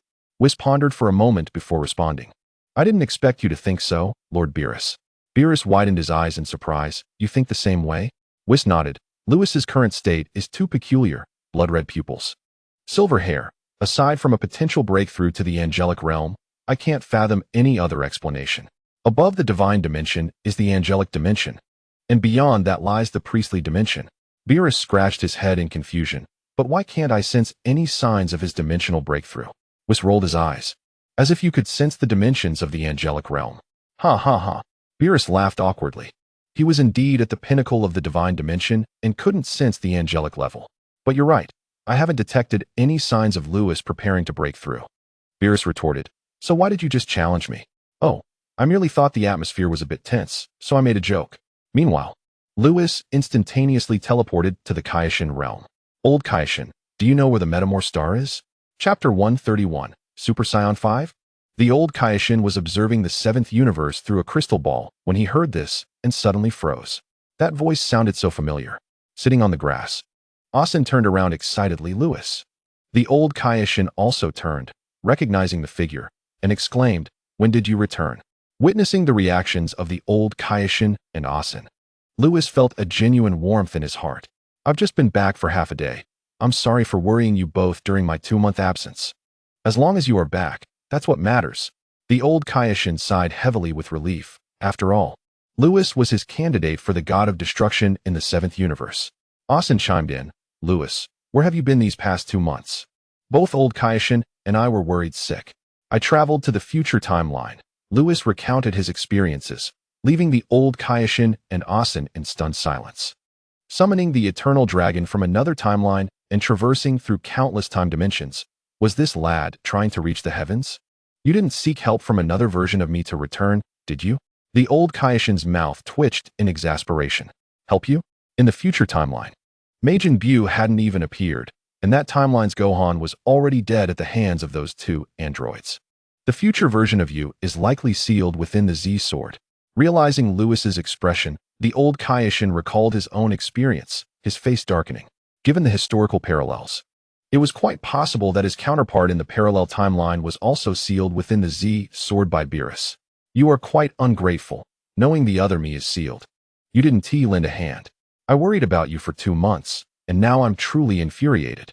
Asen couldn't help but chuckle, recalling the moment when Lewis had freed the old Kaioshin from his seal. "Ow, why did you hit me, old ancestor?"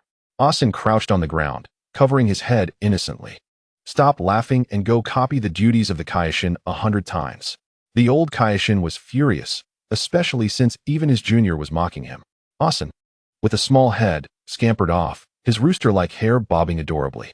Upon seeing this, Lewis smiled softly. The former Kaioshin had always appeared naive and often caused laughter. The current Kaioshin had indeed changed so much. Looks like he has gained much confidence. By the way, why have the colors of your hair and pupils changed like this? The old Kaioshin, ignoring Asen, approached and touched Lewis's hair. Blood-red pupils, silver hair. In his first reaction, he thought Lewis might be on the verge of breaking through to the angelic realm, as angels typically had silver hair. However, upon careful sensing, he found no signs of Lewis's dimension preparing to break through. He was still in the divine state. Ever since Ties died, my hair has changed like this, Lewis shrugged. Curiously asking, Old Kaioshin, do you know why my hair has turned this way? Let me think. The old Kaioshin squinted, sensing something was off about Lewis's condition. Noticing the old Kaioshin deep in thought, Lewis was momentarily stunned. Previously, he had asked Whis, who could not provide clarity. Now, witnessing the old Kaioshin's expression, could he possibly know what was happening? Lewis felt a surge of hope, wanting to speak, but seeing the old Kaioshin still pondering, he covered his mouth, not daring to interrupt. Half a day passed. The old Kaioshin paced under the tree, his brow furrowing tighter with each moment. Lewis watched. Having forgotten the purpose of his visit to the Kaioshin realm, he was solely focused on understanding why his hair and pupils had changed. After a while, the old Kaioshin suddenly exclaimed, "So that's it." Under the tree, he leaped up excitedly. Lewis hurriedly asked, "Old Kaioshin, do you know why my hair has changed like this?" "Yes." The old Kaioshin turned to him, his gaze fervent, as if he were looking at a treasure of the world, licking his lips, which made Lewis's heart race. This old man doesn't want to get any funny ideas. Does he? Bloodline. The old Kaioshin suddenly declared. Huh. Lewis was taken aback. What bloodline? In the mortal realm, there is a saying, a single thought can turn one's hair white. The old Kaioshin, hands behind his back, circled around Lewis. The death of Ties must have dealt you a significant blow, hence the change in your hair to white.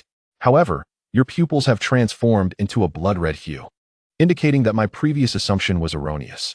I then contemplated your condition in relation to dimensions, yet your dimension remains unchanged, still residing within the divine realm, leading me to another flawed conjecture. The elder Kai paused, gazing intently at Lewis. Finally, I deduced the cause pertains to your bloodline. The Saiyan bloodline? Lewis's face was a canvas of confusion. How was this related to the Saiyan bloodline? At that moment, observing Lewis, the elder Kai's tone was laden with disbelief. Your Saiyan bloodline has transcended.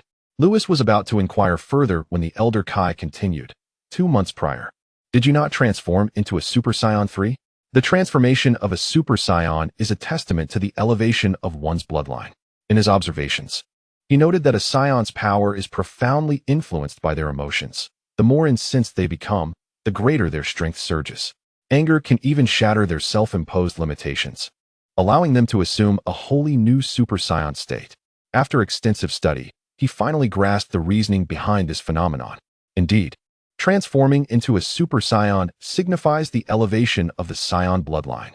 Saiyans ignite their bloodline through anger, detonating a metaphorical bloodline bomb that propels them beyond their limits. Lewis's current situation undoubtedly mirrored this. The death of Ties had profoundly impacted him, leading him to transcend into Super Saiyan 3. Yet, the stimulus he experienced was not merely sufficient for this transformation. The sheer intensity of his rage propelled his bloodline further toward transcendence. Super Saiyan 4. The elder Kai exclaimed with fervor, Lewis, your bloodline surely enables you to ascend to Super Saiyan 4. What? Lewis's mouth gaped in astonishment. Super Saiyan 4? No. That transformation should occur when one regains composure in the golden great ape state, right? But, silver hair. Could it be the legendary Super Saiyan 5? Lewis stared at his hands, his breath quickening. Can I really transform into Super Saiyan 5? At that moment, the elder Kai's voice resonated. It appears I have been mistaken all along. I previously deemed your Super Saiyan transformations a misguided path, but at this moment, I realize my error. The elder Kai reflected, gazing at Lewis. Indeed, existence is justified. Everything evolves toward perfection, especially humanity. Lewis, your journey as a Super Saiyan is not misguided. If you achieve Super Saiyan 4, I am certain all the deficiencies of the Super Saiyan form will vanish. Lewis regained his composure, shaking his head. The elder Kai's assertion was indeed accurate. Upon reaching Super Saiyan 4, the flaws of uncontrollable rage, physical strain, and excessive energy consumption would dissipate. Super Saiyan 4 could be regarded as a new norm, a return to simplicity. Yet, the elder Kai also erred. Lewis was not merely on the cusp of Super Saiyan 4. His bloodline was likely already ascending towards Super Saiyan 5. Chapter 132, The Fusion Technique of Metamor. Well, Lewis, what brings you to the Kai's realm? If Lewis could indeed transform into Super Saiyan 4, his strength would undoubtedly amplify, and his might would reflect the strength of the seventh universe. The Elder Kai suppressed his excitement, recalling Lewis's purpose for visiting. Lewis exhaled heavily, finally understanding the transformation of his hair and pupils. Truly, the sagacious Elder Kai had discerned the truth. Lewis refrained from discussing his own situation with the Elder Kai. As for the possibility of transforming into Super Saiyan 5, he felt that he had yet to reach that level, but his bloodline was undoubtedly in a continuous state of elevation. One day, he would surely break through.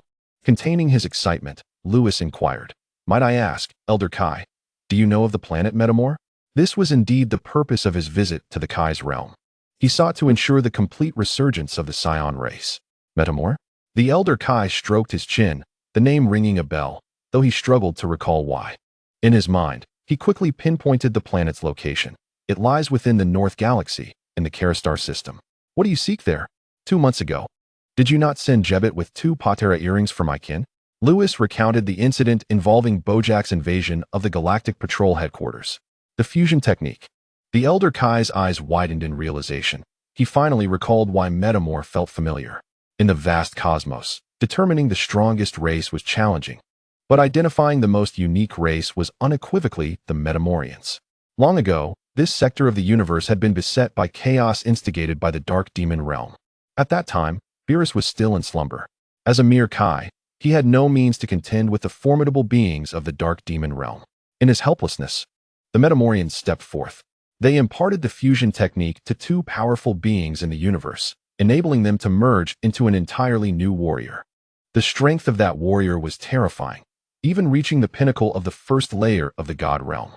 However, the power of a mere first-layer god was insufficient against the Dark Demon realm's might. Nonetheless, the emergence of the fusion warrior and the ensuing clash awakened Beerus from his slumber. Ultimately, the invading forces from the Dark Demon realm were obliterated by Beerus's destructive energy, reduced to mere starlight. Do you wish to learn their fusion technique? The Elder Kai squinted, smiling. Elder Kai, your wisdom is unparalleled. Lewis chuckled. The Elder Kai continued. The Metamorians are indeed an extraordinary race, having developed a fusion technique comparable to the Patera earrings using mortal intellect. Our Patera earrings are limited. Should the 7th universe face multiple invasions from the Dark Demon realm while you and Beerus are absent, we would be in dire straits. The Elder Kai's expression turned grave. Creating new fusion warriors through the fusion technique is a commendable idea. Lewis looked at the Elder Kai so? The Elder Kai burst into laughter. I have no objection to your desire to learn the fusion technique. In fact, I would eagerly encourage the entire Saiyan race to master it. Upon discerning Lewis's intent to learn the fusion technique, the Elder Kai immediately grasped his motivations. The Saiyan race was thriving, with each member possessing remarkable strength, and numerous Super Saiyans had emerged. If they relied solely on Patera earrings, the number of fusion warriors they could create would be limited. However, the fusion technique offered a different avenue. Once mastered, it would allow for the creation of countless fusion warriors. Thus, the 7th universe would flourish. The more he pondered, the more exhilarated he became. The Elder Kai exclaimed, I shall now divulge the location of Metamor. I wish to accompany you. Very well. Upon learning the location of Metamor, Lewis utilized instant transmission, vanishing from their current location alongside the Elder Kai. Meanwhile, hidden at a distance, Asin was taken aback. What has happened to our ancestor? However, the disappearance of the ancestor meant he was spared from the tedious task of transcribing the duties of the Kai 100 times. How delightful! As Lewis and the Elder Kai journeyed toward Metamor, on Earth in the other world, Goku, Vegeta, Bardock, and King Vegeta gathered. Kakarot, you claim you fused with Vegeta and attained an entirely new state? Bardock stood in stunned disbelief. 2 months prior, while Chi-Chi was pregnant and required care, Bardock and Jine remained on Earth to tend to her. Bardock had not participated in the battle at the Galactic Patrol headquarters, yet powerful energies continued to erupt from that direction. At that moment, Bardock sensed that formidable power, filling him with trepidation. Such strength could not possibly emanate from mere mortals. Later, a brilliant flash descended from the cosmos, and the Earth was instantly obliterated, followed by the destruction of the seventh universe. Bardock, Kaiatsu, and Goku's mother perished. The Grand Priest employed time reversal, restoring the seventh universe, unbeknownst to Bardock and the others. Upon returning, Goku and Vegeta recounted their battle with Bojack, revealing that they had triumphed using the Patera earrings. Indeed, beyond the Super Saiyan state, there exist 3 additional forms: Super Saiyan Full Power, Super Saiyan 2, and lastly, Super Saiyan 3. If you harbor doubts, feel free to inquire of Vegeta. Goku gestured towards Vegeta, prompting Bardock and King Vegeta to turn their gaze upon him. Under the intense scrutiny, Vegeta felt somewhat uncomfortable. Feigning nonchalance, he retorted, "What is the big deal about transforming into Super Saiyan 3? What is the big deal, you ask?" Bardock's lips twitched slightly, and even Goku appeared speechless. Goku interjected, "Vegeta, can you transform into Super Saiyan 2? Stop the nonsense." Vegeta barked, his voice tinged with insecurity as he attempted to mask his embarrassment. The trio exchanged glances, as if to say, "Are you pretending to be tough? Let us consult Mr. Bobo. He will surely guide us to achieve Super Saiyan 2. Chapter 133. The Entire Demon at the Heavenly Temple. The Supreme Kai observed the mortal realm from the fringes of the Heavenly Realm, while Bobo accompanied him. Simultaneously, a pitch-black eraser sat on the ground, playing with sand. Goku and his companions were perplexed by the sudden appearance of this peculiar child in the Heavenly Realm. He bore a striking resemblance to Bobo. Could he possibly be a relative? Goku pondered, his gaze fixated on the child as he approached Bobo. It seemed the child noticed Goku's attention, tilting his head back to reveal a radiant smile adorned with white teeth. A charming little fellow. What is going on?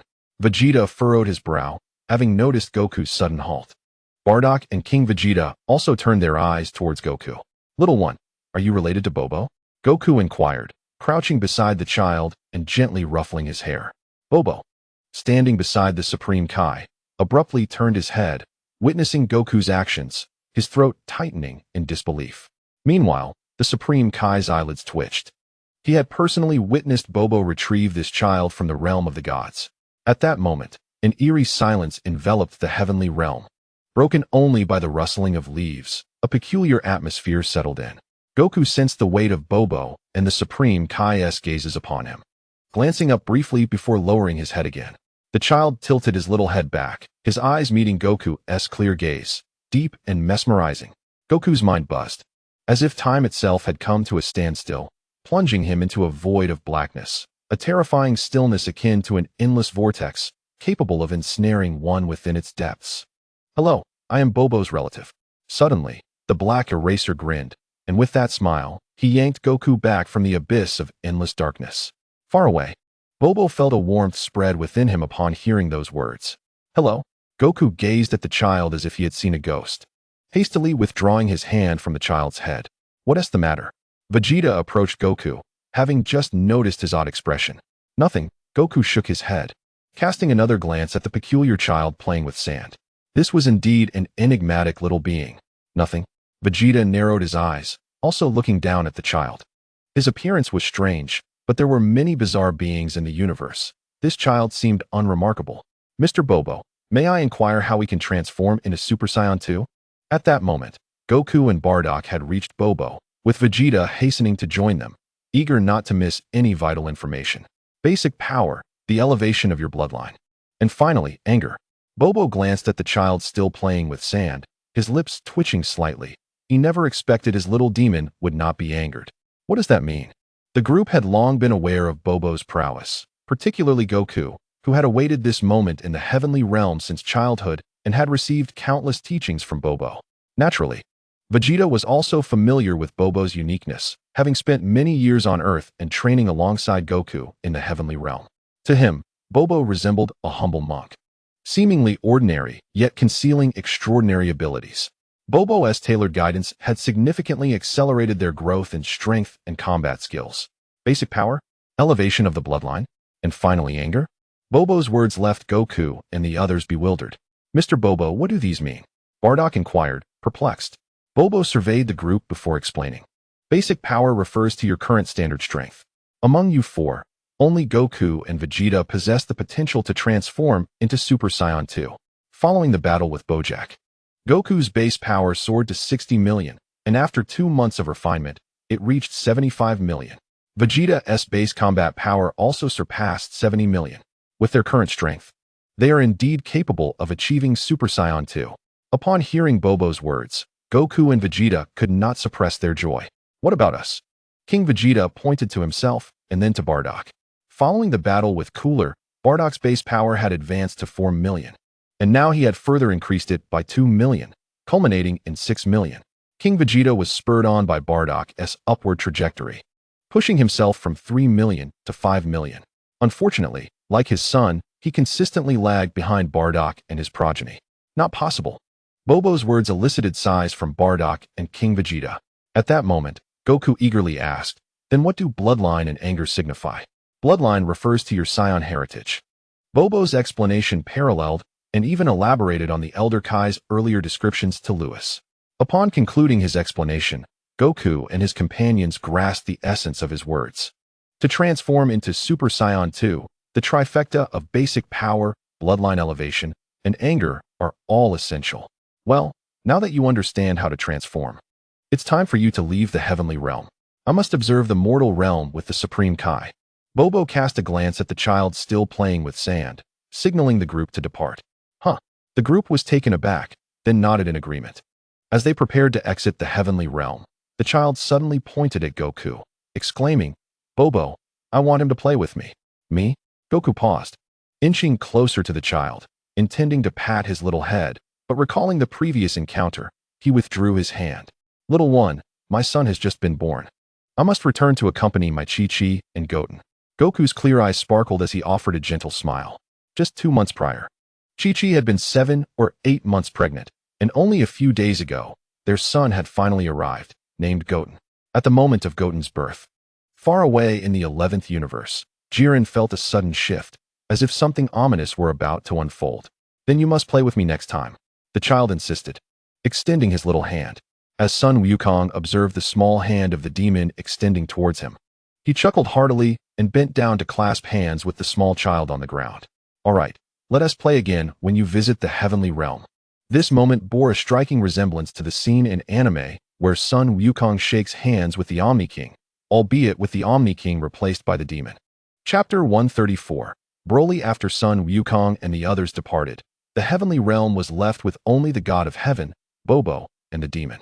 The god of heaven, sensing the mood, promptly retreated to the temple, leaving Bobo and the demon outside. Bobo gazed at the demon and timidly inquired, "My lord, do you have an interest in Sun Wukong?" The demon, playing with the sand in his hands, looked up with a grin. "This little fellow is quite amusing. I wish to play with him." Bobo chuckled softly. "I never expected that Sun Wukong could pique your interest, my lord. But then again, his thoughts are quite simple. Such individuals often possess an inexplicable charm that endears them to others." The demon beamed foolishly, but remained silent. Noticing the demon's silly demeanor, Bobo felt a wave of exasperation. Though his dark complexion made it difficult for anyone to notice his speechless expression. "By the way, my lord, what about that little fellow Lewis?" Bobo began. But the demon interrupted, his expression turning serious. "Pay him no mind. Let him play freely. Perhaps he might even comprehend my dark power." "What?" Bobo was taken aback. The demon continued, seemingly lost in thought. "If that's the case, aside from the power of miracles, he would have gathered the powers of light, darkness, and time." In the sky, Sun Wukong and his companions soared through the air, leaving behind a trail of white light. Bardock turned to King Vegeta and asked, "How are our people faring?" He had not participated in the battle against Bojack, as he was on Earth caring for Chi-Chi when King Vegeta was unexpectedly transported there by Vegeta. The sight of King Vegeta upon arrival was disheartening. His clothes were tattered, his body was battered, and even his tail was severed. The intensity of the battle with Bojack was evident. Fortunately, 2 months had passed, and King Vegeta's tail had finally regrown. Everyone has improved. After that battle, they trained even harder. Soon, Raditz, Bippity, and Theodore will likely transform into Super Saiyans. King Vegeta had taken a trip back to the Galactic Patrol headquarters, and he was quite pleased with the current state of the Saiyans. Bardock clenched his fists, his eyes icy. "I never imagined there could be such powerful beings in the universe. Our Saiyan clan is still too weak." Bardock had believed that the Saiyans were already formidable, especially with 5 Super Saiyans among them. However, The battle from 2 months ago revealed that the power unleashed by Bojack and his cohorts could extend to Earth, nearly annihilating the entire Saiyan race. Those adversaries, with their sinister aura, appeared from nowhere, but fortunately, Vegeta and Kakarot managed to vanquish them through their fusion. At that moment, King Vegeta turned to his son, who was flying beside him. By the way, can you still fuse with Kakarot? Vegeta shook his head. No, after our fusion time expired. That Kaioshin took back the Patera earrings. Without them, Kakarot and I cannot fuse. Vegeta glanced at Sun Wukong, feeling a mix of frustration and amusement. The thought of fusing with someone he had always surpassed was difficult for his proud heart to accept. Yet, the power they achieved through fusion was intoxicating, capable of facing Lewis in a few exchanges. Taken back? You didn't try to reclaim them? King Vegeta's tone was filled with regret. Indeed, such precious earrings. Why didn't you seize them? Bardock also displayed a pained expression. The two of them resembled bandits, eager to claim anything they desired. Sun Wukong and his companion exchanged glances, slightly bemused. Do you even know the identity of that Kaioshin? What identity? He is the attendant of the Supreme Kai. And who is the Supreme Kai? Is he more powerful than our Super Saiyans? King Vegeta and Bardock turned to him. Vegeta, both annoyed and amused, replied, Father, have you not always feared Lord Beerus? The Supreme Kai is under Lord Beerus's protection. King Vegeta and Bardock froze in shock. The Supreme Kai is under Beerus's protection? If Sun Wukong and Vegeta were to seize those earrings, would the Saiyan race survive? They were astounded, realizing the gravity of the situation. Goodness, that was a close call. King Vegeta gulped. Thank goodness you didn't take them, otherwise, Lewis wouldn't have been able to save us. Bardock patted his chest, relieved. You did the right thing. Our Saiyan people have reformed. We cannot continue to steal from others. It was astonishing to see these two bandit leaders concede. Ha! Seeing their father's expression, Sun Wukong and his friend burst into laughter. All right, let us part ways here. I must return to see my grandson. King Vegeta, make sure to train diligently. I don't want to be the first to reach Super Saiyan 2. Bardock smirked, and with that, he swiftly flew off in the direction of Baozi Mountain with Sun Wukong. Get back here. King Vegeta and his son roared, their unleashed power causing the very sky to tremble, but Bardock and his son had already fled far away. In the vast cosmos, two beams of light streaked across the sky, halting as they passed a desolate planet. Lewis, this planet is unfit for habitation. Destroy it. The two figures were none other than the old Kaioshin and Lewis, who had decided against using instant transmission to reach Metamor. The old Kaioshin intended to seize this opportunity for Lewis to eliminate more unworthy planets, lest Lewis waste time in frivolity later. Understood. Lewis nodded, raising his hand to concentrate a sphere of purple destructive energy aimed at the yellow planet. However, the planet appeared vaguely familiar, as if he had encountered it before. Lewis turned to the old Kaioshin and asked, What is the name of this planet? Wampa Star. Why do you ask? What? Lewis's eyes widened, and the destructive energy in his hand vanished. Damn it, I almost wiped out the warrior of the Saiyan race. That old man was truly unreliable. Thankfully, he had asked in advance. What's wrong? The old Kaioshin looked puzzled as Lewis retracted his hand. Old Kaioshin, you really can't be reckless. Did you not sense that there are two individuals on that planet? Upon entering this world, Lewis had every intention of finding Broly. But since becoming a candidate for the Destroyer, he had been preoccupied with training and eradicating Katra, leaving him little time to seek out the warrior of the Saiyan race. Impossible. I created this planet ages ago, and it hasn't changed at all. As the old Kaioshin spoke, he suddenly gaped in astonishment. There really are people here. Chapter 135. Encounter with Broly. In the old Kaioshin's sensing, aside from the mindless monsters on Wampa Star, there were indeed two humans present. In the realm of deities, humans refer to the sentient beings of the mortal realm. The old Kaioshin furrowed his brow. How can this be? Lewis smiled at the planet below. Old Kaioshin, let us go down and take a look. In the Dragon Ball universe, Broly appeared to be of the same age as Sun Wukong, and at this time, Broly had already reached adulthood. Lewis was quite curious to see how far the warrior of the Saiyan race had developed. All right. The old Kaioshin was equally intrigued about the presence of two humans on Wampa Star. The two descended towards the surface of the planet. In a cave on Wampa Star, a robust man was consuming a monster egg when he suddenly noticed two beams of light streaking past the cave entrance. Broly's clear eyes sparkled with intensity as he suddenly dashed forward. Broly, where are you going? Paragus, also consuming a monster egg, hastily set down the eggshell and followed him outside. Upon reaching the cave entrance, he saw two figures soaring from the horizon. Boom! Paragus's body jolted, and he leaped up in excitement. They've arrived. Haha. Finally, someone has come to this desolate place. King Vegeta, do you have any idea how I've endured these past 20 years? King Vegeta, when I return, I will ensure your demise. Tears of joy welled in Paragus's eyes as he knelt in the dirt, desperately clutching the sand, his tears cascading onto the yellow ground. When Broly was born, his battle power was an astonishing 10,000, surpassing even Prince Vegeta's strength. To protect their royal lineage, King Vegeta had exiled his prodigious son to the harsh fringes of the North Galaxy, to the planet Vampa. The environment there was exceedingly brutal, characterized by endless yellow sands and frequent cataclysmic storms, conditions far beyond what any human could endure. In a desperate bid to retrieve Broly, Paragus commandeered a spaceship to reach Vampa. But it was damaged upon arrival, leaving him stranded without the means to survive in the vastness of space. He and Broly could not return.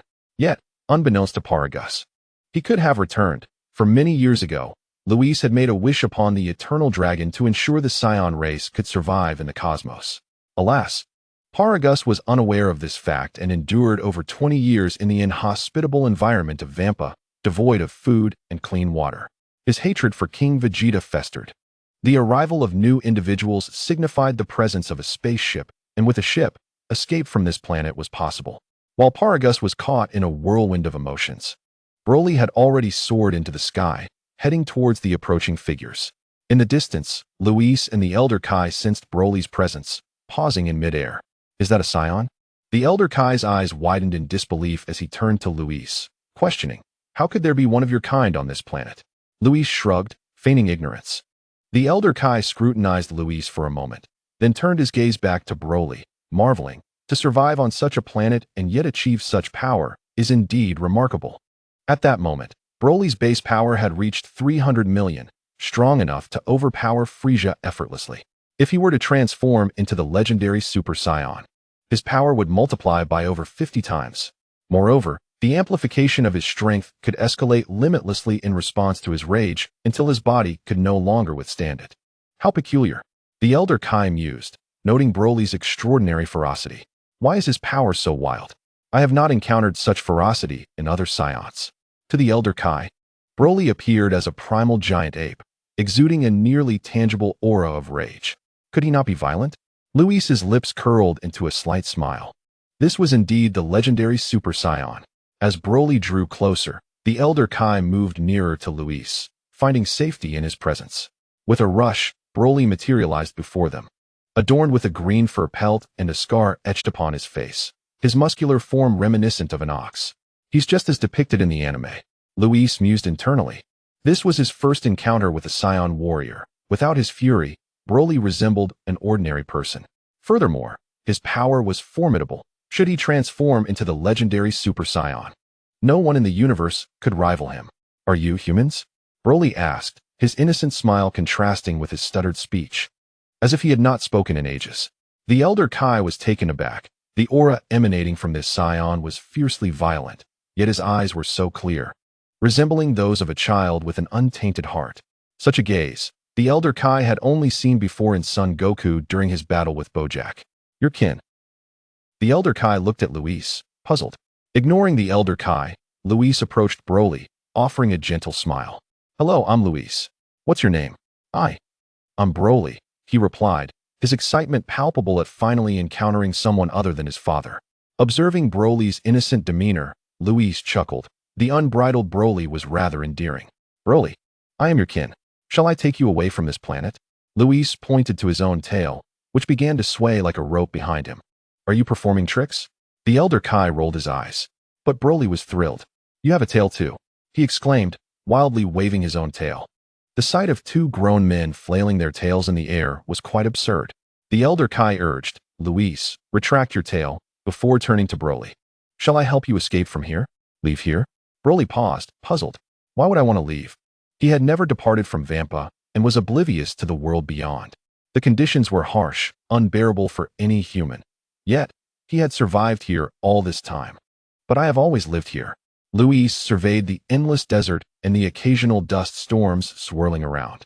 Broly had somehow endured for over 20 years in such an environment. Feeling a pang of sympathy for the massive figure, Luis spoke softly. Outside, there is clean water, abundant food, and most importantly, your kin. Will you come with me? Food. What is that? Broly scratched his head, utterly unfamiliar with the concept. However, the notion of clean water and delectable food piqued his interest. He swallowed hard, preparing to respond when suddenly, a whistling sound echoed in the distance. Luis, it's my father. He's coming. Broly, now more fluent in speech, informed Luis after their brief conversation. Soon, Paragus arrived beside Broly, his voice icy as he declared, "Boy, hand over the spaceship, and I may spare your life."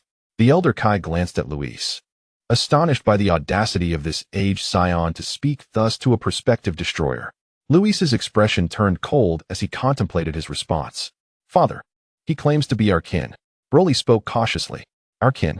Paragus's eyes widened, shifting his gaze to Luis's waist, his tail. Paragus's pupils constricted. "You are a Saiyan."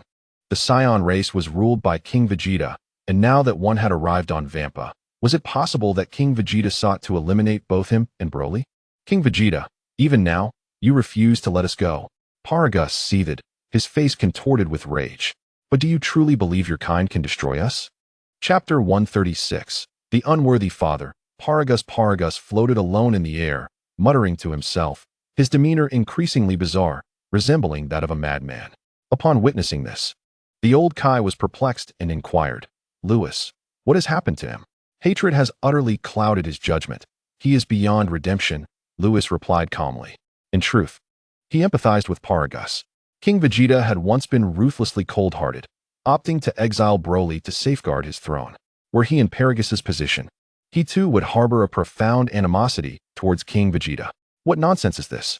The old Kai, oblivious to the underlying circumstances, struggled to comprehend Luis's words. "Die?" Paragus suddenly ceased his frenzied shouting and launched an assault on Luis, unleashing an energy blast from his hand. The white projectile surged forth like a ravenous wolf, barreling towards Luis. Luis maintained a stoic demeanor, and the old Kai beside him exhibited no signs of emotional disturbance. "You dare send such trash against me, King Vegeta?" Paragus sneered. Although both Luis and the old Kai appeared calm, Paragus perceived only a bewildered expression on their faces. Sure enough, the energy blast struck Luis squarely.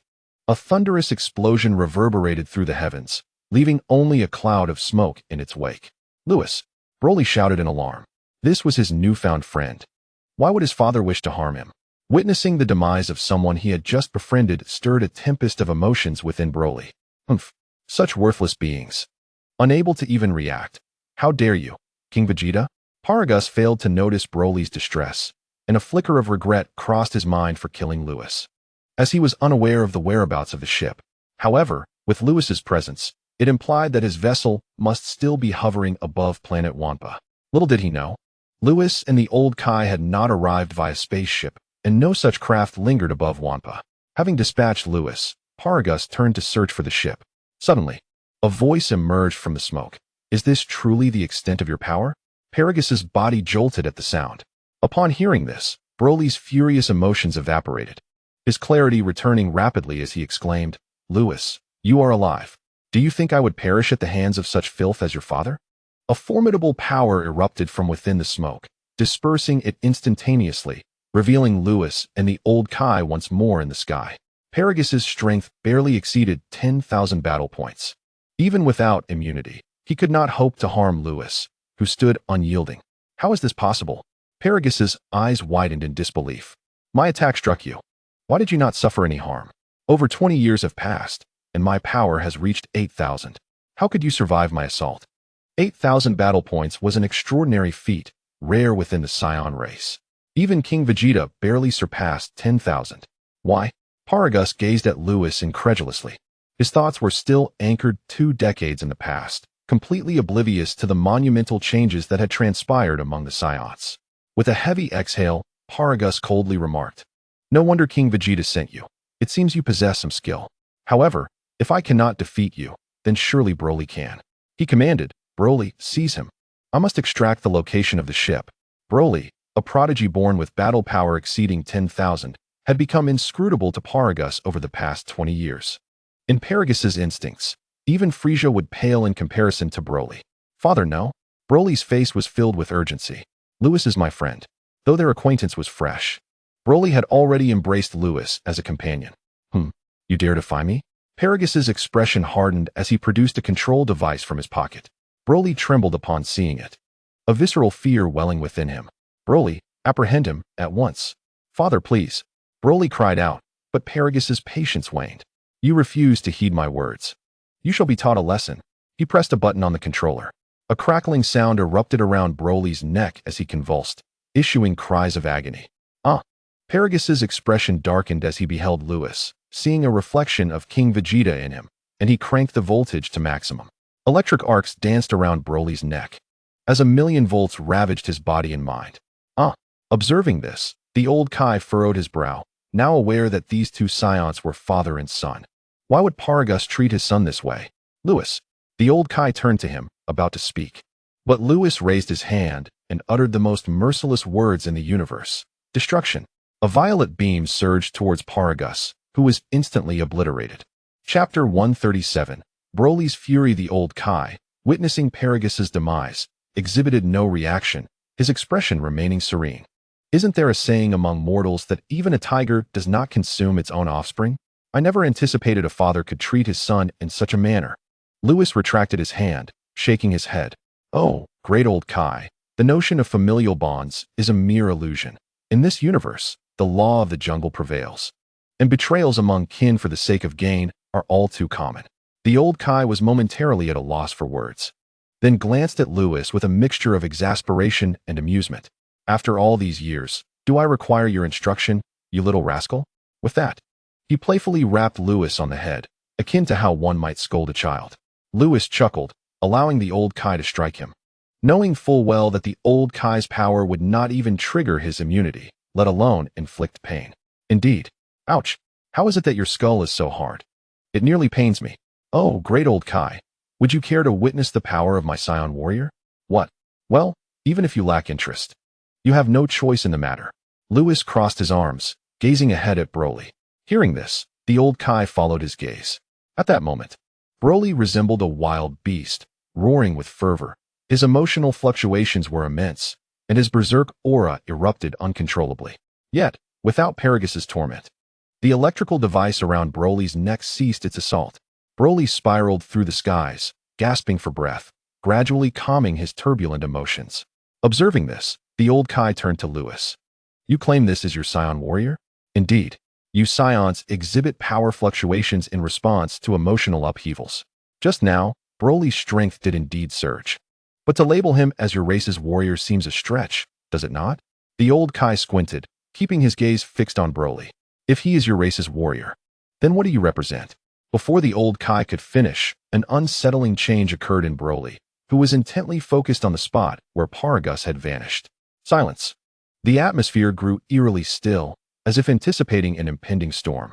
The old Kai felt a tremor run through him, sensing a ferociously violent power emanating from Broly. The force surging within Broly was even more terrifying than that of Bojack. As the elder Kaioshin was about to speak, Broly suddenly roared, "Father!" A thunderous sound erupted as Broly clenched his fists, his clear and bright eyes instantly overtaken by a frenzied hue. A radiant green light burst forth, forming a pillar around him that expanded outward, causing the sky to lose its color in an instant. With a tremendous force akin to a flood, Broly's power erupted, his hair transforming into a vivid green. He had entered the legendary Super Saiyan state. His base combat power of 300 million surged 50-fold, reaching an astonishing 15 billion. However, the death of Paragus completely consumed Broly with a savage rage, amplifying his power exponentially. His strength increased 100-fold, breaking through to 30 billion combat power. Then, a further boost of 105 times propelled him to 31.5 billion. With a staggering increase of 300 times, he shattered the barriers to 90 billion combat power. In the past, Lewis had trained for many years in the realm of destruction, achieving merely over 70 billion in his base form. Yet, Broly had surpassed Lewis's power simply due to the loss of his father. In an instant, the magnetic fields of heaven and earth became chaotic. The space trembled incessantly. and the entire Vampa star teetered on the brink of explosion. Good heavens! The elder Kaioshin gasped, hastily retreating behind Lewis. What kind of monster is this? It's terrifying. This power surpasses that of Majin Buu from years past. No wonder Lewis calls Broly the god of the Saiyan race. Lewis laughed heartily, observing Broly's transformation step by step. Indeed, he has transformed into the legendary Super Saiyan. It seems that every Saiyan protagonist's loved ones are untouchable. Goku is like this, Bardock too, and Broly as well. Even I cannot escape this law. You sly fellow, was it you who orchestrated Bardock's downfall?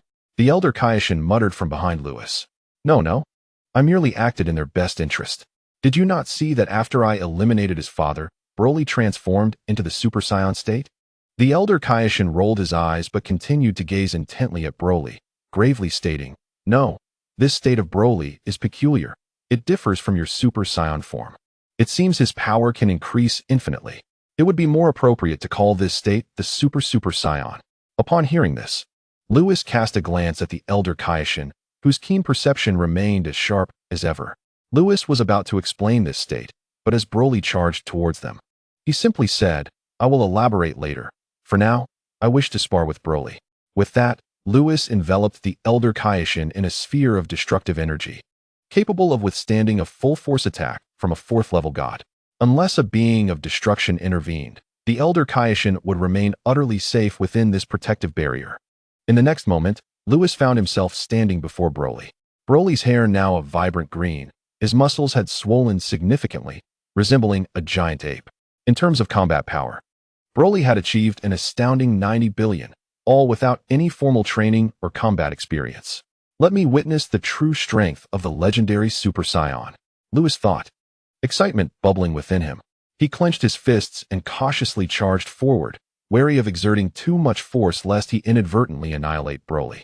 After all, from his last reckless use of time erasure, he had nearly brought himself to the brink of death. But he had since surpassed the pinnacle of the first layer of Divine Realm, breaking into the second layer. Despite Broly's current power of 90 billion, under the might of the second layer of Divine Realm, he was still akin to an ant. Chapter 138. The ultimate fury. With a resounding crash, Lewis's fist propelled forward, causing a slight tremor in the void. Instinctively sensing danger, the frenzied Broly tightened his grip and charged ahead. Their fists collided with a thunderous boom, generating a force that stirred the air into an endless tempest, slicing through the surroundings like blades. The elder Kaioshin, shielded by Lewis, would have been obliterated by the storm if not for his protection. Impressive, Lewis remarked, applying a slight pressure to their fists, causing Broly to stagger back. Roar! Broly emitted a primal scream, seemingly shamed by his retreat. The green light around him flared dramatically, transforming him into a radiant green sphere, casting the desert sky entirely in a verdant hue. The frenzied power surged through the space, erupting from the desert and revealing the planet's inner shell. Broly's strength surged once more, breaking through from 90 billion to 100 billion. Goodness, does this boy really need to be so exaggerated? Lewis's lips twitched slightly. He had merely nudged Broly backward, yet the boy's power had skyrocketed once again. Their fists remained locked, but regardless of how much Broly's power increased, it posed no threat to Lewis. However, Lewis retracted a significant portion of his strength to ensure that he did not overpower Broly unnecessarily. With a resounding crash, as Lewis diminished his power, Broly instantly pushed him back. Lewis shot through the air like a cannonball, crashing down onto the hard surface of the planet's crust. The crust shattered instantly, spewing forth a torrent of magma, filling the air with a pungent sulfuric scent. Roar! Broly howled, transforming into a streak of green light racing towards Lewis amidst the molten landscape. With explosive force, they clashed within the magma, sending ripples through the molten sea, turning the entire desert into a vast ocean of lava. The elder Kaioshin's eyelids twitched at the sight. Surely, they do not intend to obliterate the planet. However, this world was already deemed unworthy, so its destruction would not be a great loss. Suddenly, two figures erupted from the magma, Broly roaring as he and Lewis fought from the heavens to the earth. In an instant, the sky filled with their silhouettes, accompanied by thunderous collisions, unleashing a force that shook the entire planet. With a resounding crash, they collided and separated once more. Broly, in a fit of rage, raised his arms high, conjuring a green energy sphere poised to strike Lewis. Yet, in a flash, Lewis appeared behind him, delivering a powerful kick. The thunderous force struck Broly's back, causing the green energy in his hands to dissipate. Broly bent over, letting out a heart-wrenching scream. However, in the throes of immense pain, Broly's body suddenly straightened, and he turned to unleash a concentrated energy blast upon Lewis. With a thunderous boom, Lewis was enveloped in smoke. Broly ascended into the sky, hurling green energy blasts with relentless fury. Employing the prince's fighting style in a fit of madness, he bombarded Lewis's position with explosive might. At this moment, Vampistar could hardly withstand the onslaught. With a crack, the planet's core failed to endure the impact of 100 billion combat power, splitting in two, and a flicker of fire ignited within the core. Boom! The heavens and the earth were obliterated, and the planet Vampa erupted in an instant, transforming into cosmic dust. What manner of beast is this? In the vastness of the cosmos, the elder Kaioshin was taken aback. His concern was not for Lewis being vanquished by Broly, for he could see through Lewis's feigned restraint. Yet, even with such restraint, Broly would find it impossible to best Lewis. This was beyond doubt. The cause of the elder Kaioshin's shock lay in Broly's remarkable growth during battle. His growth encompassed strength, speed, reflexes, combat techniques, and battle experience. Previously, Broly had been a mere novice in combat, but now he had transformed into a seasoned warrior of formidable prowess. Indeed, he was a veritable god of war. As the elder Kaioshin marveled, the mist in the starry sky suddenly dispersed, revealing Lewis once more within Broly's line of sight. At this moment, Lewis bore no injuries. Even his destroyer attire remained unscathed. Truly, Broly was impressive. Lewis chuckled heartily. Although Broly's current power was still insufficient in his eyes, the opportunity to clash with a Saiyan god was exhilarating. Roar! Upon witnessing Lewis's unscathed form, Broly's fury ignited. Boom! Broly's pale eyes transformed into a vibrant green, plunging him into an extreme state of rage. The cataclysmic force within him surged, escalating his power from 100 billion to 200 billion. At this moment, even Beerus, the god of destruction, sensed this overwhelming energy. Whis, quickly investigate the source of this disturbance. Lord Beerus, look! Within the Destroyer Palace, Whis waved his staff, projecting the scene of Broly's extreme rage. Beside him, Ties gasped in surprise, exclaiming, Lord Beerus, Lewis is also present. Lewis is there too? Then it's nothing to worry about. Beerus sighed in relief, initially fearing that dark forces were at play once more. Lord Beerus, this Scion's power is nearing the threshold of the first layer of Divine Realm. Whis remarked with a furrowed brow. Scion. What Scion? Beerus blinked, quickly spotting the tail behind Broly and gasping in astonishment. Good heavens, aside from that fusion warrior, when did the Scions produce such a powerhouse? Prophetic fish, come forth. Startled from its slumber in the corner, the prophetic fish hurried to Beerus's side and inquired, What is it, Lord Beerus? Tell me, is he my formidable rival? Formidable rival? You mean that Super Saiyan God? The prophetic fish scrutinized the scene for a moment, then shook its head. He is not the one. He bears no resemblance to the figure in my mind. Chapter 139. Restoring Paragus not him? If this fellow is not the so-called Super Saiyan God, how could he be so powerful? Beerus muttered to himself. In his assessment, Broly's strength was on the verge of reaching the first layer of Divine Realm. Suddenly, Lord Beerus. Look! Whis exclaimed, astonished as he observed the projection. The Scion battling Lewis is rapidly mastering combat techniques, and his strength is escalating.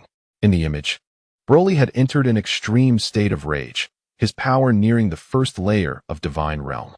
Soon, Broly charged toward Lewis, swiftly entangling himself with him. It was evident that Lewis was still holding back. In the face of Broly's onslaught, he consistently maintained his strength below that of Broly. Lewis countered each of Broly's moves, not seeking to defeat him immediately, but rather guiding him step by step, teaching Broly the art of combat. Moreover, Broly's growth was astonishing. He had broken through the mortal limits of strength and was poised to ascend to the first layer of Divine Realm. Initially sluggish in response, Broly's reflexes sharpened under Lewis's guidance.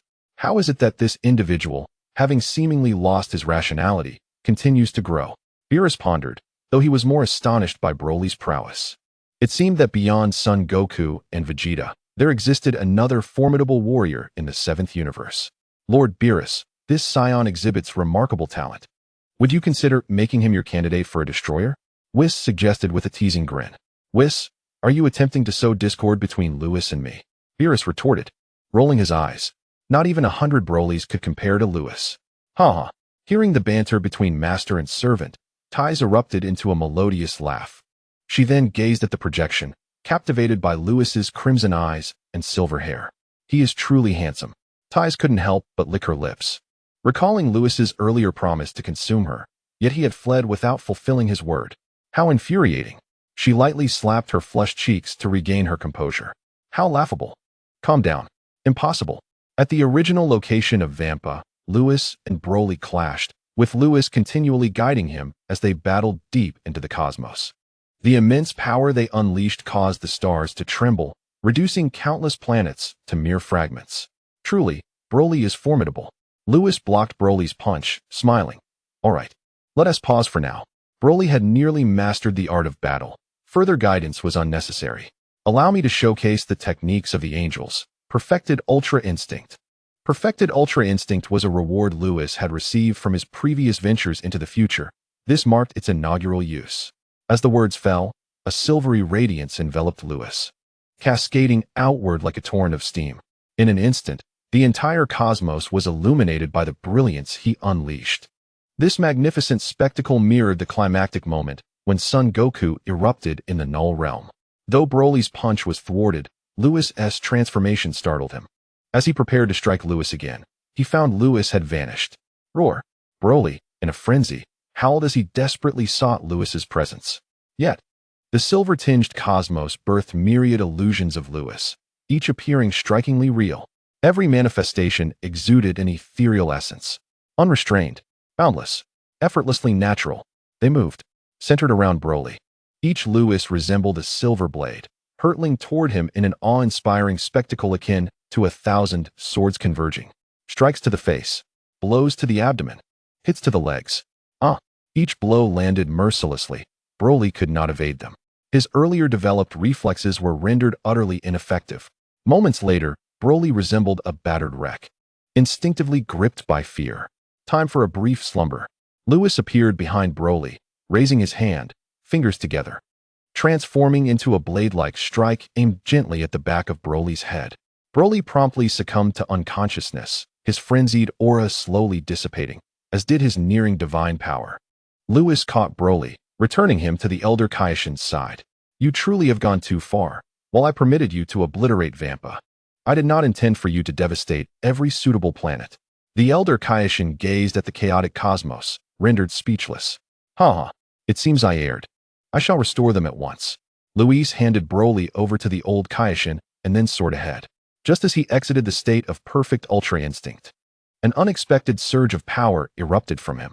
His eyebrows vanished, and his silver hair transformed into a golden hue. He had entered the Super Saiyan 3 form.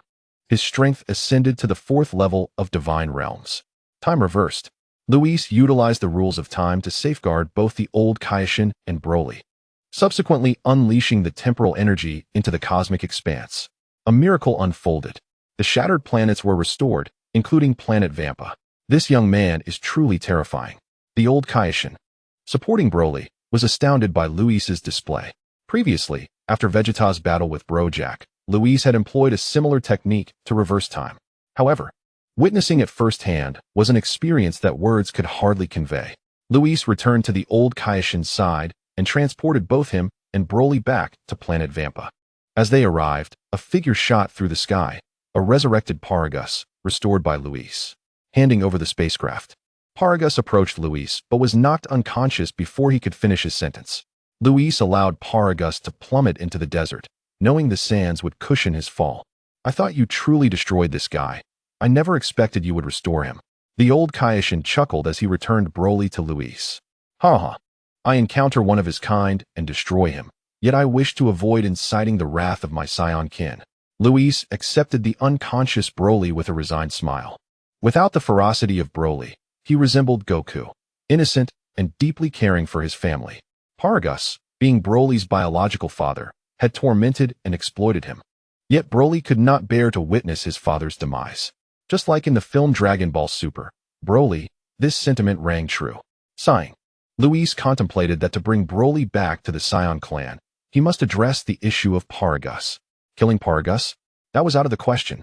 Doing so would surely incite Broly's hatred, preventing him from ever becoming the Saiyan warrior he was destined to be. What to do then? Chapter 140. How to resolve Broly's fury issue. After a moment of contemplation, Luis shook his head. The only option is to continue his exile. Given Paragus's animosity towards King Vegeta, upon returning to the Saiyan clan, he would undoubtedly cause unrest. It would be wiser to keep him in exile, perhaps on a more favorable planet. Having devised a plan for Paragus, Luis turned to the old Kaioshin. Great Elder Kai, can you discern Broly's condition? The old Kaioshin replied curtly, are you trying to test my insight? How dare you? Humph. The old Kaioshin lifted his chin slightly, pride emanating from him. Do you really believe I am as incompetent as that novice, Asin? If I could not perceive Broly's condition after all these years, I would indeed be living as a dog. Luis, is it truly appropriate to compare yourself to a dog? The old Kaioshin, gazing intently at the unconscious Broly, stated earnestly, Broly's condition differs from that of you Saiyans. How so? Luis chuckled, curious to hear the old Kaioshin's insights. The Saiyans of the Galactic Patrol Headquarters, including yourself. The old Kaioshin glanced at Luis and continued, your bloodlines are evolving in a new direction. The greater the elevation of your bloodline, the lesser the impact of rage upon you. Luis nodded. The old Kaioshin's observations were indeed astute and aligned with the characteristics of Super Saiyan 4. As for the legendary Super Saiyan 5, he remained uncertain. And Broly? The old Kaioshin pondered. His bloodline is regressing. While the other Saiyans' bloodlines evolve to diminish the influence of rage, Broly, in contrast, becomes increasingly susceptible to violent emotions, ultimately transforming into a mindless beast. Am I correct? The old Kaioshin raised his chin, exhibiting his characteristic pride. Luis gasped, realizing the old Kaioshin's remarkable perception. He had accurately identified Broly's condition. Broly possessed the legendary Super Saiyan physiology, a rare ancestral trait that surfaced once every millennium. A Saiyan with such a physiology experiences a continual increase in power without training. Upon entering a berserk state, they lose their sanity and become bloodthirsty and combative. Great Elder Kai, since you have discerned Broly's dilemma, do you possess a solution? Luis inquired regarding Broly's propensity to easily enter a berserk state. There are indeed numerous methods to address Broly's condition. Luis was taken aback, having contemplated a solution involving the Dragon Balls. The old Kaioshin's assertion of multiple methods seemed implausible. Broly's susceptibility to rage stemmed from the violent factors inherent in his bloodline, ultimately a manifestation of insufficient mental fortitude. The old Kaioshin did not directly specify a method but highlighted the reasons behind Broly's volatile state. He lamented, if Broly could master his rage, the Saiyan race would truly witness the emergence of an invincible warrior. Luis rolled his eyes. He was well aware of this. After all, in the film, even Super Saiyan Blue Goku was no match for Broly in his ultimate berserk state. You must have thought of the Dragon Balls as a solution as well, didn't you? Indeed, Luis nodded. The old Kaioshin stroked his chin and remarked, using the Dragon Balls to eliminate Broly's rage is not advisable. His berserk emotions are intrinsic to his unique physiology. Removing them would render him powerless. Great Elder Kai, we could implore the Eternal Dragon. Before Luis could finish, the old Kaioshin interrupted. You were about to suggest wishing for Broly's mental fortitude to strengthen, enabling him to control his rage. Am I correct? Luis fell silent, astonished by the old Kaioshin's insight into his thoughts. The old Kaioshin shook his head. Wishing for Broly's mental strength to amplify is an unrealistic desire. Luis was initially stunned but then realized the implication. Wishing for Broly's mental fortitude to increase paralleled wishing for someone else to become stronger. The Eternal Dragon cannot directly enhance an individual's strength. Luis was aware of this. The old Kaioshin smiled. Since the Eternal Dragon cannot amplify Broly's mental capacity, we can encourage him to cultivate his own mental strength. Indeed, Great Elder Kai, what should we do? Have you forgotten about the spirit fruit? Yes. Luis exclaimed with excitement. The spirit fruit, a common delicacy in the divine realm, not only enhances an individual's power, but also extends their lifespan. Moreover, it bolsters mental fortitude, as indicated by its very name. Not enough. The old Kaioshin shook his head again. Luis retorted, Great Elder Kai, could you not articulate everything at once? Young man, why the haste? The old Kai, calm and unhurried, remarked that relying solely on the spirit fruit to enhance one's mental prowess was both a singular and sluggish approach. We ought to seek out some secret techniques related to mental strength for him to cultivate. By combining the two, Broly will surely master his ferocious emotions in no time. The old Kai's words prompted Lewis to nod in agreement.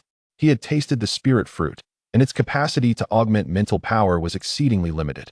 Relying solely on such a method would make it exceedingly difficult for Broly to gain control over his unparalleled rage.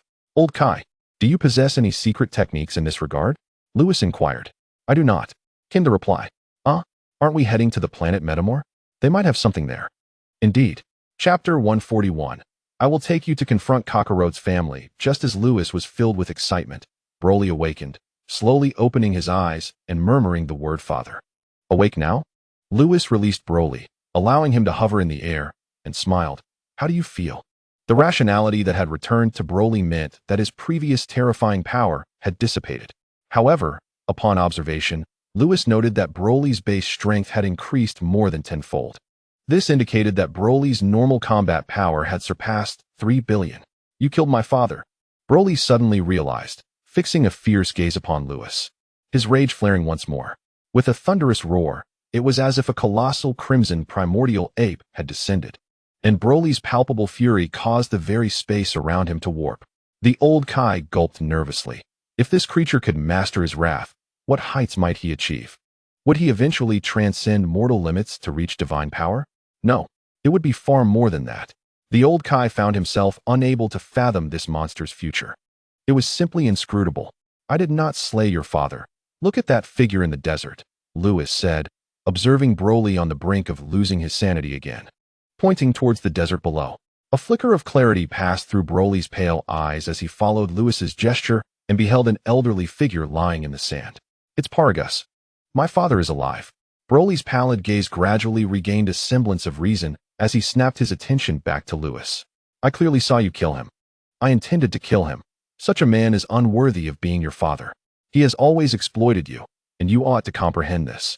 Lewis gestured towards the green fur at Broly's waist, casually stating, This belongs to your dear friend, does it not? Broly's pupils contracted sharply. Lewis knew the origin of this green fur. He looked down at the fur and touched it. It was the ear of his companion, Kaiatsu. Kaiatsu was a green creature from planet Vampa, accompanying Broly in his training since childhood. When Broly was very young, his father had severed Kaiatsu's ear to ensure his training was earnest, leading to a bitter rift between them ever since. How could you possibly know? How I know is of little importance. What matters is that you are my kin. I wish to take you away from planet Vampa. Will you join me? Noticing Broly's silence, Lewis continued, The conditions on planet Vampa are too harsh. It is unsuitable for human existence. There is an abundance of delicious food and an endless supply of clean water outside. Lewis reiterated his earlier points, genuinely feeling a pang of sympathy for the towering figure. Broly had been exiled by King Vegeta during his childhood to a planet with a severely inhospitable environment. Here, there was no food, no water, only endless dunes of sand and storms, while his father had continually manipulated him. Sighing deeply, Lewis lamented the plight of this giant. Yet, upon hearing about the food and clean water, Broly, raised on planet Vampa, had only one true friend, a monstrous one at that. He had no concept of what Lewis described. Delicious food? Is that green monster egg liquid considered tasty? And clean water? What does clean water even mean? Is it the green liquid that Kaiatsu bathes in? Broly recalled the liquid, which was filled with green vapor. He had even tasted it once, and had subsequently felt weak for half a month. Even the legendary Saiyan physique had nearly succumbed to it. One could only imagine. You must realize how easily you can lose control, right? That state of rage grants you boundless power, but without reason, you become nothing but a mindless beast. Lewis looked at Broly and said, I can find a method to help you manage your fury. Will you come with me? In truth, Lewis could have forcibly taken Broly away, but he did not wish to compel him. Should Broly refuse to leave with him, he would simply consider his visit to planet Vampa a fleeting memory. It would be a lamentable regret not to bring the Saiyan warrior back to his kin. Broly lowered his gaze, contemplating the figure of Paragus lying in the desert, remaining silent. Are you truly unwilling? Lewis furrowed his brow but remained undeterred. Let me take you away. Outside, there are Kakaroto, Vegeta, and your other kin. Once you step outside, you will surely befriend them. Moreover, you are the legendary Super Saiyan. Planet Vampa cannot contain you. The outside world is where you can truly flourish. Before Lewis could finish his thought, Kakarot? Broly's eyes flashed with an inexplicable fury, his chest heaving. Kakarot! Kakarot! Broly clenched his fists, veins bulging, unleashing a primal roar. Seeing this, the old Kai expressed confusion. What has come over him? Lewis's eyes lit up, disregarding the old Kai's inquiry, and continued. Don't you want to take a swing at that Kakarot fellow? If you come with me, you'll surely deliver him a thorough thrashing. Broly's focus on Kakarot, aside from Paragus, was evident. He and Goku were born on the same day, and as infants, they were placed in the same nursery, their pods connected. Goku would wail in fright whenever Broly's power surged, and it was this very crying that left a lasting impression on Broly. Lewis grinned widely, realizing he could possibly use Goku as bait to lure Broly away from Planet Vampa. Broly, you must despise Kakarot, right? Let's go out and confront him, shall we? Lewis exclaimed excitedly, and Kakarot's father resembles him strikingly. You could take down 2 at once, or perhaps even 3 once Goten is born. The scene shifted to the Saiyan family. Lewis, you are so noble, so remarkable. Kakarot. Broly repeated Goku's Saiyan name, his expression fierce, yet his reason remained intact, evident from his strained efforts to suppress his raging emotions. And my father? Upon hearing this, Lewis felt a surge of joy. Broly was finally willing to leave with him. How wonderful! Had he known Kakarot's name would prove so useful, he would have spared no effort in mentioning it sooner. Chapter 142, Broly's Transformation. Lewis hastily replied. You know how your father treated you. I will take him to a planet where he can survive. You can visit him anytime. The implication was clear. He would not be bringing Paragus back to their clan. All right, I will go with you. Broly nodded, and as he agreed to accompany Lewis, the tumultuous emotions in his mind began to ebb away. It was primarily the mention of Kakarot that stirred his desire to confront this individual. Lewis expressed his delight at the thought of being able to confront Kakarot's family, which struck him as rather peculiar. As for the implications behind Lewis's words, he could not quite grasp them. However, he was pleased to hear that Lewis could arrange for his father to reside on a different planet. This was indeed a splendid notion. Moreover, he would be able to visit his father whenever he wished. Very well. We shall find a suitable planet for your father to inhabit, Lewis stated, casting a glance at the old Kai. The old Kai nodded in agreement, equally elated that Lewis could bring this peculiar creature back. He quickly identified a planet that was conducive to human habitation. Once the location was established, Lewis departed from Planet Wampa accompanied by the old Kai, Broly, and Paragus. An amusing incident transpired during their departure. Originally, the old Kai had requested Lewis to destroy Planet Wampa. However, Lewis insisted on leaving it intact. Despite its harsh environment and unsuitability for life, it was, after all, Broly's home. Lewis wished to preserve Broly's abode to prevent him from yearning for a home he could not return to. Upon hearing Lewis's words, a peculiar warmth surged within Broly, an indescribable sensation that filled him with comfort. Perhaps accompanying Lewis was indeed the right decision. 7 days passed. Suddenly, 3 figures appeared in the Karlstar system. Lord Old Kai, which one is Planet Metamor? That light blue planet ahead, is it? The 3 were none other than Lewis and his companions. Throughout these 7 days, Lewis had taken Paragus to a planet suitable for human life. After ensuring Paragus's continued exile, Lewis sealed the planet to prevent him from escaping, much like Beerus had sealed the old Kai. Afterward, Lewis traveled through various unsuitable planets until he finally arrived near Planet Metamor today. Lewis, does that planet possess the secret technique to control my raging emotions? Broly inquired. With 7 days behind him, Broly's speech had become remarkably fluent, devoid of the previous stammering. Perhaps it does. Even if it does not, Whis is sure to have something. Lewis replied with a smile. What is the world outside like? It is magnificent. Broly responded succinctly. During this week, he had been awestruck by the dazzling starry sky, realizing that the world was not solely composed of yellow sand and storms. Reflecting on his past on Planet Wampa, he understood why Lewis deemed it unfit for habitation. The cosmos represented the commencement of his new journey, and thereafter, numerous occurrences continued to reshape his worldview. Lewis had mentioned the abundance of delectable foods and endless clean water.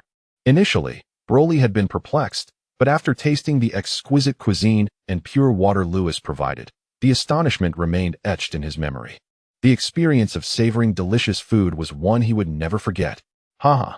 Come, once you can control your rage, I shall take you to confront Kakarot, Lewis remarked, unfazed by Broly's brevity, recognizing that the large fellow had seldom engaged in conversation.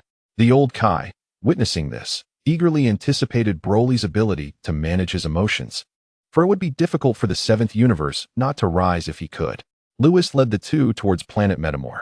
From an external perspective, planet Metamor appeared light blue, adorned with numerous rivers, seas, and forests, reminiscent of Earth's environment. In the God of Destruction realm, a month had elapsed since Lewis's battle with Broly.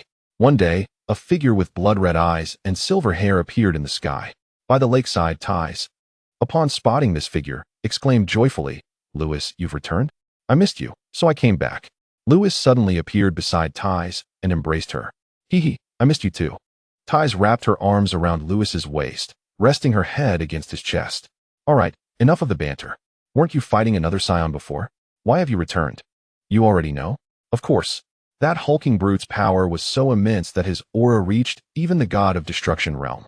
"Ah, that brute is named Broly," Lewis explained softly, holding Ties close as he revealed Broly's identity.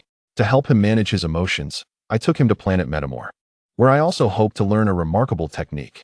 "Is there truly a technique on planet Metamor that can control emotions?" Ties inquired. "Indeed, there is," Lewis replied with a smile, sharing his discovery of the Metamorians and their deep reverence for martial arts, which was evident in their numerous training halls and a society ready for battle. The techniques there were developed by generations of powerful Metamorians, including fusion techniques and various other extraordinary skills. The old Kai remarked that the Metamorians were undeniably intelligent, yet their combat power was somewhat lacking, with the strongest only reaching a battle power of 1 million. It was a pity. "Did you learn the fusion technique?" "I did. But Broly has yet to grasp the mental rebirth technique. He will need to remain on planet Metamor for another 6 months, so I returned with the old Kai first." "Leaving him there? What if Broly becomes enraged?" "He won't. Broly has begun to control his emotions, and as long as no one provokes him, he should remain calm." With that, Lewis kissed Ties on the forehead and smiled. "Moreover, I intend to teach the fusion technique to Kakarot and the other Saiyans, so I can only leave Broly on planet Metamor." Chapter 143. Having children with Ties. "Are you leaving again? You promised me before." "It's been a month," Ties exclaimed anxiously. Lifting her head, Lewis looked down at her, somewhat puzzled. "What did I promise you?" "You're lying," Ties retorted, feeling a mix of embarrassment and anger. Burying her head in Lewis's embrace, inhaling his masculine scent, her heart raced, and her fair face flushed crimson. This fellow had clearly mentioned wanting to share a meal with her, yet he had vanished after their gathering a month ago. Ties recalled that Chi-Chi had already given birth to Gohan, while she had been with Lewis for so long without any signs of pregnancy. She felt a tinge of frustration. "What have I lied about? Tell me," Lewis said, his eyes flickering as he quickly recalled something, cupping Ties' face and smiling. "How can I know what I did wrong if you don't tell me? You naughty boy, you know." Ties pouted, gazing into his eyes with a mix of shyness and annoyance. "Ha ha." Lewis leaned down and kissed Ties' rosy lips, holding her tightly. His sister Ties was simply too adorable. As they embraced, Ties' soft voice emerged. "Lewis, I've been with you for so long, yet my belly hasn't shown any signs of movement. Chi-Chi only took less than a year with Goku to conceive, and now Gohan has been born, while my belly remains unchanged. Am I useless?" Ties lowered her gaze, gently caressing her abdomen. Years ago, when Lewis had taken Goku to Yardrat to learn instant transmission, Chi-Chi had come to visit her family. After Goku returned from Yardrat, he and Chi-Chi married immediately. Subsequently, the three Saiyans engaged in battle against Cooler. After Sun Wukong and his companions vanquished Gula, Luis set forth to challenge other universes. The Bojack incident and the arrival of the 5 great demon gods. To this day, Chi-Chi and Sun Wukong have been together for less than 2 years. And in this brief span, Chi-Chi has already given birth to Gohan, leaving Tai Si envious. "Does Sister Tai Si prefer boys or girls?" Luis asked, playfully ruffling her hair. Tai Si looked up at him, bewildered. "What boys and girls? I'm talking about having children." You want to have children with me?" Tai Si exclaimed, her eyes wide with surprise. "Sister Tai Si, please refrain from uttering such wild words. It's quite embarrassing." "Nonsense. I've waited for you for so long. I want to have children now. Hurry up." Luis embraced Tai Si, a radiant smile illuminating his face. It has been over 20 years since he arrived in the Dragon Ball world, and if one considers the time spent in the hyperbolic time chamber, it has been even longer. He had always thought of having children as a natural progression, never overly pursuing it. Having traversed to the Dragon Ball universe, acquired a system, transformed into a Saiyan, and married Tai Si, he still feels as though he is living a dream. It was only when Tai Si expressed her desire to have a child that he began to grasp the reality of it all. Do we really want children? Luis pondered, gazing at Tai Si in his arms, an unfamiliar sensation swelling within him. Has he reached the age of fatherhood? Come on, Luis. Let us have children. Luis burst into laughter, and with Tai Si in his arms, they vanished. Soon, melodious music echoed from a chamber in the God of Destruction's realm. A month passed. Luis emerged from the room, his face slightly pale, his legs trembling. Sister Tai Si, I'll first teach the fusion technique to Kakarot and the others, and then we can continue our plan for children. After a month indoors, even he, a being from the divine dimension, found it overwhelming. How does Tai Si maintain her vigor? Indeed, it is not the land that is exhausted, but the ox that toils. As Luis departed from the God of Destruction's realm, Beerus and Whis finally unsealed their ears by the lakeside. Whis, I must say, this lad's endurance is quite remarkable. Lord Beerus, I sense a new life emerging from Tai Si. Really? Indeed. Their laughter echoed, for they now had a grandchild. Luis left the God of Destruction's realm and headed to the Galactic Patrol headquarters, where many Saiyans were bustling about. Upon his entrance, the Saiyans paused, taken aback by his presence. With crimson eyes and silver hair, and notably, a tail, was he a Saiyan? When had their race welcomed such a figure? Luis had rescued these Saiyans during the impending explosion of Namek, and they had seen him then, but now they scarcely recognized him due to his dramatic transformation. Who are you? Raditz, entering from outside, was momentarily stunned.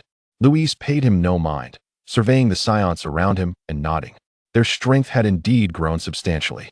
The Saiyans' advancements were impressive, particularly after the battle with Bojack, where they realized the universe held far greater threats than they had imagined.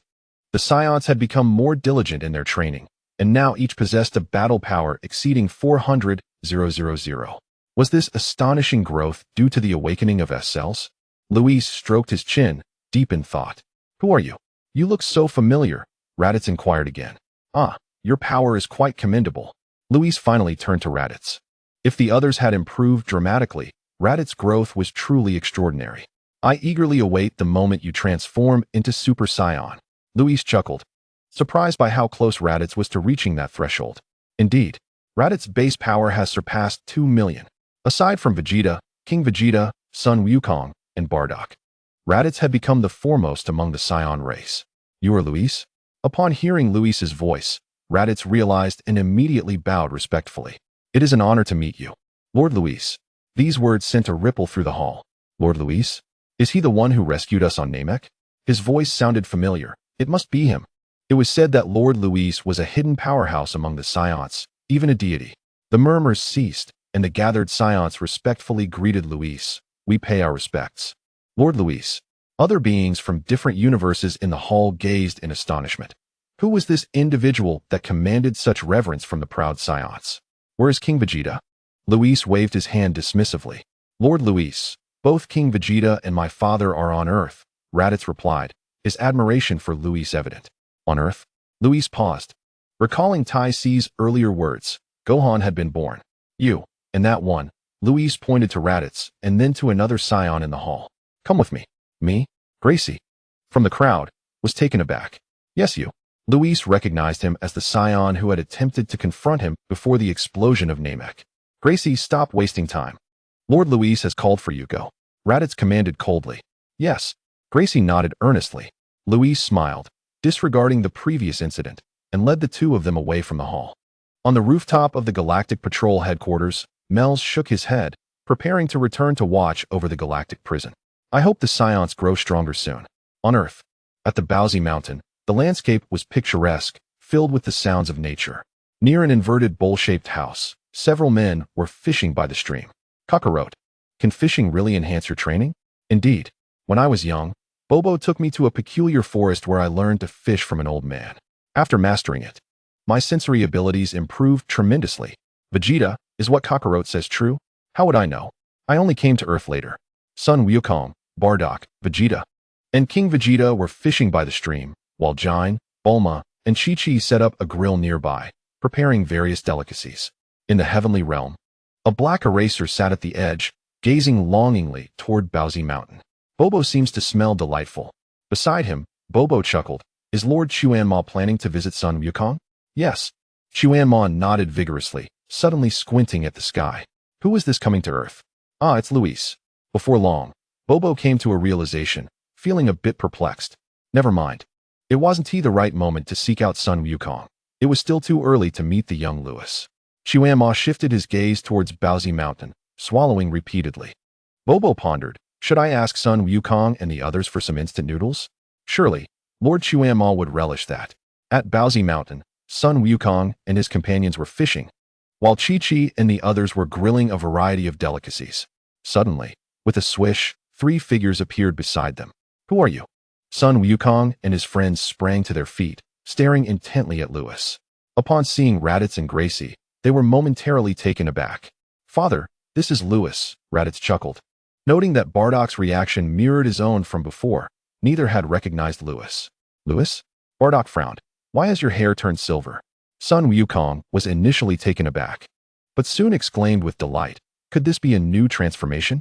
Vegeta, astonished, interjected, Luis, what kind of transformation is this? Is it Super Saiyan 4? Luis replied, I didn't expect that Sun Wukong would be quite clever. According to the old Kaioshin, this state indeed counts as a new transformation. Although my bloodline is still evolving and I have not fully completed the transformation yet. I'll explain later. For now, I have some matters to discuss with you. With a smile, Luis approached Bulma, seizing a piece of grilled meat she had prepared and biting into it. Bulma, recognizing him as her brother-in-law, merely rolled her eyes and said nothing further. Meanwhile, Jine and Chi-Chi burst into laughter, finding it amusing how this candidate for God of Destruction behaved like a child. What is the matter? Sun Wukong and the others watched Luis devouring the grilled meat with a hint of confusion. After the battle with Bojack, Luis had vanished for nearly 4 months. His sudden reappearance suggested something must have happened, yet Luis's nonchalant demeanor seemed to imply otherwise. Kakarot, Vegeta, how does it feel to fuse? Luis asked, settling at the dining table, sipping his drink while chewing on the meat. It feels incredible. Sun Wukong clenched his fists. The power from their fusion was simply intoxicating. It was through fusion that he had managed to spar with Luis. The power of a candidate for God of Destruction was astonishingly formidable. Even after fusing with Vegeta, they were still no match for Luis, who truly deserved the title of one of the universe's most revered deities. Vegeta nodded vigorously, overwhelmed by the strength, wishing to possess such power himself. Luis turned to them and asked, would you like to continue fusing? What do you mean? Sun Wukong and Vegeta responded, their faces filled with confusion. Bardock interjected excitedly, Luis, did you steal the Patera earrings? Vegeta, his face flushed with excitement, exclaimed, yes. Luis, as a candidate for God of Destruction, even the Kaioshin would not dare to oppose you. Did you really acquire the Patera earrings? What nonsense is this? Are you all a band of ruffians? Luis replied, clearly exasperated, the Patera earrings belong to the Kaioshin. I'm not qualified to command them, so stop dreaming. The group was momentarily stunned. Then disappointment washed over their faces. Luis shook his head, surprised that they had developed such an obsession with fusion, especially Vegeta, who seemed oddly unopposed to the idea of fusing with Sun Wukong. How peculiar. Seeing their disappointed expressions, Luis couldn't help but chuckle. I may not have control over the Patera earrings, but I possess other secret techniques that can enable you to fuse. Moreover, I bring not just the art of fusion, but a way for you to ascend to divinity. Chapter 145, True Strength Lies Within One's Power Fusion Technique. Divinity? Sun Wukong and the others approached the dining table. Even Bulma and the other women paused their activities, all ears on Luis. Luis, what is this fusion technique? The name suggests it relates to merging. Could it allow 2 individuals to combine? Vegeta asked eagerly, eyeing Luis as he munched on the grilled meat. Noticing Vegeta's excitement, Luis frowned slightly and glanced at Sun Wukong, who also displayed a glimmer of longing.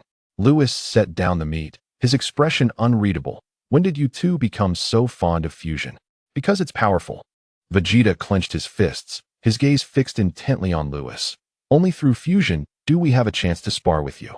Under Vegeta's intense stare, Lewis felt somewhat bewildered, wondering why he was being regarded with such a predatory gaze. Even Bardock and Bulma were taken aback by Vegeta's unusual demeanor. They had never witnessed such emotions from him before. What was going on with him? What they didn't know was that Vegeta, a proud Saiyan prince, had never submitted to anyone, not even Frieza, during the time his race served him. He believed that one day he would defeat Frieza and lead the Saiyan race to dominate the universe. However, everything changed with the arrival of Beerus. The Saiyans became galactic patrolmen, and Lewis became the candidate for God of Destruction. Lewis, in his youth, possessed a mere few hundred battle power, whereas Vegeta was born with 1,000. Yet, Beerus chose Lewis as a candidate for God of Destruction, while he barely acknowledged Vegeta. Vegeta felt his pride trampled underfoot by Lewis, and he could not accept this blow to his ego. These feelings had always remained buried within Vegeta, never shared with anyone. Later, when Lewis arrived on Earth as the candidate for God of Destruction, his overwhelming power filled Vegeta with dread. It was no wonder Beerus had taken Lewis as a disciple. His talent was remarkable, growing to heights Vegeta could only dream of in just a few years. As the Prince of the Saiyans, would he ever be able to catch up to Lewis? In that moment, Vegeta felt despondent and harbored animosity towards Lewis. However, the actions Lewis took thereafter made Vegeta fully acknowledge him. Lewis first took Vegeta and son Wukong to the North Kaioken to learn the Kaioken technique, then brought them to Yardrat to master instant transmission. He defeated Frieza, eliminated Cooler, and destroyed Bojack. Though these feats were not carried out by Lewis's own hand, Vegeta understood that Lewis had always kept a watchful eye on all matters concerning the Saiyans. Vegeta came to see Lewis as the guardian deity of his race. Unbeknownst to him, he had buried his resentment deep in his heart, and in the presence of Lewis, he had begun to show a hint of respect. The lack of strength was one reason, and the fact that Lewis was a candidate for God of Destruction was another. Vegeta thought he would never have the opportunity to witness Lewis's true power until he obtained the Patera earrings. When he fused with Son Wukong, the power they wielded was terrifying.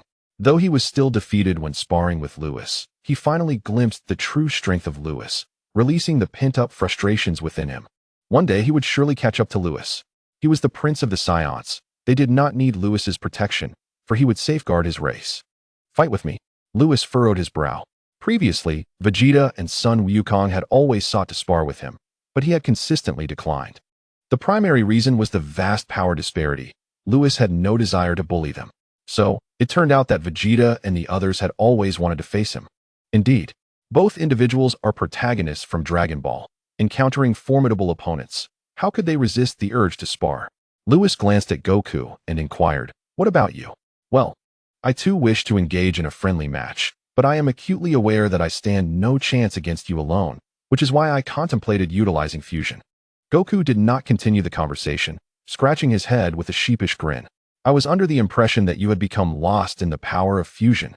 Lewis sighed and remarked, "That was my oversight. In the future, should you challenge me, I will certainly not refuse." However, Lewis's tone turned serious. "Do not let the allure of fusion ensnare you. Its might does not reflect your own strength." With that, Lewis instantly transformed into a Super Saiyan 3. A hum resonated as the space around him subtly distorted, yet Lewis expertly maintained control, ensuring the surroundings remained intact. Super Saiyan 3. Kakarot. Is this what you refer to as Super Saiyan 3? The absence of eyebrows, the elongation of hair. Wow, you look so cool. I cannot sense divine power. Yet the pressure from Lewis is overwhelming. Indeed, Lewis has grown significantly stronger. My assumptions were correct. He can indeed transform into Super Saiyan 3. The crowd gasped in astonishment, utterly captivated by Lewis's Super Saiyan 3 state. Once their excitement had settled, Lewis spoke. "Fusion, much like our transformations, requires a solid foundation. Only with individual strength can a fused warrior become even more powerful. Remember this, true strength lies within oneself. I trust you all comprehend my words. If you become enamored with fusion and neglect your own growth, that would be truly foolish." As he spoke, Lewis directed his gaze towards Bardock and King Vegeta.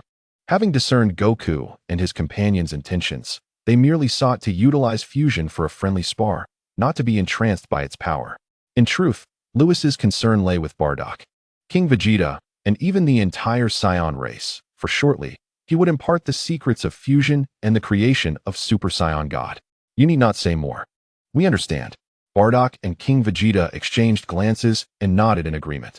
They grasped the essence of Lewis's message. Indeed, fusion is not their innate power, and to become obsessed with it would be sheer folly. Chapter 146. Gohan, I have already given you the necessary warnings. Lewis wiped his hands with a napkin from the dining table, then rose from his seat, addressing the crowd with a smile. You guessed correctly. I have brought back the fusion technique. As you surmised, it does not require the Patera earrings to facilitate the merging of two individuals. Really? Vegeta's breath quickened with excitement. While Goku gazed intently at Lewis, Bardock and King Vegeta were so tense they clung to one another. As for Raditz and Gracie, they remained oblivious to Lewis's discourse. Lewis smiled and nodded. Indeed. That's fantastic. Bardock and King Vegeta leaped into the air in exhilaration. Lewis, can every Saiyan utilize this fusion technique? Vegeta quickly regained his composure and voiced his query. If all Saiyans could harness the fusion technique, it would signify the complete resurgence of their race. Lewis smiled slightly, revealing no secrets. Yes, as long as you master the technique I will teach you, any two of you can fuse together. Upon hearing this, Bardock and the other Saiyans could no longer contain themselves, soaring into the sky in jubilation. We're going to thrive, we're going to thrive. It would be nearly impossible not to succeed now. Lewis thought, these fellows must be out of their minds. Once the crowd calmed, Lewis began to instruct them in the fusion technique. On the grassy bank by the stream, Lewis explained that two prerequisites must be met for fusion. First, the physiques of the two individuals must be similar. Second, their powers must also be comparable. Bardock and King Vegeta likely met these criteria as well. Come, follow my movements as I demonstrate the fusion technique. Lewis began to enact the fusion motions on the grass. Arms extended to shoulder height, knees bent, rising onto tiptoes, bending forward, and pointing fingers together. Individually, each motion appeared unremarkable, yet when executed in succession, it was utterly ridiculous. Naturally, Goku, being a martial arts enthusiast, found no fault in it, but Vegeta covered his face in embarrassment. Is this really the fusion technique? How utterly shameful. Bardock, King Vegeta, Raditz, and Gracie were no better off. Their faces flushed crimson, resembling the rear of a monkey, suppressing laughter they dared not release. Watching from the sidelines, Bulma could no longer contain herself. She clutched her stomach and burst into laughter. Uncle, the fusion technique you described is so hilarious. I can't stop laughing. With Bulma's laughter, Chi-Chi and Jine joined in, their mirth igniting an avalanche of chuckles amongst everyone present. Ha ha ha, Lewis, don't blame me. I simply cannot hold it in any longer. Ha ha, how on earth could such an ugly motion exist? Vegeta, unable to withstand it any longer, leaped into the stream, tears of laughter streaming down his face. Lewis quipped, perhaps we should just abandon this endeavor altogether? After the brief interlude, Bardock and the others diligently resumed their practice of the fusion movements. Notably, Vegeta, the one who had laughed the loudest, now approached the fusion technique with utmost seriousness. Ultimately, the allure of fusion's power proved too enticing, and Vegeta and the others acquiesced. While the crowd practiced the fusion motions, Lewis savored a sumptuous meal alongside Bulma and the others. Chi-Chi, do you and Kakarot have a child? Lewis inquired. Yes. Chi-Chi's fair complexion turned rosy. Let me see him. Lewis eagerly wished to meet this singularly powerful warrior. Chi-Chi exchanged glances with Jine, who nodded, conveying that Lewis, the guardian of the Saiyan race. Need not worry. Chi-Chi returned to the house, carefully cradling Gohan, and presented him to Lewis. This is Gohan. Gohan, smile for your uncle. Lewis teased as he took the infant Gohan into his arms. The three women at the dining table were left speechless, while the women remained silent. Lewis scrutinized Gohan with great care. Gohan had not vanished due to the alterations in history. He was still the same Gohan. Lewis breathed a sigh of relief, grateful that this singularly powerful warrior had not been lost. In his observation, Lewis quickly discerned that Gohan harbored a considerable latent power. Chi-Chi, what are your aspirations for Gohan's future? Lewis inquired, looking at Chi-Chi. With unwavering determination, Chi-Chi replied, I want him to become a martial artist. A satisfied smile spread across Lewis's face. He had once persuaded Tights to instill such thoughts in Chi-Chi. Well then, it seems Chi-Chi has finally taken it to heart. In a world like Dragon Ball, where destruction looms at any moment, what value does being a scholar hold? Chi-Chi, how about I find a teacher for Gohan? Lewis suggested. A teacher? Who? The Old Kai. Lewis recalled that the mysterious Gohan was developed by the Old Kai, who would undoubtedly possess valuable insights into Gohan's abilities. Chi-Chi agreed quickly. John exclaimed excitedly. Bardock had previously informed her about the Destroyers and the Kais, and she understood the significance of the Kai. Yes, Chi-Chi responded enthusiastically. Recalling how Tights had once enlightened her about the deities in the universe, the Kai was indeed on par with the Destroyers. With such a divine being as Gohan's mentor, he would undoubtedly grow incredibly strong. However, prior to that, I believe it would be wise to entrust Gohan to another individual for guidance. This could potentially elevate his future achievements. Who are you referring to, brother-in-law? Bulma inquired, her gaze fixed upon him. Chi-Chi and Jine also focused intently on Lewis. Lewis smiled and replied, Piccolo. To be honest, he had not yet encountered Piccolo since arriving in the Dragon Ball universe. In the anime, Piccolo serves as Gohan's adoptive father, fostering a profound bond between them. Gohan's transformation into the strongest individual warrior would not have been possible without Piccolo's nurturing. Thus, it is evident that Piccolo plays a significant role in Gohan's development. Chi-Chi gasped in astonishment. Are you talking about King Piccolo? I meant Piccolo Jr. He is not the same as King Piccolo. Lewis shook his head and said, If you trust me, once Gohan reaches an age suitable for training, let him be with Piccolo for a year. Chi-Chi agreed to Lewis's proposal. At that moment, Goku and the others approached. Lewis turned to Goku. Have you all mastered the fusion technique? We have. Chapter 147. Gogeta. The fusion movements are quite awkward, had it not been for the immense power they promised. Vegeta and the proud Saiyans, including Bardock, would never stoop to learning such a technique. Naturally, Goku, being his cheerful self, was eager to experience the fusion sensation once again, as it would allow him to spar with Lewis. Chi-Chi hurried to Goku's side, exclaiming, Goku, Lewis said to let Gohan train with Piccolo for a year. Do you think? Before she could finish, Goku placed his hands on her shoulders, gazing at her tenderly. I trust Lewis. He surely has his reasons. Don't worry. I will keep a watchful eye on Gohan. Hearing this, Chi-Chi opened her mouth to speak, but ultimately remained silent.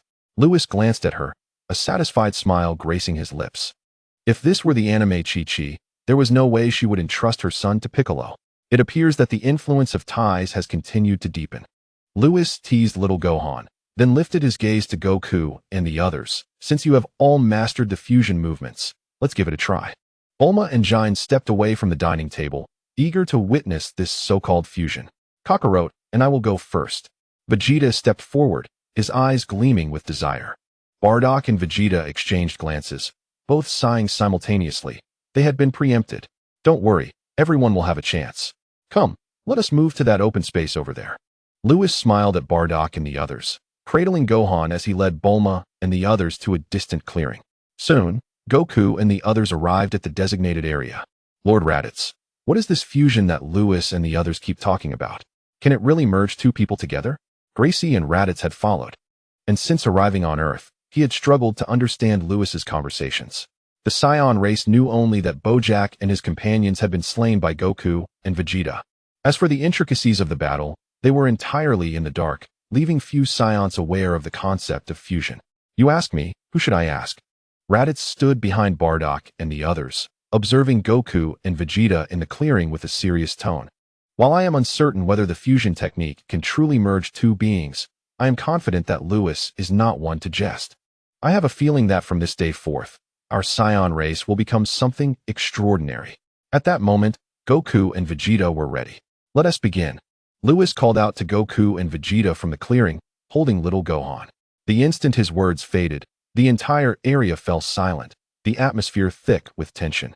Bulma quickly leaned against Lewis, finding comfort in his presence, while Chi-Chi nestled into Jine's embrace, prompting Bardock to position himself protectively in front of Jine. They moved.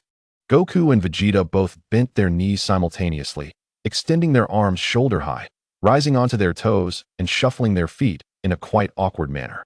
Yet, Vegeta suppressed his embarrassment and completed the final movement, their fingertips touching. Fusion. Buzz. A brilliant white light flashed, and the world dimmed momentarily. It seemed there were no mistakes. How unfortunate. Lewis lamented not witnessing the rotund, or slender, Gogeta. He felt a twinge of regret. However, the dazzling light erupted around Goku and Vegeta, prompting him to turn away while holding little Gohan, and the others shielded their eyes from the blinding radiance. Boom! The earth trembled. The winds howled furiously. An overwhelming force erupted, dispersing clouds for miles around. In the heavenly realm, Zeno lay at the edge, his round eyes fixated on the direction of the Buns Mountain. Bobo, Goku, and another Saiyan have fused. Both Goku and Vegeta possessed remarkable talents. Utilizing the fusion technique from Metamor, their combined strength ascended to the first tier of the divine realm. Bobo praised, if they transform into Super Saiyan 3, they may breach the pinnacle of the second tier of the divine realm, just as before. Indeed, it seems the current universe is becoming quite intriguing, Zeno remarked. Counting on his fingers, one Lewis, one Goku, one Broly, and Goku's son. They are all Saiyans. Zeno rose from the ground, his eyes sparkling like grapes. Buns Mountain. From the heart of the blinding light erupted a terrifying force, akin to a deity descending. Bardock, King Vegeta, Raditz, and Gracie felt the surge of power, their bodies trembling with awe. How terrifying! King Vegeta, did you see? Lewis's fusion technique can truly merge two individuals. What are you looking at? It's too bright. Can you even see? The dazzling light gradually faded, revealing a figure before them. A spectrum of colors shimmered around Gogeta, clad in a black vest and white trousers. His alluring gaze and confident smile rendering Bulma and Chi-Chi utterly captivated. So handsome. My husband is so handsome. No way, he is my husband. My husband, mine. Bulma and Chi-Chi began to bicker, while Bardock and King Vegeta gaped in astonishment, utterly bewildered. They really confuse. This is a breakthrough. The Saiyan race is destined for greatness. At that moment, Gogeta declared, Lewis, let us engage in combat. The power radiating from Gogeta surged explosively as he vanished from the clearing, transforming into a golden streak darting towards Lewis. In the process, Gogeta instantly transitioned into Super Saiyan 3, his strength peaking at the second tier of the divine realm, identical to the power of Vegeto in that form. Yet, I cannot shake this feeling that their strengths are quite comparable. Let us consider them equally strong. Do you feel invincible now that you have fused? But I have already stated that I will not refuse your challenges. Are you prepared to face the consequences? Lewis smiled faintly while cradling little Gohan. Seeing this, Chi-Chi quickly ceased her quarrel with Bulma, concerned for her son's safety. Do not worry. He will be fine. Lewis is a candidate for the god of destruction. Bardock shook his head at Chi-Chi, recalling the oppressive aura Lewis emanated when he transformed into Super Saiyan 3, leaving no room for rebellion in his mind. Just as Bardock finished speaking, the unfolding scene left everyone wide-eyed in astonishment. Chapter 148. Transforming you into deities. Lewis cradled little Gohan in one arm, instantly transforming into Super Saiyan 3. Unlike Vegeta, Lewis exhibited remarkable control over his power, devoid of any frenzied outbursts. This seemed to stem from the ascension of his bloodline beyond Super Saiyan 4. He did not employ any additional powers, relying solely on brute strength as he raised his index finger. The might of the fourth layer of the god realm surged into his fingertip, a force belonging to the level of a destroyer god. With a gentle motion, he pointed forward, causing the oncoming golden light to dissipate abruptly. Vegeta hovered in shock, staring at Lewis, who held little Gohan effortlessly, his eyes wide with disbelief. Just as Vegeta attempted to speak, a burst of white light enveloped him, and Goku and Vegeta instantaneously separated from their fusion state. They had been obliterated. The onlookers widened their eyes in amazement. The previously cacophonous Bowsy Mountain fell into a profound silence, akin to death itself. The power Vegeta had unleashed moments ago was indeed terrifying, yet it crumbled before the mere touch of Lewis's finger. Instant annihilation. It had to be a deception. At that moment, Goku and Vegeta lay unconscious on the grass. Lewis reverted to his normal state, this scenario entirely within his expectations. The power of the fourth layer of the god realm was not comparable to that of the second layer. In the realms above the god realm, each tier represented a vast chasm. A master of the second layer could easily overpower 10 masters of the first layer. The higher the tier, the more pronounced the disparity. If relying solely on raw power, Lewis was not even a match for Beerus. After all, Beerus was the mightiest destroyer god, possessing the formidable power of the fifth layer of the god realm. Therefore, it was entirely reasonable for Vegeta to be obliterated. At the end of the day, Goku and Vegeta were simply too weak at this juncture. After all, Gohan had only just been born, and the strength Goku and Vegeta possessed was largely due to Lewis' intervention. Otherwise, Vegeta might have had merely 180,000 battle power at this time. Disregarding the two on the ground, Lewis turned to Bardock and King Vegeta. Come, you two should also attempt to fuse. The two remained motionless, having been thoroughly stunned by Lewis's power. Bardock, King Vegeta, do give fusion a try. Noticing their lack of response, Lewis frowned. All right, we shall attempt it. Bardock and King Vegeta snapped back to reality, hastily moving to a clearing, wary of Lewis's potential strike. Under the eager gazes of the crowd, the two began their fusion ritual. Soon, a flash of white light illuminated the area. Indeed, if Goku and Vegeta could fuse, so too could their fathers. Raditz interjected. Shall I take my leave? With another flash of white light, a fusion warrior clad in the distinctive garb of the Metamorans materialized before everyone. The warrior formed from Bardock and King Vegeta resembled Vegeto, though he sported a tuft of beard, a signature trait of King Vegeta. He was handsome, yet not entirely so. To be frank, this fusion warrior bore a hint of clumsiness. Chi-Chi's lips twitched in amusement. Clearly, her husband was strikingly handsome. Yet this fusion turned out like this. She blamed King Vegeta. Meanwhile, Kiki covered her mouth, torn between laughter and decorum, for this was a warrior birth from Goku's father. And respect was paramount. Raditz, the rebellious one, could not contain himself and erupted into laughter. With Lewis as her shield, Bulma too laughed heartily. The newly fused warrior dared not express discontent towards Bulma, but shot a cold glance at Raditz, who quickly clamped his mouth shut. What is your name? Lewis asked, suppressing his laughter while holding little Gohan. I am neither Bardock nor King Vegeta. I am, Vegeta? Vegeta attempted to declare he would be the one to defeat Lewis. But realizing who stood before him, he quickly silenced himself. Lewis's expression darkened. He recognized the implication behind Vegeta's words. Wasn't he that Vegeto's catchphrase? Did every warrior fused via the Metamoran technique share such arrogance? Though they were indeed boastful, their power was commendable. Lewis nodded at Vegeta. Bardock and King Vegeta's original power was merely around 5 to 6 million battle power. Now fused, Vegeta's base power soared to 60 million. Comparatively, Vegeta fell far short of Vegeto, one possessing the power of the first layer of the God Realm, and the other merely boasting 60 million in battle power. The disparity was glaring. As it stands, not every Saiyan was destined to be a protagonist. You all succeeded in your fusion on the first attempt. It appears you have mastered the technique. Lewis, still holding little Gohan, glanced at Vegeta and then at the unconscious Goku and Vegeta. He felt a tinge of regret. They had not transformed into a corpulent or slender form as one might expect. In due time, you should teach this fusion technique to your kin. With the fusion technique, our Saiyan race will undoubtedly grow stronger. Indeed, Vegeta exclaimed, his excitement palpable as he felt the unprecedented power surging within him. He even sensed the potential to transform into Super Saiyan 2, though he held no confidence in achieving Super Saiyan 3. Nonetheless, he was already satisfied with the prospect of reaching Super Saiyan 2. Vegeta clenched his fists. With the fusion technique, the Saiyan race would find it hard not to ascend. Should they aspire to dominate the universe? Just as this thought flared within Vegeta, he extinguished it. To conquer the cosmos would mean withdrawing from the Galactic Patrol. Yet joining the Galactic Patrol was Beerus's command. Not a chance, not a chance. Better to remain dutiful guardians of the universe, oblivious to Vegeta's musings. Lewis chuckled. Do not be so agitated. What I bring back is not merely the fusion technique. The crowd gasped, particularly Raditz and Gracie, who were already awestruck by the fusion technique. Was there something even more astonishing? At that moment, the two previously unconscious figures stirred back to consciousness. Lewis, your power. Before Goku could finish, he noticed the peculiar expressions on everyone's faces. What are you all discussing? Vegeta, still somewhat dizzy, rubbed his head and inquired.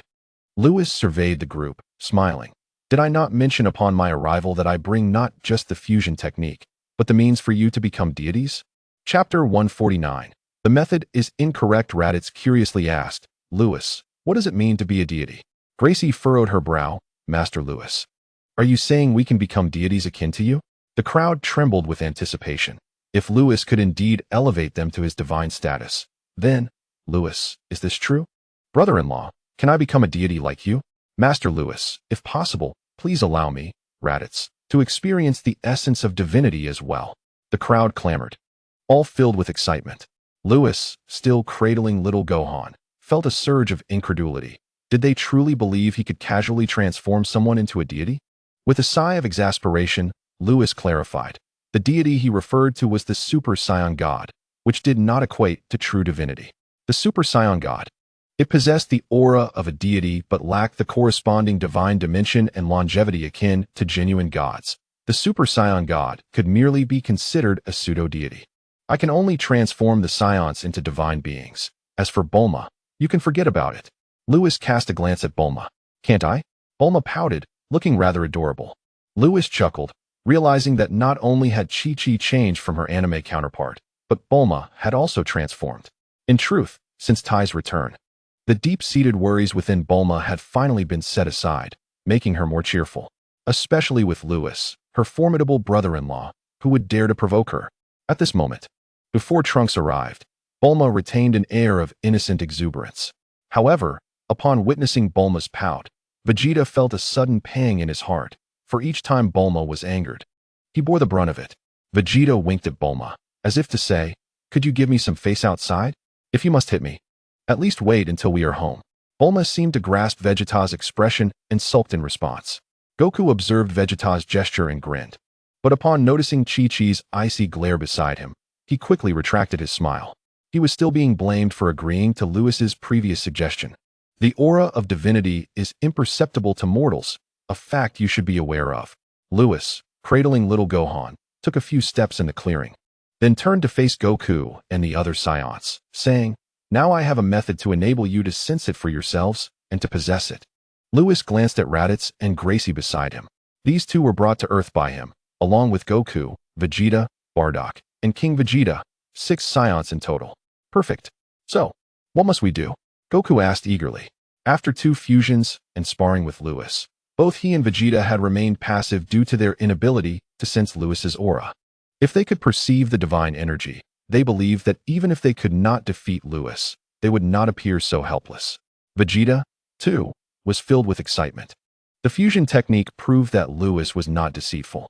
No, it should be said that Lewis had never misled them Saiyans. If they could become what was termed divine beings, the Saiyan race would undoubtedly ascend to become the preeminent race in the universe. Gather 5 righteous Saiyans and concentrate their righteous light onto another Saiyan, Lewis instructed. Righteous heart. Righteous light. The group was puzzled, having never encountered such concepts. Raditz and Gracie exchanged glances, realizing that requiring 6 Saiyans was the true purpose of their journey to Earth. The fusion technique from planet Metamor could only sustain the fused state for half an hour. If excessive power was used, the duration would be further shortened. Lewis stepped forward, returning little Gohan to Chi-Chi, and addressed everyone. Once Vegeta's fusion time is up, you should first attempt to concentrate your power onto one individual. The method for creating a Super Saiyan God was derived from Lewis's knowledge of the anime. In truth, he was somewhat unclear about what the righteous light entailed. Nevertheless, the reality of the Super Saiyan God was beyond question, as foretold by the prophecy fish. All right, Goku and the others restrained their excitement, preparing to await Vegeta's separation. Soon, half an hour passed, and a white light flashed as Vegeta instantly split into 2. Lewis spoke, let's give it a try. Vegeta and the others nodded. Moving to the center of the clearing. Let me go first. You all channel your power into me, Vegeta declared coldly. What about me? Goku interjected anxiously, eager to experience the divine power himself. Kakarot, don't compete with me. I'll go first, and then it's your turn. All right then. Goku conceded, shaking his head in resignation. The others had no objections either. Soon, under Lewis's guidance, they formed a circle around Vegeta, holding hands. Begin channeling your power. As Lewis's voice fell, Bardock and the others commenced their power infusion. A powerful energy surged from the 6 individuals, prompting Lewis to shield Bulma and the others. Brother-in-law, Bulma tugged at Lewis's sleeve. But seeing his focus remained on the 6 Saiyans, she swallowed her words. As the power flowed, Vegeta's strength intensified. A golden aura erupted around him. This scene was reminiscent of the moment in GT when Gohan and Pan transmitted energy to Super Saiyan 4 Goku. 10 million battle power, 20 million battle power, 100 million battle power. Vegeta's strength continued to surge, but Lewis shook his head. There is no divine aura. This method of channeling power is incorrect.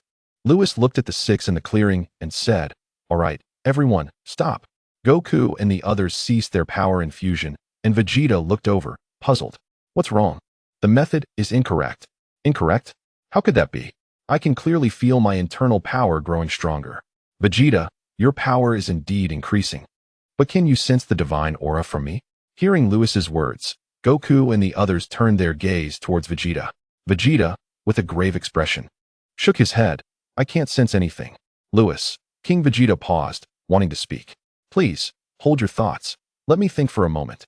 On the lawn, Lewis rested his chin on his hand, deep in contemplation, pondering why it wasn't working. Chapter 150, Righteous Light? As Lewis pondered, in the celestial realm, Lord Demonic watched in astonishment at the direction of the Bowsy Mountain. Is it truly possible for them to turn a Saiyan into a divine being? If Lewis's method for creating divinity were genuine, the Saiyan race would become unstoppable. How could this be possible?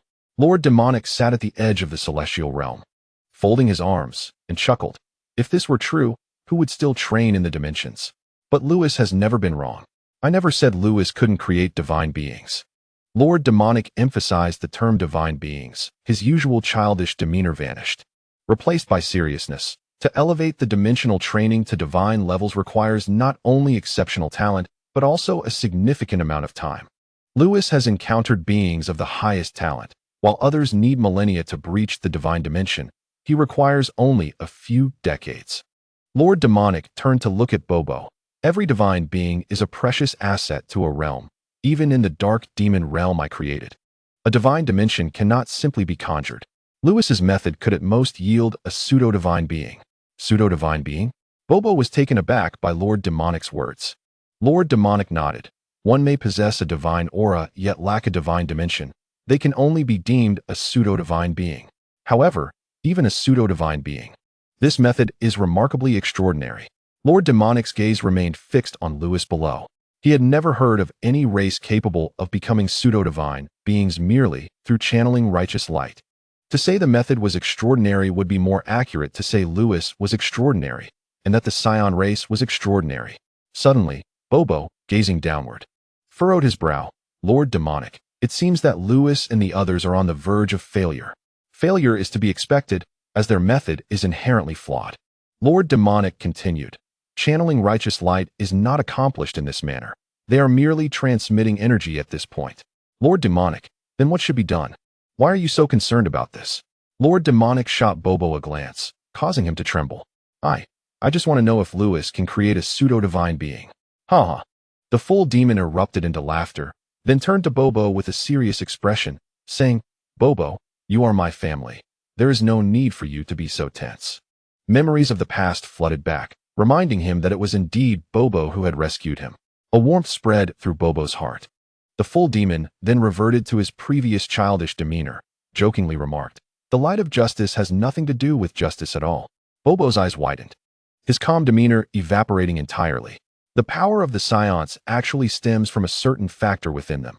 The more this factor awakens, the stronger their potential becomes. The full demon glanced at Bobo and chuckled. What you mentioned earlier about bloodline ascension, which you discussed with that Vegeta, is essentially the same concept. He paused momentarily before continuing. Anger is the ignition for Saiyans. It can unleash their potential in the form of power. What Lewis referred to as the light of justice is likely the infusion of the factor's power from 5 Saiyans into a single individual, allowing that individual to reach an astonishing level of potential. In this manner, even in the absence of anger, one can break through limitations and genuinely traverse the chasm between mortals and deities. However, it is regrettable that this merely grants one the aura of a deity, without the dimensional essence of a deity. Furthermore, once the infused factor power is exhausted, the individual will revert to their normal state, meaning they cannot maintain this pseudo-deity state for an extended period. Although he spoke of regret, his tone was laced with admiration. Bobo could discern that his lord, the full demon, held the Saiyan race in high regard. To receive such praise from a ruler of another realm was indeed a testament to the Saiyan's prowess. At Baobao Mountain, a figure sat on the lawn by the distant stream, propping his chin on his hand, deep in thought. In front of Sun Wukong's house, at the dining table, Gracie indulged in a large piece of meat while glancing at Lewis in the open space. Lord Raditz, it's been quite some time since Lord Lewis has been pondering. Why has there been no movement? Do you think what Lord Lewis said about deities is merely a fabrication? No sooner had the words left her lips than Bardock, Sun Wukong, King Vegeta, and Vegeta turned their heads in unison, casting cold glances at Gracie. Especially Bardock and Sun Wukong. The Saiyan race owed its current standing to Lewis. In their eyes, Lewis was akin to a divine being. To dare question Lewis? That was nothing short of an insult to them. The expressions of Bardock and Vegeta grew increasingly frigid, an overwhelming power emanating from them, causing the very space to quiver. Raditz, frightened, quickly interjected, "If you don't speak, no one will mistake you for a mute." Gracie retracted her neck, meekly responding, "Yes, yes, yes, it was my mistake." Only then did Bardock and Vegeta disperse their formidable aura. Gracie let out a sigh of relief. To have provoked two Super Saiyans and still be alive was indeed a stroke of fortune. Suddenly, Lewis exclaimed, "I've thought of something," springing up from the grass, visibly excited. In an instant, Sun Wukong and Vegeta vanished from the dining table, appearing right before Lewis. Sun Wukong eagerly inquired, "Lewis, have you come up with a solution?" Vegeta pressed, "Can we become deities?" At that moment, Bardock and the other Saiyans arrived, equally curious. "Yes." Lewis nodded. Gazing at the Saiyans before him, he asked, "Do you know the source of our Saiyan power?" Raditz and Gracie shook their heads, having never contemplated such matters. They only knew that cultivation led to strength, especially in recent years, as their race had grown increasingly powerful since joining the Galactic Patrol. "It is the bloodline ascension." Bardock slowly spoke, looking at Lewis. "Oh, how do you know?" Lewis was taken aback, surprised that Bardock was aware of this. King Vegeta glanced towards the realm of the heavens, stating, "It was Mr. Bobo who told us." "Bobo?" Lewis's gaze shot upward, fixating on the sky. Could the former Grand Priest have shared this knowledge with Bardock? Suddenly, a sense of urgency gripped Lewis. The dark magic realm had been restored by the legendary Full Demon, and the former Grand Priest had served him. Hiss! The Full Demon is on Earth. Lewis tensed, fearing that the Full Demon might appear before him at any moment. After all, he was the ruler of an entire realm. Chapter 151. Vow to follow Lord Lewis to the death under Lewis's command. Sun Wukong and the others regained their composure, joining hands and forming a circle around Vegeta. "Close your eyes and calm your hearts," Lewis instructed. Hearing his voice, everyone gradually shut their eyes. The 6 individuals on the lawn remained motionless, eyes closed. Silence. The only sound was that of the flowing stream. Focus your attention on your spine and sense that mysterious power there. Observing that the 6 on the open ground were now in a tranquil state, Lewis spoke softly. His voice gently penetrated Bardock and the others' ears as they began to sense the power he had mentioned. A blankness enveloped them. The closed-eyed individuals frowned. They could not detect the so-called mysterious power along their spines. "Do not panic. Our bloodline power resides there. Take your time to sense it." Lewis's voice reassured them, gradually calming their previously restless hearts. Half an hour passed. The 6 Saiyans remained still, at which point Bulma and the others had tidied up the dining table and approached. Just as Kiki was about to speak, Lewis raised a finger, signaling for silence. Suddenly, the 6 individuals in the open space frowned, sensing a mysterious power at their spines. A thunderous roar, reminiscent of a primal beast, seemed to echo from their spines, jolting their spirits. Nearby, Lewis saw the expressions of the others and joyfully exclaimed, "You sense that power, right?"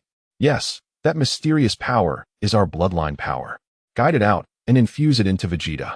Following Lewis's instructions, they directed the power outward and infused it into Vegeta through their hands. "Here it comes." Lewis sensed an unusual energy, shouting with excitement. Bulma and Jine focused intently on Vegeta, wondering if the Super Saiyan God was about to emerge. Meanwhile, Kiki held little Gohan close, positioning herself behind Lewis to shield him from the potential fallout of Vegeta's impending power surge, fully aware that each breakthrough of a Saiyan often resulted in widespread devastation. Buzz! The earth trembled. Centered around Vegeta, the 6 were suddenly enveloped in a golden aura. Sun Wukong, King Vegeta, and Bardock instantly transformed into Super Saiyans. Raditz's hair began to flicker as he resonated with the bloodline power, striving to break through to the Super Saiyan state. With a whoosh, boom, an immense force erupted from Raditz, transforming his long hair into a brilliant golden hue, reminiscent of the Super Saiyan 3 state. "Lewis, how did Raditz achieve Super Saiyan 3? John exclaimed excitedly. Goodness, this guy's Super Saiyan 1 state truly resembles Super Saiyan 3. Lewis inwardly lamented, yet he responded, Raditz has not transcended to Super Saiyan 3. He remains in Super Saiyan 1. What? John's expression darkened momentarily, but quickly brightened again. After all, even Super Saiyan 1 was commendable. Pay attention. Lewis released a wave of energy to protect Bulma and the others, then turned his focus back to the six in the open space. Suddenly, Vegeta levitated off the ground, an overwhelming aura erupting from him. With a piercing intensity, a golden beam shot skyward. The clouds in the sky were suddenly tinged with gold, and soon, under the influence of an unseen force, the golden clouds began to rotate counterclockwise. Simultaneously, Sun Wukong, King Vegeta, Bardock, Raditz, and Gracie began to levitate. A misty aura erupted, enveloping the six in a pale blue radiance. In an instant, all their energies vanished, including the golden beam of light. Suddenly, a silver beam of light emerged at the center of the six, radiating outward. At that moment, Vegeta's spirit seemed to quake. He furrowed his brow and abruptly looked up. In a flash, Vegeta's hair transformed into a fiery red, and the mortal power within him transformed into divine energy. Concurrently, this vast divine aura spread from Earth to the underworld and to the God of Destruction's palace. At the lakeside, Whis, enjoying ice cream, abruptly lifted his head. Meanwhile, a purple figure shot out from the God of Destruction's palace, wearing pajamas, followed closely by a mudfish. An unfamiliar divine aura. Whis, who is that? Beerus's voice echoed across the sky. Whis took to the air and flew to Beerus's side, waving his staff to project an image of Earth. In the image, 5 figures stood behind Vegeta, holding hands, as mysterious energies flowed from them into Vegeta. Vegeta's hair instantly became fiery red. Is that not Vegeta? How could he have become a deity? Beerus frowned deeply. Lord Beerus, though he possesses divine energy, he lacks the divine dimension. He is not truly a god, Whis remarked, intrigued by the projection. Yet I am curious about how Vegeta acquired divine energy. Ah, Lord Beerus, Lewis is also on Earth. Indeed. It seems this little rascal has orchestrated this. Beerus's furrowed brow gradually relaxed, and suddenly a flash of insight struck him. He exchanged glances with Whis, and they both exclaimed simultaneously, Super Saiyan God! Super Saiyan God!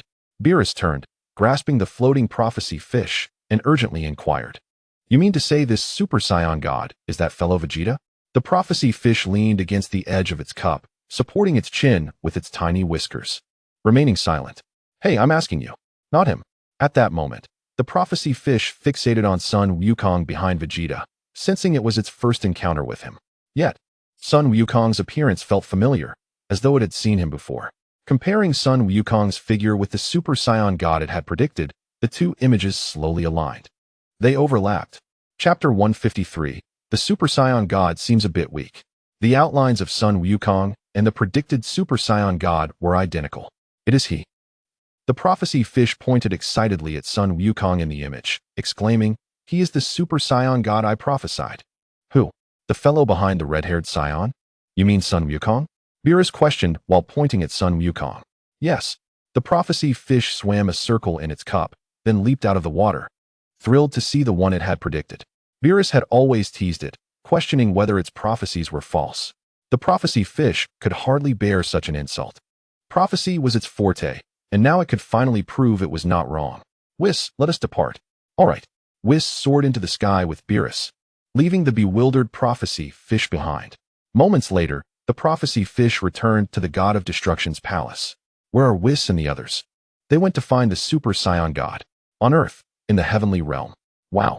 Chuan-Ma lay on the heavenly floor, gazing eagerly towards the direction of Baozi Mountain, his round eyes sparkling with excitement. Bobo, they've truly transformed into Super Saiyan gods. Bobo stood beside Chuan-Ma, marveling, Lewis is quite clever. I never expected he would discover the method that Chuan-Ma mentioned. However, the Saiyan race is indeed formidable. Bobo raised an eyebrow, looking toward the sky. Oh, Chuan-Ma. Beerus is flying towards Earth. Ignore that skinny cat. Yes. At Baozi Mountain, above the clearing by the stream, Vegeta hovered motionlessly, radiating a crimson glow that dyed the clouds above crimson. The divine aura permeated the air, making Baozi Mountain seem like a sacred domain. It's done. King Vegeta returned to his normal state, leaping with excitement. Sun Wukong's eyes widened in shock. The pressure is terrifying. I cannot sense Vegeta's energy at all. Bardock urgently turned and asked, Lewis, is this the Super Saiyan God you mentioned? Puzzled, Lewis did not respond to the inquiries. He was fixated on Vegeta above. Why is he only at the first layer of divine power? Lewis was somewhat taken aback. He had not anticipated that gathering the bloodline powers of 6 Saiyans would only allow Vegeta's power to reach the first layer of divine energy.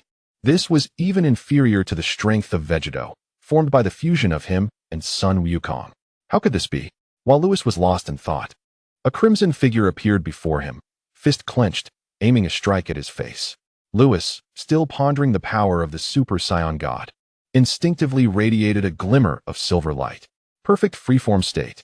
With fluid grace, Lewis evaded Vegeta's attack and ascended into the sky. Seeing that Lewis had dodged his strike, Vegeta pursued him, unleashing a flurry of attacks. Punch after punch. Whoosh, whoosh, whoosh. The rapid exchanges of fists and feet were like a whirlwind, leaving trails across the sky.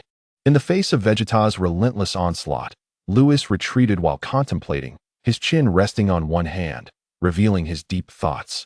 Damn it. I can clearly sense your divine energy. Why can't I hit you? Vegeta seethed with rage.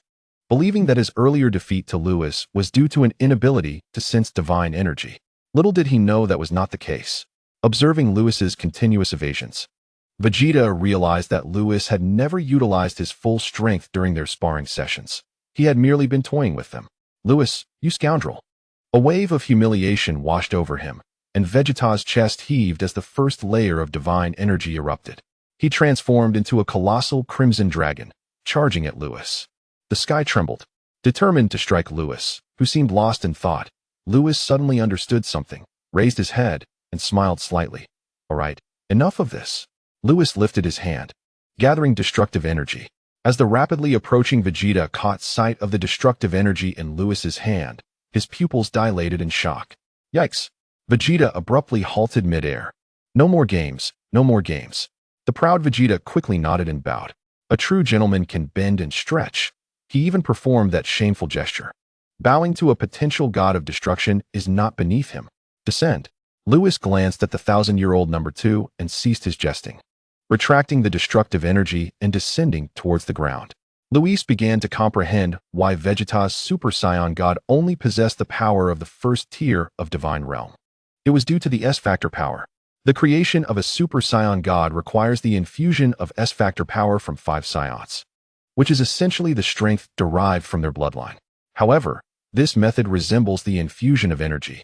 It does not inherently belong to Vegeta's S-Factor power and is depleted once used. This contrasts sharply with the Fusion Warriors, who are entirely new entities. Fusion Warriors amalgamate the talents, potentials, and strengths of the individuals involved, resulting in a unique set of abilities that belong solely to the fused warrior. Even if only 2 individuals fuse, the might of Vegeto far surpasses that of a Super Saiyan God. Moreover, Vegeto is the fusion of 2 primary characters from Dragon Ball, making him incomparable to an ordinary Super Saiyan God. Luis and his companion descended, and the crowd surged forward. Vegeta, how do you feel? Can you sense the divine energy? How much stronger are you compared to Vegeto? In response to their inquiries, Vegeta, with an air of pride, explained that while he indeed attained the state of Super Saiyan God, his power was slightly less than that of Vegeto. This left Bardock and the others momentarily stunned.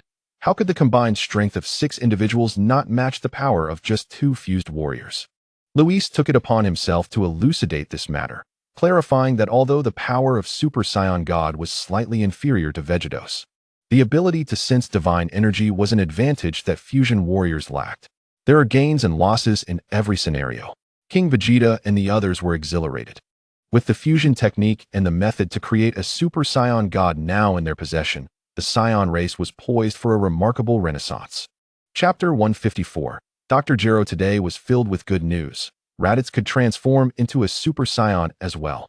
Bardock suddenly remembered that his eldest son had also acquired this ability. Sun Wukong laughed heartily. Big brother, your Super Saiyan 1 form truly resembles the Super Saiyan 3 state. Vegeta patted Raditz on the shoulder, feeling gratified that his subordinate could also transform into a Super Saiyan. Well, my hairstyle is just like this.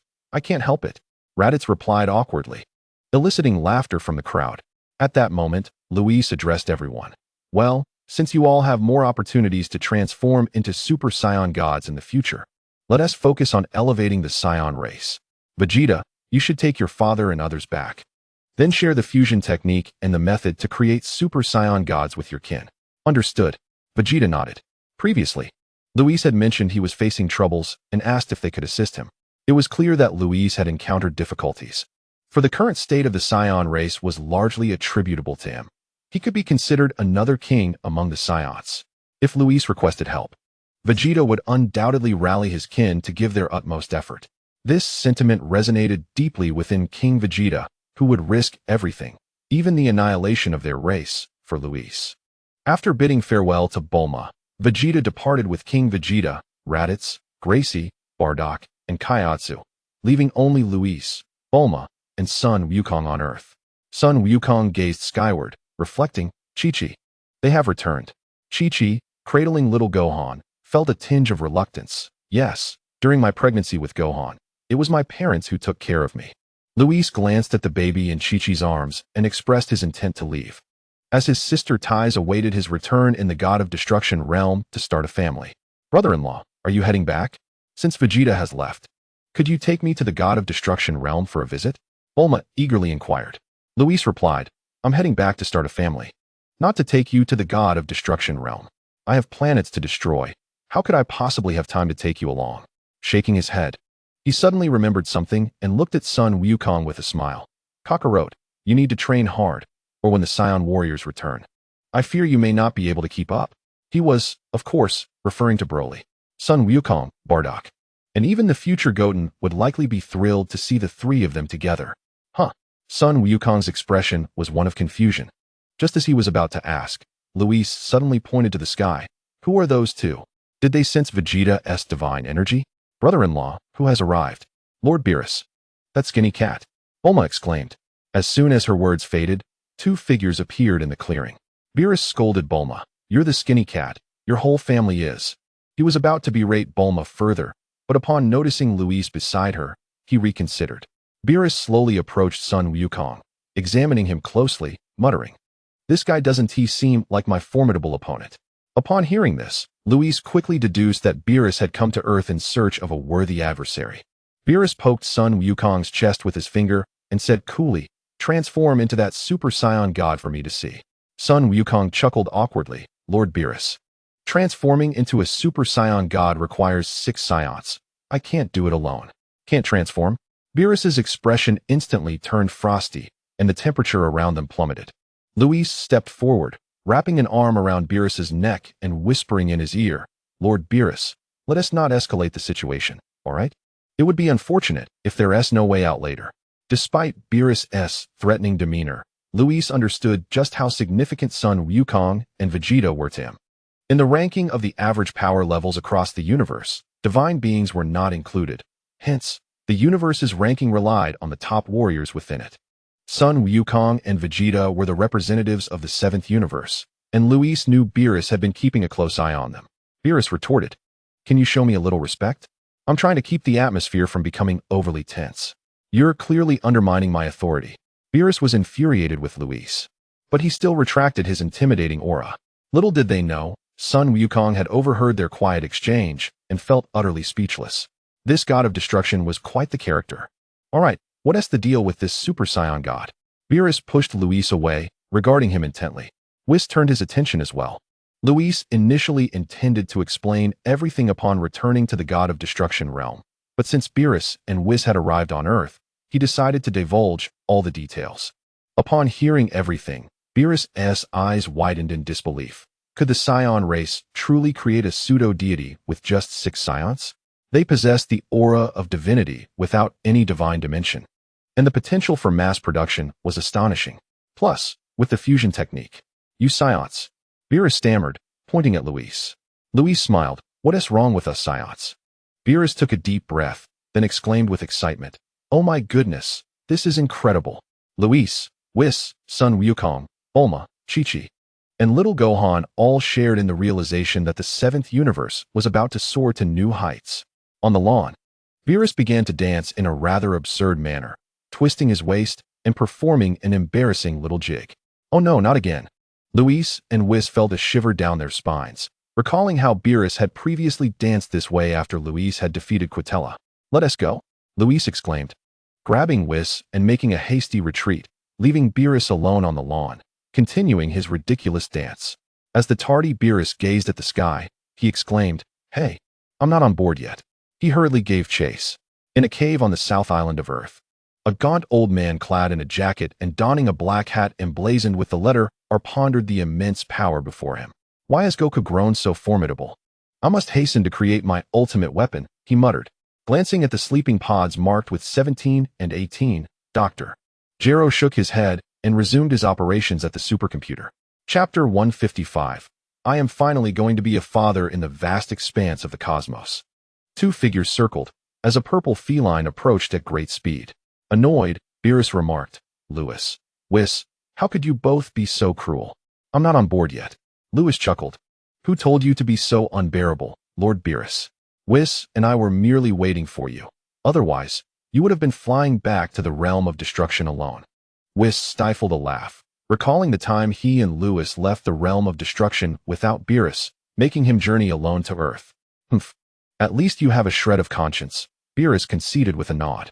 "Let us return to the realm of destruction. A surprise awaits you." He referred to the fact that Ties was expecting a child, a detail Luis was still unaware of. "A surprise? What surprise?" Luis inquired. "You will find out upon our return. It's all very mysterious." Luis shook his head, preparing to use instant transmission to bring Beerus and Whis back to the realm of destruction. By the way, Luis hovered in the starry sky, turning to Beerus and Whis. "You two should refrain from visiting Earth in the future." The atmosphere grew tense. Beerus felt a chill run down his spine. "What is going on?" He exchanged glances with Whis, who asked, "Has something occurred?" "Whis, weren't you the one who said that the sins of beans on Kakarot's person were exclusive to the former Grand Minister?" "Indeed," Whis nodded. A sense of foreboding struck Beerus, and a flash of insight crossed his mind as he exclaimed, "Luis, are you suggesting that the demon god is on Earth?" Luis raised an eyebrow, surprised that Beerus had made that connection. However, he certainly did not wish for the demon god to be on Earth, given that Ties' family, along with Goku's, resided there. Who could predict what chaos the demon god might incite on Earth? Yet, in Luis's estimation, it was highly probable that the demon god was indeed on Earth. Whis also realized the implications, affirming, "Previously, I was only aware of the former Grand Minister's identity. I had no knowledge of whom he served. Now that I understand the hidden truths, if the former Grand Minister is on Earth, then the demon god must also be present. I have a question." Whis continued with a furrowed brow. "Luis just visited Earth. Why did the demon god not take action against him? After all, Luis had obliterated the realm he created." This was a point of confusion for both Whis and Luis. Luis had captured all the formidable beings from the Dark Demon realm and shattered it. Yet upon arriving on Earth, the demon god did not attack him. I cannot fathom why. However, even if the demon god wished to strike me, he would not succeed in killing me. He could only seal me at worst, Luis remarked to Beerus and Whis. "You are not like me. It would be wise for you to avoid Earth." "Lord Beerus, Luis is correct. The Dark Demon realm is an antagonistic force to our Zeno universe. We should indeed avoid Earth," Whis added gravely. "Damn it." Beerus clenched his fists, his destructive aura wreaking havoc on the surrounding cosmos. Not being able to visit Earth would mean he could not indulge in its delectable offerings. What a predicament. Alas, I must forego even the finest delicacies for the sake of my safety. "Whis, how much instant noodles do we have left?" 300 million tubs. Only 300 million tubs? That seems a bit scant. Well, this amount should suffice for several years. We can worry about it later. Indeed, Whis nodded seriously. Luis, upon hearing this, was taken aback. Wait, 300 million tubs? When did these two accumulate so many? Why was I not informed? "Lord Beerus, you should return to the realm of destruction with Luis. I must relay this matter to my father," Whis gestured as he prepared to leave. Then turned back to Luis with sincerity. "Luis, congratulations. You are going to be a father." With that, Whis waved his staff and vanished into the starry expanse. "I'm going to be a father?" Luis stared at the spot where Whis had disappeared, initially stunned before bursting into excitement. He grasped Beerus's shoulders and vigorously shook him. "Lord Beerus, is Ties really expecting?" Yes, Beerus replied, dizzy from the shaking. "Ties is waiting for you. We must leave this star system quickly. Is this the surprise that Beerus mentioned? Indeed, it is a delightful surprise. Lewis seized Beerus and utilized instant transmission to depart from the location. In the realm of destruction, Ties lounged on a sunbed by the lake, caressing her belly, her eyes radiating maternal warmth. After Lewis had exited their quarters, Whis had come to inform her of her pregnancy. What a tremendous surprise this news was. Lewis said he would teach Kakarot and the others fusion. Why is he taking so long? Ties mused with a slight smile, eager to see Lewis's reaction upon learning of her condition. Suddenly, by the lakeside, there was a whoosh. Sister Ties. Lewis appeared beside her in an instant, carefully lifting her from the chair as they embraced tightly. As for Beerus, who had been brought back, he grumbled. Am I leaving now? Go if you wish. Beerus huffed disdainfully and then elegantly departed from the lakeside, oblivious to the fact that Lewis and Ties were completely engrossed in each other. With a playful grin, Lewis said, Sister Ties, am I impressive or what? Didn't you say you wanted a child? I hit the target right away. Lewis, you rascal, how shameless can you be to say such things? Ties' face flushed crimson as he held her close. Am I not merely echoing what you said earlier? You were so eager to have children. Lewis laughed heartily, enveloped in a sense of bliss. This feeling was exquisite. Stop talking. Ties, feeling utterly embarrassed, could hardly believe she had uttered such bold words. Her face was as red as a ripe apple as she quickly covered Lewis's mouth, fearing he would say something even more scandalous. Ha! Though Lewis's mouth was covered, he continued to chuckle, genuinely elated at the prospect of becoming a father. Ties buried her face in his embrace, listening to the steady rhythm of his heartbeat. Today was indeed the happiest day of her life. Chapter 156. Bringing back Broly. With Ties expecting a child, Lewis decided against leaving the realm of destruction, choosing instead to remain by her side. As for the task of destroying planets, Lewis entrusted that responsibility back to Beerus. Although Beerus was reluctant, having relied on Lewis for over 20 years, he complied immediately upon catching a glimpse of Ties' threatening gaze. After all, Ties' culinary delights were simply irresistible. As the duty of planet destruction returned to Beerus, Whis conveniently returned from his meeting with the Grand Minister. Upon his return, Whis' first action was to visit Ties, inquiring if she felt any discomfort. Ties, deeply touched by Whis' concern, assured him that she was perfectly fine. In fact, she felt so empowered that if Frieza were to resurrect before her, she believed she could defeat him. Beerus and Whis merely exchanged smiles, refraining from undermining Ties' confidence. Especially considering her pregnancy, they aimed to avoid any emotional turmoil for her. Once Ties was reassured, Lewis turned to Whis, seeking insight into the Grand Minister's stance regarding the presence of the Dark Gods on Earth. Whis relayed the Grand Minister's instructions to act as if they were unaware of the Dark Gods' existence, implying that they should continue their duties without concern. Both Beerus and Lewis were astonished. After all, these Dark Gods were adversaries of the Omni-King. Why would the Grand Minister make such a proclamation? Shouldn't this situation warrant an immediate response from the Omni-King, possibly inciting a cataclysmic conflict? Lewis found himself grappling with confusion, yet he sensed something amiss, as the Grand Minister's lax attitude towards him suggested hidden complexities. What secrets lay beneath this surface? The situation was perplexing enough that even Whis struggled to comprehend it. Unable to decipher the enigma, Lewis and the others decided to put their concerns aside, trusting that the truth would eventually surface. In the interim, Lewis remained in the Destroyer realm, accompanying Ties.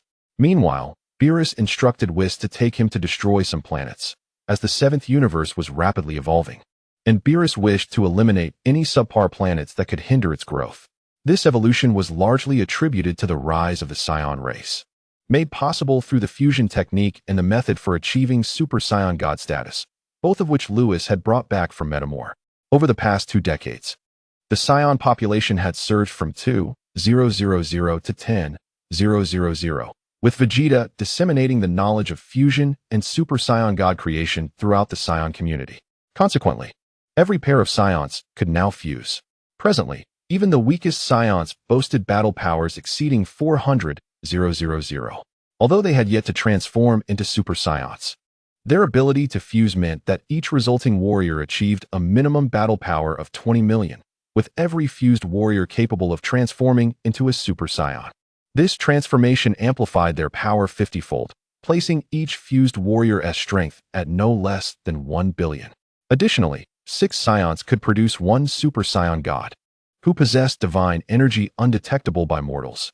Without combat, no one could ascertain the true extent of a Super Saiyan god's power. However, Vegeta had sparred with the Super Saiyan gods created within his clan and discovered that they were inferior to the fused warriors, indicating that their powers fell short of 1 billion. This disparity was understandable, for not every Saiyan could be a protagonist. While Vegeta felt dissatisfied with the limited power of the Super Saiyan gods within his clan, compared to their predecessors, the current Super Saiyan gods were indeed formidable. Furthermore, in battle, Super Saiyan gods had the advantage of their undetectable presence, often leading to their victory in training matches among the Saiyan race. With the emergence of fused warriors and Super Saiyan gods, the Saiyan race had ascended to new heights. Coupled with the oversight of the Elder Kaioshin in the 7th universe, its ranking soared from mid-tier to 3rd place. Beerus and the Elder Kaioshin were momentarily left speechless. Indeed, the Saiyan race was a boon for the 7th universe. If the Omni-King ever contemplated erasing a universe again, it would not be the 7th universe. Half a year passed in this manner. During this time, Tai's pregnancy progressed, and Lewis remained by her side in the Destroyer realm. Understanding the emotional fluctuations of expectant mothers, when Tai's appeared troubled, Lewis ventured to Earth to bring Bulma back to keep her company. Remarkably, the Dark Gods showed no hostility towards him during this visit.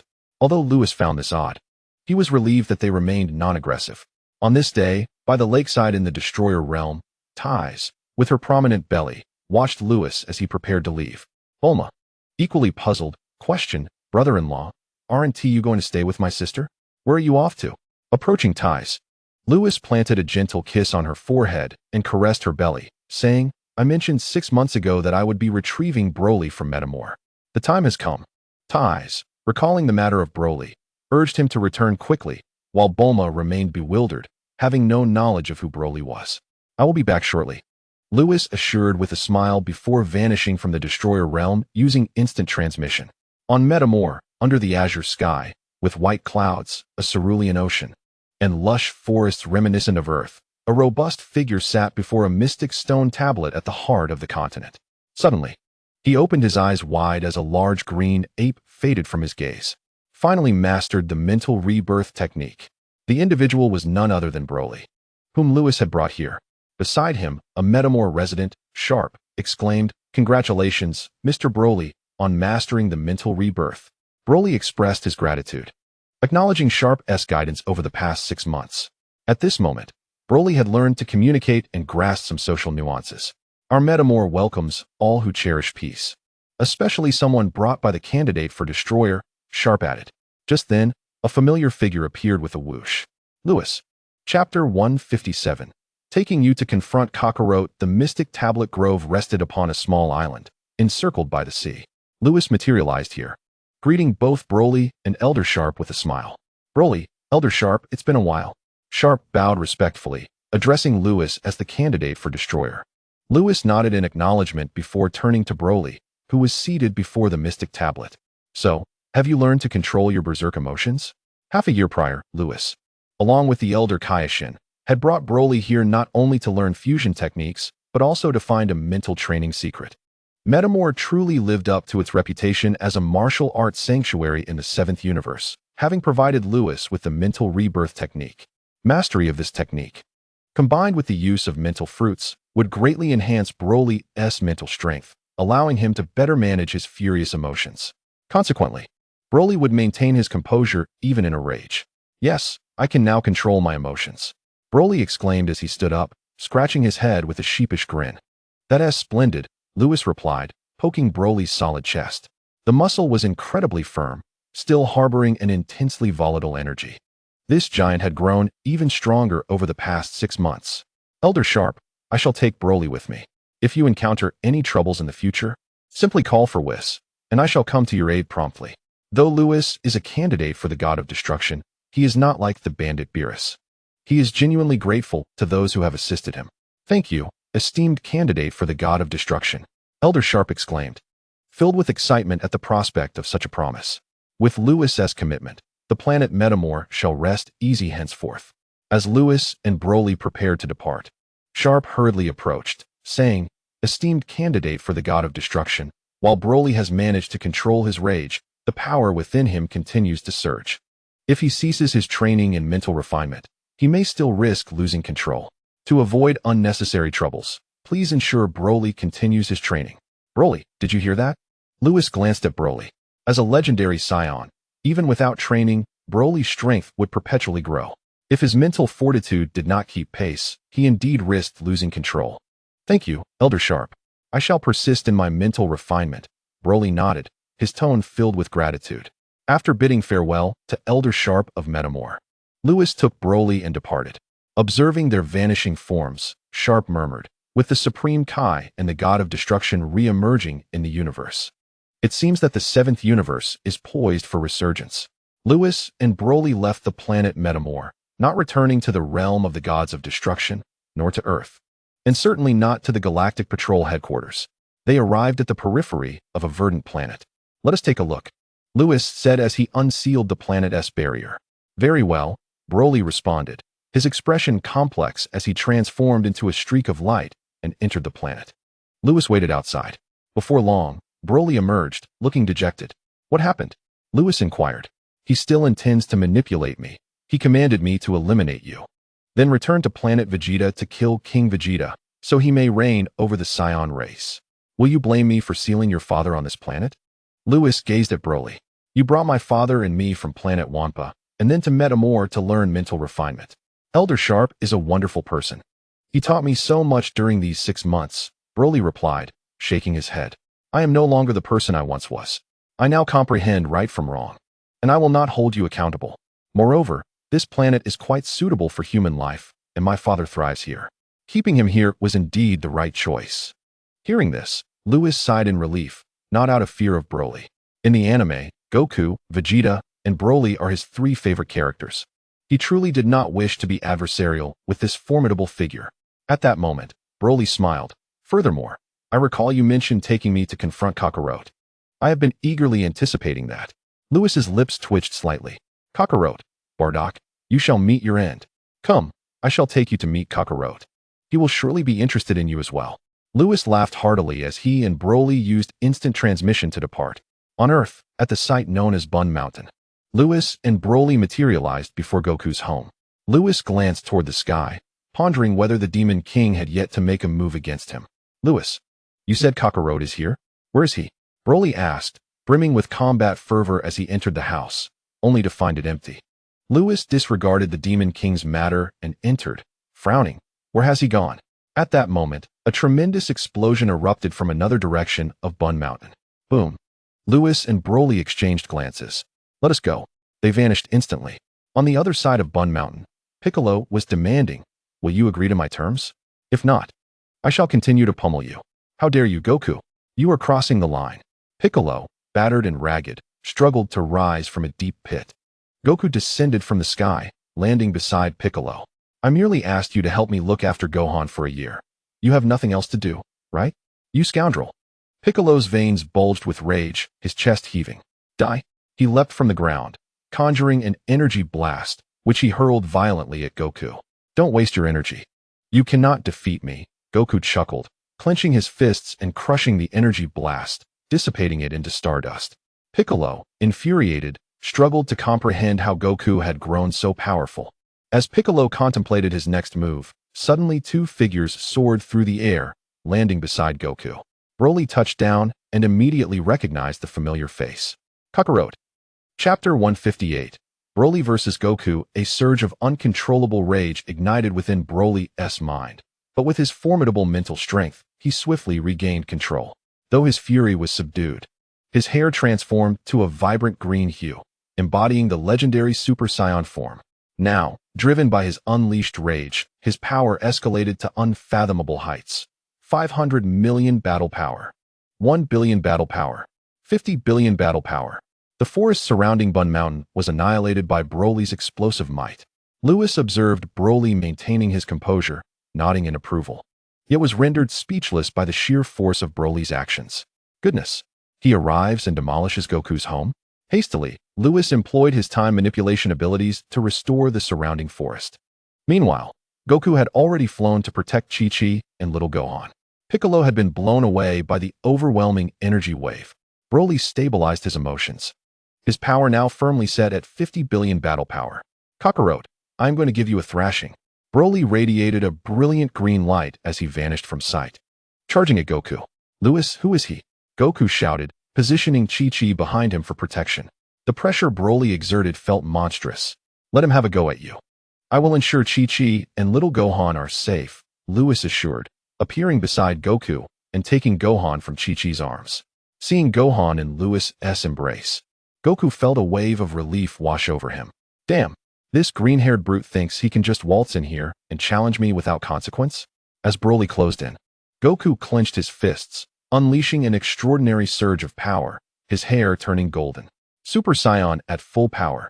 His strength soared from 75 million battle power to an astounding 37.5 billion. Goku transformed into a streak of golden light, colliding with the oncoming Broly. Why resist? Just let him have his fun, Lewis thought, shielding Gohan's eyes to spare him from any fright. As anticipated, within minutes of the clash, anguished cries echoed throughout Bun Mountain. Goku plummeted from the sky, crashing into the ground and creating a deep crater. Wukong. Chi-Chi gasped in horror, attempting to rush forward. Chi-Chi. Do not worry, Broly will not act recklessly. Luis held on to Chi-Chi and continued. Kakarot has not fought for quite some time. He truly requires this battle. Chi-Chi looked at Luis with skepticism. Is that so? Luis nodded in affirmation. It had been over a year since the confrontation with Bojack, and during that interval, aside from his daily training, Son Goku had hardly engaged in any battles. It was not that he had entirely refrained from fighting. 6 months prior, he had sparred with Vegeta during their fusion into Vegeto using the Metamor technique. However, at that time, Vegeto was swiftly defeated, rendering it hardly a true sparring match. Luis did not intend for Broly to bully Son Goku. Rather, he aimed to apply some pressure on Goku. Perhaps this opportunity might facilitate Goku's breakthrough to Super Saiyan 2. After all, it had been several years since Goku had transformed into a Super Saiyan, and logically, his bloodline should have ascended sufficiently for him to achieve Super Saiyan 2. Reassured by Luis's confidence, Chi-Chi felt at ease. Meanwhile, Son Goku emerged from the deep pit, having consumed a Senzu bean, instantly healing his wounds. He gazed at the descending Broly and inquired, "Who exactly are you?" Broly replied, "My kin." Goku furrowed his brow, noticing the tail at Broly's waist. Soon after, he caught sight of Broly's hair color and questioned, "What is this state? Are you in Super Saiyan form? Why is your hair green?" As Broly touched down, he did not respond to Goku's inquiries but observed Goku's recovery with a hint of confusion. "After I pummeled you, how come you're unscathed?" Goku's lips twitched slightly. Realizing Broly was his kin brought him relief. Initially, he had thought Broly was an enemy like Bojack. For reasons unknown, he felt an unusual exhilaration while striking Broly. Yet Luis had advised him against overdoing it, which is why he had refrained from continuing the assault after the initial flurry. Broly's eyes sparkled. "But you seem perfectly fine now. I could hit you again. Haha." Surrounded by a grass-green aura, Broly advanced step by step towards Goku. An overwhelming force emanating from him. Goku felt as though a wild beast had locked onto him, and the unmatched pressure made his scalp tingle. What manner of creature is this? Amidst his astonishment, Goku felt a surge of excitement. Battling such an opponent promised to be thrilling. After their initial encounter, he recognized the vast chasm between himself and Broly. Broly's strength was beyond what he could contend with. With that realization, Goku decided to test his own abilities. His gaze sharpened. He did not transform into his Super Saiyan full power state, but remained in his normal form. Relaxing his body, a transcendent aura began to emanate from him, rendering him remarkably agile. In the distance, Luis was somewhat surprised, not expecting Goku to be on the verge of breaking through to the Ultra-Instinct state. Broly was momentarily taken aback by Goku's state. Just then, Goku made his move. He shifted his position, appearing beside Broly, who quickly snapped back to reality and threw a punch at Goku. Boom. The space trembled violently. However, Broly's fist passed right through Goku. It was a mere afterimage. "Big guy, I'm right here," came Goku's voice from behind Broly, where he delivered a powerful kick. The tremendous force whipped up a violent wind. Bang! Goku's kick connected with Broly's neck, creating a shockwave that caused the ground to sink several meters, making the surrounding mountains tremble. Yet, how could this be possible? Goku's kick landed on Broly's neck, But Broly remained standing, utterly unfazed. "This feels good. Hit me harder." Broly chuckled, genuinely enjoying the sensation without any intent to mock Goku, though his smile irked Goku immensely. Damn it. Chapter 159.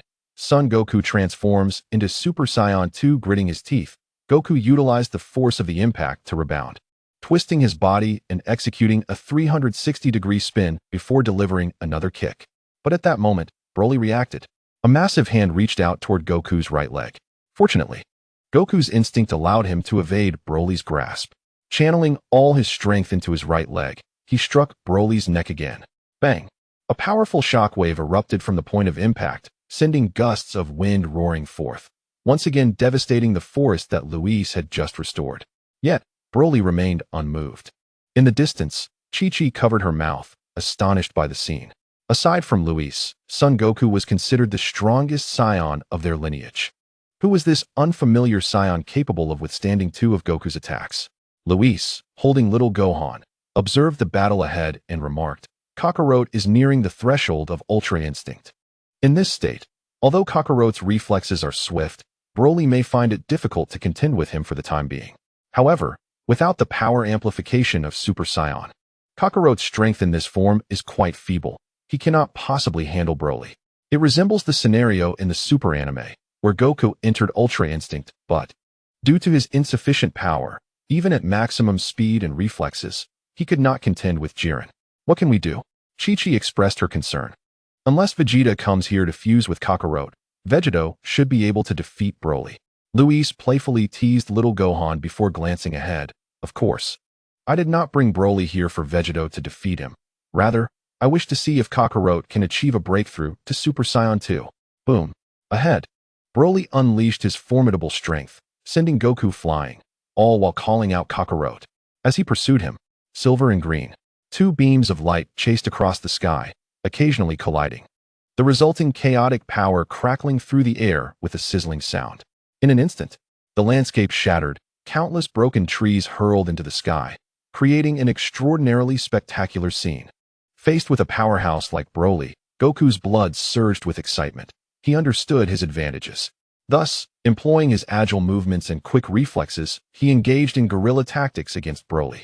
Despite Broly being in the legendary Super Saiyan state with a combat power of 50 billion, he found himself continuously outmaneuvered by Goku's tactics. Goku grew increasingly exhilarated, believing that if he maintained this strategy, he could eventually wear Broly down. However, unbeknownst to Goku, the legendary Super Saiyan was a warrior born for combat. Broly's capacity to learn and adapt was extraordinary. He quickly acclimated to Goku's fighting style and began to respond effectively. Kamehameha. In the sky, Goku launched a Kamehameha wave at Broly. Boom. Broly was struck, enveloped in a cloud of smoke. Under the cover of the smoke, Goku swiftly twisted his body, appearing behind Broly in the next moment. He intended to employ the same tactic, strike Broly, and then flee. But Kakarot. Broly's head twisted at an unnatural angle, locking his gaze onto Goku with fierce intensity. How could this be? Goku was taken aback. Had Broly not been completely outmaneuvered until now? Why was he able to react this time?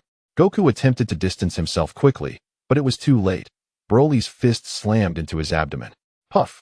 A formidable force surged within him, and Sun Wukong bent his body, violently expelling a mouthful of blood. Ha ha ha! It's my turn now, Kakarot. Broly chuckled foolishly, raising his fist, as large as a sandbag, once again to strike at Sun Wukong. The power behind Broly's punch was as heavy as a mountain, and when it struck Sun Wukong's back, he was sent hurtling to the ground like a cannonball. Boom! The earth fractured, creating a deep crater with a diameter of over 100 meters. In the distance, Lewis exclaimed, "Indeed, Broly is impressive. He adapted to Kakarot's fighting style so quickly. Kakarot is in for a rough time." After consuming a senzu bean in the crater, Sun Wukong, undeterred by fate, soared back into the sky, engaging Broly in a battle of ethereal states. However, Broly's reaction speed was terrifying, delivering a punch that taught Sun Wukong a harsh lesson. Oh, just as Lewis had predicted, Sun Wukong's subsequent experiences were exceedingly brutal. Each punch landed with devastating force. Sun Wukong was overwhelmingly crushed in the sky. Even abandoning the ethereal state and reverting to full-powered Super Saiyan proved futile, as he remained no match for Broly. Soon, His limbs were fractured, and his internal organs damaged. Sun Wukong's injuries worsened with each passing moment. Had Lewis not advised Broly to hold back, Sun Wukong might have perished utterly. Wukong! In the distance, Chi-Chi shouted anxiously, wanting to rush over, but Lewis held her back. Don't go. It seems Kakarot is on the verge of a breakthrough. What? Chi-Chi turned to look at Lewis, who had mentioned bringing this monster to facilitate Sun Wukong's breakthrough. Could it be that her Wukong was truly about to transcend? Lewis nodded, explaining that the Saiyan race thrived in peaceful times, and as time passed, the S-factor within them would activate further. The extent of the S-factor determined the elevation of a Saiyan's bloodline. Sun Wukong's bloodline was undoubtedly capable of supporting a transformation into Super Saiyan 2. From Lewis's observations, Sun Wukong's strength began to fluctuate, surging and then halting. This was unmistakably the rhythm of a breakthrough. However, it seemed he was missing something, as Sun Wukong had yet to achieve it, and under Broly's relentless assault, his injuries continued to compound. If he did not seize this opportunity to break through, Sun Wukong might not know when the next chance would arise. Lewis was acutely aware of this, and he transmitted a message to Broly. Take it easy, don't beat Kakarot to death. Up ahead, Broly, who was striking Sun Wukong, glanced over and obediently lessened the force of his blows. After a while, Broly unleashed a torrent of power, yet Sun Wukong still did not break through. This would not do. At this rate, Sun Wukong would die without ever transforming. Seeing this, Lewis took flight with little Gohan in his arms and shouted, Kakarot, do you see little Gohan? You are his father, and he is witnessing your pitiful state. Is this the example you wish to set for him? As Lewis's words hung in the air, Sun Wukong, enduring immense pain, suddenly broke free from Broly's onslaught. He glanced back at Lewis, who held little Gohan, and then at Broly, enveloped in a green aura. Despite having fractured limbs, Sun Wukong retrieved a Senzu bean and consumed it. Even the excruciating pain could not stir any emotional turmoil within him. At that moment, Sun Wukong was chillingly calm. The atmospheric pressure shifted dramatically. Crackle!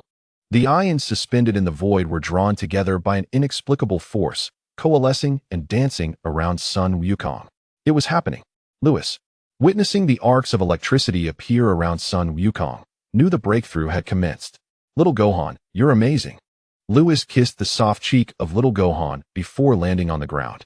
Chi-Chi hurriedly inquired, Lewis, is Wukong about to break through? Yes.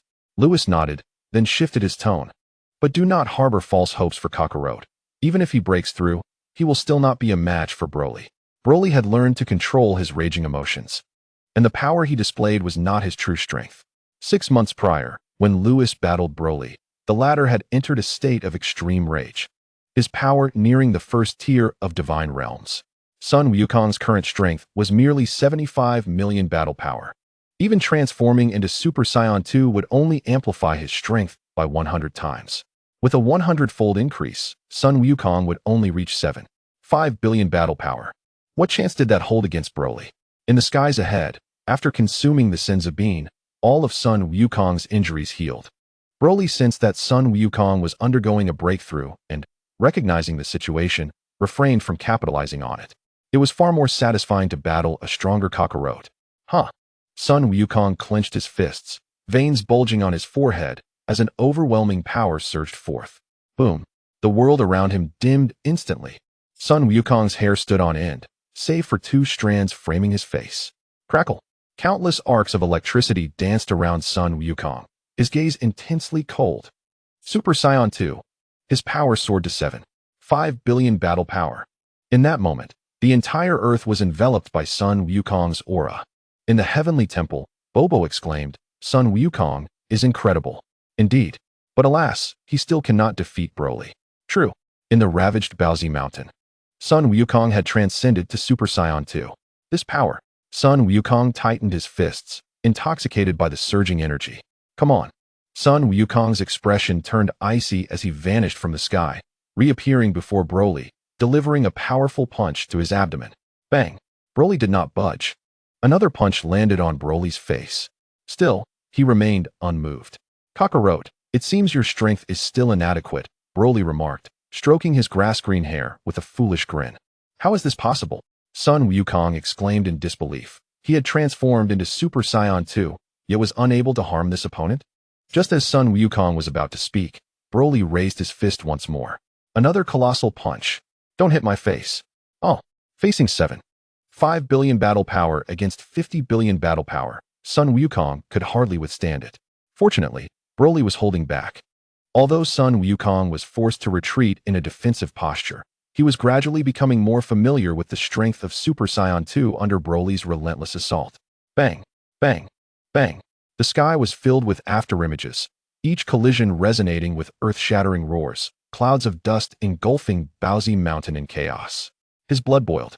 The spirit of battle surged.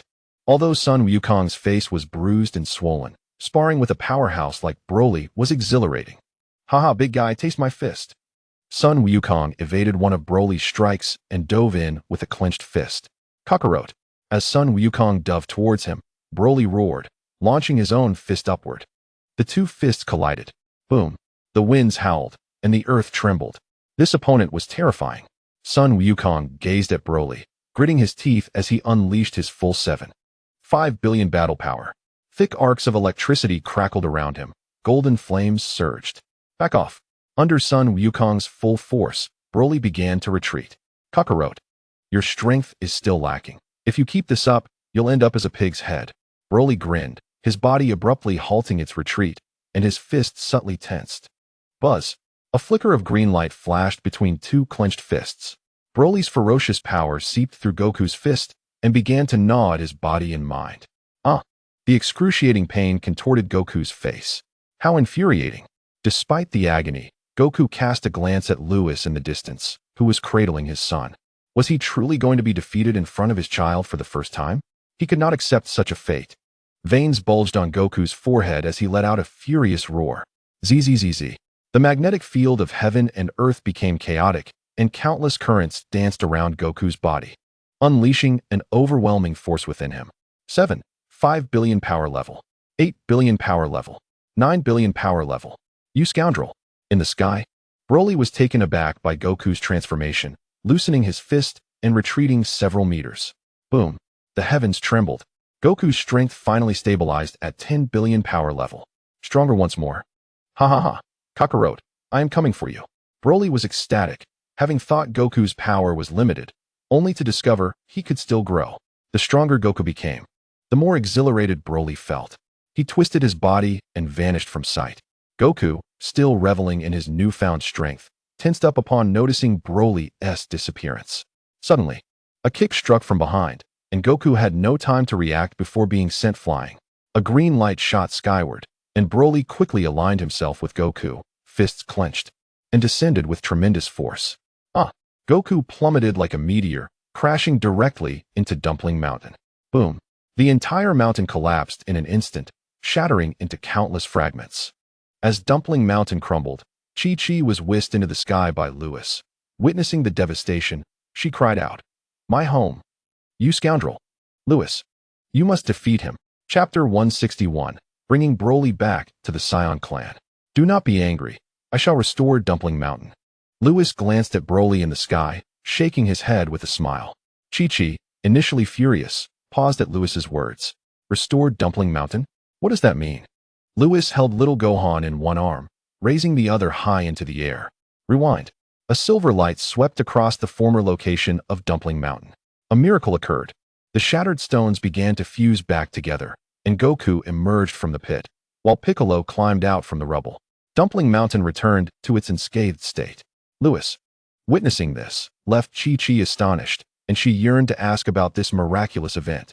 Ignoring her, Whis intercepted Goku in midair, grasping him with a massive purple claw that emerged from his aura, pulling Broly down. Alright, enough of this chaos. Whis, holding little Gohan, brought Chi-Chi back to the ground. Chi-Chi gazed at Whis's retreating figure, wanting to ask something, but upon seeing her husband's battered visage, she rushed to Goku's side, gently caressing his face with concern. Goku, are you alright? I'm fine. Goku, resembling a pig, spoke with a distorted voice. You say you're fine, yet you look like this. Goku, eat a senzu bean quickly. It's just a bruise. I don't need a senzu bean. You claim you don't need it, yet you can barely speak. Chi-Chi expressed both annoyance and amusement. After her admonishment, Goku ultimately consumed a senzu bean, and the pig-like appearance vanished, his injuries healed. At that moment, Lewis approached with Broly in tow.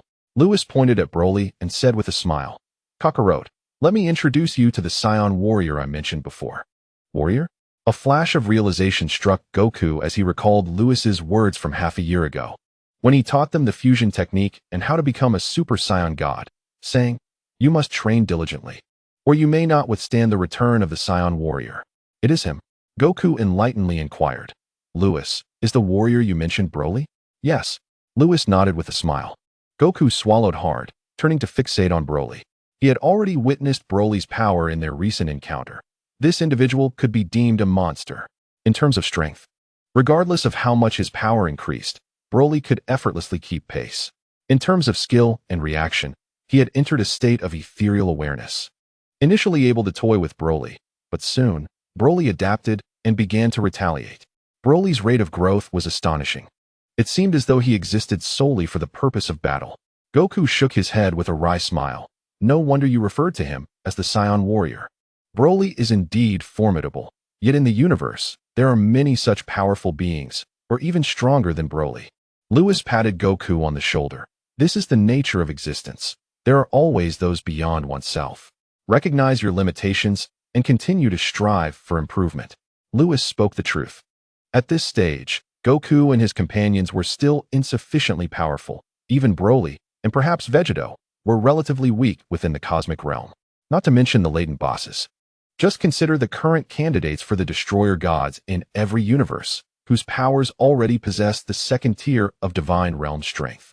Goku and his friends' powers barely reach the second tier of Divine Realm, and they can only achieve this through fusion or Broly entering an extreme berserk state.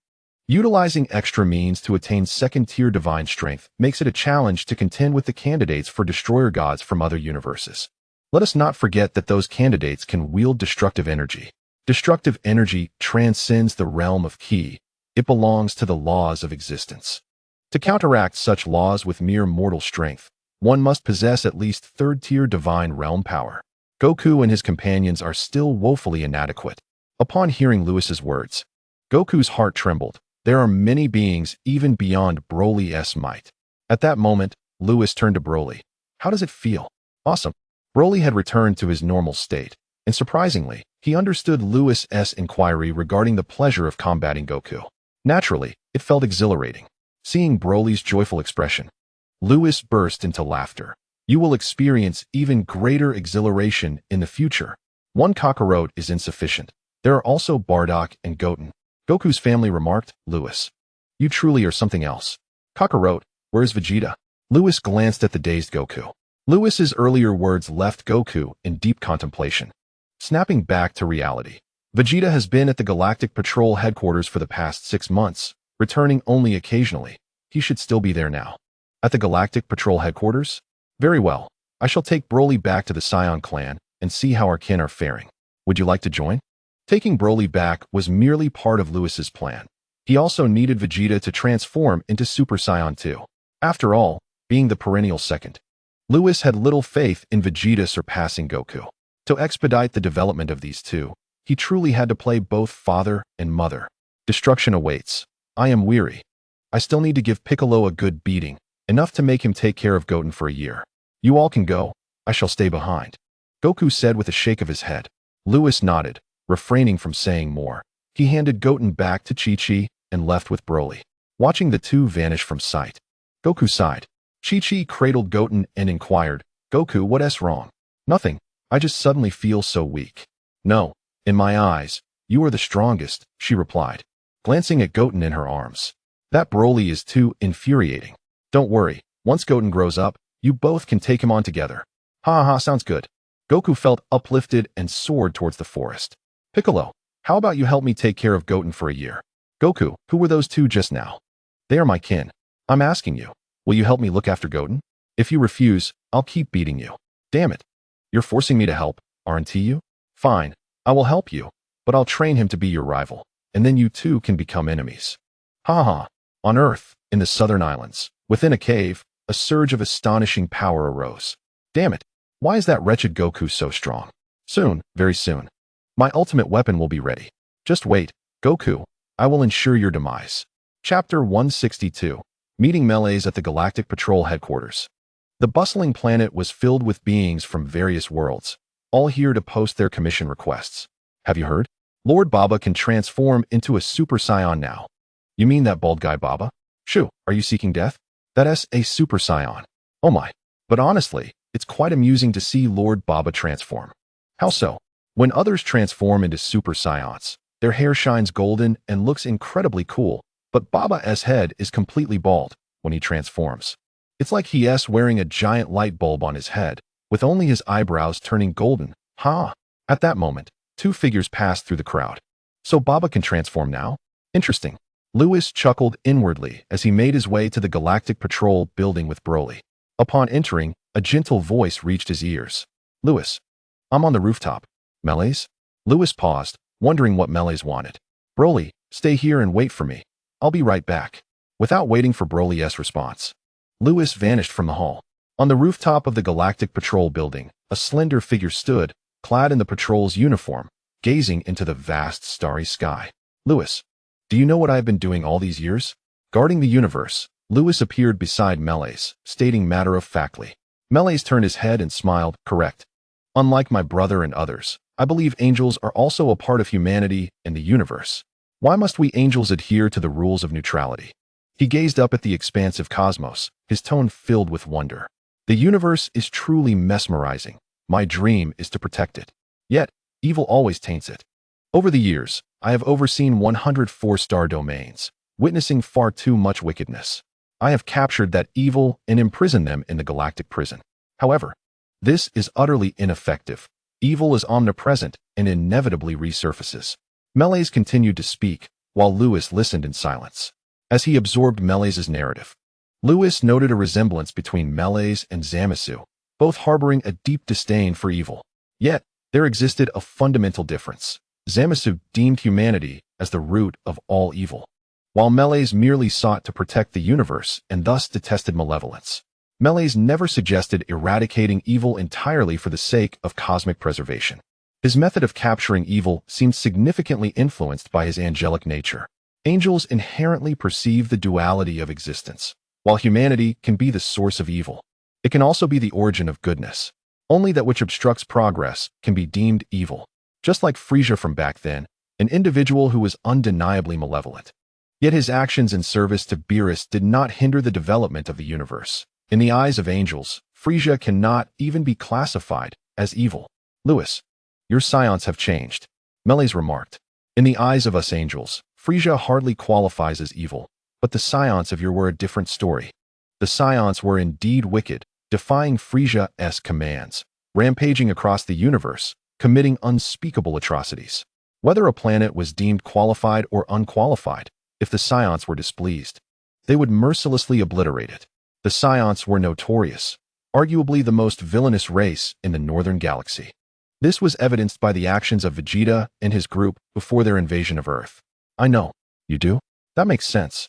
As a candidate for the god of destruction, you must have grasped the laws of the universe. Melees smiled, in a good mood. The Saiyans were once wicked, but now they are different, especially after you brought back the fusion technique and the method to achieve Super Saiyan God. The number of evildoers in the galactic prison I oversee has significantly diminished.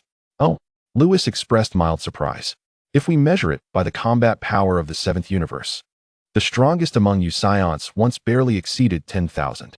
Aside from you, the strongest Saiyan now should be that Goku, whose ordinary power has reached 75 million.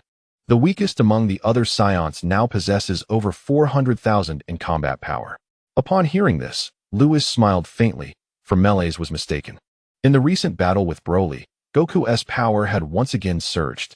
Melees observed Lewis, continuing, when you combine the fusion warriors and those Super Saiyan gods, your Saiyans grow even stronger. Even among the entire multiverse, your Saiyan race could rank within the top 10. Melees' tone suddenly turned serious, because of your Saiyan race. The Saiyans have grown stronger, and the Galactic Patrol has become even mightier. With your Saiyans around, the evils of the seventh universe have significantly decreased. Today's universe is truly beautiful. Thank you, Lewis. Melees gazed at the stars above, and from his profile, his smile appeared so genuine. Lewis stood beside Melees.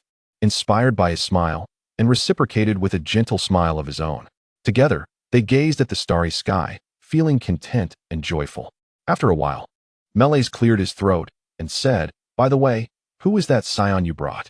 6 months ago, he faced you and astonishingly unleashed the second layer of the godly realm. That's quite remarkable. Ah, that's Broly. He possesses a legendary physique passed down within our Saiyan race." Lewis's lips curved slightly. "Broly is the warrior god of our Saiyan race, and I have now brought him back." Chapter 163. Confronting King Vegeta, a warrior god? Melees was taken aback. In the eyes of angels, the second layer of the godly realm may not seem remarkable, yet in the mortal realm, Broly's strength undoubtedly classifies him as a formidable expert. It is not an exaggeration to call Broly the warrior god of the Saiyan race. Congratulations. With this, your Saiyan race has grown even stronger. Haha. It's not too bad. Lewis took great pride in the development of the Saiyan race, crediting himself for their progress. Suddenly, a ferocious aura swept through the Galactic Patrol Hall. Broly had arrived. Lewis furrowed his brow and stated, "I shall take my leave. Should you require anything, seek me out." As Lewis vanished, Mers sighed and murmured, "Indeed, the rise of your kind has instilled fear in many nefarious individuals. The number of evildoers imprisoned in the galactic prison has certainly decreased, yet many formidable foes remain confined. The Saiyan race must continue to grow stronger."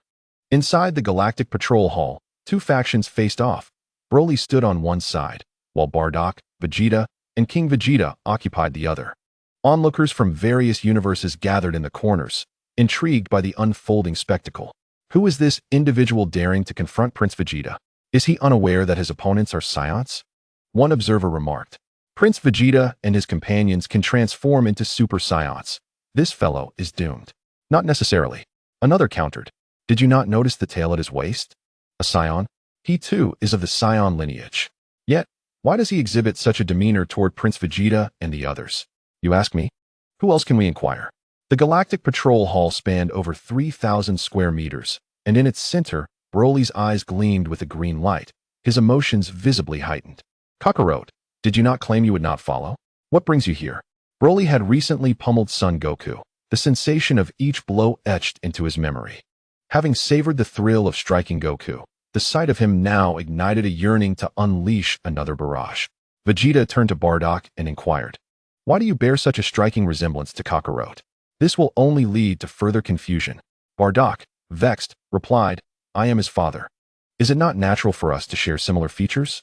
King Vegeta chuckled, adding, "Resemblance? You are practically identical." "Oi, Kakarot, I am speaking to you," Broly exclaimed, his fists itching for action as Goku ignored him.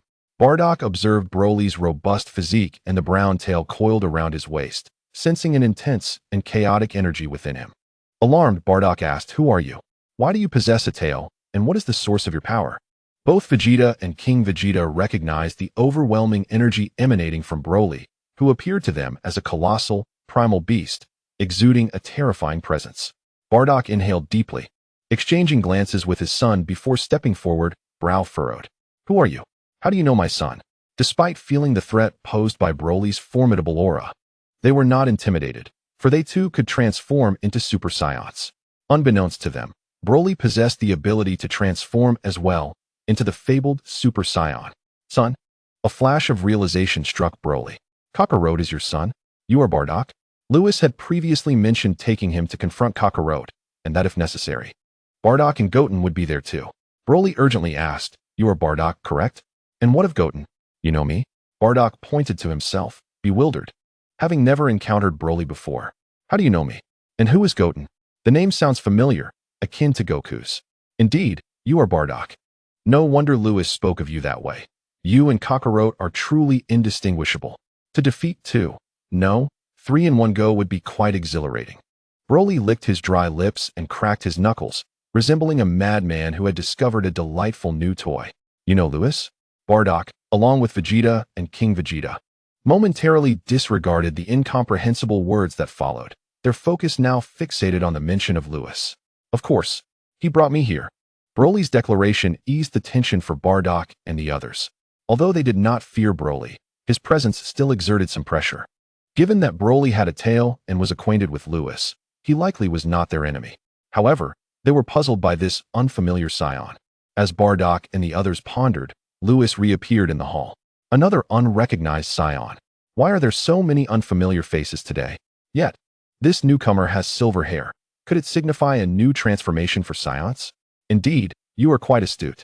The arrival of Lewis captured the attention of the onlookers, sparking their curiosity. Lewis, who is he?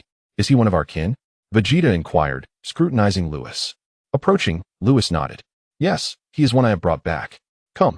This is not the place for conversation. We must relocate. With a wave of his hand, Lewis enveloped Broly and Bardock in a spatial force, leaving behind a hall filled with murmuring spectators. In the pitch-black expanse of space, 5 figures emerged. They were Lewis and his companions. Amidst the darkness, a yellow planet came into view, its surface pockmarked and barren, save for the yellow sands. Wampa Star? Broly instantly recognized their destination. Lewis, why have you brought me back here? I brought you here primarily for King Vegeta to acknowledge his errors. Lewis turned to King Vegeta, his tone icy. Do you realize what mistakes you have made in the past? Lewis's words startled Vegeta, who weakly replied, I have made many mistakes. Which one do you refer to? Lewis, Bardock, Vegeta, Broly, go ahead and deal with him, but remember not to kill him. Lewis's mouth twitched. This old man was rather infuriating. Understood. Broly cracked his knuckles. Lewis had taken him from Wampa Star, provided him with the mental rejuvenation technique, and even encouraged him to confront Kakarot. No father had treated him as well as Lewis had, and he intended to heed his words. Are you prepared to take a beating? Broly glared at King Vegeta. Chapter 164. The ruthless Broly. Lewis's remarks left Bardock and the others perplexed, particularly King Vegeta, who had indeed committed many wrongs in the past. For instance, he had led the Saiyan race to follow Frieza and had resorted to violence against his own people out of fear of losing his throne. Had this been 2 decades ago, King Vegeta would never have entertained such thoughts. However, with the passage of time, the Saiyans had risen to become the foremost race in the 7th universe. Reflecting on his past actions filled Vegeta with regret, especially regarding the harm he inflicted upon many talented individuals within his own race. What do you intend to do, Lewis? Vegeta shouted. Rest assured, I will ensure Broly holds back. If you are concerned, I permit you to assist your father. Lewis glanced at Vegeta and then at Bardock, offering a faint smile. Or you may all join forces. However, if you choose to do so, fusion would be advisable, lest you find yourselves overwhelmed. With that, Lewis wasted no time and raised his hand, declaring, Broly, engage. Boom. A violent aura erupted from Broly, resembling a torrential flood, its terrifying presence resonating through the starry expanse. Broly's base combat power stood at an astonishing 500 million. In stark contrast, King Vegeta possessed a mere 5 million combat power, while 5 million is formidable in the universe. It rendered him insignificant before Broly. Suddenly, Broly appeared before King Vegeta, delivering a devastating punch. King Vegeta felt an upheaval within, and a stream of blood erupted from his mouth. His body was propelled like a cannonball, hurtling deep into the cosmos. Countless meteors shattered in his wake. Father! Vegeta seethed with rage at the sight. With a thunderous roar, he transformed into a Super Saiyan at full power. His strength surged to 70 million combat power, eclipsing Broly's 50 billion. This overwhelming power stirred the cosmos, unleashing a tempest that threatened to topple planets within a 1,000,000-mile radius. Lewis swiftly shielded the planet Wampa. Vegeta became a streak of golden light, charging towards Broly, while Bardock remained motionless. Lewis crossed his arms and chuckled. Bardock, aren't you going to assist them? Bardock shook his head. Though this Broly is formidable, Vegeta has transformed into a Super Saiyan. No matter how powerful Broly may be, he cannot possibly rival Vegeta. Is that so? Lewis replied with a smirk, which instilled a sense of foreboding in Bardock. Suddenly, he turned his gaze and was met with a jaw-dropping scene. Vegeta swiftly traversed the cosmos, catching up to Broly, and unleashed a punch in his Super Saiyan state. Broly was struck in the back. Just as Bardock anticipated Broly's obliteration, Broly turned expressionless, a green aura erupting around him, the legendary Super Saiyan state. Power amplified by 100-fold. Combat power, 50 billion. Broly reached out and grasped Vegeta's neck, exerting force and flinging him towards King Vegeta. In an instant, both father and son soared through the cosmos. How is this possible, Lewis? Is Broly's state also a Super Saiyan? What is the source of his power? Why is he so terrifying after transforming? Bardock's eyes widened, bombarding Lewis with questions. Suddenly, Vegeta utilized instant transmission, returning to Bardock's side with the severely injured King Vegeta. After feeding his father a Senzabine, Vegeta stared intently at Lewis. Lewis, what are you planning? How can that guy's power be so immense? Lewis turned his gaze, his voice cold. This is the result of your father's actions. Ask him if he remembers Broly, the Saiyan with the legendary potential. Having recovered with the Senzabine, King Vegeta's pupils contracted, his lips quivering. It's him. At that moment, Broly flew back, and upon seeing Lewis wave at him, he scratched his head in confusion. However, he complied and refrained from attacking. King Vegeta turned his gaze firmly upon Broly. Broly, it truly is you. Yes, it is. What of it? Broly reverted to his normal state, blinking innocently, a hint of naivety emanating from him. Father, what troubles you? Has something occurred?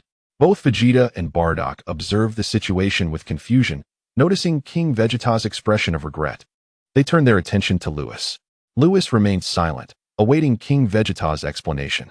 After a moment of contemplation, King Vegeta slowly spoke. Bardock, do you recall Paragus? Bardock's memory sparked. Paragus? Your other loyal subordinate? Indeed, he is. Broly is his son, and I have wronged them both.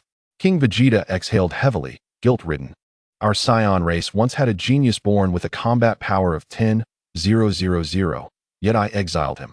What? When did our Saiyan race possess such a genius? Vegeta was astounded. Bardock suddenly recalled a memory, exclaiming, Vegeta, it truly existed. Bardock finally remembered the scene he witnessed in the nursery. At that time, he felt an ominous premonition, fearing Frieza would target the Saiyan race. So he secretly rescued Kakarot and sent him to Earth. However, in the act of saving Kakarot, he noticed another infant beside him, named Broly, who also possessed a combat power of 10,000 at birth. Bardock understood that King Vegeta, in his narrow-mindedness, could never accept Broly. He foresaw Broly's fate, but felt powerless. He had to save Kakarot. After rescuing Kakarot, Broly vanished, and soon after, King Vegeta led all Saiyans into the Galactic Patrol. Consequently, Planet Vegeta was obliterated by Frieza. Chapter 165.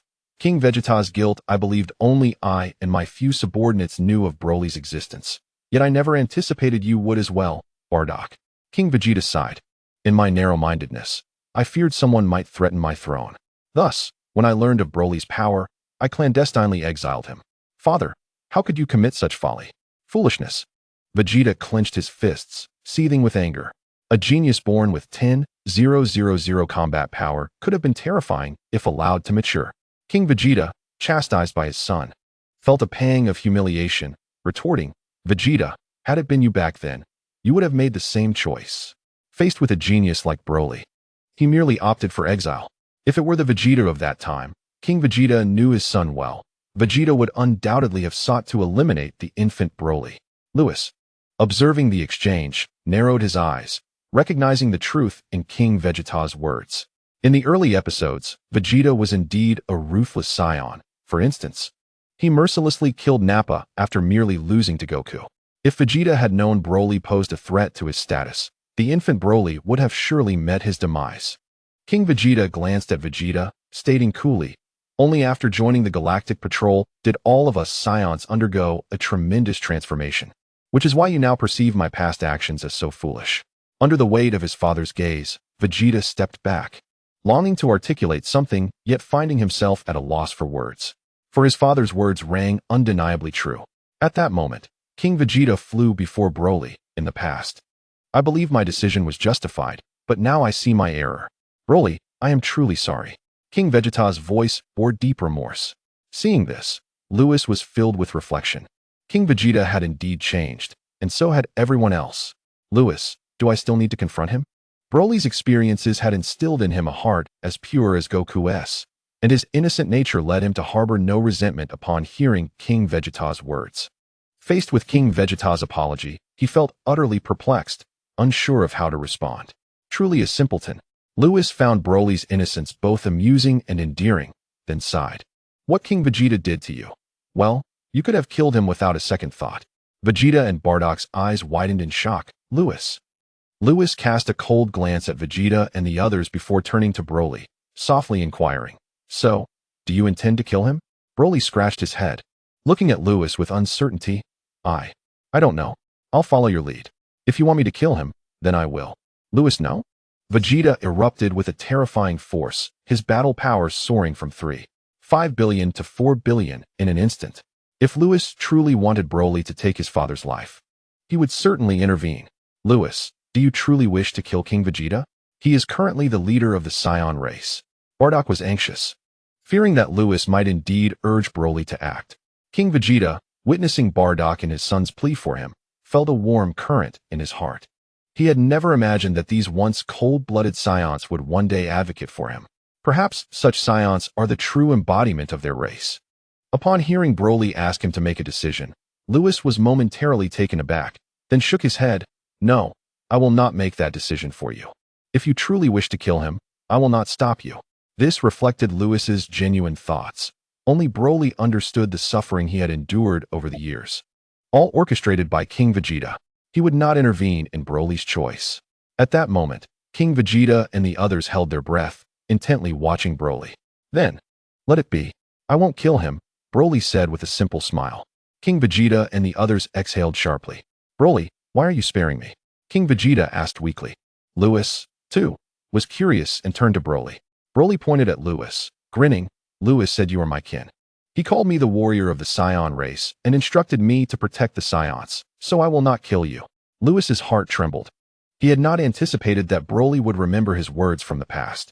He rubbed his sore nose, amused at how endearingly simple-minded this giant was. Lewis, you. King Vegeta gazed at Lewis, unable to find the words. They, the Saiyan race, owed him an immense debt. Beside them, Vegeta expressed his gratitude. Thank you, Lewis. As King Vegeta's son, he naturally wished for his father's survival against Broly. Bardock approached Lewis and patted his shoulder. Thank you. The Saiyan race was rapidly evolving. A hasty change in leadership could lead to severe turmoil, something he wished to avoid. Let us save the thanks for later. Broly, go and beat King Vegeta. No. Take down Bardock and the others as well. Lewis's expression turned cold. Although Broly had spared King Vegeta, Lewis truly felt for Broly's plight. All right, I love to fight. Especially against Bardock, who resembles Kakarot. If only Kakarot and Goten were here.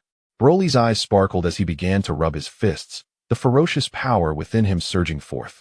Boom. The starry sky trembled even more. Broly managed to control his rage and instantly transformed into the legendary Super Saiyan state, stabilizing his power at 50 billion. Give it to him. Let King Vegeta witness the might of the Saiyans he once exiled. Lewis shouted. As soon as Lewis finished speaking, Broly transformed into a streak of light, charging at King Vegeta.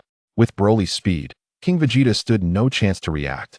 A greenish light flashed beside him, and King Vegeta coughed up blood, his body crashing into a nearby planet, which exploded under the immense impact. Father, Vegeta sensed that King Vegeta's presence had not vanished, indicating that Broly had held back. Now, I must see just how powerful that monstrous being with a battle power of 10,000 at birth truly is.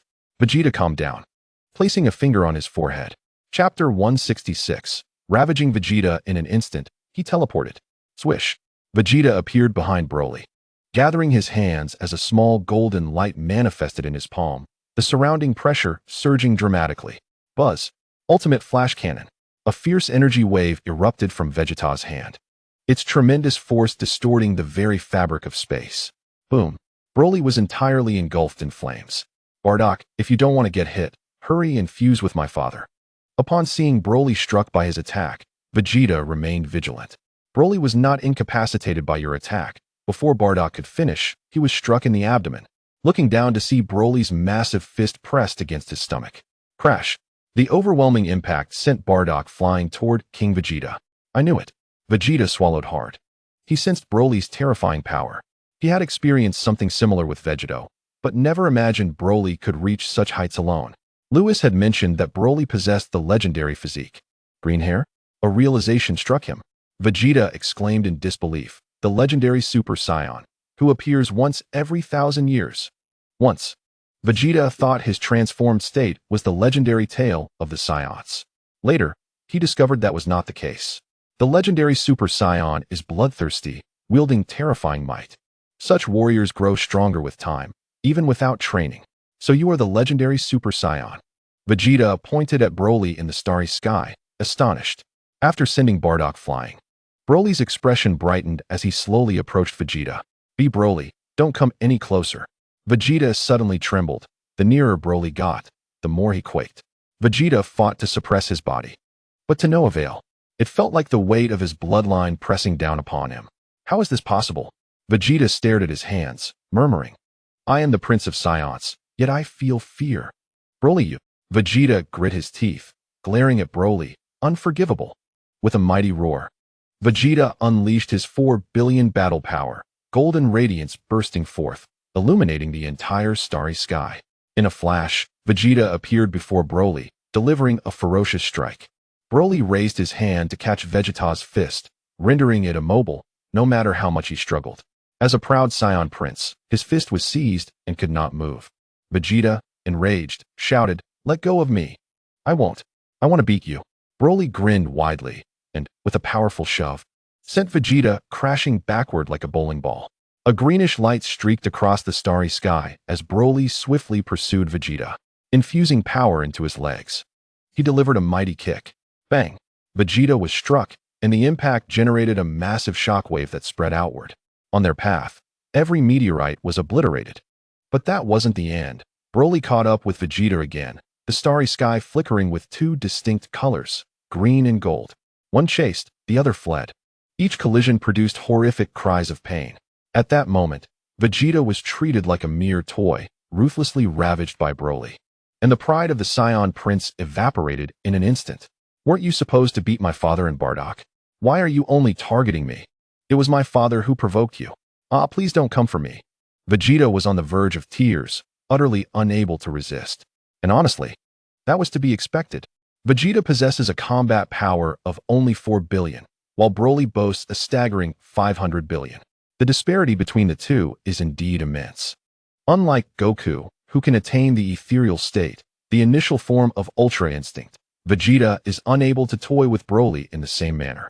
Even if he could access that state, it would be futile, as Broly has already adapted to such combat styles. There is no way Vegeta can withstand him. Oh, I still need to confront Bardock.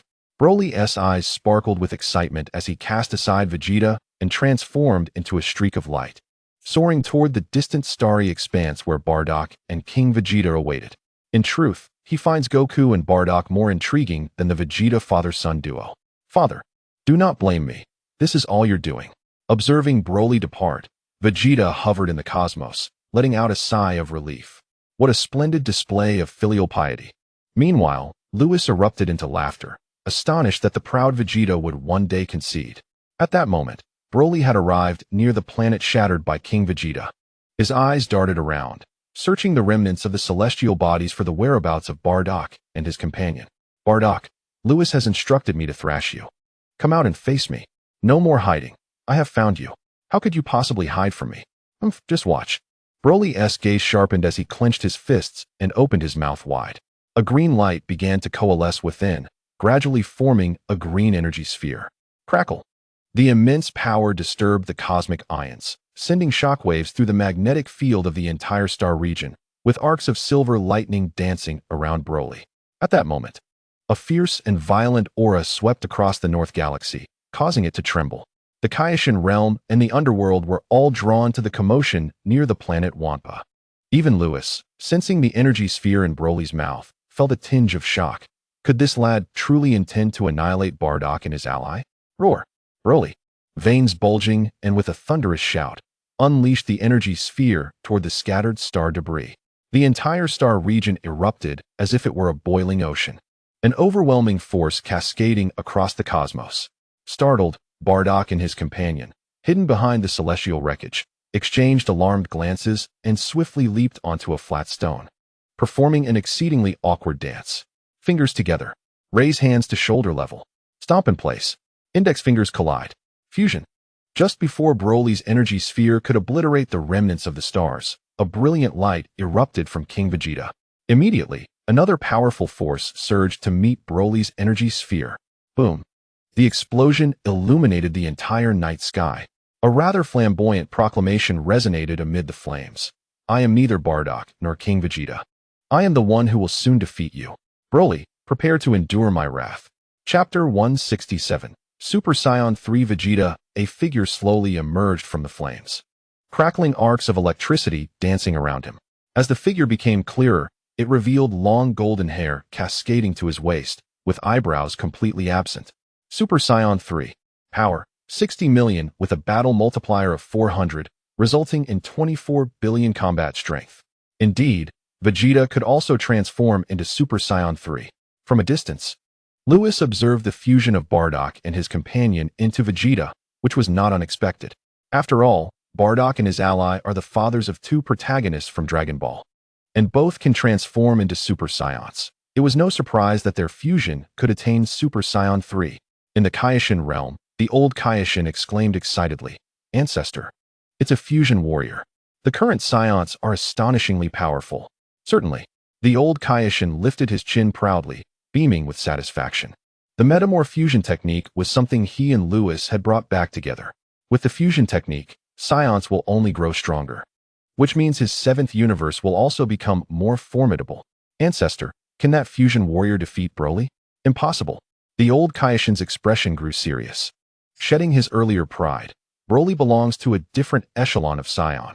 He is far beyond what these ordinary Saiyans can contend with. The old Kaioshin cast a grave glance at Asin. Have you forgotten that when Broly fought against Lewis, his power nearly transcended the realm of the gods? Moreover, the old Kaioshin lowered his head, observing the light green figure on the crystal. Broly has already learned to control his berserker rage, which means he can master the power of his utmost fury. In the underworld, on North Kai's planet, it's terrifying, absolutely terrifying.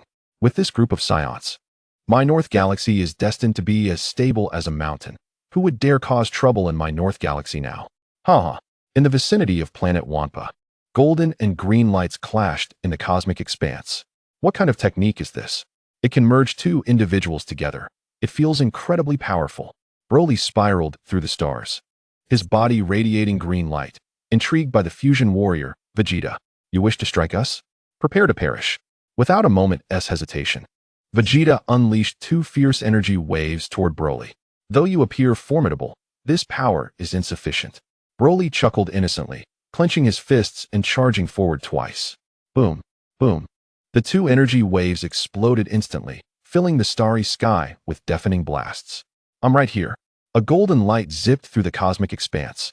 And taking advantage of the smoke, Vegeta had already positioned himself next to Broly, delivering a punch to his chest. The force of over 20 billion combat strength erupted. Bang! Broly was sent hurtling backward, crashing into a distant planet, which was instantly pierced and exploded with a cataclysmic force. In the next moment, another golden figure swiftly pursued Broly. Broly, taste my attack. Ultimate Flash Cannon. Vegeta joined the fray, and just as Broly regained his footing, he was struck again by Vegeta's energy wave, sending him crashing through 3 planets before coming to a halt. Floating among the star debris, Broly clutched his somewhat numbed chest, coughed lightly, and exclaimed with exhilaration, I never anticipated that Bardock and King Vegeta's fusion would be so powerful. What a thrill, bring it on.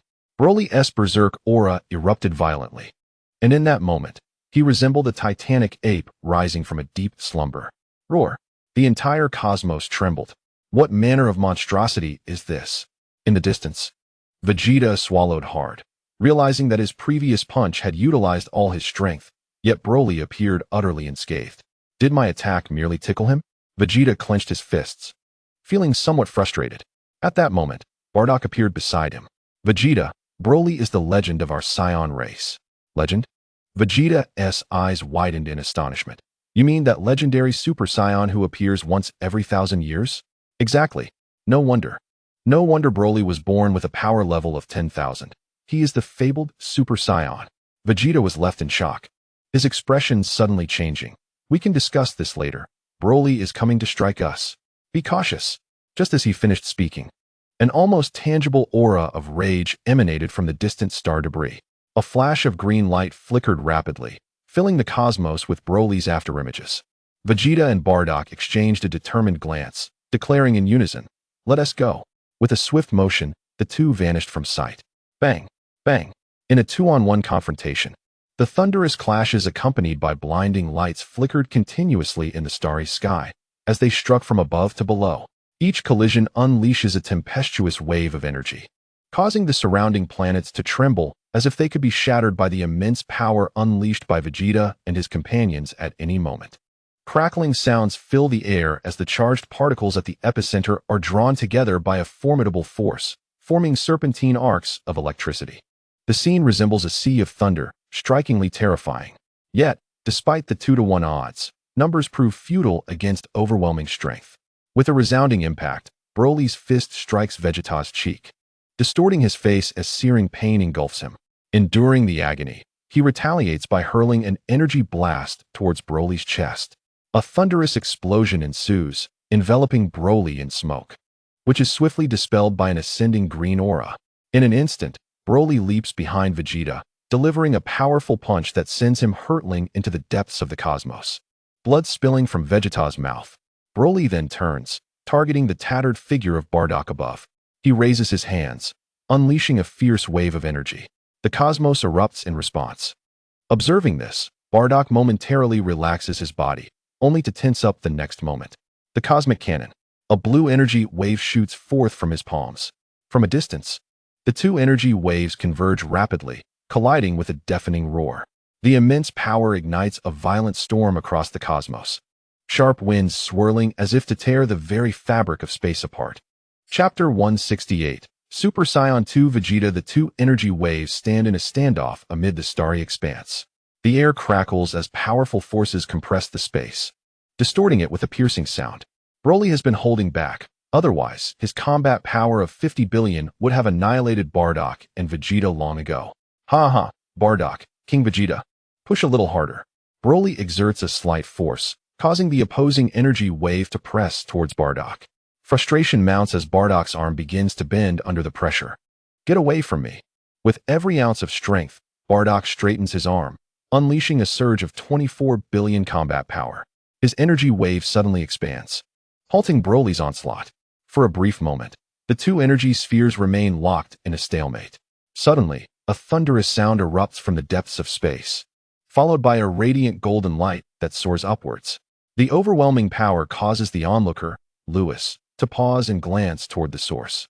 It emanates from the direction where Vegeta was sent flying by Broly. Lewis squints, noticing Vegeta's energy fluctuating erratically. Could he be on the verge of transforming into Super Saiyan 2? Lewis is taken aback. In truth, Lewis had another purpose for bringing Broly back to the Galactic Patrol headquarters, to facilitate Vegeta's transformation into Super Saiyan 2. He had anticipated mocking Vegeta for being perpetually second-rate, believing that only then would he achieve a breakthrough. Yet, under Broly's pressure, Vegeta appears to be on the verge of transcending. Lewis strokes his chin, feeling a pang of disappointment at not having the opportunity to berate Vegeta. Are you being polite? In the cosmos, Broly and Bardock face off. Just as Broly is tiring of the game, he senses a powerful force surging from the depths of space and turns. Remarkably, Vegeta has recovered. How curious. Broly distinctly remembers inflicting severe injuries on Vegeta. How has he regained strength and become even more formidable? Boom. At that moment, the golden beam from the depths of space swells, emanating a vast power. Power level, 8 billion. Lewis murmurs, following his gaze. One can see Vegeta in the depths of space, tattered clothing, blood at the corner of his mouth, yet radiating with electricity, his eyes icy and resolute. Broly, it's my turn.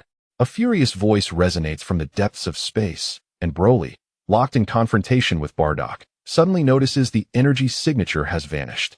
I'm right here. Vegeta teleports above Broly, seizing the opportunity while Broly is distracted. He gathers his hands before his chest. Super Ultimate Flash. A dazzling golden light surges towards Broly, the heat generated by the 8 billion combat power threatening to boil everything in its vicinity. Broly, stop playing around. Lewis calls out from a distance. Vegeta has managed to transform into Super Saiyan 2. Although it was not through Lewis's scathing remarks, he has nonetheless achieved his other goal. As Lewis's words echo, the cosmos falls silent. Broly and Bardock are locked in a standoff, while Vegeta prepares to strike from above. The scene appears frozen in time. Boom. An unparalleled force erupts from Broly, shattering the stillness. A flash of green light fills his eyes, transforming them into those of a colossal, verdant ape. The air crackles with primal fury, power, approaching the first layer of the divine realm. Broly is engulfed in a green aura, casting an eerie glow across the cosmos, creating an oppressive atmosphere akin to a realm of slaughter. Crack! Before Vegeta's super ultimate flash can strike Broly, it is scattered by his overwhelming might. Simultaneously, Bardock's energy wave crumbles, and Broly's wave rushes towards him. Fortunately, Vegeta reacts swiftly, using instant transmission to whisk Bardock away.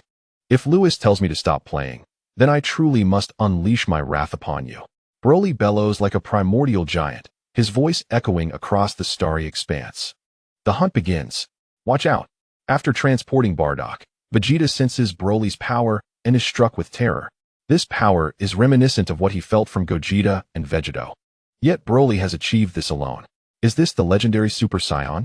To avoid being struck, Vegeta attempts to use instant transmission to escape with Bardock. However, Lewis has no intention of allowing that. Lewis employs spatial confinement, binding Vegeta for a mere 0.0000001 seconds. In that fleeting moment, Broly closes in on Vegeta, and Lewis releases him from his bindings. The overwhelming force crashes down upon Vegeta, who, even in his Super Saiyan 2 form, is utterly powerless to resist. In an instant, his bones shatter. Bardock fares no better. In fact, he suffers even more. Broly delivers a devastating blow, splitting Bardock in two, followed by a brutal assault on Bardock and King Vegeta. Bardock's teeth are shattered, and his right leg is broken. King Vegeta's limbs are shattered, and his insides are crushed. The gruesome scene only serves to heighten Broly's exhilaration as he teeters on the brink of losing control. Lewis, startled, cries out, "Broly!" In the cosmos, Broly hears the familiar voice, his eyes clearing as his power gradually wanes. Lewis appears before him, asking, "What has happened?" Broly, noticing Lewis's presence, points at Bardock and the others, inquiring, "Lewis, did I just lose control and harm them?" Lewis discerned Broly's slight remorse and comforted him, saying, "It's all right. King Vegeta treated you like this before. Even if you were to slay them, it would be justified. Consider it your vengeance upon them." With a flourish of his right hand, a silver radiance cascaded over Bardock and the others. Time reversed. The injuries on Bardock and his companions healed instantaneously. "Broly, don't act recklessly. Vegeta, use instant transmission quickly." King Vegeta exclaimed, alarmed at the sight of Broly beside Lewis. "Hurry, Vegeta." Bardock, too, was frightened. This was not merely a scuffle, but a matter of life and death. "Enough." Lewis waved his hand dismissively. "This is merely Broly's retribution against you. Do not harbor any grievances." Chapter 169. Taking Broly to the Kaioshin realm. Is it his revenge? Initially, King Vegeta gazed at Broly with trepidation. But upon hearing Lewis's words, the fear in his eyes vanished. Indeed, the actions he had taken against Broly and his father in the past rendered Broly's potential wrath not only understandable, but justified. While King Vegeta relaxed his guard, Vegeta remained vigilant, unwilling to see his father fall at Broly's hands. King Vegeta. In the starry expanse, Lewis spoke again, drawing the attention of King Vegeta and the others. "Paragus is not dead. Now that Broly has delivered you a beating, consider it a form of revenge." Lewis fixed his gaze on Broly and softly inquired, "Let us conclude matters here. Since you have chosen not to kill him, let the past rest." Broly chuckled. "Lewis, I will heed your words." Bardock interjected abruptly, "Lewis, you say Paragus is alive?" King Vegeta, still reveling in joy from Lewis's suggestion to let bygones be bygones, was jolted back to reality by Bardock's remark and quickly replied, "Right. If Broly has returned alive, then where is Paragus? I owe him an apology. Leave Paragus out of this." Lewis stated. "Why?" The group was perplexed, particularly King Vegeta, who believed that a sincere apology would lead to Paragus's forgiveness. Forgiveness? Were Lewis aware of King Vegeta's thoughts, he would surely smirk. The Saiyans had transformed significantly, largely due to King Vegeta's decision to align them with the Galactic Patrol long ago. Yet Paragus had remained entrenched in his former malevolence, particularly after King Vegeta's treatment of him and his son. Paragus had long been blinded by hatred.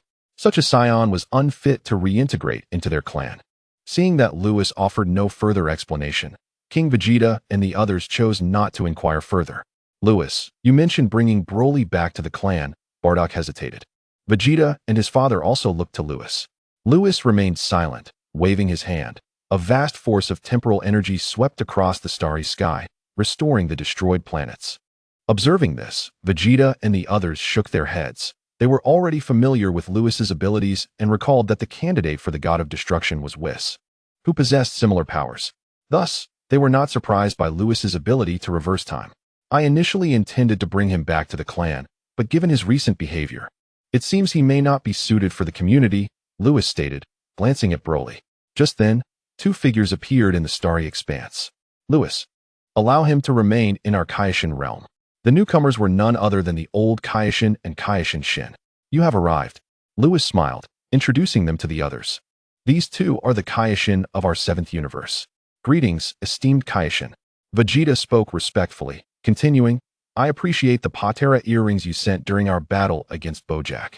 At this mention, Bardock and King Vegeta recalled the battle from years past, during which they had lamented why Vegeta and Goku had not seized the Patera earrings for themselves. Later, upon discovering that the Kaioshin was under the God of Destruction's protection, they had quelled such thoughts. Remembering this, Bardock and King Vegeta quickly approached, bowing respectfully, greetings. Esteemed Kaioshin. The trio spoke with great courtesy, while Broly beamed at the old Kaioshin, cheerfully exclaiming, Old man, long time no see. Old man. King Vegeta and the others tensed. They feared Broly might provoke the two Kaioshin. You little rascal, it's been half a year, and you still call me old man. The old Kaioshin flew in front of Broly, angrily tapping him on the head. Bang! Ouch! The old Kaioshin clutched his right hand, grumbling. Why is your head as hard as Lewis's? The scene was peculiar, and Bardock and King Vegeta exchanged glances. The Kaioshin was not what they had envisioned. Disregarding their expressions, Lewis asked, Old Kaioshin, did you witness Broly's recent behavior? Indeed. The old Kaioshin patted Broly's shoulder and turned to Lewis, speaking earnestly, when you departed from Metamore. Did Sharp instruct Broly to continue practicing that mental cultivation? He did. Then it is as I thought. The stronger Broly becomes, the more challenging it will be for him to control his violent emotions. The old Kaioshin shifted his gaze back to Broly, who remained silent, wearing a simple grin. At present, Broly's condition evidently indicated that his mental fortitude was insufficient, leading to his loss of control. In light of this, allowing him to remain within the Saiyan community would not be prudent. It would be best for him to stay in the Kaioshin realm, where the divine energy is abundant, and countless mental fruits abound. This will greatly benefit his growth. Upon concluding, the old Kaioshin's words plunged Lewis into contemplation. In truth, the old Kaioshin was correct. Broly's mental strength was insufficient, and should he lose control within the Saiyan community, it could result in catastrophic consequences. This would not be advantageous. The Kaioshin realm, with its divine essence, plentiful mental fruits, and the wise old Kaioshin, was indeed the most suitable environment for Broly's development. Broly, what is your stance? Lewis inquired, as Broly's consent was imperative. Sure, this old man is quite amusing, Broly exclaimed, wrapping his arms around the old Kaioshin's neck with a grin. Compared to the unfamiliar King Vegeta and his kin, Broly preferred the company of the old Kaioshin. After all, he could leave Metamore and pursue the cultivation of mental fortitude, thanks in part to the old Kaioshin's influence. What the old Kaioshin said makes sense. Let Broly remain in the Kaioshin realm. Lewis exchanged a meaningful glance with the old Kaioshin and Kaioshin Shin. Shin instinctively shrank back, muttering to himself, I knew Lewis would see through our little ruse. It turned out that the old Kaioshin had witnessed Broly's loss of control through the crystal ball and had conceived the idea of bringing him to the Kaioshin realm. The Kaioshin realm was suitable for Broly's survival, which was the first reason. The second reason was the old Kaioshin's desire to cultivate a formidable warrior. To understand why, one must recall the events following the old Kaioshin's sealing. First, there was the invasion of Majin Buu into the Kaioshin realm. By the time the old Kaioshin emerged from his seal, the 7th universe faced the incursion of Bojack. Furthermore, with Lewis harboring enmity towards the Dark Demon realm, the old Kaioshin was uncertain when they might strike against the 7th universe again. All these factors combined, the life of a Kaioshin was precarious. A moment's carelessness could lead to death, which would, in turn, implicate the God of Destruction. If a powerful protector were to arise, Lewis and Beerus could then fight without restraint. Indeed, in consideration of the 7th universe, The old Kai wished to cultivate Broly into the god of destruction for the Kaioshin realm. Chapter 170. The definitive solution to Broly's fury. Ha ha ha, since Broly has agreed. The old Kai extricated himself from Broly's grasp and shamelessly declared, "Then I shall take Broly with me." With that, he quickly signaled to Asen, who immediately transported Broly and the old Kai via instant transmission. Upon witnessing Broly being taken away, Lewis and the others grew anxious. Broly, the legendary Saiyan brought back by Lewis, possessed a power they had all witnessed. How could they allow such a gifted kin to be taken? Lewis, having anticipated the old Kai's intentions, turned to the three and earnestly explained, "In truth, Broly's return to his kin will allow our Saiyan race to flourish normally.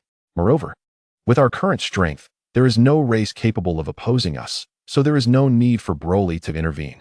Let him go. The old Kai is indeed correct. The Kaioshin realm is where Broly is best suited to thrive and grow rapidly. Also, fret not about Broly being taken away. He is one of us, a member of the Saiyan lineage." Lewis cast a glance at the trio, a gentle smile gracing his lips. "Broly has promised me he will protect our Saiyan race. Should we encounter peril, Broly will not stand idly by." With his back turned to them, Lewis gazed in the direction of the Kaioshin realm, his eyes filled with unwavering determination. Upon hearing Lewis's words, the three of them opened their mouths but chose not to speak further. The matter concerning Broly concluded here, and the development of the Saiyan lineage was further clarified by Meruz. Lewis had accomplished everything he set out to do and was preparing to return to the realm of destruction. After all, Tais was pregnant and awaited his return. "I shall take my leave. If anything arises, summon Whis." Lewis waved his hand, ready to depart. Suddenly, Vegeta spoke up. "Lewis, I have attained the Super Saiyan 2 transformation. I have surpassed Kakarot in reaching this form. I am no longer the Eternal Second." Vegeta vividly recalled his transformation into a Super Saiyan, a moment that had been provoked by Lewis's taunts, branding him as the Eternal Second. Such an affront was intolerable for the proud Saiyan prince. As Lewis turned away, he heard Vegeta's claim and pivoted back, a smirk playing at the corners of his mouth. "I'm afraid, before arriving here, I made a trip to Earth. Kakarot has already surpassed you and achieved the Super Saiyan 2 transformation, so alas, Vegeta, you remain the Eternal Second." A devastating blow. Vegeta's body trembled in disbelief. Impossible. This must be a lie. It can't be true. His anger surged, his chest heaving with fury. "Lewis, clarify this for me." Yet, Lewis had vanished from view. "Curse it, I refuse to believe this." Vegeta unleashed an overwhelming surge of power, causing the stars to tremble. Nearby, Bardock and King Vegeta remained silent, fearing they might incur Vegeta's wrath. Broly followed the old Kai to the Kaioshin realm, while Lewis returned to the realm of destruction. The Saiyan race continued to develop normally. However, shortly after Vegeta and the others returned from the vicinity of planet Naba to the Galactic Patrol headquarters, news spread that Vegeta had achieved the Super Saiyan 2 transformation. For the current Saiyans, this was not particularly astonishing, as many among their fusion warriors had also reached this level. Nonetheless, in terms of individual prowess, Vegeta was recognized as the first to attain Super Saiyan 2. In truth, if one were to consider the facts, Lewis was the first Saiyan to achieve Super Saiyan 2, followed by Goku, while Vegeta could not even claim the title of the Eternal Second. Of course, aside from Bardock and King Vegeta, the rest of the Saiyans were unaware of this reality. All Saiyans were elated. Having their first individual Super Saiyan 2 meant that a second was bound to follow. They all looked to Vegeta and began to train vigorously. Soon, Theodore and Bibert followed suit, each transforming into Super Saiyans. Presently, the individuals able to transform into Super Saiyans included Lewis, Broly, the Goku father-son duo, the Vegeta father-son duo, Raditz, Naba, Theodore, and Bibert, 10 Super Saiyans in total. Furthermore, influenced by the fusions, many Saiyans had begun to comprehend the conditions necessary for transforming into Super Saiyans. As time progressed, the number of Saiyans capable of achieving this transformation would only increase. However, it would take time before the entire Saiyan race could transcend into Super Saiyan form. As for Broly, after being brought to the Kaioshin realm by the old Kai, he was presented with the spiritual fruits of the realm, which he was instructed to consume continuously. Broly, obedient as ever, diligently partook of the spiritual fruits, and with the addition of his training and spiritual rebirth, his mental fortitude surged dramatically. Once prone to losing control when unleashing his full power, Broly now fully mastered that force. However, should his strength continue to escalate, his current mental capacity might not suffice, necessitating further training in mental discipline. As his power grew, his mental strength must keep pace. Otherwise, Broly risked losing control once again. This predicament could not persist. The old Kai, intent on his warrior's future, found himself in deep contemplation. After much deliberation, he finally conceived a permanent solution. As the saying goes, one must break before one can build anew. If Broly was to be controlled by his rage, why not allow him to be entirely consumed by it? Then, in that state of fury, he could reclaim his true self. This way, Broly would inevitably master his rage and become its true master. If Lewis were to learn of the old Kai strategy, he would undoubtedly remark, "Isn't this akin to the method of transforming into Super Saiyan 4? The old Kai grew increasingly convinced of the plan's viability, albeit fraught with peril. Should Broly lose himself in his rage, he would become nothing more than a mindless warrior consumed by bloodlust. Chapter 171. The Birth of Lewis's Child. Thus, ample preparation was essential, and Lewis must be informed to lend his support. However, it was still premature. Primarily, Broly needed robust mental fortitude to reclaim his identity amidst the tumult of rage. In the ensuing time, Broly remained dedicated to honing his mental strength within the Kaishin realm. Time swiftly passed. 6 months elapsed. The 7th universe experienced no significant events, nor did the Omni-King's universe. Everything proceeded as normal. Yet, on this day, 6 months later, a monumental event unfolded within the realm of destruction. A cry of anguish echoed through the domain. "Lewis, it hurts." "Ties, is it time?" "Whis, hurry." A streak of light illuminated the sky as Whis instantaneously appeared in Lewis's chamber. Lewis sat at the bedside, gripping Ties' hand tightly, and upon seeing Whis's arrival, he urgently implored, "Whis, please." Bulma stood nearby, visibly anxious. "Whis, please take care of my sister." Whis nodded, his gaze shifting to the bed where Ties was drenched in sweat from the pain. "Ties, endure, it will be over soon." With a wave of his staff, a blue light enveloped Ties' abdomen, and soon a baby boy emerged, crying aloud in the air. "Ah, Ties, are you all right?" Lewis ignored the floating infant, focusing instead on Ties' hand. "Now that the burden is lifted, you must feel much relief." Ties sat up in bed, and Lewis quickly supported her. Upon overhearing their conversation, Bulma and Whis exchanged incredulous glances, both amused and bewildered. All right, stop crying. Even your father is getting annoyed." Lewis caught the little one midair. And indeed, the child ceased his weeping. The infant, with his fair complexion and round, bright eyes, gazed intently at Lewis, attempting to reach out and touch his father's face. Lewis's gaze softened. He lowered his head affectionately, allowing the child to explore. As the new life made contact with his cheek, an indescribable sensation surged within Lewis, akin to a profound resonance of bloodlines. "Have I truly become a father?" he pondered, holding his son in a daze. After over 20 years in the Dragon Ball world, he had finally married and had a child. A sense of belonging enveloped him. "Lewis, let me have a look," Tai Si said, tugging gently at his clothing. "Sister Tai Si, he is quite adorable, especially his little mouth. It resembles yours."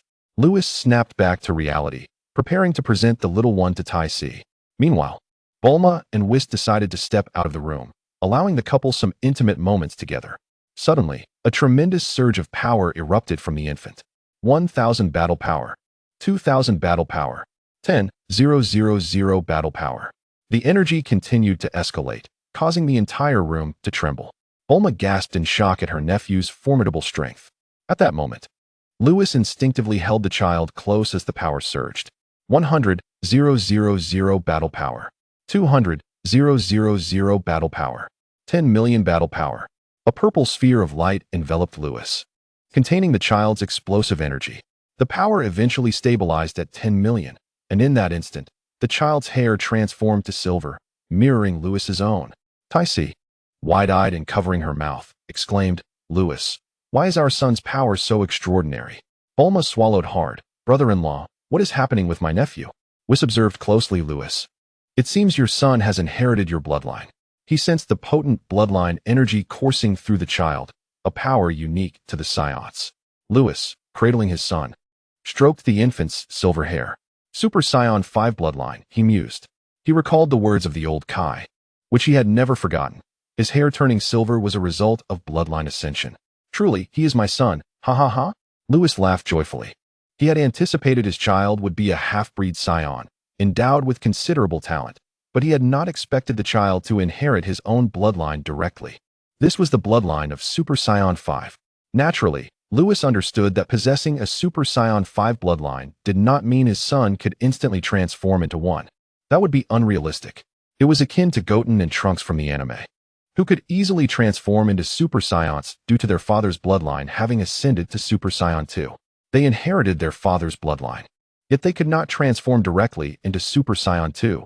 They had to start from Super Saiyan 1 and progress step by step. However, with the enhancement of a Super Saiyan 2 bloodline, they could easily achieve Super Saiyan 1. Similarly, Louis's son would likely be able to transform into Super Saiyan 1 within a few days due to Louis's potent bloodline. Louis, may I take him under my tutelage? Whis's eyes sparkled as he gazed at the little one. He recognized the immense potential stemming from the child's inherited bloodline. If entrusted to him, the child might surpass Beerus. Surpassing Beerus meant the child's power could ascend to the realm of angels. The realm of angels, how enticing. Whis licked his lips, causing Louis to tighten his embrace around his son, mainly because Whis's expression resembled that of a fish vendor. We shall discuss this later. You both should leave, Louis said with a hint of disdain, gently ushering Whis and Bulma out of the room. Outside, Beerus had been waiting anxiously, observing Whis's eager expression. He quickly inquired, Whis, has Tai Si given birth? What was that surge of power? And why do you look so eager? Beerus bombarded him with questions. Seeing Whis still gazing longingly at the door, his attention shifted to Bulma. How would I know? Bulma retorted, her mind filled with annoyance at her brother-in-law for pushing her out before she could hold her nephew. Pouting, she left, leaving only Beerus and Whis. Whis finally snapped back to reality, teasingly saying to Beerus, Lord Beerus, your disciple's offspring possesses immense talent. Perhaps you should consider departing early, allowing Louis's son to take your place. Inside the room, Louis remained oblivious to the happenings outside. He brought his son to the bedside and handed him over to Tai Si. Sister Tai Si, what name shall we give our son? You decide. Although shocked by the power her son had just exhibited, Tai Si felt no fear. After all, he was her child. The little one was giggling in her arms. Let us name him Douglas. Very well, I trust your judgment. Shortly after Douglas's birth, Bulma learned that Vegeta had returned to Earth, prompting her to request Louis to take her back. Following Tai Si's delivery, Louis resumed his duties as a destroyer of planets, taking Tai Si into the cosmos. As for their son Douglas, he would be cared for by Beerus, Whis, and the Oracle Fish. As Louis put it, his sister Tai Si had worked hard to give birth. The couple deserved some time alone together. Douglas, you are merely an unexpected blessing, understand? With Beerus, the Oracle Fish, and Whis present in the destruction realm, they would certainly take good care of Douglas. Initially reluctant to care for a child, Beerus soon recognized Douglas's potential. Born with 10 million battle power. While being born with such strength wasn't unheard of, some races could possess hundreds of millions at birth. Douglas's power was still remarkable. Yet, Whis's assertion that Douglas inherited Louis's bloodline piqued Beerus's interest. Knowing Louis's unparalleled talent, Beerus realized if that were true, Douglas's potential was astounding. Upon seeing Douglas's silver hair, identical to Louis's, Beerus finally believed Whis. This remarkable child had to be under his guidance. Thus, Beerus embraced the role of a caretaker. Initially, he agreed to look after Douglas out of respect for Louis and the child's remarkable talent. However, witnessing Douglas's adorable demeanor, especially his soft little hands and cherubic face, melted Beerus's once stony heart. When the Oracle Fish suggested taking care of Douglas, Beerus promptly swatted it away. How could his disciple allow this lifeless loach to accompany him? Thus, Beerus took Douglas with him every day, almost wishing to strap the little fellow to his belt. Fortunately, Louis was unaware of Beerus's intentions. Otherwise, he would have faced dire consequences. A month later, Louis and Ties embarked on a cosmic journey, having obliterated an unsatisfactory planet. Sister Ties, how about a visit to the King Kai's realm? Sure. I've never been to the King Kai's realm. You've never been? Louis was taken aback, realizing that Ties indeed had not set foot in the King Kai's realm. Then let us go. I will take you to the King Kai's realm, where the scenery is breathtaking, and I can introduce you to Broly. Meeting Broly was Louis's primary objective. as the old Kai had previously sent a message through Whis regarding Broly. At that time, Ties had yet to give birth to Douglas, and Lewis had to stay with Ties, thus missing the opportunity to visit the King Kai's realm. Now that Douglas had arrived, Lewis seized the moment to finally visit the King Kai's realm and see what was happening with Broly. With a swish, Lewis and Ties vanished from the cosmos. In the King Kai's realm, beneath a grand tree, a towering figure sat cross-legged on the lawn, eyes closed, with waves of psychic energy emanating from him. That figure was none other than Broly. Two shadows stood nearby. Asin, sensing Broly's overwhelming psychic power, exclaimed, "Ancestor, Broly's psychic power is astonishing. Only such formidable psychic strength could allow him to control the rage within." The old Kai observed Broly with a grave expression, remarking, "However, this is merely a temporary solution." Asin, puzzled, inquired why. Just then, with a whoosh, Lewis and Ties appeared beside them. Because Broly's power has escalated excessively, no matter how hard he trains in mental enlightenment, there will come a day when his psychic strength cannot keep pace with his power. "Lewis," Asin exclaimed joyfully upon seeing him. "You've arrived." The old Kai then turned his gaze to Ties, smiling. "Ties, I heard you had a child. Why didn't you bring him for us to see?" "I've entrusted Lord Beerus to look after Douglas," Ties replied with a smile, having greeted the two Kai lords. "Douglas?" The old Kai stroked his chin and laughed heartily. "Whis. Beerus, Lewis, and Douglas. All of you have names ending in "s. How delightful." Suddenly, the old Kai's expression shifted as he realized, staring in disbelief. "Wait. You mean you let that lazy bum take care of your child?" "Yes." Ties chuckled. The old Kai thought he had misheard until he saw Lewis's grin. "Goodness. That lazy bum, who is reluctant to even destroy planets, would help Lewis take care of a child? Old Kai, what should we do about Broly now?" Lewis redirected the conversation. Hearing Lewis's words, Ties finally focused on Broly on the lawn. It was her first time seeing him in person, having only seen him through Whis's projections before. Broly was indeed formidable. Lewis had described him as the warrior god of the Saiyan race. He certainly appeared strong. "I have thought of a foolproof method," the old Kai stated gravely, "but this method is perilous, and I will need your assistance." "What method? How can I help Broly?" "I want Broly to be completely engulfed by his ultimate rage, and under that state, he will find himself again." The old Kai looked at Lewis and said, "You are the one closest to Broly. I entrust this task to you." "What?" Lewis gasped in shock. Wasn't the method the old Kai proposed precisely the means to achieve the Super Saiyan 4 transformation? Chapter 173. Vegeta is expecting a child. The old Kai, observing Lewis's expression, inquired, "Do you think my method is flawed?" It should not be. He had observed for a long time, and he was confident that this method would work. Not only for Broly, but even for Saiyans like Lewis in the future, this could help them break through to Super Saiyan 4. "No, I'm just a bit surprised. I never expected the old Kai to think of such a method." Lewis pondered this approach and realized it might indeed be feasible. Broly possessed ancestral bloodlines, diverging from the typical Saiyan lineage. Ordinary Saiyans must transcend Super Saiyan 3 to reach Super Saiyan 4 to break free from the influence of rage, while Broly's ancestral bloodline remains perpetually affected by such emotions. However, the former needs to enter the Great Ape form to break through to Super Saiyan 4. And transforming into a Great Ape is, in itself, a regression phenomenon. Broly's legendary physique is often referred to as a humanoid Great Ape. The transformation into a Great Ape is not far removed from Broly's humanoid Great Ape state. If transforming into Super Saiyan 4 is a way to rid oneself of the influence of rage, then could Broly also employ this method to resolve his tumultuous emotions? Perhaps it could lead to Broly unlocking a new form. Ha ha ha, indeed. Just look at who I am. The old Kai, flattered by Lewis's praise, struck a proud pose. Lewis couldn't help but chuckle at the old Kai's demeanor, asking, "Old Kai, when shall we begin?" "The timing is not yet right. I believe you are not prepared either." "Ah, the old Kai is indeed wise. Do not rush. When the time is ripe, I will notify you. And you should be ready with a means for Broly to rediscover himself." The old Kai clasped his hands behind his back, glancing at Broly on the lawn. "Understood."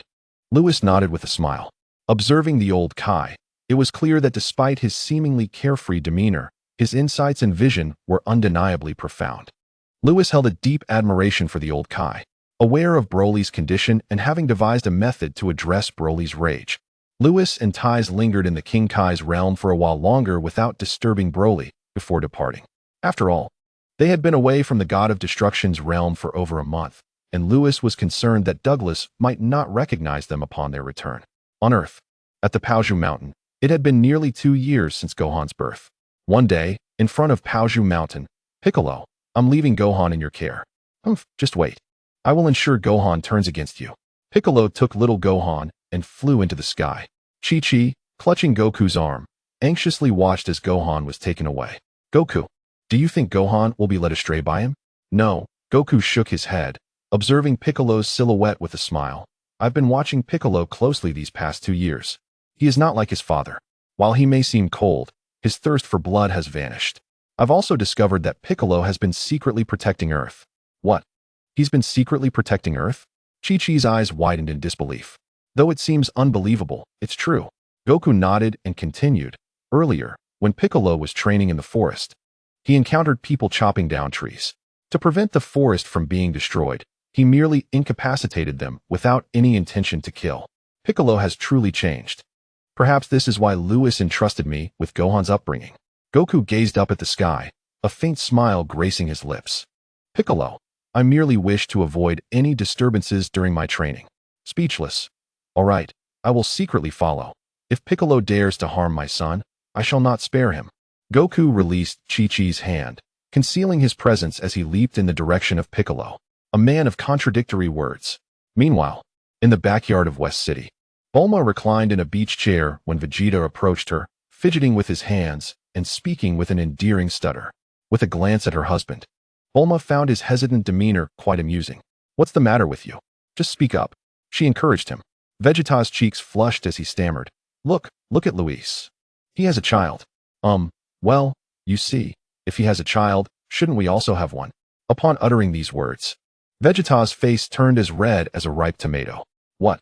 Bulma was taken aback. Then, bursting into laughter, she clutched her stomach, utterly surprised that such sentiments could escape the lips of the proud Saiyan prince. Vegeta felt a wave of embarrassment wash over him, wishing he could disappear into the ground. Yet, he couldn't help but feel the pressure. With Luis and Goku both becoming fathers, he felt left behind. Moreover, after he achieved Super Saiyan 2, he had hoped to surpass Goku, only to find himself still labeled as the second best, a title that clung to him like a shadow. As a proud Saiyan prince, how could he bear such a disgrace? Vegeta realized he still had a chance to surpass Goku, but surpassing Luis felt impossible. If he couldn't outdo Luis, then perhaps his son could surpass Luis's child. In a sense, that would be a victory of its own. What is so funny? His face grew increasingly warm, and unable to contain himself, he scooped Bulma up and headed toward their room. Hey! Bulma yelped in surprise, playfully smacking his back and teasing, it's still daytime. Can't we wait until evening? Vegeta, overwhelmed with embarrassment, allowed her playful hits to continue without protest, quickening his pace. Stop it, you rascal. Just wait until I deal with you later. Chapter 174. Douglas transforms into Super Saiyan resolute in his decision. Vegeta was determined to have a son whom he could train to surpass Gohan and Douglas. However, he understood that such a venture required Bulma's consent.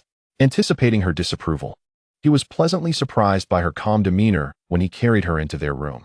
It turned out that Bulma had been envious of Chi-Chi and her sister for having children, especially since she hadn't even had the chance to hold her nephew before being pushed out of the door by her brother-in-law. Determined, Bulma resolved to have a little one of her own to cherish. Thus, she and Vegeta began their nightly endeavors. While Vegeta focused on procreation, Goku stealthily followed Piccolo to observe how he trained his son. On the first day, Piccolo unceremoniously tossed little Gohan into the forest to fend for himself. At just 2 years old, Gohan was utterly bewildered, crying by the riverside all day long. Exhausted from his tears, he would fall asleep, only to wake and cry again. Each time he wept, a powerful wave of energy emanated from him, causing the forest to tremble. Hidden nearby, Piccolo felt a shiver of pride. Indeed, he was the son of that formidable man. Meanwhile, Goku, concealed in the shadows, smiled, realizing his son harbored such immense potential. The first day passed with Gohan crying incessantly. On the second day, Piccolo still did not reveal himself. Gohan, weary and hungry, yearned for his parents and something to eat, but no matter how he called out, they did not appear. Thus, he cried once more, causing Goku's heart to ache. He almost rushed to rescue Gohan, but restrained himself, recalling Luis's words. By noon, Gohan was nearly fainting from hunger when Piccolo finally made a move. He gathered some fruits and discreetly placed them beside Gohan. Goku, witnessing this, decided to remain hidden, suppressing his urge to intervene. Desperately hungry, Gohan, crawling by the riverbank, drank a bit of water and, upon spotting the fruits, instinctively grabbed them to eat. Over the course of those 2 days, Gohan subsisted solely on those fruits, and thus the second day concluded. On the third and fourth days, Goku and Piccolo continued their training with Gohan, while Whis and Ties returned from the God of Destruction's realm. Shortly after their return, Whis was met with a delightful surprise. Beerus accidentally pressed a milk bottle against Douglas's nose while feeding him, causing the infant to wail. In an instant, a surge of power erupted from him. Golden energy flared up, his hair shimmering between gold and silver. With a resounding boom, Douglas's hair settled into a golden hue, and his power skyrocketed from 10 million to 500 million. A Super Saiyan. Whis was astounded. He had not expected his son to transform into a Super Saiyan just over a month after his birth. Ties, witnessing her son's breakthrough, felt a surge of excitement as well. Having accompanied Whis for so long, she understood the arduous journey of a Saiyan aspiring to become a Super Saiyan. The fact that her son achieved this at such a young age was a testament to his remarkable talent. Ties hoped for her son to grow ever stronger. Not out of a desire for status, but like Chi-Chi, she yearned for her son to possess the ability to protect himself in this perilous world. As a prospective wife of a god of destruction, she was acutely aware of the dangers lurking in their universe. Moreover, with her husband having enmities with the Dark Demon realm, she knew that if Whis were preoccupied during a confrontation, their safety would rely solely on themselves. Beerus, witnessing Douglas's transformation, was momentarily stunned, then filled with joy. This little one had reached Super Saiyan so early. Could he soon attain Super Saiyan too? Beerus recognized that each transformation amplified a Saiyan's strength exponentially. The greater their base power, the mightier they became after transformation. When Douglas reached the age for training, he would entrust him to Whis for guidance. Surely, with further training, he would grow even stronger. Initially, Beerus had viewed Saiyan transformations as a deviation. But the old Kai had enlightened him. Transformations were a manifestation of their bloodline's ascension. Existence itself is justified. Whis had corroborated this, leaving Beerus increasingly eager for Douglas's future. After Whis and Ties returned, Douglas was no longer under Beerus's care. Though Beerus had watched over Douglas for over a month, he felt a twinge of reluctance as Whis reclaimed him. Thus, he proposed a sparring match. The loser would concede Douglas to the other. Beerus had 2 motivations for this challenge. Firstly, since Whis's return from the Dark Demon realm, he had fully broken through to the 4th layer of Divine Realm. Yet in recent years, Whis had not trained, especially during Ties's pregnancy, when he had become rather lackadaisical, spending his days with her. Such complacency was untenable. One must always strive to progress in training, for stagnation equates to regression. Moreover, considering that Whis had made enemies of the entire Dark Demon realm, if he did not harness the power of time and space, even his erasure techniques would be ineffective against Demigra. Beerus aimed to awaken Whis, making him aware that he still had Demigra as an adversary. As for the second reason, well, it was simply that he couldn't bear to part with that little fellow. Douglas, Beerus expressed, I have cared for this little one for so long. What gives you the right, Whis, to merely claim him back? Given my fondness for Douglas, can't you just create another one to play with instead? Why must you take my Douglas? Thus, a highly anticipated battle drew the attention of all within the realm of destruction. Whis, Ties, and the Oracle Fish stood by, observing the confrontation. It was clearly stated that no time-space powers or erasure techniques were to be employed. In the void battlefield, Beerus hovered in midair. All right, considering how long you've helped me with Douglas, I will go easy on you. Whis crossed his arms, smiling as he gazed at Beerus, fully aware of the purpose behind this duel. Indeed, he had not fought in quite some time, and no one truly knew the extent of his power now. Whis cast a glance at Whis on the ground. Perhaps this battle was even his idea. Chapter 175, New Form Hit Me? If you did not possess a physique that disregards any damage, just watch how I would knock you senseless. Whis laughed heartily. But I do have such a physique. Humph. You're quite bold. After more than 2 years without training, I shall see if your strength has diminished. Beerus snorted. An ethereal aura enveloping him as a silver flame surged forth, enveloping the entire void battlefield, as if it were a boiling pot. Power, fifth level of Divine Realm. State. Free state. Free state? Lord Beerus, allow me to show you what the perfect free Ultra Instinct feels like. A faint smile curled on Lewis's lips as he too erupted in silver brilliance, the silver flames swirling around him, forming a circular barrier of light. Power. Second level of Divine Realm. State. Perfect free Ultra Instinct. Lewis stepped forward, and two streams of silver flames collided. Boom. The void battlefield trembled violently as surging waves of energy crashed against the barriers of the battlefield. At that moment, Ties, watching from the ground, frowned and said, "Whis. Given that Lewis and Lord Beerus are in the same state, isn't Lewis destined to lose?" She understood that without transforming, Lewis's power was merely at the second level of the Divine Realm, incomparable to Beerus's fifth level. Whis shook his head. "You are mistaken. They are not in the same state." "Not the same?" Ties, holding her son, looked at Whis with confusion. "Isn't the state they are in now what you previously referred to as the free state?" "Indeed, Lord Beerus is using that state, but Lewis is not." Whis smiled. "Lewis is in the perfect free Ultra Instinct, which is even more powerful than the free state. Do not be deceived by Lewis's usual strength being weaker than Lord Beerus's. When Lewis employs the perfect free Ultra Instinct, Lord Beerus may truly find himself at a disadvantage." On the void battlefield, Lewis and Beerus faced each other, a fearsome whirlwind compressing between them, warping the very fabric of space. Good lad. In truth, when Lewis battled Broly, Beerus had witnessed Lewis manifest this state through Whis's projection. However, experiencing this state himself, he increasingly appreciated its potency. In Beerus's eyes, at that moment, Lewis resembled a nimble monkey, each movement filled with deceptive grace. "Be careful. Lord Beerus. Lewis is on the move." Whoosh. A silver light streaked across the void. The battlefield, now tinged silver, birthed countless phantoms. "Here." Beerus snorted.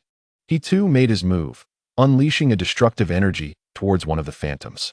Truly worthy of being Lord Beerus, the phantom suddenly spoke, revealing Lewis's true form. As the destructive energy approached, he deftly maneuvered, effortlessly evading Beerus's attack. Boom. The destructive energy detonated behind him, and Lewis, expressionless, surged forward with lightning speed. Appearing suddenly before Beerus, channeling immense power, he launched a knee strike towards Beerus's abdomen. Bang! The sound of an explosion echoed. Beerus sneered. To others, Lewis's speed seemed remarkable, but to him, Lewis's movements resembled that of a tortoise. This exemplified the disparity between the second and fifth levels of the Divine Realm. With the free state augmenting his abilities, Beerus sidestepped, causing Lewis's knee to strike only air. Beerus effortlessly dodged Lewis's attack, but the fierce winds stirred by Lewis's movements slapped against his face. Beerus was grateful that his power and speed surpassed Lewis's. Otherwise, he would have struggled to respond to that strike. Could he evade it? Just as Beerus felt relieved, Lewis's voice reached his ears. Lewis, having kicked air, executed a peculiar side kick from an odd angle. Beerus's pupils constricted, and the silver light around him intensified. Acting on instinct, he attempted to dodge. Yet, it was too late. Lewis's knee connected with his abdomen. Bang! The sound resembled thunder. Beerus was sent flying. This was the might of the perfect free state. On the ground, Whis slowed down the previous scene for Ties and the Oracle Fish to observe.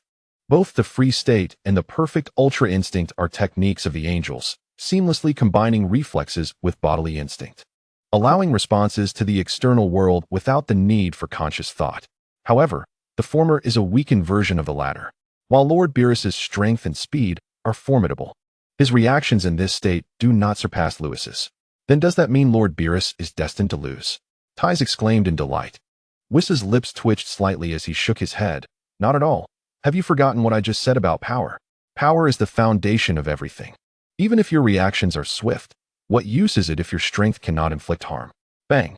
An earth-shattering collision reverberated through the void battlefield, just as Whis had predicted. Lewis's previous strike caused no damage to Beerus. After being sent flying, Beerus swiftly closed the distance to Lewis. Bang! Bang! Bang! A tempestuous exchange of blows ensued, the power unleashed in their clashes threatening to obliterate everything. Lewis applied all he had learned during his recent journey through the Omni-King's universe in this battle. Though his power could not match Beerus's, he wielded immunity and the perfect free Ultra Instinct, dominating the fight. While Beerus suffered no damage, he grew increasingly beleaguered. Lewis's combat techniques had nearly reached Beerus's level, yet his reflexes surpassed Beerus's, and he could disregard any damage. Of course, Beerus was undoubtedly faster than Lewis. But retreating was not in his nature. Boom. The void erupted in a cataclysmic explosion. Fortunately, with Whis's energy barrier in place, all the power was contained within. Yet the sheer force still caused the barrier to tremble. The two resumed their battle, two silver figures clashing in the air, transforming the void battlefield into a scene reminiscent of twin dragons in a fierce contest, their silver forms roaring as they collided. Whoosh! Lewis unleashed a punch. An overwhelming divine aura cascaded across the void, shaking it to its core. Beerus raised his hand to block, using the rebounding force to soar into the air, then retaliated with an endless barrage of destructive energy enveloping the sky. Go, come at me. Lewis steadied himself, refusing to retreat, transforming into a thunderous war machine within the void, deftly evading Beerus's onslaught of destructive energy. The roar of explosions erupted behind him, yet Lewis remained undeterred. Stretching out his hands, fingers aligned, gathering energy into a blade. A brilliant silver radiance pursued the stars and moon, instantaneously manifesting behind Beerus. With a swift motion of his hands, an overwhelming sense of crisis surged within Beerus, causing the hairs on his neck to stand on end. The power of the fifth tier of the divine realm erupted, rendering the heavens and earth devoid of color, as a destructive aura permeated every corner, transforming the battlefield into a scene reminiscent of the twilight of the gods, terrifying in its intensity. Lewis was also propelled away by this force. Are you a mudfish? That dead prophetic fish is not as cunning as you. Beerus quickly distanced himself, spiraling in the air while muttering curses. In the past, Lewis would not have been harmed. He was merely a target for punishment. However, the tables had turned. Lewis's strength could not affect Beerus, yet he was unable to react to Lewis's onslaught, leaving him with no choice but to endure. Just moments ago, he had even been threatened by a mere second-tier divine realm Karami. The rage was palpable. Ha ha, Lord Beerus. This is your day. Lewis steadied himself, not rushing forward. Humph. Do not think I am unaware of your stamina depletion. How long can you maintain this state? Beerus twisted his neck, gazing at Lewis ahead, and sneered, Douglas belongs to me. Lewis, with a dark expression, chuckled, Lord Beerus, you are quite mischievous. I haven't trained in years, and I know you want to see if I've regressed. In that case, allow me to show you my new form. Chapter 176, Super Saiyan for a New Form? Beerus was momentarily taken aback. What new form? Not only was Beerus perplexed, but Whis on the ground was also somewhat bewildered. The Super Saiyan 3 state? No, if it were Super Saiyan 3, Lewis would not call it a new form, as he was aware that Lewis could transform into Super Saiyan 3. Whis was utterly confused. He had not witnessed Lewis transforming into any other forms. Could it be that he had developed a new transformation? Tai, do you know if Lewis can transform into other forms? I don't know. Tai shook her head, having followed Lewis for years without noticing anything. In the aerial battlefield, upon hearing Lewis mention a new form, Beerus suddenly felt an ominous premonition and frowned. What new form? Super Saiyan 4. Lewis laughed heartily. He composed his expression, lowered his head, and shouted, Whis, have Asen bring Broly, Goku, and Vegeta here. On the ground, Whis, while puzzled, communicated with the Supreme Kai of the Kaioshin realm, Asen.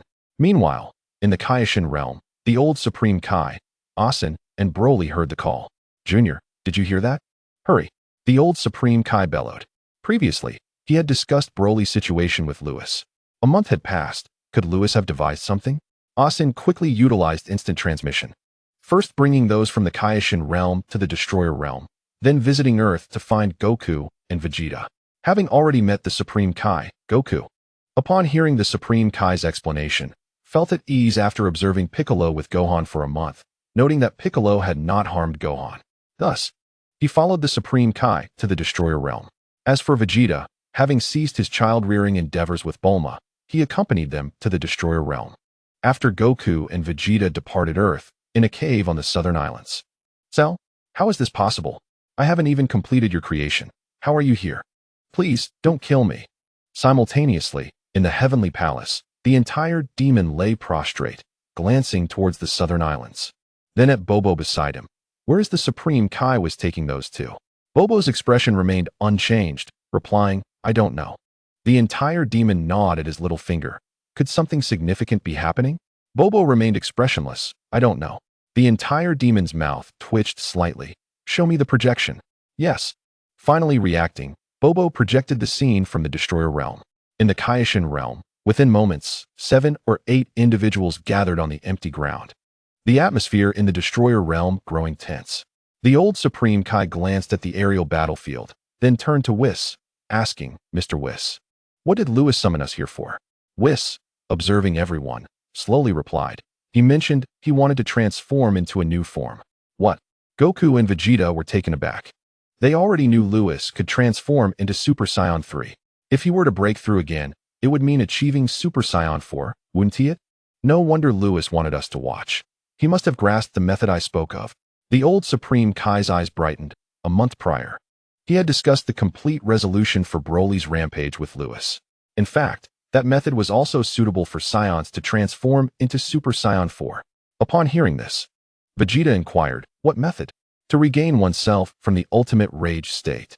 As the old Supreme Kai spoke, Whis comprehended the crux of the matter. Ever since the battle against the Dark Demon Realm, Lewis's bloodline level had ascended to an extraordinarily formidable degree. Perhaps this method could indeed enable a Saiyan to break through to what is termed Super Saiyan 4. Whis silently nodded to the old Supreme Kai, acknowledging his remarkable insight and perception, an idea Whis had not even considered.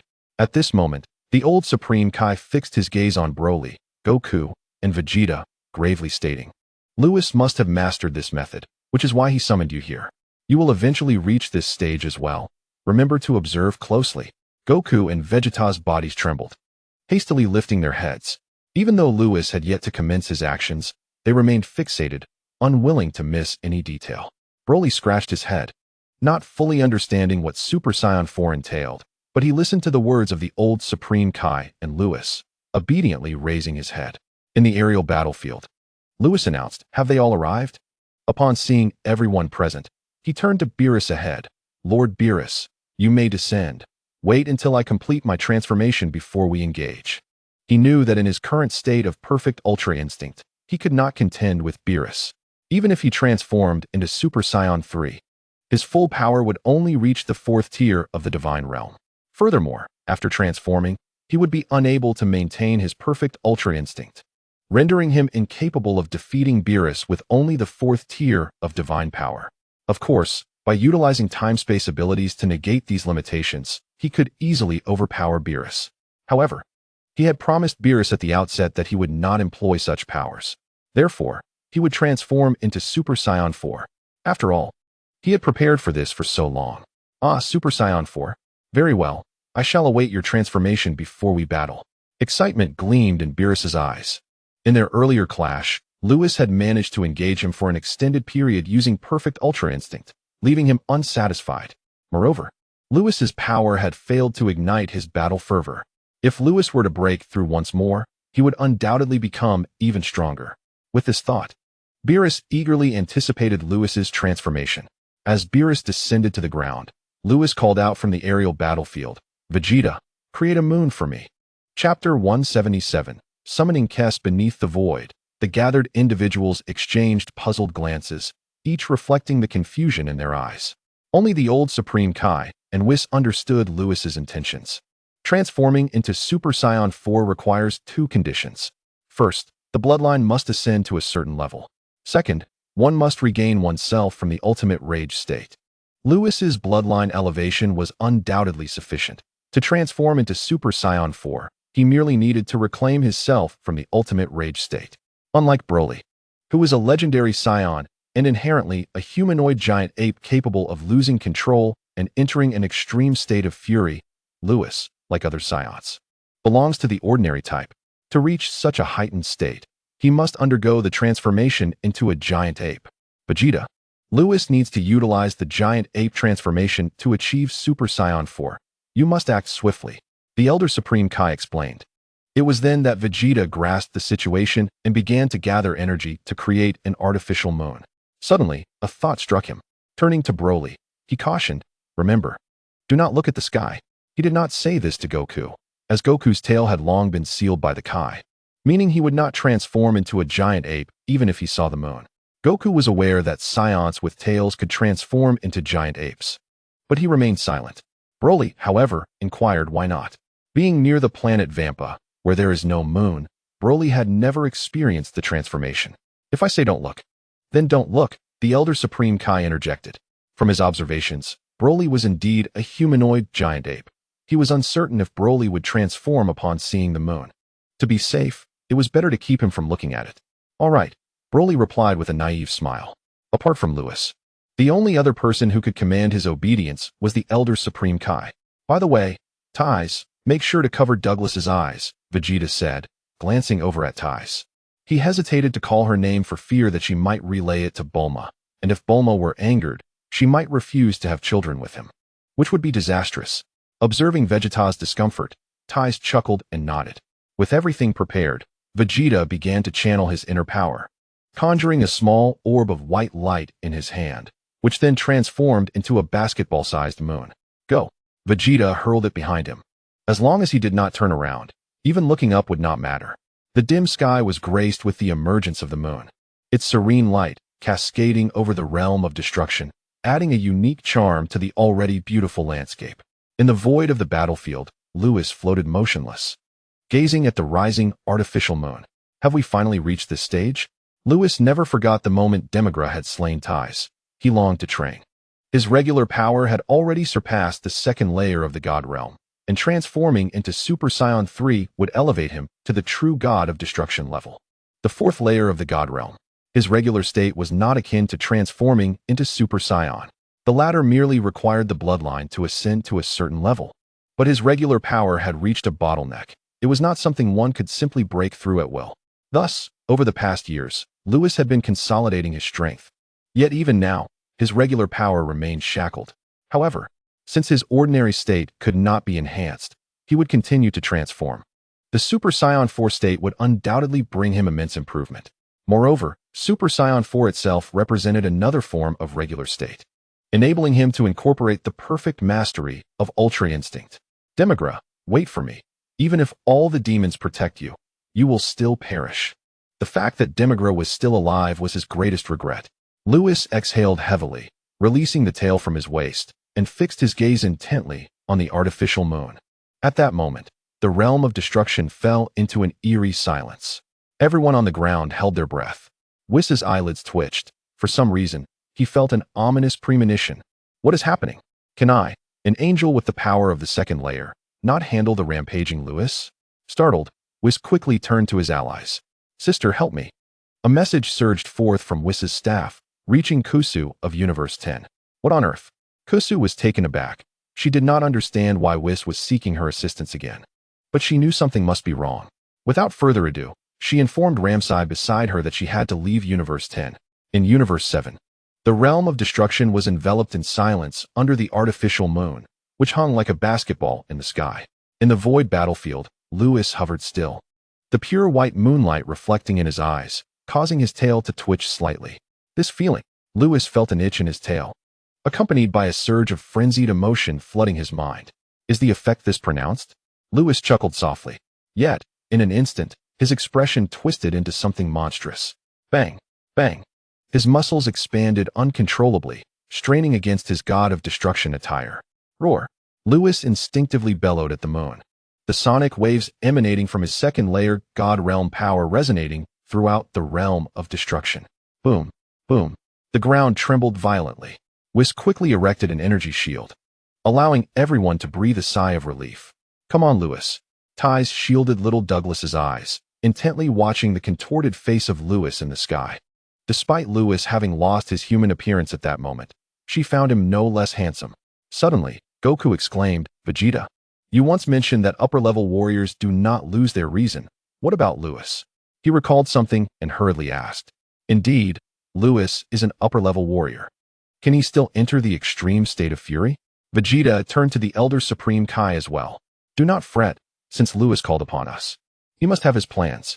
The Elder Supreme Kai remained unperturbed, for Lewis never undertook actions without assurance. All right, let us observe Lewis's transformation, especially you three, Goku, Vegeta, and Broly. Pay close attention, Whis instructed. Understood. Chapter 178. Unleashing the fury factor above, Lewis fixated on the artificial moon, feeling the frenzied emotion in his mind intensifying. Yet, despite this, the fury did not consume his consciousness. Is this the essence of being an upper-level warrior? Lewis recognized his status, yet at that moment, his mouth began to reveal fangs, and brown fur sprouted across his body. Boom! His internal power erupted uncontrollably, compressing the space and creating a vacuum in the void. Buzz!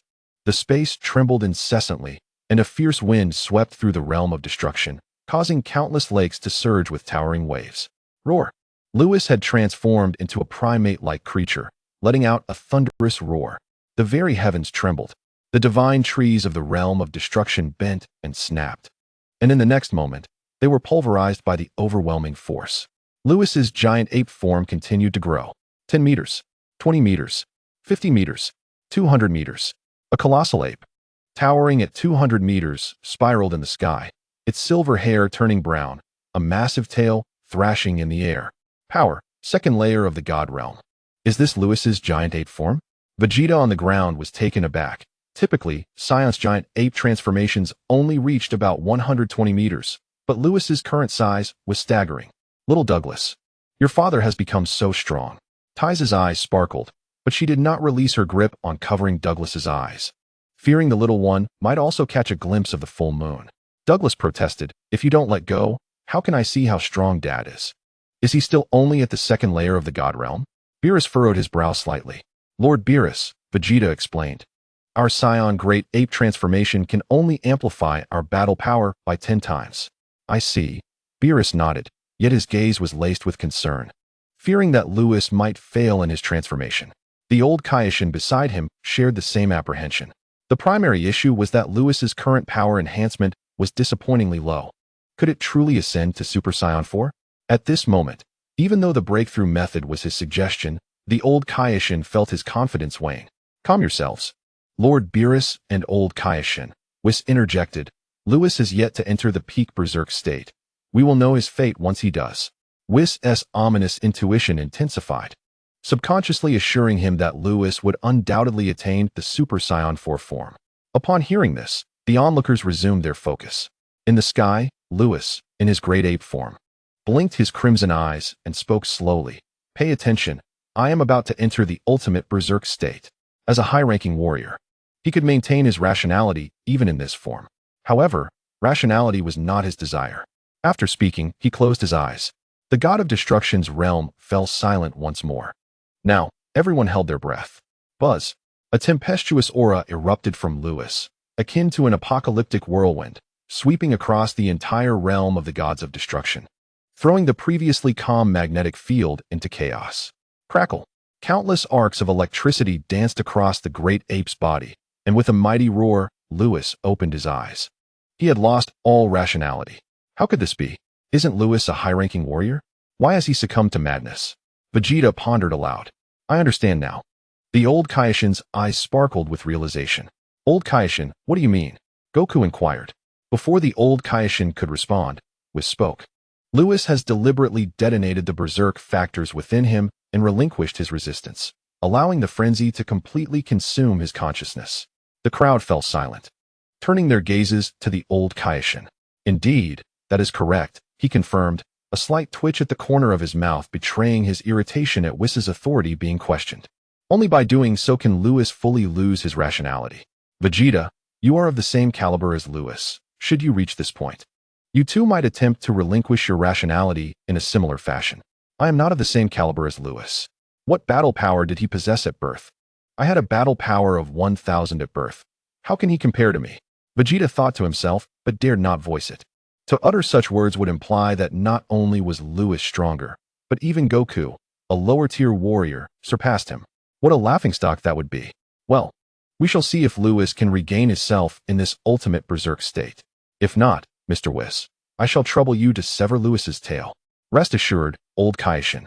Lewis is my disciple, and I shall take his matters to heart. Whis affirmed with a nod. Having sensed an unsettling premonition regarding Lewis's transformation, he had already summoned assistance, anticipating that his sister would arrive shortly. Roar! Suddenly, a ferocious roar shattered the stillness, prompting everyone to look up. A 200-meter-tall great ape circled in the void, its blood-red eyes stark against the dim sky. Hiss! A wave of foul air erupted from the great ape's nostrils, causing the surroundings to tremble slightly. At this moment, it hovered in the air, surprisingly calm, devoid of any hint of fury. How peculiar!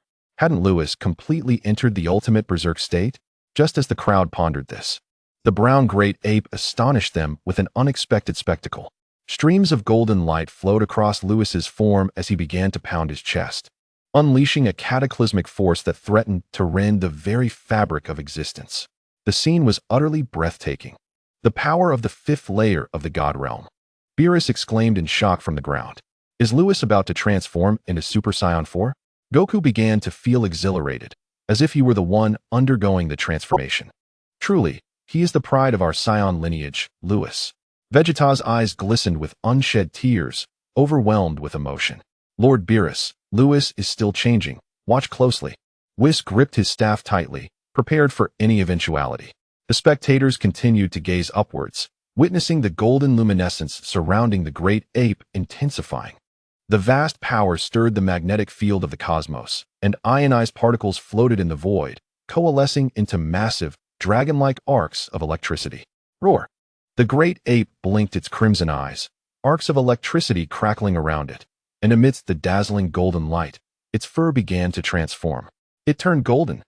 Golden light surged from its feet to its head, from its limbs to its torso. In an instant, the brown great ape metamorphosed into a golden great ape. Crash! Crash! The golden aura surged around the golden great ape, the power of the fifth layer of the God realm erupting forth. The pinnacle of the fifth layer of the God realm. Roar! The irrational golden great ape roared towards the heavens, condensing a blood-red laser sphere in its mouth and unleashing it towards the distant mountain range. Boom! The million-kilometer-long mountain range was instantly reduced to dust. The ground began to fracture, and countless streams of lava erupted. The entire realm of the gods of destruction trembled, as if it would explode in the next moment. Whis swiftly led everyone into the sky. Too powerful, too powerful. Beerus trembled as he sensed Lewis's might, his speech faltering. Lewis's strength had finally caught up to his own. The golden great ape, could there truly be such a state? Vegeta swallowed hard, only to find his mouth parched. Golden great ape. Ha ha ha, did you see that? This is the manifestation of bloodline elevation. The old Kaioshin exclaimed with great excitement. If Lewis can regain his sense of self in this state, he will undoubtedly break through to Super Saiyan 4.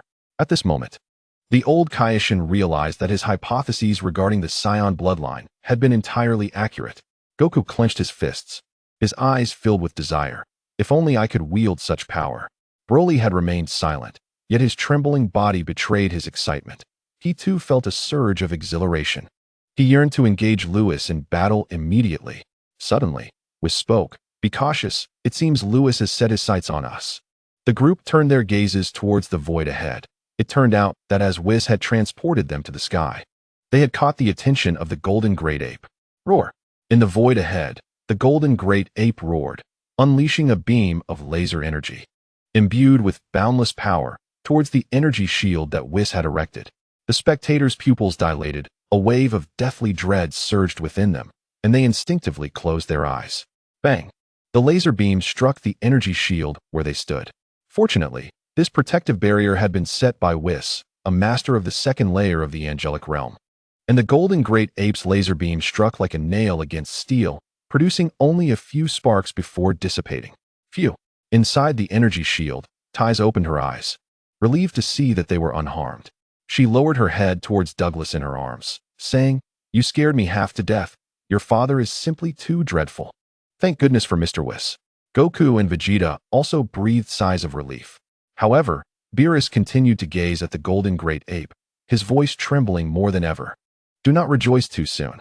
The old Kaioshin's complexion had turned pale, pointing towards the front in terror. Lewis has lost his rationality, but his original strength remains intact. What do you mean? The crowd was taken aback.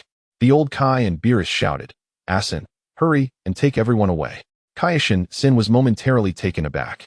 In that fleeting instant of distraction, the irrational golden great ape, seeing that Whis's energy shield remained unbroken, erupted in furious wrath. A force capable of obliterating everything began to manifest around the golden great ape, causing the very fabric of space to tremble, as if one could hear the sound of it fracturing. Instinctively, the golden great ape tapped into the power of light within. It was obliteration. It was over. At that moment, even Whis was taken aback, for he had witnessed Luis wield this technique during the battle in the Dark Demon realm. A move that could slay even those of angelic caliber. A blinding white light surged forth. "Sister, save me," Whis cried out to the heavens. "Here she comes. Here she comes. Your sister is coming to rescue you." Suddenly, a little girl appeared in the sky, waving a staff, her priest-level power erupting in a resplendent blast, forming a silver crossblade aimed at the oncoming white light. The collision was immense. Boom. It felt as though the heavens were being torn asunder, as overwhelming power obliterated the entirety of the God of Destruction realm, creating a vast expanse of pitch-black void. The dazzling light from the explosion faded. Outside the energy shield stood a little girl. "Hee, you all are quite bold to let Luis lose his mind," Chris chuckled, having recognized in an instant that the golden great ape was indeed Luis transformed. Inside the energy shield, everyone patted their chests in relief. Whis wiped the sweat from his brow, grateful. "Indeed, my ominous premonition was true. I'm fortunate to have called my sister. Otherwise, I would have been doomed." The old Kai, Asin, and Beerus all bowed to Chris, astonished that Whis had summoned aid. They knew that without Whis's timely intervention, they would have faced utter catastrophe. Chris, puzzled, inquired, "What are you all doing?" She was naturally referring to why Luis had lost his sanity. Just as they were about to respond, Chris furrowed her brows. "I'll subdue him first." It turned out the golden great ape was charging towards them, and Chris turned to face it. A comical scene unfolded in the void, as a 200-meter-tall golden great ape attacked a little girl. Fortunately, the girl possessed immense strength, effortlessly repelling the golden great ape with each strike. Upon witnessing this, the old Kai grew increasingly anxious. Why hadn't Luis transformed yet? Damn it! Beerus gritted his teeth. Could it be that Luis is failing to transform? Vegeta clenched his fists, shouting, "Impossible! Luis is the pride of our Saiyan race. How could he fail to transform?" Vegeta, but Luis has lost his reason. Not only has he failed to transform, he's turned against us. Kakarot, be quiet. Luis will surely transform. Vegeta tugged at Goku's collar. Yes, Luis will definitely succeed in transforming. Goku, galvanized by Vegeta's fervor, felt a spark of determination as he secretly wished for Luis to break through. Meanwhile, Whis shook his head and sighed. "We can't wait any longer. Let my sister interrupt Luis's transformation." Ties grew anxious. "Whis, wait. Luis can do this. He is your prized disciple." Goku, Vegeta, and Broly chimed in to persuade him. Yet, Whis remained unyielding, his voice laced with resignation. "You have no idea of the power Luis possesses. That last strike was not even his strongest move. If he unleashes his ultimate attack, even my sister would likely be unable to withstand it." Every time Whis recalled the time-space obliteration Luis had executed, he couldn't help but feel a chill of fear. That level of power could likely only be wielded by the King of Time. Chapter 180. The Successful Transformation to Super Saiyan 4. What? Everyone was left dumbfounded. The recent strike from Luis was something even Whis could not withstand, leaving them speechless in shock. Fortunately, Whis's sister had arrived just in time to save them, showcasing her immense strength. Now, hearing that even she might not endure Luis's ultimate attack was unfathomable. "Whis, let your sister interrupt Luis's transformation." Ties bit her lip, unwilling to see Luis fail, yet unable to accept the thought of him harming everyone in his irrational state. "All right," Whis shouted to Chris ahead. "Sister, just sever his tail." "Little Whis, are you foolish? Luis is immune to all forms of harm. I cannot inflict damage on him." Chris's voice echoed back. "Oh no, we forgot about that." Whis's body trembled, and just as he was about to speak, the golden great ape roared, followed by a tremendous eruption of time-space power. It's time-space obliteration. "Sister, run." Time-space obliteration. Luis had previously used this technique against Demigra in the Dark Demon realm. Although he hadn't killed Demigra, the entire Dark Demon realm had been reduced to time-space fragments. "Luis, don't act recklessly." "Sister, escape." Simultaneously, in the earthly divine temple, Lord Xuanma. Does Luis intend to transform into Super Saiyan 4? Yes. Finding oneself again amidst extreme rage is indeed a viable method. Bobo nodded, thoughtfully stating, But what exactly will Luis do to regain control from such a state? Who knows? Chuanma sat at the edge of the divine realm, observing the projection that displayed the golden great ape unleashing obliteration against Whis. Chuanma chuckled. I never expected this little fellow could still harness the light power, even in his irrational state. Bobo frowned. Then Whis is doomed. Chuanma shook his head. No? Kriz is coming to save him. In the projection, Kriz arrived just in time, moving forward to subdue the golden great ape, which staggered back under her blows. Its obliteration had no effect on her priest-level prowess. This scene mirrored Luis's confrontation with Demigra. However, witnessing that his attacks were futile, the golden great ape grew furious.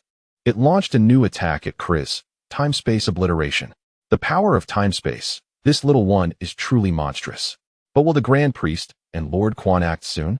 If they don't intervene, Kriz may not just be gravely injured, she might perish. Bobo couldn't help but raise an eyebrow. Seeing that the Grand Priest and Lord Quan had yet to intervene, Chuanma shook his head. Those two are forcing my hand. He then raised his hand, unleashing an overwhelmingly potent dark force that surged into the sky. Bobo observed this with a twitch at the corner of his mouth, wondering why Chuanma was so meddlesome. In the Grand King's palace, phew, Lord Quan, you were right. Lord Chuanma has indeed made a move. Hee, I know exactly what he intends to do. A childlike laugh echoed throughout the Grand King's palace. In the original location of the God of Destruction realm, a vast surge of time-space power erupted from the golden great ape. Silver radiance permeated the space, and under the influence of the time-space force, the entire void began to tremble, fragmenting into time-space shards. Sister, escape now. Whis's voice rang out, and while Kriz attempted to flee, she realized that the void had been divided into countless time-space fragments. There was no escape. No, Kriz gasped in horror. Facing this blow, even she, at her priest level, could not withstand it. Just as despair enveloped everyone, a sudden surge of dark power struck, instantly shattering the terrifying silver brilliance. The time-space shards rapidly reverted to the void, and soon after, the God of Destruction realm was restored once more. Witnessing this extraordinary scene, everyone was utterly astonished.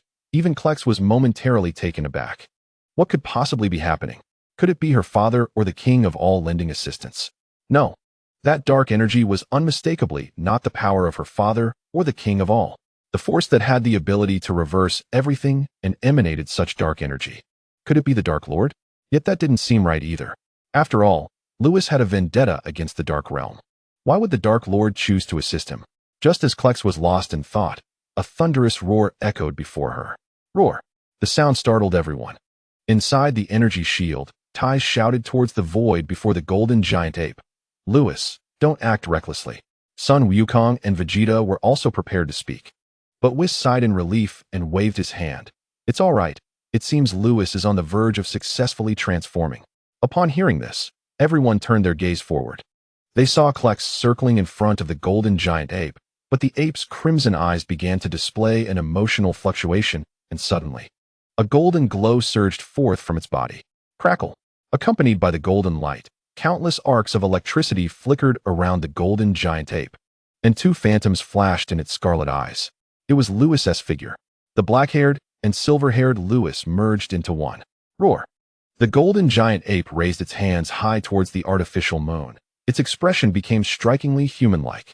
Moreover, an overwhelming power erupted, causing Klex, positioned before the giant ape, to swiftly retreat. Ha! I knew Luis wouldn't undertake something without confidence. Inside the energy shield, although the old Kaioshin was unaware of how Luis had regained himself from the state of utter rage, the undeniably human expression on the golden giant ape's face could not be faked. Luis had found himself. At that moment, the old Kaioshin's smile was as radiant as a blooming flower. For a moment, everyone was overjoyed, their eyes fixed on the golden giant ape. The power emanating from the golden giant ape continued to surge, reaching unprecedented heights. The power of the fifth layer of divine realm. With a crack, it was as if shackles were breaking. The power of the first layer of angelic realm. Chapter 181. The method of regaining oneself. The power of the first layer of angelic realm spread to every corner of the universe of the King of all, causing all the gods of destruction and angels throughout the universe to suddenly look up. It was Luis's aura. How could this be?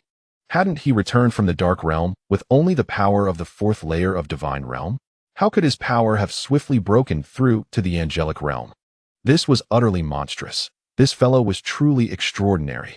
In the seventh universe, within the realm of destruction, the golden light swirled as if it were a mist.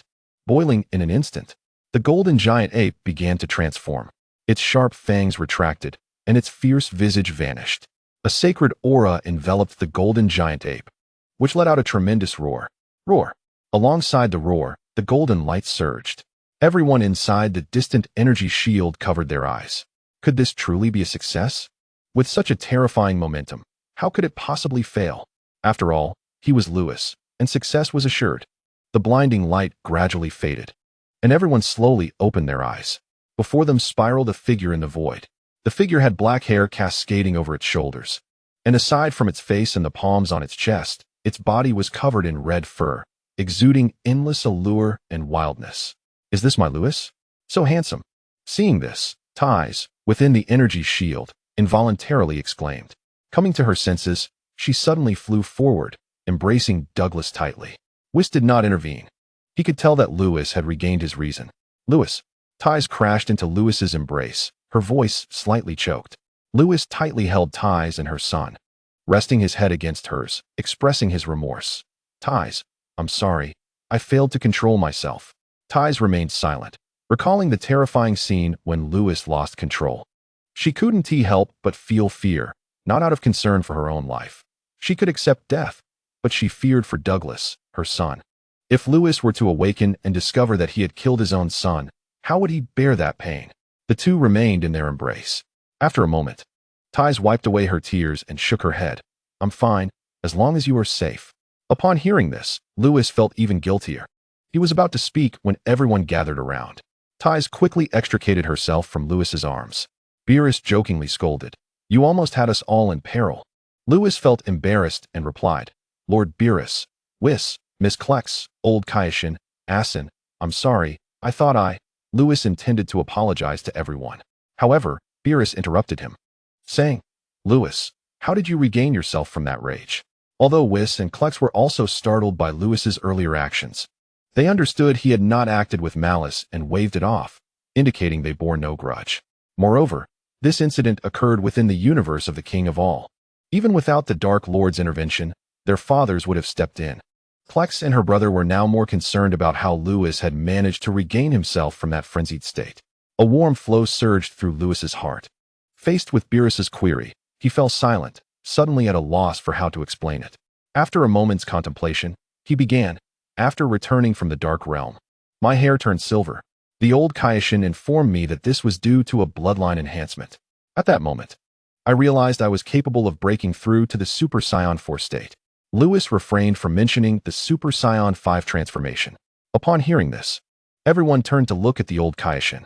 The old Kaioshin proudly lifted his chin, as if to say, now do you see my greatness? Everyone. Lewis disregarded the old Kaioshin and continued.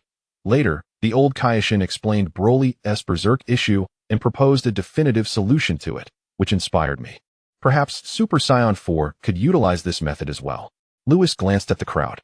The old Kaioshin's proud expression faded, and he looked at Lewis with admiration. Yes. I had once speculated that Scions might also use this method to break through. I never expected you, Lewis, to connect the dots. Lewis, you are truly clever. Receiving praise from the old Kaioshin made Lewis feel slightly bashful. In truth, he had learned this from an anime. Lewis cleared his throat and continued. Speaking of the state of extreme rage, I had been contemplating how to regain myself from it. Until the moment Douglas was born. Lewis flew to Tice's side and cradled Douglas. The instant my son was born, I knew the opportunity had arrived. What does that mean? Everyone was puzzled. Through emotion. Through bonds. Lewis held his son and rambled. Douglas is my most precious treasure. Douglas, you're the treasure. No matter the circumstances, I will never forget Ties and Douglas. Lewis spoke with wide eyes. I firmly believe this, which is why after igniting the raging factor within me, it wasn't long before I remembered them. It's certain I wouldn't forget Ties and her son. This was Lewis's intention at that time. After all, in the GT anime, Sun Wukong regained himself in this manner. However, Lewis did not reveal the truth. He claimed all of this was mere nonsense. Indeed, The reason he could reclaim his true self was due to the system, which resonated in his mind, awakening his consciousness amidst the turbulent sea. Lewis, Tai-Si, moved beyond measure upon hearing his words, rushed towards him without a shred of embarrassment. Lewis embraced Tai-Si and her son, a smile gracing his lips. The others, however, were left in astonishment, realizing that it was through emotions and bonds that he had found his identity. It seemed plausible upon reflection. Emotions and bonds are inherently mysterious, particularly among mortals, often proving to be more potent than sheer power. Observing the shock on their faces, Lewis suppressed his laughter and addressed Sun Wukong and Vegeta. Did you witness my transformation? You heard my method of reclaiming oneself, right? Once your bloodlines ascend to such heights, you too shall transform in this manner. Lewis asserted that the method of reclaiming the self through emotions and bonds was indeed viable, as evidenced by Sun Wukong from the GT anime. Except for Broly, who was somewhat slow-witted, Sun Wukong and Vegeta fell into contemplation, recalling the image of Lewis's transformation. Using emotions and bonds? I understand now. I too can transform into Super Saiyan 4. Sun Wukong clenched his fists. When I achieve Super Saiyan 4, I will bring Gohan by my side. Vegeta gritted his teeth. If Lewis can do it, so can I. I shall return to Bulma and conceive a child. Chapter 182. The gathering concludes, you two rascals. Beerus chuckled at the antics of Sun Wukong and his companion, then turned to Lewis, inquiring, has your power surpassed that of an angel? What level have you reached? He could no longer sense Lewis's power, and at that moment, Lewis appeared as enigmatic as Whis to him. The others, intrigued by Beerus's question, were especially eager to learn about the magnitude of Lewis's power, particularly after the terrifying surge he exhibited while transforming into a golden great ape. Except for Kess and Whis, everyone focused their gaze on Lewis, hoping to hear from him about his current strength. I am uncertain. Lewis, still holding Tai-Si and her son, shook his head. The crowd was momentarily stunned. Uncertain? Lewis turned to Whis and Kess, tentatively asking, Whis, to what extent has my power reached? Whis exchanged a glance with Kess and replied, the first level of the angel realm. Whis's tone was calm, yet those familiar with him could sense his astonishment. Primarily, Lewis's normal state was at the second level of the god realm, and now, after transforming into Super Saiyan 4, he had transcended to the angel realm. How terrifying. Indeed, Beerus swallowed hard, realizing why he could not sense Lewis's power. He had truly broken through to the angel realm. A flush crept onto Beerus's cheeks. It was quite embarrassing. As the true god of destruction of the seventh universe, he found himself surpassed by Lewis, a mere candidate for the role. In contrast to Beerus, the old Supreme Kai and Asin were overjoyed, embracing one another. Unlike Whis, Lewis was capable of taking action directly within the universe. My goodness, a candidate for god of destruction with the power of an angel in the seventh universe. Who among the other 11 universes would dare to disrespect him now? The old Supreme Kai was elated. For so long, the seventh universe had been despised by all others due to Beerus. Now he could finally hold his head high. At that moment, Lewis chuckled. Beerus, let us continue our unfinished battle. To be honest, even Lewis found it somewhat unbelievable. He had thought his power would only spike to the fifth level of the god realm. Who would have imagined he would leap directly into the realm of angels? Lewis, do you think me foolish? Yes. Go away, you rascal. I concede, Douglas is yours. Beerus grumbled as he departed, soaring towards the god of destruction's palace. Whis, puzzled, shouted, Beerus, what are you doing? This brat has climbed onto my head, and I cannot train while he defecates on me. Laughter erupted among the crowd. As Lewis's transformation concluded, Beerus began his training. Kess shielded Whis from the golden great ape's erasure, and after grasping the situation, she bid farewell, not lingering. Kess vanished from the seventh universe. But her destination was not the 10th universe. Rather, it was the palace of the Omni-King. Lewis, wait for me. I will now go to conceive a child with Bulma. I too shall achieve Super Saiyan 4. Vegeta refrained from boasting about surpassing Lewis, for in their recent conversation, he had come to understand that Lewis's power had reached the angel realm. The angel realm was no longer a power accessible to mere mortals. Vegeta, being astute, utilized instant transmission to depart. Sun Wukong expressed his intent to leave as well. After all, his son was with Piccolo, and he needed to be by Gohan's side. As for Super Saiyan 4, he would naturally reach it before Vegeta.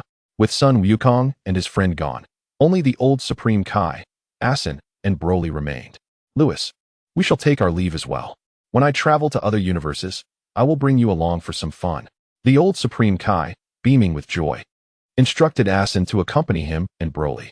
His mention of bringing Lewis for amusement was more about showing him off. Lewis, what are your plans now? Whis inquired after everyone had departed. Lewis scratched his nose. Why are you looking at me like that?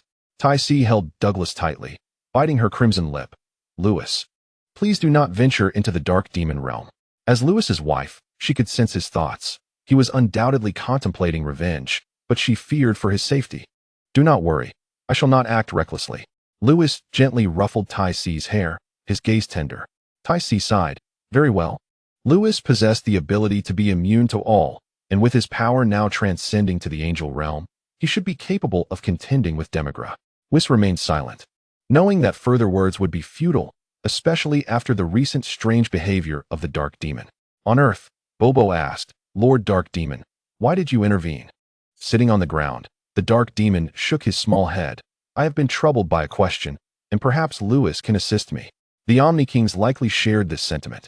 The youthful voice of the Dark Demon reached Bobo's ears, causing him to shudder. In the palace of the Omni-King, the Grand Minister, hands clasped behind his back, smiled faintly upon seeing Kessa's arrival. Kess, you have come. Kess approached the Grand Minister and bowed, asking, Father, are you aware that Lewis's power has broken through to the angel realm? That power resonated throughout the entire Omni-Universe. How could I not know? And do you know that Lord Dark Demon saved both me and Whis? Kess pouted, a hint of irritation evident. What? Are you angry with me? The Grand Minister chuckled. I and the Omni-King were merely testing Lord Dark Demon. Even without his intervention, we would have saved you. Upon hearing this, Kess froze, momentarily forgetting her annoyance. What did it mean to test Lord Dark Demon? Lord Dark Demon needs Lewis, as do we, and even the realms of time and dragon require Lewis. Soon, you shall understand. Before long, Kess exited the palace of the Omni-King, her mind buzzing with shock as she processed the revelation. All four realms required Lewis. This, Chapter 183. The impact of Super Saiyan 4. A month has elapsed since Luis transcended to Super Saiyan 4. 1 month prior. The power of Luis at the angel level reverberated throughout the entirety of the Omni-Universe. All gods of destruction and angels garnered a renewed perception of Luis. Indeed, this young man is a true anomaly. No, it would be more accurate to say that Luis has always been a monster. Luis's power has ascended to the angel level, and the 7th universe had risen to the 3rd rank several years ago. The series of changes within the 7th universe left the gods of destruction and Supreme Kai of other universes grappling with disbelief.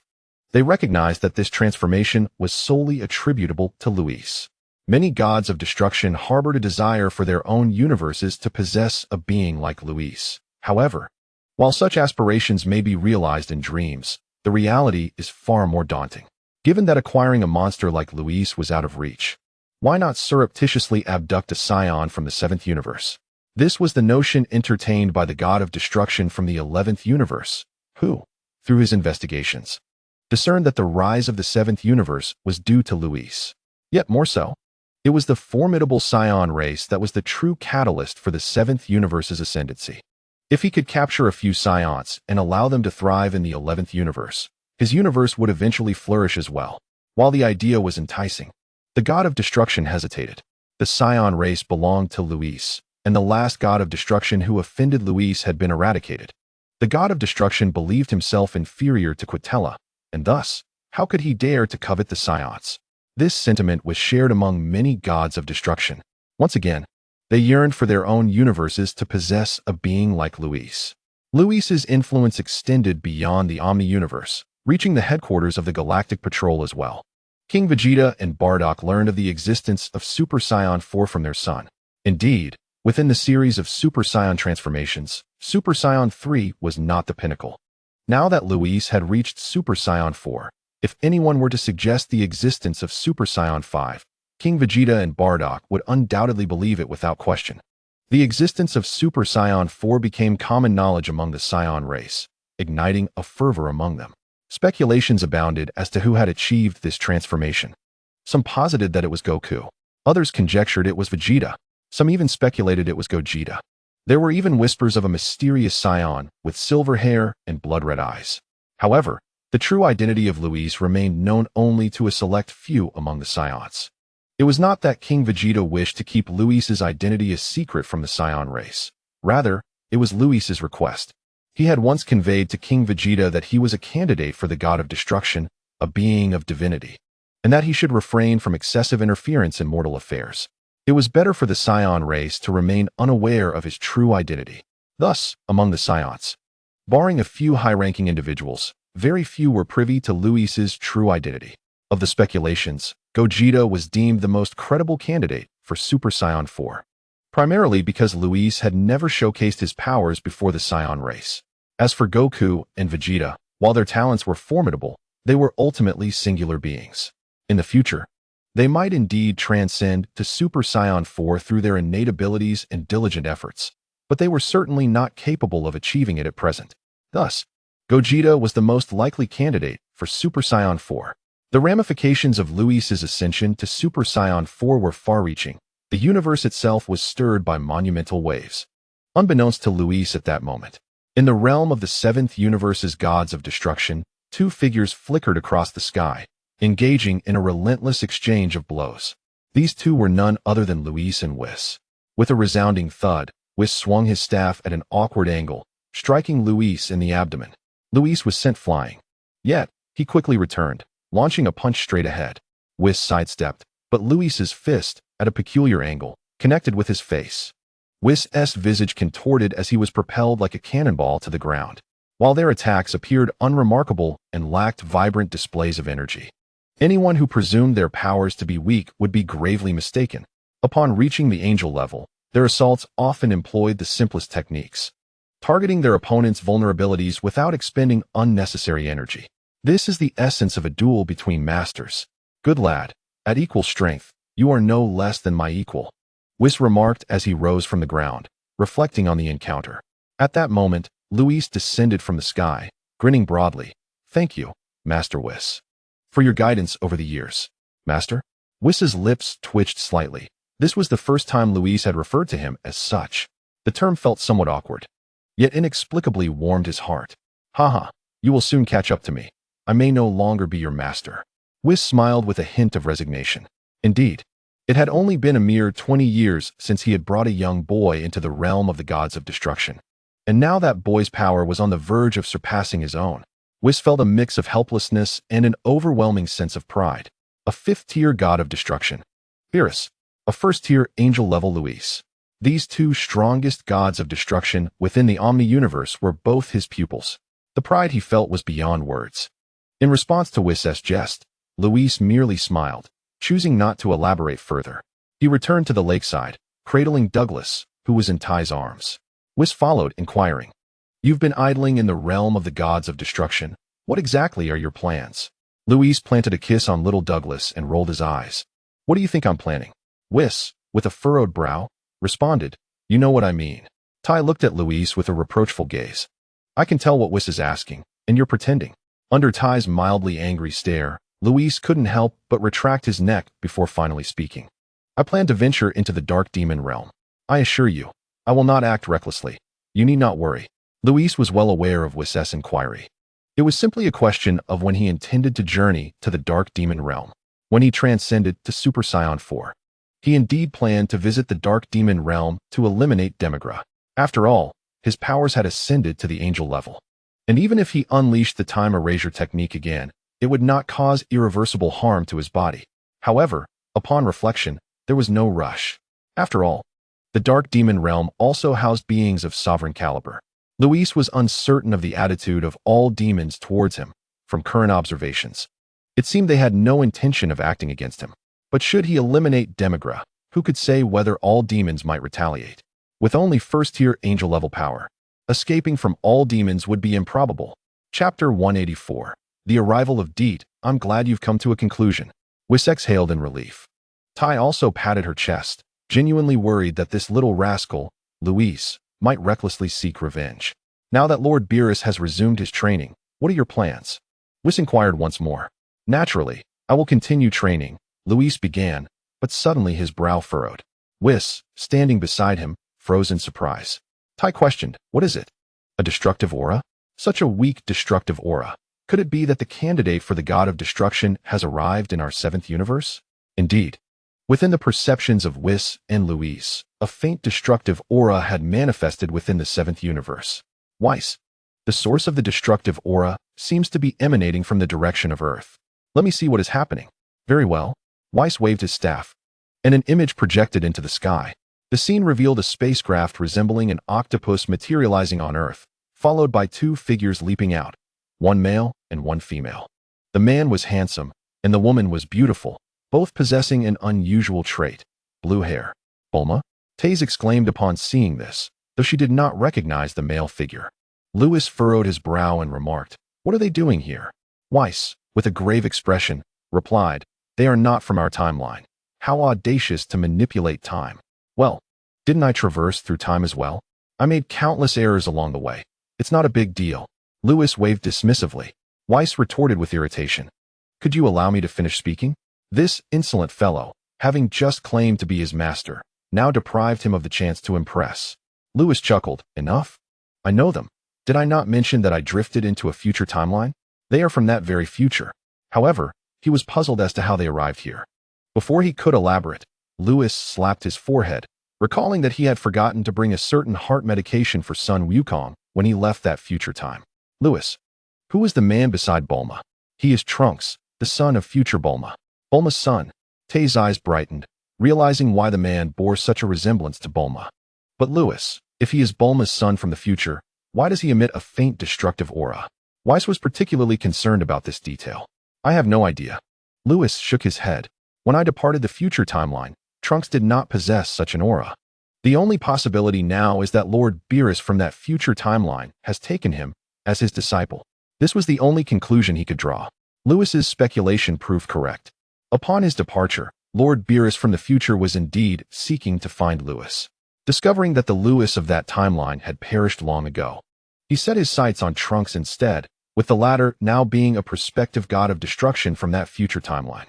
"Let's go and investigate." Whis suddenly expressed keen interest in this future Trunks. "Whis, as a full-fledged god, I am impervious to harm. I can venture to Earth without concern, but you. Rest assured, there will be no danger." Whis cast a meaningful glance at Louis.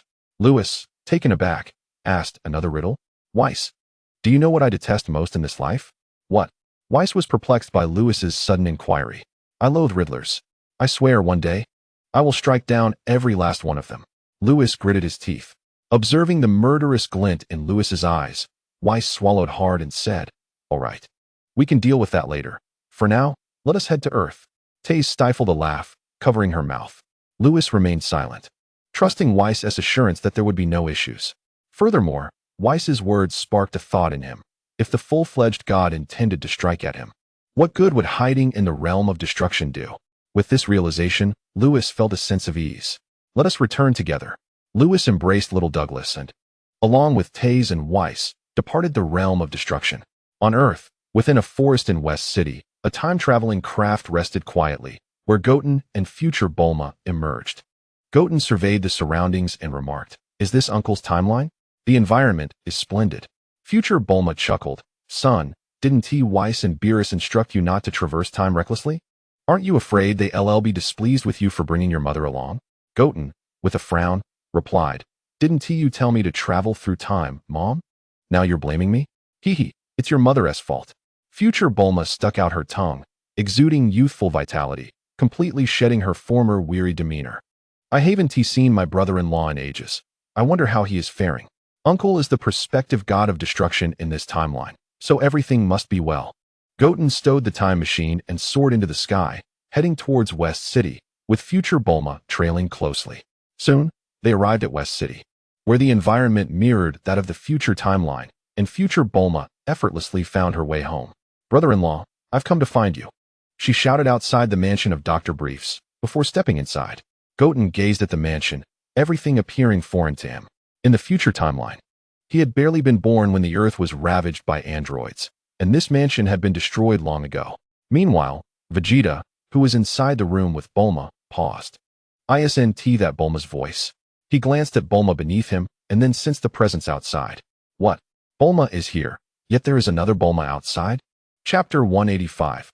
Meeting with Goten and others. Before long, Vegeta and Bulma had dressed and made their way to the courtyard. Upon stepping outside, they observed Dr. Briefs conversing with another Bulma. You claim to be from another timeline? Indeed. You and Mom were killed by androids in the future timeline, tragically. And who is this beside you? He is your grandson from the future, Trunks. Quickly greet your grandfather. Hello, Grandpa. I am Trunks. Under the sunshade, Dr. Briefs sat in a chair, adjusting his glasses as he studied the future Bulma and her son. Future Bulma eagerly seated Trunks across from Dr. Briefs, incessantly urging Goten to eat this and that. Goten glanced at his grandfather and then at his mother, feeling quite awkward. In my research, parallel timelines should indeed exist. Utilizing temporal theory, I have even created a time machine. If this person is my Bulma, then it is indeed plausible. Dr. Briefs observed the future Bulma, whose face mirrored that of his daughter, and his expression softened gradually. It was clear from his gaze that he believed her words. Who are you? How do you resemble me so closely? Bulma queried upon seeing her doppelganger. Bulma. Future Bulma's eyes lit up as she jumped from her seat and rushed over, eagerly examining Bulma's face with her hands. You must be me from this timeline. Truly, you are the younger version of me. Your skin is so tender and smooth. Bulma instantly wore a look of exasperation. Not only did this woman look like her, but she also shared her frivolous demeanor. This was clearly another version of herself. Bulma turned to Dr. Briefs beneath the sunshade and asked, Dad, who is she? Bulma was unaware of the concept of parallel timelines, as Lewis had not informed her of his previous journey through one. Vegeta stood beside her, equally puzzled. Just as Dr. Briefs was about to respond, suddenly, a voice rang out. She is another version of you from a different timeline. The newcomers were none other than Lewis and his companions. More than 2 years have passed. Aside from Lewis's occasional visits to Earth, the others have returned. Among them, especially Whis, who has longed for Earth's delectable cuisine, wasted no time and headed straight to the restaurant at Tai's residence. As for Trunks's destructive aura, it could wait until after he savored the Earth's delicacies. Brother-in-law. Upon seeing the newcomer, Bulma and future Bulma were filled with joy.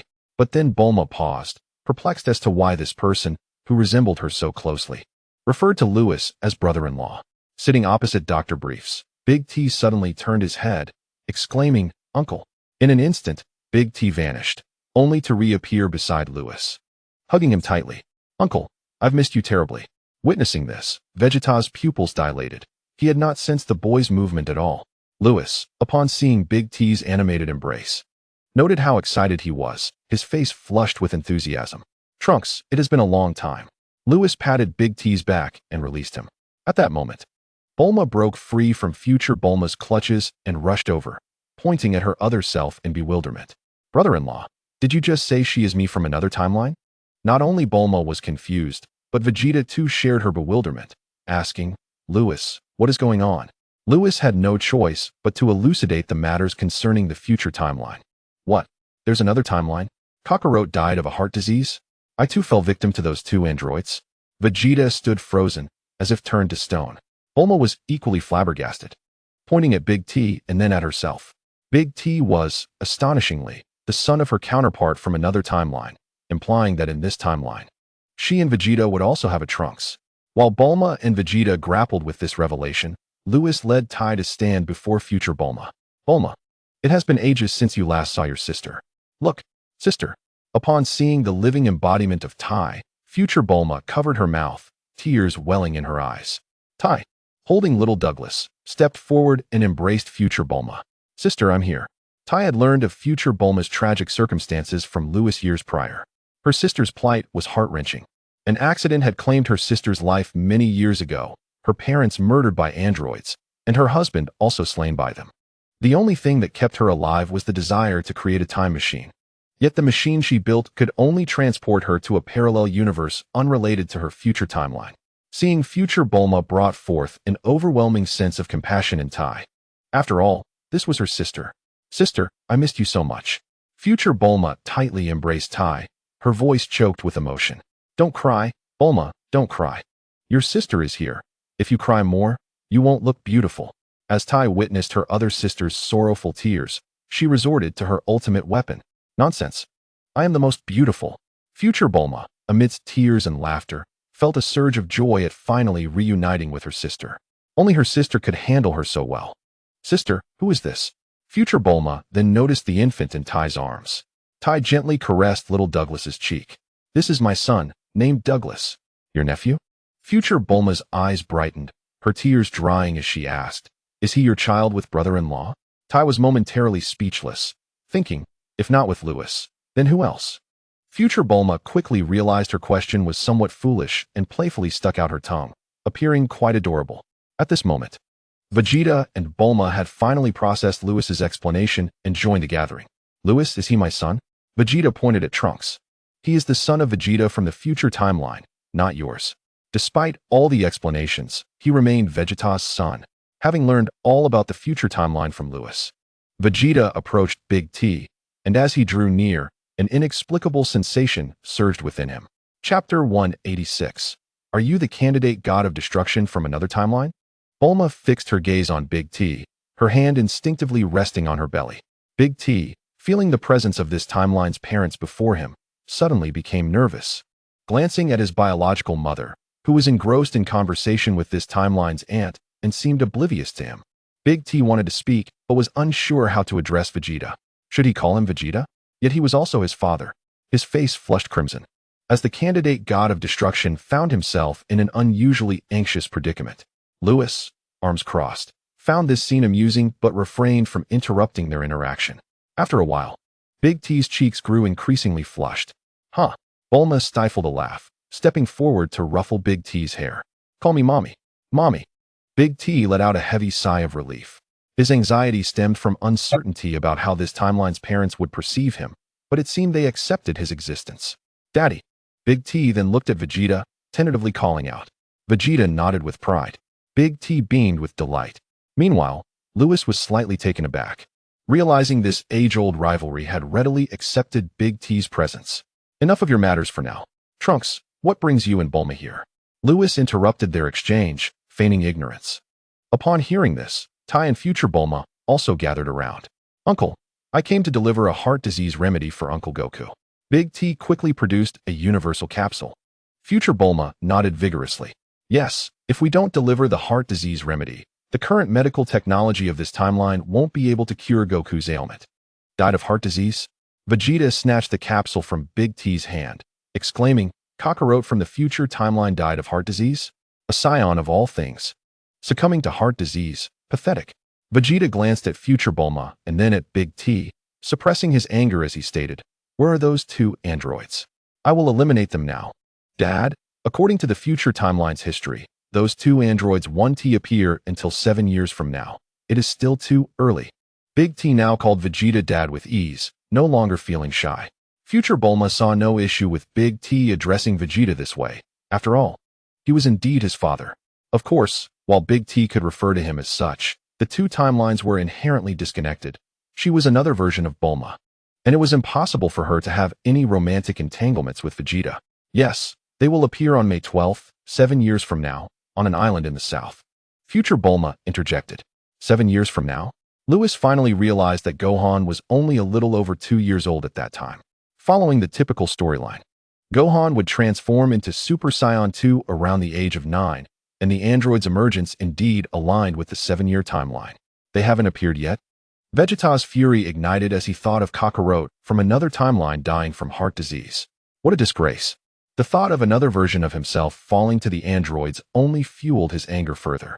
What utter incompetence. The time is still early, and since we have arrived in this realm, let us enjoy ourselves for a while before returning. With that said, Lewis squinted at Trunks and inquired, "What transpired after I departed from the future? Why do you exude an aura of destruction?" At that moment, Whis emerged from the dining area of the Ty's residence, asking, "Are you another candidate for the god of destruction from a different timeline?" The atmosphere in the yard shifted dramatically. Vegeta widened his eyes in disbelief at Trunks and exclaimed, "Trunks, are you truly a candidate for the god of destruction from another timeline?" Lewis had mentioned Trunks' destructive aura, and Whis had questioned him about being a candidate for the god of destruction. It made sense. No wonder he struggled to perceive Trunks' movements earlier. If he were indeed a candidate for the god of destruction, it would explain everything. "Son, could it be that you, like your uncle, are a candidate for the god of destruction?" Bulma said, linking her arm with Trunks, her eyes sparkling with excitement, already envisioning herself as Trunks' mother. Feeling the warmth of her embrace, Trunks shyly fumbled with his words. Future Bulma smiled gently and explained, "Brother-in-law, what happened was..." She recounted the events following Lewis' departure from the future timeline. It turned out that shortly after Lewis left, Whis and Beerus arrived in the future timeline. Initially, Trunks could not sense their presence and mistook them for new adversaries, leading to a confrontation with Beerus. At that time, Trunks had been taken into the time chamber created by Lewis, where he trained for 5 years, reaching a base power level of 400 million. However, even after transforming into Super Saiyan 2 and achieving a power level of 40 billion, he was unable to defeat Beerus. In fact, he had not even managed to land a hit on him. Disheartened, Trunks only realized the gravity of the situation when Beerus revealed his identity and purpose. His uncle was a candidate for the God of Destruction from another timeline, and now the true God of Destruction from his timeline wanted him to be a candidate. This was indeed monumental news. Without hesitation, Trunks agreed. "So, you are truly another disciple of mine?" Whis approached, appraising Trunks. Feeling a twinge of nervousness, Trunks respectfully replied, "Greetings, Master." Lewis chuckled. "Indeed, he is a candidate for the God of Destruction from the future timeline. Quite an achievement." Vegeta, equally astonished, realized that his son shared this distinction with Lewis. "Son, you are remarkable." Upon hearing future Bulma's words, Bulma could not contain her excitement and planted a kiss on Trunks' cheek, causing his face to flush crimson. Future Bulma chuckled mischievously at the scene. Bulma, still holding onto Trunks' arm, eagerly asked, "Trunks, how strong are you now? Are you as powerful as your uncle?" The question drew everyone's attention, especially Vegeta, who felt a surge of anticipation. If Trunks was also a candidate for the God of Destruction, could he possibly be as strong as Lewis? Vegeta had always believed that Lewis' strength stemmed from being a candidate for the God of Destruction. He was confident that had Beerus chosen him, he would not have been inferior to Lewis. While he no longer had hope of becoming a candidate himself, his son was different. Trunks was now a candidate for the God of Destruction from another timeline, also trained by Whis. Considering Trunks was the son of the Saiyan Prince, could he surpass Lewis? "Trunks, my son," he thought, "as long as you are stronger than Lewis, it means I am stronger than Lewis too." How reasonable. Suddenly, Vegeta burst into laughter, leaving everyone bewildered by his sudden outburst. Trunks, feeling awkward, scratched his head and said, "Dad, how could I possibly be stronger than Uncle?" A few years ago, he might have thought he could catch up to Lewis or even surpass him. However, after becoming a candidate for the God of Destruction and learning about the divine hierarchy from Whis, Trunks realized the impossibility of surpassing his uncle. "What? Impossible? You are my son, Vegeta's son, trained by Mr. Whis. How could you not be stronger than Lewis?" Vegeta shook his head vigorously, muttering to himself. Suddenly, he let out a yelp. Bulma had pulled his ear, chastising him. "You, Vegeta, calling your brother-in-law by name every day without respect." The laughter erupted among the crowd as Vegeta feigned pain, exclaiming, "Let go, it hurts." The atmosphere in the yard became lighthearted and joyful. They settled down in the courtyard. Under the sunshade, Whis sipped his tea, observing Trunks with keen interest, nodding occasionally. Lewis, holding little Douglas, turned to Whis and asked, "What do you think of your disciple?" Trunks listened intently, eager to hear his master's assessment. "His power is rather average. If we measure it by universal combat standards, his base power is merely 1 billion. What? Upon hearing this, Vegeta could not help but sense Trunks' energy and found it to be true. Why was there such a vast difference between the two candidates for the God of Destruction? Wait a moment. How could he sense Trunks' energy? Wasn't it said that divine auras could not be sensed? Seeing Vegeta's expression, Lewis explained, "You can sense Trunks' energy because he has not yet become a true deity." Whis set down his teacup and nodded. "Indeed. Trunks' dimensional level is at most that of an earth deity, far from being a true divine being." Dimensional? What does that mean? Vegeta could not comprehend. Whis did not elaborate on the concept of dimensions, but turned to Trunks, saying, "Your current power is quite weak. It must be due to the other version of me instructing you to focus on cultivating dimensions and the rules of destruction. Truly remarkable. This other version of my master can deduce that," Trunks remarked sheepishly. "The future version of you told me that there is no rush for power enhancement. As a candidate for the God of Destruction, mastering the rules of destruction is of utmost importance." Indeed, Whis observed that Trunks possessed considerable talent, comparable to that of Vegeta and Goku. This was evident in the anime, where future Trunks returned to the past seeking help, not because his talent was inferior to others. In fact, Future Trunks was the protagonist of his timeline, and his potential was on par with anyone else. Shortly after his birth, aside from his mother and Gohan, all his friends and family perished. Future Trunks' childhood was spent on the run, with no one to teach him combat techniques or provide professional training. He faced foes possessing the formidable might of 7 to 800 million artificial beings. This statement may seem perplexing. Let me rephrase it. It is akin to the young son Goku, still embroiled in battle with the evil King Piccolo, suddenly confronting over 20 Friesias. In such dire circumstances, even a destined protagonist like Goku would struggle to withstand the onslaught. Therefore, when the future Trunks first traversed back in time seeking aid, it was out of sheer desperation. Moreover, after undergoing a rigorous training regimen under Vegeta in the past timeline, upon returning to the future, he single-handedly vanquished 2 androids and effortlessly dealt with the ensuing cell. He even received directives from the Supreme Kai of the future timeline to prevent the emergence of Majin Buu. As for his second venture into the past seeking assistance, he encountered none other than Black Goku, Zamasu. In truth, had it not been for Zamasu's immortality, Future Trunks could have dispatched both of them with his own hands. Regrettably, Zamasu's terrifying immortality compelled him to seek help from the past. It is no exaggeration to assert that Future Trunks' talents are on par with those of the protagonists of Dragon Ball. Chapter 188. Trunks and his mother stay behind at this juncture. It is imperative that you channel your energies into dismantling rules and dimensions. Whis has already taken Trunks under his wing as a disciple. Continuing, the essence of a candidate destroyer is destruction. If one cannot even grasp the concept of destruction, can they truly be considered a candidate destroyer? I understand, Master. Trunks nodded vigorously. Though your strength is yet insufficient, you have elevated your dimensional prowess to the level of Earth's deities in a mere few years, and you have begun to grasp the rudiments of destruction. Overall, your potential is commendable. Whis thus offered his assessment of Trunks. Trunks was elated. This was yet another endorsement from a different master. However, casting a glance at Lewis, who was teasing young Douglas, he bitterly mused, despite being a candidate destroyer, I am still far inferior to my uncle. Lewis raised his head and flashed a grin at Trunks. Whis rolled his eyes in exasperation, saying, do not compare yourself to him. Even Lord Beerus would not measure up to him. Focus on honing your dimension and destruction mastery. Whis was not being entirely forthright. In truth, even he could not surpass Lewis. Lewis nodded in agreement. Indeed, your current understanding of destruction is akin to what I had at the age of 7. Keep striving. Young man. 7. Is it necessary to belittle me so? Trunks was rendered speechless. Meanwhile, Vegeta, having overheard this, resigned himself to the reality. At this point, Trunks was equivalent to Lewis at the age of 7. Let us not forget that Lewis had recently ascended to Super Saiyan 4. That is a power of angelic caliber. The equation of Trunks being the son of Vegeta stands, yet Trunks cannot surpass Lewis, implying he cannot exceed Lewis. Such a conundrum. During this discourse, it was predominantly Whis speaking, each of his words resonating with Trunks' current state. Lewis was beyond his guidance, and it was evident that Whis had taken Trunks as another disciple. From Whis' words, it was clear he held a fondness for Trunks. Soon, this exchange concluded. However, as it wrapped up, Whis posed a crucial query. The arbitrary traversal of time and space constitutes a grave offense, strictly prohibited even among deities. Should such actions result in calamity, one would face judgment from the realm of time.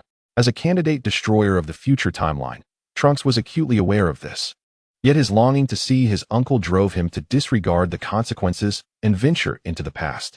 Vegeta, Bulma, and future Bulma remained oblivious to this, all deeply concerned that Trunks might incur the wrath of the so-called time judges. Ultimately, unable to bear it any longer, Lewis spoke up, reassuring them not to worry. If severe repercussions were to arise, he would be the one to initiate them. Lewis then addressed Trunks, stating, if the time judges come after you, just come to me. His declaration was remarkably bold, garnering the attention of all present. Upon hearing this, Whis revealed a triumphant smile. In truth, he did not speak falsely. For the unrestrained traversal of time and space would indeed attract the judgment of the time realm. Lewis's previous traversal through time went unpunished, and Whis speculated the reason behind it. Even the Omni-King and the Omni-Devil had not intervened with Lewis. Thus, it was likely the time judges would also overlook him. This was Whis' conjecture, yet Trunks was not Lewis. Should he cause a disaster, he would undoubtedly face dire consequences. Throughout their recent interaction, Whis had already developed an affection for Trunks as a disciple. To preemptively guard against potential mishaps, he had to enlist Lewis's assistance. Unbeknownst to him, this action was superfluous. Setting aside the fact that future Trunks is among Lewis's favorite anime characters, consider that future Trunks is Bulma's son, and Bulma is his sister-in-law. Just based on that, Lewis would never permit anyone to harm Trunks. Their reunion concluded, and with approximately 7 years until the appearance of the androids, Lewis advised future Bulma and her son to enjoy their time in this timeline before departing. This approach was primarily to safeguard against any trouble that might arise from the time realm regarding future Bulma and her son. After giving his instructions, Lewis vanished without a trace. Whis, uncertain of Lewis's whereabouts, began mentoring his new disciple Trunks. Faced with the complexities of training at a candidate destroyer level, Vegeta found himself utterly bewildered and thus took his leave, flying toward the Capsule Corporation. He intended to inform Goku of the developments in the future timeline and deliver the special heart medicine, which were among his 2 primary objectives. As for the third, it was to deliver a well-deserved beating to Goku. How could a proud Saiyan succumb to a mere heart condition? Such a disgrace to the Saiyan lineage could not go unpunished.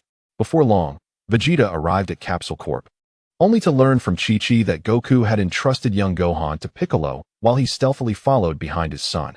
Vegeta sensed around and indeed detected no trace of Goku's energy, which left him no choice but to share the details of the future timeline with Chi-Chi.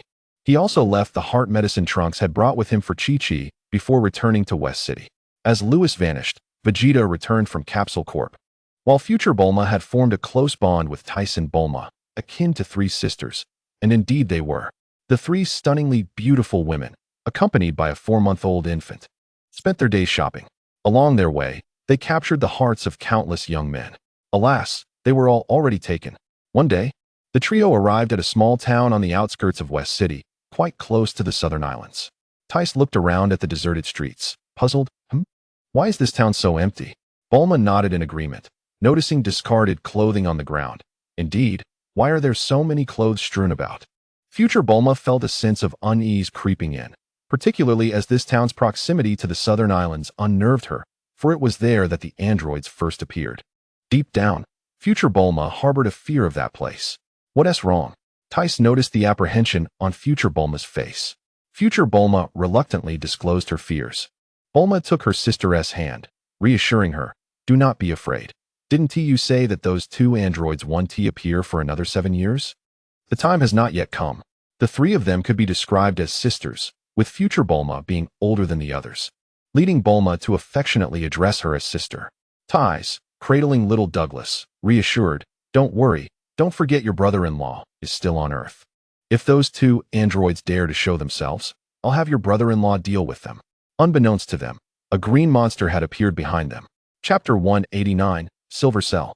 In a small town on the outskirts of West City, Tice and her companions wandered aimlessly, noticing the eerie emptiness of the town. With numerous abandoned clothes strewn about the streets, they ventured into a shop, only to find the same desolate scene. No one was there, and clothes lay scattered on the ground. They discovered chairs in some stores draped with garments, yet the coffee on the tables remained warm. As they stepped back onto the street, they observed cars trembling with running engines, but the drivers had inexplicably vanished, leaving only their clothing behind. It was as if some monstrous entity had absorbed the townspeople, leaving only their attire behind. The bizarre occurrences multiplied. Future Bulma expressed her concern, suggesting, "Perhaps we should head back." Tice noticed her sister's anxiety, recognizing that the memories from their future timeline must have left an indelible mark on her. Bulma felt a pang of sympathy for future Bulma and resolved to summon Vegeta to seek the Dragon Balls upon their return, intending to eliminate any potential threats before they could worry her sister. "All right, let us head back," she affirmed. Tice nodded in agreement, ceasing their exploration.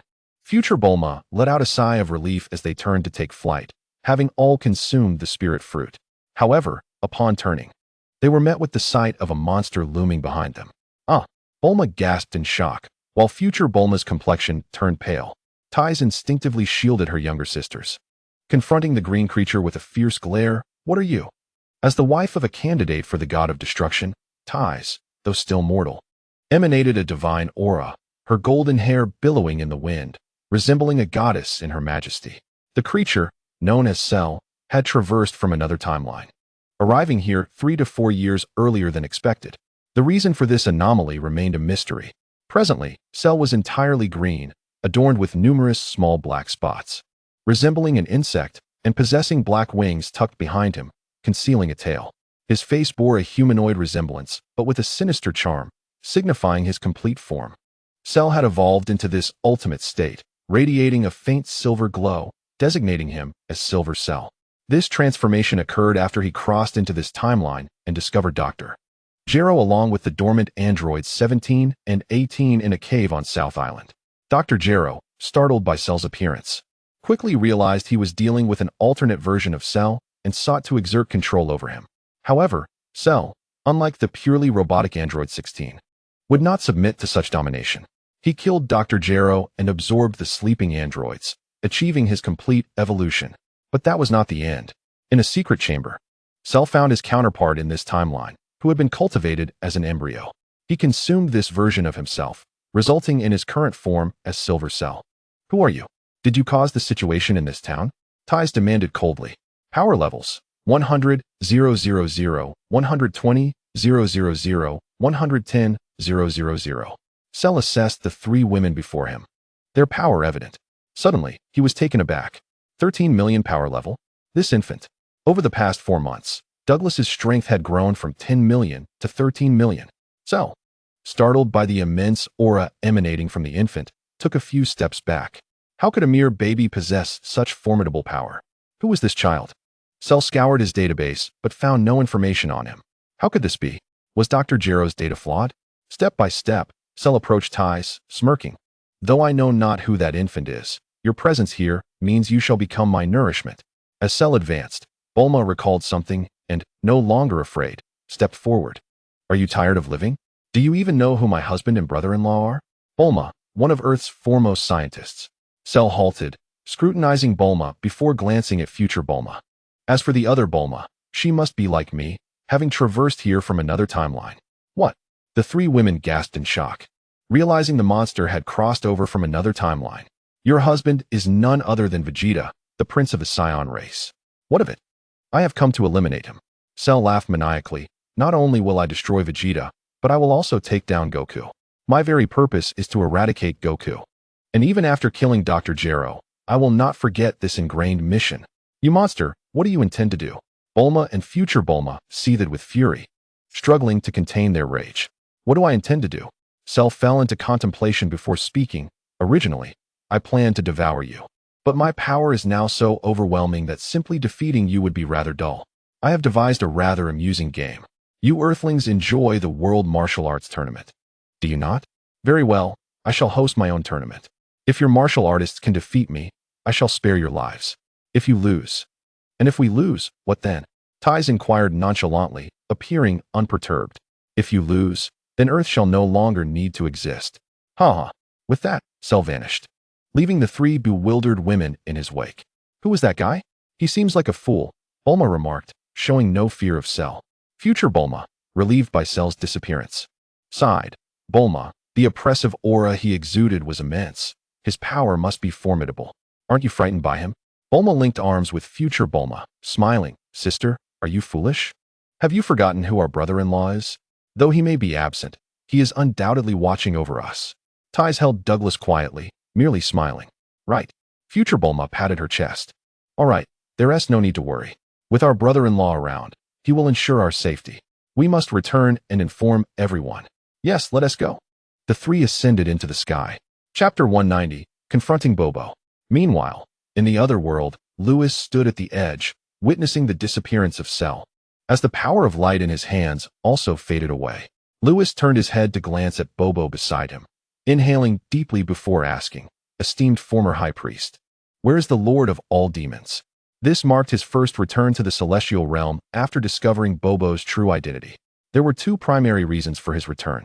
First, having previously obliterated the dark demon realm, he realized that if the Lord of all demons sought vengeance, there would be no refuge for him, not even in the God of Destruction's domain or the royal palace.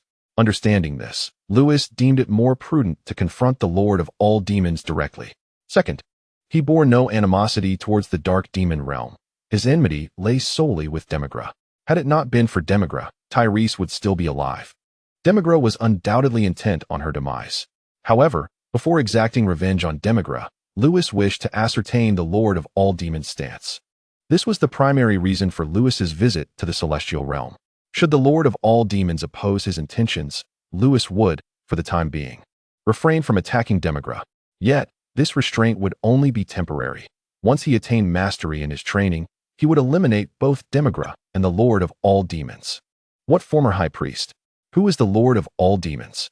What are you talking about, Lewis? Bobo maintained an expression of calm, betraying no hint of deceit. Lewis fell silent for a moment, puzzled as to why Bobo continued to conceal his identity. Demigra must be dealt with, he declared. Who is Demigra? Lewis found himself at a loss for words, yet from Bobo's response, he gleaned the Lord of all Demons' tacit approval. Silence, it seemed, signified consent. Lewis was somewhat taken aback. Was Demigra not a formidable being of the Dark Demon realm? Why did the Lord of all Demons seem unconcerned about Lewis eliminating Demigra? I now comprehend the Lord of all Demons' stance, Lewis thought, struggling to fathom the situation as he prepared to depart the Celestial Realm. However, the appearance of that individual in our time was a consequence of your reckless time travel. What? Lewis was taken aback, and when he turned back, Bobo had already vanished from the Celestial Realm. Meanwhile, within the celestial confines, amidst the burial grounds of the gods, in a darkened space, Bobo stood perplexed before a small coffin. Where is the Lord of all Demons? He inquired.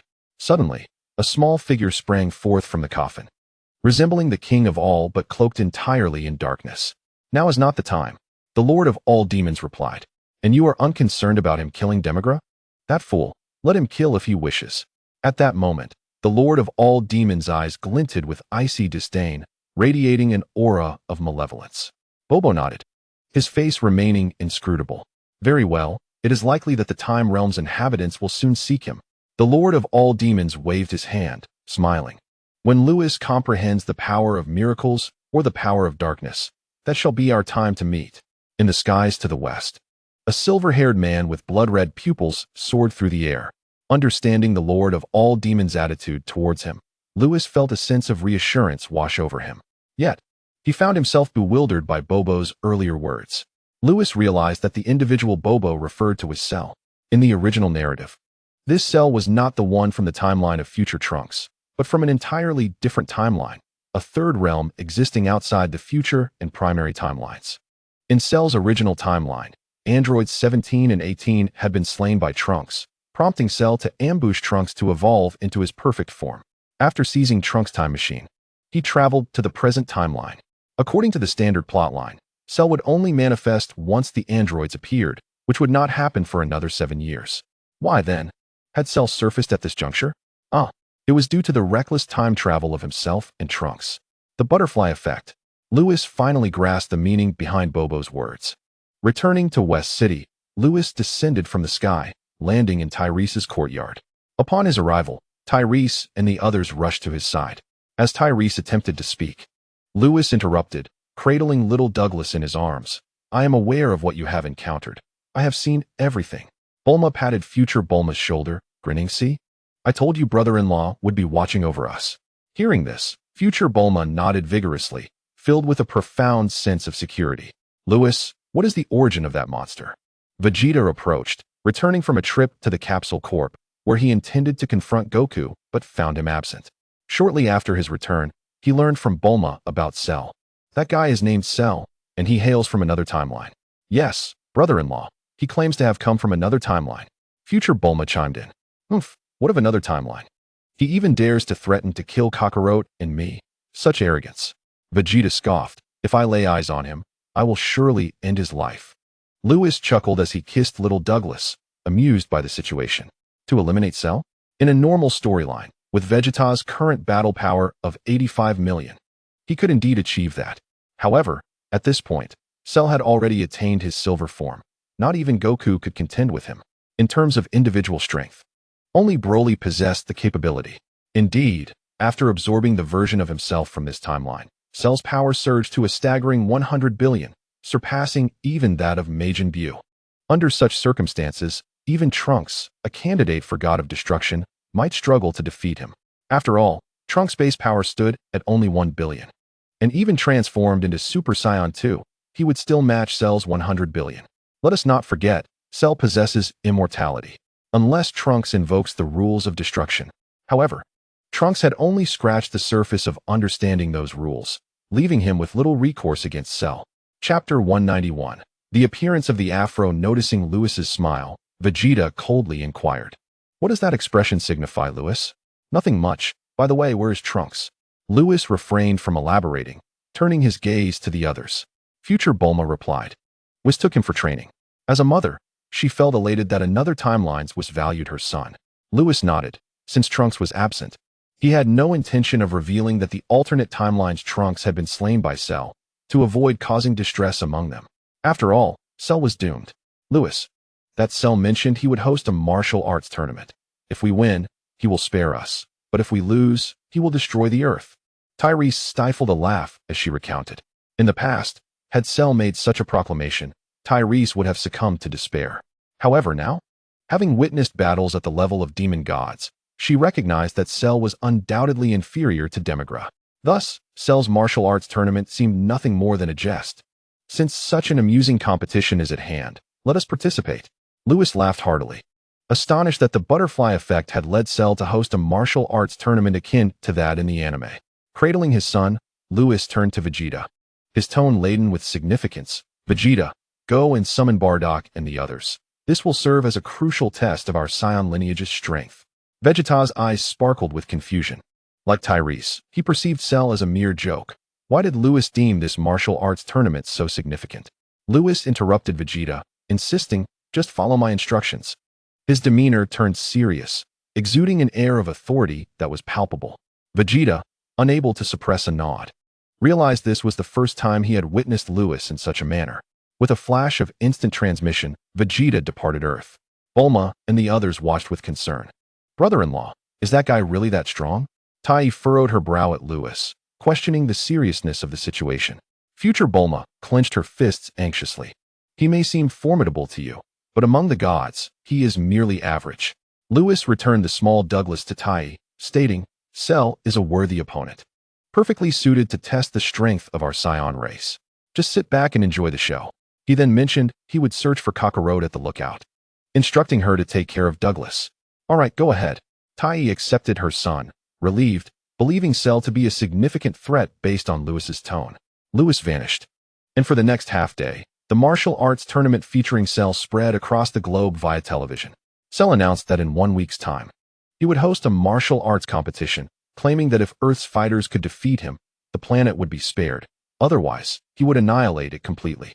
Initially, Earth's inhabitants dismissed it as a prank, until Cell's televised demonstration of city destruction made them realize the gravity of the threat. Panic spread as they witnessed the devastation caused by a single energy blast, a feat beyond ordinary capabilities. Amidst this tense atmosphere, martial artists stepped forward, accepting Cell's challenge through the broadcast. Notably, one individual with a wild hairstyle claimed that the destruction was merely an illusion, vowing to expose the truth if he encountered Cell.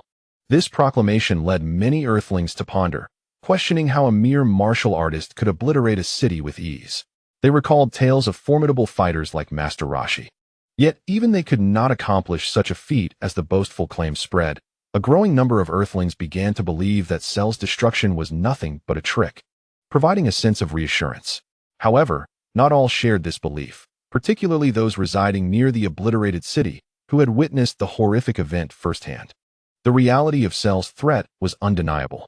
On a small island 5,000 kilometers from the lookout, a little boy with a tuft of hair was joyfully grilling 2 large fish by the shore. "Uncle Piccolo, do you want some fish?" he called, holding a fish out to Piccolo. This little boy was none other than Gohan, now 2.5 years old, having been under Piccolo's care for nearly 5 months. Initially, Gohan viewed Piccolo as a villain, but soon realized that this green-skinned figure was not so bad after all, especially when he secretly provided food during his hunger. A kind uncle who brings food cannot be truly evil. "I've told you countless times, I do not consume your human food," Piccolo replied, visibly annoyed. "He only required water and sunlight." "I know, I'll ask you next time." Gohan cheerfully continued to eat his fish. Piccolo's mouth twitched each time Gohan offered him food. An inexplicable warmth surged within him, a feeling he struggled to articulate. He had intended to train Gohan to oppose Goku, yet here he was, feeling an odd sense of loss as Gohan was held by Goku. Suddenly, a formidable energy surged from the direction of East City, Cell's destructive power. Who is that? It's terrifying, Piccolo exclaimed, instinctively rushing to Gohan's side and enveloping him in his arms. The intensity of the power was alarming. Goku, who had been observing from the shadows, now approached the beach. Upon seeing him, Gohan exclaimed with joy, "Daddy." "Yes, Gohan, I'm here to see you." Goku responded affectionately, lifting Gohan into his arms. Piccolo, feeling a twinge of jealousy, was relieved Goku had not harmed Gohan, but puzzled by his sense of loss as Gohan was taken away. Chapter 192. Goku enters the martial arts tournament. Who is this man? Can you defeat him? Piccolo asked, regaining his composure and regarding Goku with a grave expression. I don't know him, but his energy feels malevolent, and many aspects of it seem familiar, Goku replied. The familiarity stemmed from Cell possessing the cells of many individuals Goku recognized. After sensing for a moment, Goku frowned, admitting, I can't defeat him. What? Piccolo was stunned. Goku was renowned for having defeated his father, and Piccolo had witnessed Goku's battle against Broly, where their cataclysmic power was beyond human capability. To Piccolo, both Goku and Broly were monsters. Thus, when Goku asked him to care for Gohan for a year, Piccolo had readily agreed, knowing refusal could lead to dire consequences. Suddenly, a figure with silver hair and crimson eyes appeared on the beach. Lewis, Goku exclaimed with delight, approaching with Gohan in his arms. Gohan, call Uncle Lewis. Uncle Lewis. Gohan chimed. Good boy, Lewis said, ruffling Gohan's hair, surprised by how much he had grown. Upon Lewis's arrival, Piccolo tensed, recalling the man who had watched the fierce battle between Goku and Broly, a figure whose presence had barely been disturbed by their unleashed might. Lewis was even more fearsome. Goku quickly inquired, Lewis, what has happened? Lewis glanced at Piccolo before returning his gaze and smiling. Indeed, something has occurred. He recounted how future Bulma had arrived in this timeline, aware that Goku had yet to return to the lookout. He then revealed the tragic fate of future Goku, who succumbed to a heart disease, and future Gohan, who was killed by androids. Upon hearing this, Goku's face contorted with rage. Chi-Chi and Gohan were killed? Piccolo's eyes widened in shock, realizing there existed an alternate timeline. All right, the affairs of another timeline do not concern us, Lewis stated, but Goku could not dismiss it. Even if it was a different timeline, future Chi-Chi and Gohan were still his family. Sun Wukong's fury escalated, simmering with an intensity that seemed poised to erupt at any moment. If you're feeling aggrieved, then very well, an opportunity has presented itself for you to vent your frustrations. Lewis patted Sun Wukong's shoulder and mentioned the martial arts tournament organized by Cell. The Red Ribbon Army? Dr. Gero? Cell? He claims he will kill me and annihilate the Earth? Sun Wukong chuckled darkly, fixing his gaze on Lewis, and asked, when is this tournament being held? 1 week from now. Very well, I shall participate. Lewis laughed, I knew you would. Not only will you participate, but even Vegeta and your father will join. My father too. Sun Wukong suddenly felt a surge of anticipation for the tournament. He then turned to Piccolo, saying, Piccolo, you should come too. You want me to join? Facing an enemy you can't defeat would only lead to my demise. Piccolo's heart sank, grappling with feelings of inadequacy. Overwhelmed by a sense of despair, he yelled, Get lost. Come on, Piccolo. Even if you don't compete, you can still witness the battles of the masters. Lewis turned to Piccolo, noticing the disappointment etched on his face. It was evident that Piccolo was lamenting his own weakness. Indeed, at that moment, Piccolo's power level barely exceeded 800, rendering him relatively weak compared to Sun Wukong and the others. Nevertheless, Piccolo was one of Lewis's favorite characters, and he did not want him to succumb to despair. You know me? Piccolo was taken aback, surprised that this mysterious powerhouse recognized him. If you feel weak, seek out the Supreme Kai. He will surely have a way to assist you. Lewis suddenly suggested, guiding Piccolo towards the other world, hoping he could grow stronger. If the Supreme Kai were unwilling to fuse with Piccolo, perhaps Bubbles would offer guidance out of respect for the Supreme Kai. Yes, that is Lewis's plan. Piccolo furrowed his brow, astonished that this enigmatic figure seemed to know his thoughts. Yet, he pondered, what good would seeking the Supreme Kai do? Well then, I look forward to seeing you in a week, Lewis said, shifting his gaze from Piccolo back to Sun Wukong. Bulma from the future has brought a heart disease remedy for you. It's in Chi-Chi's possession. You should return and take it. With that, Lewis vanished, leaving Sun Wukong and his companions bewildered on the beach. The waves crashed rhythmically against the shore. After a moment, Piccolo inquired, Sun Wukong, who was that person? He is the strongest of our Saiyan race. Sun Wukong, cradling little Goten, looked toward the distant sky with admiration. Piccolo was momentarily stunned. He'd never seen Sun Wukong exhibit such an expression. The strongest of the Saiyan race. No wonder. Piccolo crossed his arms, gazing into the distance. But why do I sense an inexplicable pressure from him, much like when I faced the Supreme Kai? No, he is even more terrifying. A flicker of fear crept into Piccolo's eyes. You can sense divine energy? Sun Wukong turned, taken aback. Ordinarily, mere mortals should be unable to perceive such energies. What divine energy? Could it be that the strongest of the Saiyans is divine? Piccolo exclaimed in shock. Chapter 193. Changes in 7 days. Haha, indeed. He is not only the strongest of our Saiyan race, but also the candidate for the God of Destruction. The term candidate for the God of Destruction struck Piccolo like a bolt of lightning. The pressure he sensed was linked to his inherent nature, a manifestation of rank rather than an indication that he had detected divine energy from Lewis. Sun Wukong did not elaborate further, instead asking, "Will you participate in the tournament?" "Certainly." Piccolo squinted, looking skyward, "But I must first visit the other world." He too desired strength. He wished to surpass Sun Wukong. Yet, after years of diligent training, he found himself unable to even catch up to Sun Wukong's taillights. That sense of powerlessness was beyond words. Lewis's earlier comments had ignited a glimmer of hope within him. Had he not known Lewis's identity, he might have doubted his words, but with Sun Wukong revealing Lewis's status, perhaps the Supreme Kai could indeed enhance his abilities. "I eagerly await your arrival." Sun Wukong laughed heartily, soaring into the sky with little Goten in his arms. "Goodbye, Uncle Piccolo." Goten's sweet voice echoed in the air as Piccolo pursed his lips, transforming into a streak of light as he flew towards the other world. After Cell announced the martial arts tournament, the initial reaction from the Earthlings was one of panic. However, by the following day, once the explosive-haired figure made an appearance, barring a few skeptics, most began to believe his words. The means by which Cell threatened to devastate cities were mere tricks. On the third day, Cell had constructed the tournament arena, situated in an open area on the outskirts of West City. Some television reporters had arrived at the site, broadcasting the scene across the earth. This sparked a tremendous uproar. The Earthlings could hardly fathom that Cell would dare to hold a martial arts tournament, apparently unafraid of being exposed. Thus, the martial artists, led by the explosive-haired figure, began organizing a coalition to unmask Cell's ruse. By the fourth day, under the leadership of the explosive-haired figure, they had formed a group of over 200 martial artists and set off towards the outskirts of West City.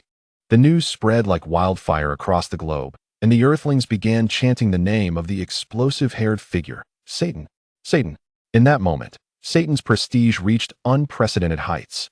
Meanwhile, on a small island in the middle of the ocean, the inhabitants were watching this unfold on television, scoffing at the spectacle.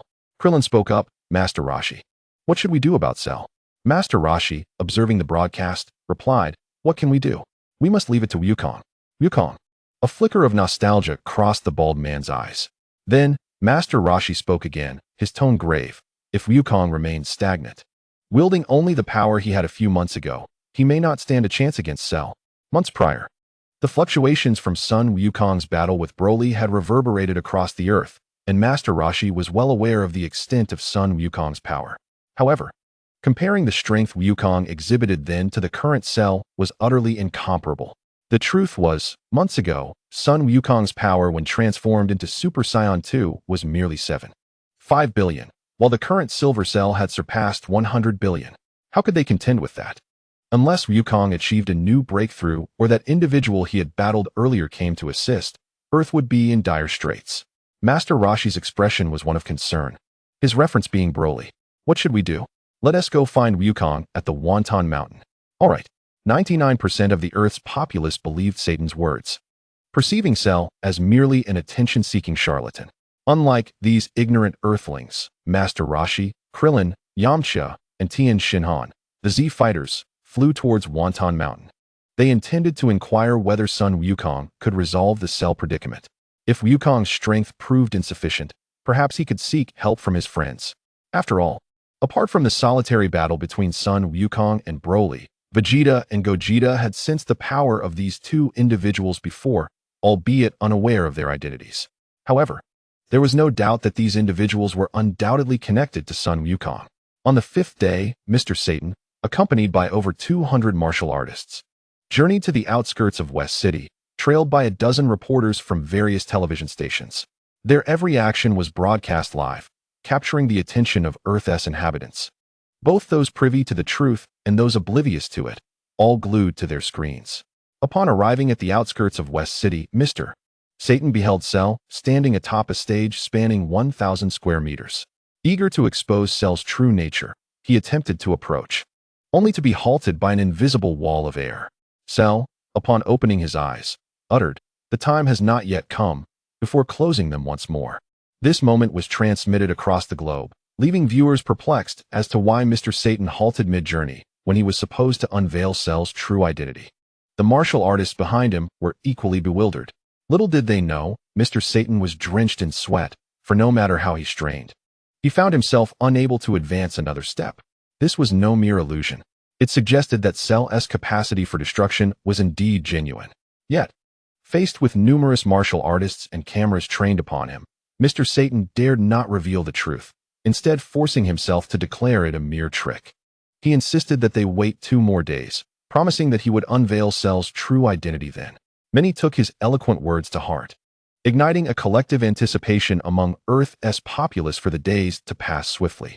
Meanwhile, the Z fighters had gathered at the Capsule Corporation, where they inquired of Sun Wukong whether he had the confidence to vanquish Cell.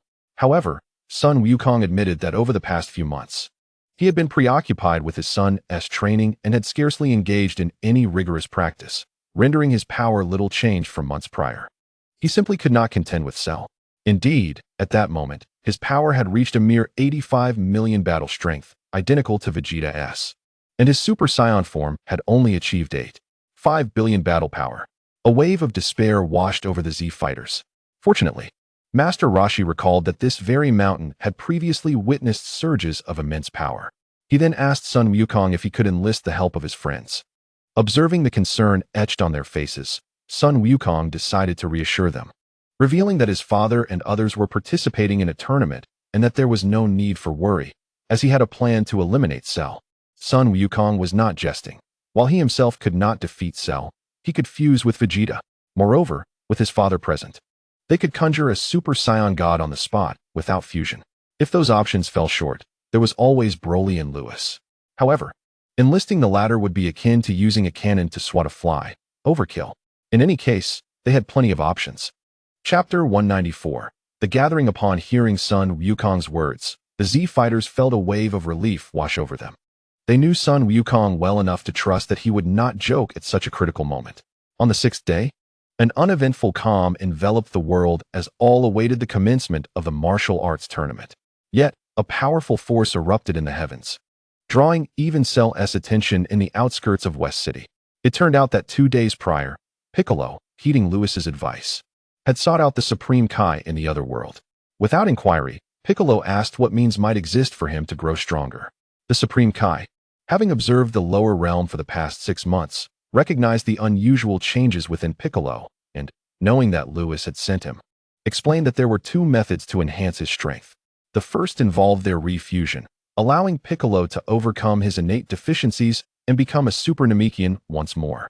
However, Piccolo was averse to this option, fearing that the Supreme Kai's will would influence him, a scenario he would not permit. Not only was Piccolo unwilling, but the Supreme Kai shared his reluctance, knowing that such a fusion would mean his own disappearance from the world, along with the Dragon Balls. Inquiring if there were alternative methods, Piccolo remained silent for a moment as the Supreme Kai retreated into the temple. Shortly thereafter, a shadowy figure emerged. It was Bubbles. The Supreme Kai assured Piccolo that following him would lead to strength. Without hesitation, Piccolo followed Bubbles, disregarding his own safety. For he shared a life bond with the Supreme Kai. Should he perish, so too would the Supreme Kai. Bubbles led Piccolo into the hyperbolic time chamber. 2 days later, Piccolo emerged, his power having surged to a staggering 100 million battle strength after spending a mere 2 years within. This was an extraordinary transformation.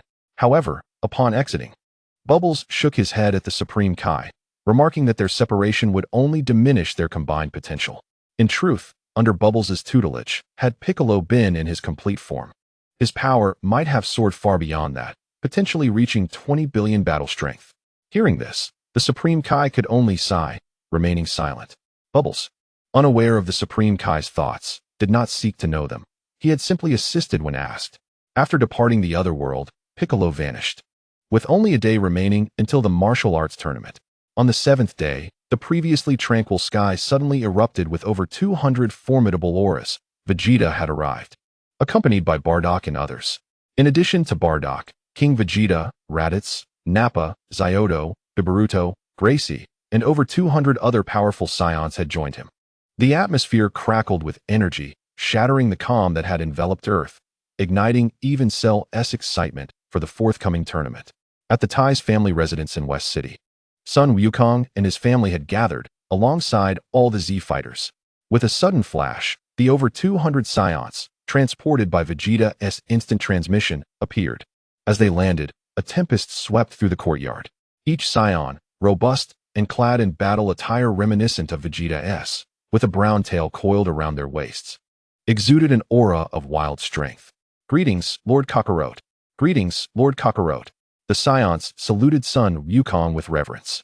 Sun Wukong, scratching his head, responded with a sheepish grin. Observing this, the Z-fighters were taken aback. Krillin gulped, exclaiming, "What terrifying power!" Yamcha, suppressing his fear, remarked, "Are they all relatives of Wukong? They are incredibly formidable." Tien Shinhan clenched his fists, yearning, "If only I possessed such strength." While Vegeta and the others recognized some of the Saiyans, they had never encountered such a multitude, especially the unfamiliar faces. "Kakarot, where's Lewis?" Bardock inquired as he approached Sun Wukong and his family. Sun Wukong pointed toward the house in the courtyard, and Raditz approached. "Kakarot, Lewis summoned us to participate in some martial arts tournament. Is that guy really that strong?" They had only gleaned a general idea of the tournament from Vegeta, lacking the finer details. "Very strong." Sun Wukong's expression was extraordinarily serious. He wanted to convey that Cell might be able to trade a few blows with Broly. However, the thought was quickly extinguished. It would be better not to frighten them, especially since Lewis aimed to assess the strength of their clan through this tournament. "Is there anyone stronger than our Saiyan race?" In the crowd, King Vegeta glanced over, and other Saiyans followed suit. "You will find out tomorrow." Sun Wukong said no more. "I'll take you to Cell." Vegeta spoke up, eager to spar with Cell. Under Vegeta's lead, over 200 Saiyans soared into the sky, heading towards the outskirts of West City. Only Sun Wukong, Raditz, Bardock, and a group of Z-fighters remained in the courtyard. Instead of following immediately, Sun Wukong introduced his father and older brother to Master Roshi. "Grandpa Roshi, these are my father and my brother." Before Master Roshi could respond, Bardock, holding little Gohan, stepped forward with a tone of gratitude. "You must be Master Mateto. Kakarot's achievements today are largely thanks to your past guidance." Bardock had heard from Whis that Sun Wukong's accomplishments stemmed from his rigorous training since childhood, under the tutelage of exceptionally skilled masters. After recognizing Sun Wukong, Bardock frequently mentioned Roshi and Boppo, and Bardock understood that these two were Sun Wukong's mentors in his early years. "You know me?" Master Roshi was taken aback. He had sensed Bardock's aura before, but had never met him in person. "Master Mateto, Kakarot speaks of you often when we chat. You may not know us, but we have always been aware of your presence." Raditz patted Sun Wukong on the shoulder and laughed heartily. Master Roshi glanced at Sun Wukong, smiling with a mixture of curiosity and delight. At that moment, Sun Wukong introduced his father and brother to the other Z-fighters. Bardock and Raditz nodded at the Z-fighters, leaving them somewhat astonished, primarily because Bardock and Raditz occasionally exuded a powerful aura. Such strength was usually accompanied by arrogance. Yet they were surprisingly approachable. During the exchange, the warriors grew more familiar with Bardock and the others. "Ha. At first I thought, how could there be two Wukongs? So you are Bardock, Kakarot's father." Master Roshi stroked his beard and chuckled. Bardock, unfazed by Roshi's jest, replied with resignation, "This is the 6,856th time someone has said that." Laughter erupted once more. "By the way, Wukong, This enemy is truly formidable. Perhaps you should summon that powerful warrior you fought before to assist us." Master Roshi's demeanor turned serious. He referred to Broly, Vegeto, and Gogeta, having sensed their auras months prior. If they joined the fray, Cell would certainly meet his demise. Sun Wukong and Bardock exchanged glances and smiled simultaneously. Bardock waved his hand dismissively at Master Roshi, saying, "No need for concern. That fellow Cell is merely a tool to test the strength of our Saiyan race." A tool? The Z fighter's eyelids twitched at such bold words. According to Master Roshi's account, the power Cell had unleashed during his destruction of cities was several times stronger than Sun Wukong's full strength. This might not even reflect Cell's true power. Now Bardock claimed that Cell was merely a testing apparatus for their trio. "Can you really handle this?" Krillin began, but Master Roshi interrupted, saying, "We must trust Wukong." "Ha ha. Yes, you must trust Kakarot." Just then, several figures emerged from inside the house, 1 man and 3 women. Among them were Bulma and her sister Ties, while the Z fighters, already aware of future timelines, were not surprised to see 2 Bulmas. They recognized Ties as well, having met Bulma's sister over the years. The 3 women were familiar to the Z fighters, but the man was a stranger. Who is this? The man was, of course, Lewis, who approached the Z fighters while cradling little Douglas. "Hello," he greeted. Lewis's sudden appearance left the Z fighters momentarily stunned. It was their first encounter with him. Through Sun Wukong's introduction, the Z fighters learned of Lewis's identity, the strongest of the Saiyan race. This explosive revelation captivated the Z fighters as they scrutinized Lewis. His crimson eyes and silver hair exuded an aura of intrigue. While his appearance was striking, what astonished the Z fighters was that they could sense no aura emanating from Lewis, only an elusive pressure that felt more like a spiritual weight than a physical one. It was all rather mysterious. "By the way, Kakarot, where are Piccolo and the others?" Lewis inquired. He had sensed Piccolo's earlier surge of power, which indicated that the Supreme Kai was still present, and Piccolo's strength had skyrocketed, likely due to Bopo's assistance. The power he unleashed earlier was unmistakable. "He must have entered the hyperbolic time chamber," Sun Wukong replied with a smile. "In just 2 days, such an extraordinary increase in strength, aside from the time chamber. I can think of no other means to achieve this." The hyperbolic time chamber? The Z fighters were taken aback. What was that? "He must have gone to Cell," Lewis remarked, disregarding their puzzled expressions. "Let us head over as well. Time is of the essence." He took to the skies with Ties and the others. Watching Lewis ascend, Master Roshi remarked, "Wukong, he is no ordinary individual." In his observation, Lewis resembled an endless abyss, profound and perilous. At that moment, Master Roshi truly believed Sun Wukong's words. It seemed Cell was indeed a testing tool for the Saiyan race. Krillin and the others exhaled in relief. Earth might be saved after all. "Grandpa Roshi, let us go." Sun Wukong smiled, saying little more, and then soared into the sky with Chi-Chi. Bardock, holding little Gohan, and Raditz followed suit. The Z fighters quickly trailed after them. Chapter 196, Cell's shock outskirts of West City. Here lay a 1,000-square-meter arena, with Cell standing in the center, arms crossed, eyes closed. Surrounding him were over 200 Earth martial artists led by Satan, all awaiting the reveal of Cell's true nature. Additionally, several television reporters were broadcasting live. "Dear viewers, we are now on the 7th day. This martial arts tournament is about to commence. Our Mr. Satan claims that all of Cell's displays are mere tricks. Let us wait and see how our martial artists expose Cell's charade." The reporters narrated the unfolding events, which were transmitted across Earth, further heightening anticipation among its inhabitants for the unveiling of Cell's true form. However, at that moment, as the arena's spotlight illuminated him, Cell abruptly opened his eyes and gazed skyward, a subtle smile gracing his lips. This striking scene was captured by the cameras, leaving the Earthlings watching on their screens momentarily stunned. With a shift in focus, the viewers beheld a multitude of figures descending from the heavens, an estimated 200 or more. What sorcery is this? Is it truly possible for someone to fly? The Earthlings were left agog, as were the martial artists present at the scene, their eyes widening in disbelief. One martial artist approached Satan, pointing skyward. "Mr. Satan, they can fly." Others joined in, demanding an explanation. "Mr. Satan, what is happening? How can humans possibly fly?" Despite the inquiries directed at him, Satan maintained a calm demeanor, though internally he was drenched in sweat. "Good heavens! What is this madness? How can ordinary humans soar through the skies? After a moment of silence, he uttered a single word: illusion. Another illusion?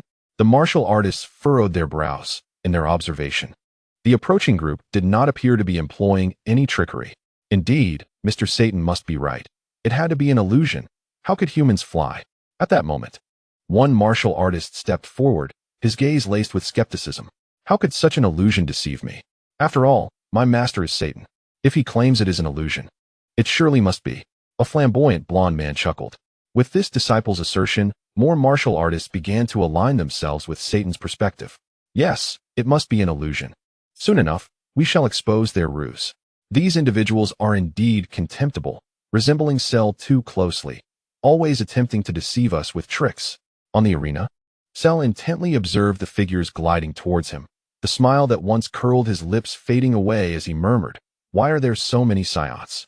In his database, apart from Goku and Vegeta, all other Saiyans had been eradicated by Frieza. Just as Cell pondered this, a flurry of movement heralded the arrival of over 200 Saiyans. Led by Vegeta, who landed beside the arena. Journalists from numerous television stations rushed to Vegeta, clamoring for an interview. "Sir, did you just fly down from the sky? Mr. Satan claims your flight is an illusion. Do you have any comments?" "Get lost." Vegeta scowled, unleashing a tremendous wave of energy that sent the reporters sprawling. Witnessing this, the assembly of martial artists stood with mouths agape. "Mr. Satan, what is happening? Why did those reporters soar away upon approaching that spiky-haired man?" Faced with their bewilderment, Satan swallowed hard and, maintaining a stoic expression, reiterated, "Illusion." Just as the martial artists were about to inquire further, someone leapt onto the arena, redirecting their attention. "You, a mere trash, dare to threaten me?" Vegeta coldly retorted as he jumped onto the stage. Cell snapped back to reality, regarding Vegeta with a mocking grin. "Isn't this our Saiyan Prince? It appears that in both timelines, you remain as haughty and indifferent as ever. However, an astounding battle power of 85 million. You seem even more formidable in this timeline than your counterpart." Having absorbed androids 17 and 18, Cell now possessed their combat power detectors. "Trash, watch as I dismantle you." Before Vegeta could respond, another disturbance echoed from above. It was Lewis and his companions. Following Lewis were Goku and the Z Fighters.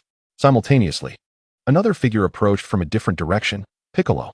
Seeing so many individuals capable of flight, Satan decided to act first, addressing the martial artists with a nonchalant tone. "Illusion." On the arena, Cell finally caught sight of Goku, his eyes alight with excitement. Eliminating Goku was a mission bestowed upon him by Dr. Gero. In his assessment, Goku's strength was not particularly impressive, likely on par with Vegeta's. However, suddenly, Cell's pupils constricted. Why did that silver-haired man exude no energy? Moreover, his combat power detector displayed a reading of 0. How is this possible? How can he fly without power? Soon, Cell noticed an infant cradled in the arms of the silver-haired man, an infant he had previously spotted at the outskirts of West City. A combat power of 14 million. In just 7 days, this infant's strength had surged by an additional 1 million. What the devil? Cell's expression morphed into one of shock. "Vegeta, I must inquire, who is that Saiyan?" Cell pointed towards Lewis in the sky. "That one. He is someone you cannot contend with." Vegeta replied coldly. "A candidate for the god of destruction, and his strength is at the angelic level. Not only is Cell no match for Lewis, but even Beerus would fall short. Someone I cannot contend with."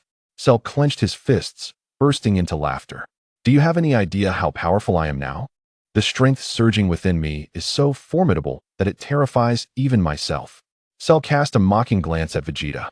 "I fear that a mere flex of my power may cause you all to explode." Having absorbed 2 androids and his counterpart from this timeline, his strength had escalated to an astonishing degree. Gazing at his hands, a pale silver aura refracted into his eyes. This was his new form. Silver state. Anyone can boast. With that, Vegeta transformed into his Super Saiyan form without hesitation, golden hair and azure eyes. The wave of energy erupting from Vegeta surged outward like a tidal wave. This spectacle was captured on camera, leaving all Earthlings bewildered. How did his hair suddenly turn golden? Is this a transformation? Could it be yet another illusion? Just like the audience glued to their screens, the martial artists present were equally astonished. Mr. Satan, an illusion. On the arena, Vegeta had now transformed into Super Saiyan form. Power. 85 million combat power multiplied by 50 equals 4. 25 billion combat power. Vegeta fixed his gaze on Cell, a proud Saiyan prince who would not tolerate being threatened by Cell. At that moment, all that occupied Vegeta's mind was the intent to obliterate Cell. In an instant, Vegeta charged towards the center of the arena, and as Lewis and his companions landed at the arena's edge, they beheld Vegeta hurtling towards Cell. Lewis, cradling little Douglas, chuckled at the sight of Vegeta. This fellow is so impulsive, he is bound to face repercussions. Can Cell truly pose a challenge to Vegeta? Is he truly that strong? King Vegeta queried, having gathered the 200 Saiyans around Lewis. If history remained unchanged, Cell would not be a significant threat. However, it was evident that this Cell had absorbed androids 17 and 18, as well as his counterpart from this timeline, granting him the Silver State. Lewis quickly discerned Cell's true nature. The Saiyans, somewhat bewildered by Lewis's words, could not comprehend what he meant by the history not having changed. Nevertheless, since Lewis implied that Cell could challenge Vegeta, the battle ahead promised to be intriguing. Thus, the Z Fighters and the Saiyans stood together, prepared to witness the unfolding clash in the arena. Boom. At that moment, Vegeta reached the arena's center, delivering a powerful punch to Cell's cheek, sending him reeling backward. Boom. Vegeta pursued, landing another blow to Cell's abdomen. The void erupted in a cacophony of explosions. The formidable force once again hurled Cell away. How weak. You dare to claim you will kill me? Ha. In just 2 exchanges, Vegeta discerned Cell's true capabilities. Though the opponent's strength was commendable, it paled in comparison to his own. Is that so? Just as Cell seemed on the verge of being propelled off the stage, he abruptly halted at the edge, twisting his neck with a creaking sound. With a dismissive gesture towards Vegeta, he taunted, "Your strength is decent. Keep it coming." Vegeta, not one to be fooled, realized that Cell had merely been concealing his true power. He cast a glance at the spectators below, the clan members that Lewis had brought along. Lewis had claimed that Cell was an excellent testing instrument. Ha. Vegeta suddenly burst into laughter, his expression darkening. No wonder Lewis had me bring my clan over. It seems you possess some genuine strength. However, Cell remained silent, merely beckoning again with his finger. Upon witnessing this, Vegeta's chest heaved with rage. You seek death. He raised both hands before him, fingers splayed, as an overwhelming force converged in his palms. In an instant, golden orbs of energy swelled dramatically. The surrounding pressure surged ominously. 2 distinct forces colliding, producing a deafening roar. The energy amassed to its maximum potential. Final flash. The energy wave erupted from Vegeta's hands like a dragon ascending from the depths, roaring towards Cell. The world dimmed in an instant. Are you foolish? Does it really take you that long to unleash a powerful attack? Did you think I would wait for you? A chilling voice suddenly echoed in Vegeta's ear. He gasped, realizing that Cell had somehow appeared beside him. Vegeta attempted to retract his final flash, but his attack had already been unleashed. An opening had emerged. Forgive me, but you shall meet your end. Cell sneered, his fist tightening as a silvery aura enveloped it. A tremendous force permeated the void, the magnetic field spiraling into chaos. With one punch, he pierced through Vegeta's abdomen. Splattering blood, Vegeta was violently thrown from the stage. Simultaneously, the final flash he had unleashed soared into the sky.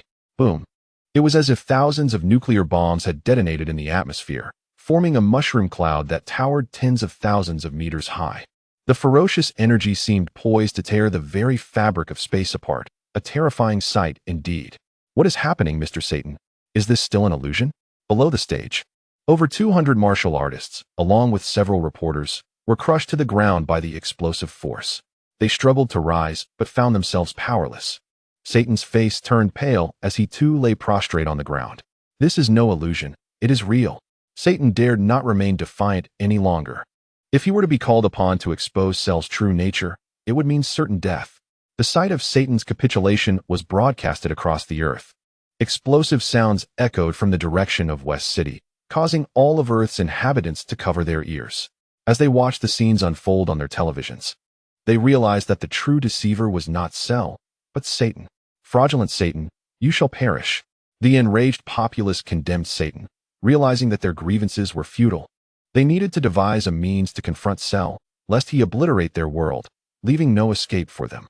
Outside West City, Vegeta, with a gaping wound in his abdomen, coughed blood as he was flung from the stage. Lord Vegeta! Lord Vegeta!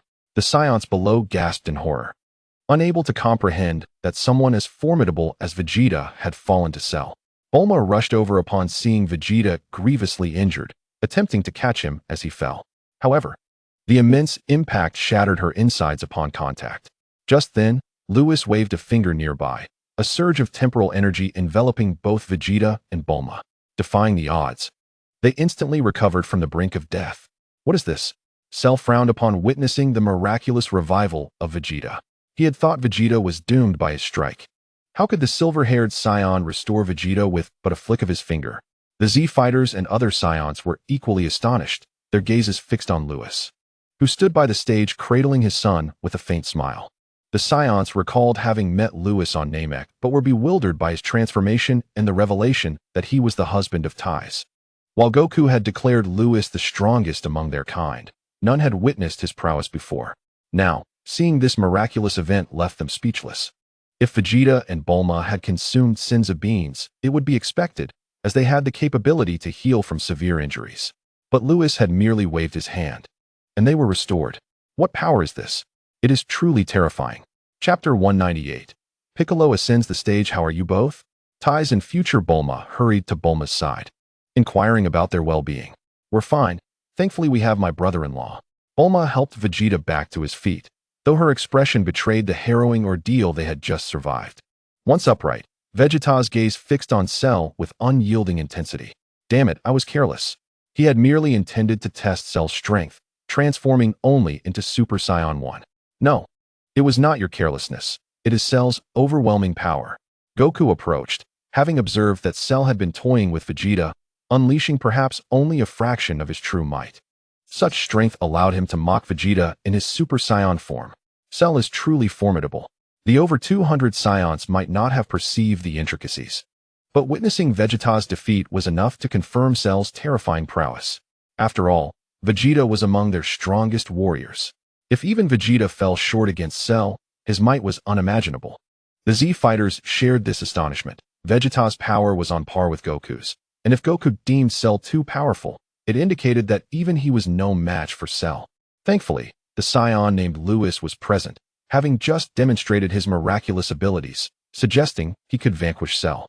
No wonder Bardock referred to Cell as merely a testing instrument for their race. Just as the Z-Fighters contemplated this, Lewis turned to them, smiling. Who among you wishes to take a turn? I assure you, you will not perish. To play? More like to die? Krillin, Yamcha, and Tien exchanged uneasy glances. However, Piccolo stepped forward and declared, I will take on the challenge. With that, he soared onto the stage, leaving the onlookers in stunned silence. TCH, Vegeta scoffed, initially eager to confront Cell with all his might, but now that the Namekian had taken the stage, he decided to bide his time.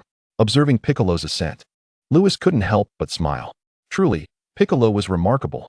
Like Goku, he never shied away from formidable foes. When others faltered, he always stood resolute at the forefront.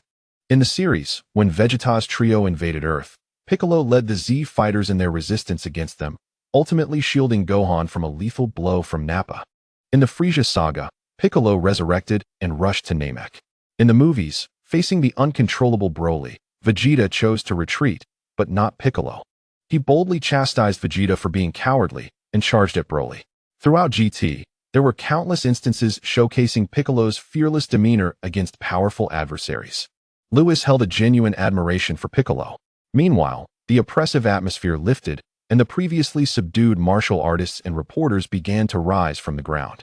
They unleashed a torrent of insults at Satan and his disciples, who remained silent and cowed. Finally, one martial artist spoke up, asking what they should do next. If they did not defeat Cell, their Earth would face annihilation. This concern mirrored the anxiety of viewers watching from their homes. Suddenly, the television screen shifted, revealing a green figure soaring onto the stage. Indeed, if all of this was not mere theatrics, it meant that the warrior who had just battled Cell possessed genuine strength. The earlier golden-haired fighter had been defeated.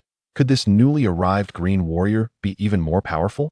All the Earthlings, including the martial artists on site, shared this thought, and a flicker of hope ignited in their hearts.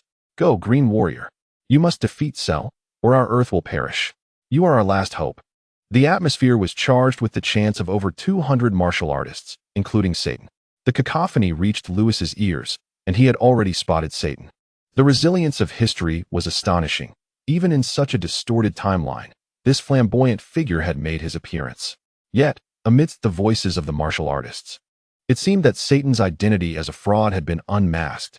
Lewis shook his head, dismissing such trivial matters, and turned his attention back to the stage. Meanwhile, Cell was also observing Lewis. Their gazes locked.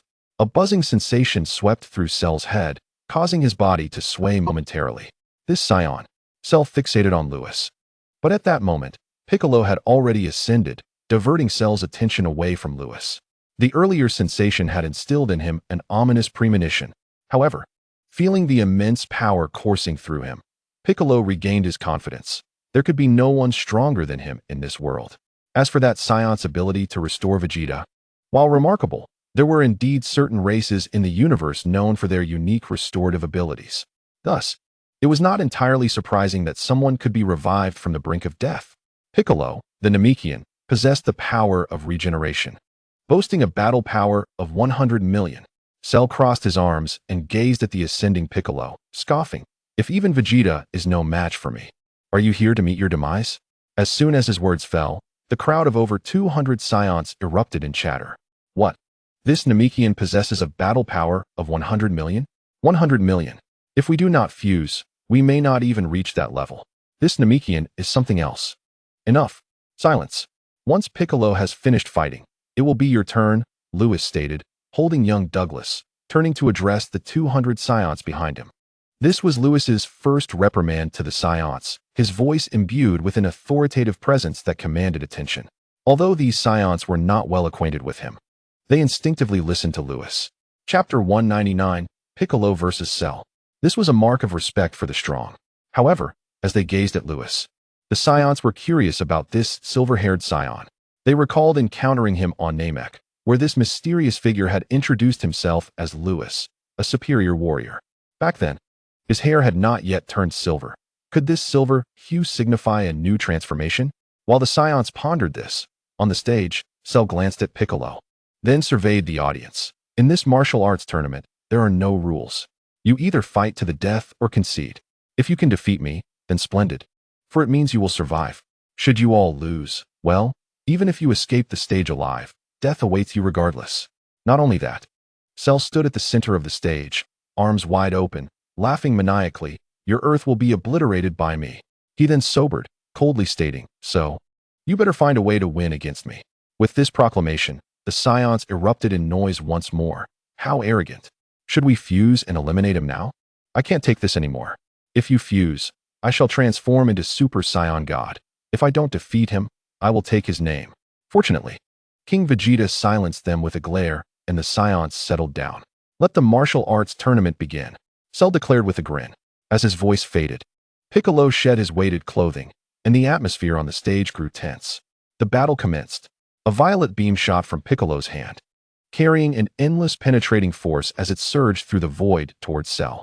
In contrast, Cell remained motionless, much like when he faced Vegeta, leading onlookers to believe he was intimidated by Piccolo's power. Yet, to think so would be a grave error. Such tricks will not work on me. Cell crossed his arms, unfazed by the incoming attack. Bang! The violet beam collided with Cell, merely sparking momentarily before fading away, akin to a nail striking a steel plate at high velocity. 100 million battle power is impressive, but if that is all you possess, then it's time for you to perish. Cell's gaze sharpened, an ominous aura emanating from him. Soaring into the heavens, the once calm magnetic field grew chaotic once more. Waves of energy radiated outward, causing ordinary people to struggle to remain grounded. With a thunderous crash, Cell transformed into a flash, leaving behind only an afterimage, while his body had already reached Piccolo's side. Utilizing the same tactic against Vegeta, Cell clenched his fist and aimed for Piccolo's abdomen, intending to deliver a fatal blow. 50 billion battle power surged through Cell's fist. The sheer force unleashed a violent tempest. The razor-sharp winds sweeping across the stage, leaving it scarred in an instant. Die? Cell laughed maniacally. A mere 100 million battle power could not possibly stand against him. And just as Cell prepared to confront the next opponent, suddenly, boom!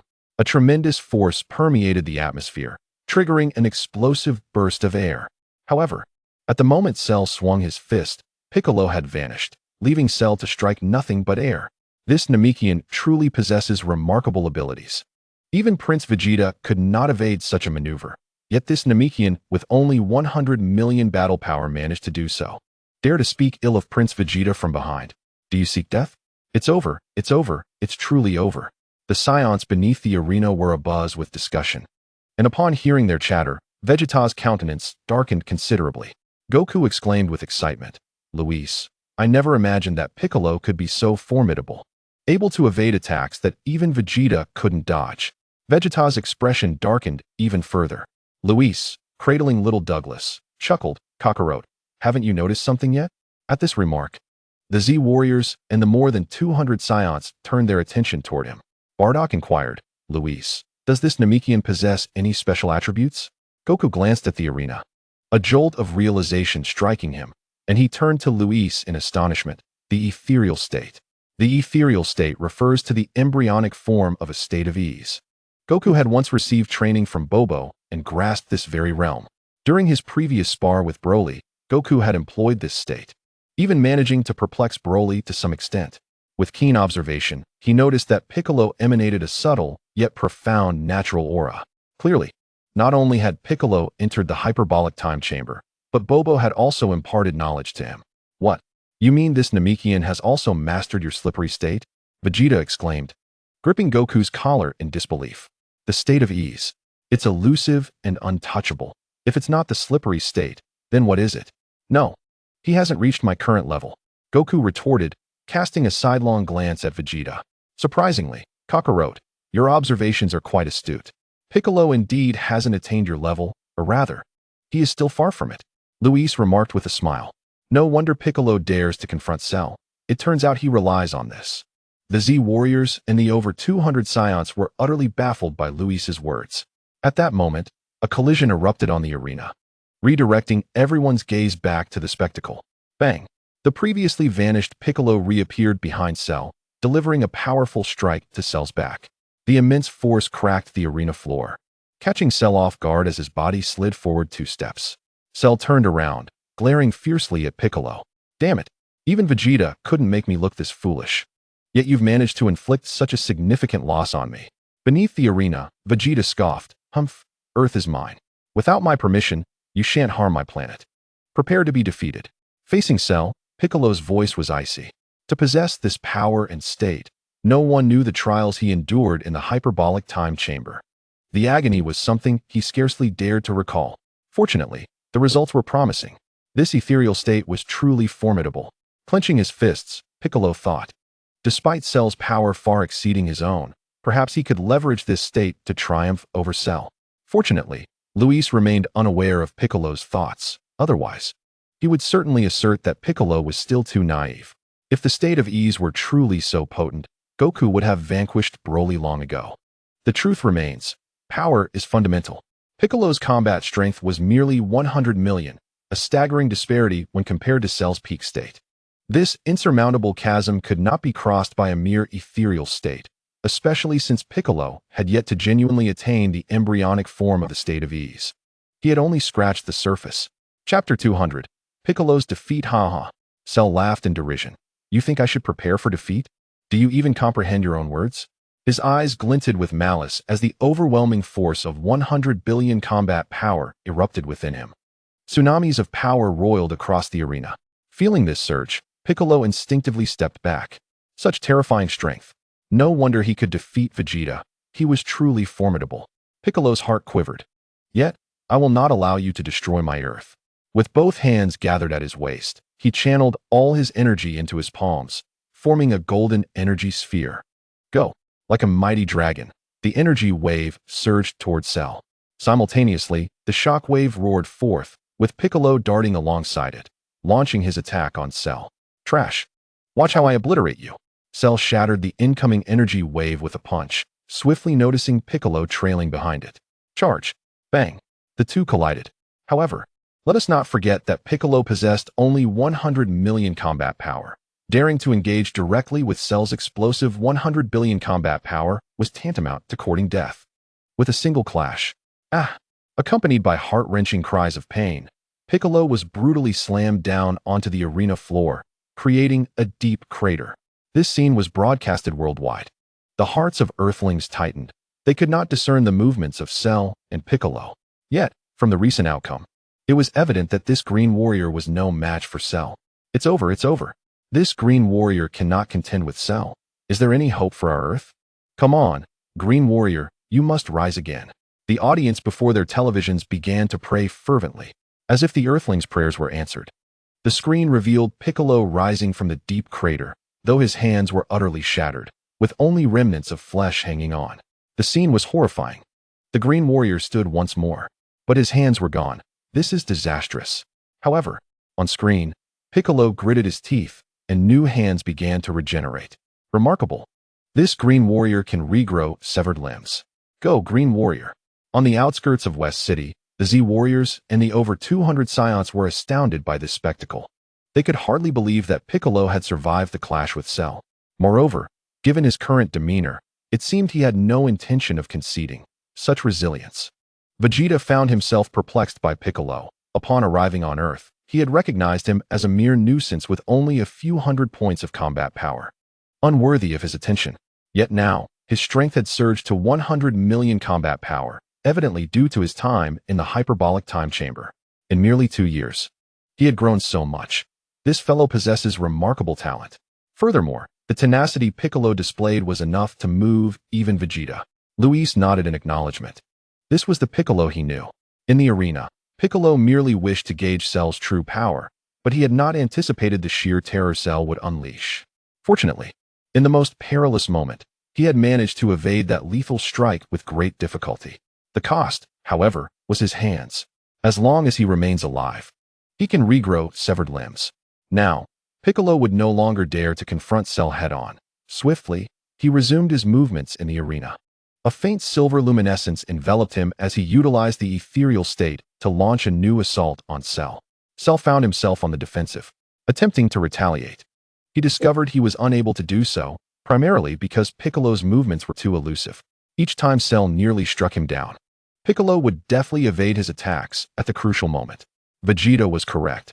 This ethereal state resembled that of a slippery eel, utterly elusive.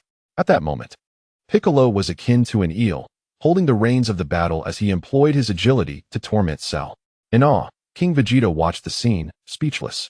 Raditz swallowed hard. Vegeta was defeated by him. Who would have thought this Namekian could be so powerful? Vegeta coldly remarked, "If you don't speak, no one will mistake you for a mute." Raditz shrank back in response. Although his strength was rather feeble, he managed to engage in a fierce contest with Cell, surpassing many of us Saiyans. Bardock fixed his gaze intently on the battle unfolding in the arena. However, Goku shook his head, declaring he cannot win. What? Everyone turned to Goku in surprise. At that moment, Lewis interjected, "Strength is of utmost importance. While Piccolo may skillfully evade Cell's attacks, have you noticed that he is unable to inflict any damage upon him?" Goku responded, "Lewis speaks the truth. When I battled Broly, I could last for thousands of rounds using my ethereal state, yet I was utterly incapable of overcoming him." Goku paused, his voice solemn as he continued, "Moreover, Cell has been concealing his true power. I sense that what he has revealed is but a fraction of his true strength." What? The Saiyans, including Taba and Bibert, were left astounded. Even the spectators, like Taze, were taken aback. Vegeta also discerned this fact, shaking his head in agreement. Indeed, this fiend has been hiding his true power. I cannot ascertain just how strong he is. Look, Piccolo is quickly running out of energy. He is about to lose. As his words fell, Piccolo had been entangled with Cell for 10 minutes, and his complexion grew increasingly pale. Suddenly, Cell erupted into laughter, having caught Piccolo off guard. He unleashed a devastating energy wave. A golden radiance burst forth, and the very fabric of space seemed on the verge of exploding. Faced with such formidable force, Piccolo regretted his inability to defeat Cell, and at that moment, he found himself unable to evade. Enough, Piccolo stepped down. At that moment, Lewis waved his finger, and a surge of spatial energy collided with the energy wave, instantly dissipating it. Piccolo breathed a sigh of relief. If he could avoid death, he certainly wished to survive. Fortunately, Lewis had kept his word, ensuring his safety. In the arena, upon witnessing Piccolo's rescue and the dissolution of his attack, Cell turned his icy gaze towards Lewis and coldly commanded, "Come forth and face me." Chapter 201. Let the fusion begin. The scenes from the outskirts of West City were broadcast across the globe, and those watching on television were filled with dread as they witnessed Piccolo's defeat. The Green Warrior has fallen. Is there any hope left for our planet? In an instant, despair enveloped the hearts of Earth's inhabitants. Suddenly, wait, the Green Warrior is not dead. That silver-haired martial artist has intervened. How powerful! With but a flick of his finger, that energy wave inexplicably vanished. Did you notice? The silver-haired warrior has over 200 companions behind him, none of whom have yet stepped forward. Perhaps there is still hope for Earth. The people of Earth erupted with excitement, particularly when they saw Lewis effortlessly save Piccolo, igniting a glimmer of hope within them. In the outskirts of West City, after Piccolo was rescued by Lewis, a profound silence enveloped the area, especially after Cell had demanded that Lewis face him. Those in the know turned crimson, as if they had heard a monumental jest. The atmosphere was undeniably peculiar. Unaware of this tension, Cell cracked his neck and stared down at Lewis, his tone frigid. "What? Are you afraid to fight me?" The ability to withstand his attacks could not be underestimated. Yet who exactly is this individual? Cell scoured his mind for any information about Lewis, but found none. To have saved Piccolo and Vegeta, it appears you possess considerable strength. What is it? Are you content to hide behind others? Seeing Lewis maintain a cheerful demeanor without any further reaction, Cell crossed his arms, surveying the arena with a scornful grin. "Surely, you must be the strongest here. Are you waiting for them to perish before you choose to act?" The taunt was palpable. In truth, Cell could have charged directly at Lewis, but having recently evolved into his complete form and absorbed his counterpart from this timeline, he reveled in his newfound power, which was unprecedented. Even he felt a twinge of fear at this strength. Thus, he relished this moment. Cell did not wish for the martial arts tournament to conclude so swiftly. "Do you believe you are worthy to confront Lewis?" Vegeta chuckled at Cell's words, but the latter's incessant prattling became intolerable, prompting him to retort, "Do you have any idea who Lewis is? Do you truly think you are formidable?" Bulma chimed in, adding to the jest, "My brother-in-law's identity alone would terrify you." Upon hearing this, aside from Piccolo, the Z fighters and the 200 Saiyans were momentarily stunned. They recognized Lewis's strength. However, Vegeta and Bulma's words hinted at something more. Could Lewis possess an identity of even greater significance? "Ha! What identity? Pray tell." Cell laughed maniacally. "My brother-in-law is." Bulma clenched her fist, preparing to reveal Lewis's identity. But before she could finish, Taze interrupted her. "Why bother explaining anything to such a fool?" "Oh really?" Bulma stuck out her tongue, no longer irked. Cell, incensed by the mockery, felt his forehead throb with anger. "You seek death," Cell roared. Unleashing his 20 billion combat power, the already battered arena could no longer withstand the strain, fracturing into pieces. A whirlwind of chaos ensued. The overwhelming force compressed the air, expanding and contracting to create a vacuum. The pressure unleashed a cataclysmic storm, sending the 200 Earth martial artists hurtling through the air. Yet, amidst the tumult, a divine aura erupted from Lewis, causing the very heavens to dim. The once chaotic atmosphere fell eerily silent. Silence. The outskirts of West City were terrifyingly still. Whether Z fighters or the 200 Saiyans, they swallowed hard. They could not sense Lewis's power, but the scene before them unmistakably conveyed his formidable nature. Not only the Z fighters and Saiyans were alarmed, even Cell himself was taken aback. "What is this power? Why can I not detect it? This cannot be. It is impossible for anyone to surpass me." Standing amidst the ruins of the arena, Cell inhaled deeply, the vast power within him restoring his confidence. Previously, he had only unleashed 20 billion combat power. If he were to exert his full strength, Lewis would surely be no match for him. Yes, it must be so. Standing atop the shattered arena, Cell glared at Lewis, his voice steady. "Since you refuse to act, very well. I shall eliminate your comrades, and then we shall see if you choose to intervene." Initially, Cell intended to confront Lewis directly, but for reasons unknown, those words slipped from his lips. He regarded Lewis with trepidation. "Come forth. Who shall be next?" Lewis smiled, having no intention of engaging. For his purpose here was to assess the strength of the Saiyan race. "It is your turn. Let the fusion commence and transform into Super Saiyan God." Without turning, Lewis waved his hand. The 200 Scions exchanged glances, seemingly debating whether to heed Lewis's command. Did you not hear Lewis's order? His command is my command. King Vegeta turned to the Scions behind him. Bardock also turned, his voice icy. From now on, should any of you dare to disobey Lewis's command, prepare to face my judgment. Goku, Vegeta, Raditz, Taba, Bibert, and Theodore, these Scions, were already aware of Lewis's identity. They stood by, silently observing this group of Scions. Upon hearing the words of King Vegeta and witnessing the cold gazes of the Scions, a tremor coursed through the hearts of this assembly of warriors. Indeed, they were not foolish. This Lewis must possess a remarkable background. Soon, in the open space, over 200 Scions dispersed, with 140 of them performing fusion movements in unison. The remaining 60 or so formed groups of 6, encircling one another to channel the light of justice. Chapter 202. The power of the Saiyan clan. As the Z fighters observed the peculiar actions of the Scions, they found themselves momentarily stunned. Piccolo furrowed his brow and inquired, Goku, what are they doing? Krillin and the others turned their gaze towards Goku, who burst into laughter. You'll find out soon enough. Rest assured, it's an incredibly powerful technique. His words only deepened the curiosity of the Z fighters. From the original position of the arena, Cell watched the Scion's bizarre movements, his brow furrowing in concern. What on earth were these Scions up to? A foreboding sensation suddenly gripped him, yet reassured by the power surging within him, he calmed himself. There was no way anyone in this world could surpass his strength. Suddenly, a terrifying sight unfolded before everyone's eyes. In the open space, 10 crimson flames surged upward like a fiery dragon, reaching for the heavens. The aura was divine, imperceptible to mere mortals. But that was not all. 70 radiant streams of color erupted beside the crimson flames. Crackling sounds filled the air as ionized particles were drawn together by an overwhelming force, forming silver arcs of electricity that danced with fervor. At the center of these two radiant displays lay a unique magnetic field, appearing from a distance akin to 2 black holes. The spectacle was breathtaking. What? Cell gasped in shock, his eyes fixed on the black holes before him. 40 million battle power. Each one exceeds that threshold. What is going on? No, there were also 10 powers undetectable by his sensors, reminiscent of his encounter with Lewis. Why was this happening? Was there a malfunction with the scouter? Cell was not alone in his astonishment. The Z fighters nearby widened their eyes in disbelief. Krillin swallowed hard, only to find his mouth parched, glancing at Goku. What has happened to them?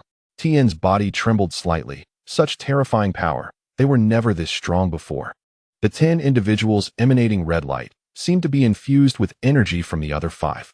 Piccolo observed intently and gravely stated, as for those 70 streams of colorful light, if I am not mistaken, they have fused in pairs. Upon hearing this, Bardock and the others exchanged glances with Piccolo, surprised at the Namekian's insight. Goku, feeling the immense power of his kin, suppressed his excitement. Yes, Piccolo, you are correct. This is the ultimate technique of our Saiyan clan. Indeed, the Z fighters were left speechless. What a collection of naive individuals. What was there to be so astonished about? Vegeta snorted disdainfully. Had his body not trembled slightly, the others might have believed his bravado. Meanwhile, Lewis, sensing the Scion's newfound strength, nodded in approval. Before Douglas was born, he had taken Broly to the planet Metamor to learn the fusion technique, which he subsequently taught to Vegeta and the others. A year prior, upon returning from another timeline, he learned from Meruz about the Scion's current capabilities. Previously, each Scion's fused strength was merely 20 million battle power, but upon transforming into a Super Saiyan, they could achieve 1 billion. Now, a year later, the normal power of these fused warriors had soared to 40 million, and in their Super Saiyan forms, they could reach 2 billion. As for the 10 Super Saiyan gods, while their power was generally inferior to that of the fused warriors, it was not significantly less. Moreover, with the divine aura they possessed, the Super Saiyan gods might even surpass the fused warriors in combat. The crimson and colorful lights continued to blaze, creating a tidal wave of energy emanating from the outskirts of West City. In an instant, humans across the Earth felt this overwhelming pressure. This ferocious power spread throughout the North Galaxy as well. All factions within the North Galaxy detected this energy, and upon seeing the detected battle powers, they immediately deduced it was the Saiyan clan unleashing their might. In this moment, No other race could possibly possess such formidable warriors. On a dimly lit planet in the North Galaxy, Whis was instructing Trunks in his training. Sensing the energy emanating from Earth, the two exchanged glances but said nothing. And Trunks resumed his training. Back on Earth, in the outskirts of West City, the martial artists who had been blown away gradually rose to their feet. Television reporters hurriedly set up their equipment again, broadcasting live coverage from West City to audiences worldwide. The people were awestruck by the dazzling lights. Although they were not present at the scene, they could feel the immense pressure radiating from the direction of West City, recognizing the extraordinary strength of these warriors. Earth was saved. As the light in the open space began to fade, the Z fighters gazed in astonishment at what lay before them. The 200 Scions had vanished, replaced by two distinct forms of Scions. Over 70 Scions donned vests, their faces adorned with confident expressions. The other 10 had transformed, their hair now of vibrant crimson, surrounded by an enigmatic aura imperceptible to mortals. Meanwhile, Cell stood atop a pile of rubble, his eyes wide in disbelief. There had been so many moments ago. Where had they all gone? What kind of technique was this? At that moment, Lewis, cradling little Douglas, waved his hand towards Cell. You all attack together. In a one-on-one with Silver Cell, no one here stands a chance. It was better to let this group of Scions confront him. This was the Scion army he had forged, and he was eager to witness their current strength. The Fusion Warriors and the Super Scion gods exchanged glances. And without further ado, they transformed into a streak of light, charging forward. Together? Cell laughed mockingly. Do you truly believe that you can defeat me by attacking in unison? Initially, he relished the prospect of annihilating this bunch of weaklings, but Lewis had twice intervened to save his targets. Moreover, a mysterious pressure had erupted, a force he could not detect, which irked him. However, the aggressive assault from this group of underlings was precisely what he desired. Once he eliminated them, he would see whether that Scion named Lewis dared to remain hidden. As the Fusion Warriors and the Super Scion gods advanced, the battle was on the verge of erupting. Chapter 203. The Scion Legion battles. Cell. Over 80 beams of light surged towards Cell, and mid-journey, the 70 Fusion Warriors suddenly shouted in unison, their bodies exploding with golden light. A torrent of wild power surged forth, turning the entire sky into a golden hue. This group of Scions, led by Vegeta, comprises elite warriors, each capable of transforming into Super Scions upon fusion. In an instant, as the fused warriors ascended to Super Scion form, their power surged beyond 2 billion. Meanwhile, the Super Scion gods, their strength imperceptible to mortals, boasted battle powers exceeding 1 billion. The Scion army collided with Cell, causing the very heavens to dim. True to his silver state, Cell effortlessly sent 3 fused warriors flying. Yet, his actions suggested he was concealing his true strength. After all, if Cell unleashed his full power of 100 billion, neither this group of Scions nor even Goku and Vegeta could withstand it. Having dispatched 3 fused warriors, Cell transformed into a harbinger of doom, darting through the Scion ranks with remarkable speed. Each strike left a fused warrior wounded.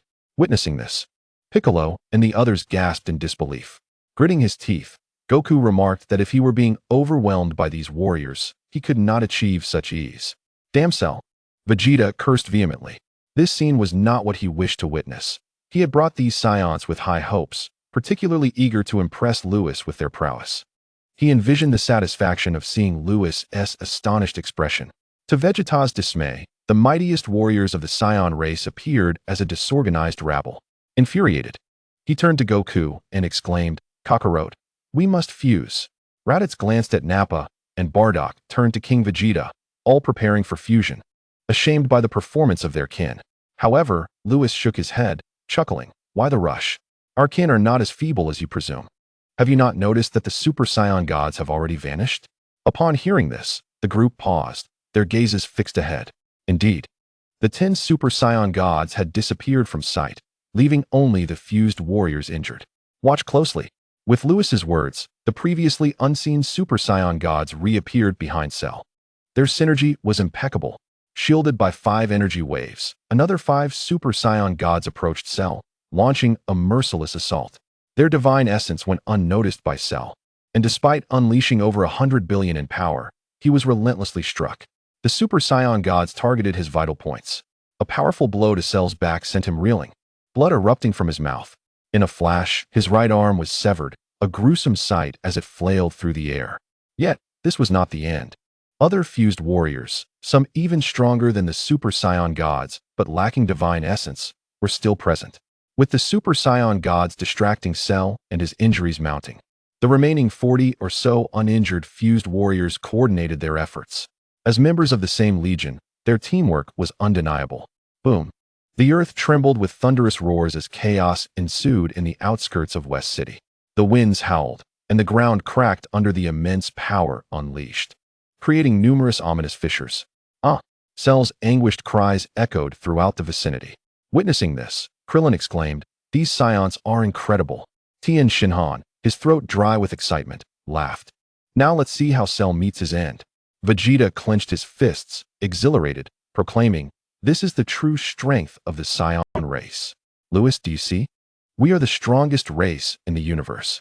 King Vegeta, Bardock, Raditz, and Nappa, though trying to maintain composure, could not hide their trembling bodies, betraying their excitement. Their exhilaration stemmed from witnessing the Saiyan Legion initially overwhelmed by Cell, a sight they had dreaded. They were acutely aware of the Legion's true strength and the embarrassment of a poor first impression before Lewis, who had invested great effort in elevating the Saiyan race. It seemed they had been too hasty in their assumptions. Truly, these were over 200 of the strongest warriors among the Saiyans. Lewis nodded, acknowledging their prowess. He understood that Cell had been concealing his strength, yet even so, Cell was no match for this group of Saiyans. Just as Vegeta transformed into a Super Saiyan, he would not last 2 rounds against a concealed Cell. Under such circumstances, for this group of Saiyans to inflict such torment upon Cell was indeed commendable. Hearing Lewis affirm their abilities, King Vegeta and the others beamed with joy. However, Lewis, gazing ahead, cautioned, "Do not rejoice too soon." The group was taken aback. Piccolo, having grasped Lewis's demeanor as a candidate for the God of Destruction, inquired with a hint of calm, "Lord Lewis, has Goku's kin not been dominating Cell? Is there a concern, Lord Lewis?" Krillin and the other Z fighters were momentarily stunned. Chapter 204. The Guardian of Time. Lewis glanced at Goku, realizing it was Goku who had revealed his identity. Unperturbed, he continued, "You should all be aware that Cell has been concealing his power. Is he truly hiding his strength?" Goku gasped, having suspected this all along but doubting his instincts when witnessing Cell being mercilessly attacked by his kin. Vegeta, like Goku, felt disappointment when the Saiyan Legion fell prey to Cell initially, yet he had anticipated such a turn of events. However, as the situation shifted, it made him question his assumptions. Indeed, Cell was concealing his strength, and what he revealed was merely a fraction of his true power. Currently, he found himself on the defensive, primarily due to his arrogance, and also because of the influence of the Super Saiyan gods. If you were to face the Super Saiyan gods for the first time and sensed no aura, you would likely find yourself in a similar plight as Cell when overwhelmed. Lewis regarded Goku and the others, who shuddered at the realization of this truth. Of course, I do not mean to imply that our kin rely solely on divine essence to dominate Cell. On the contrary, they have demonstrated remarkable skill, particularly in their coordination, which has truly impressed me. Observing the battle, Lewis noted, if Cell continues to fight with this level of power, even without the Super Saiyan gods, the fused warriors could still subdue him through their teamwork. However, Lewis added, all of this comes at the cost of their lives. A tremor coursed through the hearts of the onlookers, who marveled at the formidable strength of the Saiyan Legion while simultaneously grappling with the terror of Cell's true power. Currently, Cell unleashed merely a fraction, 1/10, of his potential. They fixated intently on the battle unfolding before them. Cell's condition was dire, his right arm lay severed, and his body bore numerous wounds, rendering him a pitiable sight. Yet, suddenly, the tide of battle shifted. In a remarkable display, the armless Cell erupted with cataclysmic energy. Damn Saiyans, I shall see you perish. With a sickening sound, his severed arm regenerated. The phenomenon of regeneration. This was a capability derived from Piccolo. It became evident that Cell had long possessed Piccolo's cells, granting him the ability to regenerate his lost limb. Witnessing this, the crowd was rendered speechless with astonishment. Kakarot, prepare yourselves, Cell is cornered. As Lewis's words fell, Cell underwent further transformation, a soft silver light emanating from him. Suddenly, a blinding flash erupted. 100 billion units of battle power surged forth. The earth trembled violently, as if on the verge of explosion. Moreover, this power radiated outward, felt throughout the entirety of the seventh universe. On a dim planet within the North Galaxy, Trunks shuddered, his gaze fixed on the direction of Earth. Master, what is happening? Whis remained silent, his attention directed toward another point in the cosmos. Master, what troubles you? Trunks queried, puzzled by Whis's demeanor. Ignoring Trunks, Whis stood protectively before him, addressing the void with a solemn tone. How long do those from the time realm intend to hide? He, truly, the most gifted angel in the universe of the Omni-King. A sudden temporal disturbance materialized, and a graceful figure emerged from the void. The woman bore an elfin resemblance, with green hair and delicate pointed ears. Clad in a pristine white gown and wielding a staff, exuding an aura of sanctity. Master, who is she? Trunks gasped in shock. Silence. Whis interjected sternly, shielding Trunks. You are the guardian of Lord Time, Emilia. What brings you here? Lord Time. As a prospective god of destruction from the future timeline, Trunks was well aware of Lord Time's significance. The revelation of her identity left him speechless with fear. You know why I am here. I do not. Whis tensed. Do you see that Cell possesses such overwhelming power? This is all due to Trunks. Emilia pointed toward Earth, her voice ringing clear. Trunks, a criminal disrupting the temporal order. Whis. Do you intend to protect him? Me? Trunks was taken aback. Whis continued to shield Trunks, his silence speaking volumes. Within the universe of the Omni-King, you cannot intervene. Are you truly considering forcibly protecting Trunks? Emilia hovered in the void, her brow furrowed. I cannot intervene. Whis laughed heartily, then suddenly yelled. But that does not mean I act alone. Lewis, come quickly to rescue Trunks. On Earth, outside West City, a thunderous eruption occurred. The vast power unleashed by Cell struck the fusion warriors and Super Saiyan gods, sending them flying. In that fleeting moment, the Saions were grievously wounded, with half of them teetering on the brink of death. The outskirts of West City resembled a hell's cape, and the people of Earth, witnessing this calamity on television, saw their fleeting hope extinguished once more. Meanwhile, Goku and his companions were taken aback, the magnitude of Cell's power overwhelming. They had never anticipated Cell's strength reaching such heights. 100 billion battle power. This force was beyond the experience of anyone but Goku and Vegeta. As for Bardock and King Vegeta, they had felt such power from Broly. Yet even together, they could not match it. So formidable. What shall we do? The Z fighters were filled with dread. Bardock, let us fuse. King Vegeta urged. Glancing at Bardock, while Raditz looked at him and Beppert turned to Theodore. The group nodded resolutely. Kakarot, fuse with me quickly. I will annihilate this wretched creature. Vegeta shouted. All right. Goku replied gravely, recognizing that only through fusion could they hope to defeat Cell. I am pleased with the strength of our kin. It is time to eliminate Cell. You all advance. Lewis wielded the power of time, reviving those Saions on the brink of death. Yet, just then, Lewis, come save Trunks. Whis's voice resonated through the sky. The sudden turn of events left everyone momentarily stunned. Future Bulma, who had been observing, felt her heart race, overwhelmed by an ominous premonition. Fear, unease. Future Bulma cried out, Brother-in-law, is Trunks in trouble? Please save him. Whis, being Trunks' master, seeking assistance from him indicated a dire crisis. Chapter 205, Lewis arrives. Bulma implored, Brother-in-law, I beg you. Lewis, save my son. King Vegeta's eyes flared with desperation. Trunks was his son. Lewis, hurry to save Trunks. Ties urged urgently. The focus of all shifted from Cell to pleading Lewis. I shall go at once. A palpable aura of menace enveloped Lewis, his gaze icy. Who dared to threaten Trunks? Lewis knew Whis could not act within the universe of the Omni-King. If Whis sought his help, the adversary must be formidable. Could it be the denizens of the Dark Demon realm? Thoughts raced briefly, but Lewis understood this was no time for contemplation. After entrusting little Douglas to Ties, he quietly whispered something in Goku's ear before vanishing. Bulma, do not fret. Your brother-in-law has intervened. Everything will be fine. Ties reassured future Bulma, cradling little Douglas as she approached her. Yes, future Bulma nodded, tears streaming down her cheeks, clearly unable to quell her concern for her son. Damn it. Vegeta seethed with fury, realizing that the one who compelled Whis to call for aid must be exceedingly powerful. Even the angels were powerless. Despite his desire to rescue his son, he could do little but potentially endanger Lewis. Insufficient strength. A mighty force erupted from the once fractured outskirts of West City. rendering the area even more desolate. Kakarot, fuse with me now. I will destroy him. Vegeta glared fiercely at Cell, directing his frustration at him.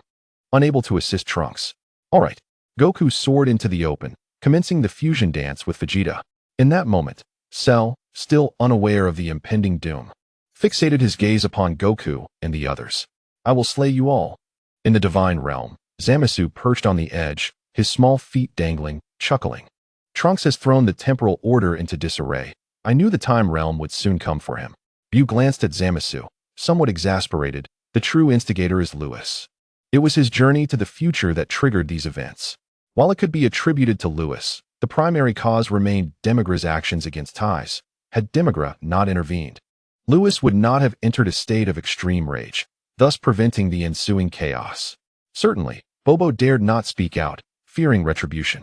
Indeed, it was due to Lewis. Yet it seemed the girl from the time realm was unfamiliar with him.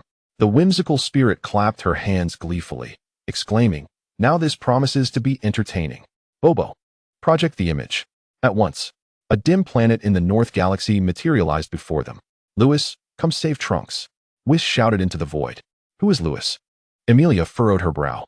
Just as she emerged from her meditation, she sensed several timelines disrupted, and within this temporal event, 5 or 6 new timelines had split off.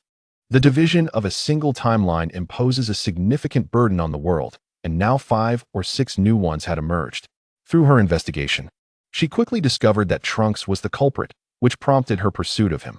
Hovering in the void, she gazed down at Whis. Whis, who is Lewis? Is he your savior? Regardless of who it may be, none shall impede my capture of Trunks. With a flick of her staff, the surrounding space trembled violently as she coldly declared, moreover, Whis, as an angel of the Omni-King, you should understand the grave crime of disturbing the timelines. Do you intend to obstruct my apprehension of Trunks? Master, Trunks finally grasped the purpose of this individual's arrival. It was indeed the consequence of his reckless temporal traversals. Do not speak. Just wait for your uncle. Whis continued to shield Trunks, entirely disregarding the concept of neutrality. In this moment, he bore no difference from his brother, Meruz, both adhering unwaveringly to their hearts. Observing Whis' actions, Emilia's voice turned icy. Whis, you are truly regressing. Since you are so obstinate, do not blame me. If you dare to intervene, prepare to be obliterated by the rules of the Omni-King. Emilia made her move. She swung her staff, unleashing the unique powers of the time realm. A multitude of silver lights erupted in the sky. The moment they appeared, the surrounding timelines became turbulent like whirlpools in a lake. The silver temporal energy began to bloom, freezing the fabric of time. What a terrifying force! Whis' expression changed as he and Trunks found themselves trapped within their planet. But that was not all. Emilia swung her staff once more. A temporal arrow materialized out of thin air, aimed directly at Trunks below. Whoosh! The arrow sliced through the void. Under the onslaught of the ferocious temporal energy, the planet's space shattered, fragmenting into shards of transparent glass that cascaded downward. Where's Lewis? Whis exclaimed in alarm. I cannot wait any longer. If death is to come, then so be it. The second-tier power of the angelic realm surged within him. Whis, do not act rashly. A voice echoed in his ear. And at that moment, the frozen timeline shattered. A flash of white light surged forth, obliterating the temporal arrow aimed at Trunks. The planet reverted to its original state. At that moment, a figure traversed the expanse of the stars and entered the planet. With silver hair and crimson eyes, he stepped forward. With a single stride, golden light erupted around him, his crimson pupils transforming into gold. With 2 strides, his silver hair turned black, red fur sprouting all over his body in an instant. State, Super Saiyan 4. Power, first layer of the angelic realm. Lewis, you have finally arrived. Whis exclaimed, gazing at the red figure in the sky with joy. Uncle! Trunks shouted excitedly, recognizing his uncle at first glance, though he was puzzled by his current state. For some reason, his uncle's presence brought him a sense of inexplicable reassurance. Destructive energy? First layer of angelic power? Emilia discerned Lewis's strength at a glance, her brow furrowing. When did the god of destruction of the 7th universe become so powerful? A destructive aura enveloped Lewis. She mistakenly assumed he was the god of destruction from the 7th universe. However, Emilia coldly retorted, what audacity you possess to obstruct the actions of the Time King's guard. Chapter 206. Confrontation with Amelia Audacity? You truly possess the gall to strike at Trunks. The void reverberated with Lewis's icy voice, and in the blink of an eye, he had vanished from view. Crossing through space, Lewis reappeared beside Amelia. A sphere of destructive energy forming in his hand, aimed at her head. Space power? You wield space power as well. Amelia was taken aback by Lewis's spatial maneuvering. Yet, as one of the 12 guardians under the Time King, temporal powers were her forte, and she was not easily caught off guard. Amelia gracefully twisted her body, slipping into a rift in time and space. The destructive force unleashed by Lewis exploded, causing a significant portion of the North Galaxy to collapse. In that moment of temporal chaos, Amelia's figure disappeared entirely. Lewis's destructive energy posed no threat to her. Temporal power, you say? I possess it too. Lewis was momentarily stunned. Then a silver glow enveloped him as he too slipped into a rift in time. In another realm of temporal rifts, the stars shimmered brilliantly, ethereal and dreamlike, resembling a river of time. Amelia entered this space, intending to pursue Trunks and confront the god of destruction who had obstructed her. Suddenly, nowhere to escape, Lewis pursued her, delivering a punch infused with the power of the first layer of the angelic realm, which detonated within the rift. You can wield temporal power. Amelia gasped in shock upon seeing Lewis follow her. It was one thing for the god of destruction to possess spatial abilities, but how could he also command temporal forces? In a fleeting moment of distraction, Lewis's fist connected with her cheek, distorting her entire face as the violent force reverberated through her head. Crack! The rift in time and space shattered under the force of Lewis's power, and Amelia was violently propelled outward. In the outer starry sky, Whis was explaining Amelia's background to Trunks when he suddenly heard a colossal explosion in the void. Boom! An endless storm of stars erupted, the cosmic expanse expanding and contracting, and in the next instant, the starry sky fractured, sending shards of space spiraling into the cosmic storm, drawn by an immense gravitational force.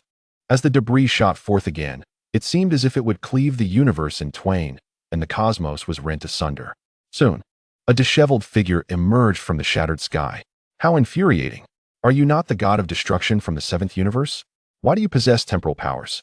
Amelia exclaimed, stabilizing herself amidst the fragmented cosmos, gasping for breath. Not dead. Lewis emerged from the rift, momentarily stunned to see Amelia still alive. He had unleashed all his strength in that punch, and yet, the first layer of angelic power had failed to vanquish her. Quite astonishing. Who are you? Amelia glared at Lewis, flames of fury igniting in her eyes. Not dead. Splendid. You dare to strike at Trunks. You have yet to experience my obliteration. Lewis hovered in the shattered cosmos, his voice dripping with malice as he prepared to take decisive action. A glimmer of light coalesced in his hand. It is obliteration. Lewis, do not act recklessly. She is one of the Time King's guardians. Whis flew over with Trunks. Time King's guardian? What is that? Lewis paused, but soon realization dawned upon him. Without a doubt, the woman before me hails from the Time Realm, and her presence here likely signifies an intent to apprehend Trunks. The act of traversing time at will is a grave offense. Previously, I allowed Trunks to linger in this timeline, fully aware that individuals from the Time Realm would come seeking him. I never anticipated their arrival to be so imminent. Whis approached Lewis, casting a glance at the elfin figure across from them, and began to speak slowly. Lewis, this is Ilimia, one of the 12 guardians under the Time King. Her power resides at the third tier of the angel realm, and her command of the rules pertains to time and space. Guardians of the Time King? Lewis gazed at the ethereal woman before him. Whis, when did the deity you serve become so formidable? Ilimia fixed her intense gaze on Lewis, a grave expression overtaking her features. Moreover, did he just utilize the power of light? The execution of erasure necessitates a profound understanding of various rules, which must then be amalgamated into a singular essence of light, referred to as the power of light or the principle. The power of light is a hallmark of the Omni-King's universe, yet only those of priestly caliber are deemed worthy to comprehend it. If she was not mistaken, Lewis had indeed invoked the power of light moments ago. How could this be? This individual possesses merely the strength of the first tier of the angel realm, and his dimensional prowess barely grazes the divine level. Ilimia's expression morphed into one of disbelief.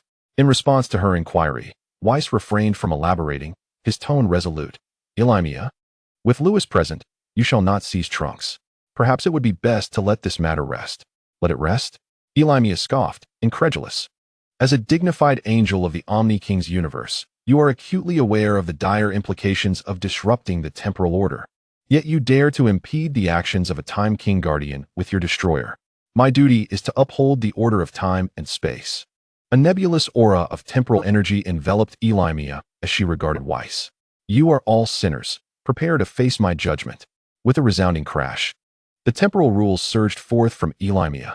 Centered around the North Galaxy, the temporal rules swiftly permeated every corner of the seventh universe. Temporal lockdown.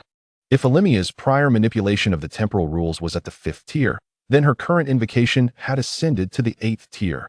The 8th tier temporal rules constitute one of the prerequisites for Lewis to execute temporal erasure. Elimia's onslaught was nothing short of terrifying. You are courting death? Allow me to oblige. Lewis, now aware of Elimia's origins, felt no fear. He positioned himself protectively before Trunks, his entire being radiating malevolence. Lewis, do not act recklessly. Elimia is not in the wrong. The fault lies with us. Whis grasped Lewis firmly, well aware of the perilous potential he harbored. Once, even the mighty Demigra had nearly succumbed to Lewis's might, though Lewis himself had come perilously close to demise due to his forced utilization of temporal erasure. Yet, let us not forget that Lewis's power had now transcended to the angel realm.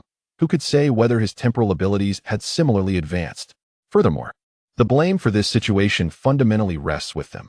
Elimia is merely fulfilling her duty, bearing no culpability. Should Lewis truly slay Elimia, he would irrevocably offend the time realm. Chapter 207. Super collision. In merely a few exchanges, the cosmos had been shattered beyond recognition. It resembled a mirror that had shattered upon impact, splintered into countless fragments. Upon hearing Whis's words, Lewis's murderous intent dissipated, and he addressed Elimia. I cannot allow you to take Trunks. Abandon your pursuit if you wish to survive. Lewis retracted his malevolence, prompting Whis to exhale in relief. Thankfully, this individual heeded his counsel. Yet, Elimia laughed coldly, as if she had heard the most ludicrous jest. Though I find it perplexing how a destroyer such as yourself can wield both temporal and light powers, you surely overestimate your capabilities. She was a guardian of the time realm, and the temporal rules were her domain. No being from other worlds could rival her in evasion. Even if Lewis could wield the power of light, what of it? As long as he could not strike her, she remained invincible. The hit you landed previously was merely due to my carelessness. The forces of time are far beyond your comprehension. Allow me to instruct you in the proper utilization of temporal power. The elfin Elimia ceased her words, her gaze sharpening as she began to wield her staff.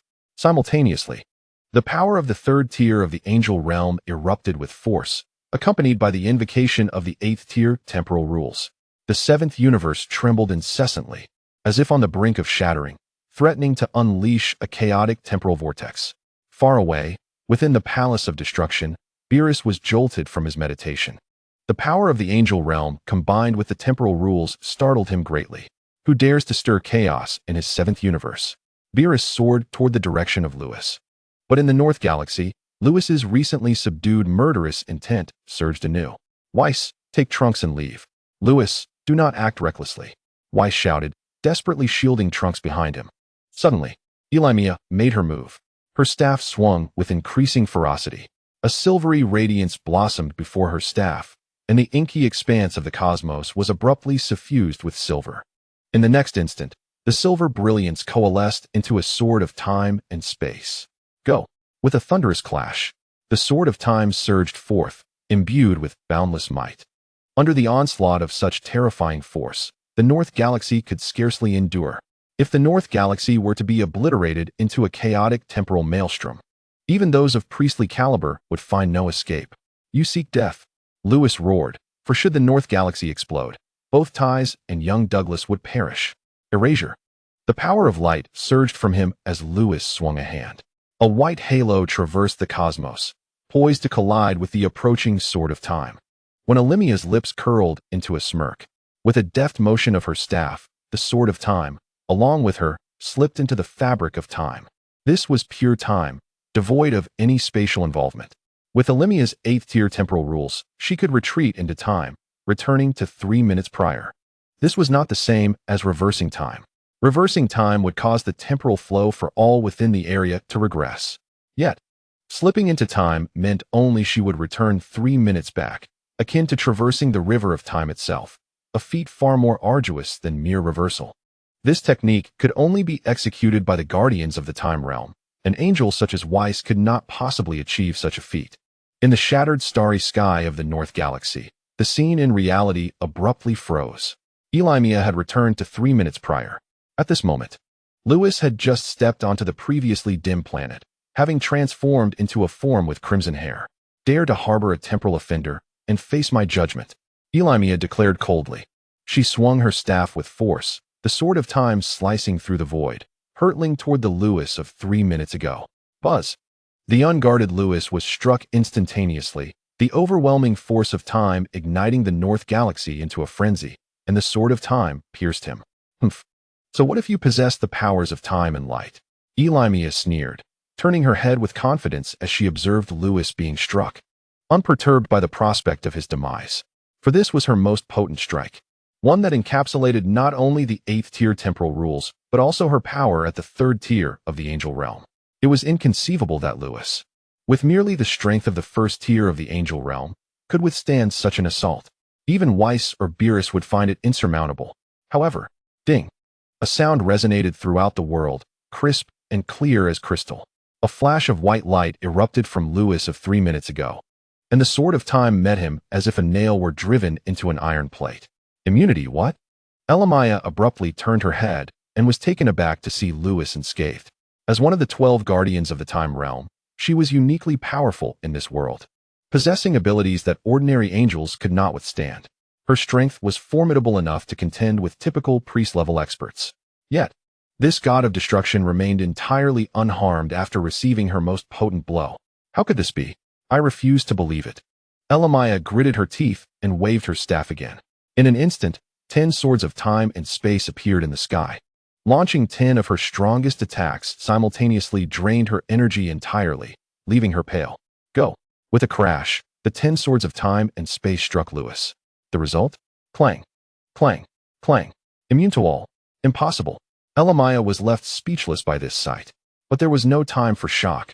Her energy had been depleted, and she could no longer remain in the world as it was 3 minutes ago. Whoosh! Elimia was suddenly hurled back through the river of time to the original moment. In reality, the frozen scene began to move. Elimia emerged from an unknown location.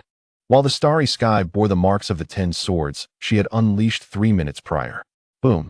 The temporal explosion from 3 minutes ago spread to the present, causing half of the northern galaxy to begin shattering. No! Witnessing this, Lewis's eyes widened with rage. Why had his erasure not impacted those swords of time and space? However, there was no time to ponder such questions. The northern galaxy was on the verge of complete collapse, and he could not afford to hesitate. He prepared to teleport back to Earth, or else Ties and Douglas would perish. Chapter 208, The Time Realm God, Cronoa. Just then, a little girl leapt from the fragmented starry sky, pulling out a scroll and gently opening a corner of it. Boom! The vast power of time and space swept across the 7th universe and the northern galaxy. On the brink of destruction, instantly reverted to its former state. Elimia, how could you act recklessly? The little girl was none other than Cronoa, the god of the time realm. She flew before Elimia and waved her small hand, applying a touch of temporal energy to Elimia, restoring the color to her pale face. Lewis, it is the god of the time realm. Upon seeing the newcomer, Whis was filled with joy. Yet, he was perplexed, after all. Neither the Omni-King nor the Omni-King of demons had intervened with Lewis. Why had Elimia chosen to attack him? But, Elimia, you will pay for this. Lewis's eyes were bloodshot. He had almost lost Ties once again. The first layer of angelic power erupted within him, followed by the 6th layer of temporal rules transforming into a silver radiance soaring into the sky. Lewis seemed to disregard time and space, appearing above Elimia and Cronoa in the next moment. Lewis, no. Seeing this, Whis's pupils constricted, but it was too late to speak. Temporal erasure. A dazzling silver light erupted from Lewis's hand. Buzz! The power of time and space exploded forth. This was Lewis's second execution of temporal erasure after several years. The last time he had forced it, but now, although he had yet to reach the 8th layer of temporal rules, he was no longer struggling to wield it. Even if he did, the worst he would suffer would be a couple of bloody coughs. He would not endure the irreversible injuries he had faced years ago. What? Elamaya trembled, witnessing Lewis unleash the power of time. This guy could wield temporal power. She had yet to comprehend it herself. Why was the god of destruction from the seventh universe capable of such mastery? A sense of impending doom enveloped her. There was no escape. No matter which timeline she fled to, she could not evade it. She could only brace herself. But could she withstand it? She would surely die. Elamaya felt despair. Suddenly, Cronoa, standing beside her, spoke. Lewis, enough. That will do. The scroll, which had been opened just a corner, was suddenly unfurled significantly by Cronoa. An unparalleled force of time and space surged forth once more, weaving a massive net in the starry sky, swiftly enveloping Lewis's temporal erasure. The tumultuous starry sky fell silent once again. Elamaya gasped for breath, having survived, yet her body trembled with deep-seated fear.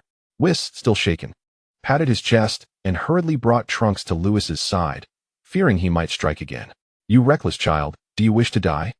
Whis's fury erupted as he struck Lewis's head with force. This was the first time he had ever yelled at Lewis in all their time together. Unlike Demigra, killing Elamaya would certainly place Lewis in the crosshairs of the Time King. I am so sorry. Lewis calmed down, realizing he had nearly jeopardized everything. But what choice did he have?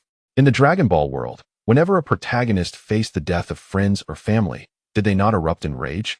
Goku transformed into Super Saiyan upon witnessing Krillin's death at the hands of Frieza. Gohan transformed into Super Saiyan 2 upon seeing Android 16 crushed by Cell. Vegeta fought desperately when Beerus struck Bulma. Lewis, too, was a Saiyan. He could not bear the thought of his loved ones being nearly killed. Apologies were meaningless. The fault lay with us. If you kill Elamaya, do you think the Time King would let you off? Whis had summoned Lewis merely to prevent Elamaya from taking Trunks. Not to kill her. I was wrong. Seeing Whis's furious demeanor, Lewis involuntarily shrank back. Observing Lewis's demeanor, Whis felt a mix of amusement and exasperation, saying, You scoundrel. Hurry and come with me to apologize. Oh, Lewis was pulled forward by Whis. In the starry sky, the three of them approached Cronoa. Whis spoke first. Cronoa, I apologize for the trouble we've caused.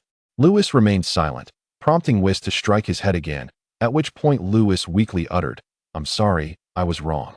Trunks, noticing Whis's gaze upon him, also lowered his head. I'm sorry. The compliance of his two disciples pleased Whis, for Lewis had already offended the Dark Demon realm. If he were to further antagonize the Time realm, matters would become dire. Is mere acknowledgement sufficient? You are all criminals who have disrupted the order of time. The Time King will not let you off. Elamaya, having regained her composure with Cronoa's arrival, felt emboldened, but before she could speak, Lewis's previously calm emotions reignited, and a dense power of time surged from him. Cronoa, the god of the time realm, was taken aback, tightly protecting Elamaya. Lewis did not strike, but his gaze was icy as he regarded the two women before him, coldly stating, I am merely apologizing out of respect for Whis. Do not presume that I fear you. Furthermore, disrupting the order of time was never my intention. However, the consequences have manifested, and I cannot change that. As long as I am here, Trunks, you shall not take her away. If you doubt my resolve, feel free to test me. As his words fell, the starry sky trembled even more violently, and Lewis's aura intensified to a terrifying degree. Whis, feeling frustrated, remarked, Scoundrel, is this your attitude towards making amends? Lewis showed no sign of response. Upon reaching this point, Whis let out a sigh, and his gaze turned icy as he addressed Cronoa. Perhaps you should leave. We will not permit you to take Trunks. His reluctance stemmed from not wanting Lewis to face the wrath of two worlds. Yet, the inhabitants of the realm of time remained undeterred by Trunks' resilience, compelling him to engage in this conflict. Ultimately, he resolved to escort Lewis's family to the palace of the Omni-King for safety, allowing Lewis to face his pursuers alone. After all, Lewis was not destined to perish. Lewis interjected, All right, I won't hold you accountable for your misdeeds. This finally provided Cronoa with an opportunity to speak. Not hold us accountable, Emilia exclaimed incredulously. Lord Cronoa, you. Cronoa interrupted her. Emilia, perhaps you should refrain from speaking so much. Then, he turned his attention back to Lewis. His entire being was cloaked in crimson fur, golden eyes shimmering with a destructive aura, enveloped in an air of mystery. Indeed, quite enigmatic, Kuranoa murmured. What do you mean? In the starry expanse. Lewis was taken aback by Kuranoa's statement of not pursuing their mistakes. Whis and Trunks were equally bewildered, especially Whis, who had prepared to lead Trunks and Lewis's family to the palace of the Omni-King. Chapter 209. Secrets of the Worlds. The cosmos fell silent, and the murderous intent emanating from Lewis dissipated. Kuranoa withdrew his gaze from Lewis, sighing softly. In truth, whether you traverse time and space is of little consequence, for the outcome has already been determined. Emilia grasped Kuranoa's implication, her expression dimming. She no longer voiced her intent to apprehend Trunks. What outcome has been predetermined? Lewis and his companions were perplexed. Lewis furrowed his brow, questioning. What do you mean by that? I have no ulterior motives. I did not come to hold you accountable for your actions, Kuranoa stated, gazing at Lewis with a light chuckle. Lewis, would you be interested in visiting the realm of time? There, you will uncover all secrets. Uncle, do not go. You might never return. Trunks grasped Lewis's hand tightly. Whis positioned himself in front of Lewis, his voice firm. Kuranoa, you claim not to seek accountability, yet are you not attempting to entice Lewis into your realm of time? This was the immediate reaction of both Trunks and Whis, particularly Whis, who found the allure of Kuranoa's words about knowing all secrets in the realm of time irresistible, even feeling a stir of temptation himself. Given that Lewis was inherently a being of secrets, he would undoubtedly be curious to learn everything. Kuranoa's intentions seemed dubious. Emilia turned her head, contemplating Kuranoa, sharing the same concerns as Trunks. Hadn't she just stated that she would not pursue Trunks's misdeeds? Why then invite Lewis to the realm of time? Was it truly an attempt to lure him? All secrets? Lewis raised an eyebrow, pushing past Whis to confront the diminutive figure of Kuranoa. Did the denizens of the realm of time know the secrets he bore? Impossible. Indeed, it pertains to the secrets of this world. This world. The corners of Lewis's mouth twitched slightly. He initially assumed the inhabitants of the realm of time were privy to his own secrets, only to discover it was about the secrets of the world itself. I am not interested in the secrets of this world, Lewis replied coolly. Kuranoa shook his head. No, you will find it intriguing. My disinterest stands firm. If you are not pursuing our misdeeds, then we shall take our leave. If Kuranoa had known his secrets, perhaps Lewis would have been intrigued. But as for the secrets of this world, what concern was it of his? Besides, what secrets could the Dragon Ball world possibly hold? Are you certain you wish to disregard the fates of Tai and Little Douglas?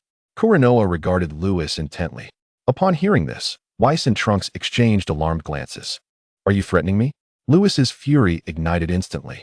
He detested being threatened, especially when it involved his loved ones. His rage surged like a tempest, as if it could ignite the very cosmos. The power of time and space swirled around him, cascading through every corner of the seventh universe. The universe began to tremble. Lewis, do not act recklessly. Do you wish for the seventh universe to descend into chaos akin to the Dark Demon realm? Whis was taken aback by this surge of temporal energy. Emilia's eyes widened in shock, realizing the extent of Lewis's power. Had Kuranoa not intervened, she might have perished. You had best clarify your intentions, or I shall ensure your demise, regardless of whether the so-called King of Time intervenes. Lewis struggled to contain his fury. I can only say that our world is in grave danger. If you wish to avert its destruction, you would do well to visit the realm of time. With that, Kuranoa and Emilia vanished from sight. Lewis fixed his gaze on the spot where they had just stood. After a moment, Whis approached, patting Lewis on the shoulder. You little rascal, they have departed, and yet you continue to feign anger. Having raised Lewis since childhood, Whis could easily discern that the fury Lewis displayed was a mere act. Indeed, Lewis exhaled heavily, turning to Whis and the others with a grin. They have finally left. Huh. Trunks looked at Lewis, bewildered. Uncle, were your expressions just now all an act? Lewis turned, ruffling Trunks's hair, and chuckled. Did you truly believe I could best that King of Time? Impossible. Trunks stared in disbelief. During Emilia's arrival, she wielded the power of a third-tier angel and commanded the rules of time and space. Faced with such a guardian, he felt no inclination to resist. Fortunately, his uncle arrived just in time, unleashing an angel's might, along with abilities such as erasure and time erasure. Lewis's full power was something Trunks had never witnessed before, and he could hardly fathom that his uncle, a candidate for the Destroyer, was so formidable. After Lewis defeated Emilia, he assumed the King of Time would subsequently appear. expecting his uncle to triumph over Kuranoa as well. Yet now, his uncle claimed it was all a facade. This meant his uncle could not overcome Kuranoa. How could this be possible? Ultimately, Lewis's grasp of time was still insufficient. Had his mastery been greater, he would not have felt intimidated by Kuranoa. Whis observed the calmness returning to the cosmos. In truth, he had discerned Lewis expending his full strength during the confrontation with Amelia. While Lewis could have vanquished her, he would have been unable to defeat Kuranoa. Indeed, I unleashed my most potent time erasure, yet Kuranoa thwarted it, Lewis remarked with a bitter smile. If my strongest strike was blocked by Kuranoa, it is clear I cannot defeat her. I am still too weak. With a sigh, Lewis expressed his discontent. Trunks shook his head. Uncle, you are already incredibly strong. Had it not been for you, I might have perished. Lewis smiled faintly, choosing not to elaborate further. He turned to Whis. How powerful is that king of time? How powerful? Whis turned to face Lewis and Trunks. Allow me to share some insights about the realm of time. Trunks and Lewis perked up, eager to listen. Lewis, I have previously mentioned that aside from the Omni-King's universe, there exist 3 other realms. Yes, you have said so. The realm of time lies at the terminus of time, governed by the king of time, of whom Kuranoa is the Kaioshin. Weston paused for a moment before continuing. However, the Kaioshin of the time realm is not comparable to the Kaioshin of our entire universe. The Kaioshin of our universe, while responsible for creating rules, do not possess formidable combat abilities. In contrast, the Kaioshin of the time realm is unique. She governs various timelines. And without commensurate power, how could she possibly manage such vast temporal dimensions? As for Kuranoa's strength, Weston pondered seriously for a while, then gravely stated, she may possess power akin to that of my father.